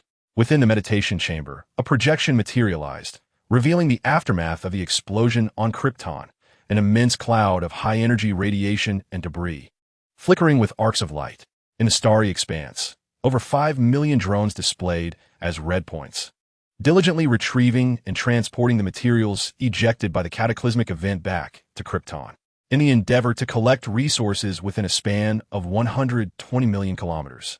Preliminary assessments indicated approximately 21% had been gathered, with no signs of counteraction detected.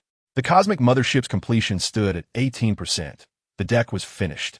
The lateral thrusters deployed, and the primary stellar engine was poised for activation, expected to achieve the power necessary for intergalactic transit in a decade. All is well, my master. Zero reported. Approximately 21%, give or take. Hale made manual adjustments to the projection, revealing the overall military base. The glass-like superconducting protective shield had been repositioned, now serving as a defensive canopy for stargazing on the deck. The warship, with its bow pointed forward, had deployed 27 auxiliary thrusters on either side, while the primary stellar engine resided at the rear. The military base was gradually being transformed into a super cosmic battleship. The efficiency of Zero's relentless work ethic was commendable, as the super cosmic battleship began to take on a rough semblance of form. Meanwhile, it seemed that Brainiac was still unaware of the specific region of deep space, either not arriving to collect Kando City or perhaps still too far away, making his way over. The completion of the cosmic mothership remained insufficient, as the stellar engine would require a decade to generate enough power for intergalactic traversal. All engineering machinery and drones were to be recalled, halting the construction of all cosmic warships except for the stellar engine. After issuing the command, Hale floated upwards, the door to the meditation chamber sliding open. Cloaked in black, he darted from the meditation room towards the stellar engine. The stellar engine could not afford to be idle. If it ceased functioning, the safe startup process would take several years. Understood, Master. The auxiliary unit stationed at the entrance sensed Hale's departure from the meditation chamber and floated alongside him as he moved. As he traversed the cold, steel corridors of the warship towards the stellar engine, Hale suddenly recalled the presence of his subordinate in the biological treatment room. "How is Miss Siri?" he inquired. Miss Siri has completed the construction of her biological form and has emerged from the nutrient tank. She is currently conducting limb activity tests in the command room, Zero replied, adding a reminder. Master, the biological nutrient solution is below 1%, insufficient to sustain the enhanced nourishment required. I will manage it, Hale nodded. The military base of Brainiac 6 was predominantly mechanized, with drones and artificial intelligence, rendering biological nourishment unnecessary. Thus, there was no system for biological nutrient supply within the military base. The remaining biological nutrient solution was a remnant from Hale's stargazing vessel. As Hale departed from the Transformers world, he had suddenly recalled this detail and deliberately took the energy converter from the body of the Cosmic Emperor. With a few modifications, the energy converter could absorb the vast majority of energy and convert it into the nutrients required by biological plants. Furthermore, it could even scan original food sources, replicating them based on molecular arrangements using the energy converter. Of course, utilizing the energy converter to produce nutrient solutions for food was somewhat of an overkill. This energy converter, designed for external to internal energy conversion, could also function as a primary engine, surpassing the stellar engine in capability, capable of creating all that a civilization requires, and could serve as a backup primary engine as well. Its functional versatility was indeed remarkable and boundless. If the Cosmic Emperor were truly unable to contend with Higher, he would never have discarded the energy converter. Higher arrived at the heart of the stellar engine, at the core power furnace. This core power furnace spans nearly 50 kilometers in diameter, housing the iron core of a sun, where high-density plasma swirls and engages in fusion and fission reactions. Not far from the furnace, a technological ring simulating planetary rings continuously harnesses gravitational forces to regulate the various energies produced from the fusion and fission processes, converting them to power the entire super cosmic battleship. Higher surveyed his surroundings with a furrowed brow. The expansive area at the center of the stellar engine appeared somewhat inadequate. The central control console of Cybertron itself measures about 1,000 kilometers, making this space insufficient. He commanded Zero to clear an area exceeding 500 kilometers nearby. Zero, I will later input the data for these planetary turbines, the central control console, stellar harvesters, energy converters, and other items into the database to update the technology of the cosmic battleship. The planetary turbines, in conjunction with the stellar engine, would significantly enhance the power for initiating galactic transits, transforming it into a colossal transformer battleship. Zero, Do you yearn to become a being? Higher inquired, a smile gracing his lips as a spark of ignition appeared at his fingertips. The spark expanded to a size of 400 kilometers and a spatial rift, shimmering like a strand of liquid mercury, manifested at the center of the ignition cube, swiftly tearing open to reveal a gaping maw that extricated a 300-kilometer planetary turbine, placing it not far from the stellar engine. The Master's anticipation is my anticipation, Zero replied. Higher, smiling and silent, departed from the stellar engine and sought another location at the base of the cosmic mothership, designed for the construction and deployment of numerous reconnaissance ships, frigates, cruisers, and battleships. He positioned the central control console of Cybertron, measuring nearly 1,000 kilometers in this area. Gradually, he placed the stellar harvesters at the center main cannon of the cosmic mothership and positioned the energy converters at the central energy junction. Once all was arranged, Higher soared towards the command room, eager to witness the transformed Silly and to evolve Zero into a living being. Chapter 97. The transformed Silly the Black Cloak clung to Higher's back as he navigated through a series of hatches and cold metallic corridors, racing towards the command room. As he approached, a melodious song floated through the air. We were both youthful when I first laid eyes upon you. I shut my eyes, and the memories began to resurface. I found myself standing there, as the slow descent of hail came to a halt, my feet planted upon the frigid steel corridor. I could hear the dissonance emanating from the command room, where Celia's exuberant voice clashed with the melody of the song, entirely out of tune, yet filled with fervor. Love Story was initially a mid-tempo ballad accompanied by banjo and guitar, oscillating between buoyancy and melancholy, its essence refreshingly vibrant. Celia transformed Romeo into Hale and replaced Juliet's father with a team of biological experts who sought to impede her. The scenes of the song were entirely reimagined to reflect the moment of Hale's encounter with her at the Anchorage base, infused with a light-hearted yet hopeful tone, exuberantly recounting their past meeting. A smile crept onto Hale's face as he could not help but feel joy within, his lips curving into a grin. He did not interrupt Celia's performance, allowing her to finish singing, and only then did he step into the command room. As Celia passionately concluded the final line, "We were both young when I first saw you," Hale appeared at the entrance. "Hale, you've returned." Under the projection of the starry sky, Celia was clad in black shorts and a black strapless top, exposing large swathes of her flushed skin, while behind her, 10 thick, crimson tentacles unfurled like a peacock's plumage. Upon seeing Hale, her face lit up with excitement as she raised her hand in greeting. While Hale had found the song amusing, the sight of Celia left him with a bemused expression. It sounded delightful, yet he pondered, how had she transformed herself into this? An octopus? With an unusual demeanor, Hale entered the command room, his gaze sweeping over Celia, who unabashedly spread her arms, the 10 robust tentacles swaying behind her, revealing her pristine skin to his scrutiny. He felt no compulsion to alter Celia into a Kryptonian or to dictate her form. It was entirely her choice to express herself, to determine her own physique and abilities. Yet, witnessing Celia as an exquisite beauty, with curves that captivated and skin that was smooth and flawless, the presence of those thick octopus-like appendages sprouting from her back, their suckers writhing, struck him as peculiar.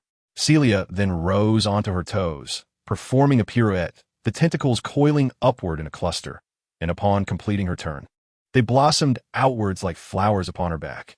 Suddenly, Hale found himself perceiving this scene with an alternative sense of beauty. Was it not appealing? Series 10 tentacles slithered behind her in a comical manner, reminiscent of snakes. However, the tentacles proved to be quite convenient for the surgical dissection of organisms. Hale pondered for a moment, realizing that he found her appearance appealing. Siri was inherently beautiful, embodying human aesthetics. Even with the addition of 10 tentacles, she merely exuded an enhanced sense of exotic allure. It was just that he had yet to visually adapt, still fixated on the human form. Nevertheless, there was indeed an unusual charm about her. Hale approached the control panel, pressed the S key, and withdrew it, replying, "I had thought you would opt for a fusion of various super abilities." "This is a fusion of multiple super ability genes," Siri exclaimed with an excited expression. Holding the S key, Hale turned to observe Siri's tentacles. He did not immediately use his penetrating or microscopic vision to examine her genes. Thus, at first glance, he assumed her tentacles served merely their functional purpose. Upon a second look, however, he noticed that the first tentacle on the left was distinctly of Kryptonian lineage. setting it apart from the others. Ahem, allow me to grandly introduce the masterpiece of Octopus Siri. She coughed lightly, maneuvering the leftmost tentacle to his hand, instinctively caressing the Kryptonian appendage. This tentacle bore all the capabilities inherent to Kryptonian bloodlines. Commanding the Kryptonian tentacle, Siri struck the air, producing a series of sonic booms. The suckers on the tentacle revealed large, inner eyes, with pupils constricting. Hale could discern that the eyes possessed the penetrating, microscopic, and telescopic vision characteristic of Kryptonians. Furthermore, the interior of the Kryptonian tentacle contained organs capable of compressing gas and expelling potent acid and freezing breath through the suckers.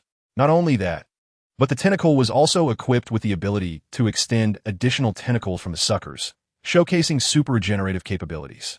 Hale began to grasp Siri's intentions and nodded in understanding of the 10 tentacles she had created. Would the remaining 9 tentacles each represent a distinct genetic lineage? No, the tentacles merely serve as conduits of energy. Only the Kryptonian tentacle is exceptional. I intend to equip all the suckers with super ability gene triggers.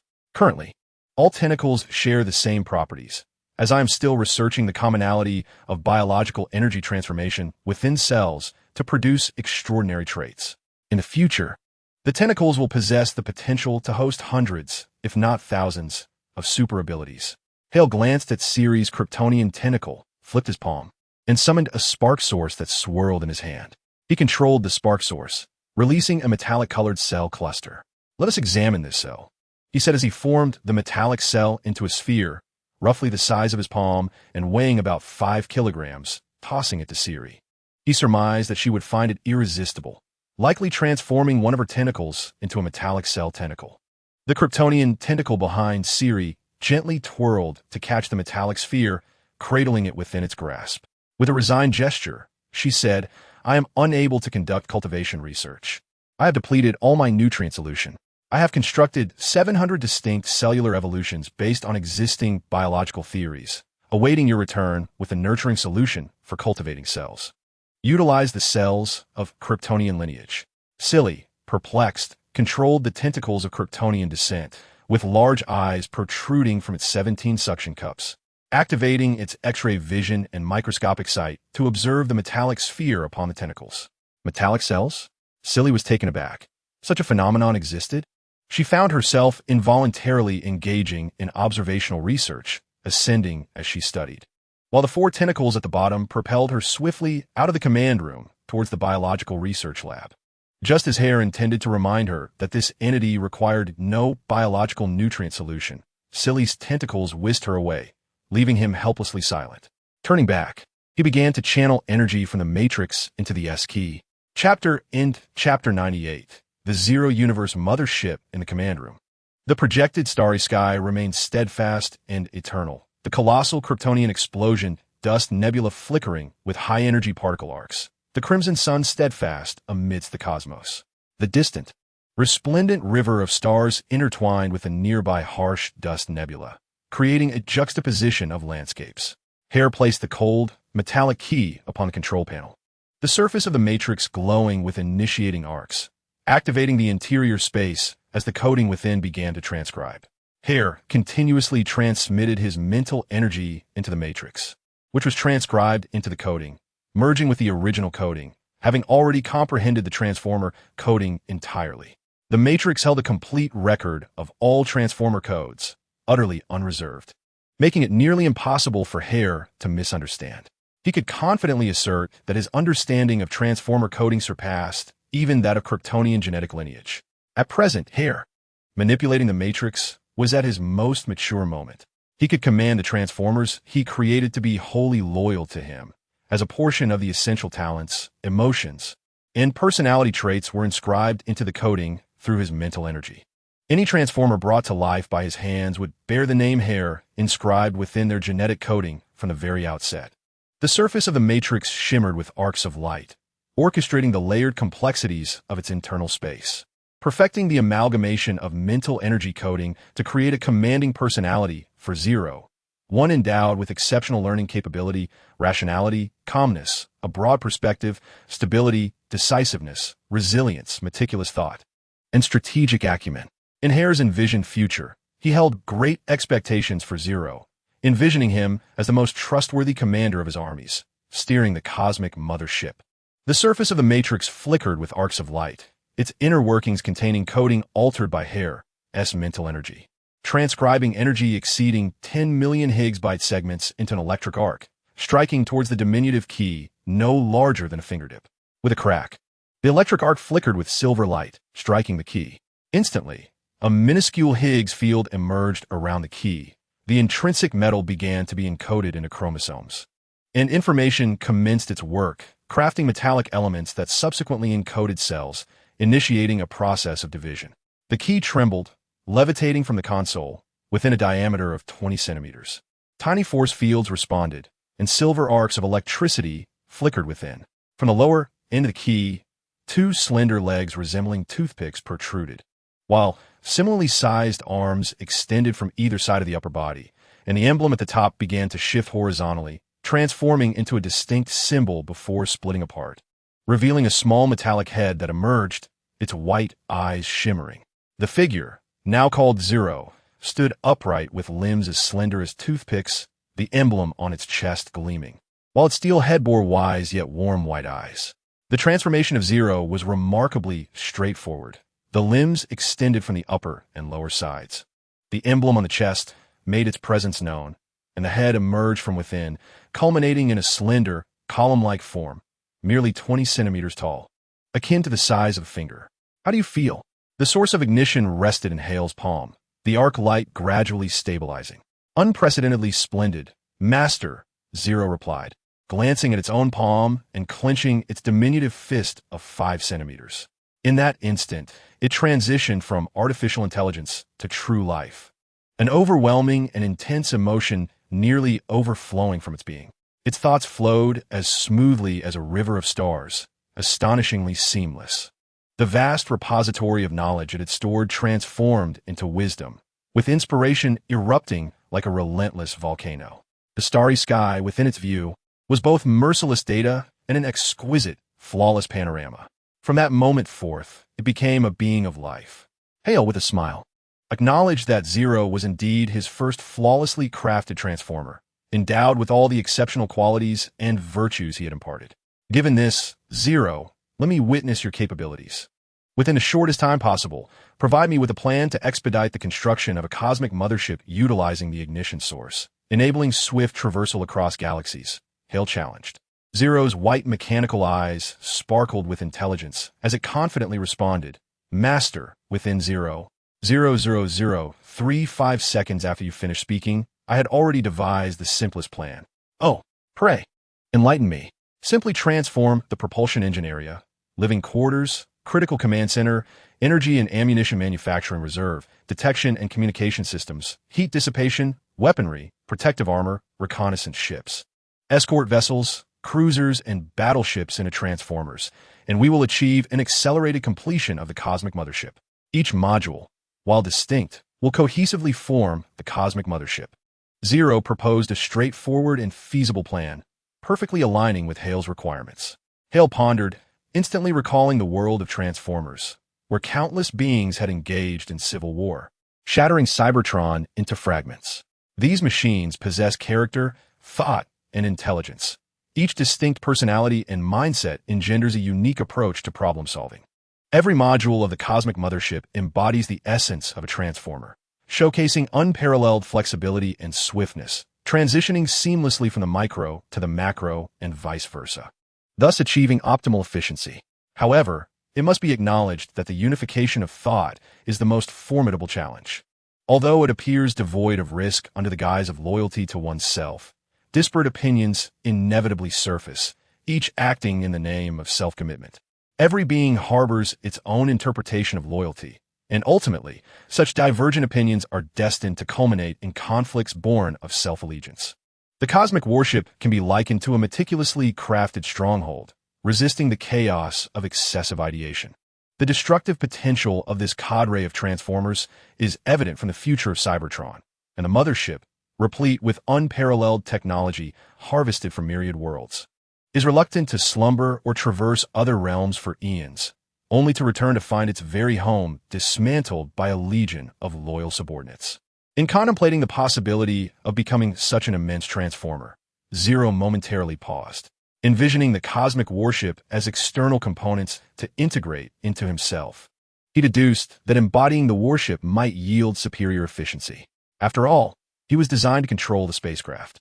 He would not be inferior to a warship formed from numerous modules. In fact, the overall coherence would likely be enhanced, allowing for greater utilization of the various modules.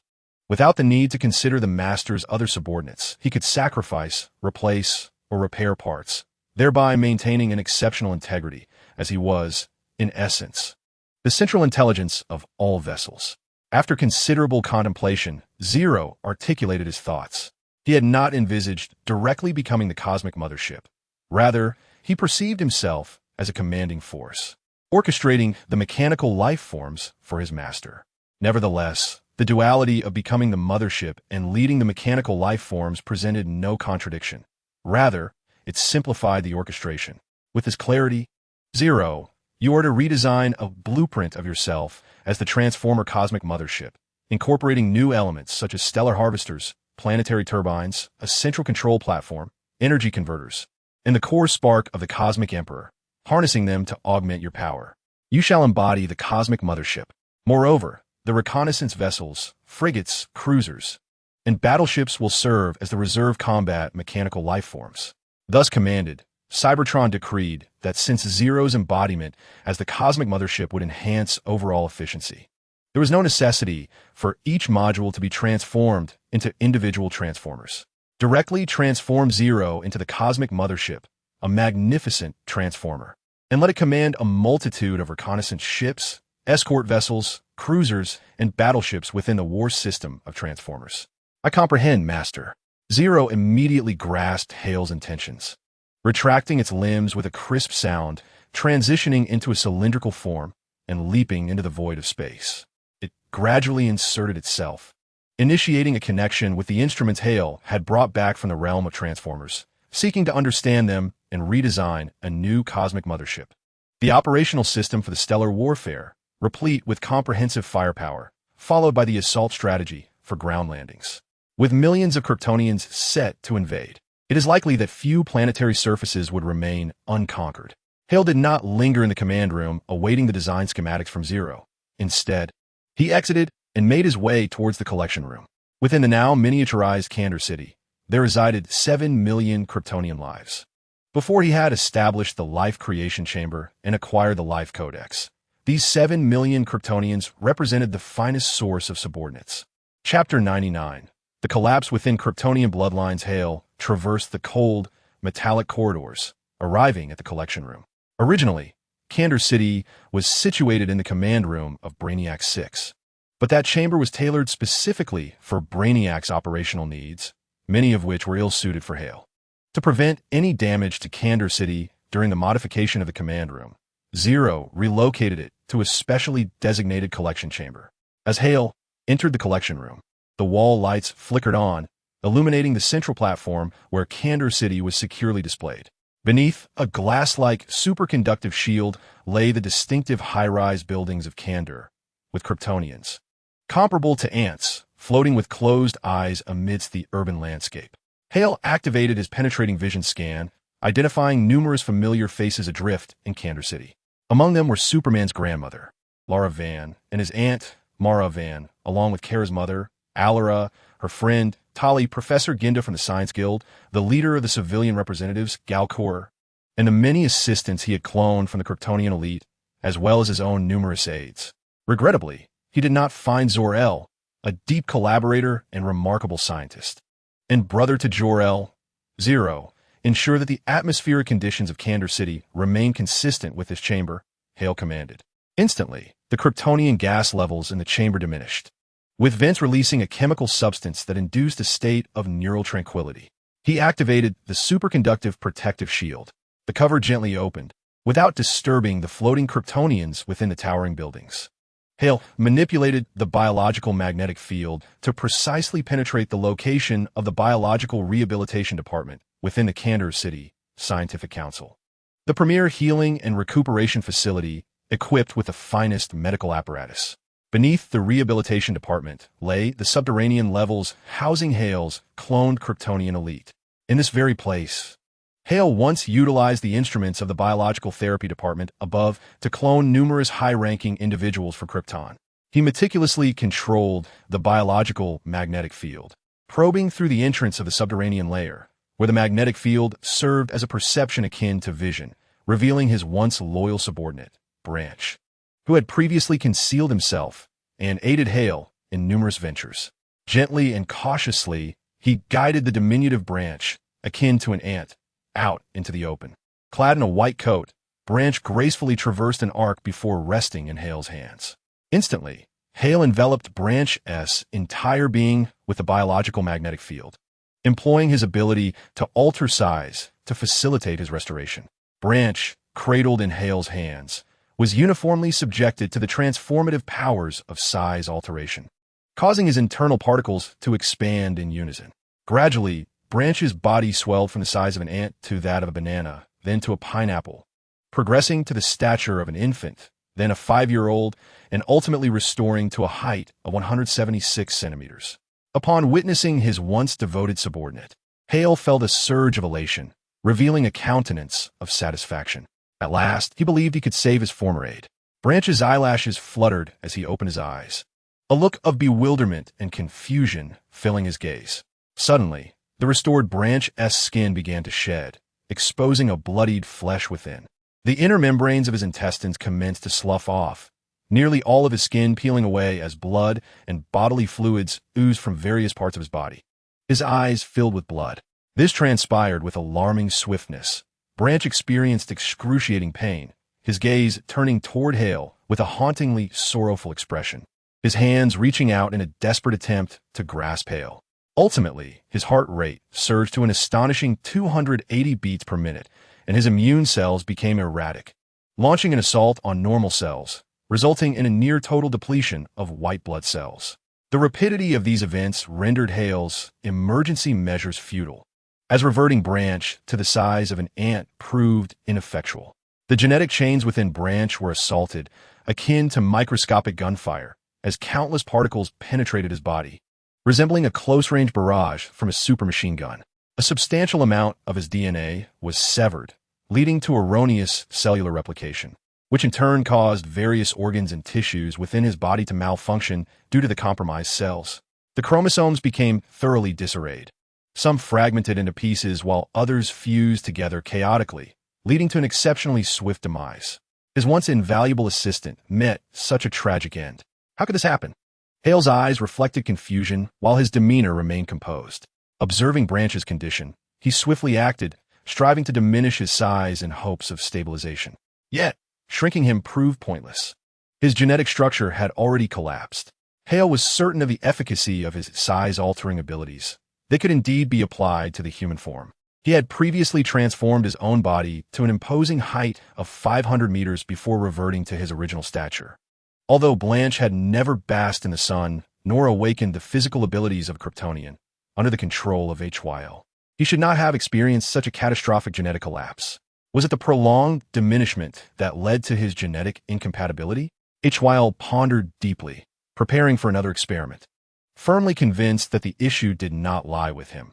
His ability to alter dimensions was undoubtedly intact. The synchronized and balanced alteration of size should yield no adverse effects. So, where was the problem? HYL once again probed the biological magnetic field of Candor City, this time refraining from sacrificing his assistant. It was indeed a rarity to possess a handful of loyal and capable aides, and losing one was a lamentable misfortune. A fleeting sense of regret crossed HYL's mind. He randomly selected an inmate from the prison in Candor City, activating his penetrating vision and microscopic sight to scrutinize the individual intently. The criminal in HYL's grasp was once again subjected to a gradual and balanced enlargement through his dimensional alteration ability. During the restoration process, everything appeared to proceed without issue. However, upon the complete return to the original form, genetic collapse occurred.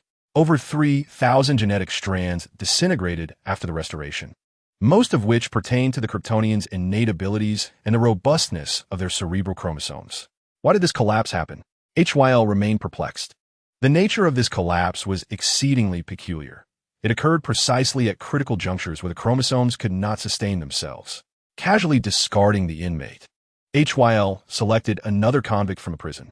This time, veins bulge around his eyelids, and a celestial magnifying glass enhanced his penetrating and microscopic vision as he concentrated intently on the 3,000 chromosomal data points.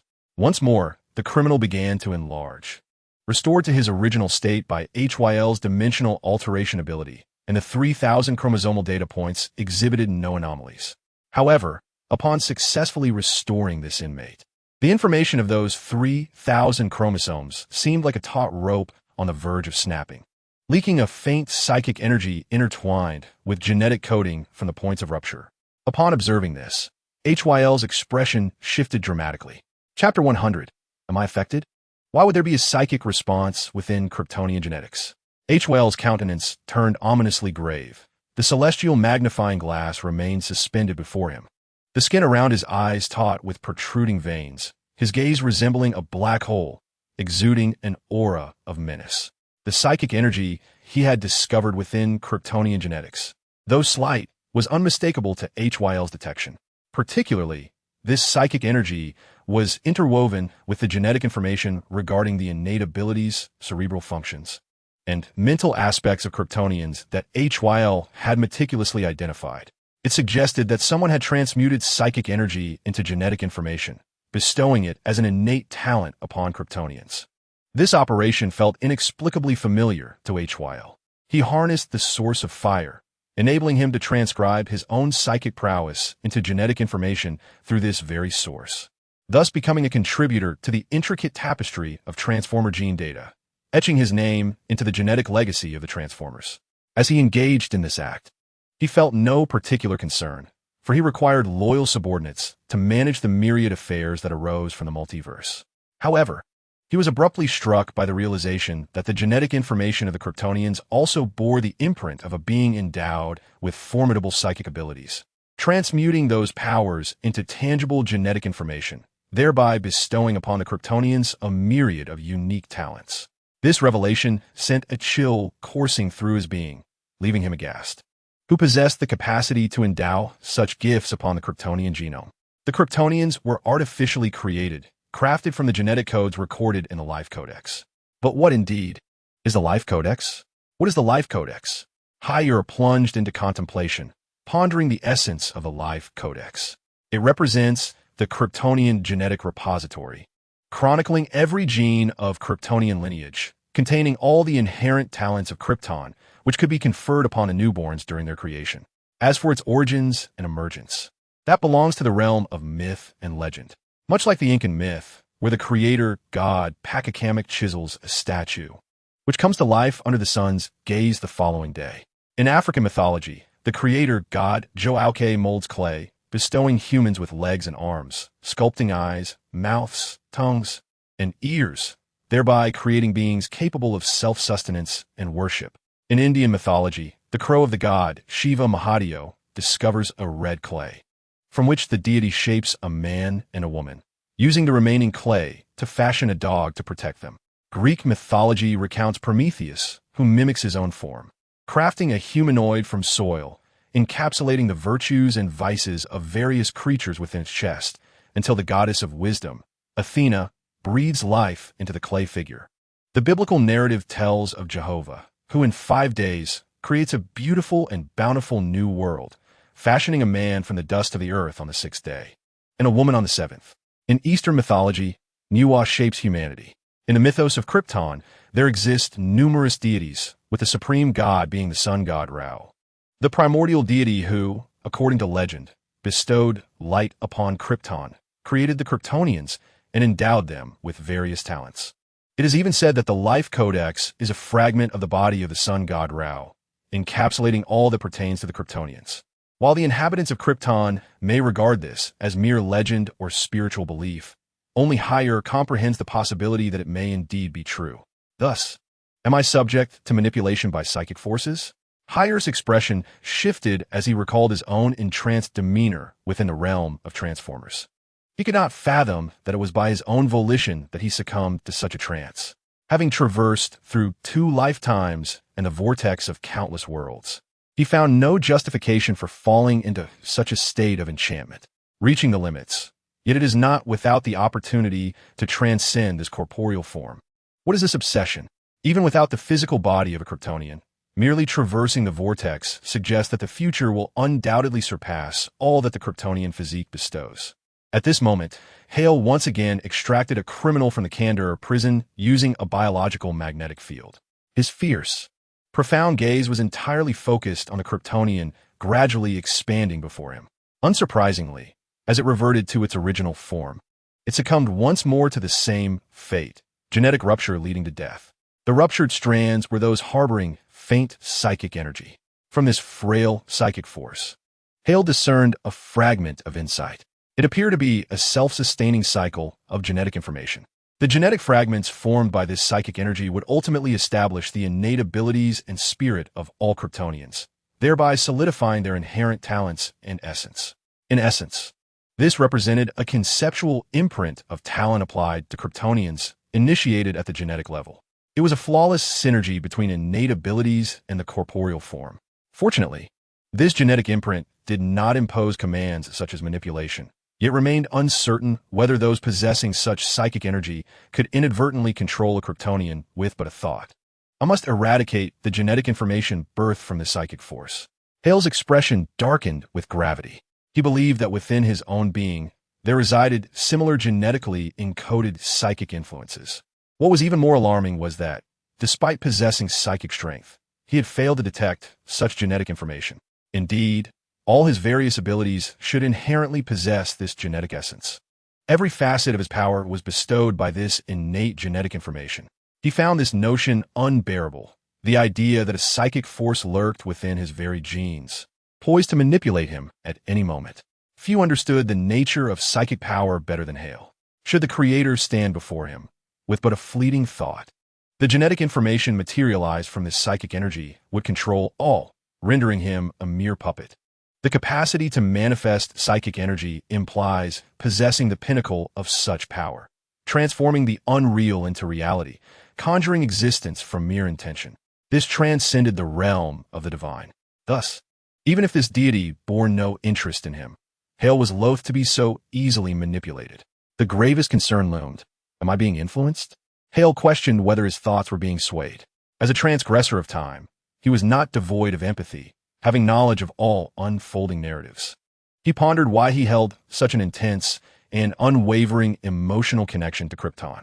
Certainly, he experienced happiness there, surrounded by former friends and subordinates. He had once aspired to save Krypton, to eradicate its corrupt leadership, and to unveil a new chapter for the planet. However, in the end, all was suppressed by Haler's fervent obsession with possessing immense power, allowing him to escape from Krypton. Haler, harboring a hint of escapism, believed that his strong sense of belonging to Krypton rendered all of this voluntary and untainted by external influences. In this moment, he deeply questioned the rationality of his affection for Krypton. Furthermore, the Kryptonians appeared almost as if they were manufactured specimens. Upon reflection, Krypton resembled a product meticulously crafted on an assembly line, each infused with distinct talents yet bound by certain insurmountable limits, with but one exception. This anomaly was intertwined with the codex of life. It seemed that his highest form reached that of a five-dimensional being.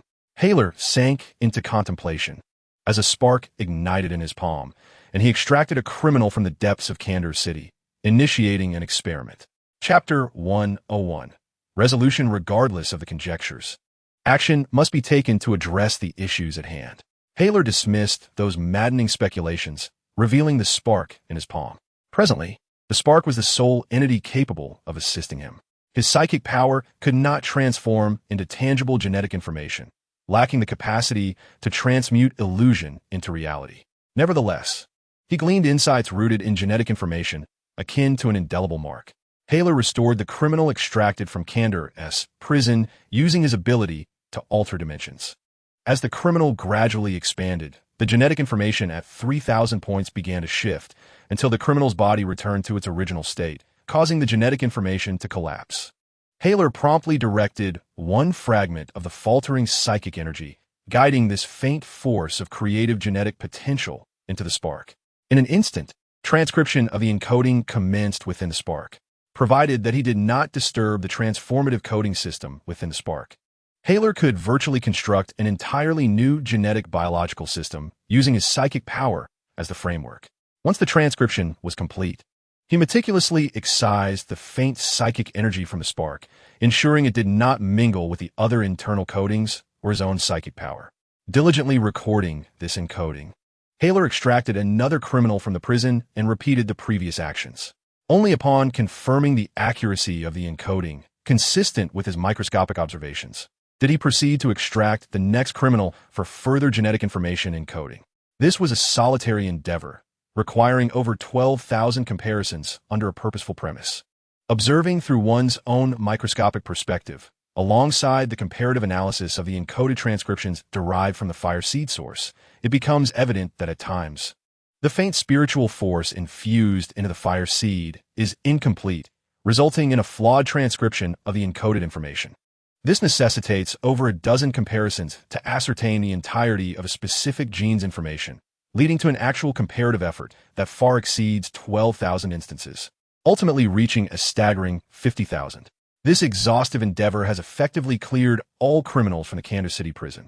Moreover, the diverse talents inherent in each Kryptonian lineage correspond to unique encodings. Hell meticulously extracted the talents from various strata of Kansas City, initially deducing that only the life code harbors certain latent genetic repositories. Within the fire seed, Hell established a dedicated database for Kryptonian genes. Finally, he had compiled the necessary information.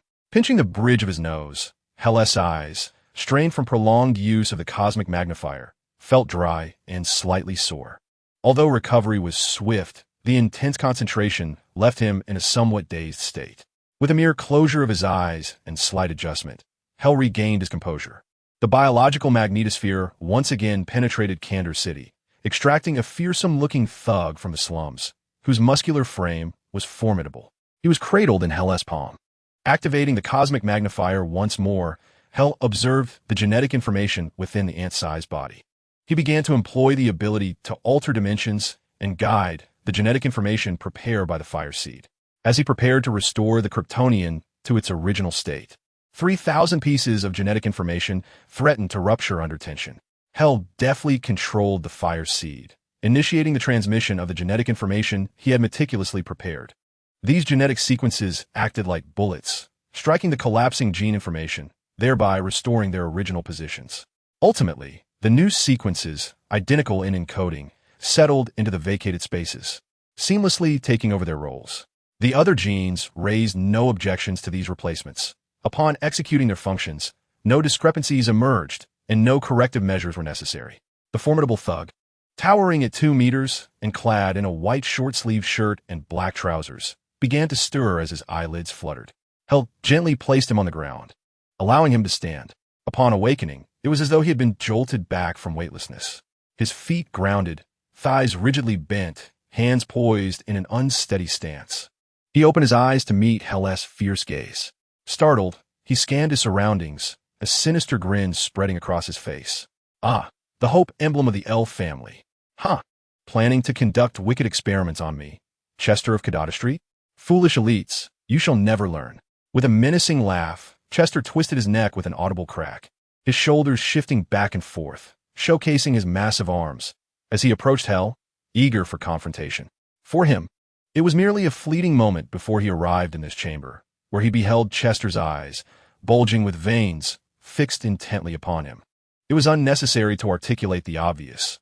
These were undoubtedly the malevolent scientists from the Academy, clandestinely seeking experimental subjects from slums. Such unscrupulous elites would certainly engage in such misconduct, without a shadow of doubt. Alas, they had encountered me, Chester, a towering figure at 2 meters tall, with an arm span of 1.9 meters, capable of bench pressing 150 kilograms, squatting 520 kilograms, and delivering a left punch of 530 kilograms and a right punch of 930 kilograms. Chester's gaze remained unwavering as he scrutinized the cellular activity within me, which was nearly indistinguishable from before. After all, the coding was precisely the same. The only variance lay in the previous coding, which bore the essence of mental substance, materialized through psychic power. It could be said that a magnificent being, driven by a single thought, had crafted gene coding materialized from psychic energy. The coding transcribed from the core of my psychic power bore the same effect. The only distinction was that the ownership of the psychic power had shifted. Everything appeared unchanged. Yet whether it would affect my potential or the activation of my Kryptonian lineage after basking in sunlight remained to be observed. However, the likelihood of complications seemed minimal. Coding is coding. It is structured in this manner and adheres to a specific format. As long as no bugs arise during the coding process, disorder should not ensue. The psychic power serves as the computer for coding. Thus, unforeseen occurrences are not to be expected unless directly manipulated by its possessor. Was Chester taken aback by the shock? Observing me, immobile as a bookworm, he burst into laughter, striding forward with a proud demeanor, his thick neck held high, extending his large hand toward me. With a swift motion, I retaliated, delivering a sharp slap that sent Chester's coarse visage trembling, his eyes rolling as he careened toward the wall, crashing into it and losing consciousness. Reset, safeguard the specimen, I commanded. Within the spacecraft remained a mere one of the biological nutrient solution, sufficient to sustain Chester's nourishment for the time being, yet not more. I intended to observe Chester's genetic response momentarily, awaiting the transformation of the cosmic mothership, which would utilize the energy converter to generate nutrient solution for the mass resurrection of the Kryptonians from Kandor. This process would not take long. Very well, Master. Has the design of the cosmic mothership been completed? It has been finalized. Then let us commence the transformation. Chapter 102. All fear springs from insufficient firepower, watching as the reset activated the auxiliary float to employ magnetic confinement beams, directly restraining Chester in place. I set this auxiliary device to periodically scan Chester's genetic makeup. Then, like an arrow, I darted from the collection room, my black cloak tightly adhering to my back. He soared through the metallic corridor and directly entered the command room of the astral projection. Master, this is the form I shall manipulate in the future, which can transform into 3 distinct shapes. The sound of zeroing emanated from the keyhole. A spherical object, exuding an ultra-sci-fi aesthetic with a chilling metallic allure, was projected. Hale nodded, pulling apart the projection to examine the first form of zeroing closely, the planetary shape. Under this planetary form, zeroing possessed a radius of approximately 5,000 kilometers. This is quite substantial, considering Earth's radius is merely 6,371 kilometers. It nearly rivals Earth, and with the addition of various machinery and structures in the future, it will undoubtedly surpass Earth, evolving into a colossal mechanical planet. As the projection of the planetary shape was sliced open, Hale observed that the stellar engine was designated as the core of the planet by zeroing. Adjacent to the main engine in the planet's core was the auxiliary energy source, radiating energy to manage the planet's atmosphere and govern the intricate conversion of diverse energies. In truth, the core of the planetary form is not the stellar engine, but rather the energy converter, capable of regulating the planet's energy distribution, modulating radiation, and supplying various atmospheric energies. It boasts a conversion rate and control more potent and intricate than that of the stellar engine, serving as the very heart of the planet and the cosmic mothership. On the reverse side of the planetary form lies a turbine, spanning 300 kilometers, resembling a gaping abyss, endowed with the ability to propel the planet through the cosmos. Furthermore, it has been envisioned by zeroing as the most formidable superluminal particle flow weapon, capable of obliterating the solar system with a single discharge.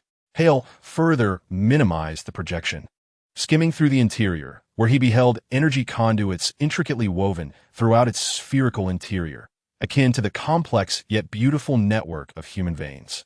The planetary form possesses the capacity to devour an entire planet. Within, multiple biochemical decompression chambers and material compressors serve as the digestive stomach, breaking down substances into liquid tanks and heat-melting spaces, ultimately refining them into the various elements required by zeroing via the energy converter. At the mid-layer, a control center, repurposed from a Cybertronian central platform approximately 1,000 kilometers in height, connects the entire planet and is designed for emergency detachment. Essentially, it is the 8th battleship. Inside the control center, zeroing has been configured to near perfection. It features manual activation devices, as well as a telepathic initiation method for Hale, allowing him to control it with his mental prowess. Additionally, There are emergency settings to safeguard against breaches, ensuring that even in the event of a malfunction, others can manage various urgent incidents. Zeroing is the nucleus of the entire planet, but it cannot solely be the center. In the eastern section, a vast armory produces various energies, propellant firearms, missiles, particle weapons, ammunition, and more to supply the combat fleet. To the north lies the manufacturing and maintenance facility, responsible for the production of various massive war machines and battleships. In the southwestern regions lie the designated living areas, residential zones, learning districts, and cultivation spaces, all intended for biological interaction. It is anticipated that this locale will soon become a nexus of life. When transformed into the second phase cosmic mothership, this area will seamlessly integrate into the vessel's underbelly, safeguarding and linking to the command center, enabling the swift execution of orders and wartime maneuvers. The surface of the planetary form is dotted with a myriad of mechanical edifices, which can, in times of conflict, morph entirely into weapon systems. Boasting over 100 distinct strike capabilities, their collective firepower is sufficient to obliterate any individual military force or unidentified entity attempting to land or intrude upon the planet without authorization, rendering the planet nearly impenetrable in its zero state.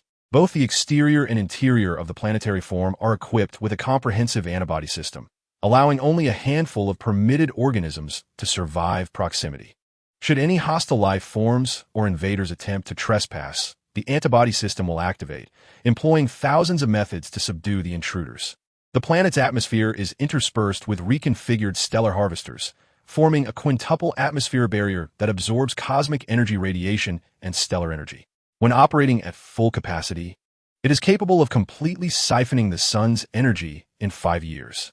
Furthermore, these stellar harvesters serve as early warning systems, concealment mechanisms, and energy shields, facilitating the absorption of cosmic radiation while functioning as a radar for celestial detection, physical cloaking, and a series of self-sustaining features. This overview encapsulates the planetary form, alongside various auxiliary warships. These vessels exhibit remarkable speed and agility, serving roles in support, rescue, harassment, and reconnaissance missions. The fleet will consist of 100,000 small reconnaissance ships, each a transformative marvel. The frigates, medium-sized warships with basic armaments and armor, are designed for escort operations, typically assigned to protect the mothership. They are equipped with numerous short-range weapons and munitions, specifically aimed at eliminating smaller vessels and aircraft that are outgunned by larger warships. Approximately 150,000 frigates will be deployed to comprehensively shield the cosmic mothership, transport supplies, facilitate landings, and wage war on various planets.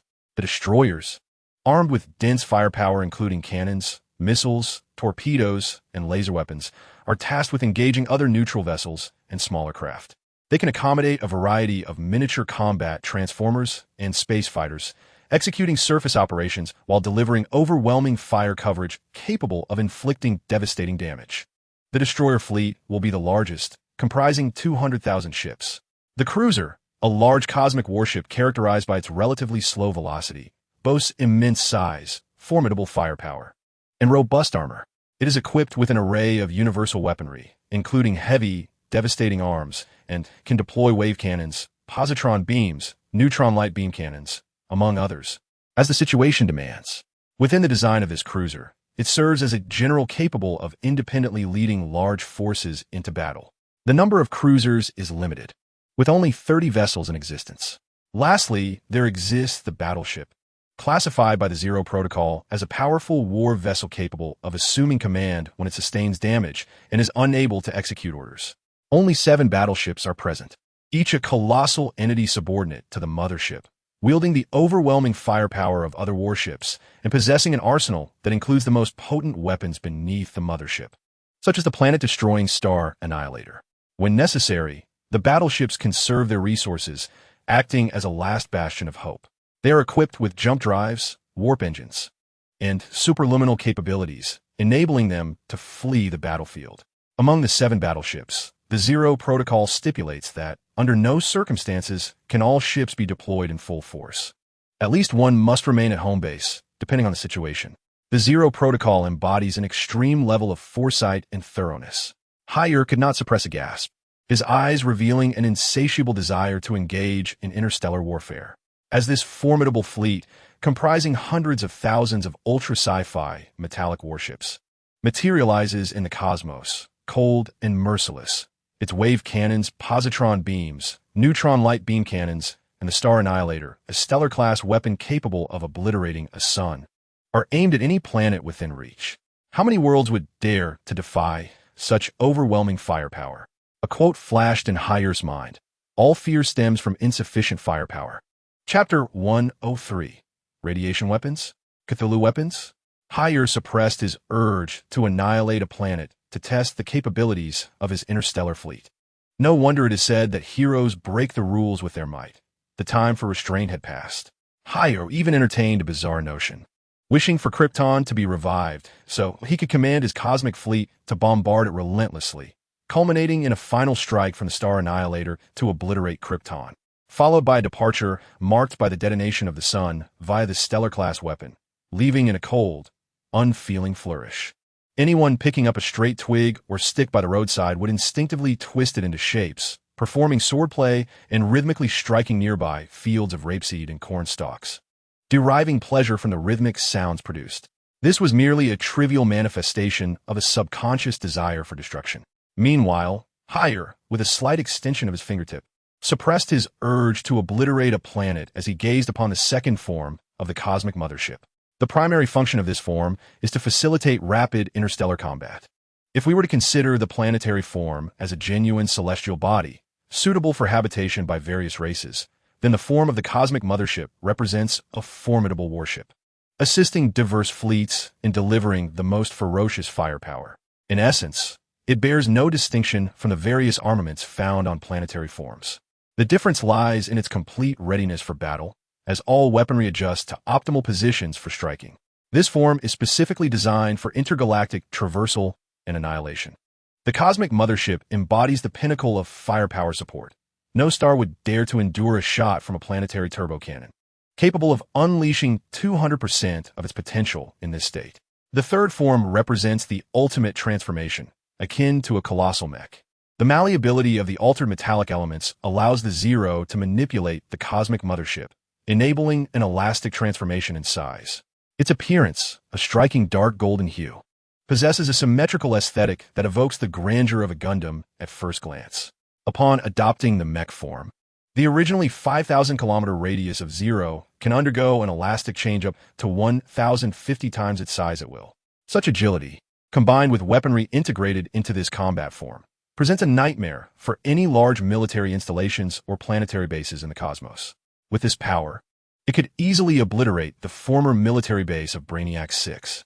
After all, the military base remains stationary, unable to transform, merely equipped with some defensive measures and various mechanical warships for support, as if that were sufficient. Zero can summon hundreds of thousands of cosmic warships at any moment. And it is not just a massive entity, but also a rapidly mobile mechanical body. In the future, should anyone attempt to engage in a close-quarters assault with their colossal planetary ship, they will encounter a profound nightmare.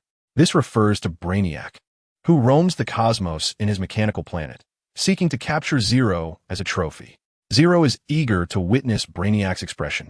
How amusing it is that his planet cannot transform for battle, yet he dares to confront me. Have you not utilized the spark of the Cosmic Emperor? Zero contemplated the various forms and firepower, and nearly every facet had been considered. Zero himself commands the spark, having scrutinized the myriad genetic blueprints of Transformers contained within. He has relayed most of the information regarding Transformers to Zero for further research. I intend to develop it into a radiative weapon.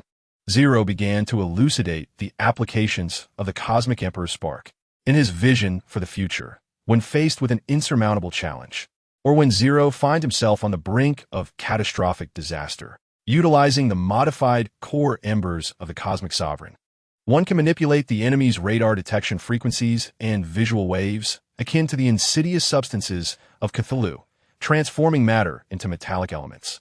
Consequently, these metallic elements become ensnared in an endless cycle of reproduction and uncontrollable madness, darkness, and destruction, ultimately self-polluting and obliterating any perception of the ember's existence. The core embers of the cosmic sovereign inherently possess the universe's primordial darkness and malevolence, having been reconfigured into a radiation weapon. In the envisioned future, this reconfiguration also endows the core embers with various mental and psychological assault capabilities, ensuring that even those aware of this weapon's existence would find their own thoughts descending into darkness and insanity, culminating in their transformation into a source of radiation, devastating the entire planet. Naturally, this aspect remains under further exploration. Unless absolutely necessary, this weapon shall remain dormant, known only to Higher and the Zero. Well done, Zero. Higher nodded in appreciation. The cosmic sovereign embodies the darker, malevolent, and destructive facets of the Transformers universe, striving to annihilate the cosmos and render it into nothingness. Higher harbors concerns that the fusion of this ember may lead to unpredictable transformations. However, upon hearing Zero's strategies for utilizing the core embers, he feels a sense of relief. Additionally, Higher suggests several modifications regarding the biological factors of carbon-based life forms in relation to metallic life, which Zero meticulously explains, allowing Higher to make informed choices. After over half an hour of discussions and design alterations, the overall structure remains largely unchanged, with only minor adjustments in the realm of life and reserved spaces for future enhancements, ultimately breathing vitality into the entire planet. All is prepared. Let us commence, Zero. I shall initiate the ember source in outer space to channel energy toward you, transforming the cosmic mothership. You must carefully manage the immense ember energy. Understood, Master. Upon Zero's affirmation, Higher swiftly exited the command room like an arrow, his black cloak billowing behind him. He made his way directly to the biological treatment chamber, where he found Silly, who was stimulating the instinctive responses of metallic genes. Seizing her tendril, he yanked her away as the electrifying sensations surged from her feet. Hey, don't pull me. I can fly. What is happening? You're flying too slowly. Can you survive in space? Yes, with the energy stored in my tendrils, I can survive in space for 300 years. As Higher carried Silly through the air, he recalled Chester, the Kryptonian, who was recovering in the collection chamber. He casually donned Chester with an old spacesuit. Under Silly's inquisitive gaze, Higher whisked both of them out of the military base and into the cosmos. With a flick of his wrist, Higher conjured the ember source in his palm and hurled it into the sky above the military base. The ember source, under Higher's control, expanded to 1,000 kilometers in size, its surface erupting with arcs of electricity in a frenetic display. Chapter 104. The dawn of a great undertaking in the expanse of the cosmos. A distant darkness sparkles with brilliance, the stars twinkling like scattered gems. The crimson rays of the sun illuminate the remnants of the Kryptonian explosion, casting a sanguine glow upon the swirling mass of dust and radiation. A sight both ghastly and enigmatic. All the accumulated ash is forcefully thrust aside by the tremors of Higher, waves of dust swirling outward to form a colossal ring. The source of ignition, under Higher's control, expands to a size of 1,000 kilometers. Its surface beginning to flicker with arcs of light that twist and writhe like serpents in a mating dance, as if the arcs possess a life of their own. The internal space of the source of ignition opens, the arcs surging dramatically, sending energy beams of a kilometer in diameter plummeting toward the unfinished cosmic mothership below, crashing against its thick steel armor. Let the transformation commence, Zero thought with anticipation. The seemingly ferocious and surging energy beams inflicted no harm upon the steel armor. Rather, they carried transformative energy information that permeated the metal, converting it into metallic cells, before the machinery at various sections had attained consciousness. The keyhole on the central control console of the cosmic mothership made contact with this immense surge of energy and information, initiating a self-directed connection to the energy, thus beginning the metamorphosis of the cosmic vessel. The half-completed mothership's exterior began to shimmer with arcs of electricity, while profound changes unfolded within. The central platform of Cybertron, approximately 1,000 kilometers in size, underwent a transformation in accordance with Zero's blueprints. The metallic sounds of gears turning echoed within, reshaping into a form befitting Higher, morphing into a structure that housed a powerful command center and an emergency escape control hub, as countless energy conduits began to emerge, interlinking throughout. The energy information spread like an electric current, guided by Zero toward the energy converter, which trembled incessantly, yearning to evolve into a living entity. However, due to Zero's conscious presence, it could only arc and flow as an organ. The transformation occurred with astonishing speed as the energy converter settled into a tranquil state, allowing Zero to exert control. Subsequently, the stellar engine began its transformation, repositioned to the core, destined to become the heart of the mothership, providing it with energy. Alongside the stellar engine, the energy converter assumed the role of the auxiliary main engine, regulating energy operations. Countless metallic mechanisms evolved into energy conduits akin to blood vessels, concealed within the metallic walls, transmitting various forms of energy. A planetary turbine, 300 kilometers in diameter, gracefully swam into position, seamlessly connecting to the energy transmission pipeline. Multiple biochemical decompression chambers and material compressors, alongside liquid tanks and heat-melting spaces, function like a digestive system, breaking down materials. Ultimately, these would pass through the energy converter, refining substances into the diverse elements required by Zero. The vast arms factory's multifunctional assembly line completed its setup and commenced operation. In the face of various conditions, a multitude of working substances and ammunition, energy firearms, and particle weapons are being produced and transformed one by one. The cosmic mothership begins to fold like paper, with arcs of electricity flashing across its surface. The immense mechanical presence intrudes into the line of sight of Higher and Siri, its metallic form rhythmically adjusting, expanding, and contracting, as the cosmic mothership rolls itself into a planet. The surface of this planet begins to reveal towering weapon bases and skyscrapers of various designs. Ultimately, the stellar harvester is reset and disassembled into a composite metallic form, reconfigured into a 5-layer atmosphere barrier equipped with an early warning system, a cloaking system, an energy shield system, and a cosmic radiation absorption system, transforming it into a radar detection apparatus for celestial warning, physical mimetic invisibility, radar stealth, and a myriad of self-sustaining functions. Thus, the metallic planet, known as the Star of Zero, with a radius of 5,000 kilometers, is fully metamorphosed into a transformer. Suddenly, the entire planet quakes, a cacophony of mechanical sounds reverberating as elastic metallic cells operate incessantly.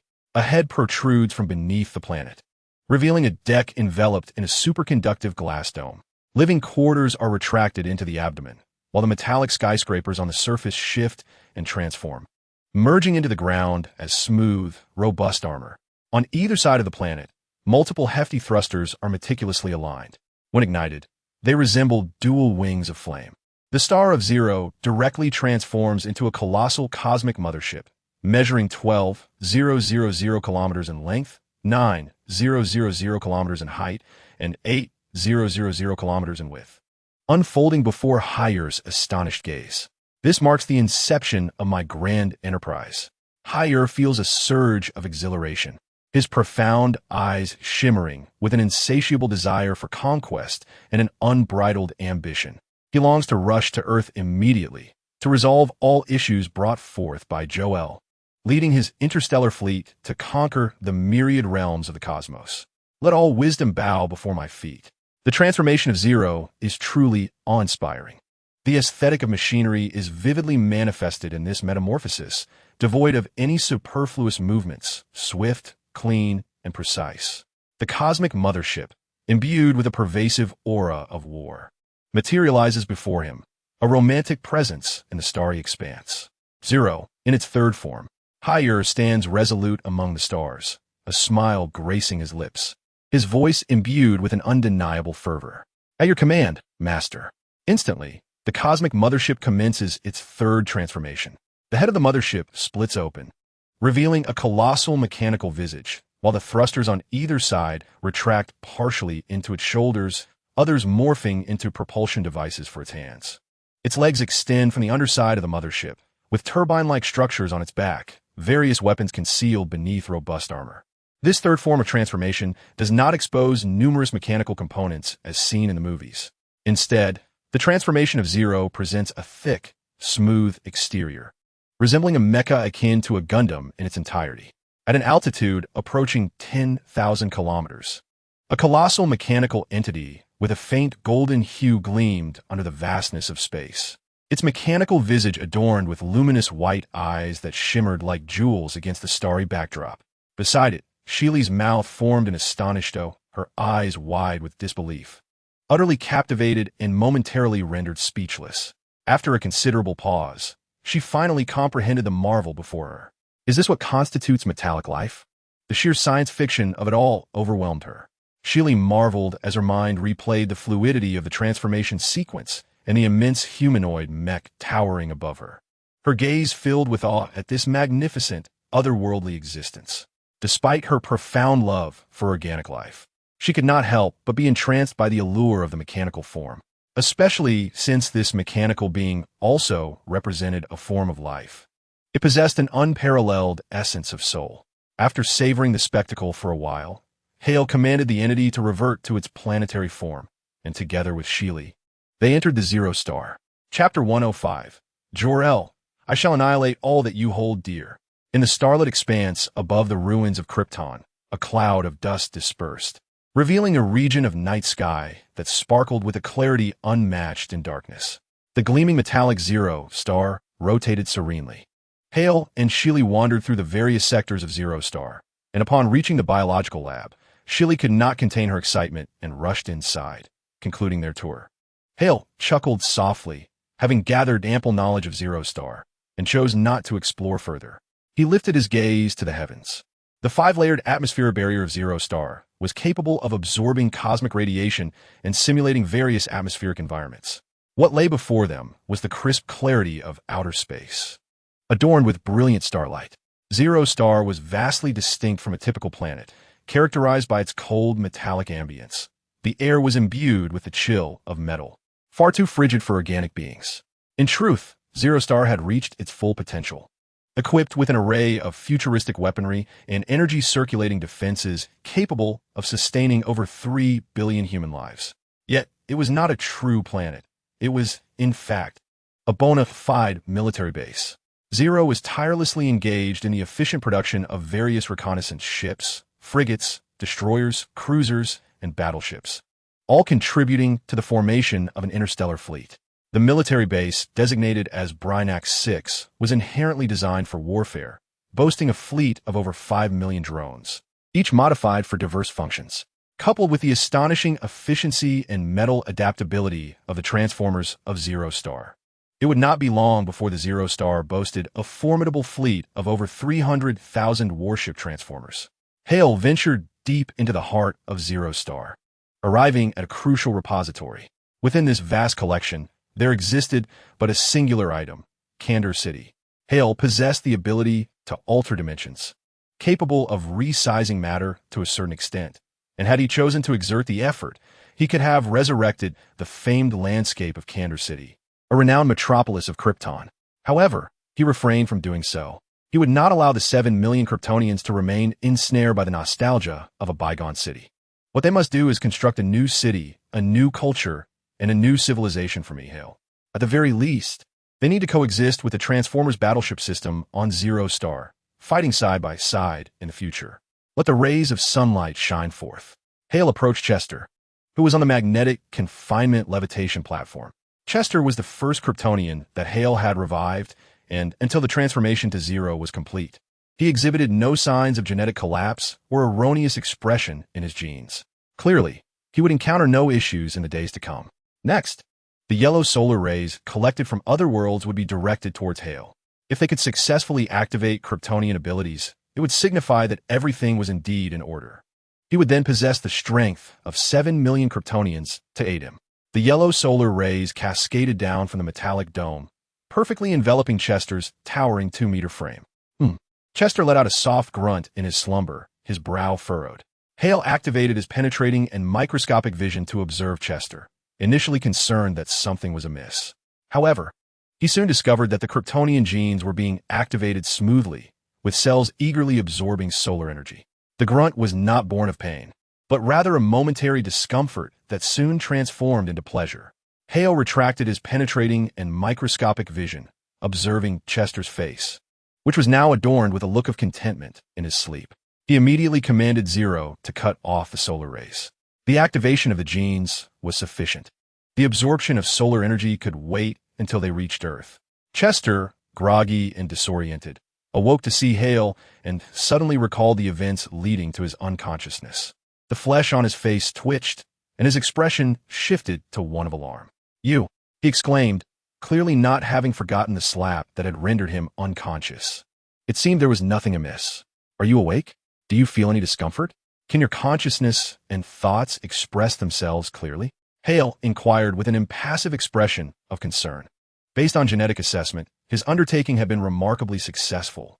Theoretically, once mental power materializes into energy, matter, or information, it becomes irreversible. As it is a process of dimensional reduction, there is no way to revert to a higher dimension of mental power.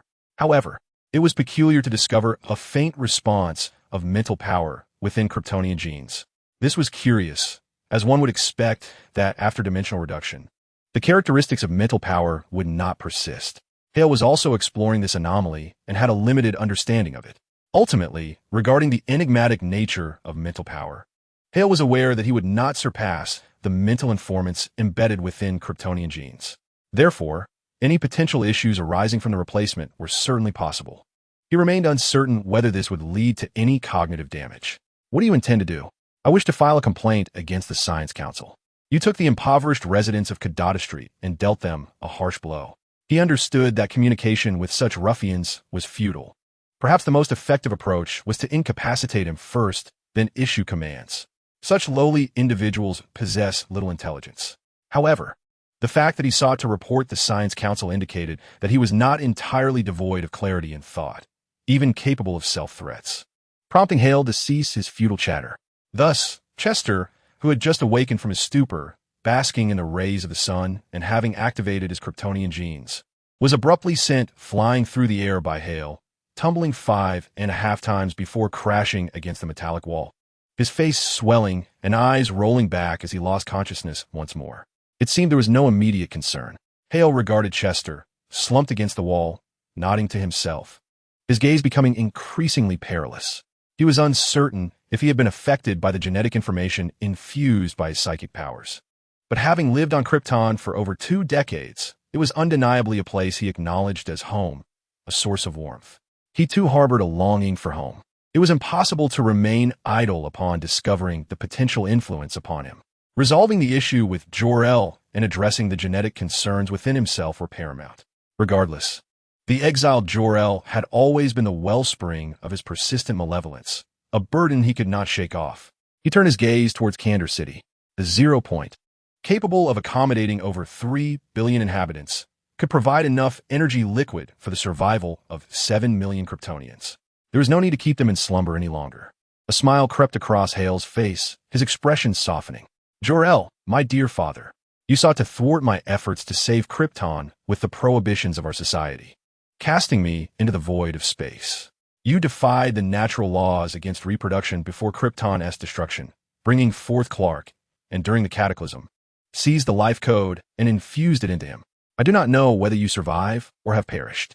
I will inform the 7 million Kryptonians of your choice. Hatred or the relinquishment of animosity is their burden. As for me, I shall obliterate everything you hold dear." Chapter 106. Your God has returned 0 point. Prepare to receive the supplies from Kandor City. Unfold the surface. I require a square capable of accommodating 300,000 individuals. Adjust the atmosphere to match Kryptonian conditions, ensuring consistency with Kandor City's atmospheric composition. Prepare 7 million modest dwellings. They need not be extravagant, averaging 20 square meters per person. Allocate a portion of positions, establishing a currency system and initially instituting a monarchical autocracy. Hale, with Kandor City in tow, leisurely ascended towards the surface of 0 point. Although Hale needed these 7 million Kryptonians, the act of saving them had already exhausted his benevolence. He did not wish to nurture a pack of ingrates in comfort. Any Kryptonian desiring an improved living environment, yearning for strength, and aspiring for a better existence must contribute under the aegis of Hale in order to attain their desires. The surface of Zero Star begins to exhibit a mechanical rhythm of movement, as surface weaponry and towering systems are retracted subterraneously, rendering the ground smooth and reflective, casting shadows of figures. a vast square capable of accommodating 300,000 individuals and spanning 135,000 square meters, resembles a circular helipad atop skyscrapers, akin to a mushroom supported on the surface of Zero. The atmospheric barrier of Zero star perpetually emits the cyclical motion of stellar particles, ensuring that the surface remains in a state of perpetual daylight, devoid of night. Naturally, both daylight and night, as well as the vibrant hues of darkness, can be adjusted following the resurrection of 7 million Kryptonians.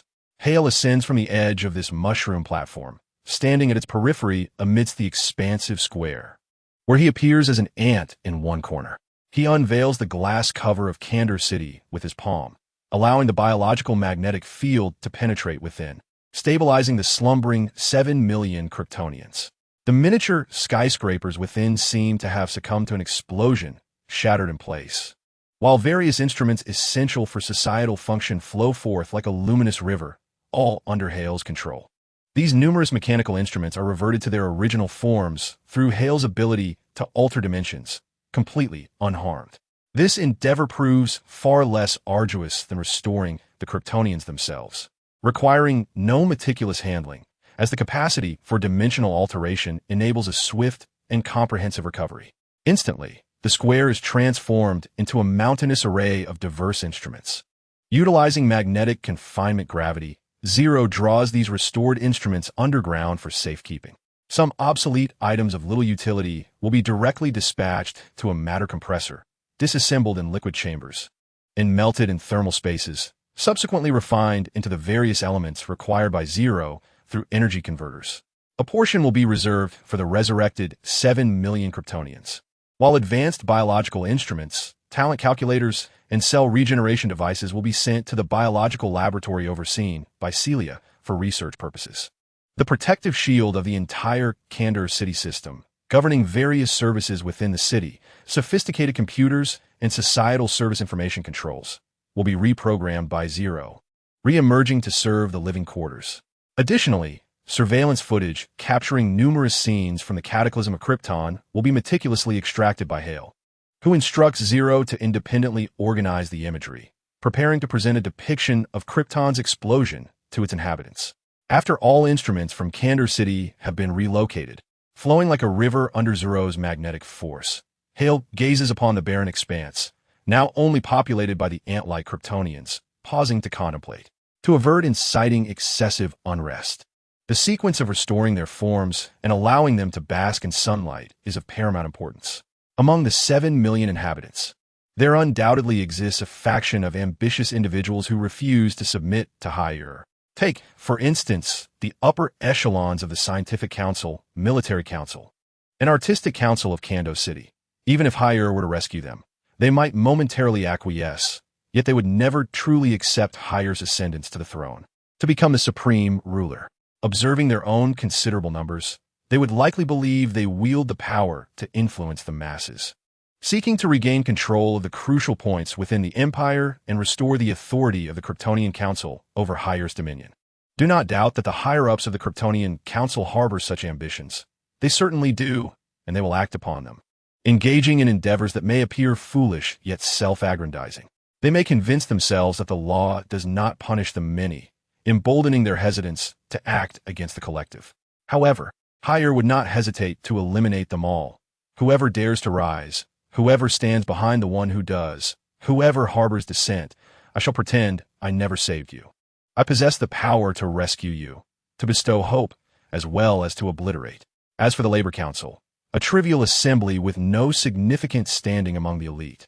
Ironically, it is the Labor Council that venerates higher as a deity. They have long harbored rebellious sentiments. Thus, let us begin by selecting you. Higher's gaze brightened, tinged with reminiscence. In truth, restoring the Labor Council holds minimal value. Even those who intend to reinstate it are individuals whose talents have been relegated to mere laborers, their political acumen proving woefully inadequate. Higher's disdain is not for them, but rather a reflection of Krypton as pervasive indulgence in innate abilities when confronted with their own talents. They are exuberant and blissful. For instance, individuals endowed with the talent for CNC machinery, barring any unforeseen circumstances, genuinely relish the craft and derive joy and ease from it. Absent significant mental stimuli, they struggle to engage with other disciplines. To focus on assimilating information from different fields is a profound mental anguish for those gifted in CNC machinery, requiring immense willpower and yielding little success.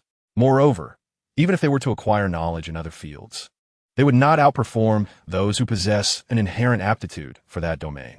This results in the laborers within the Labor Council becoming increasingly reluctant, or, at the very least, finding it exceedingly challenging to embrace information from other professions. They're simply outmatched. Even their efforts prove futile, utterly fruitless. This encapsulates the despair of the lower echelons of Kryptonian society. There exists no alternative path for them to choose. Even competing for future generations is futile. Krypton forbids natural reproduction for the underprivileged, imposing strict prohibitions, utilizing biotechnology to regulate the birth of female ova and male sperm. Only upon marriage, when the desire for children arises, are they permitted to unlock this potential, subsequently extracting and creating offspring within a life creation chamber, imbuing the child with desired talents. The impoverished should not harbor delusions of possessing the talents of politicians or scientists.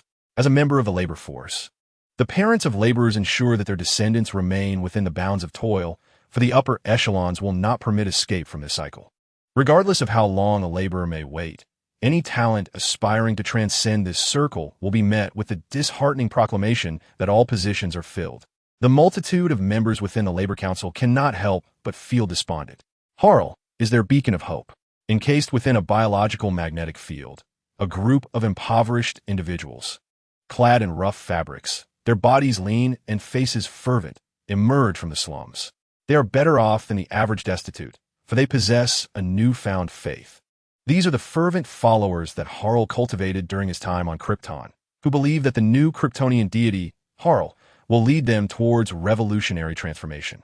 Alas, this hope was ultimately discovered by Jor-El, forcing Harl aboard the starship to depart from Krypton. Now, it is time for me to fulfill my promise. Chapter 107. Krypton has been annihilated. The biological magnetic field envelopes the impoverished members of the Labor Council, flowing like a torrent from the foundation of Kando City. Arranged like a line of dominoes across the square, with just enough space between individuals for a fist to pass through. Harl's initial selections comprise 40 idealistic and ambitious individuals, steadfast in their belief that they can indeed instigate monumental change. These assistants aid him in managing the reform agenda for the impoverished military and in guiding the faith among the lower classes, handling transitions within the scientific, military, and artistic councils, all while concealing Harl's actions at that time. Next come the familiar leaders of the impoverished reform military, beneath whom appear faces that he has fleetingly glimpsed, now vividly recalled after basking in the sun. Over 300,000 laborers from Krypton Council, alongside those familiar faces, represent Harl's closest and most trusted allies, akin to ants resting upon the platform.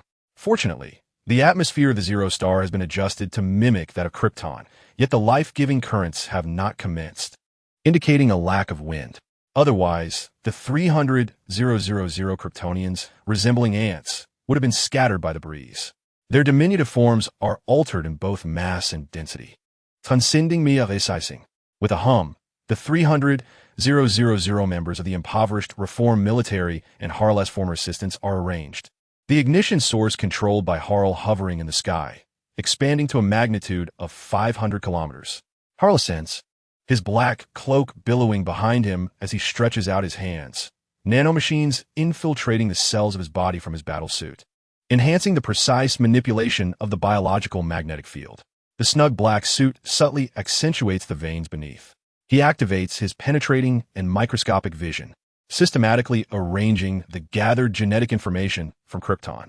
The ignition source in the sky, its internal space methodically opened according to the collected data, shimmers with radiant hues, unleashing an energy infused with Kryptonian genetic information, enveloping the entire square like a gentle curtain of water. Har swiftly harnessed the biological magnetic fields that enveloped 300,000 Kryptonians, commencing the activation of his size-altering abilities.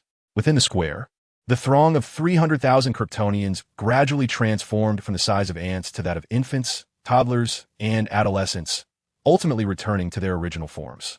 At the moment of restoration, coinciding with the collapse of their genes, the energy information emanating from the source began to surge towards each Kryptonian's imminent genetic disintegration, directly substituting the original collapse information. While the operation was intricate, it unfolded within mere seconds, and soon 300,000 individuals lay in the square, bewilderedly opening their eyes, with some beginning to rise. What has transpired? Why am I here? Damn it! Wasn't I just witnessing the distant eruption of a volcanic rock? Where is this? Abduction? Who dares to lay a hand on me? My brother is Chester from Kadada Street. Where the hell is my money? Have the members of the New God sect discovered us? Fight for a new hope. Is this an abduction? Everyone, remain calm. We are encountering a mysterious event. Where is my communicator? Where is my wife? In the vast awakening square of 300,000, many individuals began to survey their surroundings in confusion. Surrounded by a sea of heads, the proximity of bodies created an atmosphere ripe for irritation and unrest, which was on the verge of eruption. You are the god of the New God sect, Har. It is Har, the deity of the New God sect. Some individuals, recognizing the black silhouette hovering above them, Har, stared down upon them. High-ranking members of the New God sect, who had previously encountered Har, vocally sought to quell the anxiety brewing in the unfamiliar environment. Is action finally at hand? The deity has officially manifested. Our time to rise has arrived. Let us obliterate those foul Kryptonian elites. Smash their council. Annihilate them. These politicians who only scorn us and wallow in their own filth. With the hands of laborers, let us forge equality and freedom. The old gods forced us to live in humiliation under the powerful. The new gods inspire our resistance. A new dawn of hope is upon us. Let us reclaim all that we have created. Praise Har. Har. Har. Har. Har. The fervent followers of the New God sect, overwhelmed with emotion, finally beheld the appearance of their deity. They unleashed their fists towards the sky, their carotid arteries throbbing, faces flushed with fervor as they chanted Har's name. Some unknowing individuals, caught in the fervent and tumultuous atmosphere, were also affected, but those from the slums were aware of the massive congregation of the New God sect, united for the purpose of reform. Influenced by the surging emotions around them, they too raised their fists to the sky, their faces flushed with rage as they released all their pent-up humiliation. Voices erupted in anguished cries, tears of profound despair staining their faces as memories of past injustices flooded back. A younger sister had been mercilessly beaten to the brink of death in a hospital, merely for refusing to exchange chat codes with her assailants. Her life was lost due to the lack of funds for treatment, and the perpetrators remained unpunished, leaving the family's grievances unheard and unaddressed. The tragic demise of loved ones ignited a seething hatred for the societal structures of Krypton. Amidst the turmoil, another voice raised in a hoarse scream, recalling the era of technological innovation where their innate talents bore no fruit. Wandering along the thoroughfare, hunger gnawed at them. A painful reminder of a time when they were callously discarded by those in flying vehicles, left to scavenge half-eaten food without so much as an apology. The vehicle owners sped away, contempt etched across their face, leaving behind a sense of humiliation that overshadowed the physical need to eat. As they devoured the remnants, tears streamed down their cheeks, as the essence of nourishment eluded them. Krypton had the potential to satiate every individual, yet it failed to do so. Many were resigned to their fates, shackled to laborious roles, merely existing to placate the lower classes, just enough to stave off starvation while engaging in a relentless cycle of despair. The reasons for their existence were but shadows that accentuated the grandeur of Krypton's elite. They cried out, "Hail the god, hail!" A resounding roar of discontent and injustice. Hail's gaze swept through the crowd, landing on a figure who had just proclaimed his identity. Fanzay, the leader of the impoverished reform army, a man driven by ambition to transcend the shackles of his humble beginnings. Hale had once confided in Fanzay, declaring that the moment he appeared in divine glory would signal the dawn of a revolution. It seemed that Fanzay had not forgotten those words, yet, tragically, Hale raised a hand to quell the fervent cries of the masses.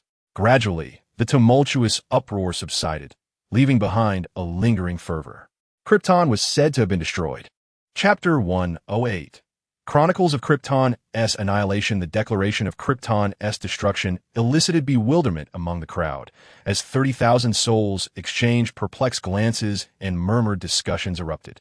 How could this be? Everything seemed perfectly intact. How could annihilation occur? Yet they remained present, breathing, the cosmos above them unchanged save for the presence of a single cloud.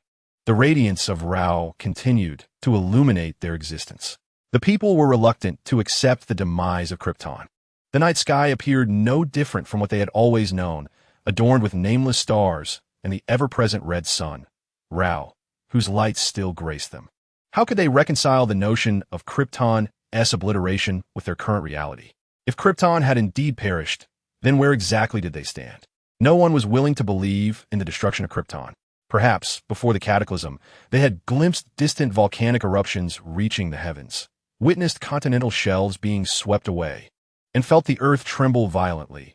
Yet all of this was subconsciously avoided, memories they preferred to suppress. The citizens of Kandor were fortunate.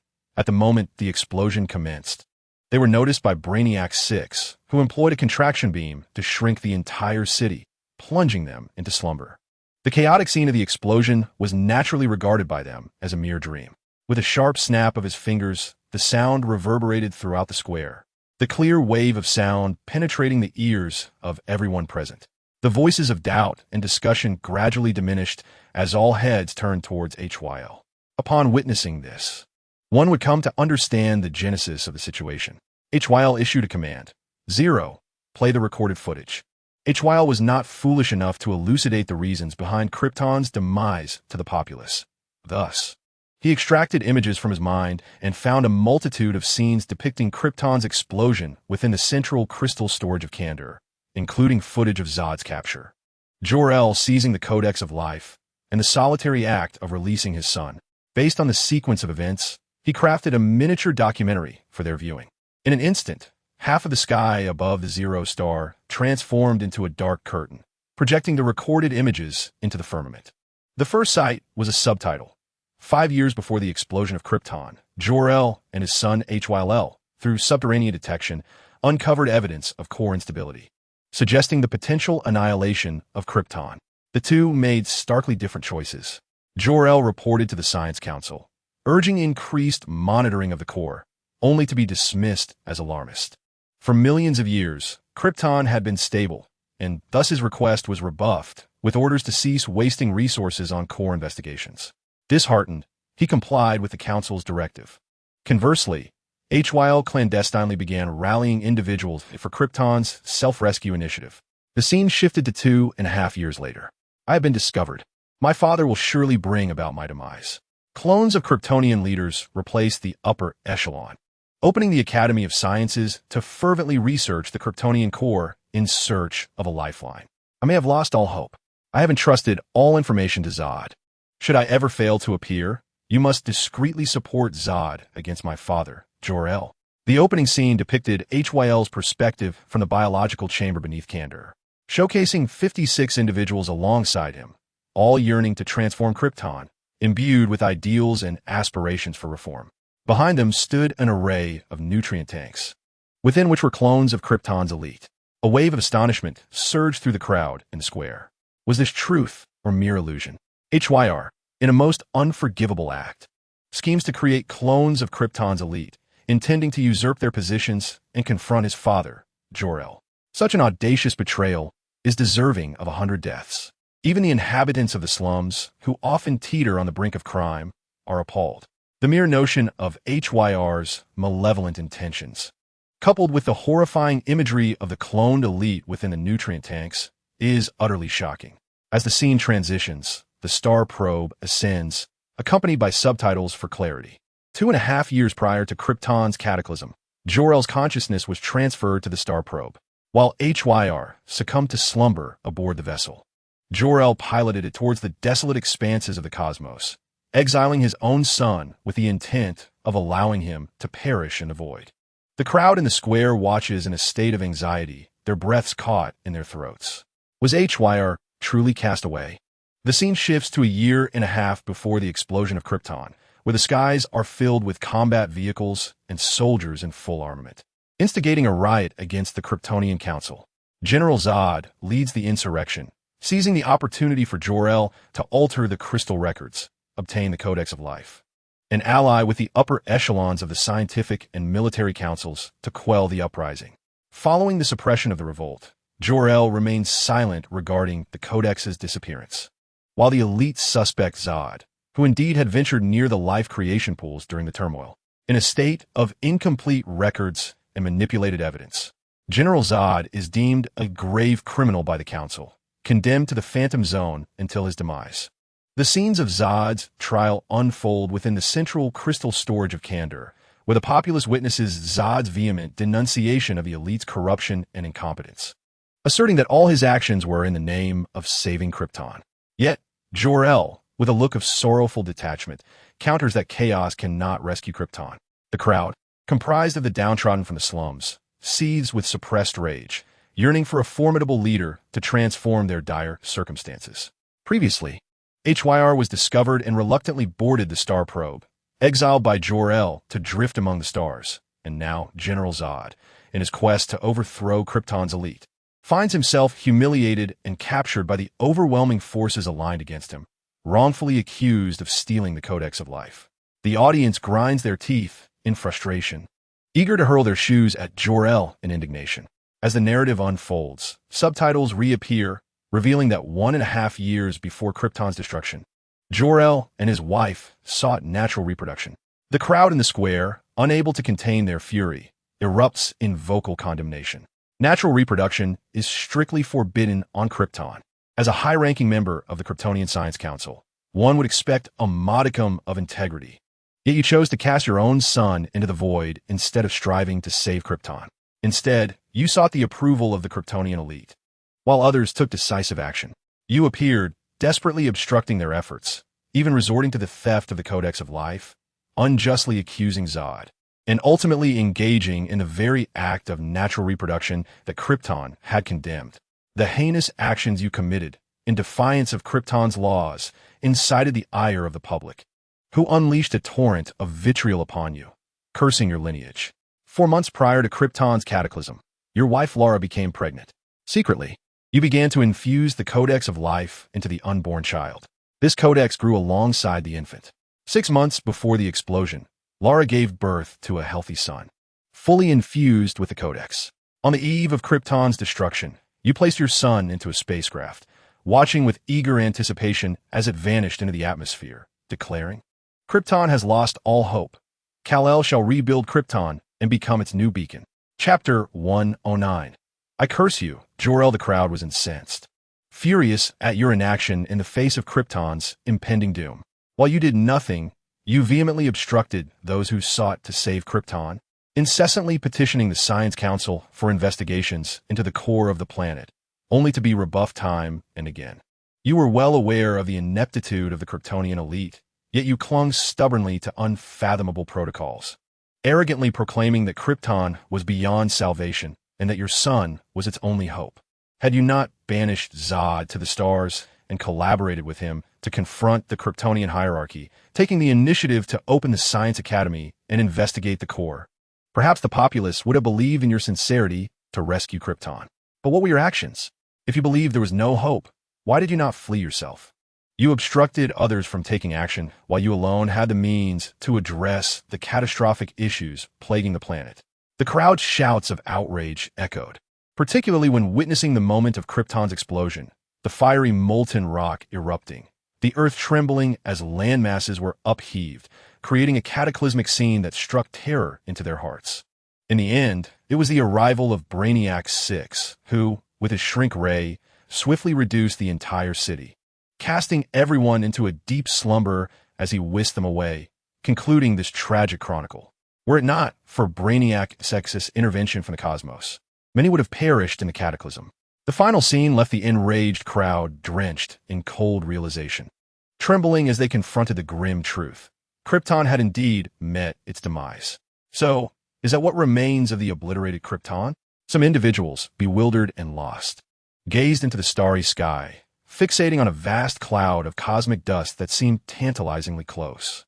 The crimson sunlight illuminated the edges of the dust cloud, casting an enchanting yet eerie glow. The The crowd turned their eyes toward the heavens, towards the dust cloud. That once was our home. Instantly, a wave of sorrow washed over the multitude gathered in the square, tears welling in their eyes. Ha ha ha! The destruction of Krypton was splendid, its self-detonation exquisite. The elite languished in luxury, while the underprivileged lived worse than dogs. You're all dead, ha ha, all dead. Woe is me. A robust man erupted into both laughter and tears. The squares soon echoed with a cacophony of laughter and weeping, as voices rose in curses against the upper echelons, scornfully denouncing the fetid conditions of the slums. The opulence of the privileged contrasted sharply with the utter lack of security for the people. The laws of truth and justice appeared to be mere child's play. In such a society, if it were not to be destroyed, what justice would there be? Yet, no matter how dire the circumstances, it remained my home. The sounds of anguish and sobs filled the air. On that vast square, everyone covered their faces, wiping away tears, unable to contain their sorrow. Some, filled with rage, shouted at themselves to suppress their tears. In such a society, what was there left to yearn for? Destruction might be preferable, yet the floodgates of grief could not be held back. Hyl's expression was devoid of emotion as his gaze swept over the crowd. His eyes glistening with unshed tears, his heart burdened with a complex tapestry of feelings. The documentary remained unaltered. Hyl made no cuts or edits. Nor did he seek to unjustly malign Jor-El. Everything presented was authentic.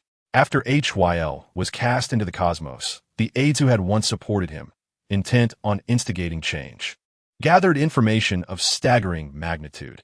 The data within Hyl's mind, coupled with the records from the crystal detectors of Candor, alongside the information collected by his aides, all coalesced to provide clarity on the unfolding events. Reset. Remove them. Prepare for the next audience, Hyl commanded. Immediately, the square beneath the weeping crowd began to split into two layers. The upper tier gently lifted the people, drifting away from its original position. As the crowd sensed the movement, their cries gradually ceased, leaving them in a state of stunned silence, unable to regain their thoughts. Hyl once more enveloped Candor in a biological magnetic field, guiding the slumbering populace into the spacious square. This time, he revived not only the impoverished, but also the middle class and many from the upper echelons of Candor's councils. The source of the spark was meticulously controlled to replace their genetic information, and they began to grow from the size of mere ants, slowly awakening and standing in bewilderment. The documentary was played for them once again. Ironically, the inhabitants of the slums, who should have been the least affected by Krypton's explosion due to their already dire living conditions, were overwhelmed with anger and sorrow as they witnessed the familiar landscape of their planet, the very essence of their existence, crumble before their eyes. The middle class, possessing some assets, along with the influential elite of Candor, were plunged into despair upon witnessing such a scene, their eyes darkened with anguish, contemplating their demise. Jored, you have betrayed the hopes that resided within my breast, the home I labor my entire life to acquire. All that I held dear, honor, wealth, power, has vanished. How could you be so foolish, Jor-El? Why impede those who strive to act? I refuse to believe. I refuse to accept. This cannot be real. It is a fabrication. Indeed, it is a deception. Beneath my feet lies Krypton, huh? Krypton is unscathed. My residence remains intact. My mistresses in other cities are unharmed. And I shall continue to exploit the laborers for my elevated position. I shall not concede. I shall not yield. All that I have toiled for, everything I have achieved, has been obliterated. I curse you, Jor-El, for extinguishing all hope, for allowing your son to flee Krypton. Well, my daughter, where is she? Is she among those at the academy, escaping with Jor-El's son? Is she safe? Is she well? Surely not, surely not. How could Krypton possibly explode? It turns out, the Codex of Life was pilfered by you, Jor-El. How unjust it is for General Zod. I lament not having joined forces with General Zod to eradicate the elite of Krypton. I am filled with discontent. Why must these inept leaders of Krypton dictate our fates? We have never had the agency to shape our own destinies. Jor-El, you are the scourge of Krypton, selfish and egregious. The anguished middle class and the once honored elite of the council could not restrain their tormented curses directed at Jor-El.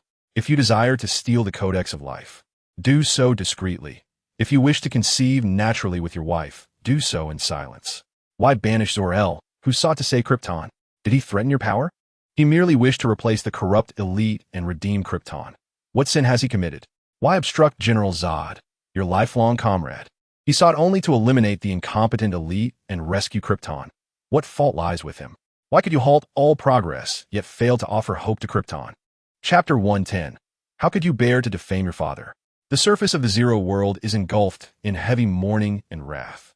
Expanses that once held 300,000 souls are now scattered across 23 divided squares, densely populated with heads, all steeped in sorrow and indignation. Those who were among the first to be restored had watched the documentary more than 10 times. Although they had begun to reconcile their grief over the loss of their planetary home, their hatred for Jor-El remained unabated.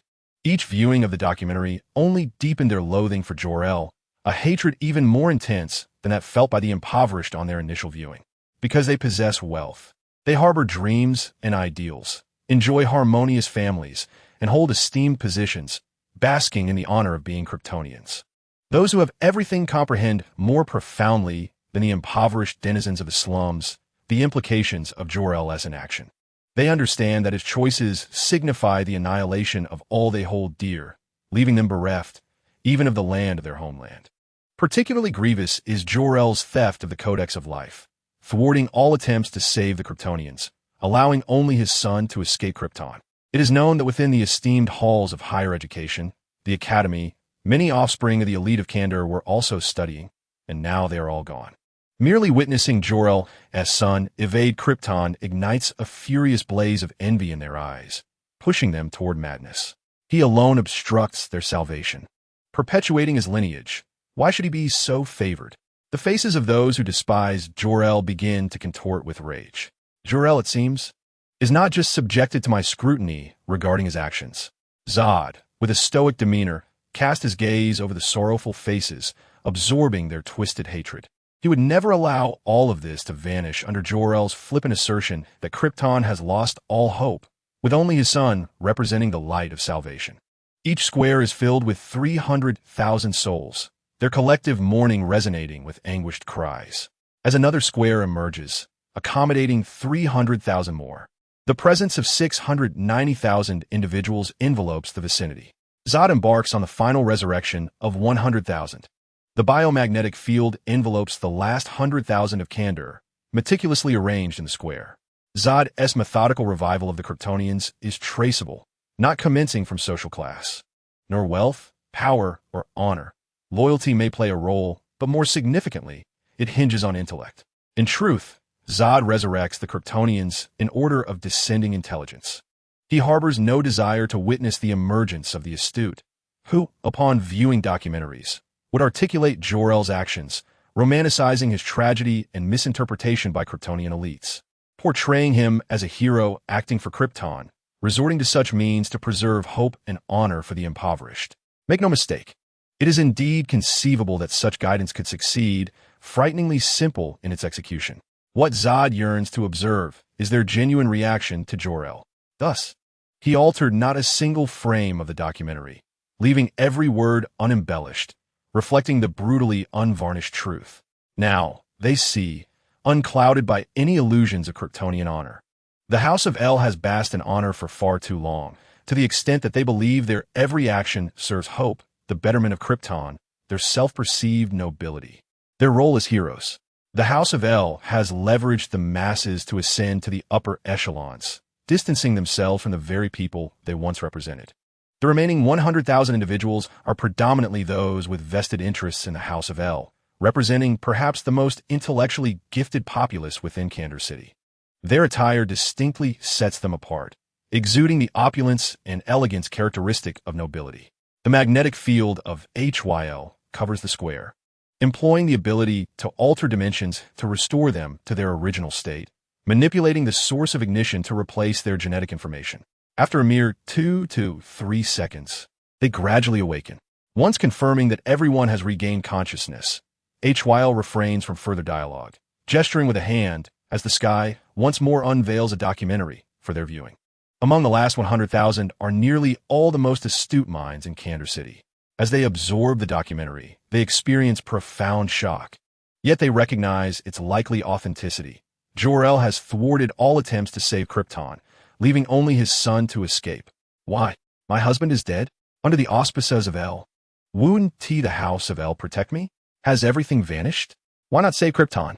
Even the most brilliant among them fail to grasp why Jor-El harbors such an entrenched sense of familial honor, desperately obstructing others from rescuing Krypton while rigidly adhering to the decaying customs of the elite.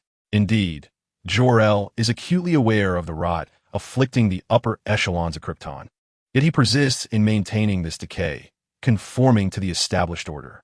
This assembly of intelligent individuals is left in a state of bewilderment, unable to comprehend Jor-El's mindset, as he relentlessly petitions to study the planet's core, only to be repeatedly denied, subsequently exiling his adopted son into the depths of space to pilfer the Codex of Life, orchestrating the capture of Zod, and facilitating natural reproduction to infuse the Codex of Life into his son, all while uttering despairing proclamations regarding Krypton's future. Though they cannot fathom the rationale behind Jor-El's actions, the outcome is unmistakable. By infusing the Codex of Life into his son's being and sending him away from Krypton, he aims to establish a new Krypton under the dominion of the House of El, aspiring to become its sovereign. The expressions of the multitude of intellectuals darken, particularly those mourning the loss of loved ones, who weep openly at the demise of Krypton. They reflect more deeply than their predecessors, grasping the monumental significance of the Codex of Life residing within Jor-El's son. It is almost conceivable that he could forge a new Krypton, elevating himself to the status of its deity. For the sake of his son, Jor-El has indeed paved a remarkable path. A hint of scorn and gloom plays at the corners of some mouths. In a corner of the square stands Jor-El's mother, Lar-El, her hair streaked with gray, exuding regal grace in a meticulously crafted family gown adorned with the family crest's S-shaped clasp, elegantly affixed to her attire.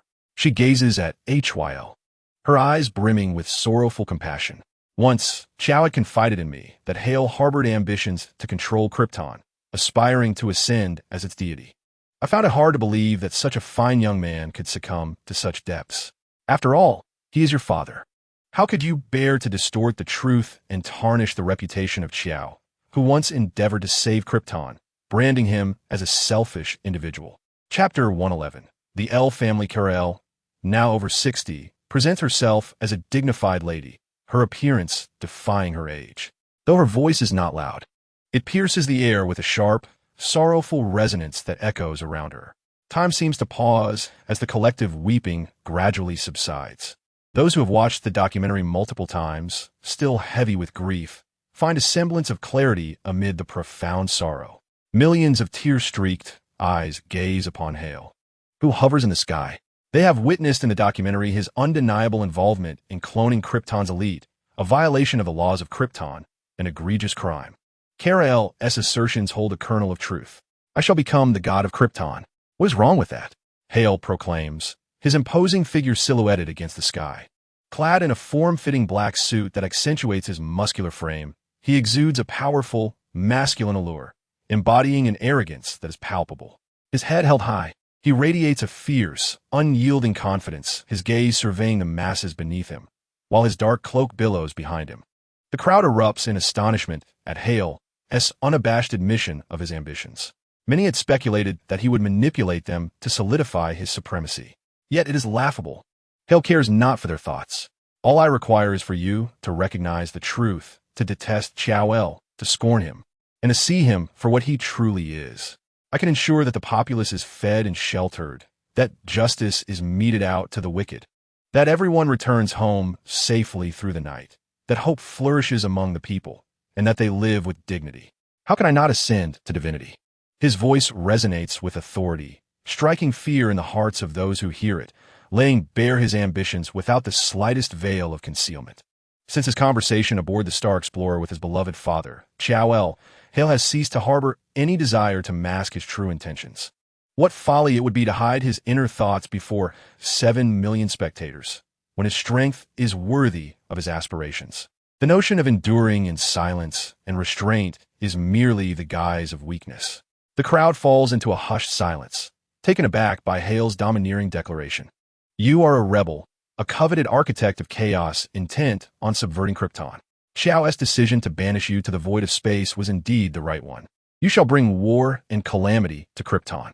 Kara-El, with her slightly wrinkled visage reminiscent of a noblewoman, was flushed with astonishment and anger. Hale, who had once appeared so compliant before her, frequently visiting with fresh fruits and nutritious meats, regaled her with clever jokes that left her in fits of laughter. He was genuinely amusing. She had truly regarded him as a beloved grandson. Yet at this moment, the lofty Hale felt utterly alien to her. Her son, Jor, had not been mistaken. Hale's every action, every display of camaraderie, was laced with ulterior motives aimed at destabilizing Krypton. He harbored grand ambitions, aspiring to ascend to divinity. I support Hale the God. A voice rang out in the square. The crowd instinctively turned towards the sound, discovering a young man in coarse linen, his face marked by tear-streaked eyes, fervently shouting his allegiance to Hale. Kara-El's countenance was etched with disbelief. Was there truly someone who supported Hale, this warmonger with aspirations of godhood? Hale himself was taken aback. He had anticipated that the loudest cheers would emanate from the first square, among the impoverished of the slums. It was an ordinary youth from the third square who now stood in fervent support. Have you lost your senses? From the rebellion led by our ancestor, Hatoel, which culminated in the establishment of Krypton on the Day of Veritas in 6832, we have championed bravery, equality, and freedom. And now you call for divinity, willingly offering yourself as a slave beneath Hale the God? The L family's annual allocations for disaster relief, their aid to the destitute, their compassion towards you. Are you truly so ungrateful as to abandon your own dignity? Kara-El's agitation intensified, her wrinkles deepening as her face flushed with indignation at the sheer folly displayed by those who would forsake their humanity to flatter Hale's ambitions. Her righteous condemnation ignited the ire of the populace. I have not received a single penny of your allocations. They have all been funneled to mid-tier officials, leaving the impoverished with nothing. Do you know the nature of the calamities you aim to alleviate? Those who receive your provisions are merely the relatives of designated managers. And we have received none of your disaster relief. We are forced to express gratitude, and should we fail to do so, the lower-tier managers threaten us with violence. I would rather you never intervened at all. Your family revels in such performative acts of conscience. Every inspection of the common folk is merely a facade for the benefit of officials' kin, who enjoy food and shelter. How can that be deemed suffering? Each time you inspect the populace, the streets are clean and well-kept, a result of our forced labor. My sister died under the scorching sun, denied justice. The L family lives in the same decayed luxury as the upper echelons. Why must you feign benevolence while inflicting pain upon us? Every so-called good deed you envision marks the beginning of our torment. In this moment, the fury of the populace eclipses even the wrath of Krypton's destruction. Their eyes ablaze and breaths heavy as they fixate on Kara-Zor-El. Were it not for the barriers of the square, they would surge forth, intent on delivering fatal retribution to the House of El. The opulence and elitist demeanor of the privileged are a recurrent specter on the streets of the impoverished, heralding calamity in their wake. Kara-Zor-El stands bewildered before the impassioned outcry of the crowd, shaking her head in disbelief, asserting that this is not the truth, that they're all mere pawns of House Hell, maligning her family. I shall ascend to divinity, ensuring they are well-fed and warm, delivering justice to the criminals, and guaranteeing that their toil is rewarded with prosperity. There shall be no need for aid from the House of El, for they shall not know hunger. My efforts are for them, as well as for myself. Every individual shall receive the gifts they desire, and their descendants will choose talents that suit them. Thus, my ascension to godhood is but a rightful expectation. House Hell's condescending gaze rests upon Kara-Zor-El, a mother accustomed to privilege, steeped in the historical grandeur of her lineage, basking in the superiority of her elite status. Rather than endure the relentless torment from the myriad of Kryptonian elites, why should we not choose to embrace the singular, supreme deity, Hell, who can provide us sustenance, warmth, and dignity? We need only to bow before Hell. There is no need to endure the parasitic oppression inflicted by the multitude of Kryptonian elites. I place my faith in Hell. I am willing to believe that Hell shall lead us. With Krypton in ruins, he shall be our God. The throngs of people, voices hoarse and faces streaked with tears, extol the deity soaring in the heavens. They have long yearned for a figure who can deliver justice against evil, ensure their sustenance, and shield them from the tyranny of the powerful. Now, with Krypton's obliteration, their need is even more pronounced. Kareth Zor-El, her hair disheveled and strands falling upon the lined visage of an aristocratic woman, gazes with resentment at the crowd that dares to malign her family. Hell, wise ones will recognize that the being you now exalt as a god is merely an attempt to cast aside the past, a past that was humble, submissive, and laughable in its grotesqueness. You cannot forget the assistance the House of El provided you, nor the ugly truth of your former self. In your scorn towards the El family, do you truly believe it will elevate you to the status of a new divinity? Chapter 112. The minuscule contributions you made to the House of El were merely obligatory. In the distant epochs of ancient Krypton, the three-headed king octopus cultivated a stomach shielded by a radiation-proof coating, a creation of my own hands, conceived from inception to conclusion, a product of my research. This served as a stepping stone for Jor-El's elevation to the position of vice president of the Central Science Institute of Krypton, dedicated to the House of El, with Jor-El as the primary author, inventor, and creator of this innovation. The microproton computing system I dedicate to the House of El, serving as a stepping stone for Jor-El's promotion to vice president of the Central Science Institute of Krypton. The magnetic confinement nanoboson combinatorial force field is likewise a tribute to the House of El, paving the way for Jor-El's ascent to the vice presidency of the Central Science Institute of Krypton.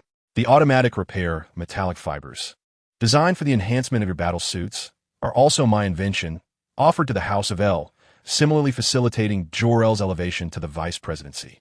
More than 38 pivotal inventions and creations on Krypton have been bestowed upon the House of El to aid Jor-El in his rise to the esteemed position of vice president of the Central Science Institute.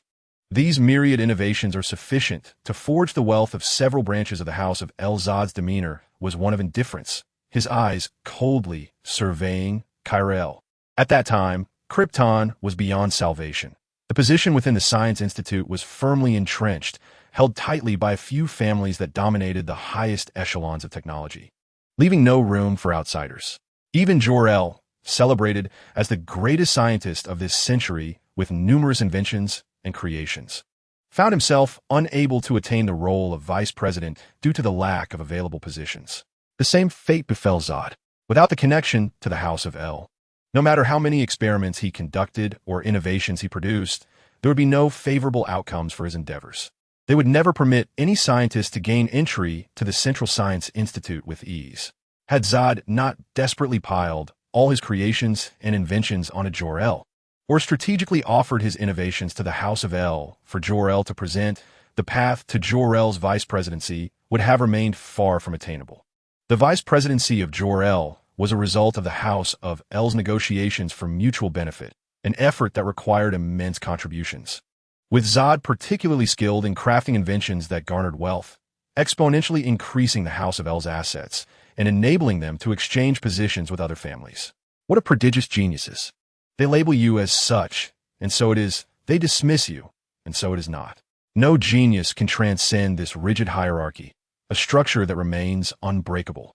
Had Zod not acknowledged Jor-El as his father, he would have lacked the qualification to enter the highest Central Science Institute, and would have had no means to investigate the core of the planet or issue reports regarding its conditions, alerting Jor-El to potential issues. He had assumed that with Jor-El as vice president, matters concerning the core could be addressed. This was Zod's motivation behind fervently advocating for Jor-El's promotion, in a desperate bid to save Krypton. Yet, he never anticipated that, as vice president, Jor-El would be constrained by the checks and balances of over 18 vice presidents, rendering him ineffective and powerless in the effort to rescue Krypton. This realization birthed Zod's ambition to overhaul the upper echelons entirely. In the end, the crowd of 100,000 in the square lowered their gazes, enveloped in darkness and fury. The words of Kyra resonate most profoundly with those engaged in scientific research, for no one is more acquainted with the intricacies of the scientific community than they. On Krypton, the realm of scientific inquiry has become rigidly established, devoid of any opportunity for exceptional talents to ascend beyond their station. This path is indeed a dead end. When Kyra acknowledged Jor-El as her father, many mocked her. deriding her for sacrificing her surname in pursuit of fame and fortune by adopting a surrogate father. Within the Central Science Institute, scornful gazes were cast upon her, while those who could not gain entry were filled with a bitter sense of envy. This was precisely what was expected of her, without the machinations of the elf family. The notion of entering the institute was but a pipe dream. With a disdainful snort, Kyra expressed her contempt, her eyes clouded with skepticism. In her worldview, since Hyler, as an outsider, had joined the elf family, it was only fitting that he contribute these inventions to the family. Had the elf family not used their influence to secure positions and arrange for his entry into the Central Science Institute? Did the elf family not invest in him? She failed to fully grasp the true value of Hyler's innovations, only recognizing that he had brought immense wealth to the elf family, enabling them to extend their benevolence and broadcast their honor.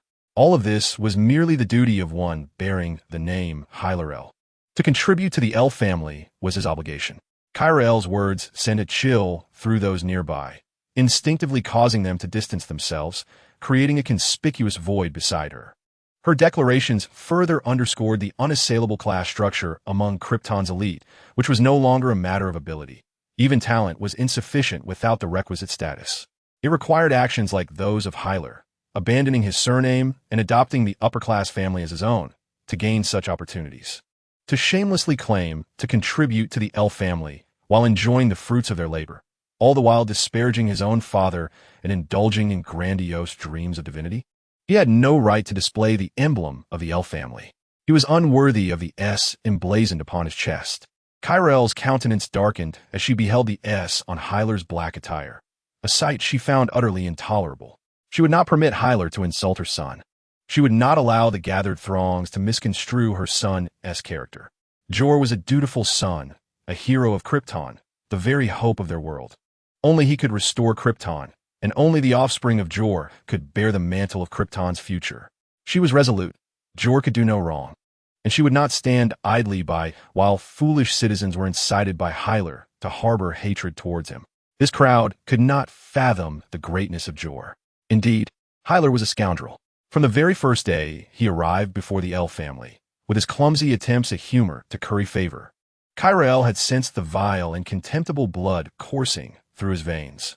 In that moment, she would not allow him to tarnish the emblem of the elf family. The expression of the researcher from Candor beside her was one of peculiar discomfort. The inventions and creations articulated by Hale have generated value that surpasses the wealth of the House of El by several magnitudes, potentially equating to that of numerous elf families. While it is true that the elf family wields considerable power as part of the elite class, it is unnecessary to excessively disparage all that Hale has accomplished. His life's inventions have been devoted entirely to the House of El. To suggest that this constitutes mere trivial contributions is indicative of how disdainfully the upper echelons of Krypton regard those beneath them, perceiving all contributions as merely obligatory. Ironically, it is the elf family that lacks the merit to claim entitlement to Hale's innovations. In the square, an individual could no longer restrain themselves and stepped forward to address Kyra, asserting that what she deemed as trivial contributions are, in fact, transformative innovations capable of altering the very fabric of Krypton. In other civilized societies, such individuals would undoubtedly command profound respect.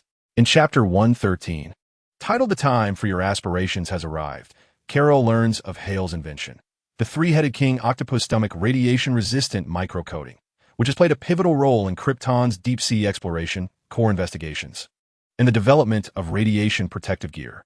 This innovation has enabled the scientific community on Krypton to visualize a new composition of cosmic particles, earning it the title of one of the greatest inventions of the century. The magnetic confinement nanoboson composite force field and self-repairing metallic fibers are but a few of the elements poised to redefine Krypton's landscape. Even the luxurious garments adorning her possess traces of Hale's ingenuity. Professor Jinda, an elderly man with graying hair and thick glasses, emerged from the crowd, elucidating the profound value of Hale's contributions. In his perspective, these inventions possess the potential to fundamentally transform Krypton, offering widespread applications that not only enhance living standards, but also pave the way for understanding the cosmos more deeply. Moreover, Hale had also invented grafted, mass-producible cold-resistant and heat-resistant grain seeds which could have provided the people of Krypton with affordable sustenance. Regrettably, their cultivation was prohibited by the elite, who dismissed such coarse grains as unpalatable, preferring instead the rich flesh of ancient organisms cultivated by Hale. Professor Jinda could no longer tolerate Kal-El's disparagement of Hale's inventions. Fully aware of their significance, he and Hale had engaged in profound discussions, and out of concern for the dedicated researcher, Hale had refrained from including Professor Jinda in his cloning elite initiative. Not only Professor Jinda, but Dr. Zadu, a middle-aged man with a slight black beard, also stepped forward to advocate for the value of Hale's creations. Dr. Zadu, a fellow researcher and friend of Hale, expressed regret over Hale's decision to adopt the surname of Jor-El, believing that Hale's scientific prowess was on par with that of Jor-El and that he need not have renounced his own name to join the El family. In the near future, Hale will emerge as a researcher of greater renown than Jor-El. Yet, regardless of Hale's endeavors, whether it be Professor Kinda or Dr. Zadu, they all understand that Hale will never surpass Jor-El's esteemed reputation in scientific circles, for the upper echelons of Krypton simply will not permit it. Without entry into the El family, one cannot even gain access to the Central Academy of Sciences. Kal-El's lips curled in disdain, her demeanor radiating the poise of an elegant matron, embodying considerable refinement as she languidly remarked, "What qualifies you to converse with me?" Kal-El found the professor and doctor to be exceedingly impolite, despite their titles. They were merely a professor and a doctoral candidate among the researchers of Kandor City, positions so insignificant that they would not even be admitted to sweep the floors of the Central Academy. Now, they dared to educate her, a member of the illustrious El family? The mere act of acknowledging their words felt to Kal-El like an undeserved elevation. This was a matter of the El family, one that no lesser researcher had the right to intrude upon. Professor Kinda and Dr. Zadu were rendered speechless, as if a lump had lodged in their throats, an invisible frustration and anger bubbling up from within. Before them stood Kal-El, a woman of the upper class of Krypton, utterly incomprehensible, ensconced in her decadence, sustained by a hollow and trivial honor. Hale gently caressed the cold S emblazoned on his chest, the sharp-edged, dark golden diamond frame glinting in the light. He had never placed much importance on inventions, for he understood that if Krypton were to explode, nothing would remain. Thus, he devoted himself to elevating Jor-El, accumulating all creativity and wealth in Jor-El's name. It became apparent that he had misjudged. Jor-El was not fundamentally different from the other elites. He was not the helpless figure portrayed in comics, forced to send his son to Earth. Rather, it was a calculated maneuver, allowing him to ascend to space, to steal the Codex of Life, to conspire against Zod, to naturally conceive Kal-El, and to infuse the Codex of Life into Kal's being before sending him to Earth. Hale genuinely believed that Jor-El sought to restore Krypton, placing all hope in his son.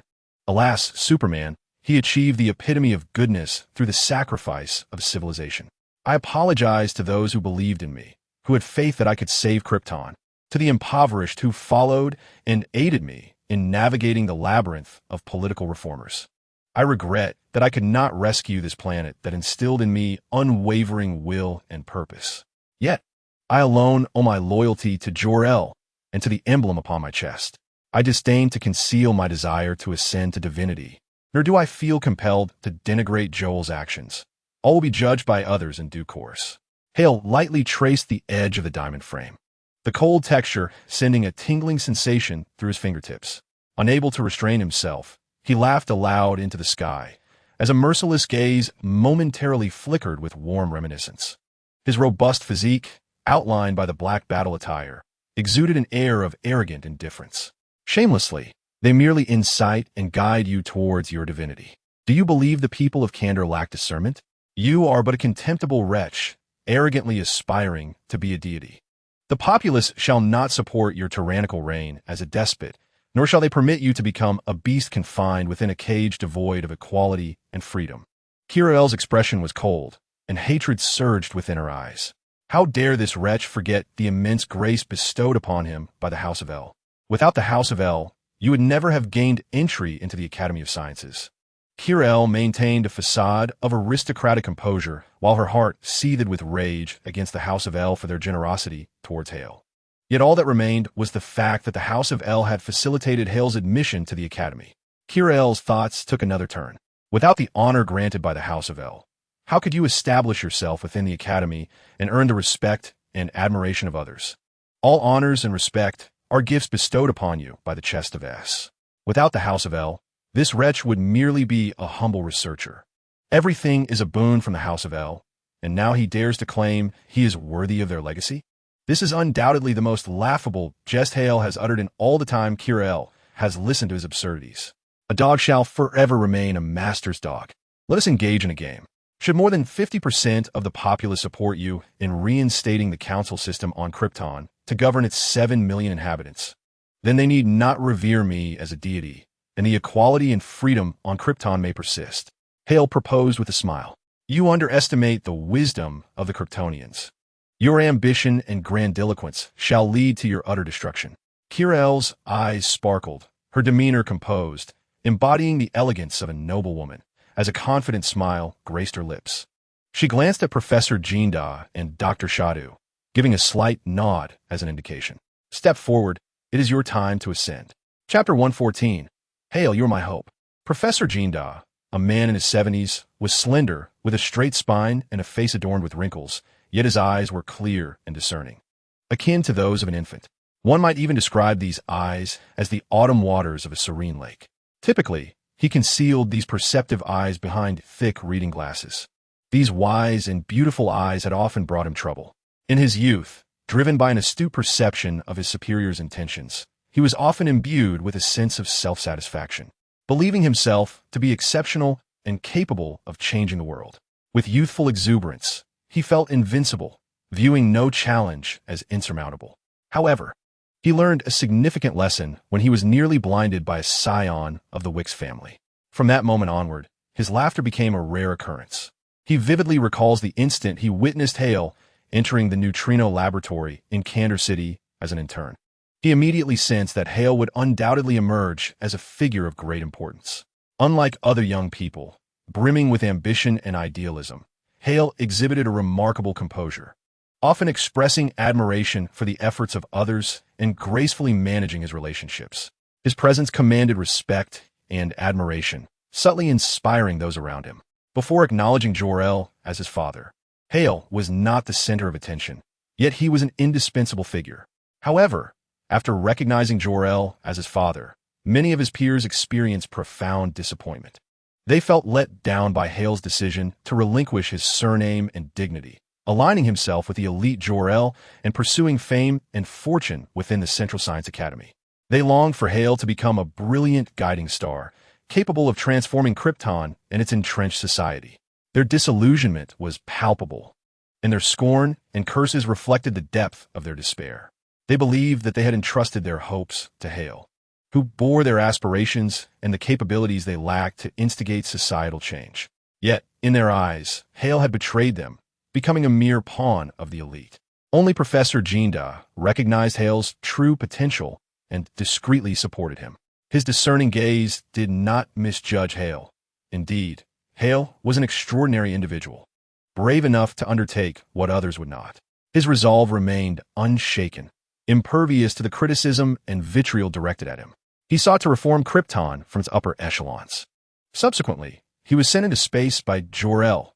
Professor Jinda, who often reminisced about Hale under the moonlight while sipping alone, could not help but ponder what Krypton might become should Hale succeed.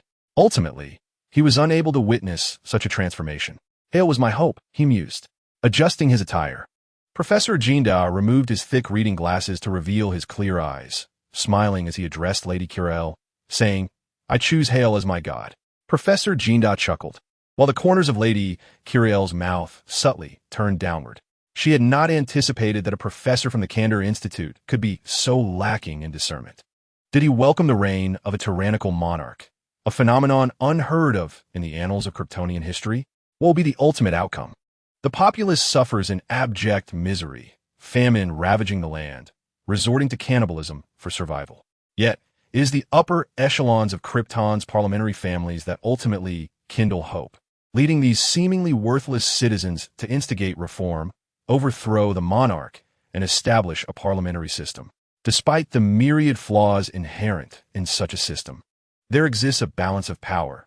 The people still thrive, albeit under somewhat adverse conditions, even if their sustenance is meager and they endure a modicum of humiliation.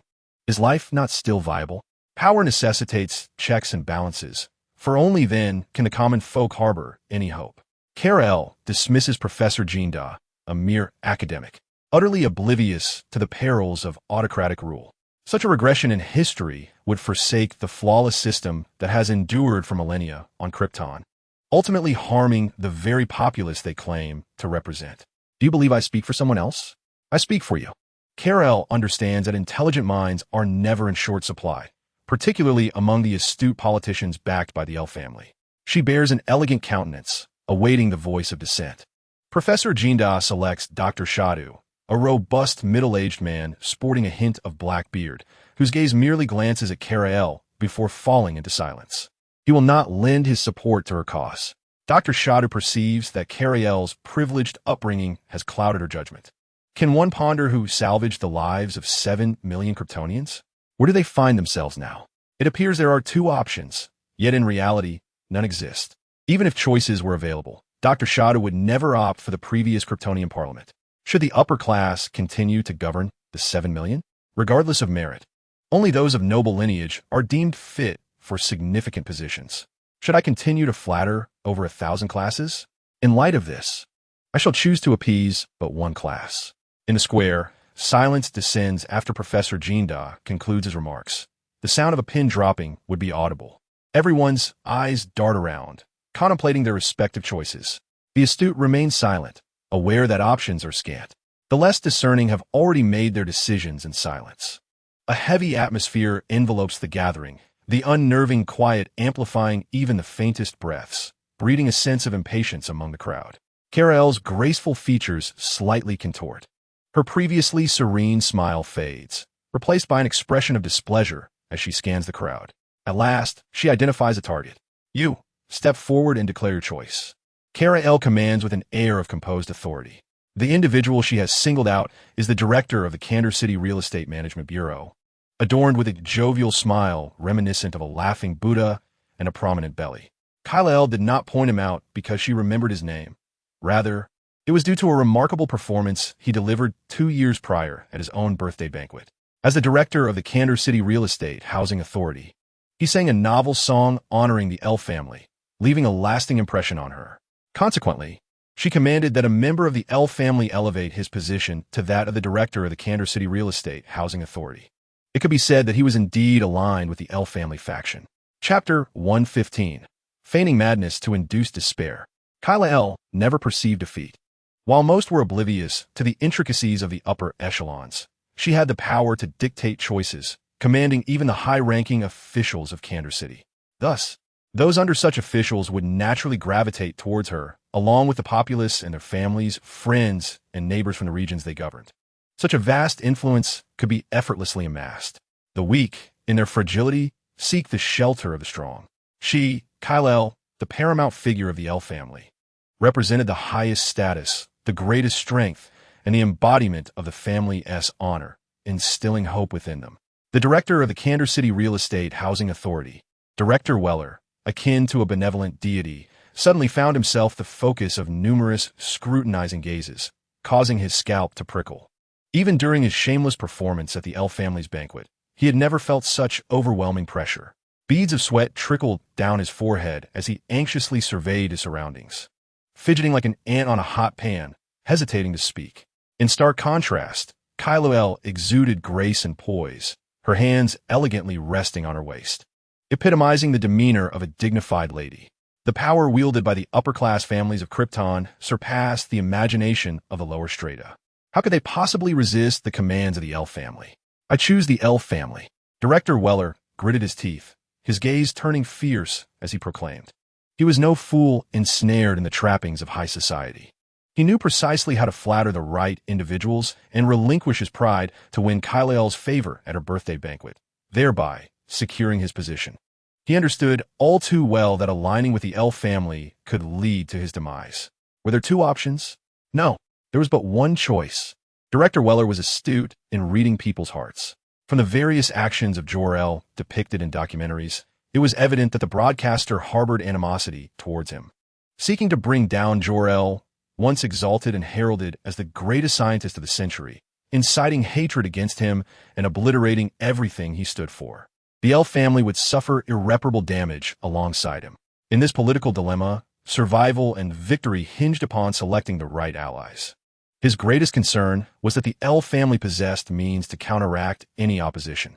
After all, the El family was renowned on Krypton, consistently occupying the upper echelons, a source of both nightmare and hope for many in the lower classes. For an extended period, the esteemed reputation of the Ayer family instilled a lingering sense of fear and humility within Director Wolof. With immense resolve, he shattered the humiliation and constraints imposed by the Ayer family, boldly proclaiming his choice of Ayer. If this were but a performance orchestrated by the Ayer family, then so be it. I, who yearn for the downfall of these elite, have lost the battle. Director Wolof stood silently, deep in thought. What are you saying? Kyra Ayer could scarcely believe her ears, her typically graceful demeanor shattered, eyes wide in astonishment at the shocking revelation. I ask you, what are you saying? Kyra Ayer's voice pierced sharply, her gaze filled with fury as she demanded, have you forgotten the assistance the Ayer family has provided you?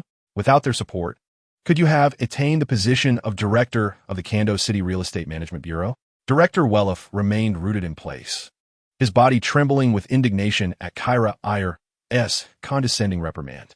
His fists clenched tightly, his eyes ablaze with fury. He erupted like a volcano. Enough! Your arrogance, as the elite, is insufferable. Do you think I must don garish attire at your extravagant gatherings, singing praises to the Ayer family and fawning over you? This decrepit old hag, merely to occupy a position that rightfully belongs to me? My exceptional talents should be sufficient for me to ascend to the role of director of the Kando City Real Estate Management Bureau on merit alone. Yet I am denied. I possess both skill and talent. I fear not fair competition, nor do I shy away from anyone in this arena. There is no one more adept than I. Why am I denied this position? Fury flushed Wolof's face, his features contorted as he expressed his humiliation and discontent.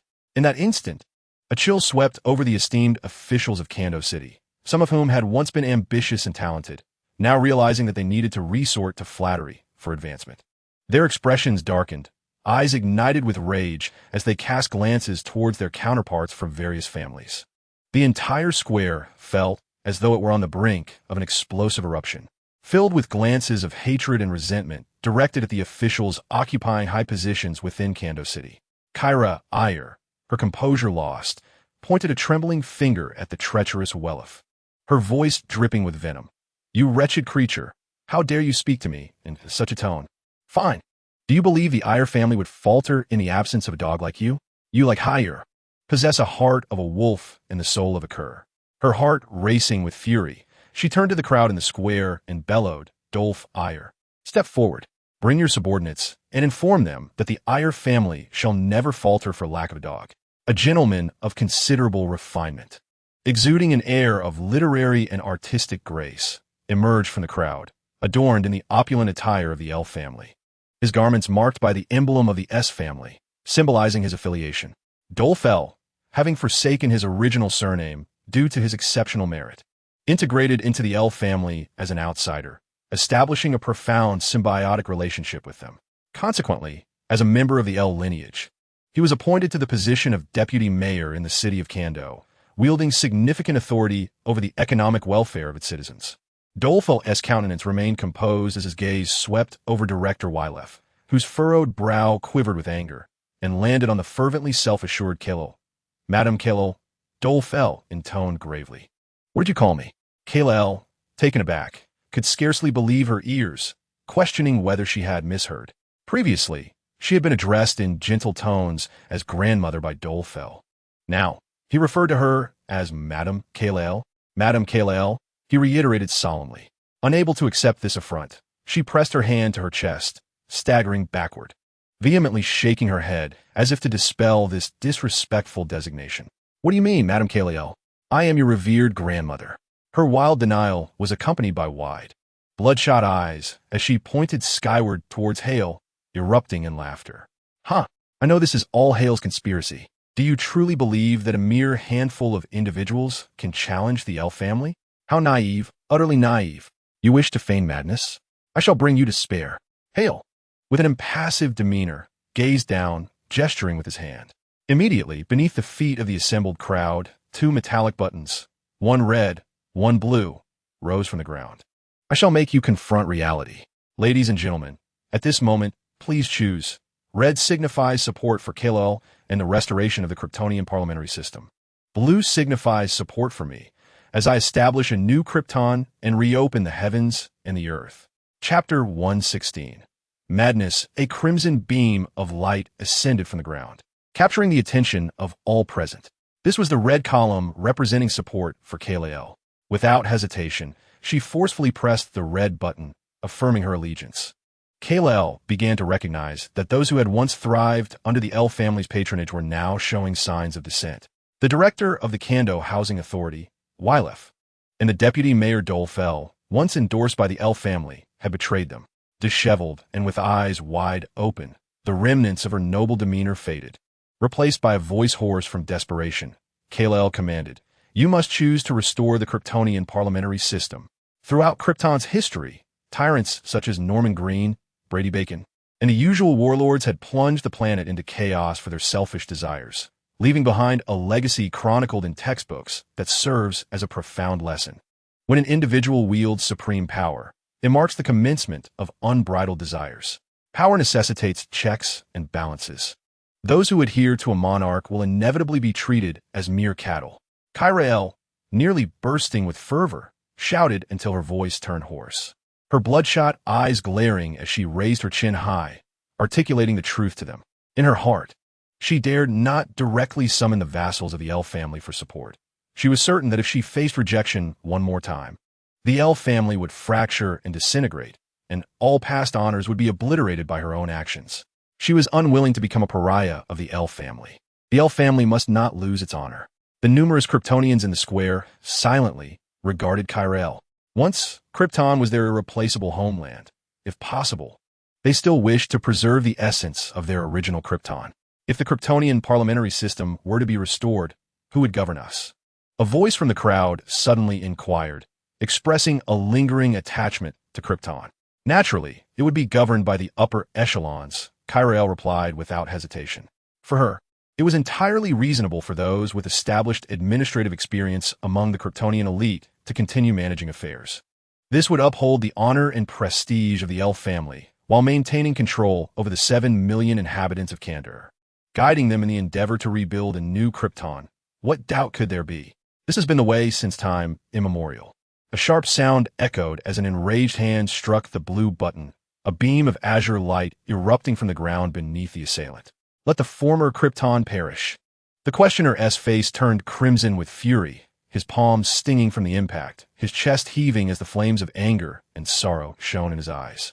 Krypton, indeed, seemed beyond salvation. What change could possibly arise under a Kryptonian council still led by the same upper class? Must they continue to allow this decaying aristocracy to govern, oppress, and impose their own rules upon them? Kyrael had disappointed them profoundly. She had never experienced oppression, nor had she ever fallen from the circles of the elite. She had always dwelled within a realm of wealth and opulence, utterly unable to comprehend the struggles of those belittled by the upper class. A continuous stream of blue light began to rise in various squares, the pale azure beams, at this moment, appearing to coalesce into a vibrant oceanic expanse. What difference was there between this and Krypton? Upon hearing Kyrael's words, the crowd comprehended fully. Kyrael was not speaking for the 7 million citizens of Kandor, but rather striving to maintain the elevated status of her elf family and preserve the power of the elite. I choose the deity Hel. He has tirelessly sought to rescue us on Krypton, forming a reformist army, cloning the Kryptonian elite, each action a testament to his commitment to saving Krypton, while the elf family has repeatedly thwarted the fervent efforts of those seeking to redeem Krypton. Jor-El is indeed the greatest traitor of Krypton, exiling Zod, capturing him, stealing the Codex of Life, and allowing his son to escape alone. In contrast, Zod, cast into the starry void, has not forgotten us. He returned to the ruins of Krypton to rescue us.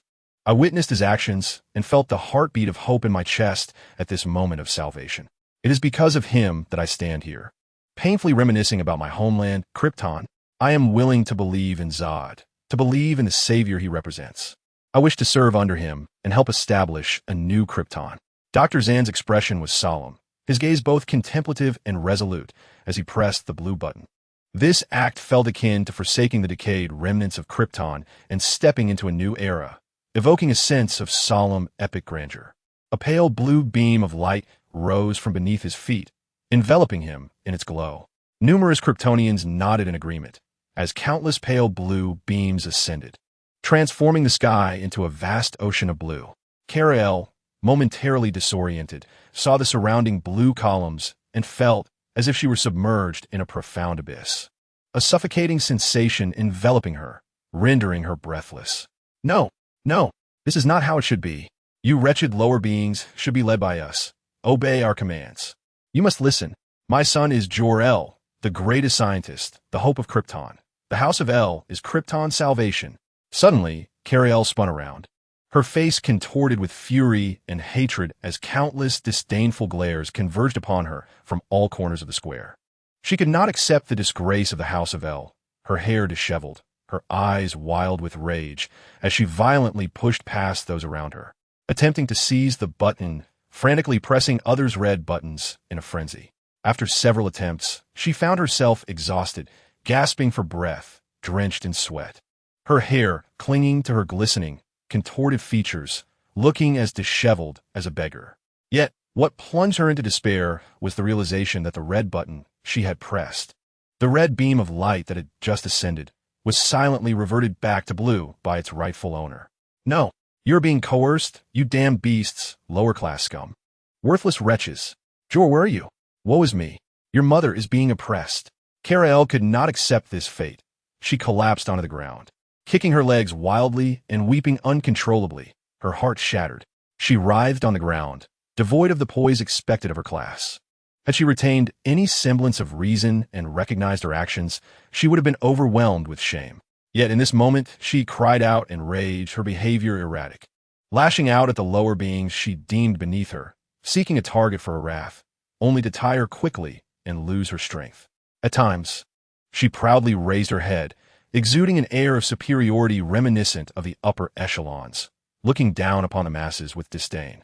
She even mimicked Director Weiler, swaying her hips while singing praises of the El family, reveling in her own self-importance. The square fell silent, spectators quietly observing her performance. Hovering above, Hale looked down with an indifferent gaze, the black sun his chest subtly illuminated, its dark golden glow shimmering along the diamond-encrusted frame, while his black cloak billowed behind him. Chapter 117. The military in the square. A steel cage emerged from the polished ground, ensnaring the deranged Kara-El and slowly lowering her to the earth, where a deep chasm opened, sealing her within. A collective sigh of relief swept through the Kryptonians present. Witnessing the once exalted El family reduced to such madness elicited mixed emotions. While many felt a sense of cosmic justice, others were steeped in sorrow. The Krypton of Ur had been manipulated by such individuals at the helm, tightly controlling Kryptonian society and rendering it stagnant.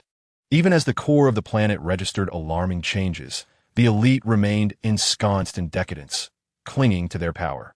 The saviors, risking their lives to form a reformist army, sought to reshape the world but were cast into exile among the stars. The selfish maintained the status quo, disregarding the plight of the Kryptonian planet, pilfering the codex of life, enabling natural reproduction, and injecting the codex into their offspring to facilitate their escape from Krypton. How could the surviving Kryptonians not feel desolate? Their leaders were a corrupt and hopeless lot. Even now, within the 7 million inhabitants of Kandor City, numerous offspring of noble families thrived. Hale floated in the sky, his black cloak billowing, casting his gaze upon a square where blue light pillars were scarce. His mission extended beyond merely awakening the Kryptonians of Kandor based on their intelligence. He aimed to revive them through various specialized sectors, such as the administrative framework, city law enforcement, and station military forces. In this square, where blue light was seldom seen, lay the majority of city enforcers, those tasked with maintaining order, and the military garrison of Kandor City. It was nearly certain that all Kryptonians endowed with martial prowess gathered in this expanse. As the crowd's attention followed Hale's gaze, General Tyler Wicks, a mere 30 years old, emerged. He was excessively youthful, a member of the infamous Wicks family, bearing dark circles under his eyes and an air of subtle, brooding elegance.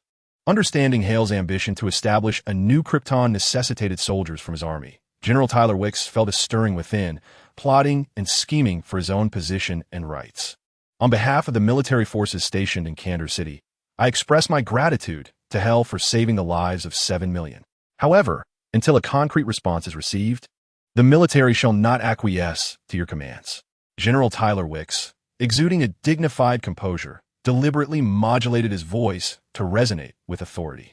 Yet his demeanor, characterized by an air of superiority and a facade of polite indifference, was unmistakably evident.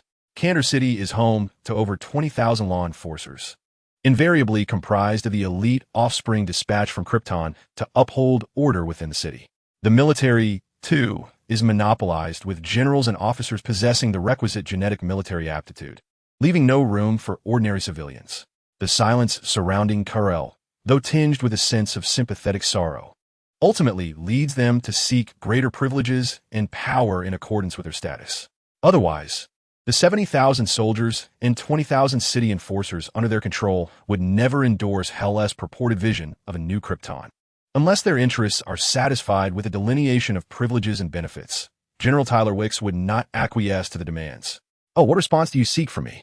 Hale suddenly chuckled, presuming these elite families would conceal themselves and gradually vie for power in the future. He was taken aback by their immediate military stance in the quest for rights and privileges. Truly, they embodied the essence of Kryptonian elitism. The prospect of resolving such future dilemmas in one fell swoop brought Hale great satisfaction, as he mused that they might genuinely believe they require the Kryptonian army. "Pray tell, Hale, what manner of planet is your envisioned new Krypton?" General Tyler Wicks inquired with a feigned smile, expressing genuine curiosity. "A planet that accommodates countless races of the universe," Hale replied unabashedly. The eyes of General Tyler Wicks gleamed with intrigue. "What position do the Kryptonians occupy? What position do they aspire to? Is it a planet where Kryptonians reign supreme?" he questioned. Hale cast a sidelong glance at him. Indeed, Krypton seemed irredeemable, with aspirations solely fixated on supremacy. From the outset, they sought to establish a dominion over all systems and to structure the architecture of power. General Tyler Wicks's inquiry stirred the imagination of the other Kryptonians.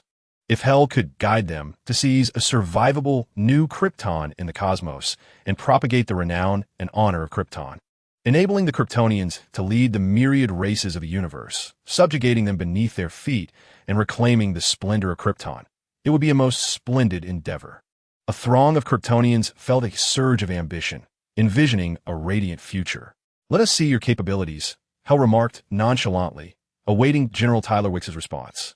He is truly an ordinary member of the Wicks family, endowed with the genetic talent of a general, lacking in any remarkable qualities. In Hale's mind, he has been relegated to obscurity. Is this what it means to possess the innate abilities of a general from the Wicks lineage? It seems that countless manipulations of interests must have paved the way for his ascension. Hale feels a profound disappointment in him. He is willing to tolerate the ambition of his subordinates. The greater the ambition, the better, even to the extent of conquering the universe. Hale would gladly open a vortex for them to wage war. However, the crux lies in whether one's capabilities match one's ambitions and if one possesses self-awareness. Clearly, General Wicks, with just a few utterances, reveals his superficiality and ignorance. He believes that by eliminating the L family, he can secure his own status and rights. General Tyler Wicks contemplates. This is not what he envisioned. As a Kryptonian, how could Hale not allow his kind to ascend to the upper echelons to manage everything on his behalf? This offers little assurance for his own interests. There are no promises nor privileges to be gained, which displeases him. Hale, as long as you promise that the military under your command will hold a status and deliberative power superior to others, the armed forces will become your unwavering and formidable supporters. General Tyler Wicks shakes his head, strongly disagreeing with Hale's perspective on capability. What capabilities should be considered? The talents of Kryptonians are predetermined by nature. Positions should simply be assigned according to their innate gifts. Just like himself, at a mere 30 years of age, He occupies the position of a general, relying on his exceptional, albeit untested, generalship talent, along with the negligible assistance from the Wicks family, to attain his rank.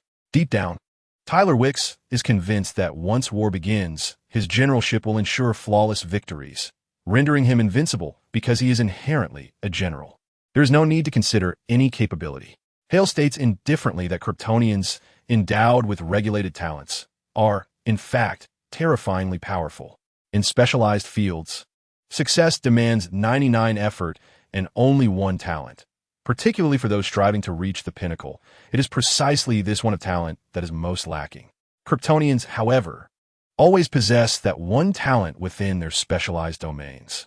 The differentiation does not lie in the degree of talent, but rather in the effort exerted to reach the level where talent becomes a factor. Moreover, not all talents will come to fruition. For instance, the disparity between Jor-El and an ordinary scientist is vastly greater than one might imagine. Kryptonians do not fear competition. Beside General Tyler Wicks stands an exceptionally tall figure, a towering man of 25 meters, his formidable muscles straining against his military uniform. With a resolute face and eyes radiating an unwavering will as steadfast as granite. He crossed General Taylor Wicks, pressed the blue button, and knelt before Hale on one knee, his voice resonating with a thunderous roar. The Kryptonians fear not their adversaries, but rather the absence of a competitive arena.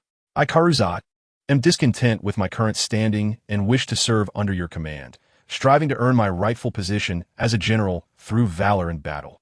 Chapter 118. No need for this army. Hale's heart was shaken as he stared intently at Karuzat. How had this individual grown to a towering height of 2.5 meters? In truth, Hale was well acquainted with Karuzat and shared a strong camaraderie with him. The arch-nemesis of Superman, General Zod, was indeed Karu's uncle.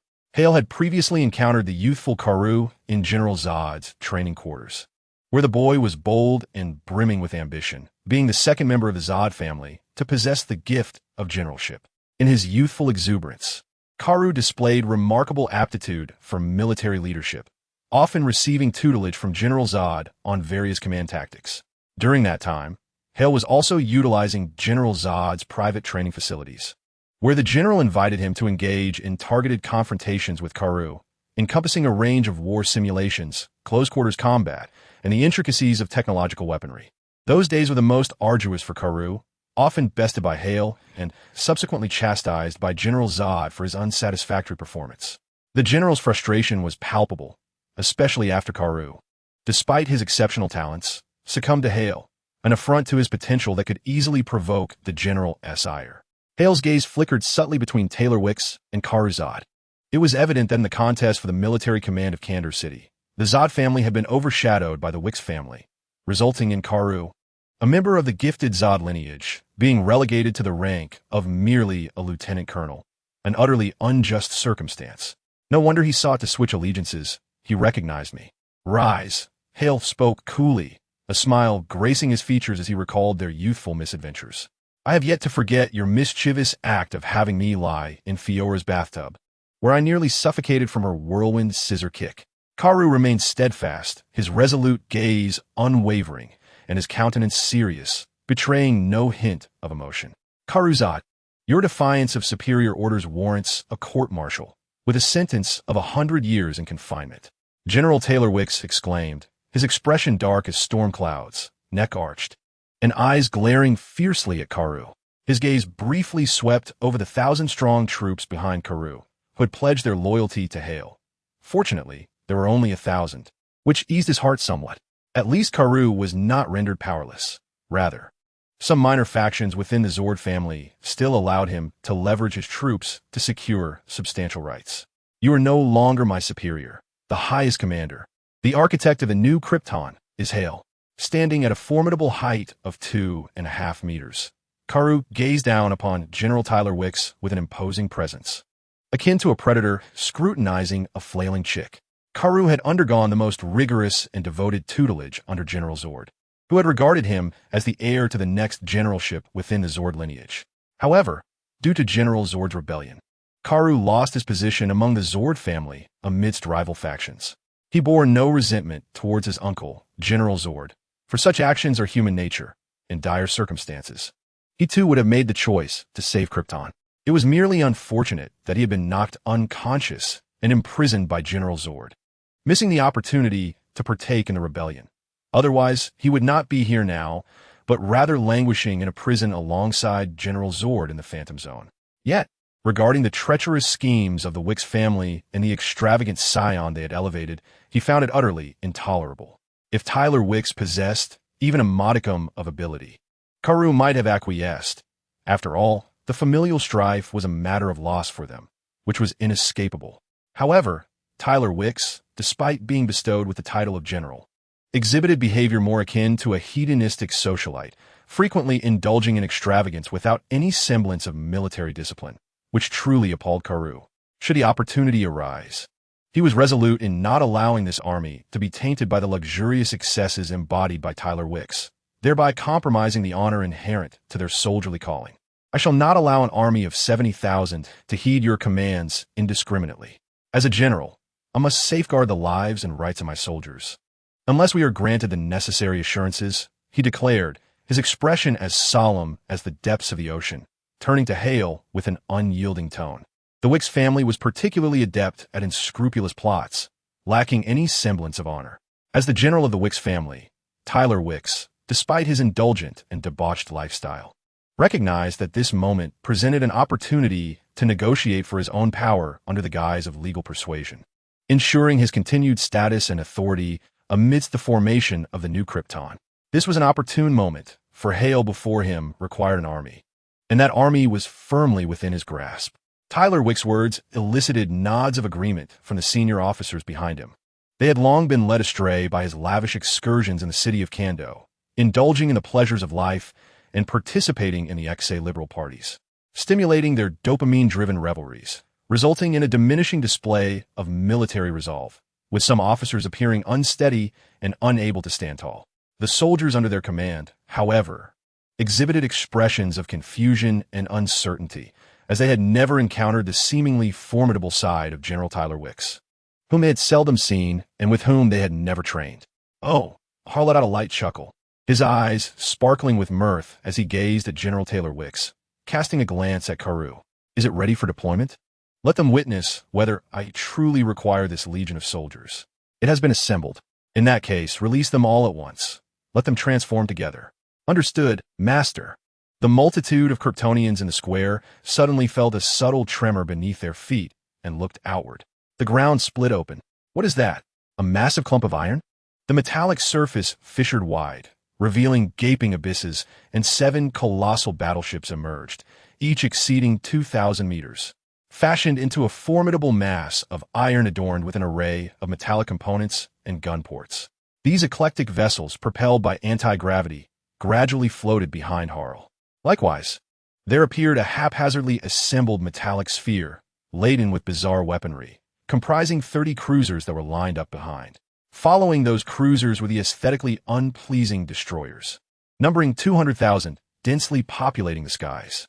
Further back were approximately 150,000 escort ships, scarcely discernible to the Kryptonians, alongside over 100,000 multi-function reconnaissance vessels. Chapter 119. Fleet of warships. General Taylor Wicks felt a wave of astonishment wash over him. The sky was filled with irregularly shaped ships, each bearing incongruous gun ports. Even with his limited military knowledge, he could discern a sense of chaotic assembly. The sole strength lay in their sheer numbers, densely packed from near to far, obscuring the entire expanse of the heavens. While the quantity was indeed grandiose, their appearance left much to be desired. Nonetheless, he did not find them particularly impressive. Before Krypton's cataclysm, such a scale of combat system was beyond reach. These machines remained merely machines, even if operated by artificial intelligence. What of it? Krypton had attempted to employ artificial intelligence in commanding military operations for millions of years. Yet ultimately, the lack of biological intuition and foresight regarding future crises led the ancient Kryptonians to abandon it. Kryptonians were naturally gifted in military prowess, surpassing pure artificial intelligence.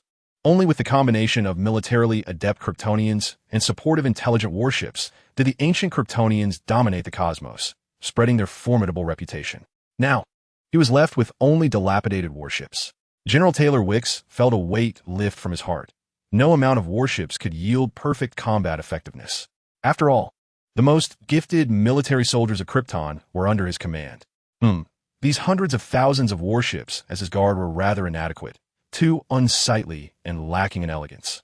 General Taylor Wicks mused internally, dissatisfied with his future fleet, as their unattractive appearance failed to convey his authority.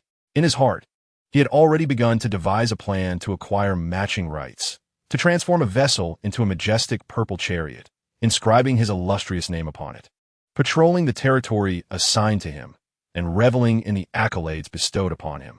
With such thoughts, a smile crept upon his lips, and he felt as if he were floating. How could Hire not discern the intentions of Tyler Wicks? He merely chuckled and chose to ignore them. With a flick of his hand, a source of fire materialized in his palm, which he hurled skyward. Instantly, the source transformed before the eyes of the spectators into a colossal cube exceeding 1,000 kilometers, casting a vast shadow below.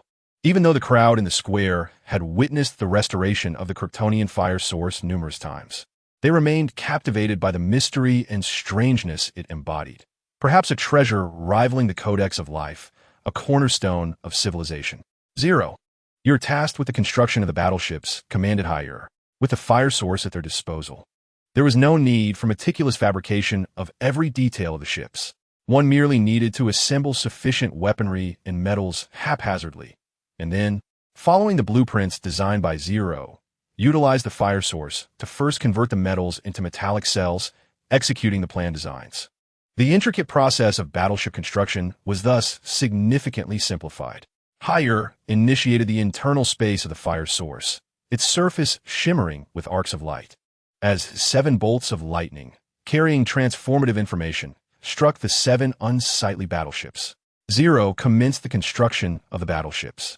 Under the gaze of the onlookers, the 7 vessels began to tremble violently, the metallic cells emerging as Zero shaped their forms and organized various components. In an instant, the 7 battleships, which had appeared uneven and unsightly, transformed through a series of dynamic metallic movements into cylindrical shapes, their surfaces now smooth, each stretching an impressive 3,000 meters in length and 2,000 meters in diameter. The 7 battleships, adorned with resplendent metallic exteriors glimmering with a cold steel sheen, stood majestically in the sky. The astonished crowd below gaped in disbelief, their mouths agape. General Tyler Wicks felt a foreboding sensation. How could that heap of scrap possibly evolve into such grandiose battleships? He simply could not comprehend it. Yet, regardless of their appearance, the soldiers still needed to command them. Opposing him, Karuzwada's resolute visage nearly bulged with astonishment, his thoughts swirling in excitement. Hire, I do not regret granting you and Fiorella this opportunity. For this merit alone, I demand a battleship. I yearn to command one. Let me wage war across the cosmos for you. The fervor within Karuzwada could no longer be restrained. The romantic notion of commanding a battleship as a man surged uncontrollably from his heart. His fiery spirit felt as though it might melt him from within. He was utterly overwhelmed with ecstatic joy, an inexhaustible drive for battle swelling within him. Upon the completion of the battleships, the final controls were relinquished, allowing the 7 vessels to awaken their intelligence. The resonant mechanical voice of Kaka reverberated as the newly forged battleships commenced their grand transformation. This spectacle was both awe-inspiring and monumental. The 7 battleships, each measuring 3,000 meters in length and 2,000 meters in diameter, began to morph simultaneously. Yet each underwent distinct modular alterations. The atmosphere was charged with a mechanical essence and an overwhelming aura of impending destruction. Ultimately, the 7 battleships transformed into colossal mecha. Towering at 2,000 meters, their azure optics shimmering as they knelt in reverence to hail. Flagship Marshall-class battleship, Brave, pays homage to your majesty. Flagship Marshall-class battleship, Honesty, pays homage to your majesty. Flagship Marshall-class battleship, Compassion, pays homage to your majesty. Flagship Marshall-class battleship, Sacrifice, pays homage to your majesty.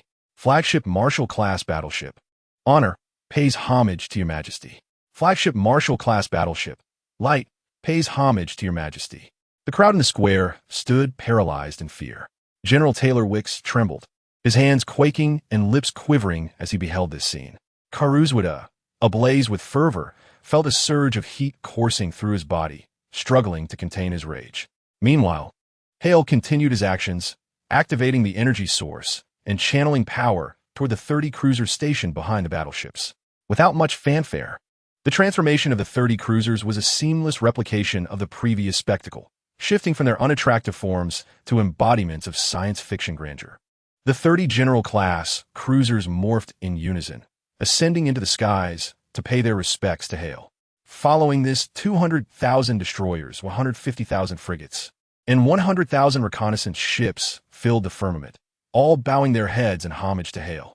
The potent atmosphere of warfare seemed poised to obliterate all existence, overwhelming the senses of the gathered onlookers. The crowd in the square had become so entranced that words eluded them. Countless metallic forms coalesced behind Hale, forming an iron throne upon which he sat, suspended in the sky, gazing down with an air of authority at the terrified General Taylor Wicks, who was drenched in sweat. "Tell me, what do I require your army to accomplish?" Chapter 120. Recovery, Management, Arrangement, Future. As Hale's voice echoed through the air, the transformed mecha bowed in unison, producing a rhythmic symphony of mechanical sounds. Cannons emerged from one hand, gradually generating a luminous blue particle haze. Even though the cannon muzzles were not aimed directly at them, the audience could still sense the cataclysmic potential emanating from hundreds of thousands of artillery pieces, some as large as 200 meters, belonging to the Marshall-class battleships, and others no larger than a fist from the reconnaissance ships. The imminent threat felt as though it could obliterate the surface and annihilate any corporeal form. General Taylor Wick's complexion drained of color, his lips pale as he trembled uncontrollably, beads of sweat cascading down his forehead like a torrential downpour. How had he ever witnessed such a scene? Though he possessed the innate talent of a general, his conduct leaned more towards indulgence and revelry, skillfully orchestrating gatherings for libertine festivities. Merely witnessing the warship transform into a mechanical life form rendered him mentally paralyzed, his neck stiff, utterly at a loss for thought. He even dared not meet the indifferent gaze of Hale. Taylor Wicks trembled within, fearing the confrontation, akin to a student caught under the scrutinizing eye of a teacher. His entire body quivered, and with a pale bowed head and closed eyes, he wished to cover his ears with trembling hands, feigning ignorance of the scene before him. The square was enveloped in a terrifying silence.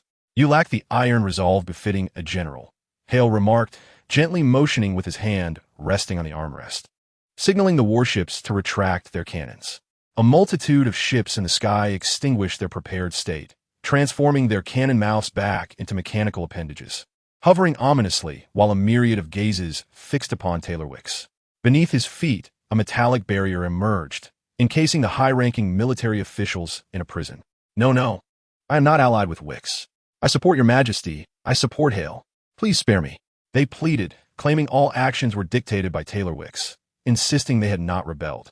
The high-ranking military officials, their bodies bloated and corrupted, exhibited no fortitude, only a desperate desire to survive in that moment. Taylor Wicks sat vacantly in the confines of the cage, his eyes devoid of light, unresponsive to the chaos around him. The cage that imprisoned them slowly moved outside the square, the ground yawning open like an abyss. And amidst their shrill screams and cries, they plummeted into the depths below.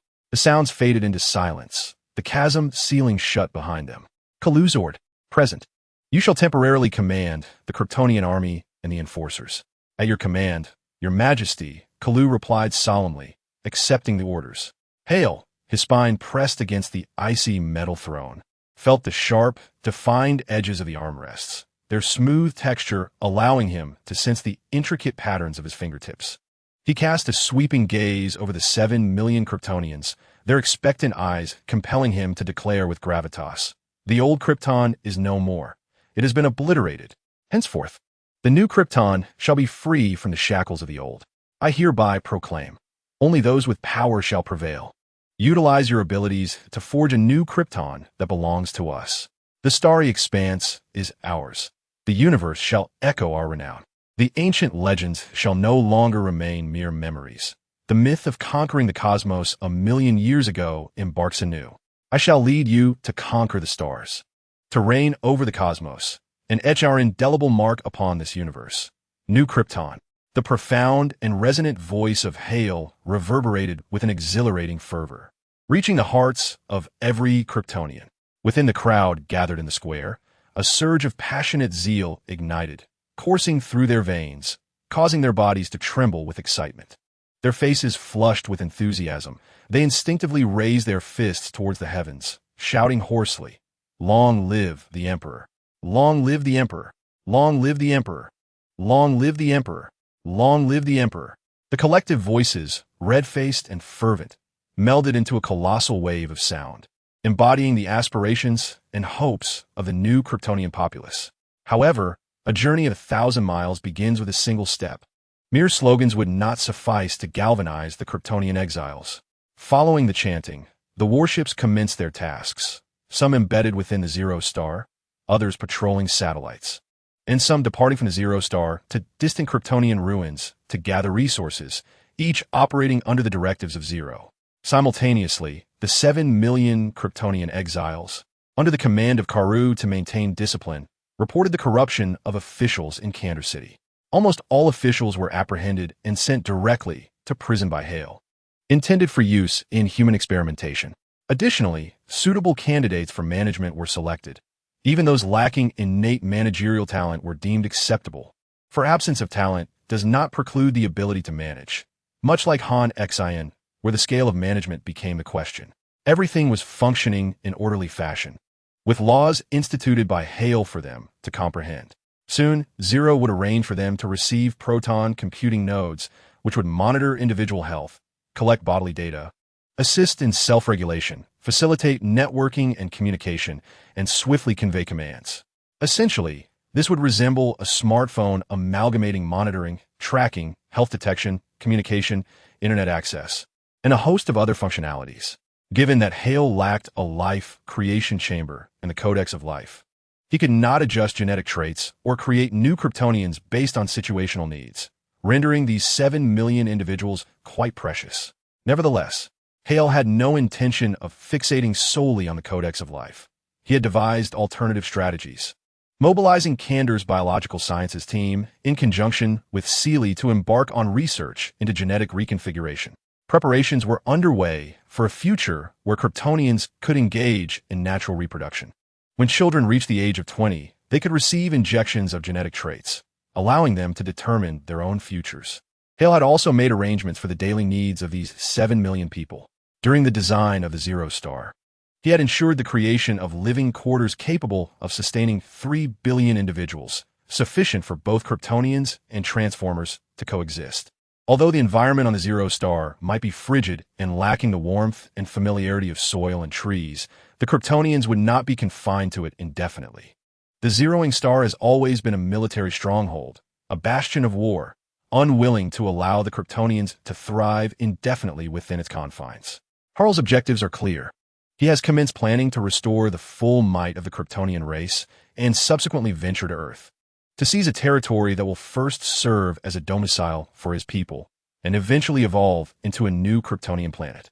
Chapter 121.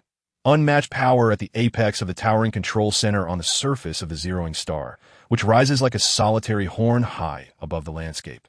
Harl stands gazing through the expansive glass windows at the Kryptonians in the living quarters below, who appear as diminutive ants bustling about, engaging in conversation.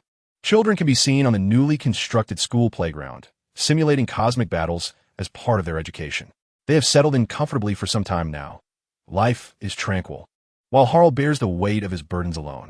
Harl's gaze is devoid of warmth or satisfaction. This is merely the fulfillment of a predetermined goal, and he recognizes it as just the first step. The sound of heavy footsteps echoes on the polished metallic floor. Clad in a black military uniform, enhanced by the zeroing transformation, the imposing figure of Karu approaches, his heavy cloak billowing behind him like a storm. Karu, already a large man, appears even more formidable in his striking attire, resembling an advancing tank as he kneels before Harl in salute. "Your Majesty, the soldiers are prepared," Karu states with a grave expression.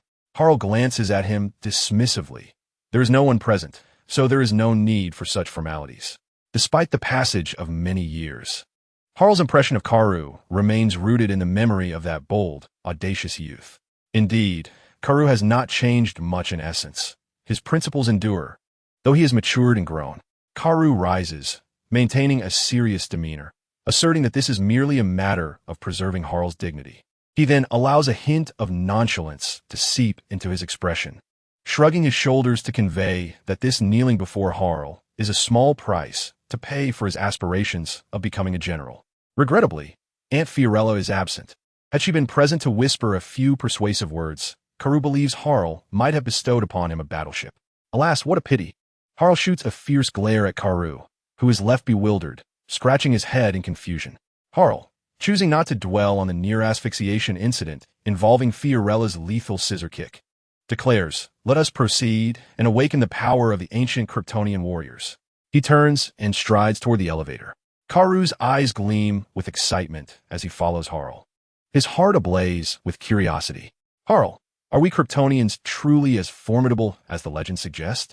Any Kryptonian, in truth, regards the tales of their ancestors battling across the cosmos 1,000,000 years ago, their bodies striking against the stars, as mere myth. After all, on Krypton, the physical form is exceedingly inadequate. How could one ever conceive that the myths and legends of Kryptonians are indeed true?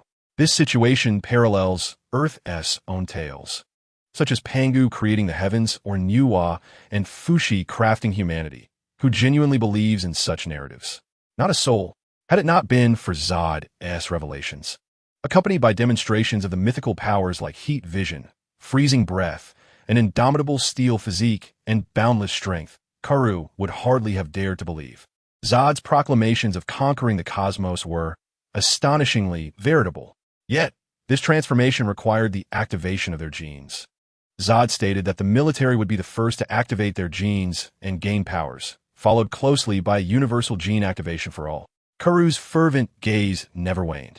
His resolute visage radiated determination as he accompanied Zod to the underground plaza, where 70,000 soldiers and an expanded force of 50,000 enforcers awaited. "Salute, Your Majesty." They were already prepared, clad in black military uniforms designed by Zero, adorned with insignias, their formation impeccable and their presence formidable. Upon Zod's arrival, they knelt in unison to pay their respects. "Rise," Zod commanded, his eyes sweeping over the robust formation of soldiers, and he silently praised Karu for the training efforts. In a matter of months, he had transformed the once disheveled army of Taylorwicks into a formidable force of steadfast warriors, a testament to General Zod's unwavering dedication and the prowess of a man once bested by him. Zod offered a few words of encouragement before issuing the command for Zero to unleash the rays of the yellow sun. "Zero, release the yellow sun rays," Zod instructed. Within the underground plaza, the atmosphere of Krypton began to be gradually evacuated, and the dome overhead projected radiant yellow energy. The first to sense the change was Karu, the one endowed with the most powerful general genetic talent.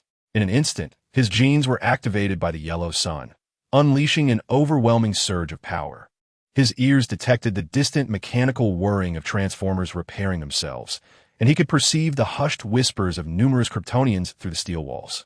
Overwhelmed by the influx of information, he struggled to adapt, his head throbbing and veins bulging on his forehead. The other soldiers and officers soon began to respond. Though lacking Karu's exceptional genetic endowment, they merely felt discomfort and an insatiable yearning to unleash their newfound strength, a destructive desire rising within them, craving the obliteration of something to liberate this potent force. "Calm yourselves, regulate your breathing, and control your bodies," Zod suddenly bellowed, his commanding voice silencing the multitude of soldiers awakening their genetic talents, guiding them toward initial meditation, urging them to cast aside distractions, to listen and see only with their inner calm. The officers, overwhelmed by excessive information, began to close their eyes, slowly regulating their breathing and striving for initial control. As Karu's chest rose and fell, he continuously maneuvered his visual and auditory perceptions, with his mind fortifying itself through the awakening of his genes, thereby accommodating the immense influx of information. Ultimately, Karu was the first to exhibit a profound reaction and the first to regain the ability to initially control the proximity of his sight and hearing. Is this the legendary power of the Kryptonians? A glimmer of incredulity sparkled in Karu's eyes as he gazed at his own hands, his vision piercing through his skin to reveal the density of his bones. He clenched his fist tightly, as if to crush the very air around him. Beneath his feet, he began to gently lift off the ground, floating in mid-air. In an instant, he instinctively learned to fly, as if it were second nature. A smile broke upon his lips, his eyes filled with astonishment. "Come, throw a punch at me and see," Hale said, an amused smile gracing his face as he extended a hand toward Karu, teasingly beckoning him.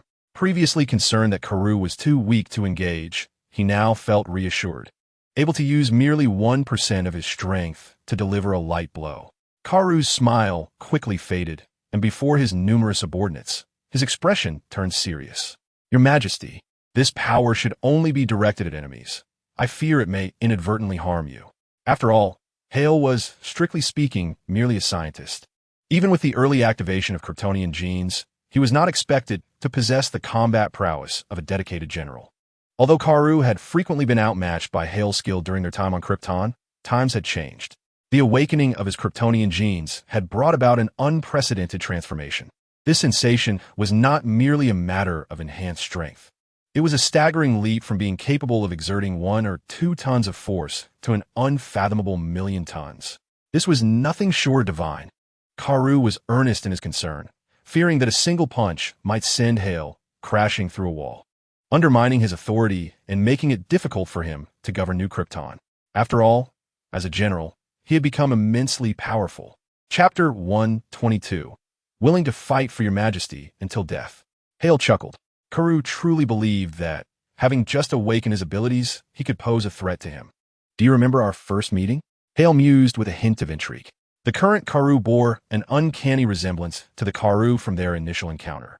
Both were filled with self-confidence born from their innate general's genetic talent, a belief in talent that was vividly showcased on Krypton. He was no different from Taylor Wicks. This perspective was prevalent among many on Krypton, almost instinctively, where the supremacy of talent reigned. The only distinction lay in the extent of effort exerted to realize one's potential. They remained oblivious to any discrepancies, for on Krypton, talent represented an insurmountable barrier. The contrast between those endowed with specific talents and those without was starkly brutal. The specialized combat aptitude of a general had allowed the art of warfare to be expressed with exquisite finesse. Karu's belief in his own strength to potentially harm Hale could not be dismissed as mere bravado. It was a clear recognition of his newfound capabilities. How do scientists compare their combat prowess to that of generals? Karu's expression faltered, as memories of his past encounters with Hale resurfaced with a jolt. Coughing, he acknowledged the transformation he underwent as a Kryptonian, realizing the extraordinary strength embedded within the legends and myths of Krypton. Embarrassed, he attempted to mask the shame of his youthful inadequacies. Indeed, his adolescent years were marked by bravado, a sense of invincibility.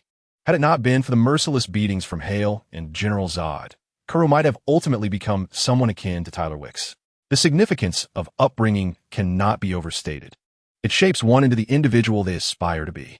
Today, as in days of yore, Hale regarded Karu with a playful glint in his eyes. Upon hearing Hale's words, Karu felt a pang of embarrassment surge within him. He turned to Hale, who, at that moment, resembled the very image of confidence he had displayed during their initial encounter in the training room. Hale mirrored the same amused demeanor he had then.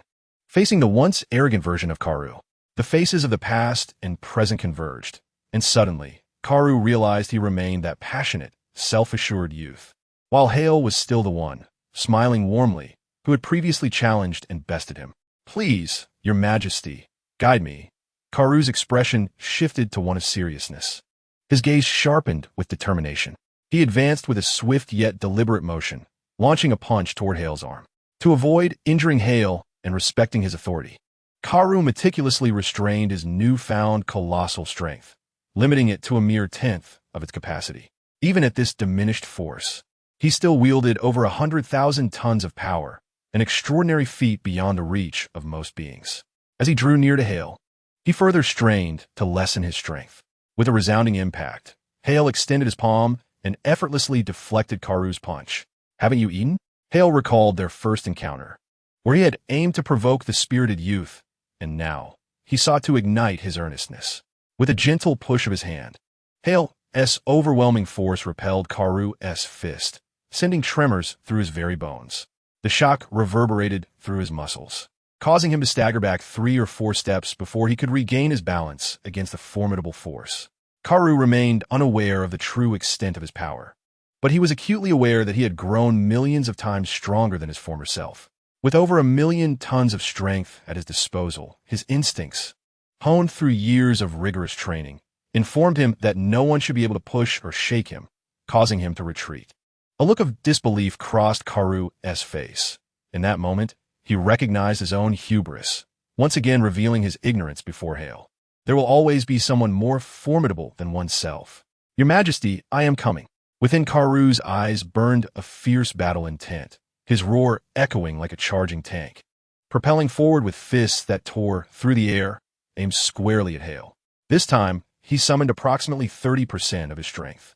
Hale, undeterred, extended his palm to meet the oncoming assault, Karu's fist striking without hesitation into the center of Hale's hand. The air compressed under the immense localized force, resulting in a violent sonic boom that reverberated throughout the subterranean plaza, leaving many soldiers in stunned awe as they beheld Karu unleashing such explosive power. Karu, akin to a formidable pile driver, intensified his effort, harnessing 70% of his might. Surrounding Hale, in every direction, was the colossal, tempestuous presence of Karu, akin to a raging storm or an overwhelming ocean. Waves of furious energy continued to churn, brushing against the faces of the soldiers who, wide-eyed, watched Hale effortlessly deflect Karu's relentless onslaught. To their astonishment, Karu had transformed into a swirling mass of darkness, producing a cacophony of explosive sounds as he bombarded Hale, the shockwaves impacting their skin and eyes. All they could clearly discern was Hale, steadfast and unmoving, skillfully parrying the assault from Karu. Suddenly, a resounding crash echoed, and in the aftermath of the sound, Hale seized Karu's colossal fist, the image frozen at the moment when Karu exerted his full strength, his arm trembling helplessly against Hale's grip. A playful glint flickered in Hale's eyes as a smile spread across his face. Karu felt a chill run through him, sensing the precariousness of his situation as his vision began to spin. Hale, grasping Karu's fist, violently swung him to and fro, smashing him into the metallic floor, which reverberated with a thunderous sound, creating deep indentations. The entire underground plaza trembled as if struck by an earthquake. Hale reveled in his conquest, treating Karu as a cherished toy, leaving him dazed and disoriented. The soldiers, witnessing the spectacle, wore expressions of shock, unable to bear the sight. Hale, seizing Karu, spun rapidly, generating a whirlwind that heated the steel floor to glowing embers, transforming Karu's perspective into a blur of lines. Then, with a mighty throw, he hurled Karu against the wall, embedding him into the metal surface, leaving a significant dent. With his playful spirit ignited, Hale stepped forward, and the soldiers, intimidated by his lingering ferocity, recoiled. All of you, attack!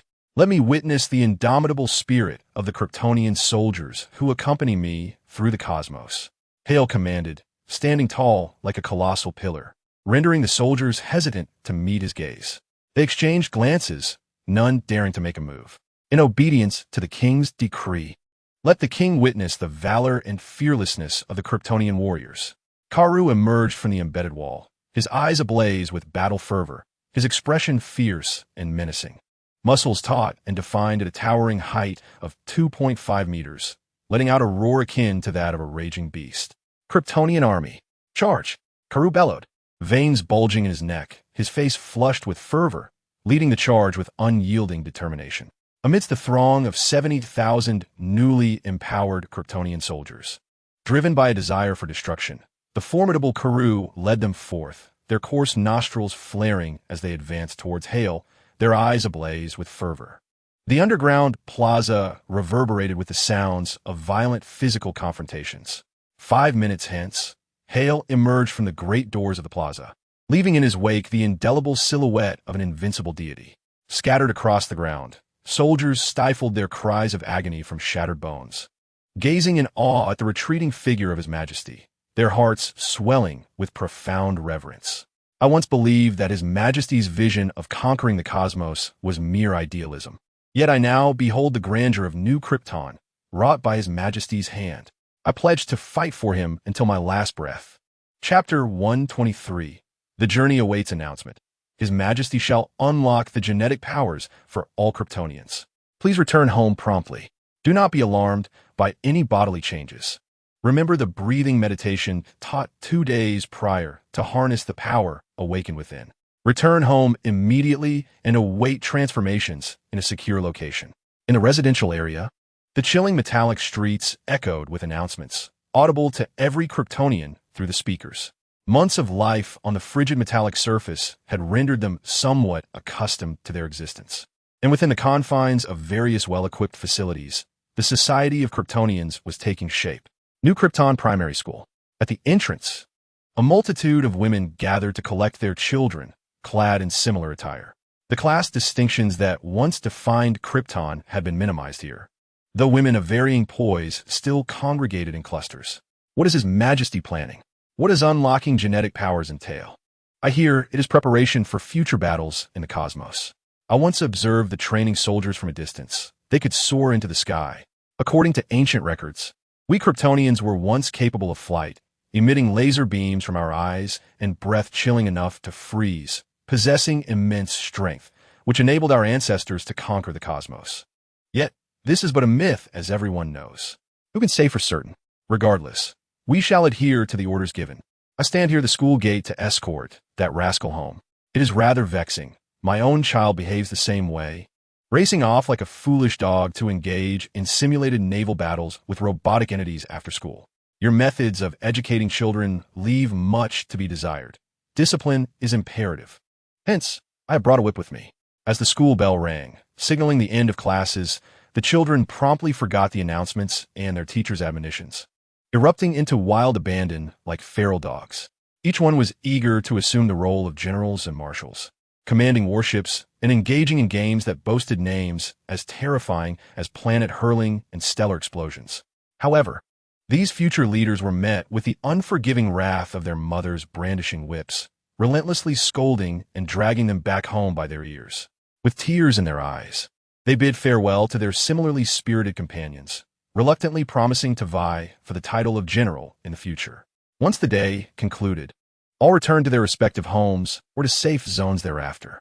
Hale stood in the control center of the towering building, gazing through the floor-to-ceiling glass windows towards the residential area, where the streets lay shrouded in an eerie silence. The Kryptonian army, led by Karu, began to emerge from the underground base, taking flight into the sky above the living quarters, positioning themselves in all directions. Upon the initial exposure to the rays of the yellow sun, only officers of lieutenant rank and above could awaken the ability to fly. However, after 2 months basking in the sun's ample rays, even the other soldiers could awaken this capability. Commence the process, reset, commanded Hale. The residential area gradually began to withdraw from the Kryptonian atmosphere, while the sun's rays penetrated the thinning layers, streaming into every home. Indeed, awakening the Kryptonian genes of 7 million individuals all at once was a precarious endeavor. The abrupt acquisition of immense power often leads sentient beings to harbor a delusion of omnipotence, potentially inciting chaos. A tumult among 7 million individuals could indeed prove troublesome. Yet, it could equally be manageable. Should Kryptonian gas be released again, they would quickly revert to a diminished state. Nevertheless, Hale preferred not to control them through Kryptonian gas. If they were to be powerful, let them remain so. He required formidable Kryptonians to fight on his behalf. Thus, he first provided abundant solar energy to the army, showcasing his invincibility. Once he fully regained control of the troops, he would then proceed to awaken the genes of the entire populace. Before the soldiers of the Kryptonian army, who had already achieved flight, even a sudden surge of power could be swiftly suppressed, preventing any significant upheaval. Gradually, joyful exclamations began to echo from the residential area. Individuals started to awaken, harnessing their newfound strength, with some shooting heat vision cautiously towards the sky. Ears picked up the cacophony of astonished voices surrounding them. An overwhelming influx of information began to flood their minds, expanding their cognitive capacities. The legends of Krypton are indeed true. I have become a god, capable of emitting lasers from my eyes. I possess boundless strength, unmatched in all the world. The universe is mine. Haha, I wield immense power and deserve reverence. I have become a myth, and everyone is transformed into legends. Is this what your majesty spoke of when referring to gene activation? How extraordinary it is that we Kryptonians are so formidable. The solar energy ceased after unlocking the Kryptonian genes, yet their genetic abilities had undeniably been awakened. What remained was merely the absorption of energy to gradually enhance themselves. Arrogant individuals, having gained power, leapt onto rooftops, laughing heartily towards the heavens, reveling in their might. However, upon witnessing the soldiers flying above with crimson eyes, they were struck with trepidation and promptly descended from the rooftops, returning home to assess the situation online. Zod had already disseminated all pertinent matters and warnings online. Every Kryptonian accessing the internet via a proton processing terminal could view the announcement. This proclamation informed them of what they needed to comprehend and imparted techniques for meditative breathing to harness their immense physical powers. For those lacking patience, military training could be sought, allowing individuals to test their strength at designated training grounds. Zod believed that, after their initial excitement subsided, they would recognize that such power was commonplace within Kryptonian society, ultimately returning to a state of calm. However, there were indeed individuals with misguided notions who, despite witnessing many soldiers with greater strength and the ability to fly, became intoxicated by their newfound powers. They fancied that Zod could ascend to the throne, and thus they too could occupy a position of authority, even launching attacks against the soldiers. Such individuals were not rare. Commander Karu, accompanied by his soldiers, apprehended approximately 400 of these misguided Kryptonians. In contrast, a significant number of Kryptonians exhibited rationality and clarity, understanding that this was a collective activation of genetic traits, and proactively assisted the military in maintaining order. The notion that everyone possesses power signifies that no one truly possesses it exclusively. Zod disregarded these distractions and focused intently on the integrated data transmitted from each Kryptonian's proton processing terminal. The universal activation of Kryptonian genes revealed varying levels of strength based on profession. 30% of the populace possessed over 10,000 units of power. 20% surpassed 30,000, and 10% exceeded 50,000. The largest segment consisted of those with powers below 10,000, predominantly members of the previous Artistic Council and certain labor councils. Even the weakest individual, a member of the Artistic Council with a talent for floral arrangement, possessed a delicate strength of merely 300 tons. As for those capable of flight from the outset, they were virtually non-existent among the general populace, as such abilities were typically reserved for retired officers rather than the laborers or artists. The genetic endowment of Kryptonians was alarmingly stable, with minimal mutations or unexpected variations. After reviewing the integrated data, Zod found no surprises. The disparity between civilians and officers was significant. Absent unforeseen circumstances, the ultimate limit for civilians would involve possessing a variety of Kryptonian skills: flight, a steel-like physique, heat vision, and ice breath, culminating in approximately 1 million units of power, barely sufficient for survival in space. This represented the pinnacle of civilian potential, with the onset of general officer capabilities marking the threshold of civilian limits. Zod waved away the screen's data and, through the expansive glass window, observed the tranquil yet subtly restless living quarters below, a smile creeping onto his face. Return all resource-collecting vessels to base. It is time for us to depart for Earth. Chapter 124, Initiating the Leap, Departing the Kryptonian Ruins. 200,000 destroyers, 150,000 frigates, and 100,000 reconnaissance vessels were organized into 30 fleets, each led by a distinguished admiral of the cruiser class. Like a swarm of industrious bees, they soared into the distant cosmos to gather materials from the remnants of Krypton. Suddenly, the machines utilizing tractor beams to collect resources experienced a moment of clarity as they received a command from the Supreme Commander of Nullification: return at full speed. At the resource collection points of the 30 cruiser admirals, they began to transform from mechanical forms back into their cruiser vessels, broadcasting messages to rally their subordinates. First Battle Group, assemble. Solar Battle Group, assemble. No matter what, we must eliminate them. Battle Group, assemble. Surpass the first Battle Group, assemble. Sacrifice everything to allow your comrades to escape. Battle group, assemble. You all flee and leave the enemies to me. Battle group, assemble.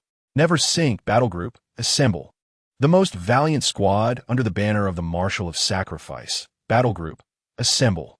A cacophony of peculiar and whimsical squad names echoed from the 30 cruiser admirals.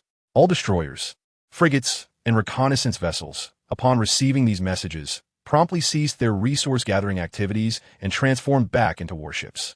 Trails of tractor beams, like glowing fireflies in the dark night, illuminated the vast expanse of space, twinkling vibrantly as they gathered together. Upon returning to their respective cruiser admirals, they formed ranks to ensure the collection of resources and crew members. The admirals led the way, linking their tractor beams, enveloping all warships within the bosonic force fields of the cruiser admirals, unifying them as they set course for the Star of Nullification. The bosonic force fields of the cruiser admirals, radiant and blue like flying saucers, journeyed back to the Star of Nullification to initiate the tally of their contributions. After meticulously accounting for the resources acquired by the numerous warships, the reconnaissance vessels, frigates, and destroyers began to queue separately to enter the hangars, reinforcing their hulls and entering deep slumber to prepare for potential damages during the galactic leap. Once the 30 cruiser admirals swiftly managed all these tasks and ensured safety, arrangements were made by nullification.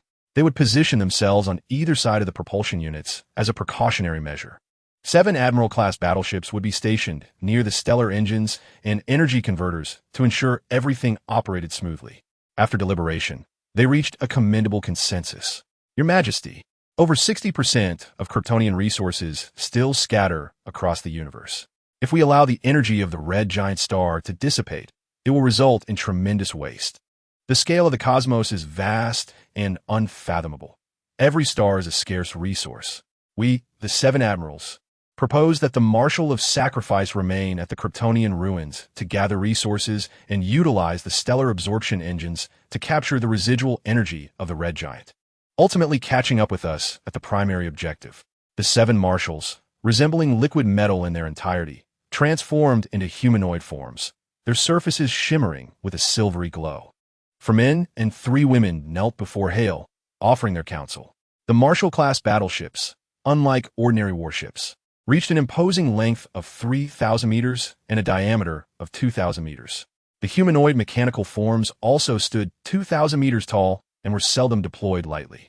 The battleships themselves constituted their bodies, akin to the primordial essence or spirit of a cultivator emerging from their corporeal forms. They could coalesce the unique liquid metal cells within their vast structures, allowing their massive bodies to slumber while they separated as liquid metal, engaging in operations independently. Hale, seated in the iron command chair, gazed at the kneeling figure of the Sacrifice, which projected against the starry backdrop. The Sacrifice, with its radiant silver sheen, embodied bravery and selflessness, harboring a profound spirit of dedication to Hale. No, return to your bodies and prepare for interstellar migration, Hale replied, shaking his head in rejection of their proposal. Absent the traversing vortex, the Marshal's suggestion would indeed have been the optimal choice. Stellar resources in the universe are typically scarce. Even traveling millions of light years does not guarantee the encounter of a single star. Moreover, while Krypton, this red giant, has entered its twilight years, it still possesses sufficient energy to replenish the main engine of the Zero Star. It was indeed a pity to forego such an opportunity. But despite the main engine currently exhibiting only 9 energy, capable of supporting merely 1 interstellar leap, Hale did not genuinely feel a lack of energy. The 7 Marshals refrained from offering further opinions. They had only aimed to present the best advice given the circumstances. Their creator, His Majesty, undoubtedly possessed a solution. Since Hale had made his decision, they would execute it without hesitation. As you command, Your Majesty. Immediately, the 7 Marshals transformed from their silvery humanoid forms into 7 shimmering spheres of liquid metal, darting like arrows from the command center through corridors, pipes, and tiny crevices, swiftly returning to their respective bodies. Subsequently, Karu traversed the corridors, weaving through the liquid forms, and soared into the command center to report to Hale. Your Majesty, the last batch of scientists, totaling 717,000 Kryptonians, has entered into slumber, Karu announced. Hale nodded. You should also rest, Karu. Yes, Your Majesty, Karu replied, turning to exit the command center and entering the cryogenic chamber, lying down as darkness enveloped his vision, succumbing to sleep. 0. Initiate transformation into the cosmic mothership mode. Activate planetary turbine acceleration and commence the main engine at full speed for migration. Hale commanded, his resolute gaze fixed upon the projection of the ruins of Krypton beneath his feet. With a decisive gesture, he issued the order. As you command. The Star of Zero gradually transformed, the entire planet trembling as a cacophony of metallic sounds echoed through the air. Elastic metallic cells operated incessantly, extending a machine head from beneath the planet, revealing a top deck encased in a superconductive glass dome. The living quarters were retracted into the core, while metallic edifices on the surface shifted and morphed, submerging into the ground to become smooth, robust armor, with the command center delving deeper within. On either side of the planet, multiple hefty thrusters were aligned, ready for activation, resembling fiery wings in motion. The Star of Zero reshaped itself into a colossal cosmic mothership, measuring 12,000 kilometers in length, 9,000 kilometers in height, and 8,000 kilometers in width. The planetary turbines ignited with the 2nd, 3rd, 8th, 9th, 15th, and 16th thrusters completing their positioning adjustments. The primary engine was prepared for interstellar leap, with coordinates set, Zenith Z, X5412-315, Y05-415-42321, Northern Galactic Pole, X451135-456, Y6521-316, Southern Galactic Pole, X2135-49633, Y554871-268, Galactic Equator, 451-654-1355, Galactic Meridian, 514311115574, Galactic Core, 6884, Galactic Path, 264133. The position was locked, the solar system.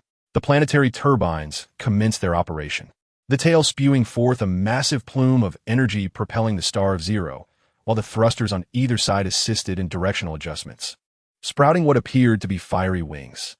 The Star of Zero, a cosmic mothership, advanced through the universe, swiftly surpassing 10% of the speed of light. 20%, 40%, 80%. The ruins of Krypton rapidly receding from Hale's line of sight as it journeyed toward the solar system.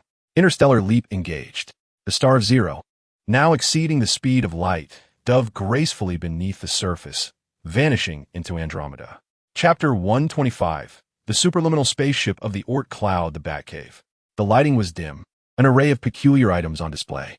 A colossal mechanical dinosaur loomed in one corner, towering over two individuals, while coins larger than life were stored against the wall.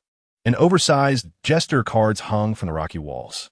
The cave was equipped with everything necessary: supercomputers, surveillance devices, generators, forensic laboratories, medical rooms, private research quarters, training arenas, manufacturing workshops, armories, hangars, and garages, along with display cases for bat suits and Robin suits.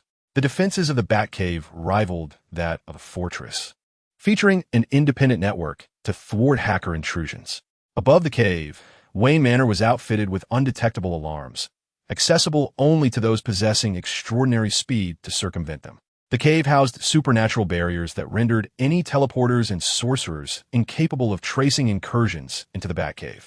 Furthermore, a bat-like robot, indistinguishable from Batman himself, was programmed to attack intruders, carrying kryptonite as a precaution. Even Superman cannot easily infiltrate Batman's secret lair. Alfred, clad in a tailcoat, stood with a straight spine and a calm demeanor, a white towel draped over his arm, embodying the essence of an English gentleman at all times. The Batmobile roared as it sped into the entrance of the Batcave, located half a mile away from Wayne Manor, executing a graceful spin before coming to a perfect halt in its designated spot. As the roof lifted, Batman emerged from the vehicle, having just quelled a crime. His robust physique was accentuated by the contours of his armored suit, and the bat cape cascaded down his back. Approaching Alfred, he removed his cowl, revealing a chiseled face, and in a grave tone inquired, "What urgent matter demands my return to the Batcave?" I was on the cusp of uncovering Bane's location. "My lord, I have merely observed your idle wandering for the entire evening," Alfred replied nonchalantly, shrugging his shoulders and handing the white towel to the resolute Bruce. With an air of indifference, he continued in a languid tone, "It's nothing of great consequence, merely an intrusion into the Batcave." The intruder sent a photograph. Bruce, mid-wipe, halted his movements, a shiver coursing through him. He hastily tossed the towel aside and strode purposefully to the control console, directing his gaze towards the screen. The Batcave featured an independent network designed to thwart hacker incursions, making external breaches virtually impossible. Even Cyborg of the Justice League, equipped with Mother Box technology capable of controlling the entire Earth's network, could not silently infiltrate the Batcave without prior access. On the screen was an image of the outermost region of the solar system, the Oort cloud, densely populated with comets, forming an immense celestial structure. Amongst the myriad of comets, something emerged abruptly, tearing through the Oort cloud and sending the surrounding comets scattering. A vast beam of collapsed light pierced through the Oort cloud, its thread-like rays pointing resolutely in one direction. Were it not for the rotational orbit aligned with Jupiter, this beam would traverse through Jupiter, ultimately reaching Earth. Bruce's expression turned grave, his brow furrowing as he fixated on the beam depicted in the image. This was the remnant trace captured by cosmic satellites, perhaps not entirely clear, yet unmistakably revealing its significance. The material responsible for this phenomenon was no longer present. It was akin to gazing at the night sky, where the twinkling stars are merely reflections of light from eons past. The trajectory of superluminal collapse, Alfred stated calmly. "I have verified the authenticity of the photograph." Bruce's countenance darkened ominously. "What does this imply?" he demanded. "There's a superluminal object hurtling directly towards Earth. An object capable of faster-than-light movement can never be a naturally occurring celestial body. The only conceivable possibility is that a faster-than-light spacecraft is advancing toward Earth. However, even more alarming is the fact that when this photograph was captured, the spacecraft had already been in motion for some time. This implies that the vessel might reach the vicinity of Earth in the very next moment." Bruce, utterly disregarding any thoughts of an intruder in the Batcave, realized that if this photograph were genuine, Earth would face an invasion from an extraterrestrial race possessing a faster-than-light spacecraft. This would be a catastrophic disparity, given that Earth's most advanced fighter jets barely achieve speeds around 30 Mach. "Have we detected the timeline of the faster-than-light trajectory?" Bruce inquired, his gaze fixed intently on the photograph. "Approximately half a year ago," Alfred replied. "A faster-than-light spacecraft signifies surpassing the speed of light, meaning that by the time they could detect the light reflection, the vessel had already far exceeded light, traversing ahead of it. Immediately contact the nations of Earth anonymously and inform them of the gravity of the situation," Bruce commanded decisively. He finally comprehended why the anonymous individual had infiltrated the Batcave and sent this photograph to his computer. Yet, the invasion of the Batcave still pricked at him like a thorn. He silently vowed that once he dealt with this extraterrestrial threat, he would track down the intruder and teach them a lesson, as well as establish several more Batcaves for future contingencies. "Master, you should contact our allies first," Alfred calmly suggested, casting a glance at Bruce. "The members of the Justice League have fought alongside you against alien threats. And Superman, surely he is your friend?" Bruce lapsed into silence for a considerable time, although he was reluctant to admit it since joining the Justice League a year ago. The effectiveness of combating crime and preventing superhuman threats had significantly improved. While these individuals warranted vigilance, they were undeniably competent. "I only joined the Justice League to keep an eye on him," Bruce replied solemnly. "All right, I understand," Alfred responded. "During this year, you have indeed monitored the Justice League members and compiled various data. Their information resides in your database. Superman possesses extraordinary vision. He might be able to spot where this spacecraft has concealed itself in the expanse of space beyond Earth. That would be far more agile surveillance than satellites." A smile flickered across Alfred's calm countenance. "I understand. I will reach out to them. This is not a matter that can be resolved alone." Batman turned and strode out of the Batcave. Chapter 126. Confirmation across the globe. All national space agencies and crucial defense departments suddenly received a satellite image of the Oort cloud. After meticulous comparison and utilizing their own satellite reconnaissance, they all arrived at a unanimous and definitive conclusion. The Pentagon. The Deputy Minister of Defense, Chris, appeared visibly tense. His footsteps hurried as he clutched a confirmed document and rapped on the door of the defense minister's office. "Come in," came the voice from within.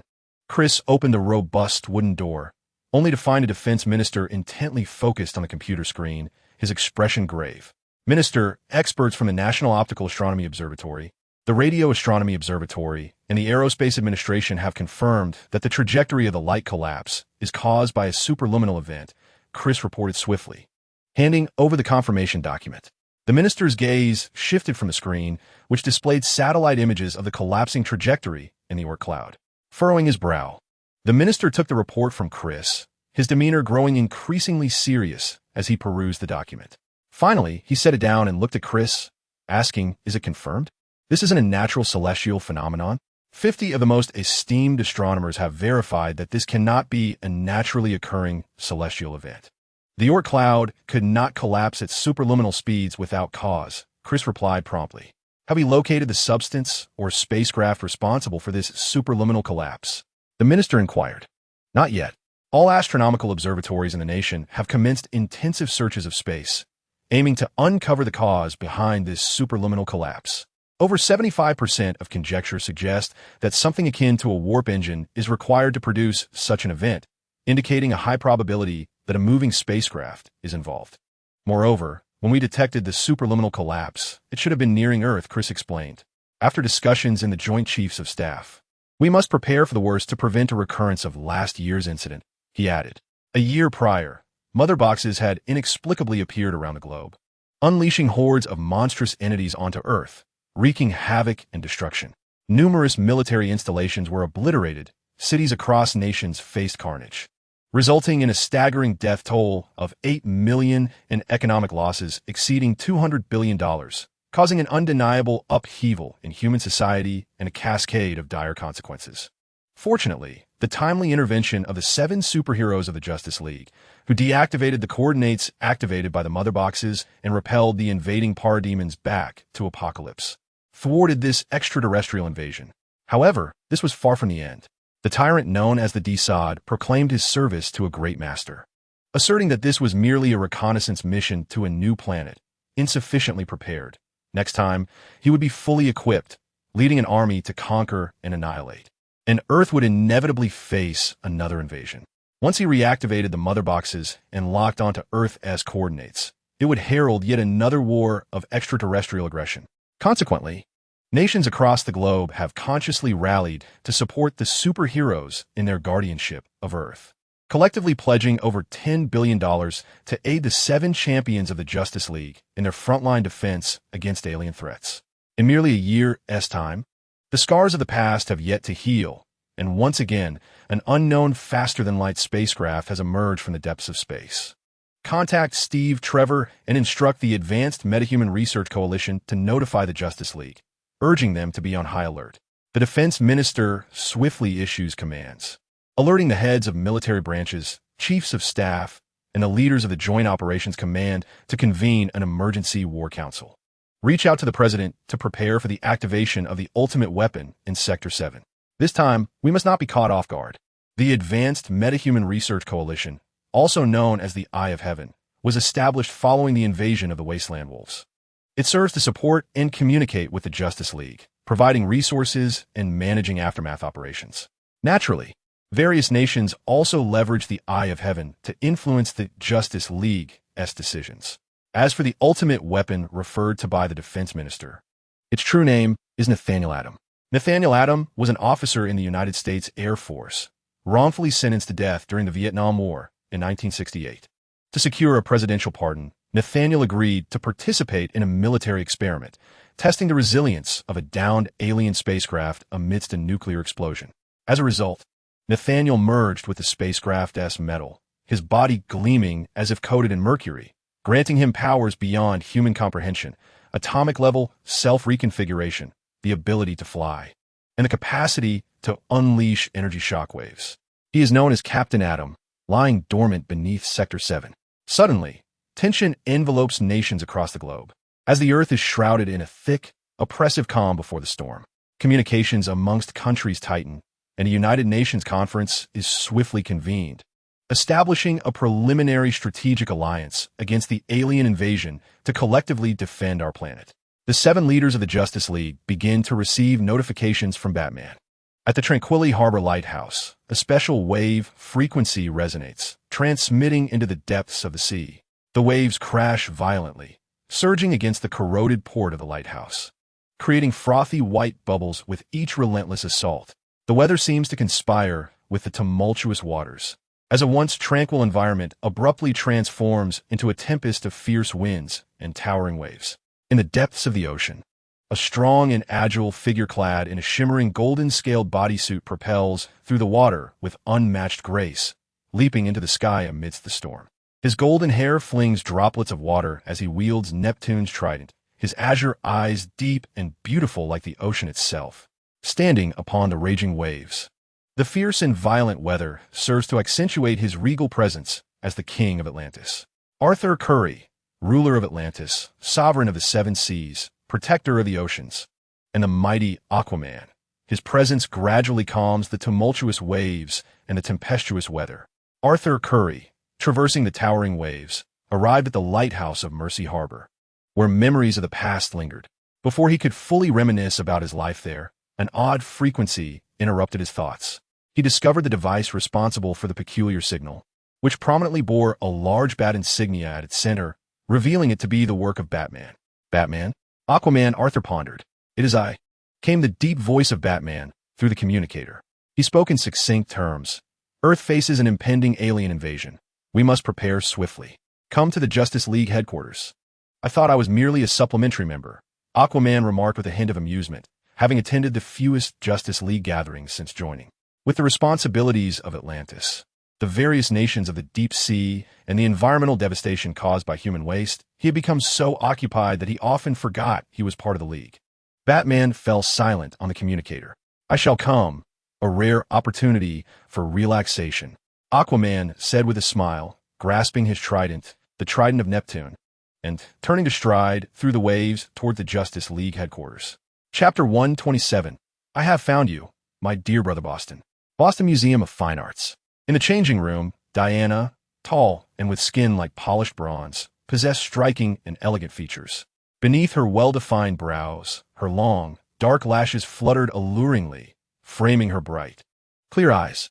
With a slender neck exposed, she bit down on a rubber band, her long fingers deftly gathering her silken, wavy black hair behind her ears and securing it into a bun. Once her hair was confined, she donned a clean dust coat, preparing to commence the restoration of artifacts. Suddenly, the shrill ring of a phone disrupted her action as she was putting on her white rubber gloves. Batman? Diana inquired, removing the half-worn glove and pressing the answer button with her elegant fingers. There is an alien force invading Earth. Come to the Justice Hall, Batman conveyed succinctly, knowing that this fierce warrior would arrive on her own accord. With that, he abruptly ended the call. Diana's spirit soared as she swiftly shed her dust coat, allowing her cascading black locks to fall gracefully over her shoulders. She changed into her civilian attire and stepped out the door. Diana, where are you going? We still need to restore the baptism of St. John. A colleague called after her, noticing her rapid departure. Taking a day off, Diana replied, her steps resolute and swift, her hair dancing behind her. Her colleagues could only gaze in astonishment as the effortlessly graceful Diana departed. Not long after, Wonder Woman, adorned with the lasso of truth and the sword of Ares, her wrists encircled by protective silver bracelets, the divine shield on her back, and crowned with the starry tiara and champion's helm, soared into the Boston sky, heading towards the Justice Hall. Coastal City. Hal Jordan is a handsome, rugged, and charismatic man, whose extensive flight training has honed him into a figure of valor and fearlessness. Upon receiving the Green Lantern ring, his physique took on a romantic quality, exuding poetic grace combined with immense strength, reminiscent of a captivating gymnast, a ballet dancer, or an aerial acrobat, particularly when soaring through the skies. He glides with a fluidity akin to a graceful dive. At this moment, the Green Lantern, Hal, is averting a vehicular calamity, reveling in the cheers and whistles of the crowd, momentarily lost in the cacophony of their adulation. With an effortless smile, he crafts a wave-like slide in the air, gliding away from the masses towards the Hall of Justice. I have connected to all satellites surrounding Earth, yet found no trace of any materials or spacecraft capable of superliminal collapse. This discovery weighs heavily upon me, though it should not have yielded nothing. Batman. My dwindling rationality is plagued with doubts. This could merely be an unforeseen celestial phenomenon. Cyborg, Victor Stone, with his glowing red electronic eye, rationally interjects. His form is nearly entirely composed of brilliant machinery, a fusion of mother box technology and various advancements from interstellar laboratories, rendering him an alternative bioorganic entity.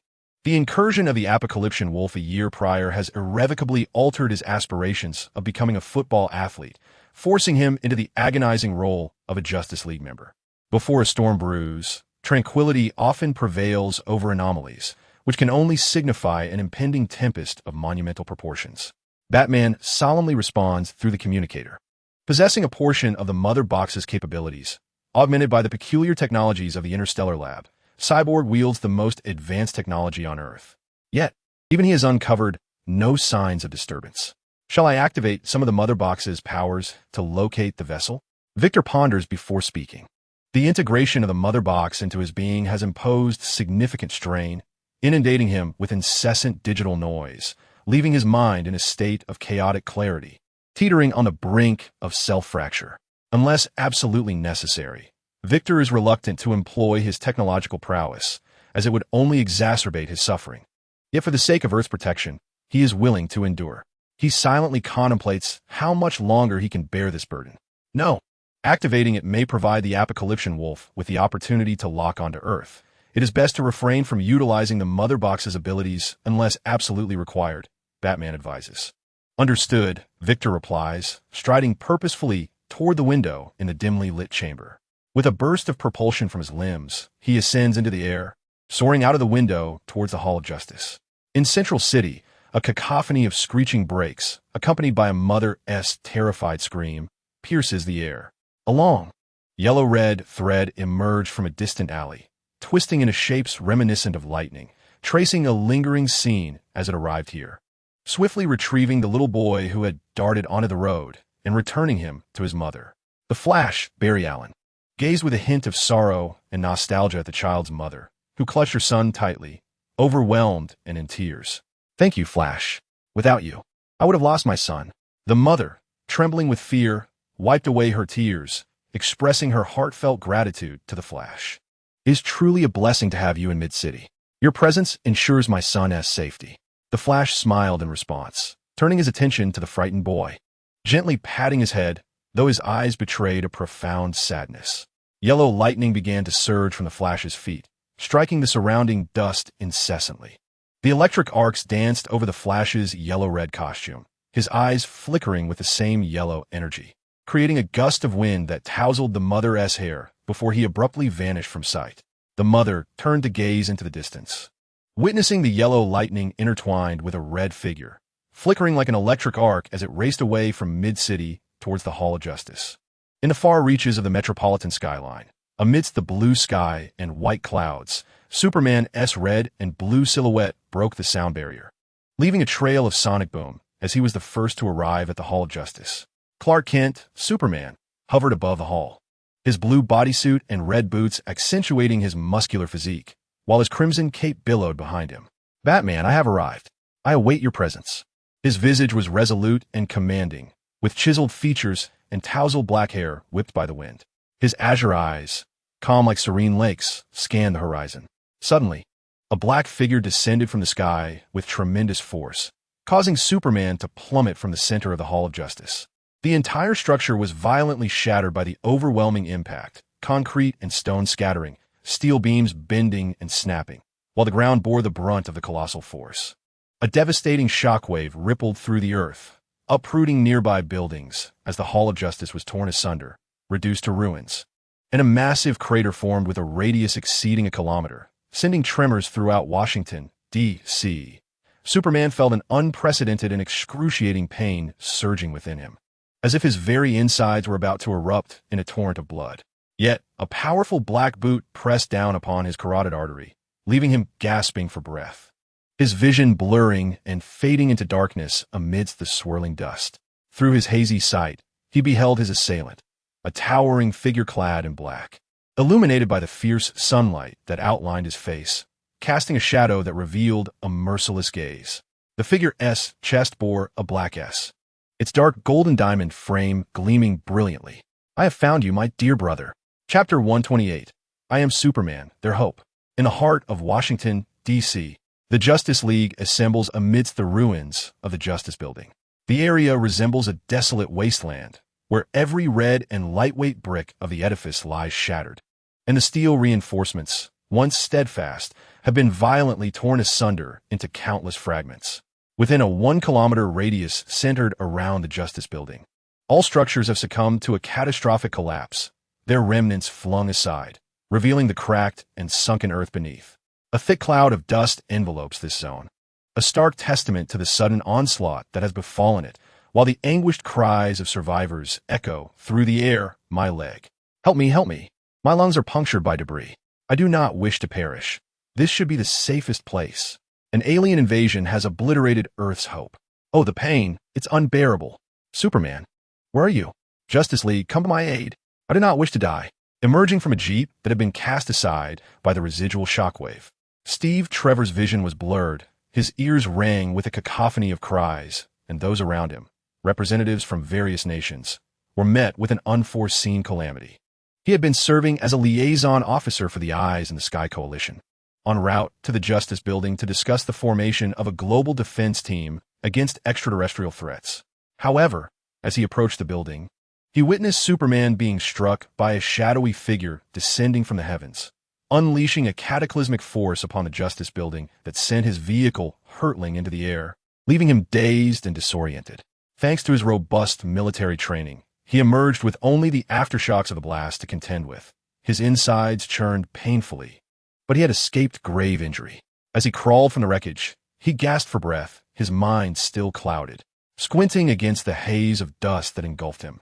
He glanced towards the epicenter, where a vague, dark silhouette loomed, exuding an air of arrogant dominance, as if it were the supreme ruler trampling all beneath its feet, reminiscent of a demonic entity from the abyss. In that moment, clarity pierced through his muddled thoughts, like icy water coursing through his consciousness, igniting memories of Superman's encounter with the ominous figure. The once peaceful city of Washington, D.C., now bore the grim visage of a battlefield, rivaling the harshest scenes of conflict in the Middle East. What had transpired? Steve Trevor wandered through the chaos, swatting away the suffocating dust, his mind racing to comprehend the magnitude of the devastation surrounding him. Steve Trevor's body trembled, his gaze fierce and resolute. He bent at the waist, resting his hand on the M9 pistol nestled between his legs, adopting a combat stance akin to that of a leopard, unwaveringly staring at the shadow of the demon shrouded in dust.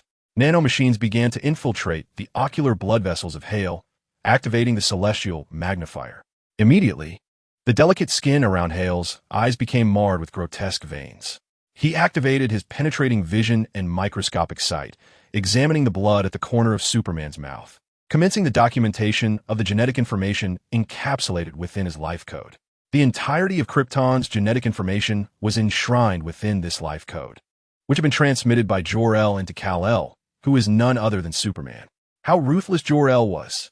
Hale observed the formidable genetic inheritance within Kal, harmoniously encapsulating the essence of Kal-El's physique. The life code and genes sustained the fundamental structure and functionality of his existence. It housed comprehensive information regarding the Kryptonian race, including aspects of blood type, gestation, innate abilities, growth, and apoptosis. This was an indivisible component. The life code did not merely exist within Kal-El's body. It constituted the foundational information essential for the formation of Kal-El as a living entity. For Jor-El, the transmission of the life code occurred even before his son had formed as an embryo, embedding it within the sperm and egg that would unite to naturally conceive. He could afford to disregard Kal-El's life, yet the complete extraction of the life code was virtually impossible. Jor-El had truly exerted immense effort for the sake of his son. Hale's expression was frigid and unappealing, the grotesque veins around his eyes rendering him a specter, mercilessly gazing down upon Superman. In the haze, Superman, having lost control, heard the cries for help from the injured surrounding him. Someone was pleading for aid. Someone was enduring agony. Someone was wounded. They needed me. Superman's consciousness, akin to a multitude of scattered threads, began to coalesce, resolutely restoring itself with unwavering determination, his misty gaze igniting with a deep, azure anger. I am Superman, their hope. With eyes as deep and blue as a tranquil lake, Superman's fury surged forth. Blood oozed from his pristine teeth, his muscles taut, the great arteries straining under Hale's foot. His azure gaze began to concentrate into a blazing crimson heat vision, yet it had yet to be unleashed. As Hale lifted his foot, Superman momentarily freed, gasped for air as if emerging from the depths of drowning. The blood coursing through his arteries quickened, aiding in his recovery, and the heat vision in his eyes reached an excruciating peak. With a thunderous crash, Hale forcefully stomped down, driving his foot into Superman's chest. Instantly, Superman's chest caved in under the immense pressure, causing his sternum to puncture his internal organs. While the pristine white bones on either side of his ribs became stained with blood, protruding grotesquely through flesh and skin, revealing horrific, menacing bone spurs. Superman's vision blurred, the fiery gaze in his eyes extinguished, as the unbearable pain in his chest and the overwhelming weight of his fury became too much to bear. He was brutally crushed, spewing blood as his body contorted into a shrimp-like shape, embedded into the ground, his eyes rolling back in agony. A powerful explosion reverberated, sending shockwaves outward, propelling Steve Trevor into the air, where he collided violently with a wall of exposed rebar, the steel piercing his abdomen, leaving him drenched in sweat. His eyes wide with horror as he gazed toward the epicenter. The dust settled, revealing Hale, his face contorted with rage, embodying a demonic figure as he mercilessly trampled Superman's chest. The surrounding wails and screams faded into silence, leaving no trace of humanity in the aftermath. Cyborg, Wonder Woman, Batman, and Green Lantern arrived swiftly from the skies, hovering above and directing their apprehensive gazes at Hale. Aquaman emerged from the harbor, riding a spiraling column of water, brandishing the trident of Poseidon, casting a formidable glance downward at Hale. The Flash, racing from a distant street corner, traced a lightning-like path, arriving at the fractured wasteland in disbelief as he beheld Superman's plight. Chapter 129, The Justice League Strikes. The ruins of the Justice Hall lay in shambles. The ground cracked and sunken in a radius of nearly a kilometer. At the center, Hale stood, veins protruding ominously around his eyes, his expression frigid and unwelcoming, emanating an aura that warned of danger. In the sky, the Justice League, Cyborg, Batman, Green Lantern, Wonder Woman, Aquaman, and the Flash gathered, their expressions grave as they observed Hale. The atmosphere was thick with tension, as if poised on the brink of an explosive confrontation. Master, it appears our visitor is not friendly. I must caution you. He possesses the strength to crush Superman's sternum and force ribs to puncture through flesh. Alfred's voice echoed through Batman's communicator from the hovering Batwing. Furthermore, please take a careful look at the emblem on his chest. The symbol of hope, the House of El, was emblazoned in dark hues on Hale's chest. Batman's gaze darkened as he processed this revelation, swiftly issuing commands. Alfred, initiate the anti-Superman armor at once. He is one of Superman's kin. Understood, Master. Activating now, Alfred replied. My heavens, am I too late? The Flash lamented, his eyes flickering with guilt and distress. He stood a kilometer away, racing like a streak of yellow-red lightning toward the scene. But even at such speed, he arrived too late. The humans caught in the chaos had already suffered irreversible harm. Their initial cries of despair silenced by the second, more devastating shockwave that obliterated the gravely injured. The only one left standing was the outermost Steve Trevor. Despite his resilience, was coughing blood, his insides grievously injured, and his abdomen pierced by rebar, bearing a visage that suggested imminent demise. The Flash swiftly severed the rebar, impaling Steve Trevor with a vibrating hand, transporting both him and the steel to the nearest Washington Central Hospital. Upon his return, the Flash's eyes sparkled with arcs of yellow lightning, embodying a profound fury as he cast a fierce glance at Hell. The sight of Superman, ensnared beneath Hell, and the collateral damage inflicted upon so many innocent lives ignited his wrath. Thank you, Flash. Wonder Woman breathed a sigh of relief, her gratitude palpable. Steve Trevor was the first human she encountered upon leaving Paradise Island. He served as her liaison to the human world and was a friend she cherished. Now that someone had harmed her friend, she vowed not to forgive the perpetrator. In the skies above, Wonder Woman observed Superman beneath Hell, her expression fierce, her hair swirling in the wind. She retrieved her divine shield, holding it before her with her left hand, while her right gripped the sword of Ares, poised for battle with a fierce and resolute gaze. Though I am reluctant to acknowledge Superman as the leader of the Justice League, my friend, it is utterly unacceptable for you to wreak havoc in my sector. Have you never heard of the illustrious Green Lantern? Green Lantern Hal's eyes were fixed on Superman beneath Hell. Despite his discontent at Superman being regarded as the leader, he acknowledged that Superman's strength was formidable enough to rival his own. The ease with which Hell trampled Superman filled Hal with a sense of foreboding. He would not underestimate anyone capable of subduing Superman. Since you have already begun to endanger our allies, what are we waiting for? Aquaman Arthur's lips curled into a cold smile, his gaze fixed intently on Hell. The sight of Superman in such dire straits sent a chill through Aquaman. Just a year prior, he had fought alongside Superman. That overwhelming power and invincibility were etched in his memory. Yet now, this once mighty hero was being trampled by a being with a mark upon his chest, a testament to the terrifying power at play. You need not remind me. Anyone daring to disrupt my sector shall not be spared, Green Lantern Hell declared as he began to manipulate his power ring, forming a colossal green cannon. However, the first to strike was Cyborg. The moment he laid eyes on Hell, he sensed something was amiss. Detecting an overwhelming hostile energy signature, he initiated a countermeasure. In a state of alarm, Cyborg's right arm automatically configured into a cannon, unleashing a sonic blast directed at Hell. Within mere seconds, the Justice League members had converged, exchanging a few words before taking in Superman's dire condition, and they prepared for battle. With Cyborg's sonic blast marking the beginning, they all launched their assault on Hell. Wonder Woman, with her shield in hand and the sword of Ares raised high, charged towards Hell, bellowing, "You shall not harm my friends and allies." Hell merely observed the Justice League members approaching, scanning their features before bracing himself to meet their onslaught. With a swift motion, he deflected Cyborg's sonic cannon with a backhand slap, immediately followed by the Batmobile's missiles and Green Lantern's emerald projectiles. After launching the missiles, Batman quickly maneuvered the Batmobile to retreat, warning his teammates, "Hold your ground for now."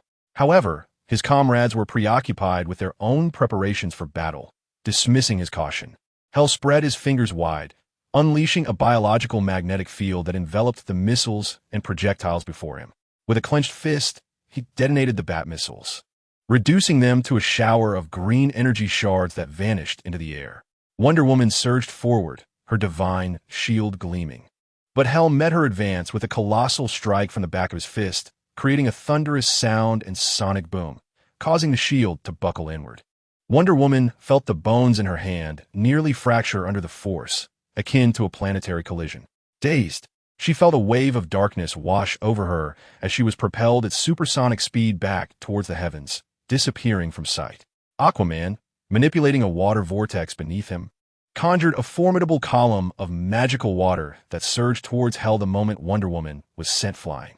Hell raised an eyebrow, sensing the magical essence of the water column, which instinctively unsettled him, as his body inherently rejected magic. Yet, the potency of this magic was insufficient to harm him. He exhaled a freezing breath, directing it at the magical water column, which promptly froze and extended towards Aquaman.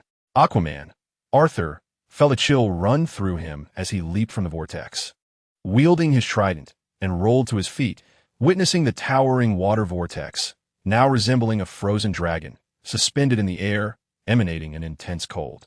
"Remove your foot." Green Lantern Hal, positioning himself behind Hell, harnessed the green energy of emotion to form a colossal hammer, propelling it with tremendous rocket force towards Hell's back. The hammer collided with Hell's cape, shattering like glass against stone, dissipating into countless green energy fragments before vanishing from Hal's sight. Hal felt a shiver down his spine. Hell remained motionless, his feet planted firmly, still standing upon Superman, his fierce gaze igniting with thermal vision as he turned to face the resolute Hal. Chapter 130. Ineffectual Assault. Superman armor enters the fray. Green Lantern Hal locked eyes with Hell's crimson gaze, his heart tightening as if gripped by an unseen hand. In a rush, he summoned his Green Lantern ring, conjuring a substantial 10-layered shield of deep green energy. In the next moment, with a menacing glare, The formidable Hale unleashed two powerful beams of thermal energy, directed fiercely towards the emerald shield of the Green Lantern, Hal. The searing rays sliced through the atmosphere, their intense kinetic force and scorching heat colliding violently against Hal's protective barrier, causing a tumultuous tremor that reverberated through every cell in his body. The overwhelming energy of the thermal beams shattered 5 layers of Hal's shield, propelling him skyward. As he resisted the onslaught, the pressure of the beams forced him to breach the sound barrier, resulting in a series of explosive sonic booms. His expression twisted with rage and pain. Hal gritted his teeth, struggling to maintain his composure. The relentless waves of thermal energy surged forth, thrusting him ever higher, to the point where it felt as though his very bones were fracturing and he was on the verge of vomiting blood. The two beams propelled Hal to an altitude of 17 kilometers into the troposphere, then to 50 kilometers into the stratosphere, 85 kilometers into the mesosphere, and ultimately 1,000 kilometers into the ionosphere, before he was launched into the vastness of outer space. In the azure sky, a magnificent display of sonic booms encircled Hal, a testament to his extraordinary ascent. The thermal rays, like blades, pierced through the rings of sound, shooting upwards into the heavens. As Hal ascended into the cosmos, several layers of his protective shields were dismantled, his vision blurring under the immense pressure. When the final shield was obliterated, Hal's expression turned to one of sheer astonishment. In a sudden twist of fate, Wonder Woman's divine shield, resembling a flying saucer, was hurled towards the thermal beams, absorbing their impact and saving Hal. The edges of the shield, sharp as a razor, spun and cleaved through the thermal energy, causing it to swirl like disco lights. Gradually, the entire shield glowed a fiery red as its enchantments were burned away, transforming it into a molten piece of iron. The damaged shield began to disperse, releasing streams of red-hot metal into the void of space. Wonder Woman's fierce countenance betrayed her shock. The divine shield was crafted from the mystical metals of the Amazons, impervious even to deities. Yet now, it had been dented by Hale's might and melted under the relentless thermal assault. Sharing a moment of disbelief, both she and Hal exchanged glances, their expressions reflecting the enormity of the situation. As the thermal rays gradually dissipated, the vast blue sky was left adorned with lingering sonic clouds. Hale retracted his beams, and in that instant, the Flash approached at incredible speed. From a distance of 1,000 kilometers, he had harnessed immense kinetic energy, his form enveloped in swirling yellow arcs of electricity, creating a tempestuous wind as he raced towards Hale, his eyes ablaze with fury, and with a powerful punch aimed squarely at Hale's chest. A tumultuous gust of wind erupted, creating a vacuum within the vicinity as a hurricane spiraled around, tearing at the surroundings. Hale could not help but release his foot from Superman's chest, taking a step back to brace himself against the formidable punch delivered by the Flash, charged with immense kinetic energy and the Speed Force. The Speed Force. Hale's expression shifted slightly, as yellow arcs of electricity flickered across his chest, surging through his nanotech suit and permeating his skin. The kinetic strike brought forth by Barry Allen, the Flash, constituted the most powerful blow from the Justice League moments ago. Yet with this force alone, Hale remained unmoved, effortlessly withstanding it. To truly affect Hale, the Flash would need to unleash a force potent enough to obliterate a supernova, a level he had yet to reach. What compelled Hale to retreat was the Speed Force itself, which struck directly into his chest, causing his cells to pulsate uncontrollably, momentarily stiffening his physical form. The Speed Force exhibited an unusual response within his body, and a peculiar expression crossed Hale's face. As he stepped away from Superman's chest, the Flash suddenly pivoted, bending low and extending his hands, attempting to lift Superman away from the scene. Hale, still lost in thought regarding the peculiar reaction of the Speed Force within him, observed the Flash's movements unfold before him. With a gentle kick, he unleashed a thunderous blow to the Flash's abdomen, bending him into a shrimp-like form and sending him tumbling for hundreds of meters, bloodied and unconscious among the rubble. The Speed Force held considerable research potential. With a release of the biological magnetic field in his hand, Hale swiftly drew the unconscious Flash back to him.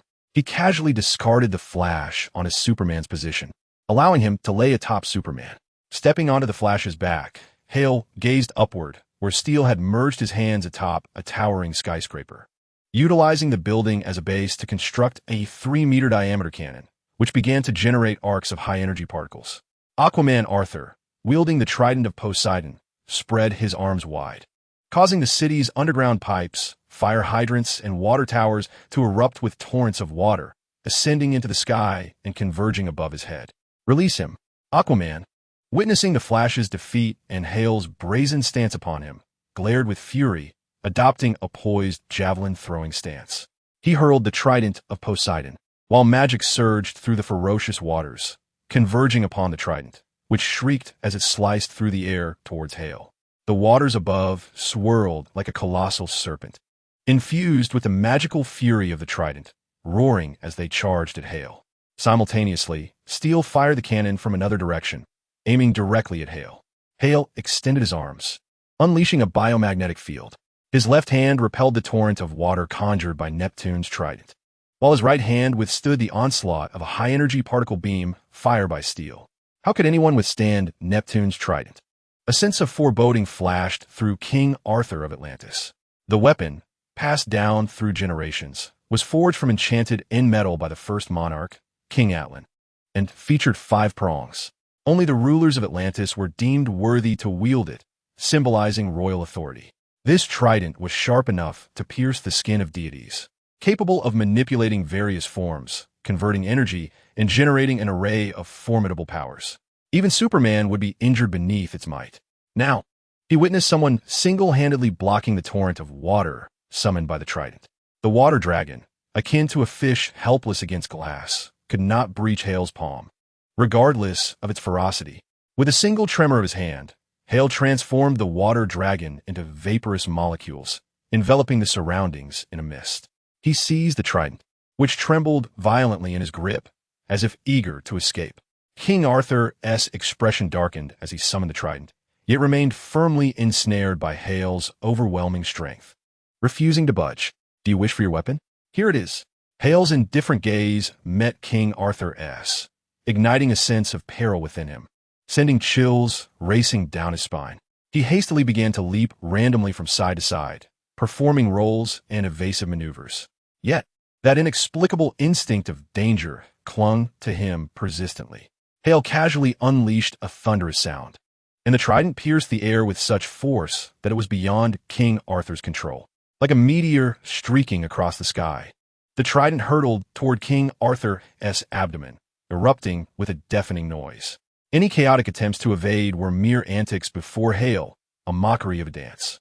King Arthur found himself impaled by his own weapon, the trident embedding deeply into the ground, blood spilling forth as he coughed up crimson torrents, his complexion paling and eyes wide with terror. How could this be possible? Steel, controlling the cannon, watched in disbelief as Hale effortlessly dispatched King Arthur with one hand, while the other braced against the surge of the blue-purple particle beam, his eyes reflecting incredulity. In the next moment, Hale formed a fist with his fingers, extending his index and thumb in a pistol gesture. The biomagnetic field spiraled around his finger, which had never before been used in combat. A thermonuclear explosion erupted from Hale's fingertip, unleashing a massive red energy shockwave that tore through Steel's particle beam cannon, striking him directly in the chest and resulting in a tremendous explosion that sent Steel soaring into the heavens. Steel bone was abruptly severed in midair, his crimson electronic eye flickering incessantly with warnings, poised to activate a more formidable defense mechanism. He plummeted to the ground, a pitiful sight, one half of his body charred, revealing the blackened inner mechanical components that sparked with short-circuiting light. A towering silhouette clad in black armor, draped in a heavy steel cloak, passed by him. Batman. I cannot approach him any closer, or the mother box will automatically activate its protective measures. Steel bone lay on the ground, rigid and immobile, his gaze directed downward at the fully armored Batman, who said, I understand, leave the rest to me.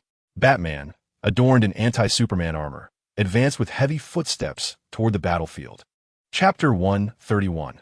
Annihilation. The battlefield was a desolate ruin, a chaotic tableau of iron and blood. Superman's chest was caved in, his ribs piercing through his skin, resembling a monstrous creature unfurling its wings in a horrific display. The Flash lay incapacitated, his abdomen fractured from a brutal kick, internal organs battered. as he was trampled upon by Cyborg's foot.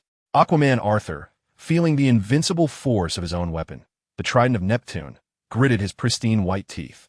Crimson blood seeping forth, his azure eyes wide with fear. He had never encountered such a formidable foe, one so powerful that resistance seemed futile. Pierced by his own weapon and pinned to the ground, the agony emanating from his perforated stomach served as a painful reminder of his frailty in the face of the enemy's might. Steelbone's mechanical body was torn asunder, short-circuiting and sparking as he maintained a calm and emotionless gaze towards the sky, striving to prevent the mother box within him from triggering. Suddenly, over 8 cylindrical technological constructs were launched from satellites in the sky, embedding themselves deeply into the ground around Cyborg. As Cyborg surveyed these technological pillars, they began to activate, generating a constraining electromagnetic field with arcs of electricity dancing within, intent on ensnaring the vicinity. Batman, clad in his anti-Superman armor, robust and fortified, his chin enveloped securely, advanced through the encroaching dust, his eyes gleaming with a blue luminescence. Cyborg glanced at him, and the metallic waves of the activated electromagnetic field surged, immediately connecting with his black armor, amplifying his control over the field's power. A surge of electricity, manipulated by the black armor, surged like a tangible current, shooting upward at the speed of light. Green Lantern Hal and Wonder Woman, rushing back to the battlefield, were directly struck by the violent electromagnetic flow, colliding with the International Space Station, which was shattered upon impact. Both heroes, their expressions fierce, struggled against the torrent of the electromagnetic current, propelled far into space. Suddenly, the 8 cylindrical technological constructs erupted in explosions, releasing green mist that spread throughout the area, enveloping Cyborg within its grasp.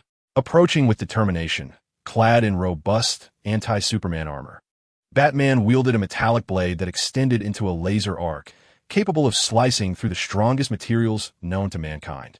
He advanced step by step into the verdant mist, the luminescent sword held aloft. You may traverse the cosmos, showcasing your formidable prowess, yet you ought not to tread upon Earth. The absorption and expulsion of kryptonite require time. With your physique, superior to that of Superman, merely 5 seconds would render you as feeble as a chicken. In his anti-Superman armor, Batman moved deliberately, his voice low and grave as he approached Hale, lifting the laser blade. He harbored no intention of sparing this being, a member of Superman's kin, who lacked the latter's benevolence towards humanity. Nevertheless, Batman was prepared with an array of countermeasures. His instincts proved correct. This Kryptonian was evidently a brute, and Batman struck decisively, aiming for Hale's throat with precision. Suddenly, Batman was taken aback as the metallic blade seemed to be grasped by an unseen force, unresponsive to the thrusters on his arm. Without hesitation, he relinquished the sword, retreating 2 steps to activate the micro-red sun energy within his armor's joints. Hale effortlessly snapped the blade between his fingers, the kryptonite mist swirling around him, absorbed into his mouth. Instantly, he experienced a sensation akin to overindulgence in carbonated beverages, a slight discomfort swelling within him. The reaction to kryptonite was not as severe as that faced with magical forces. As Batman unleashed the red sun radiation, the area freshly depleted of kryptonite glowed with blinding red energy. In this exchange, Superman was nearly vanquished by Batman. Green veins began to spread across Hale's body, diminishing his resilience, while the red sun energy inhibited the repair of his Kryptonian genes. Within mere seconds, he was reduced to a skeletal form, pinned beneath the speedster. Amidst the searing red sun radiation, Hale extended a finger towards the audacious figure in anti-Superman armor, flicking him with casual disdain. With a resounding boom, Batman was propelled from the spot, his solid armor sent crashing into a distant skyscraper, penetrating through it and colliding with successive structures, leaving a trail of sonic devastation.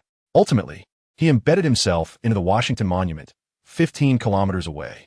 The crimson glow of the solar radiation dissipated, revealing Hale's indifferent expression. A swarm of helicopters and transport planes filled the sky, densely populated, as troops descended and fighter jets soared above. The ground teemed with numerous special forces, maneuvering in jeeps and wielding the formidable firepower of heavy machine guns.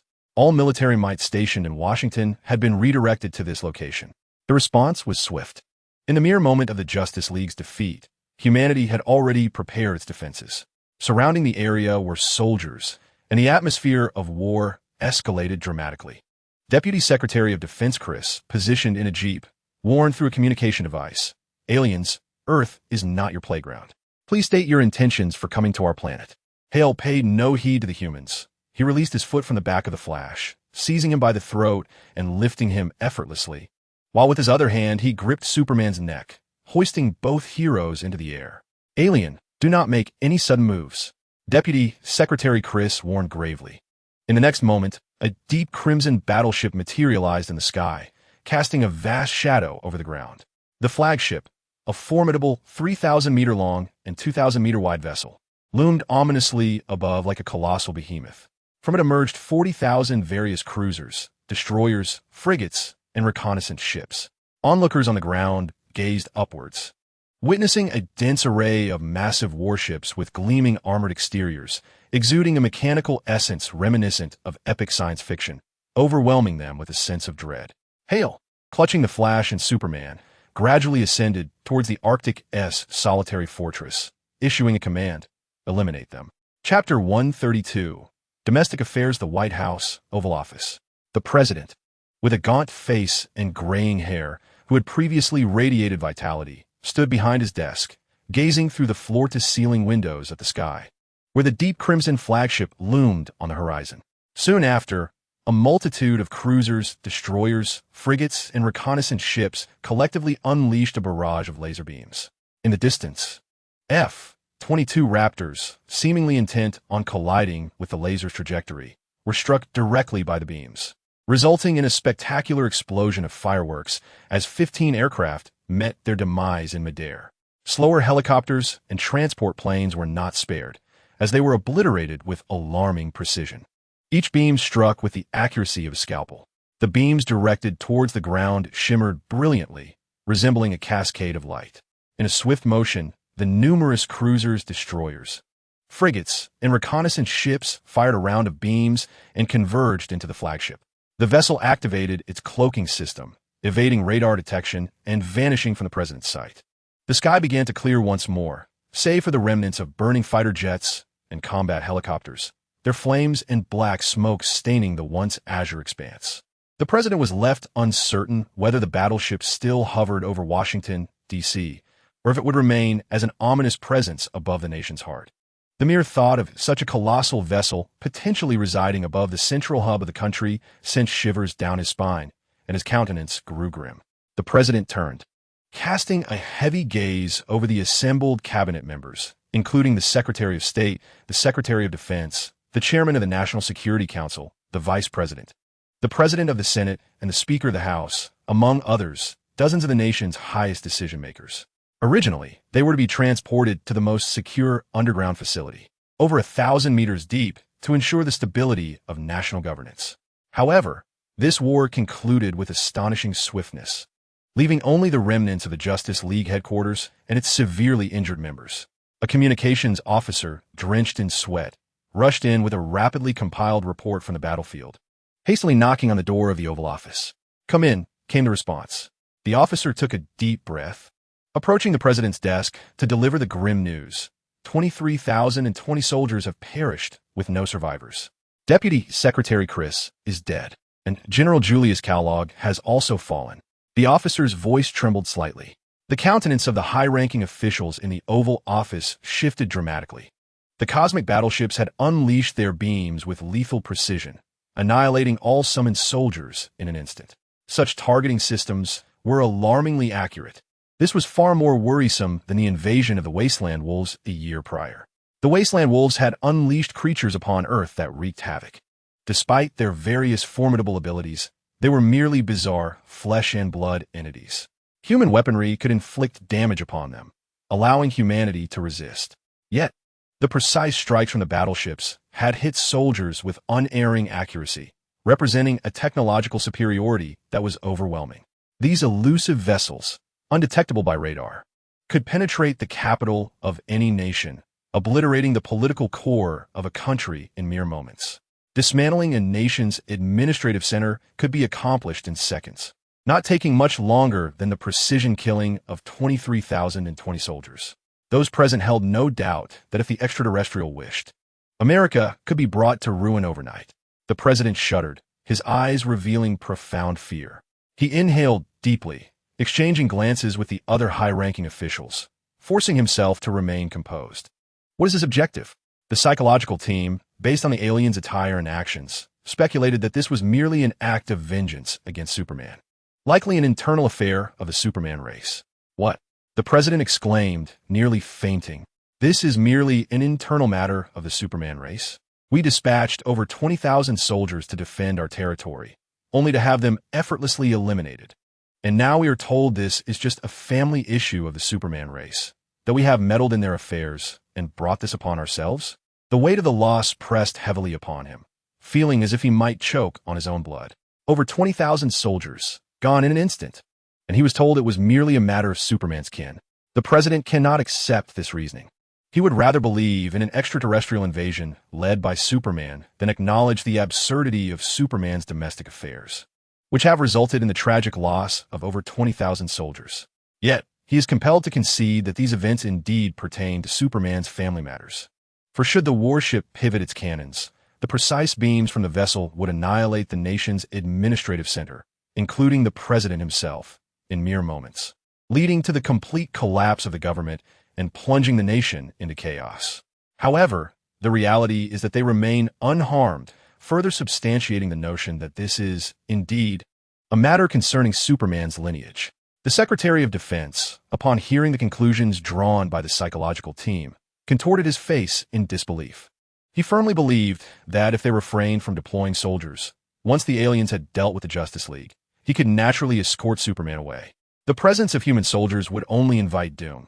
This being is not Superman and harbors no compassion for humanity. The Secretary's heart ached, his expression twisted in anguish, his gaze shrouded in despair. He could not accept that this was merely a familial issue of the Superman race. Perhaps Superman was merely a vanguard of their civilization. We cannot rely on that being to ensure Superman's departure. He possesses the capability to obliterate any nation on the surface at will. The deaths of over 20,000 soldiers in Washington, D.C., the political epicenter of the nation, could not simply be attributed to Superman's domestic affairs, while we merely observe from the sidelines. No, they cannot bear such a burden of responsibility.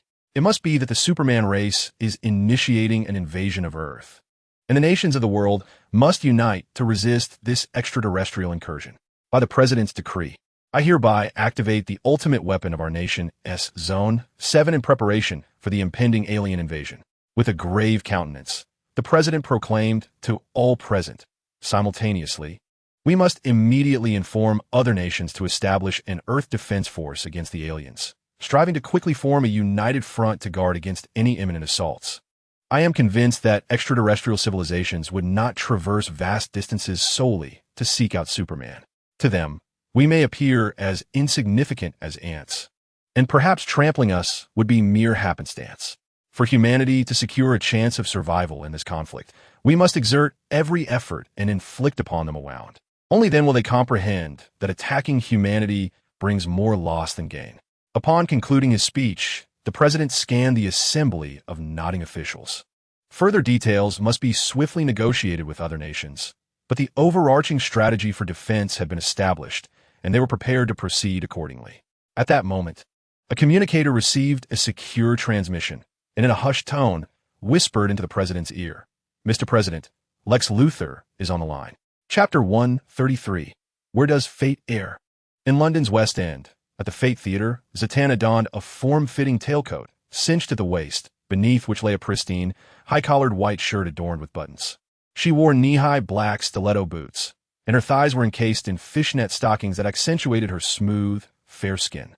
She is voluptuous and dynamic, her visage exuding a classical charm, as she rhythmically taps her high-heeled boots on stage, her mouth aglow with a radiant smile showcasing her pristine white teeth. Fervently expressing her passion for the stage and relishing the audience's thunderous applause. "Thank you, everyone." Zatanna, the gentleman, gracefully removes his top hat, brandishing his magic wand, and bows elegantly to the throngs of cheering spectators. Amidst the cacophony of shouts, whistles, and accolades, Zatanna feels beads of sweat trickle down her forehead. filled with joy as she concludes her performance. This marks yet another triumphant exhibition, highlighting the lady's exquisite and remarkable magic. As Zatanna saunters off stage and into the wings, a sense of pride swells within her as she muses, stepping out of Gotham, out of Wayne Manor, I am truly myself. Yet, she cannot help but be momentarily haunted by the relentless shadow of a certain figure. However, the audience's enthusiastic acclaim fortifies her resolve to forge her own path. Emotions only serve to render her magic performance rigid. Upon reaching the backstage makeup area, Zatanna takes a deep breath, surrounded by the hustle and bustle of crew members preparing for the next act. Having completed her own performance, she gently takes a damp tissue to wipe the sweat from her brow. My goodness, why is this happening? Suddenly, the flurry of activity comes to an abrupt halt, as all eyes turn to the television mounted on the wall, which is broadcasting the ruins of the Justice Hall. Ladies and gentlemen, a breaking news alert from London television. Just moments ago, the Justice Hall located in Washington, D.C., has been destroyed, with over 20,000 soldiers of the American military reported dead. This incident is believed to be an invasion by extraterrestrial aggressors. A spokesperson for the U.S. military has described this as a grievous act of invasion, stating that they are collaborating with nations across the globe to conduct a thorough investigation and prepare defenses for Earth, though further details remain undisclosed. The television delivers astonishing and troubling news. Among the events, the obliteration of the Justice League Hall has left the site in ruins, with numerous Justice League members severely injured. We have obtained precious footage that suggests a singular extraterrestrial being may be responsible. Acrobats poised to perform stand frozen in place, captivated by the news, only to be hurriedly ushered back to the stage by their director. Zatanna's motion to wipe her brow comes to a halt as she gazes at the screen. The broadcast begins to showcase footage from various angles: phones, surveillance recordings, satellite imagery, and photographs, painstakingly piecing together the timeline of the calamity. From the moment Superman was ambushed and trampled by a shadowy figure, to the arrival of numerous members of the Alliance engaging in battle against this dark entity, a cacophony of explosive sounds erupted. Hal Jordan unleashed the sonic wave cannon from Steel, while Wonder Woman was hurled out of the cosmos. Green Lantern's attacks against Hal proved ineffectual, leading him to be blasted into space by intense heat vision. The Flash struck Hal, but soon found himself gravely injured and captured. Aquaman summoned a formidable torrent of water, only to have it crushed in the palm of the shadowy figure, who then effortlessly impaled him to the ground with his Neptune trident. Steel's body was severely damaged, sparks flying incessantly. Just then, Batman appeared clad in anti-Superman armor, causing Zatanna's expression to tighten as her fingers, clutching a damp tissue, turned pale. Upon witnessing Batman in the anti-Superman suit being flung through the air amidst the green mist and red sun radiation, piercing through multiple walls of towering buildings before ultimately colliding with the Washington Monument, fear flickered in Zatanna's eyes, her chest trembling uncontrollably. "Answer the phone, you damn bastard. Why aren't you picking up?" she muttered, her hands shaking as she dialed Bruce's number, the line ringing for over 30 seconds without a response. In a surge of panic, she dialed Alfred's number. After a brief wait, the call was finally answered. Zatanna felt her heart leap as she quickly inquired, "Alfred, what has happened to Bruce?" "Miss Zatanna, the Master is unconscious, but he is not in any mortal danger," Alfred replied. A weight lifted from Zatanna's heart. As long as there was no threat to his life, everything would be manageable. As for Alfred's subsequent words, she instinctively chose to ignore them. For her, the absence of life-threatening danger diminished the severity of the situation. Of course, on another level, even if he had perished, she had means to retrieve Bruce's soul, albeit at a staggering cost. Thus, his survival was all the more fortunate. With a sigh of relief, Zatanna engaged in a brief exchange of concern for Bruce with Alfred before hanging up. Without even removing her makeup, she hurriedly gathered her belongings, neglecting to inform the troop leader, and departed from the Fate Theater. Summoning a black taxi, she provided the address and, after half an hour, arrived directly at a quaint little house adorned with a tarot card sign.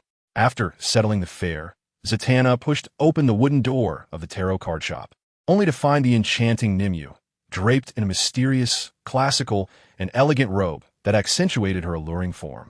At that moment, Nimue's captivating visage bore a deep furrow of concern, her emerald eyes, reminiscent of amber jewels, gazing intently at the tarot cards laid out before her. Nimue, I promised you I would join that damn Dark Justice League. I thought I had forgotten him, that cursed first love, and yet it has resurfaced, stirring those foolish feelings within me. Now I must interrupt my grand illusionary performance, which was to elevate me to the rank of Master Magician, recognized by the World Magic Association. I had even prepared my attire to become the vice president of the association. Zatanna seethed, gritting her teeth in anger as she lamented Bruce's influence on her life. From a young age, she dedicated herself to the art of magic, aspiring to perform enchanting acts for the world. Yet, her feelings for Bruce compelled her to forsake her dreams time and again. Zatanna seethed with frustration, wishing fervently to restore Bruce as form only to deliver a few well-deserved slaps. How could this be? Why was it so? I merely hinted at the future emergence of the Dark Justice League, but not in this moment. Why was this happening? The current turmoil was not the opportune moment for the Dark Justice League to arise. Where had fate gone awry? The enchanting visage of Nyssa Van, reminiscent of a mature seductress, bore a profound confusion. Everything unfolded contrary to her foresight. Where had the miscalculation occurred? Chapter 134. Supergirl. Kara Zor-El, the entire Earth erupted in chaos, as reporters were swept into a frenzy of celebration. Television broadcasts, news networks, newspapers, social media, blogs, and video platforms all disseminated news of the Justice League's defeat. The Justice League headquarters, a focal point for superheroes worldwide, was at the heart of the spectacle. Modern technology captured the shocking battle with crystal clarity, immortalizing the moment when the Justice League fell from grace. Though perhaps disjointed due to varying angles and footage, the overwhelming impact reverberated through the air, confirming the League's downfall. Many lamented Superman's tragic fate online, fervently devoted to him since his emergence, having surrendered their hearts and souls to his cause. They had long forgotten their humanity and the potential to avert danger and forge ahead. In their eyes, none of this mattered, for the divine protector would save them from peril, allowing them to remain blissfully heedless. A multitude of Superman's devotees flocked to Metropolis, laying flowers at his statue and praying for his safe return. Simultaneously, a wave of online discourse arose, suggesting that Superman had instigated this calamity, implicating the Justice League and its other members in a misfortune that was not theirs. The shadowy figure, donning attire identical to Superman's, complete with the emblematic on his chest, fueled an array of speculations and fervent discussions online. The Flash, also taken captive, cast a heavy pall over Central City, as many prayed for his safety.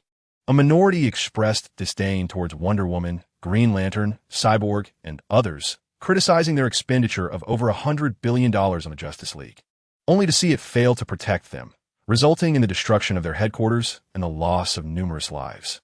Most earnestly wished for the League to regroup and continue their noble fight for the protection of humanity. Aquaman, gravely injured, quietly returned to the ocean, seldom mentioned amongst the rulers of the deep. Only Batman, hailing from Gotham, received a unique recognition in his city. The criminals of Gotham perceived Batman as a source of humiliation, vehemently refusing to acknowledge that this very Batman once apprehended them and brought them to justice. In response, the Gotham underworld hastily formed a coalition, publicly declaring that Batman has indeed tarnished the reputation of Gotham citizens. They unilaterally expelled Batman from their ranks, proclaiming Gotham's disdain for him, as they ascend rooftops to wave burning bat flags. They vow that should the shadowy figure return to Gotham, he will witness the formidable might of its criminals, asserting that they are far from being the weaklings he imagines. In Palo Alto, California, nestled in the Southern Bay Area, lies Stanford University. Kara Zor-El, with her golden tresses resembling glimmering strands of silk, modestly braided into two twists, adorns her shoulders. A pair of oversized, fashionable glasses rests on her nose, obscuring her delicate features. Clad in a cream-colored knitted sweater that envelopes her figure, her long legs, clad in form-fitting black leggings, extend from beneath it, adorned with stylish ankle boots. With her head slightly bowed, Kara resembles a girl from the countryside navigating the vastness of a bustling city, harboring insecurities about her appearance. Once class is dismissed by a teacher well into their 50s, the previously tranquil classroom erupts in a lively chaos as students traverse the aisles. Kara tidies her books with an expressionless face behind her large glasses, clutching her belongings in an effort to present herself as a reticent young woman. In truth, since her arrival on Earth 2 years prior, she has had little desire for interaction with humanity. Everything about this world feels alien to her. And while others may perceive her as quaint, she believes that Earth itself embodies a profound sense of antiquity. Unbeknownst to her, she remains oblivious to the activities of her cousin, who flits about saving humanity, appearing every bit the human he is. Despite having rescued Earthlings, Kara harbors no particular affection for them, and even now, 2 years later, she lacks a sense of direction regarding her future. Her cousin, Superman, who grew up on Earth, strikes her as a hypocritical rogue. In this foreign land, the solitude stemming from her familial bonds creates a deeper chasm between her and the Earthlings, making it difficult for her to accept her cousin's transformation into a being of this world. She feels utterly out of place. Nearby, a group of students clad in revealing attire congregates by the classroom door, engrossed in news reports on their phones. As Kara exits with her books, her finely shaped ears perk up at the mention of the Justice League, a superhero organization crafted by her cousin. Just as she contemplates approaching to satiate her curiosity about this remaining faction of her kind, a burly male classmate rushes past, colliding into her shoulder. Kara remains steadfast, causing him to stumble precariously. "Watch where you're going, dorky hat. Country girl," he sneers, gesturing rudely before swiftly retreating with his companions.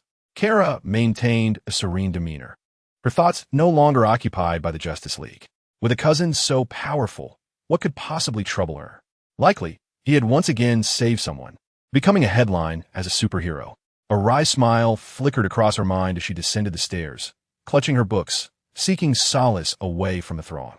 The very air of the crowd was suffocating to her. She found a patch of open grass and settled down, placing her books beside her. With her legs clad in form-fitting black leggings drawn together, she wrapped her arms around her knees, resting her forehead on them. A wave of sorrow surged within her, an unyielding ache that refused to wane. "Father, Mother, where are you? Hal, where are you?" Behind her thick glasses, Kara felt a constricting heaviness, a stark contrast to the familiarity of Krypton, leaving her devoid of any sense of belonging. Her cousin, heedless of her plight, soared through the skies, saving Earthlings. What was he truly accomplishing? Why not contemplate saving the Kryptonians? Her grief remained isolated, disconnected from the entirety of Earth, and even from her fellow Kryptonian cousin. She felt utterly alone in this vast world. How had it come to this?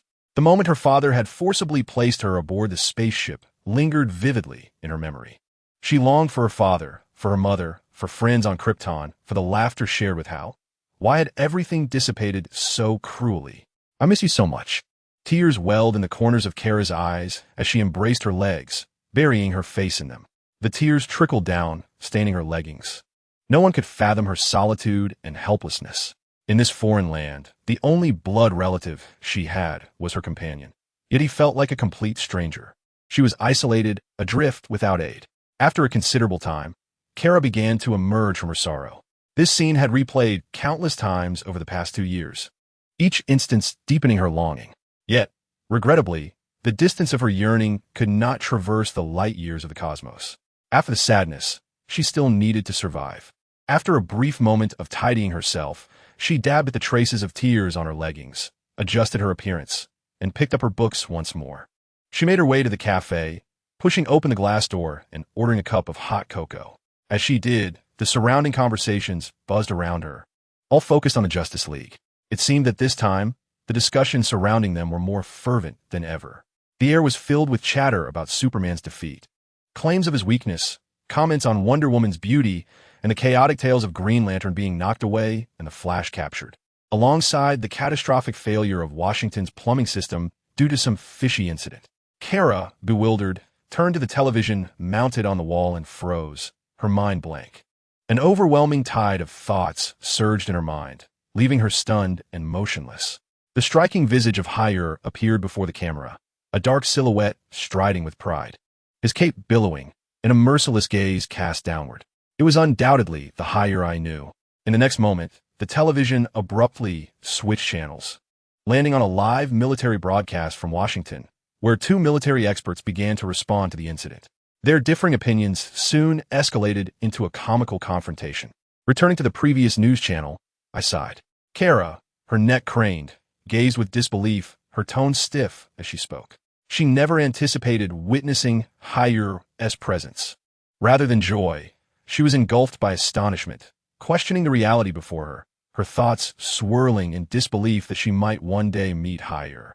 The server, busy preparing hot cocoa, cast a glance at Kara but disregarded her words. He had seen that dark figure countless times, often accompanied by infatuated women, exclaiming how handsome and cool he was, which irked him to no end. He found watching the military commentators brawl far more entertaining than the likes of Higher. Unperturbed, the server ignored Kara's exclamations. The accumulated sorrow of past loneliness and helplessness now ignited into flames of misunderstanding. With a heavy fist, Kara struck the bar, splintering the wood and sending debris flying. The surrounding noise abruptly ceased, as if someone had grasped the very essence of sound. "I command you, switch back to the news."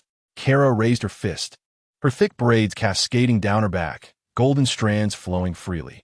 The knitted sweater hung motionless, while her slender legs, clad in leggings, stood defiantly, radiating fury. An immense energy seemed to swirl around her, her glasses shattering against the bar, revealing her fiery eyes. The entire cafe fell into a profound silence, the sound of a pin dropping audible. The server, terrified, stumbled to the side, trembling as he fumbled with the remote, finally managing to return to the channel Kara desired. Emotionless, Kara turned to behold the content she longed to see, once again catching sight of the familiar Higher on screen, confirming it was indeed the Higher of her past. Tears of joy welling in her eyes. With a powerful surge, she soared upwards, breaking through the roof and unleashing a colossal wave of air that sent everyone reeling, propelling herself towards the solitary fortress in the Arctic. "How I long for you, Higher." Chapter 135, Joel, I knew you were here. In the Arctic, the biting wind howled across the icy expanse, a desolate corner of the world blanketed in white. The cold gusts tousled Higher's dark hair, while his deep-set eyes scanned the snow-covered terrain, penetrating the icy landscape in search of Superman's hidden base, the solitary fortress. This stronghold, barely perceptible amidst the towering mountains of ice and snow, resembled the architecture of an ancient Kryptonian spacecraft, standing as the epitome of isolation. An ancient Kryptonian colonization vessel, long since settled on Earth during a bygone era, remained intact until the conclusion of the ancient cosmic colonization age of Krypton. It was ultimately discovered by Jor-El, who subsequently locked onto Earth. Guided by Jor-El, Superman arrived at this vessel and, in harmony with the surrounding environment, established his secret sanctuary, the Fortress of Solitude, nearby. Achid, gripping Superman and the Flash by their throats, soared to the entrance of the fortress, nestled amidst a range of icebound mountains. With a casual toss, he hurled Superman and the Flash into the snow, where they became ensnared, half buried in the frosty terrain. Hell's eyes blazed crimson as his heat vision sizzled, melting through several meters of ice at the entrance of the fortress, revealing the colossal keyhole. Turning his gaze, he spotted the massive metallic arrowhead key created by Superman, perched atop a nearby hill. Designed to resemble a luminous arrow from above, it served to guide aircraft traversing the Arctic. Grasping the several hundred tons of the key effortlessly in one hand, Hell returned to the fortress, inserting the key into the keyhole. A thunderous rumble echoed as the first layer of the fortress's grand door creaked open, unveiling an iris verification screen. "Please proceed with iris verification." A mechanical voice intoned from within. Hell glanced at the door, then approached Superman, who, ravaged by kryptonite and red sun radiation, appeared skeletal, with ribs protruding through his skin. He lifted Superman and thrust him towards the iris verification point. The verification succeeded, prompting a voice confirmation from within. "Superman has been battered nearly to death, yet you still seek voice verification. How audacious!" Hell, dismissing Superman with a flick of his hand, clenched his fist and struck the door with a powerful blow, shattering a substantial hole. Regretting his intent to claim the fortress intact, Hell grasped the massive hatch, weighing tens of thousands of tons, and gradually pulled it backward. "Warning. Cease your destructive actions, intruder." "Warning, warning," echoed the alarms. "Warning. Cease your destructive actions, or face repercussions." The hatch had been compromised. The intruder's threat level was at maximum. "Warning, warning. Guardian robots activated." The interior of the fortress reverberated with persistent alerts. Hell flung the detached hatch skyward, where it plummeted into the distant mountains, triggering a significant avalanche as it crashed down, sending torrents of snow cascading. The door of the fortress was torn open, revealing a shadowy interior illuminated by flickering red lights. Detecting Hell's presence, the fortress began to unleash beams of crimson light towards him. Hell seized the leg of both Superman and the Flash, dragging them into the fortress, his chest absorbing the relentless barrage of red beams.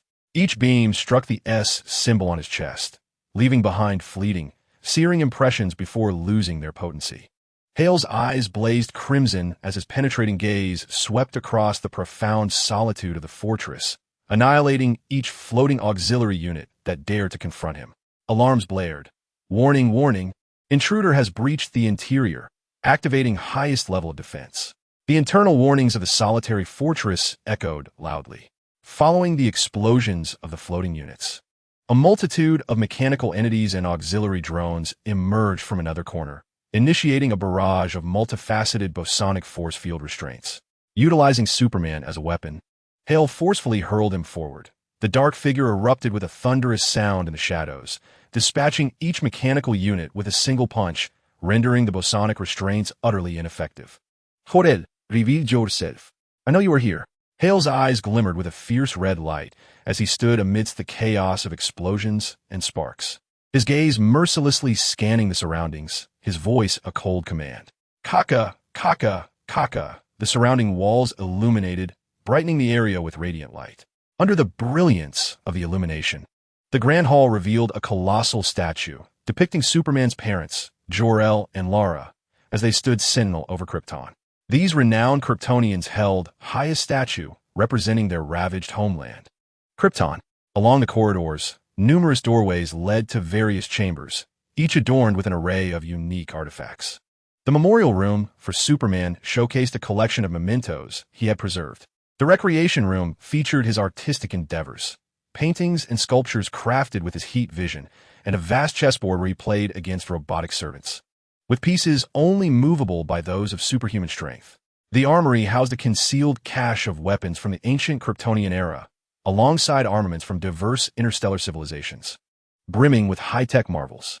The life creation chamber lay in ruins, irreparably damaged, now serving merely as a secondary healing facility for automatic bodily repairs. Witnessing the remnants of destruction inflicted in just a few decades ignited a fury within Hale. The sight of the hangar, however, truly incensed him. Within the hangar rested the Kryptonian escape vessel that had ferried Superman to Earth. Upon surveying this, Hale grasped the reason behind Jor-El's ability to send Superman to Earth in a mere escape craft. He had long acquired an ancient Kryptonian antimatter engine, employing it to retrofit the ship, ensuring his son's passage to Earth. It was absurd. The antimatter engine capable of transporting the entirety of Krypton's populace was reduced to a mere chariot for his son. A cold rage simmered within Hale as his eyes glowed red, methodically scanning the myriad rooms.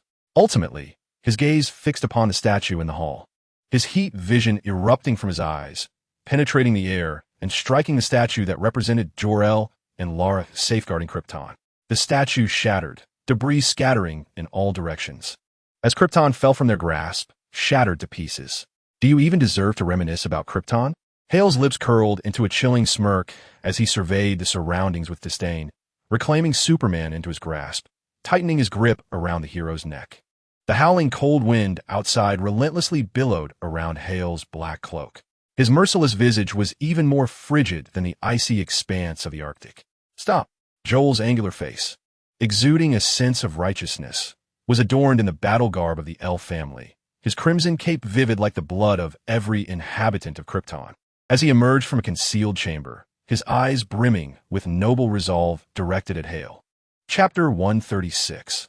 The magnanimity of Jor-El's features remained unchanged from his days on Krypton, his chiseled visage radiating a compelling sense of justice, his eyes perpetually reflecting a benevolent righteousness. Anyone who beheld him could perceive his unwavering strength, integrity, and steadfast commitment to justice, leading them to conclude that he was a man of utmost honor. This beguiling appearance had, however, ensnared all of Krypton into a profound abyss. Hale activated his penetrating and microscopic vision, scrutinizing Jor-El. Within his sight lay a vast array of robotic entities, constructed from an intricate network of densely packed proton etching circuits. "Have you transformed my inventions?" Hale mused inwardly. Even he could not help but marvel at such an extensive modification. Indeed, Jor-El was rightfully regarded as Krypton's foremost scientist. With but a single innovative idea, he had engineered formidable biomechanical automatons. It was likely that his consciousness had also undergone a digital transformation, traversing the boundless realms of electronic information existing within. In that moment, it felt as though the millions of light years separating them had been drawn together, bringing this father and son into a poignant reunion. Jor-El's expression wavered, his gaze penetrating as it fell upon the pitiful Superman, glancing back at Hale. Memories of their shared past on Krypton flooding his mind. He truly regarded Hale as his son. That bond was genuine and profound. No one knew the depths of his sorrow when he had sent Hale into space, spending an entire night alone in the meditation chamber, weeping uncontrollably. The recollection of their once-cherished father-son relationship stirred within him, almost bringing tears to his eyes. Had this mechanical form possessed tear ducts? "Hale, release him. Our grievances should not implicate the innocent." Jor-El spoke with a hint of nostalgia in his gaze. "Ugh."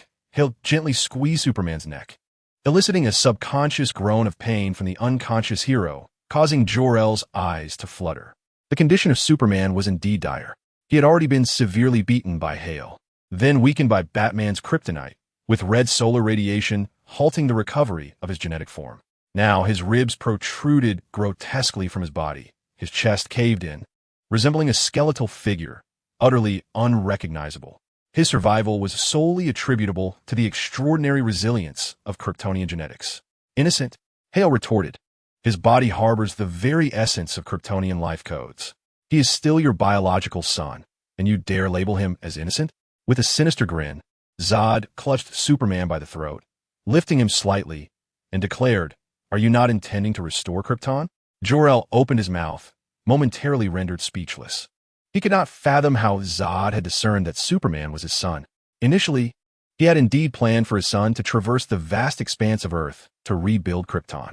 However, as he gradually observed his son's growth and the stark realities of Earth, he resolved to allow his son to chart his own course, relinquishing the relentless pursuit of restoring Krypton. After all, reviving a Krypton akin to the one that once existed would only yield the same despairing outcome. He chose to let his son live joyfully, embodying the essence of his own desires. Thus, he silently upheld his paternal love. Let the desolation of Krypton remain a relic of the past. After a brief silence, Jor-El spoke. "Desolate Krypton? My dear father, pray tell. Why do you impede my efforts to save Krypton?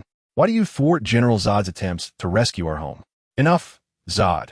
You and General Zod are merely blind, arrogant dreamers, deluded in your ambition to impose your tyrannical will upon a Krypton beyond salvation." Jor-El's demeanor darkened as he reprimanded. "And after that, did you truly save Krypton?" Jor-El maintained a stoic countenance, silent for a moment before responding selectively. "The upper echelons of Krypton have decayed. The core research applications were denied."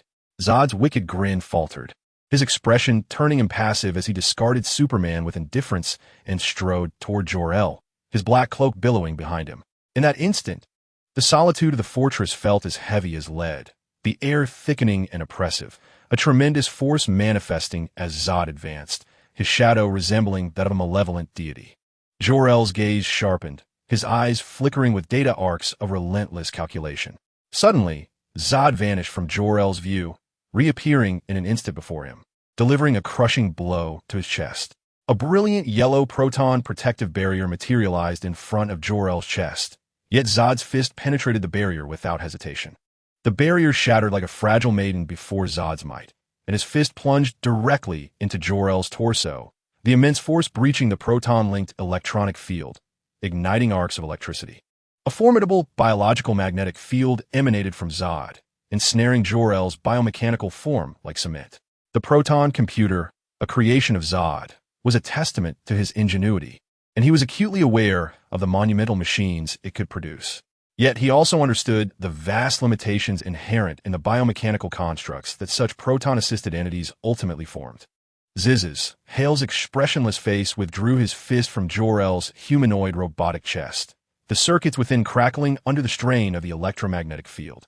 The immense biological magnetic field disrupted the computational circuits of the proton computer, leaving Jor-El dazed, resembling a dying man, crumpled before Hale. Hale ruthlessly stepped upon Jor-El's head. Gazing down with disdain, does the decay of Krypton's upper echelons signify the demise of the entire Krypton? I do not share such a belief. In an instant, Jor-El was assailed, his calculations faltered, unable to thwart Hale's onslaught.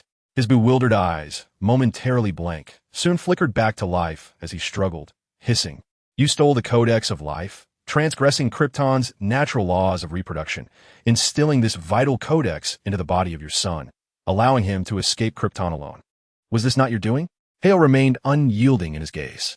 He never believed that physical blows would compel Jor-El to submit. Jor-El always maintained a facade of righteousness, crafting a self-justifying logic as meticulously as an artist. He was like an indefatigable debater, clinging to his beliefs despite evidence to the contrary. The less one reads, the more absolute their convictions.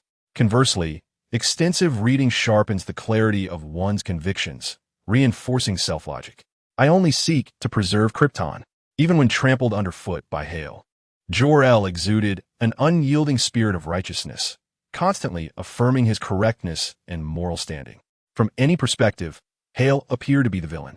To preserve Krypton, why not employ an antimatter engine to rescue the Kryptonian populace? Jor-El found himself at a loss for any righteous retort, rendered speechless. Chapter 137, Tattered Garments. To preserve Krypton, why not employ an antimatter engine to rescue the Kryptonian populace? Hale's words struck Jor-El like a thunderclap upon his heart. The populace? Having long resided among Krypton's elite, who still cares for the commoners? The upper echelons of Krypton represent the very essence of Krypton. The decay of the upper class signifies the decay of Krypton itself.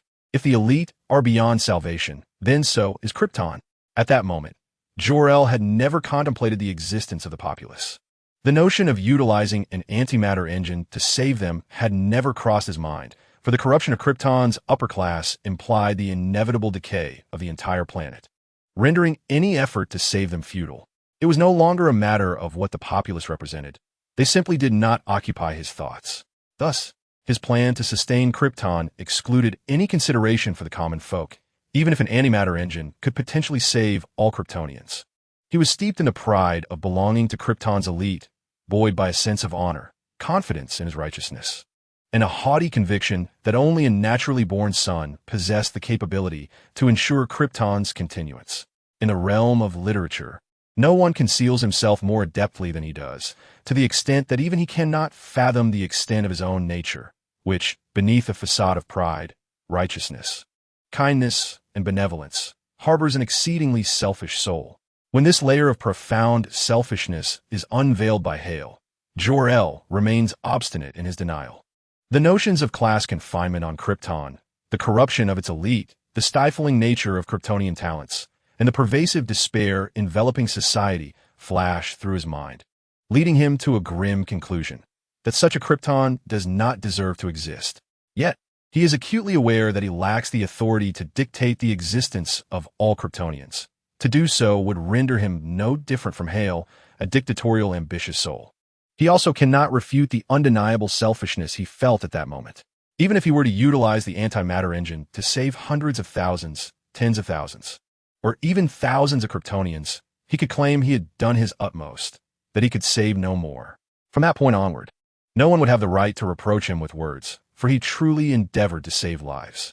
However, the stark reality is that not a single life was saved. Ultimately, as Hale tramples upon his head, Jor-El, feeling as if he were numb to it all, lowers his gaze, staring forlornly at the cold ground mere inches away.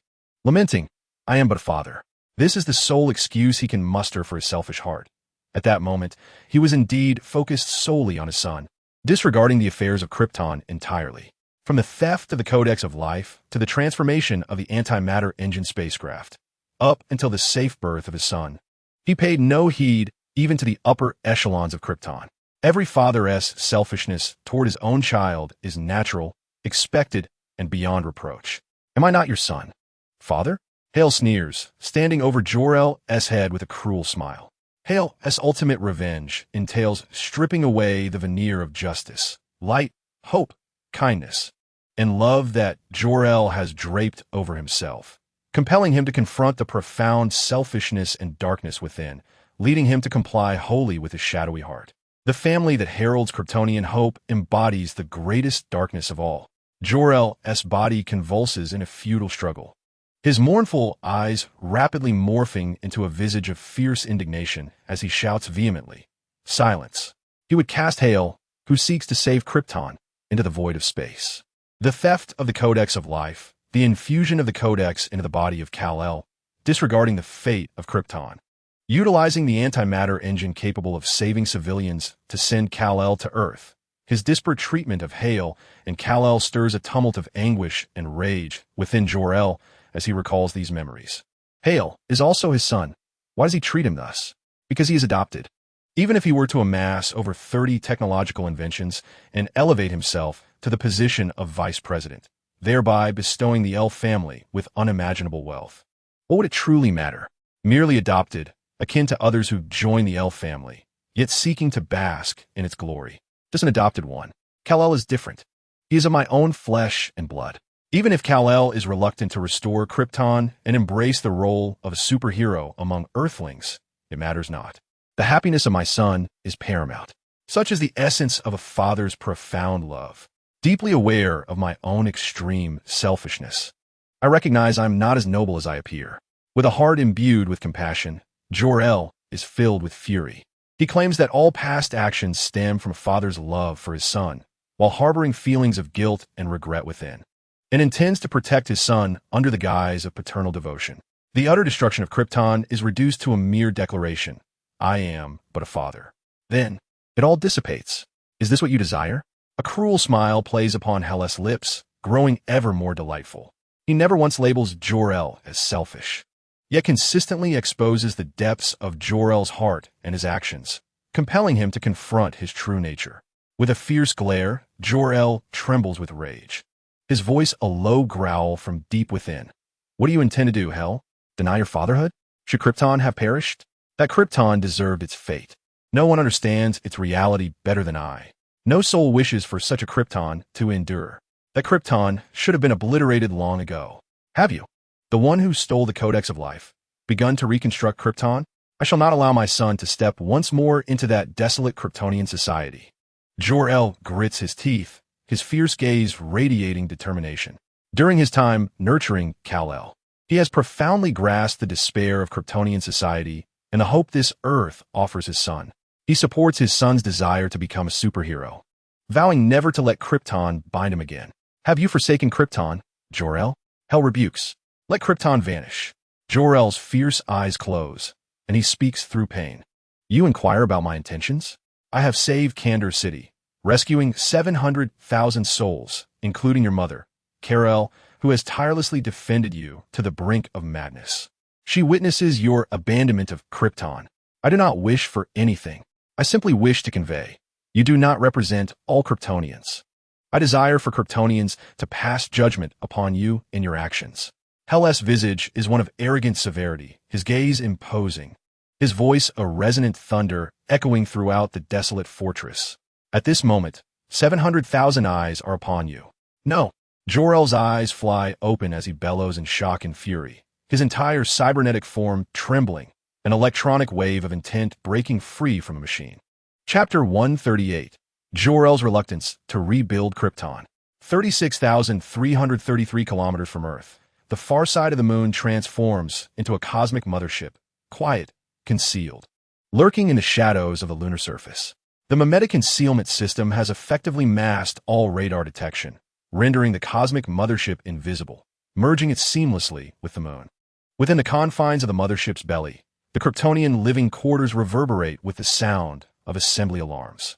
7 million individuals gather once more in the vast steel plaza, where personnel from various communities, alongside police and military soldiers, maintain order. The populace buzzes with inquiries regarding the unfolding events. having previously devoted themselves to absorbing solar energy to empower their efforts in securing a new homeland for the Kryptonians. General Karu emerges at the edge of the plaza. Flanked by soldiers escorting Kal-El, observers murmur and inquire, "General Karu, what has transpired?" His Majesty has located Jor-El and the Codex of Life, and has summoned you here to adjudicate Jor-El. Karu commands the soldiers to clear space, isolating Kal-El from the crowd, lest the seething masses tear her apart in their fury. In a moment of clarity, Kal-El, having heard her son's name, ceases her madness, joining the 7 million in gazing at the immense projection manifesting in the sky. There he is. It is Jor, my son. Just wait. Jor will reveal to you that Krypton shall rise again from the ashes of our family. Her voice brimming with pride, she lifts her chin defiantly, her tattered white prison garb failing to conceal her noble essence. For Jor-El is the epitome of her pride. Have you not lost your mind? Someone scoffs coldly. Foolishness. I merely feigned madness to preserve my life. Now that I behold Jor, I could die content, Kal-El retorts, her head held high, exuding an unmistakable aura of superiority. The crowd, their eyes ablaze with indignation, would have surged forth had there not been soldiers to restrain them from confronting this shameless woman. As the projection commences, it reveals Zod choking Superman, and amidst Zod's sinister grin, it becomes clear that the captive is Jor-El's son, harboring the Codex of Life within him. Exile, indignant, cries out, "Look, behold, your sovereign is despicable, using my grandson as leverage against Jor. How wretched Jor is, how wretched my grandson is." Her voice rises in anguish, tears cascading down her cheeks in a sorrowful deluge. Yet the crowd pays her no heed, their attention fixed elsewhere. The upper echelons of Krypton have succumbed to decay, their core research applications rejected. The projection vividly displays Zod and Jor's discourse, and upon hearing Jor-El's justification, an excuse steeped in the corruption of Krypton's elite, there is a collective outcry. Yet another excuse, so lofty in their proclamations, utterly detached from our plight. What have His Majesty and General Zod done? They toiled to save us. Your son merely obstructs, ingratiating himself to the elite. For you are of the elite, adhering to those unbreakable rules. I wish I could end your life. The populace could hardly contain their seething anger, their eyes blazing as they glared at Kal-El, wishing fervently to eradicate this figure of incompetence, this decaying elite that had led Krypton to its demise. No, it was not so, for Jor-El sought to save Krypton. It was the inaction of other elites that condemned them, and Jor was striving to redeem his world in his own manner. Kal-El hastily endeavored to explain to those around her. While she could endure the vitriol, she could not allow her son to bear the brunt of such disparagement. Then, witnessing Jor-El pierced through the chest by Zod, she could not suppress a cry of despair. Yet the crowd erupted in approval. The discourse on the projection continued, transforming into a scene of Zod trampling upon Jor-El's head, casting down accusatory questions. You stole the Codex of Life, breached Krypton's natural reproductive laws, and infused the vital codex into your son's very being, allowing him to escape Krypton alone. Were these not your actions? I did it to ensure Krypton's survival. Jor-El's words, spoken from beneath Zod's foot, ignited a fervor within Kal-El, who staunchly supported her son, insisting that Jor was indeed saving Krypton. The tide shifted rapidly and violently. A cry echoed, "If you wish to preserve Krypton, why not utilize the antimatter engine to save its citizens?" A prolonged silence incited fierce indignation among the masses. He could have intervened, but chose to remain passive, solely focused on his son. "I am but a father," Jor-El replied, prompting some among the crowd to break into anguished cries. "My son is in university. My daughter did not survive Krypton's cataclysm. Is your son the only one that matters? Are you the sole father? Are the sons and daughters of the commoners not human?" The citizens, having lost their own children amidst Krypton's destruction, could not help but wail in sorrow. Observing Jor-El's contrasting treatment of Zod and his own son revealed to them his detachment from the plight of the common folk, laying bare his profound selfishness. Kal-El could no longer contain her fury, shouting, "My son's actions are all for the continuation of Kryptonian civilization. You fail to comprehend this. You merely lament your losses. Everyone suffers loss. Must we solely wallow in grief? This changes nothing. Jor, my son, has tirelessly fought for Krypton's legacy. His efforts are not for himself, but for the civilization of Krypton.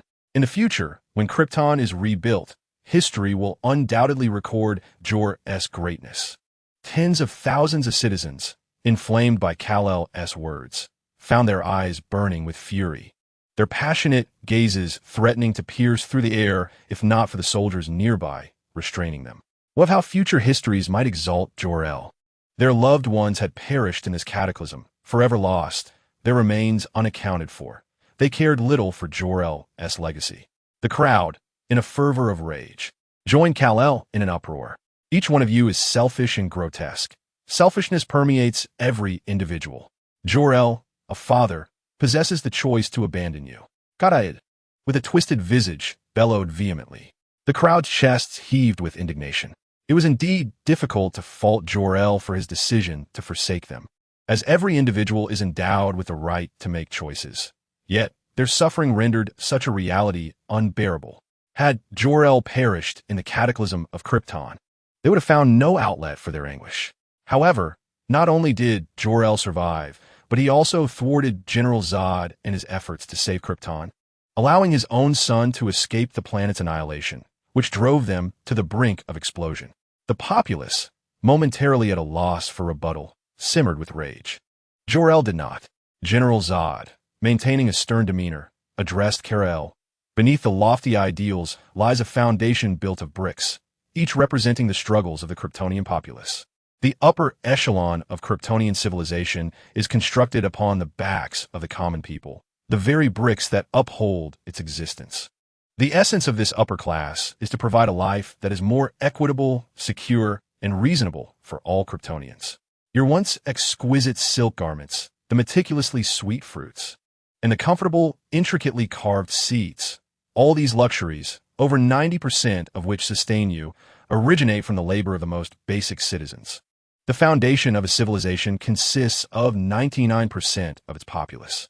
While those at the bottom may indulge selfishly in their own small plots of land, those in the upper echelons cannot afford such indulgence. You bear the weight of all that the lower class endures. You revel in the abundance constructed by the lower tiers, yet fail to shoulder the corresponding responsibilities. General Zod, my uncle from the Zod family, clearly perceived this truth and resolutely initiated a rebellion. Meanwhile, you remain enraptured in the vanity and opulence of the upper class. Jor-El lacks the moral standing to choose selfishness. There is much more that Karyu wished to express, such as the notion that civilization ought not to be so grotesquely imbalanced. With over 90% of resources sustaining the elite, in a civilization as technologically advanced as Krypton, where even gifts of intelligence can be conferred, it is unfathomable that slums exist, that there are those who go hungry. It is evident how distorted the upper class of such a civilization has become. The elite do not desire the lower class to be satiated. Rather, they ensure that the lower class barely survives, perpetually toiling in servitude to them. Kal-El found herself at a loss to counter Karyu's assertions, shaking her head frantically as she shouted, "You do not understand. You do not understand. Everything my son does is for Krypton, for a new hope. For a new Krypton. How could you comprehend Jor with your foolish notions? He is the wisest among us. He is Krypton's foremost scientist, destined to be enshrined in history as a monumental figure. He will carry forth Krypton's honor, re-establishing new hopes and a new Krypton." The crowd, seething with anger, scoffed derisively, for they could not believe that Jor-El harbored such lofty ambitions. A man who regards the common people with disdain can only construct a sanctuary of luxury for himself, worshipped in solitude. The projection continues to play. You, who have stolen the Codex of Life, have begun to reconstruct Krypton, have you not? I shall not allow my son to once again step into that despairing society of Krypton. Have you forsaken Krypton, Jor-El? Let it vanish. Upon hearing Jor-El's final words, the crowd erupted in a cacophony of outrage, their smoldering fury igniting as they hurled invectives at him. I knew it. He is utterly selfish. He has never cared for the fate of Krypton. He only cares for himself. Unforgivable. Jor-El shall forever remain Krypton's pariah. Do you see? Jurbilabitson Larael is Krypton's greatest sinner. He has never contemplated the reconstruction of Krypton. Larael stood in stunned disbelief, gazing at her son's face, once noble and righteous, now trampled and derided, as if she could hear words not belonging to him. How could Jor not wish to restore Krypton? My son ought to be the greatest hero of Krypton's future. He is Krypton's hope, the pride of the L family. Lara-El was unable to collect herself. Frozen in place. Chapter 139. Death. The will of the electronic wave of information departed from the quasi-organic machine body beneath Zor-El's feet. The body began to tremble, each proton within it threatening to initiate a catastrophic explosion, emitting arcs of electromagnetic energy through the fabric of space and time. Zor-El directly manipulated the biological magnetic field, penetrating the quasi-organic machine body, forcefully suppressing its impending detonation. With a violent kick, Zor-El sent Jor-El flying against the steel wall, where he slid down in defeat. Jor-El's electronic consciousness had already vacated this quasi-organic machine body. It was merely a puppet to him, devoid of any further purpose. Around them, various machines began to emerge, their barrels peering from the corners, guardians and annihilators advancing from all directions, weapons trained on Zor-El. The atmosphere shifted dramatically as the intense Kryptonian air was released, and the powerful rays of the red sun prepared to unleash their fury. Jor-El's figure was projected, sharp and defined, his visage still embodying righteousness, his gaze profound, infused with wisdom and anger. No one could judge me. Is that so? A cold smile crept across Zor-El's lips as he snapped his fingers, causing the black cloak behind him to morph into writhing nanomachines. Moments later, the projection revealed the seething eyes of 7 million Kryptonians, filled with wrath. Traitor of Krypton! Horid! You traitor! You have betrayed Krypton. Why does your son survive while my daughter perished? You deserve 1,000 deaths. I curse you with every ounce of my life. My longevity, everything. I curse you to a miserable end. Zor-El, ever considerate, played the voices of the Kryptonian populace, allowing Jor-El to hear just how deeply they cherished him. Above the entire hall loomed a multitude of wrathful, grotesque visages, resembling malevolent spirits, which seemed poised to rend Jor-El asunder. His countenance, pallid to the extreme, surveyed the 7 million faces twisted in hatred, curses, and ghastly fury. In his confrontation with Zod, he found himself utterly incapable of offering any justification. Who could have anticipated that Zod would save 7 million Kryptonians, only for them to unleash their ire upon him? At this moment of Krypton's annihilation, he was compelled to endure the degradation of his reputation and the revelation of his own dark, selfish heart. Despite his rationality, which often overshadowed emotion, the torrent of curses and vitriol from the populace stirred an uncontrollable fury within him. To be revered and celebrated as a distinguished scientist of Krypton, a source of pride for the House of El, was his greatest accomplishment. Even in the face of Krypton's destruction, he could not remain indifferent. Gazing upon the distorted faces hurling invective at him, Jor-El felt as if his very essence were on the brink of chaotic disintegration, with circuits around him short-circuiting and sparking furiously. Is that you, my dear son, Jor? The vacant gaze of Lara-El returned to focus as she extended her hands, yearning to touch her son through the projection. In his anguish, Jor-El momentarily regained composure, and upon witnessing his mother's survival, a wave of shock and joy washed over him, momentarily eclipsing the barrage of curses. It is I, mother, he responded fervently. Yes, yes, my beloved son, Jor. Why do you not rebuild Krypton? You have always been my pride, the honor of the House of El. You must restore Krypton, create a new Krypton, and become the greatest scientist. Lara-El gazed at Jor, and suddenly, tears streamed down her face as she reached for him, unable to bridge the chasm that separated them. Mother, that version of Krypton should no longer exist, Jor-El declared, shaking his head. The despairing Krypton he spoke of would never be resurrected, even in the face of his mother's entreaties. The populace regarded Jor-El's decision with cold disdain. He was no longer seen as one of them. A man who so readily forsook the roots of Kryptonian civilization had forfeited his right to be called a Kryptonian. How can you not rebuild Krypton? Enwartissons. Have you forgotten the legacy of the House of El in preserving Krypton's order? Do you not remember the rise of Alak-El, who overthrew the Usul warlords and established the first city on Krypton? Have you forgotten the honor? Have you forgotten the city of Elkur, built upon the twin pillars of truth and justice? I will not allow you to abandon the honor of our ancestors.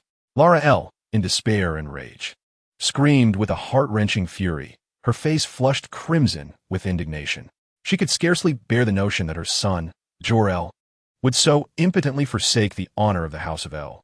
In the enchanted relationship with the Celestial Wood, she had once believed that Jor-El would establish a new Krypton, etching his name in the annals of history as the greatest scientist, achieving monumental feats akin to the illustrious ancestors of the El family, forever immortalized upon the family's honor monument. In such a scenario, even if she were to perish in the cataclysm of Krypton or at this very moment, succumb to the wrath of the masses, she would find solace in her demise, feeling no regret. Even in death, entombed within a coffin, she would proudly proclaim to the world that her son, Jor-El, was the most illustrious scientist, the pride of the El family, a son she would cherish until her last breath. Yet now, Jor-El had chosen to let Krypton vanish into the cosmos. I have not forgotten the honor of the El family, nor will I resurrect such a Krypton, he mused with a pained smile, shaking his head. Throughout the years spent nurturing his son, he had come to understand that once glorious Krypton was steeped in despair, devoid of hope. The El family had not endowed them with any promise, and there was no need to repeat the past. You ungrateful wretch, you have forsaken Krypton, forgotten the El family. You are the sinner they speak of. Kal-El cried out in anguish, unable to comprehend her son's abandonment of all she held dear. Jor-El did not restore Krypton as she had envisioned. Instead, he allowed the El legacy to fade. The greatest traitor to the El family was none other than her own son. Kal-El could bear it no longer, her voice a cacophony of madness. Her face flushed with rage, her eyes filled with torment as she screamed to the heavens, her gaze hot with an intense fury that recoiled. The chaotic glare from Kal-El shattered her own mind. Her aged, battered form collapsed, bleeding, kneeling, then sprawled upon the ground, lifeless. 7 million eyes turned coldly towards Jor-El. Hale did not foresee that Jor-El could incite the death of his own mother. Jor-El stood in stunned disbelief, his expression frozen in shock as he confirmed his mother's demise before him. Instinctively, he twisted his face in a rage-filled howl. Hale, you caused my mother's death. Chapter 140, The Greatest Evil. Hale, you have caused my mother's death. The entire solitary fortress trembled with Jor-El's fury, as avalanches began to cascade down the snow-covered mountains outside. Within the hall, proton beam weapons, ion-state beam weapons, magnetic particle beam weapons, charged particle beam weapons, and neutral particle beam weapons, over 10 types of ancient Kryptonian armaments, unfurled in a dazzling array, directing their vibrant beams towards Hale. The intense atmosphere of Krypton was harnessed by Jor-El. Surging towards Hale, the red sun radiation cannon unleashed a powerful beam of crimson light, illuminating Hale's dark silhouette. Suddenly, vibrant beams of light pierced the air, reflecting off the dark armor of Hale, creating a cascade of splendid ripples that formed a mesmerizing kaleidoscope of colors, only to be absorbed and dissolved by the electromagnetic field surrounding the suit. Even when these beams struck the skin beyond the armor, they stirred not a single ripple. Hale's skin remained unblemished, devoid of any indentations or marks. He had long since acclimated to the atmosphere of Krypton and the rays of the red sun, rendering the renowned vulnerabilities of Kryptonians ineffective against him. The only potential harm could come from magic, but it would require a formidable strength, far surpassing that of Aquaman. Jor-El, you remain as cowardly and selfish as ever, lacking the supreme resolve and courage to acknowledge the truth that has driven your mother to despair, Hale asserted, his gaze condescending. He extended his hand, unleashing a biological magnetic field that twisted all the gun barrels before him, bending them under its influence. Gradually and deliberately, he formed a fist, compressing the twisted barrels into a mass of scrap metal, as explosions echoed in every corner.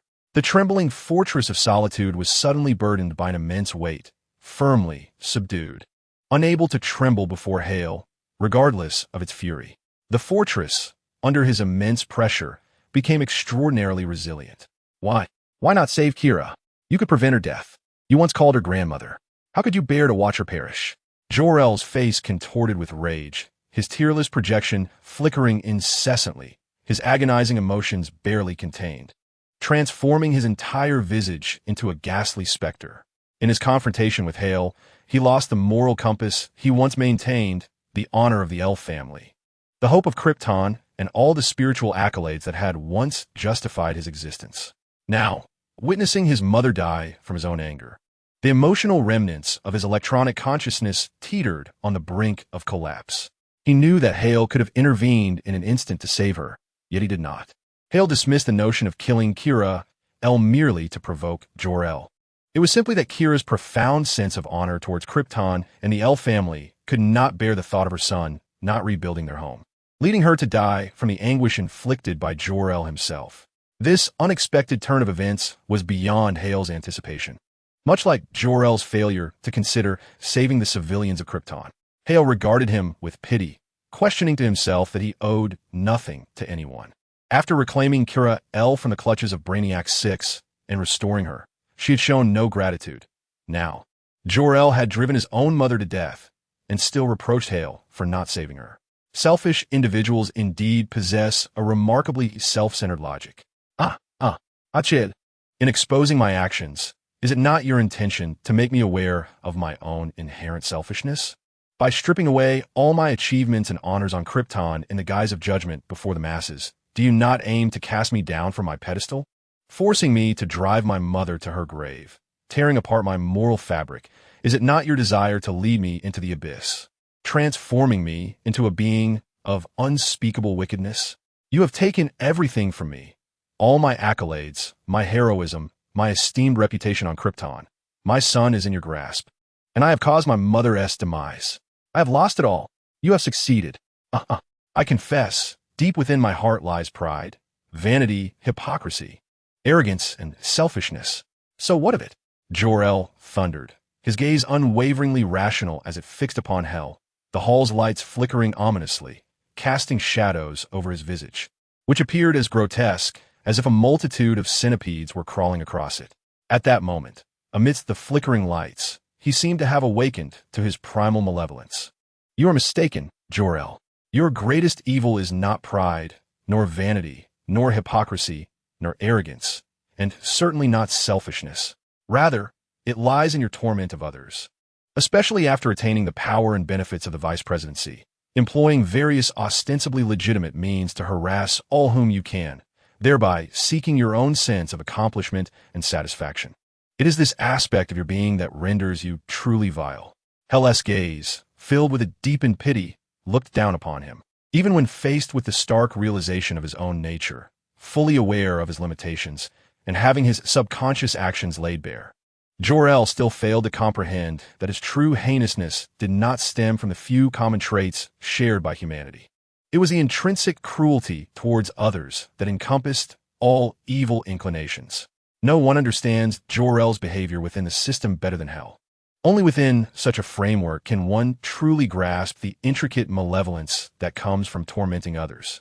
Selfishness, greed, arrogance, hypocrisy, pride, baseness, hatred, jealousy, resentment, animosity, disdain, loathing, suspicion, fear, disregard, conceit, comparison, madness, blame, evasion, contempt, derision, exclusion.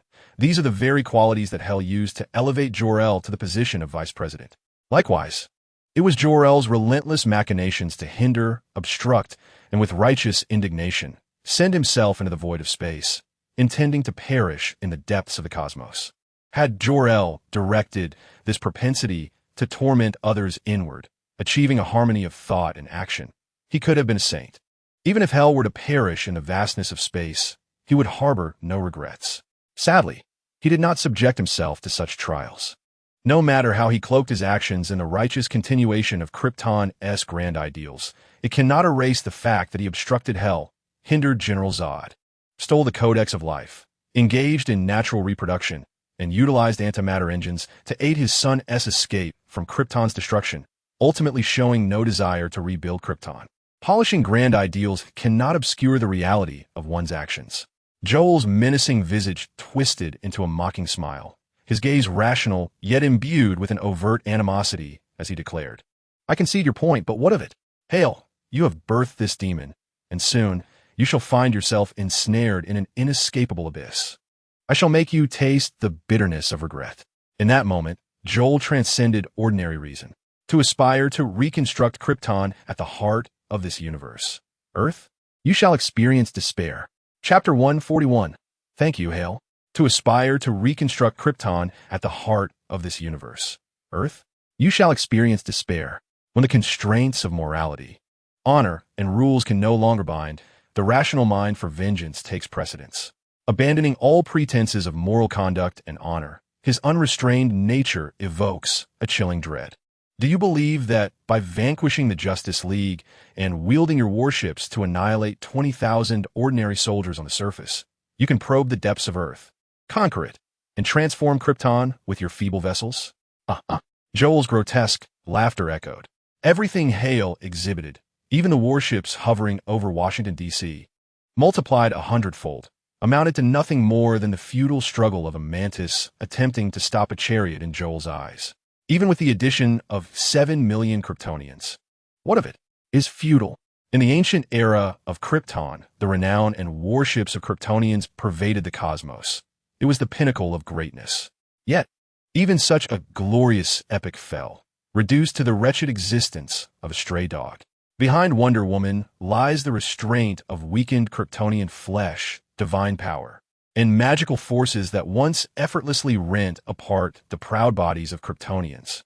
Behind Green Lantern stands the most formidable force in the universe, the emotional spectrum, striking at the very hearts of Kryptonians.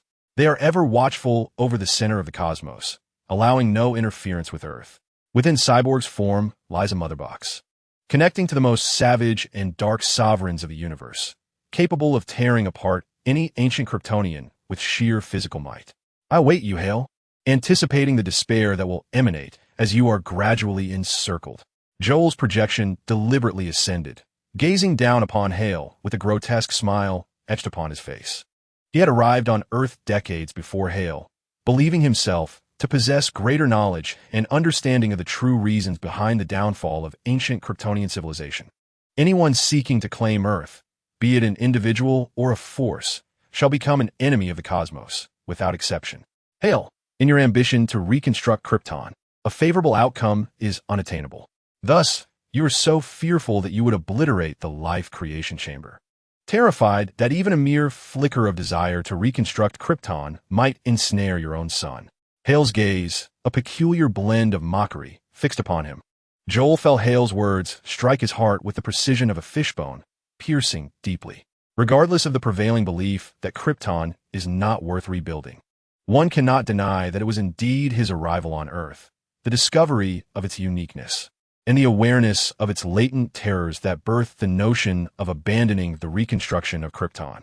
While the societal structure of Krypton may be deemed unworthy of revival, the distinctive and terrifying nature of Earth played a pivotal role in his decision to forsake Krypton's restoration.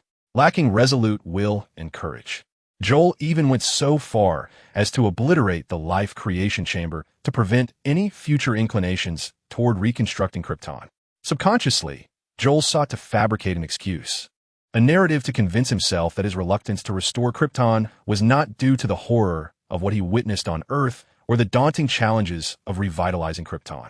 Yet, confronted with the revelation of his own selfish nature, he recognized the futility of masking the truth. Consequently, the exposure of his most profound insecurities rendered his visage increasingly twisted and grotesque, steeped in hatred and cruelty. Hale, let's strike a bargain. I possess the complete genetic information encoded in the Life Codex. The unveiled darkness and selfishness within Joel, manifesting through his contorted and fearsome countenance, did not signify a loss of reason. Rather, this external distortion reflected his impotent fury. Within the depths of his eyes, however, an intense clarity began to unveil a reckless wisdom, unfettered by consequence.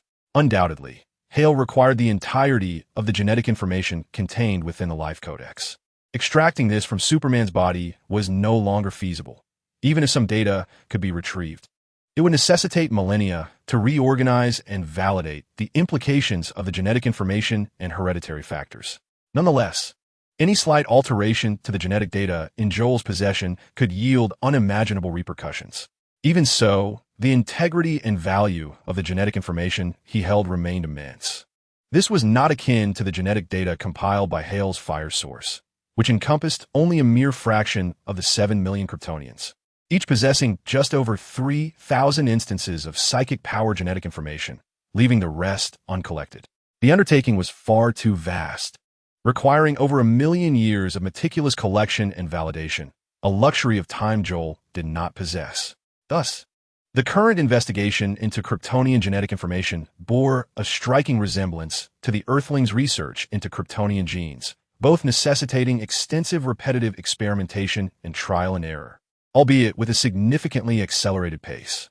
Oh, do enlighten me. What do you seek in exchange for the complete genetic data of the Life Codex? Hale's gaze, a blend of pity and mockery, scrutinized Joel. In truth, regardless of what Joel wished to barter, Hale would refuse. Even in exchange for Superman or the corpse of Kara Zor-El would be dismissed.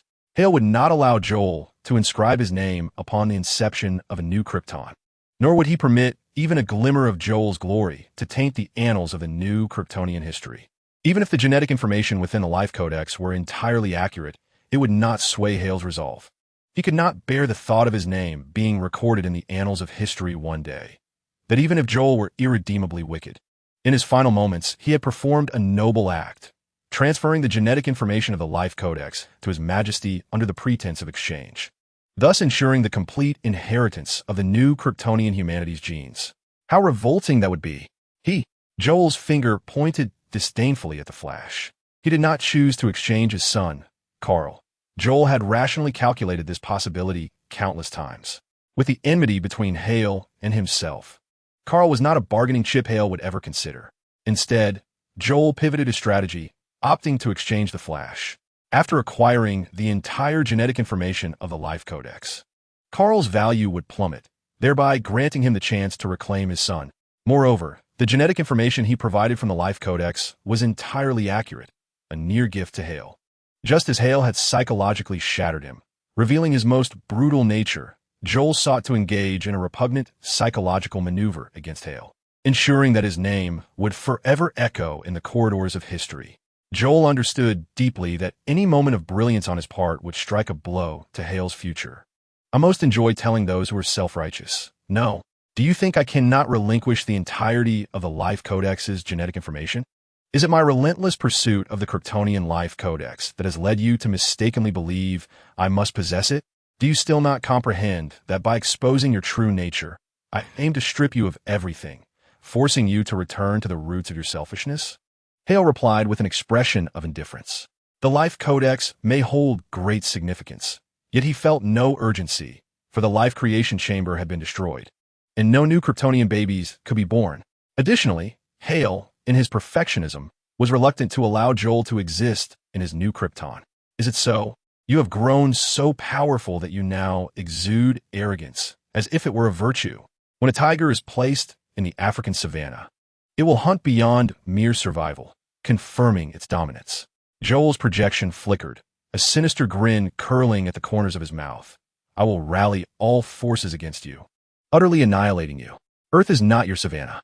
A tiger is ill-suited for Africa. In the cosmos, you're no tiger. Exposing my nature and rendering me unrestrained is a decision you will regret for life. Joel's projection flickered violently, his electronic will beginning the operation to escape his solitary fortress. A pawn that had never escaped control has no right to declare its own malevolence. Go ahead. Once you have assembled all your forces and power, then attempt to save your son. Hale replied calmly. I shall forever be your nightmare, in this moment, in the future, and every night thereafter. Let me once again delve into the complexities of your feelings, which evoke both a desire to obliterate me and a need to express gratitude for my twisted psyche. Go and lay to rest your mother. The body of Kyriel has descended upon Earth. Joel is experiencing a tumultuous fluctuation of electronic consciousness, with residual projections flickering madly. The visage upon the projection is sorrowful to the point of tears. Gritting his teeth, as a son, he expresses his anguished gratitude. Thank you, Hale. In the next moment, the projection vanishes, and Joel escapes the fortress of solitude, the electronic consciousness fleeing at the speed of light. Hale turns to witness the heavy, sorrowful, and furious electronic essence of Joel intersecting with the exuberant Kyra in the sky. Chapter 142. Eradicate this nation. Hale. Kyra's delicate form breaches the sound barrier, creating ripples in the air. Her exquisite features light up with excitement as she hurtles directly towards Hale's chest. With a thunderous impact, akin to a fighter jet, she collides with him, her slender arms wrapping tightly around him, her cheek pressed against the cold, dark fabric of his armor. The sharp edges of the diamond frame leave an imprint on Kyra's face, her fair skin seeming as if it might be cut. Hale smiles gently, patting Kyra's back reassuringly. As always, the abundant sense of security he provides prompts Kyra to stifle sobs, her lips quivering as she expresses her longing, questioning why this has happened. Why Krypton has come to such a fate. It is a relief to see you unharmed. In that moment, Kyra's heart overflows with nostalgia and yearning, pouring forth upon Hale's reassuring chest. After all, she is merely a 19-year-old girl who, at such a tender age, has witnessed the destruction of her homeland. Forced by her father onto a spacecraft, arriving alone on Earth, 2 million light-years away, where even her cousin offers little semblance of familial connection, leaving her enveloped in solitude and confusion. She has persevered with remarkable strength on Earth, grappling with an isolation that she cannot articulate, her thoughts echoing across millions of light-years. Burdened by her bewilderment, each night weighing heavily on her soul. Seeing Hale now, she cannot help but break down in tears, releasing all her pain and longing within his embrace. Hale, in turn, offers gentle comfort, caressing her delicate back. Kyra's attire, battered by the intense flight, reveals patches of her fair skin, while sparks and flames begin to ignite on the back of her knitted top and leggings, which Hale extinguishes with a tender touch, careful not to disrupt Kyra's emotional release. After a long while, having shared countless memories of Krypton, her thoughts of Hale, and her joy at seeing her family, Kyra savors the familiar safety of Hale's chest in tranquil silence. It is only then that she realizes her tears have soaked Hale's armor, a blush rising to her cheeks as she feels embarrassment for her outpouring. What have I said? After all, Hale and I are not lovers. Would he mind? Such chaotic thoughts swirl in her mind. The gentle touch and soothing voice of Hale stirred a deep blush upon Kara's face, transforming it into the hue of a ripe apple.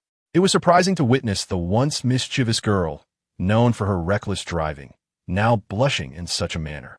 Hale, with a teasing tone, reflected on the nostalgia of reuniting with an old friend, stirring within him a sense of yearning for the past. Decades had slipped by since he and Kara had raced through the streets at breakneck speeds. This longing for the past fueled his ambition to rebuild new Krypton, to cherish what once was and to embrace what is yet to come. Kara pressed her forehead against Hale's chest, her delicate fists clenched in playful indignation as she playfully struck his ribs, producing a series of explosive sounds that echoed her youthful frustration. As her laughter mingled with the sound of her playful assaults, the emotional release began to wane. Blushing deeply, she brushed her golden locks aside and stepped away from Hale's embrace. Suddenly, her gaze fell upon Superman's skeletal form, sending a jolt of fear through her, causing her to gasp aloud. Kara had always been transparent in front of Hale. Her worries resurfaced as she began to fret over Hale's potential misdeeds, as well as the fate of her cousin, fearing dire consequences. Her innate kindness shone through. Hale, however, perceived no shame in extracting the life code from Superman's body. He prepared to share the unfolding narrative with Kara in a calm and straightforward manner. He assured her that he would not harm Superman. Rather, he intended to preserve his life by periodically extracting genetic information from the life code. Kara was one of the few friends Hale could truly connect with. She had the power of choice. Hale, you bear too much upon your shoulders, she remarked. Her lips pressed firmly together as she envisioned him enduring countless trials across millions of light years in pursuit of restoring Krypton, standing resilient against the vastness of the cosmos. Casting a glance at Superman, she seemed to resolve herself to an unspoken determination. In the Arctic sky, a battleship-class cruiser emerged, equipped with numerous biological instruments, commencing its arrangement within the solitary fortress. This region of the Arctic was destined to become the primary research center for Superman and the Flash. Hale had no intention of placing Superman and the Flash aboard the Zero Universe mothership, as it could potentially complicate future battles.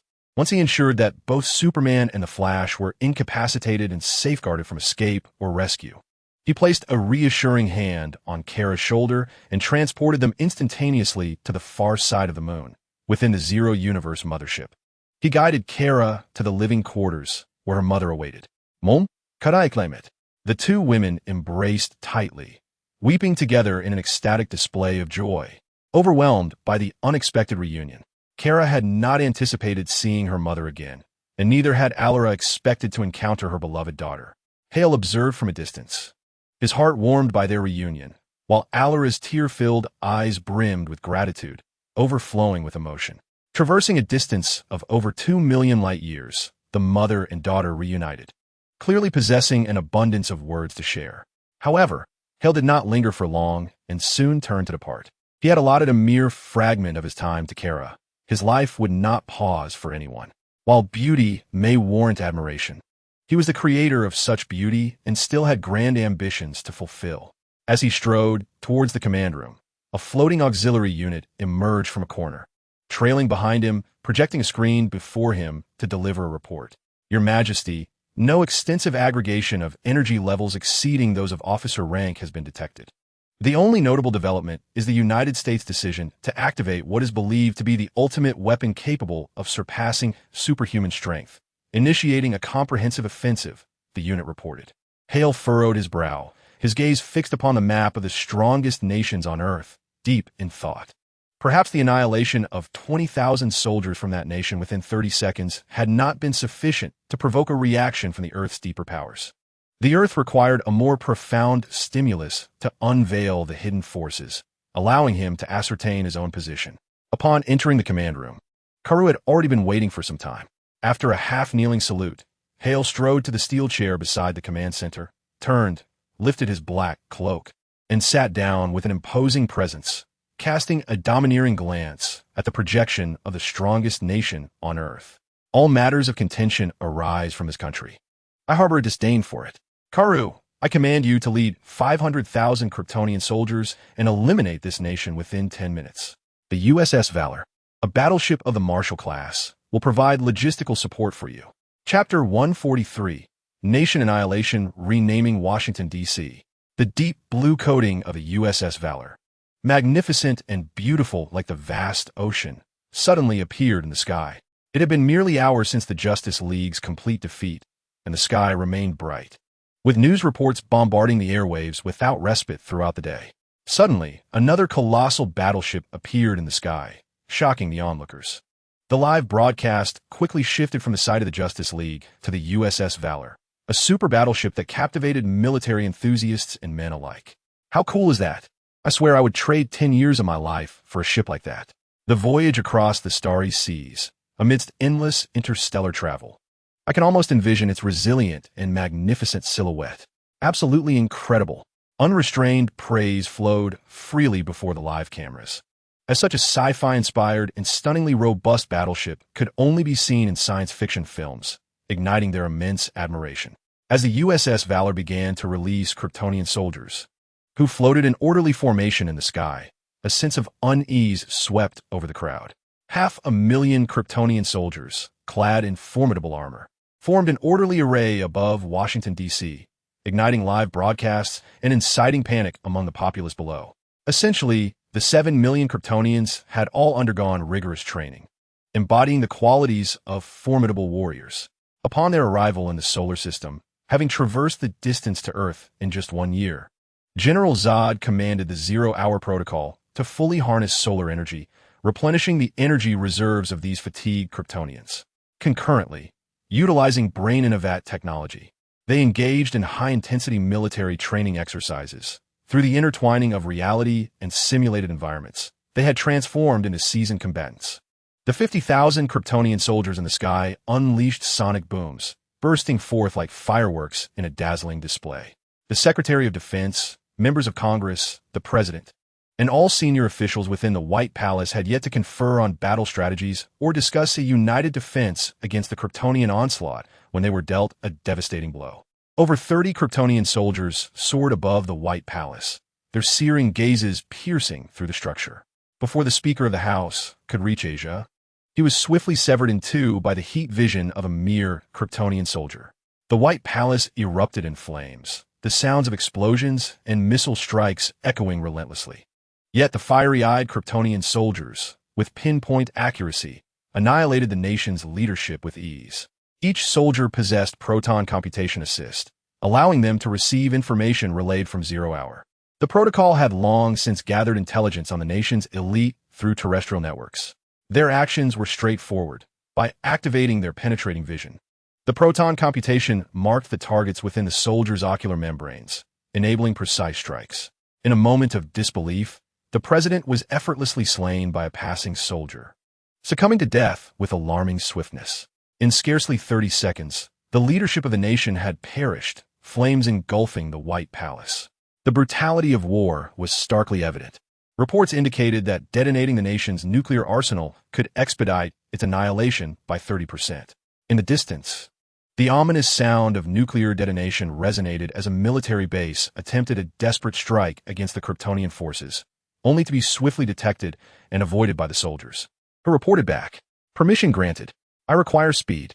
The Emperor has allotted us merely 10 minutes. We must not tarnish our inaugural operation." General Karu bellowed into the communicator. "Understood. Understood." In response to Karu's reckless commands, the Kryptonian soldiers targeting the military base found the most efficient method. They activated their nuclear weapons, obliterating the entire facility in a catastrophic explosion. A series of terrifying nuclear blasts erupted across the nation, flames swirling and mushroom clouds billowing into the atmosphere, while the sky was blanketed in a cascade of white radioactive ash. In an instant, the entire country was plunged into an environment of unimaginable devastation. In a mere 3 minutes, the upper echelons of the entire nation were ravaged by the onslaught of Kryptonian soldiers, beginning from the heart of Washington, D.C. Over half of the territory, along with the governmental hierarchy and military bases, was utterly annihilated. The sound of nuclear explosions echoed from a distance, while the most advanced combat aircraft were effortlessly obliterated by the Kryptonian invaders. Nothing could halt this tide of destruction. Despite the valiant efforts of superheroes soaring high to protect the populace, they found themselves bypassed by the Kryptonians, who targeted only the nation's leaders. They could only watch in bewilderment as the Kryptonian soldiers unleashed their heat vision, swiftly eliminating their objectives before vanishing from sight. Even the few superheroes possessing powers akin to those of the Kryptonians were powerless to impede this rapid devastation. The Kryptonian soldiers showed no inclination to engage. They completed their missions with ruthless efficiency, moving on to the next target without delay. Even when momentarily entangled in combat, they will alert their comrades to swiftly neutralize their objectives, displaying a level of military proficiency far beyond the capabilities of these scattered superheroes. The military's devastating strikes were terrifying in their efficacy. The annihilation of a civilization lay within the grasp of the ruthless invaders, as effortless as a flick of the wrist. In the depths of Sector 7, the ultimate weapon, Captain Atom, erupted from below ground in a fury to confront the Kryptonian forces. Karu hastened to assist, and the ensuing clash reverberated with such force that it shattered countless eardrums, sending shockwaves from the surface to the reaches of outer space. A seasoned warrior with the genes of a general, Karu revealed his formidable power for the first time, surpassing the so-called ultimate weapon of the nation in skill, strength, and military acumen. Ultimately, Karu triumphed over Captain Atom in the cosmos.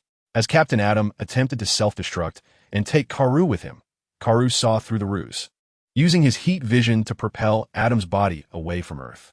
The explosion of Captain Atom in space resembled the birth of a second son. Karu, his armor battered and his fearsome muscles exposed, descended from the heavens, returning to the flagship, the Valor.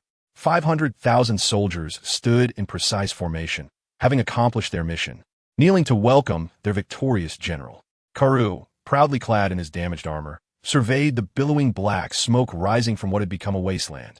All those in power had been slain, and every military base lay in ruins. With the air heavy with the scent of conquest, he turned and knelt in the sky, exclaiming with fervor, "Your Majesty, the annihilation of the nation is complete." Hale's impassive visage was projected into the atmosphere, his gaze indifferent as he surveyed the desolate landscape. He merely wished to discern his standing within the universe, selecting a suitable target for destruction. Initially inclined to proceed cautiously in his exploration of the cosmos, he had observed the nation's attempts to contend with him and decided otherwise. "I harbor no fondness for this country. Let it be renamed," he stated coldly. Chapter 144. The summoning under the leadership of Karu, 500,000 Kryptonian soldiers accomplished the task of annihilation, kneeling halfway in the sky to report to His Majesty. As the projection of higher dissipated, they followed Karu into the valiant flagship, the Courageous, disappearing from numerous gazes. Only the magnificent, ocean blue painted Courageous, a flagship-class battleship, stood resolutely in the sky, akin to a Damocles sword hanging ominously over Earth, its tip pointed downward. The Earth Defense Force, a coalition of various nations, disbanded at an astonishing pace. No nation wished to bear the weight of the cataclysm that had unfolded in the past 10 minutes, especially the strongest nation, which had taken the lead in resistance, now obliterated beyond recognition. All administrative centers, military bases, and high-ranking officials had been utterly annihilated, while countless clouds of radioactive ash descended upon the land, leaving the populace in a state of bewilderment and terror. No one dared to utter the name of the once great nation, for the sovereign who had brought about its demise had carelessly declared his disdain for it, demanding a name change. In an instant, this place transformed into a desolate wasteland, rife with nuclear fallout, a nameless region that instilled fear and trepidation across the globe. Green Lantern Hal, radiating a fierce green luminescence, hovered in the sky, his gaze filled with fury directed at the Courageous. His clenched fists trembled with suppressed rage. "Calm yourself," Green Lantern urged Wonder Woman Diana, her eyes flickering with a hint of helplessness. "We must protect the people below. We cannot engage him." They had been attempting to thwart the Kryptonian soldiers ever since Karu had received orders to eradicate the nation's leadership. Though they had indeed demonstrated their prowess by defeating over 400 Kryptonian soldiers, their efforts proved futile. The clear strategic objectives of the military were beyond the capabilities of these lone superheroes to impede. In the end, they were powerless to save even a single member of the nation's leadership, marked for inevitable demise. For the first time, Green Lantern Hal and Wonder Woman Diana felt an overwhelming sense of impotence in the face of this unstoppable military tide. "I understand," Hal said, his voice steady despite his anger. "We are too few to prevent their destruction of any nation on Earth. We need greater strength, perhaps even a super army, to drive them from our world. I shall return to Themyscira and persuade my mother. The Amazon warriors are formidable and valiant, and they are no less than they." Diana's dark, curly hair danced in the wind, her eyes resolute, her tone resolute. The Amazon warriors had undergone rigorous military training for millennia, possessing robust physiques and indomitable wills. They were naturally a powerful army. If there existed any mortal capable of confronting Kryptonian soldiers, Diana believed it could only be the Amazon warriors. "I have connections in the cosmos," she declared. "I shall summon a legion devoted to justice and peace from the universe." Before the Green Lantern Corps, these soldiers were utterly helpless. Hal Jordan, the Green Lantern, resolved to return to OA to call for reinforcements, as the situation had escalated beyond his solitary capacity to contain. He recognized the necessity of enlisting the aid of additional comrades. Yet, what use were more ordinary soldiers, without neutralizing the might of their sovereign?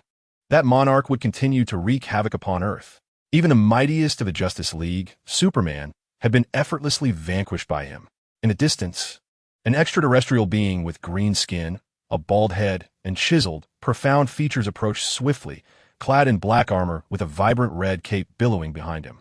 This was John Johns, the Martian Manhunter, an accidental visitor from Mars who had arrived on Earth, concealing his identity while residing in Middleton and serving within its police department, seamlessly employing his extraordinary abilities to assist the Earth's law enforcement in upholding justice and safeguarding the planet. The Justice League had previously fought alongside him during the invasion of the Desolation Wolves, thus they were somewhat acquainted. In the recent cataclysmic conflict that threatened to obliterate their nation, he had intervened, thwarting more Kryptonian soldiers than Hal and Diana combined, yet his efforts proved futile. Who claimed that the strongest in the Justice League was Superman? Hal cast a discontented glance at the Martian Manhunter. The Justice League had never engaged in ranking their members to determine who was the strongest.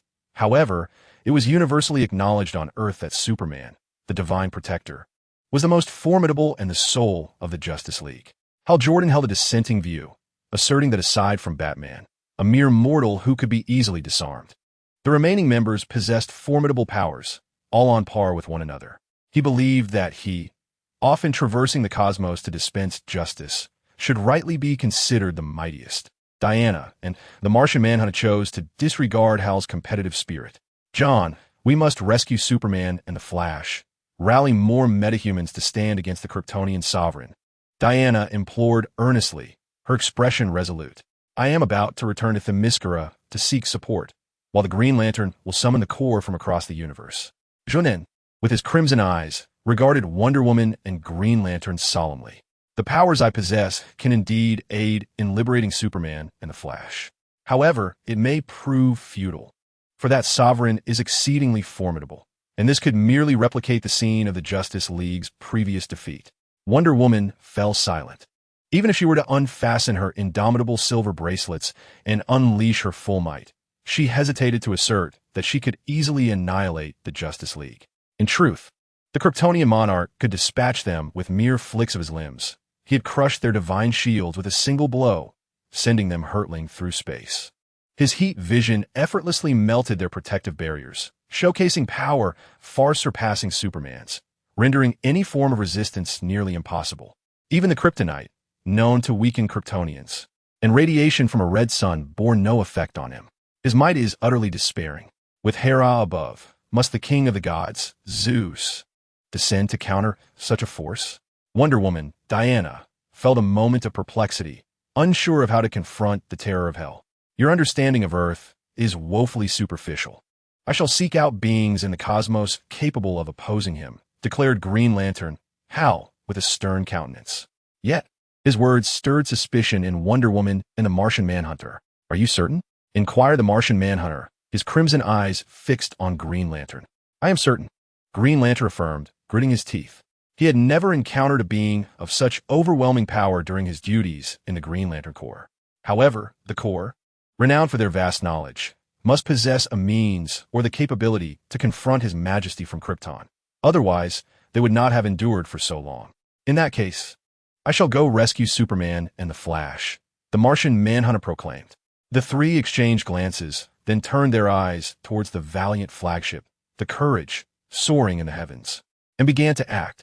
Green Lantern ascended into space, utilizing his ring to open a wormhole to OA. Diana flew towards Themyscira, while the Martian Manhunter concealed himself among the crowd, initiating his plan to rescue Superman and the Flash.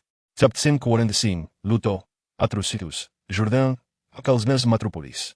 Here, prosperity and chaos manifest. In the distance, a military base on the outskirts of Metropolis suffered a nuclear explosion, the shockwave lifting wooden houses in the vicinity and shattering glass windows. The wave surged towards the bustling heart of Metropolis, leaving only the flutter of hair and hats in its wake. Yet, the terrifying mushroom cloud and colossal fireball ascended from the distant horizon, instilling fear and trepidation among the populace. The many deceased high-ranking military officials of Metropolis plunged this grand city into a state of unrest and chaos. A lengthy avenue was choked with vehicles laden with families, furniture, and essential supplies, each individual desperately attempting to flee from Metropolis. The shops along the streets, their glass display cases long since plundered, bore witness to chaos, with the national flag set ablaze in the square as those inciting disorder celebrated their freedom with raucous cheers. Within LexCorp Tower, Lex Luthor, a billionaire, business magnate, philanthropist, inventor, and politician, favored strategic thinking to gain profit, power, and status. A proponent of human supremacy, he is regarded as one of the most astute individuals in the world. He perceives Superman as humanity's greatest threat, believing that Superman undermines human potential and seeks to eradicate him. He stands as Superman's most formidable adversary, intimately aware of all his vulnerabilities. At this moment, Lex Luthor, clad in a bespoke white suit, his insightful gaze tinged with shadows, stepped into the elevator leading to his underground laboratory. In the recent moments, all his efforts have been rendered futile. Leveraging the extensive network he had cultivated within the national parliament through LexCorp, he was engaged in negotiations with high-ranking officials, aspiring to ascend to the position of commander of the Earth Defense Force. He possessed every weakness of Superman and had conducted profound studies on Kryptonians. He even prepared a Kryptonian virus of his own invention to combat Superman. Once he became the commander, He intended to implement armed measures and deploy the virus against the Kryptonians, thereby resolving the grand invasion of Earth. However, within a mere 10 minutes, his established connections within the national parliament were annihilated, the nation was disbanded, and due to the disdain of the Kryptonian monarch for this country, no one dared to utter its name again. Lex Luthor was engulfed in a tempest of rage, feeling an overwhelming urge to sweep the contents off his desk and to unleash his fury upon anyone in sight. He witnessed the death of General Sam Lane, an ally in the fight against Superman, right before him while discussing plans for his ascension to the Earth Defense Force. The Kryptonian soldiers soared high above, their fiery red eyes scanning below, killing General Lane before departing, completely disregarding Lex Luthor, since he had not yet assumed command of the Earth Defense Force. He was deemed inconsequential in the grand scheme of things, neither considered among the political elite nor the military hierarchy, thus excluded from any strike initiatives. Thus he survived, albeit by sheer luck, which left Lex Luthor with a profound sense of humiliation and insult. The elevator slowly descended to 500 meters underground, surrounded by lead-coated walls. Once designed to shield against Superman's X-ray vision, this coating now served to protect against the Kryptonian warriors. Stepping out of the elevator, he arrived at the laboratory he had painstakingly crafted for Professor Evo, who was intently observing results at the computer. Within a glass chamber on the operating table lay a gray, muscular body resembling Jor-El. "What has become of Exile?" Lex Luthor inquired, gazing at the figure on the operating table. Originally, this was a collaboration between Lex Luthor and Professor Evo, aimed at creating a formidable robotic body capable of contending with the Justice League. However, with the inclusion of Jor-El, a series of mysterious transformations have begun to unfold. "He is undergoing a transformation. I have utilized the coding sent by Jor," Professor Evo replied. Amazo was forming a unique atomic cell. Seemingly each atom was crafting a complete genetic sequence during its development. If we consider a complete genetic sequence as an individual, then each atomic cell represents a person. Amazo was evolving into an immense genetic repository, endowed with unparalleled potential. Professor Evo, with disheveled hair and eyes aglow with excitement, fixated on the screen displaying the unfolding changes. Lex Luthor's expression remained grim. Joe is an enigmatic hacker who has emerged since the inception of the Imatru project under Professor Iweo, guiding the formation of Imatru itself. He is also a mysterious figure with an extraordinary familiarity with Kryptonian genetics. Much of the genetic information regarding Kryptonians has been gleaned by Lex Luthor from Joe. Approaching Professor Iweo, Lex gazes at the screen and, unsurprisingly, encounters familiar Kryptonian genes. Imatru is in the process of forming atomic cells, each containing a complete Kryptonian gene. "Joe, who exactly are you, and why are you so acquainted with Kryptonian genetics?" Lex Luthor inquired in a low voice. "I am an adversary of Hale, a comrade with whom you share mutual interests. We both have a common goal, to eliminate Hale." A merciless mechanical voice emanated from the loudspeaker. "I do not believe you. Just moments ago, that Kryptonian monarch obliterated this nation in 10 minutes. Give me a reason to trust you. Otherwise, I will halt the evolution of Imatru's atomic cells." Lex's eyes flickered with a dangerous glint. The laboratory fell silent. Shortly thereafter, a design appeared on the screen. It was a blueprint for a machine capable of converting nuclear radiation into clean energy. With this blueprint alone, Lex could manage the nuclear fallout from over 20 nuclear explosions, thereby becoming the savior in the eyes of the populace. He could easily leverage this design to reclaim the highest authority in the nation. However, for Lex, this was merely a drop in the bucket, of little significance. It was futile. As long as he existed, he could effortlessly conjure devastation, surpassing the horrors of nuclear fallout tenfold. Lex understood clearly that as long as that Kryptonian monarch remained, nothing would significantly change. He sought magical power, the vulnerabilities of Kryptonians, emotional strength, kryptonite, the Kryptonian atmosphere, the red sun. When all else fails against Hale, the mightiest magic could annihilate him directly. The relentless mechanical voice resonated with a tone of hatred. Seti Shiva devoted his life to studying the ancient legends of magic, firmly believing in its existence. Through the perusal of various spellbooks and the exploration of hidden ruins, he discovered ancient tombs sealed with immense magical power. You must find him and assist him in unlocking the magical tomb to gain the power to combat Hale. "Magic?" Lex Luthor murmured, narrowing his eyes in contemplation. Chapter 146. Your Majesty, what if you were to slay the deities of Earth and the cosmic invaders? No response. Hale sat in the iron command seat, his back pressed against the chair, neck tilted left, the fingertips of his left hand resting against his cheek, the elbow propped on the cold, hard steel armrest, while his right hand tapped rhythmically on the other armrest, producing a crisp sound, his gaze directed at the war-torn scenes projected within the command room. The fall of the mightiest nation on Earth had elicited no reaction from any deep-seated forces within the planet. Hale pondered for a moment, finding some merit in the thought.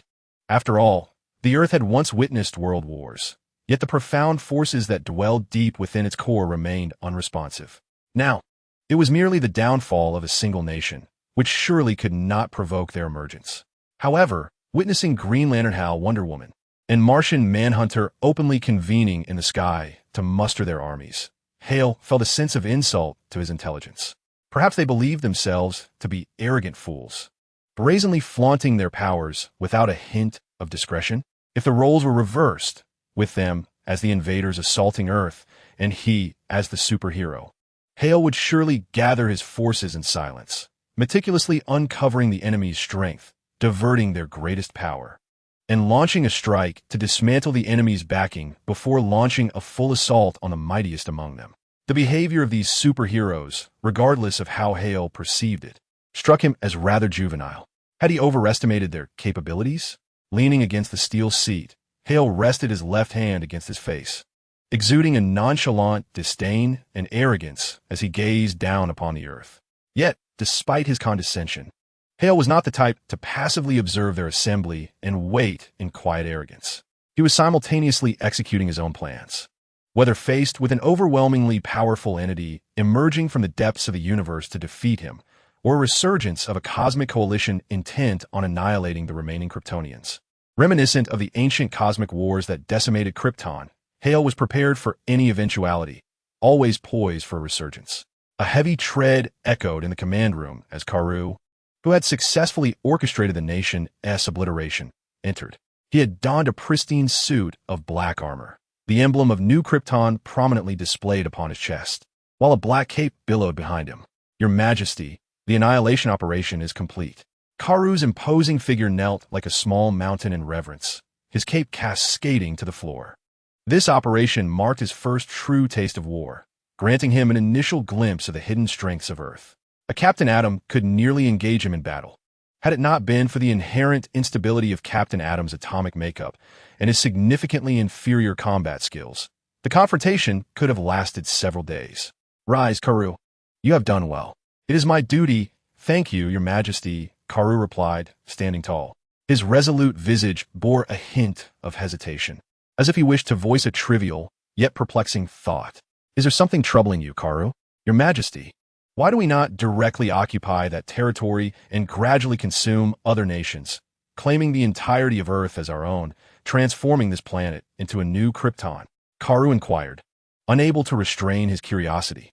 The Earth is remarkably suited for transformation into a new Krypton. The 7 million Kryptonians, having undergone rigorous military training, possess formidable power. Even the most delicate among them, endowed with innate abilities, can effortlessly wield the strength to launch an F-22 Raptor fighter jet. Before Earthlings, each Kryptonian stands as a paragon of might. The humans lack the capacity to resist. He could not quite comprehend why Hell had yet to take action. The absence of information rendered Karu oblivious to the secrets that lay beneath the Earth's surface. What are your thoughts on Captain Atom? Hell inquired in return. Impressive, albeit lacking in applied techniques. It appears he is not engaged in space combat, and his use of energy is rather rudimentary. He has not undergone the rigorous military training that Your Majesty has instituted for the new Kryptonians. Karu reflected thoughtfully. Even if Captain Atom were to falter, it would not signify weakness. Rather, it is the absence of training and his insufficient stability amidst such immense power that leads to his swift defeat. Strictly speaking, Captain Atom is indeed formidable, exceptionally so, superlatively powerful. Deep within the Earth, there are many entities far stronger than Captain Atom.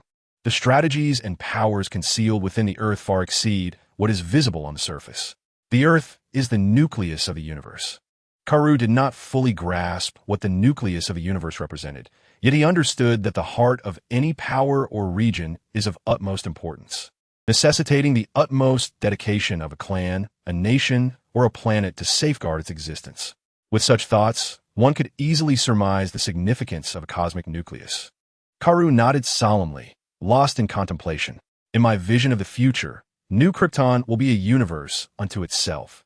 Yet even so on this earth, there will be a parcel of land designated for New Krypton, for which I have already made all necessary arrangements. The projection before Hell began to rotate, unveiling the earth, ultimately focusing on the continent of Australia, illuminated by a red marker, spanning an area of 92 million square kilometers, nestled between the South Pacific and Indian Oceans, and surrounded by sea. It stands as the only nation whose territory covers an entire continent, hence referred to as Australia. Henceforth, this land shall become the dominion of New Krypton on Earth. Karu, prepare to establish the space bridge. New Krypton shall thrive on this land for an extended period. Hell said slowly. He had no intention of conquering the Earth, for that would be a source of incessant worry. The Earth is perpetually beset by calamities, attracting a plethora of wondrous species to invade, not limited to incursions from parallel universes. He was no superhero, and there was no need for him to incessantly battle for the Earth's sake. Such defense of the Earth was more fittingly left to the myriad superheroes. New Krypton would take root in Australia, using it as a temporary stronghold, while Hell sought to expand into other universes, commencing the conquest of the multiverse. Years hence, when looking back upon Earth, what would it signify? Merely a starting point. Yes, Your Majesty, I shall convene the martial meeting immediately to discuss preparations for war. That continent shall undoubtedly fly the flag of New Krypton high. Karu's exultant roar echoed through the air, brimming with enthusiasm as he yearned to ignite war once more, to seize that expanse of land and let the flag of New Krypton flutter proudly upon it. He had come to a profound realization. This territory was merely a sanctuary for New Krypton to recuperate. Sooner or later, New Krypton would conquer this universe, compelling it to resound with the glory of its name. There was no need for haste. We stand upon Earth, still facing trials from the deities of both the cosmos and our own planet.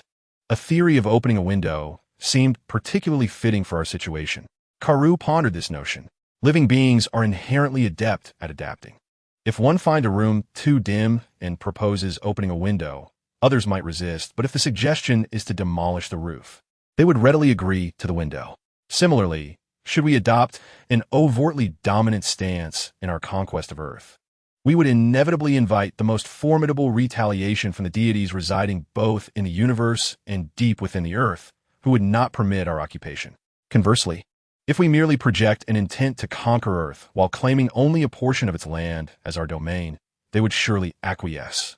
Upon hearing such philosophical insights intertwined with military strategy, Karu nodded in understanding but posed another question. Your Majesty, what if you were to slay the deities of Earth and the cosmic visitors? Chapter 147.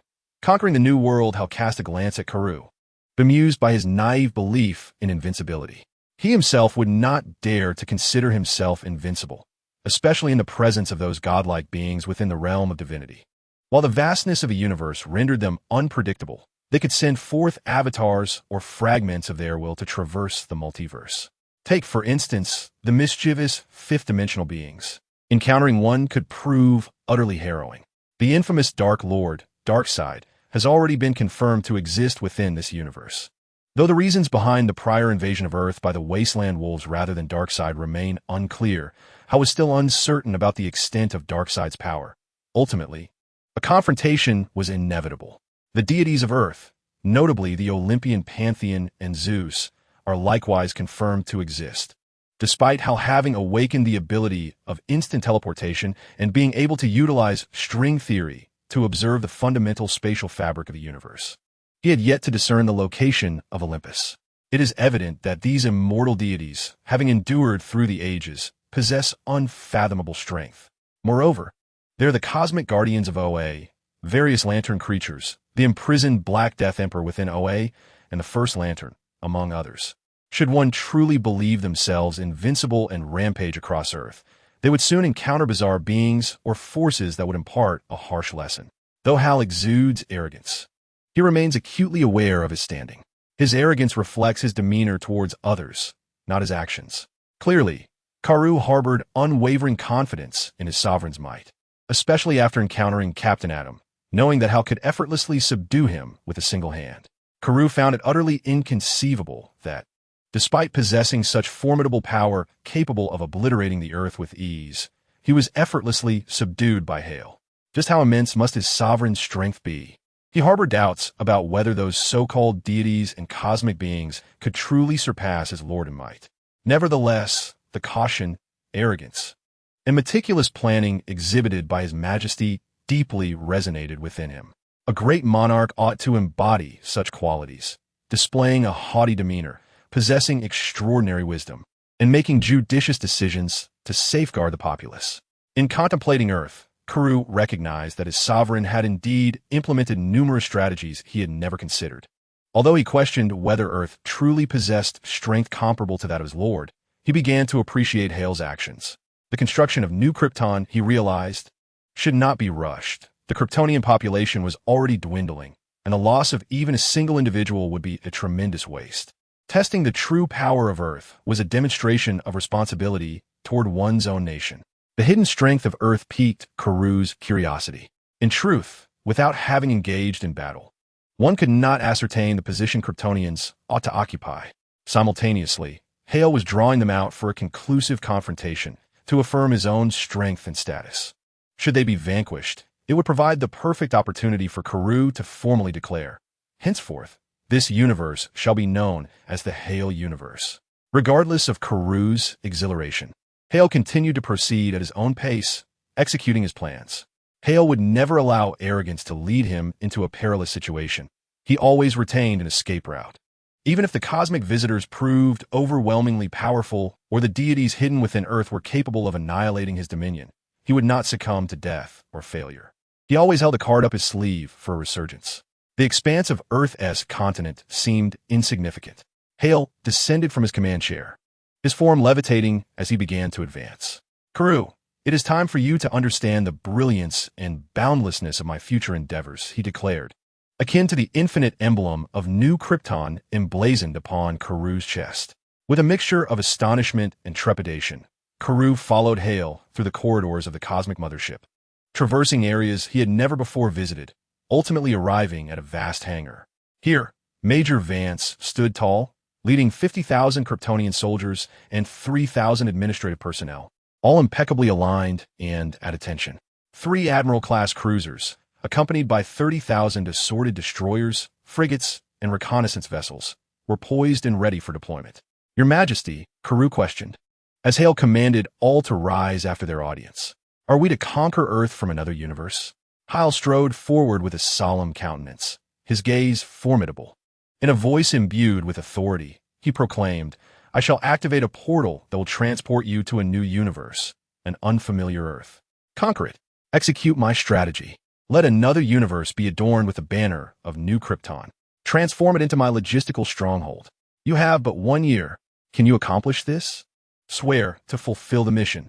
Major Van Zee led 50,000 Kryptonian soldiers, roaring their commitment to the task. Hal's consciousness delved into the realm of awareness, where he sensed the existence of a vortex of traversal. This vortex was now capable of preliminary adjustments across varying timelines, with a diameter expansive enough to span 10 kilometers. Its existence could last around half an hour. It had begun to pave the way for Hal's conquest of myriad worlds, ensuring his eternal supremacy and the establishment of a logistical base for his resurgence. He envisioned a world ripe for their easy conquest. With a silent incantation, he gestured to the side, and instantly a vortex of traversal, exceeding 2 kilometers in size, began to form.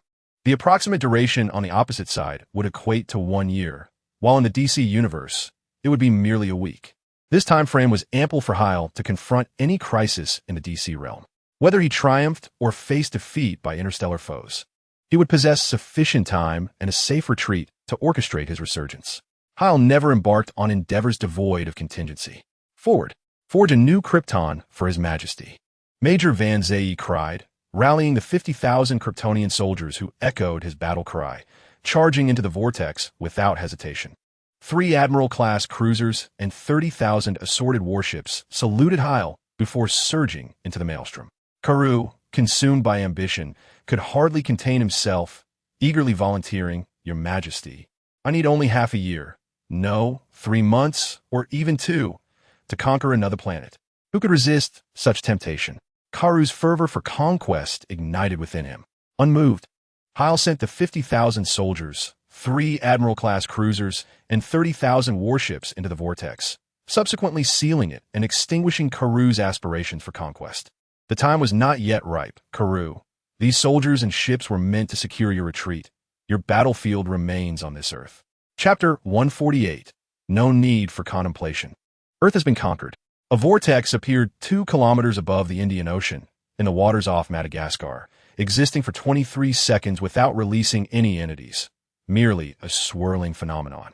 In the office of the director of the Planetary Defense Council Strategic Intelligence Bureau, a metallic desk gleamed like a mirror, reflecting every object within the room, which exuded an intensely rational and cold atmosphere. The director's secretary hurriedly knocked on the office door. "Enter." Thomas Wide's voice was measured and steady, akin to that of a machine, as he meticulously scanned the data displayed on the screen without lifting his gaze. The director, a communiqué from the Madagascar branch of the Planetary Defense Council Strategic Intelligence Bureau, reported an image originating from 2 kilometers above the Madagascar Sea, at the coordinates of longitude 50, 591, 4941, and latitude 21, 152, 2111. They suspected the existence of a wormhole generating and vanishing, possibly allowing something to infiltrate Earth.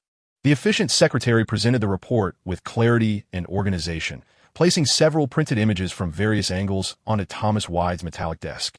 His eyes transitioned from the screen to the images, revealing a flicker of cold emotion as he methodically sifted through the substantial sheets of paper. After perusing the images, he abruptly rose, his spine as straight as a pine, striding from the director's office into the bustling office of the Strategic Intelligence Bureau. A hush fell over the room as Thomas Wide raised the images in his hands, declaring, "Cease all activities at once and devote every resource to investigating the origin of this vortex. I must ascertain whether anything has breached our planet." He slammed the images onto a table and turned to see a slender woman, cradling documents, exuding an air of delicate intellect. With a classically beautiful visage and gentle eyes, she could captivate any man, eliciting fondness from all who beheld her. Chung Xin temporarily set aside the latter project. Employ your compassionate gaze, akin to that of a stray cat, to uncover every subtle change this vortex may have wrought upon Earth. Major Fan Zhe led 50,000 Kryptonian soldiers, who activated their cloaking systems the moment they entered the vortex, resembling phantoms as they materialized above the Madagascar Sea, standing in formation with unwavering spirit. This time, it was not Major Fan Zhe at the helm, but the admiral-ranked Sonier commanding the cruiser. Major Fan Zhe's primary role was to assist Admiral Sonier in the simplest manner possible to conquer this Earth, along with its superficially similar inhabitants, and to orchestrate logistical operations based on Earth characteristics. Admiral Sonier, 50,000 Kryptonian soldiers, and 3,000 administrative personnel are assembled and have all activated their cloaking systems. Major Fan Zhe reported, "Excellent, awaiting orders." Admiral Ein commenced the connection to Earth's network and seized control of it. Under Admiral Sonier's command, a cruiser named after Admiral Ein began to morph into a signal tower while cloaked, initiating the connection to Earth's network.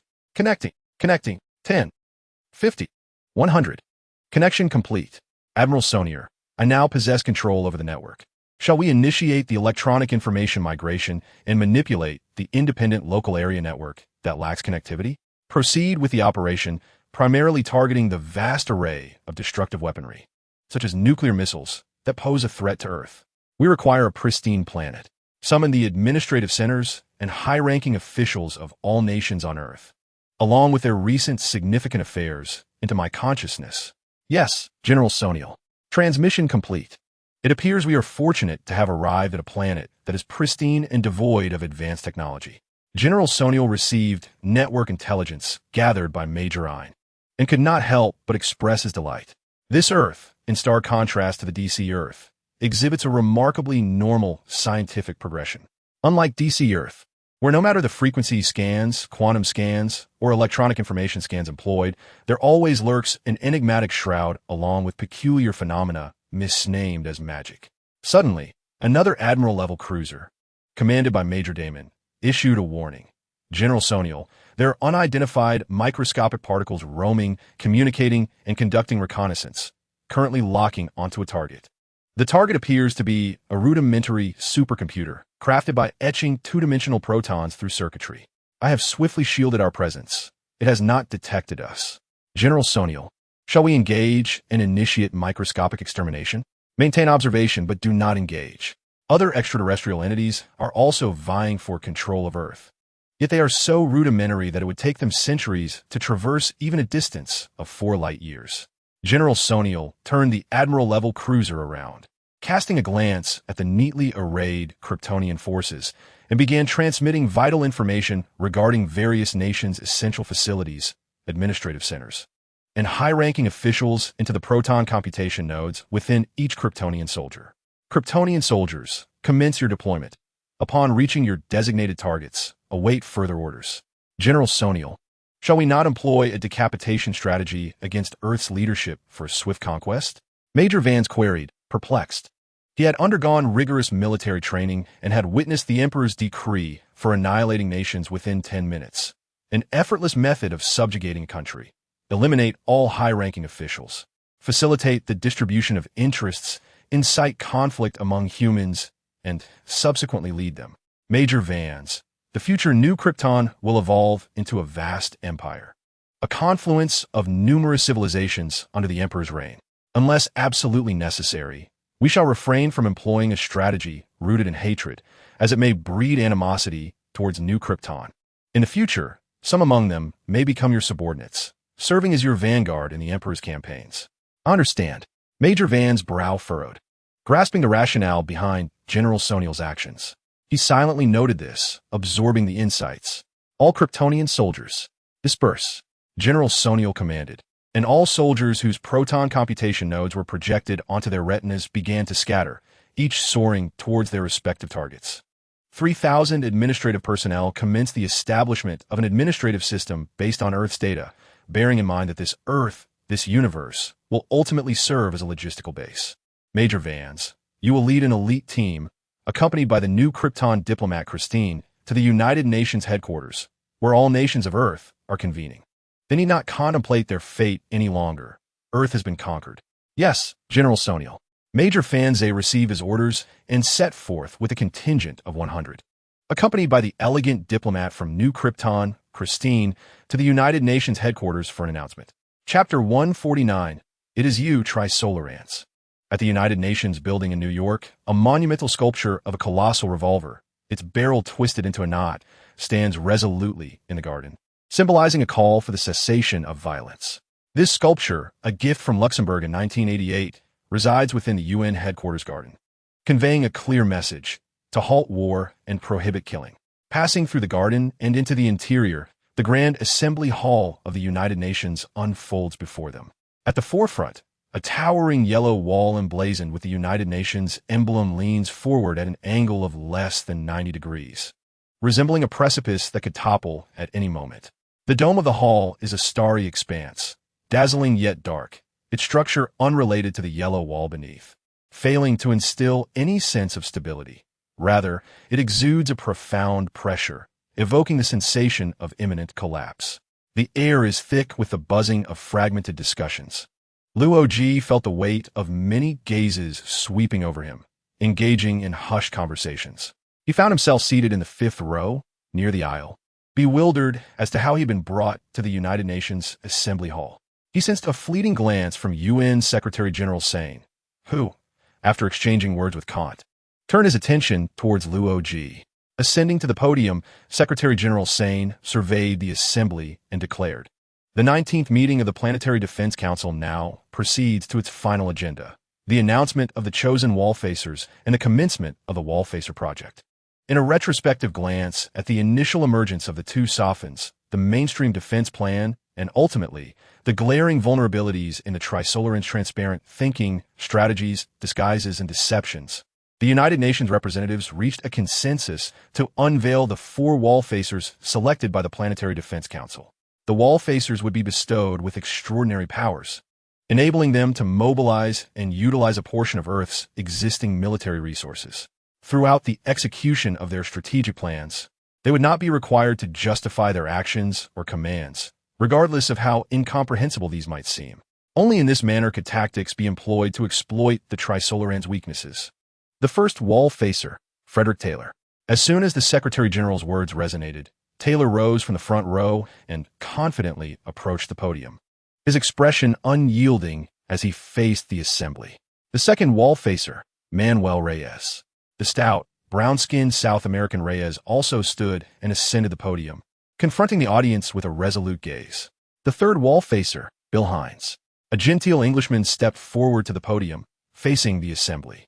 Taylor, Reyes, and Hines, the 3 wall facers, were the culmination of a political equilibrium and compromise among the United States, the Third World, and Europe. A multitude of globally renowned names flashed through Luo Ji's mind as he scanned the silhouettes in the front rows. The fourth wall facer, Luo Ji. When Sain slowly raised her right hand and pointed at herself, Luo Ji was utterly perplexed. He was in a daze, completely unaware of the gazes that surrounded him, and mechanically walked up to the podium as if encased in a layer of plastic, the cacophony of voices buzzing around him without penetrating his consciousness. At that moment, Luo Ji harbored but a single thought. This cannot be real. If it were, he wished to renounce his identity as a wall facer, for he was merely an ordinary person who could not bear such a monumental burden for all of humanity. Soon enough, his wish was granted. Outside the Grand Hall, screams and gunfire erupted, plunging everything into silence, jolting Luo Ji from his stupor. The entire assembly hall fell eerily quiet as Fan Zhe led a procession of Kryptonian soldiers into the venue, securing the passageways. Their distinctly non-Earth armor and cloaks, adorned with emblems on their chests, unmistakably signaled to everyone that an unimaginable calamity had transpired. The new Kryptonian diplomat, Christine, radiating beauty and an affable smile, embodied the image of the new Krypton as she gracefully ascended to the podium. With a smile directed toward United Nations Secretary General Tsai In, she requested, "Please make way. I have an announcement concerning the future of Earth." Taken aback, Secretary General Tsai In vacated the podium in a daze. Christine approached the podium, surveying the representatives from various nations below, and with a radiant smile declared, "No need for wall facing any longer. Earth has been conquered. Greetings, I am Christine, the diplomat from New Krypton." Gradually, representatives from various nations discreetly communicated with their respective governments, arriving at a despairing conclusion. All networks have been commandeered. How could one send a message from the United Nations Assembly Hall? It was them. They had opened the network channels. Our nation has succumbed because of a figure bearing an emblem on his chest, impervious to harm, standing brazenly before the president, invulnerable to any weapon.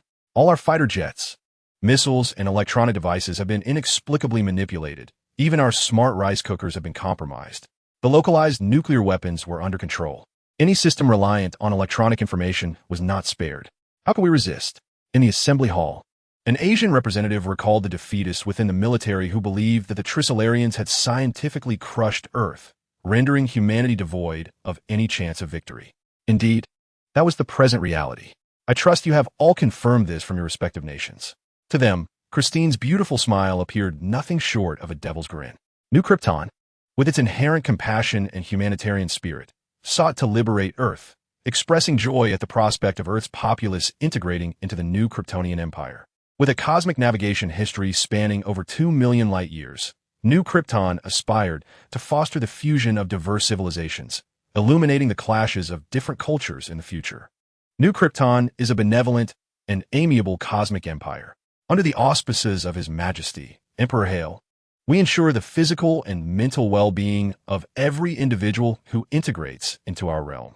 We possess spacecraft capable of traversing the cosmos, and our research in biological genetics has reached unparalleled heights. Within the new Kryptonian Empire, diligent study and contributions allow one to independently pilot starships or become an extraordinary being, wielding powers such as flight, control over ice, water, earth, and lightning, and even achieving a lifespan tenfold that of humanity. mythical abilities that are indeed within reach. New Krypton extends its friendship and kindness, and we implore the leaders of all nations to refrain from any resistance that may provoke unfavorable perceptions of New Krypton, leading to destructive actions. We seek your cooperation in establishing a unified administrative center under New Krypton. Rest assured, under our protection, Earth will be free from concern, safe from harm, and no extraterrestrial being shall easily inflict injury upon you. This is particularly directed at you, Trisolarans. Christine turned her gaze with a smile towards a sentient being within the Grand Assembly Hall. Chapter 150, Perception of the Arctic. This expanse of snow-covered mountains is home to numerous engineering machines transporting intricate biological testing instruments from the constructed space bridge's luminous screen into the solitary fortress. Within the fortress, superfluous facilities such as the armory, Clark Kent's quarters, the hangar, the recreation room, and the memorabilia display room, along with several chambers built for Superman, Batman, Kara, and Lois Lane, are systematically dismantled by the engineering machines. The entire fortress, including the Grand Hall, now appears bright and clear, with Superman placed within a biological information analysis apparatus resembling a crystalline coffin, periodically extracting his blood, bone marrow, and various cellular materials to commence the acquisition and comparison of genetic information. This endeavor is destined to be a complex undertaking, spanning millennia. In the absence of the life code backup from Jor-El, each genetic detail must be meticulously verified by biological researchers for accuracy, selectivity, and completeness, akin to creating an entirely new life code. Hale stepped out from the space bridge's luminous screen, marking his first experience with this teleportation technology. The space bridge, derived from the Transformers universe, facilitates interstellar travel comparable to the Rainbow Bridge depicted in Thor. With a single stride, he crossed the protective light screen of folded space and arrived in the Arctic, where the frigid winds whipped through his dark hair, and his black cape billowed behind him. Upon his arrival, numerous engineering machines paused their tasks, bowing respectfully to Hale. Only after he entered the solitary fortress and vanished from sight did they resume their work. "Your Majesty, all is well," greeted Professor Jinda, his face aglow with vitality and his eyes sparkling with clarity, since feeling the promising anticipation for the future under Hale's leadership. His aging body seemed to rejuvenate. "How is he? Is everything proceeding smoothly?" Hale nodded, directing his gaze towards Superman within the biological information analysis apparatus. Superman has significantly improved. Professor performed surgery on him, meticulously reinforcing his protruding ribs and treating the ruptured internal organs. Although the bioscanner is inundated with Kryptonian atmosphere, kryptonite gas, and red sun radiation that hinders his movements, he is only slightly weaker than an average Earthling, facing no substantial issues and allowing for the extraction of his blood for genetic research. "Everything is proceeding smoothly, Your Majesty. The genetic material extracted by the biological researchers is undergoing tests and comparisons, and in the near future, we shall unveil a new code of life." Professor, with a hint of astonishment in his eyes, remarked, "Indeed, Jor-El is an extraordinary scientist. He has managed to consolidate all genetic information of the life code within a single organism without resulting in deformity, thus revolutionizing my understanding of biological genetic information. He is indeed remarkable." Yet, with a nod of agreement, Hale expressed that Jor-El's greatness is not directed toward the advancement of Krypton, but rather the betterment of his own son.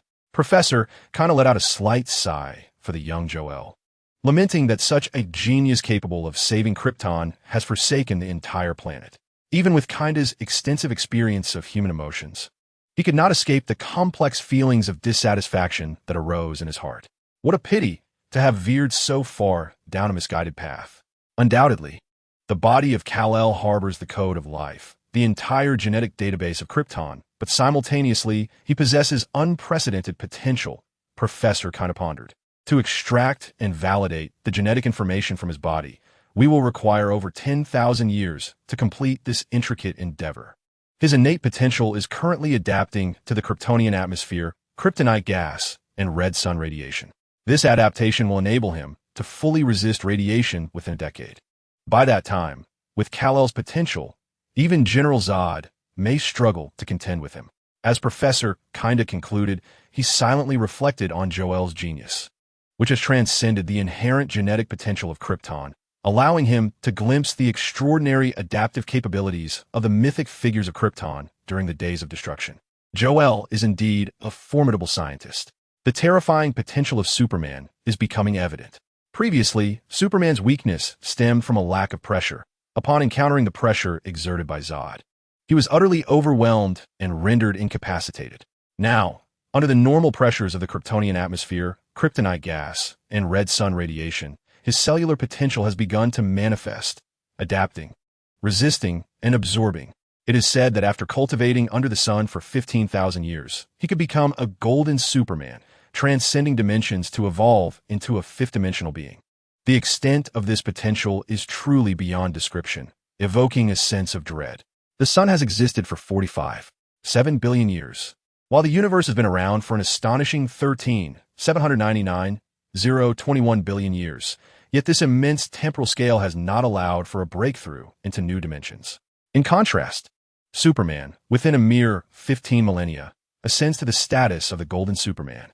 Although Hale understands that he possesses the ability to traverse vortexes and is destined to become a master of the cosmos, he dares not proclaim that he could achieve the extraordinary status of the Golden Superman in 15,000 years. Such potential is almost absurdly detached from the universe itself. If the universe were to possess consciousness, it might have some choice words for Superman. Nevertheless, the recording of genetic information shall proceed.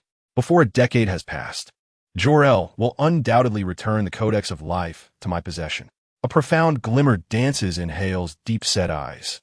No one understands Jor-El better than he. Witnessing his son, the pinnacle of his creations, and recognizing the vast potential within him, Hale knows that although Jor-El may not foresee the extent of Superman's future capabilities, he is already unparalleled among all beings on Krypton. He is convinced that his son will surely surpass him in time. Jor-El, by backing up the Codex of Life, will undoubtedly replicate this successful life form to confront his own creation. Superman's potential remains untapped, which is why he is easily defeated by Hale. Conversely, Jor-El will undoubtedly devise ways to cultivate the potential of his creation to overcome Hale. He will validate that his son is not merely an experiment, but possesses a worth greater than that of all Krypton combined. Jor-El is indisputably a unique scientist in the cosmos, having fashioned a being, Kal-El, capable of instilling trepidation across the universe. And Hale, without question, is the one who understands him best. Jor-El's creation is meant to contend with Hale, who perceives every action of his from the shadows. Thus, what energy on Earth could activate the potential of the beings he has crafted? Hale ponders deeply as he departs the biological information analysis chamber and makes his way to the laboratory where the Flash is imprisoned. Chapter 151, Barry Run. Run fast. Hale enters the laboratory that confines the Flash. A transparent superconductor forms a vast experimental chamber, perpetually monitoring and altering the properties of high-energy particles, rendering it impossible for the Flash to traverse the superconductor using his vibrational abilities. Inside, the Flash sits with a furrowed brow, his azure eyes shifting to Hale as he enters the lab. "Your Majesty, I trust you are well," he greets, as engineers and Kryptonian experts in physics bow respectfully upon Hale's arrival. After acknowledging them with a nod, they resume their preliminary studies on the genesis of Speed Force. "Your Majesty, this is the Speed Force we collected when the Flash first awakened and attempted to vibrate through the superconductor walls. Unfortunately, we are unable to store the Speed Force for long. It is dissipating rapidly," a Kryptonian male researcher in a lab coat states, pressing the thumb and index finger of his hand against a small energy storage tube and extending it toward Hale. The energy storage tube was no larger than a finger. Inside its transparent walls, a yellow Speed Force crackled like lightning particles, exhibiting a discharging effect. Hale took the tube, raising it to the light for a glance. Within it, only the last faint yellow arc remained, slowly dissipating. He lowered the energy storage tube and handed it to a nearby researcher, then turned his gaze towards the Flash. The Flash's azure eyes had not wavered from Hale since his entrance. "Aren't you and Superman of the same kin? Shouldn't the remaining members of your race huddle together for warmth, rather than resorting to conflict? Superman is your last kin, your family, is he not?" The warmth emanating from the Flash's deep blue eyes was palpable. Renowned as the conscience of the Justice League, his benevolent heart overflowed with kindness. He employed the lumberjack strategy. There are still 7 million Kryptonians. Hale responded dispassionately. The Flash faltered momentarily. Flash, run. I need to gather some speed force. Hale began instructing the nearby researchers to activate the strong magnetic flow beneath the Flash's feet, the treadmill. Propelled by a magnetic flow exceeding 80,000 times the speed of sound, would allow the Flash to run like a wild dog unleashed. I will not comply with your wishes. You have killed thousands of humans. Why would I heed your words, knowing the cruelty and tyranny you have inflicted? I will not. The Flash's expression remained composed, yet his azure eyes sparkled with resolute indignation. Reminded of those who perished due to his delayed arrival, guilt occasionally surged within him. Bring me one of Superman's hands to present to the Flash, Hale said, his expression unchanged. Researchers swiftly began notifying the adjacent Superman laboratory, preparing to sever a hand, even projecting an image of Superman within the biological analyzer for the Flash to see. Stop! The Flash exclaimed in alarm, hastily interjecting. What do you want with the Speed Force? You are strong enough to defeat me. Who possesses the Speed Force? Why do you still need it? Seeing that the researchers continued their preparations, with bloodletting instruments and a blue magnetic particle chainsaw ready, he felt a sense of urgency. My actions required no justification from you. Interfering in Kryptonian affairs and employing the Speed Force for your superhero antics. Have you not considered the consequences that led to your family's demise? Flesh, Barry Allen. Hale uttered softly, his face devoid of expression. The revelation of the Flash's true identity struck like a demon-esque exposure, causing the Flash's pupils to widen in shock. Utilizing the vulnerability of family had an exceedingly profound effect on the Flash. He could not disregard the pain of Superman losing a hand, nor could he overlook the safety of his own family. Though his mother had long since passed away, both his father, imprisoned, and his beloved Iris, who remained unaware of her true identity, were regarded by the Flash as precious treasures. The consequences of threatening his family ignited within the Flash an unparalleled fury and animosity towards the assailant. However, not a single one of his adversaries took the threat seriously. The Flash, embodying a profound kindness, even restrained himself from exacting vengeance upon the one who had murdered his mother, opting instead for legal retribution. It could be said that the Flash's foes were the least dangerous among all villains. I run. Cease your assault on Superman. Do not involve my family. The Flash clenched his fists, trembling with rage as his azure eyes sparkled with fury, yellow arcs of electricity flickering within them. With a mere gesture, Holler halted his attack on Superman. As for the Flash's family, Holler casually mentioned them, too indifferent to waste resources on the Flash's kin. His family. He's the only one who cares. Barry, run. Holler's gaze was filled with curiosity and anticipation as he observed the Flash's form enveloped in yellow arcs of electricity. Consumed by a mix of sorrow and indignation, Barry propelled himself along the high-speed airflow generated by the magnetic current, as if treading upon the very fabric of air. His figure a blend of yellow arcs and crimson garb. The yellow arcs began to spread towards the superconducting laboratory, making contact and flowing into the transmission pipes, ultimately converging within a vast energy storage tank. The Speed Force had a remarkable effect on Holler's body. When Holler first made contact with Barry's fist, imbued with the Speed Force, it seeped into his skin and delved deep into his cells, creating an effect that Holler struggled to comprehend. It felt akin to a long-awaited thirst that demanded fulfillment. Responding to his body's instinctual awareness, Holler recognized that the Speed Force held immense benefits for him. This advantage felt like nourishment potentially intertwined with his final ability, time travel. He was uncertain if he could wield the Speed Force, for he believed it possessed a will of its own, selecting its users. Yet, he could not disregard such a magnificent power. Bang, bang, bang. The yellow arcs seemed to emanate from the superconductor, causing multiple external circuits to short-circuit, with sparks erupting from various points. Your Majesty, the Speed Force exceeds our preloaded circuits. The energy storage tank cannot withstand the particle motion induced by the Speed Force. No sooner had the researchers issued their warning than the energy storage tank cracked and exploded, the yellow arcs sprawling across the laboratory walls. Barry's eyes flickered with intense yellow arcs as his rapid movements transformed his figure into a phantom, gritting his teeth and roaring with fury. The transmission pipeline unleashed a frenzied torrent of yellow arcs. Hale strode forward, seizing the pipeline with one hand. As the wild surge of energy flowed into his body, the yellow arcs began to ascend his form, his dark hair whipping wildly, while his eyes absorbed the luminous energy. The arcs incessantly flickered, striking every particle of air around him, enveloping Hale in a radiant shroud. Barry, run! Run faster!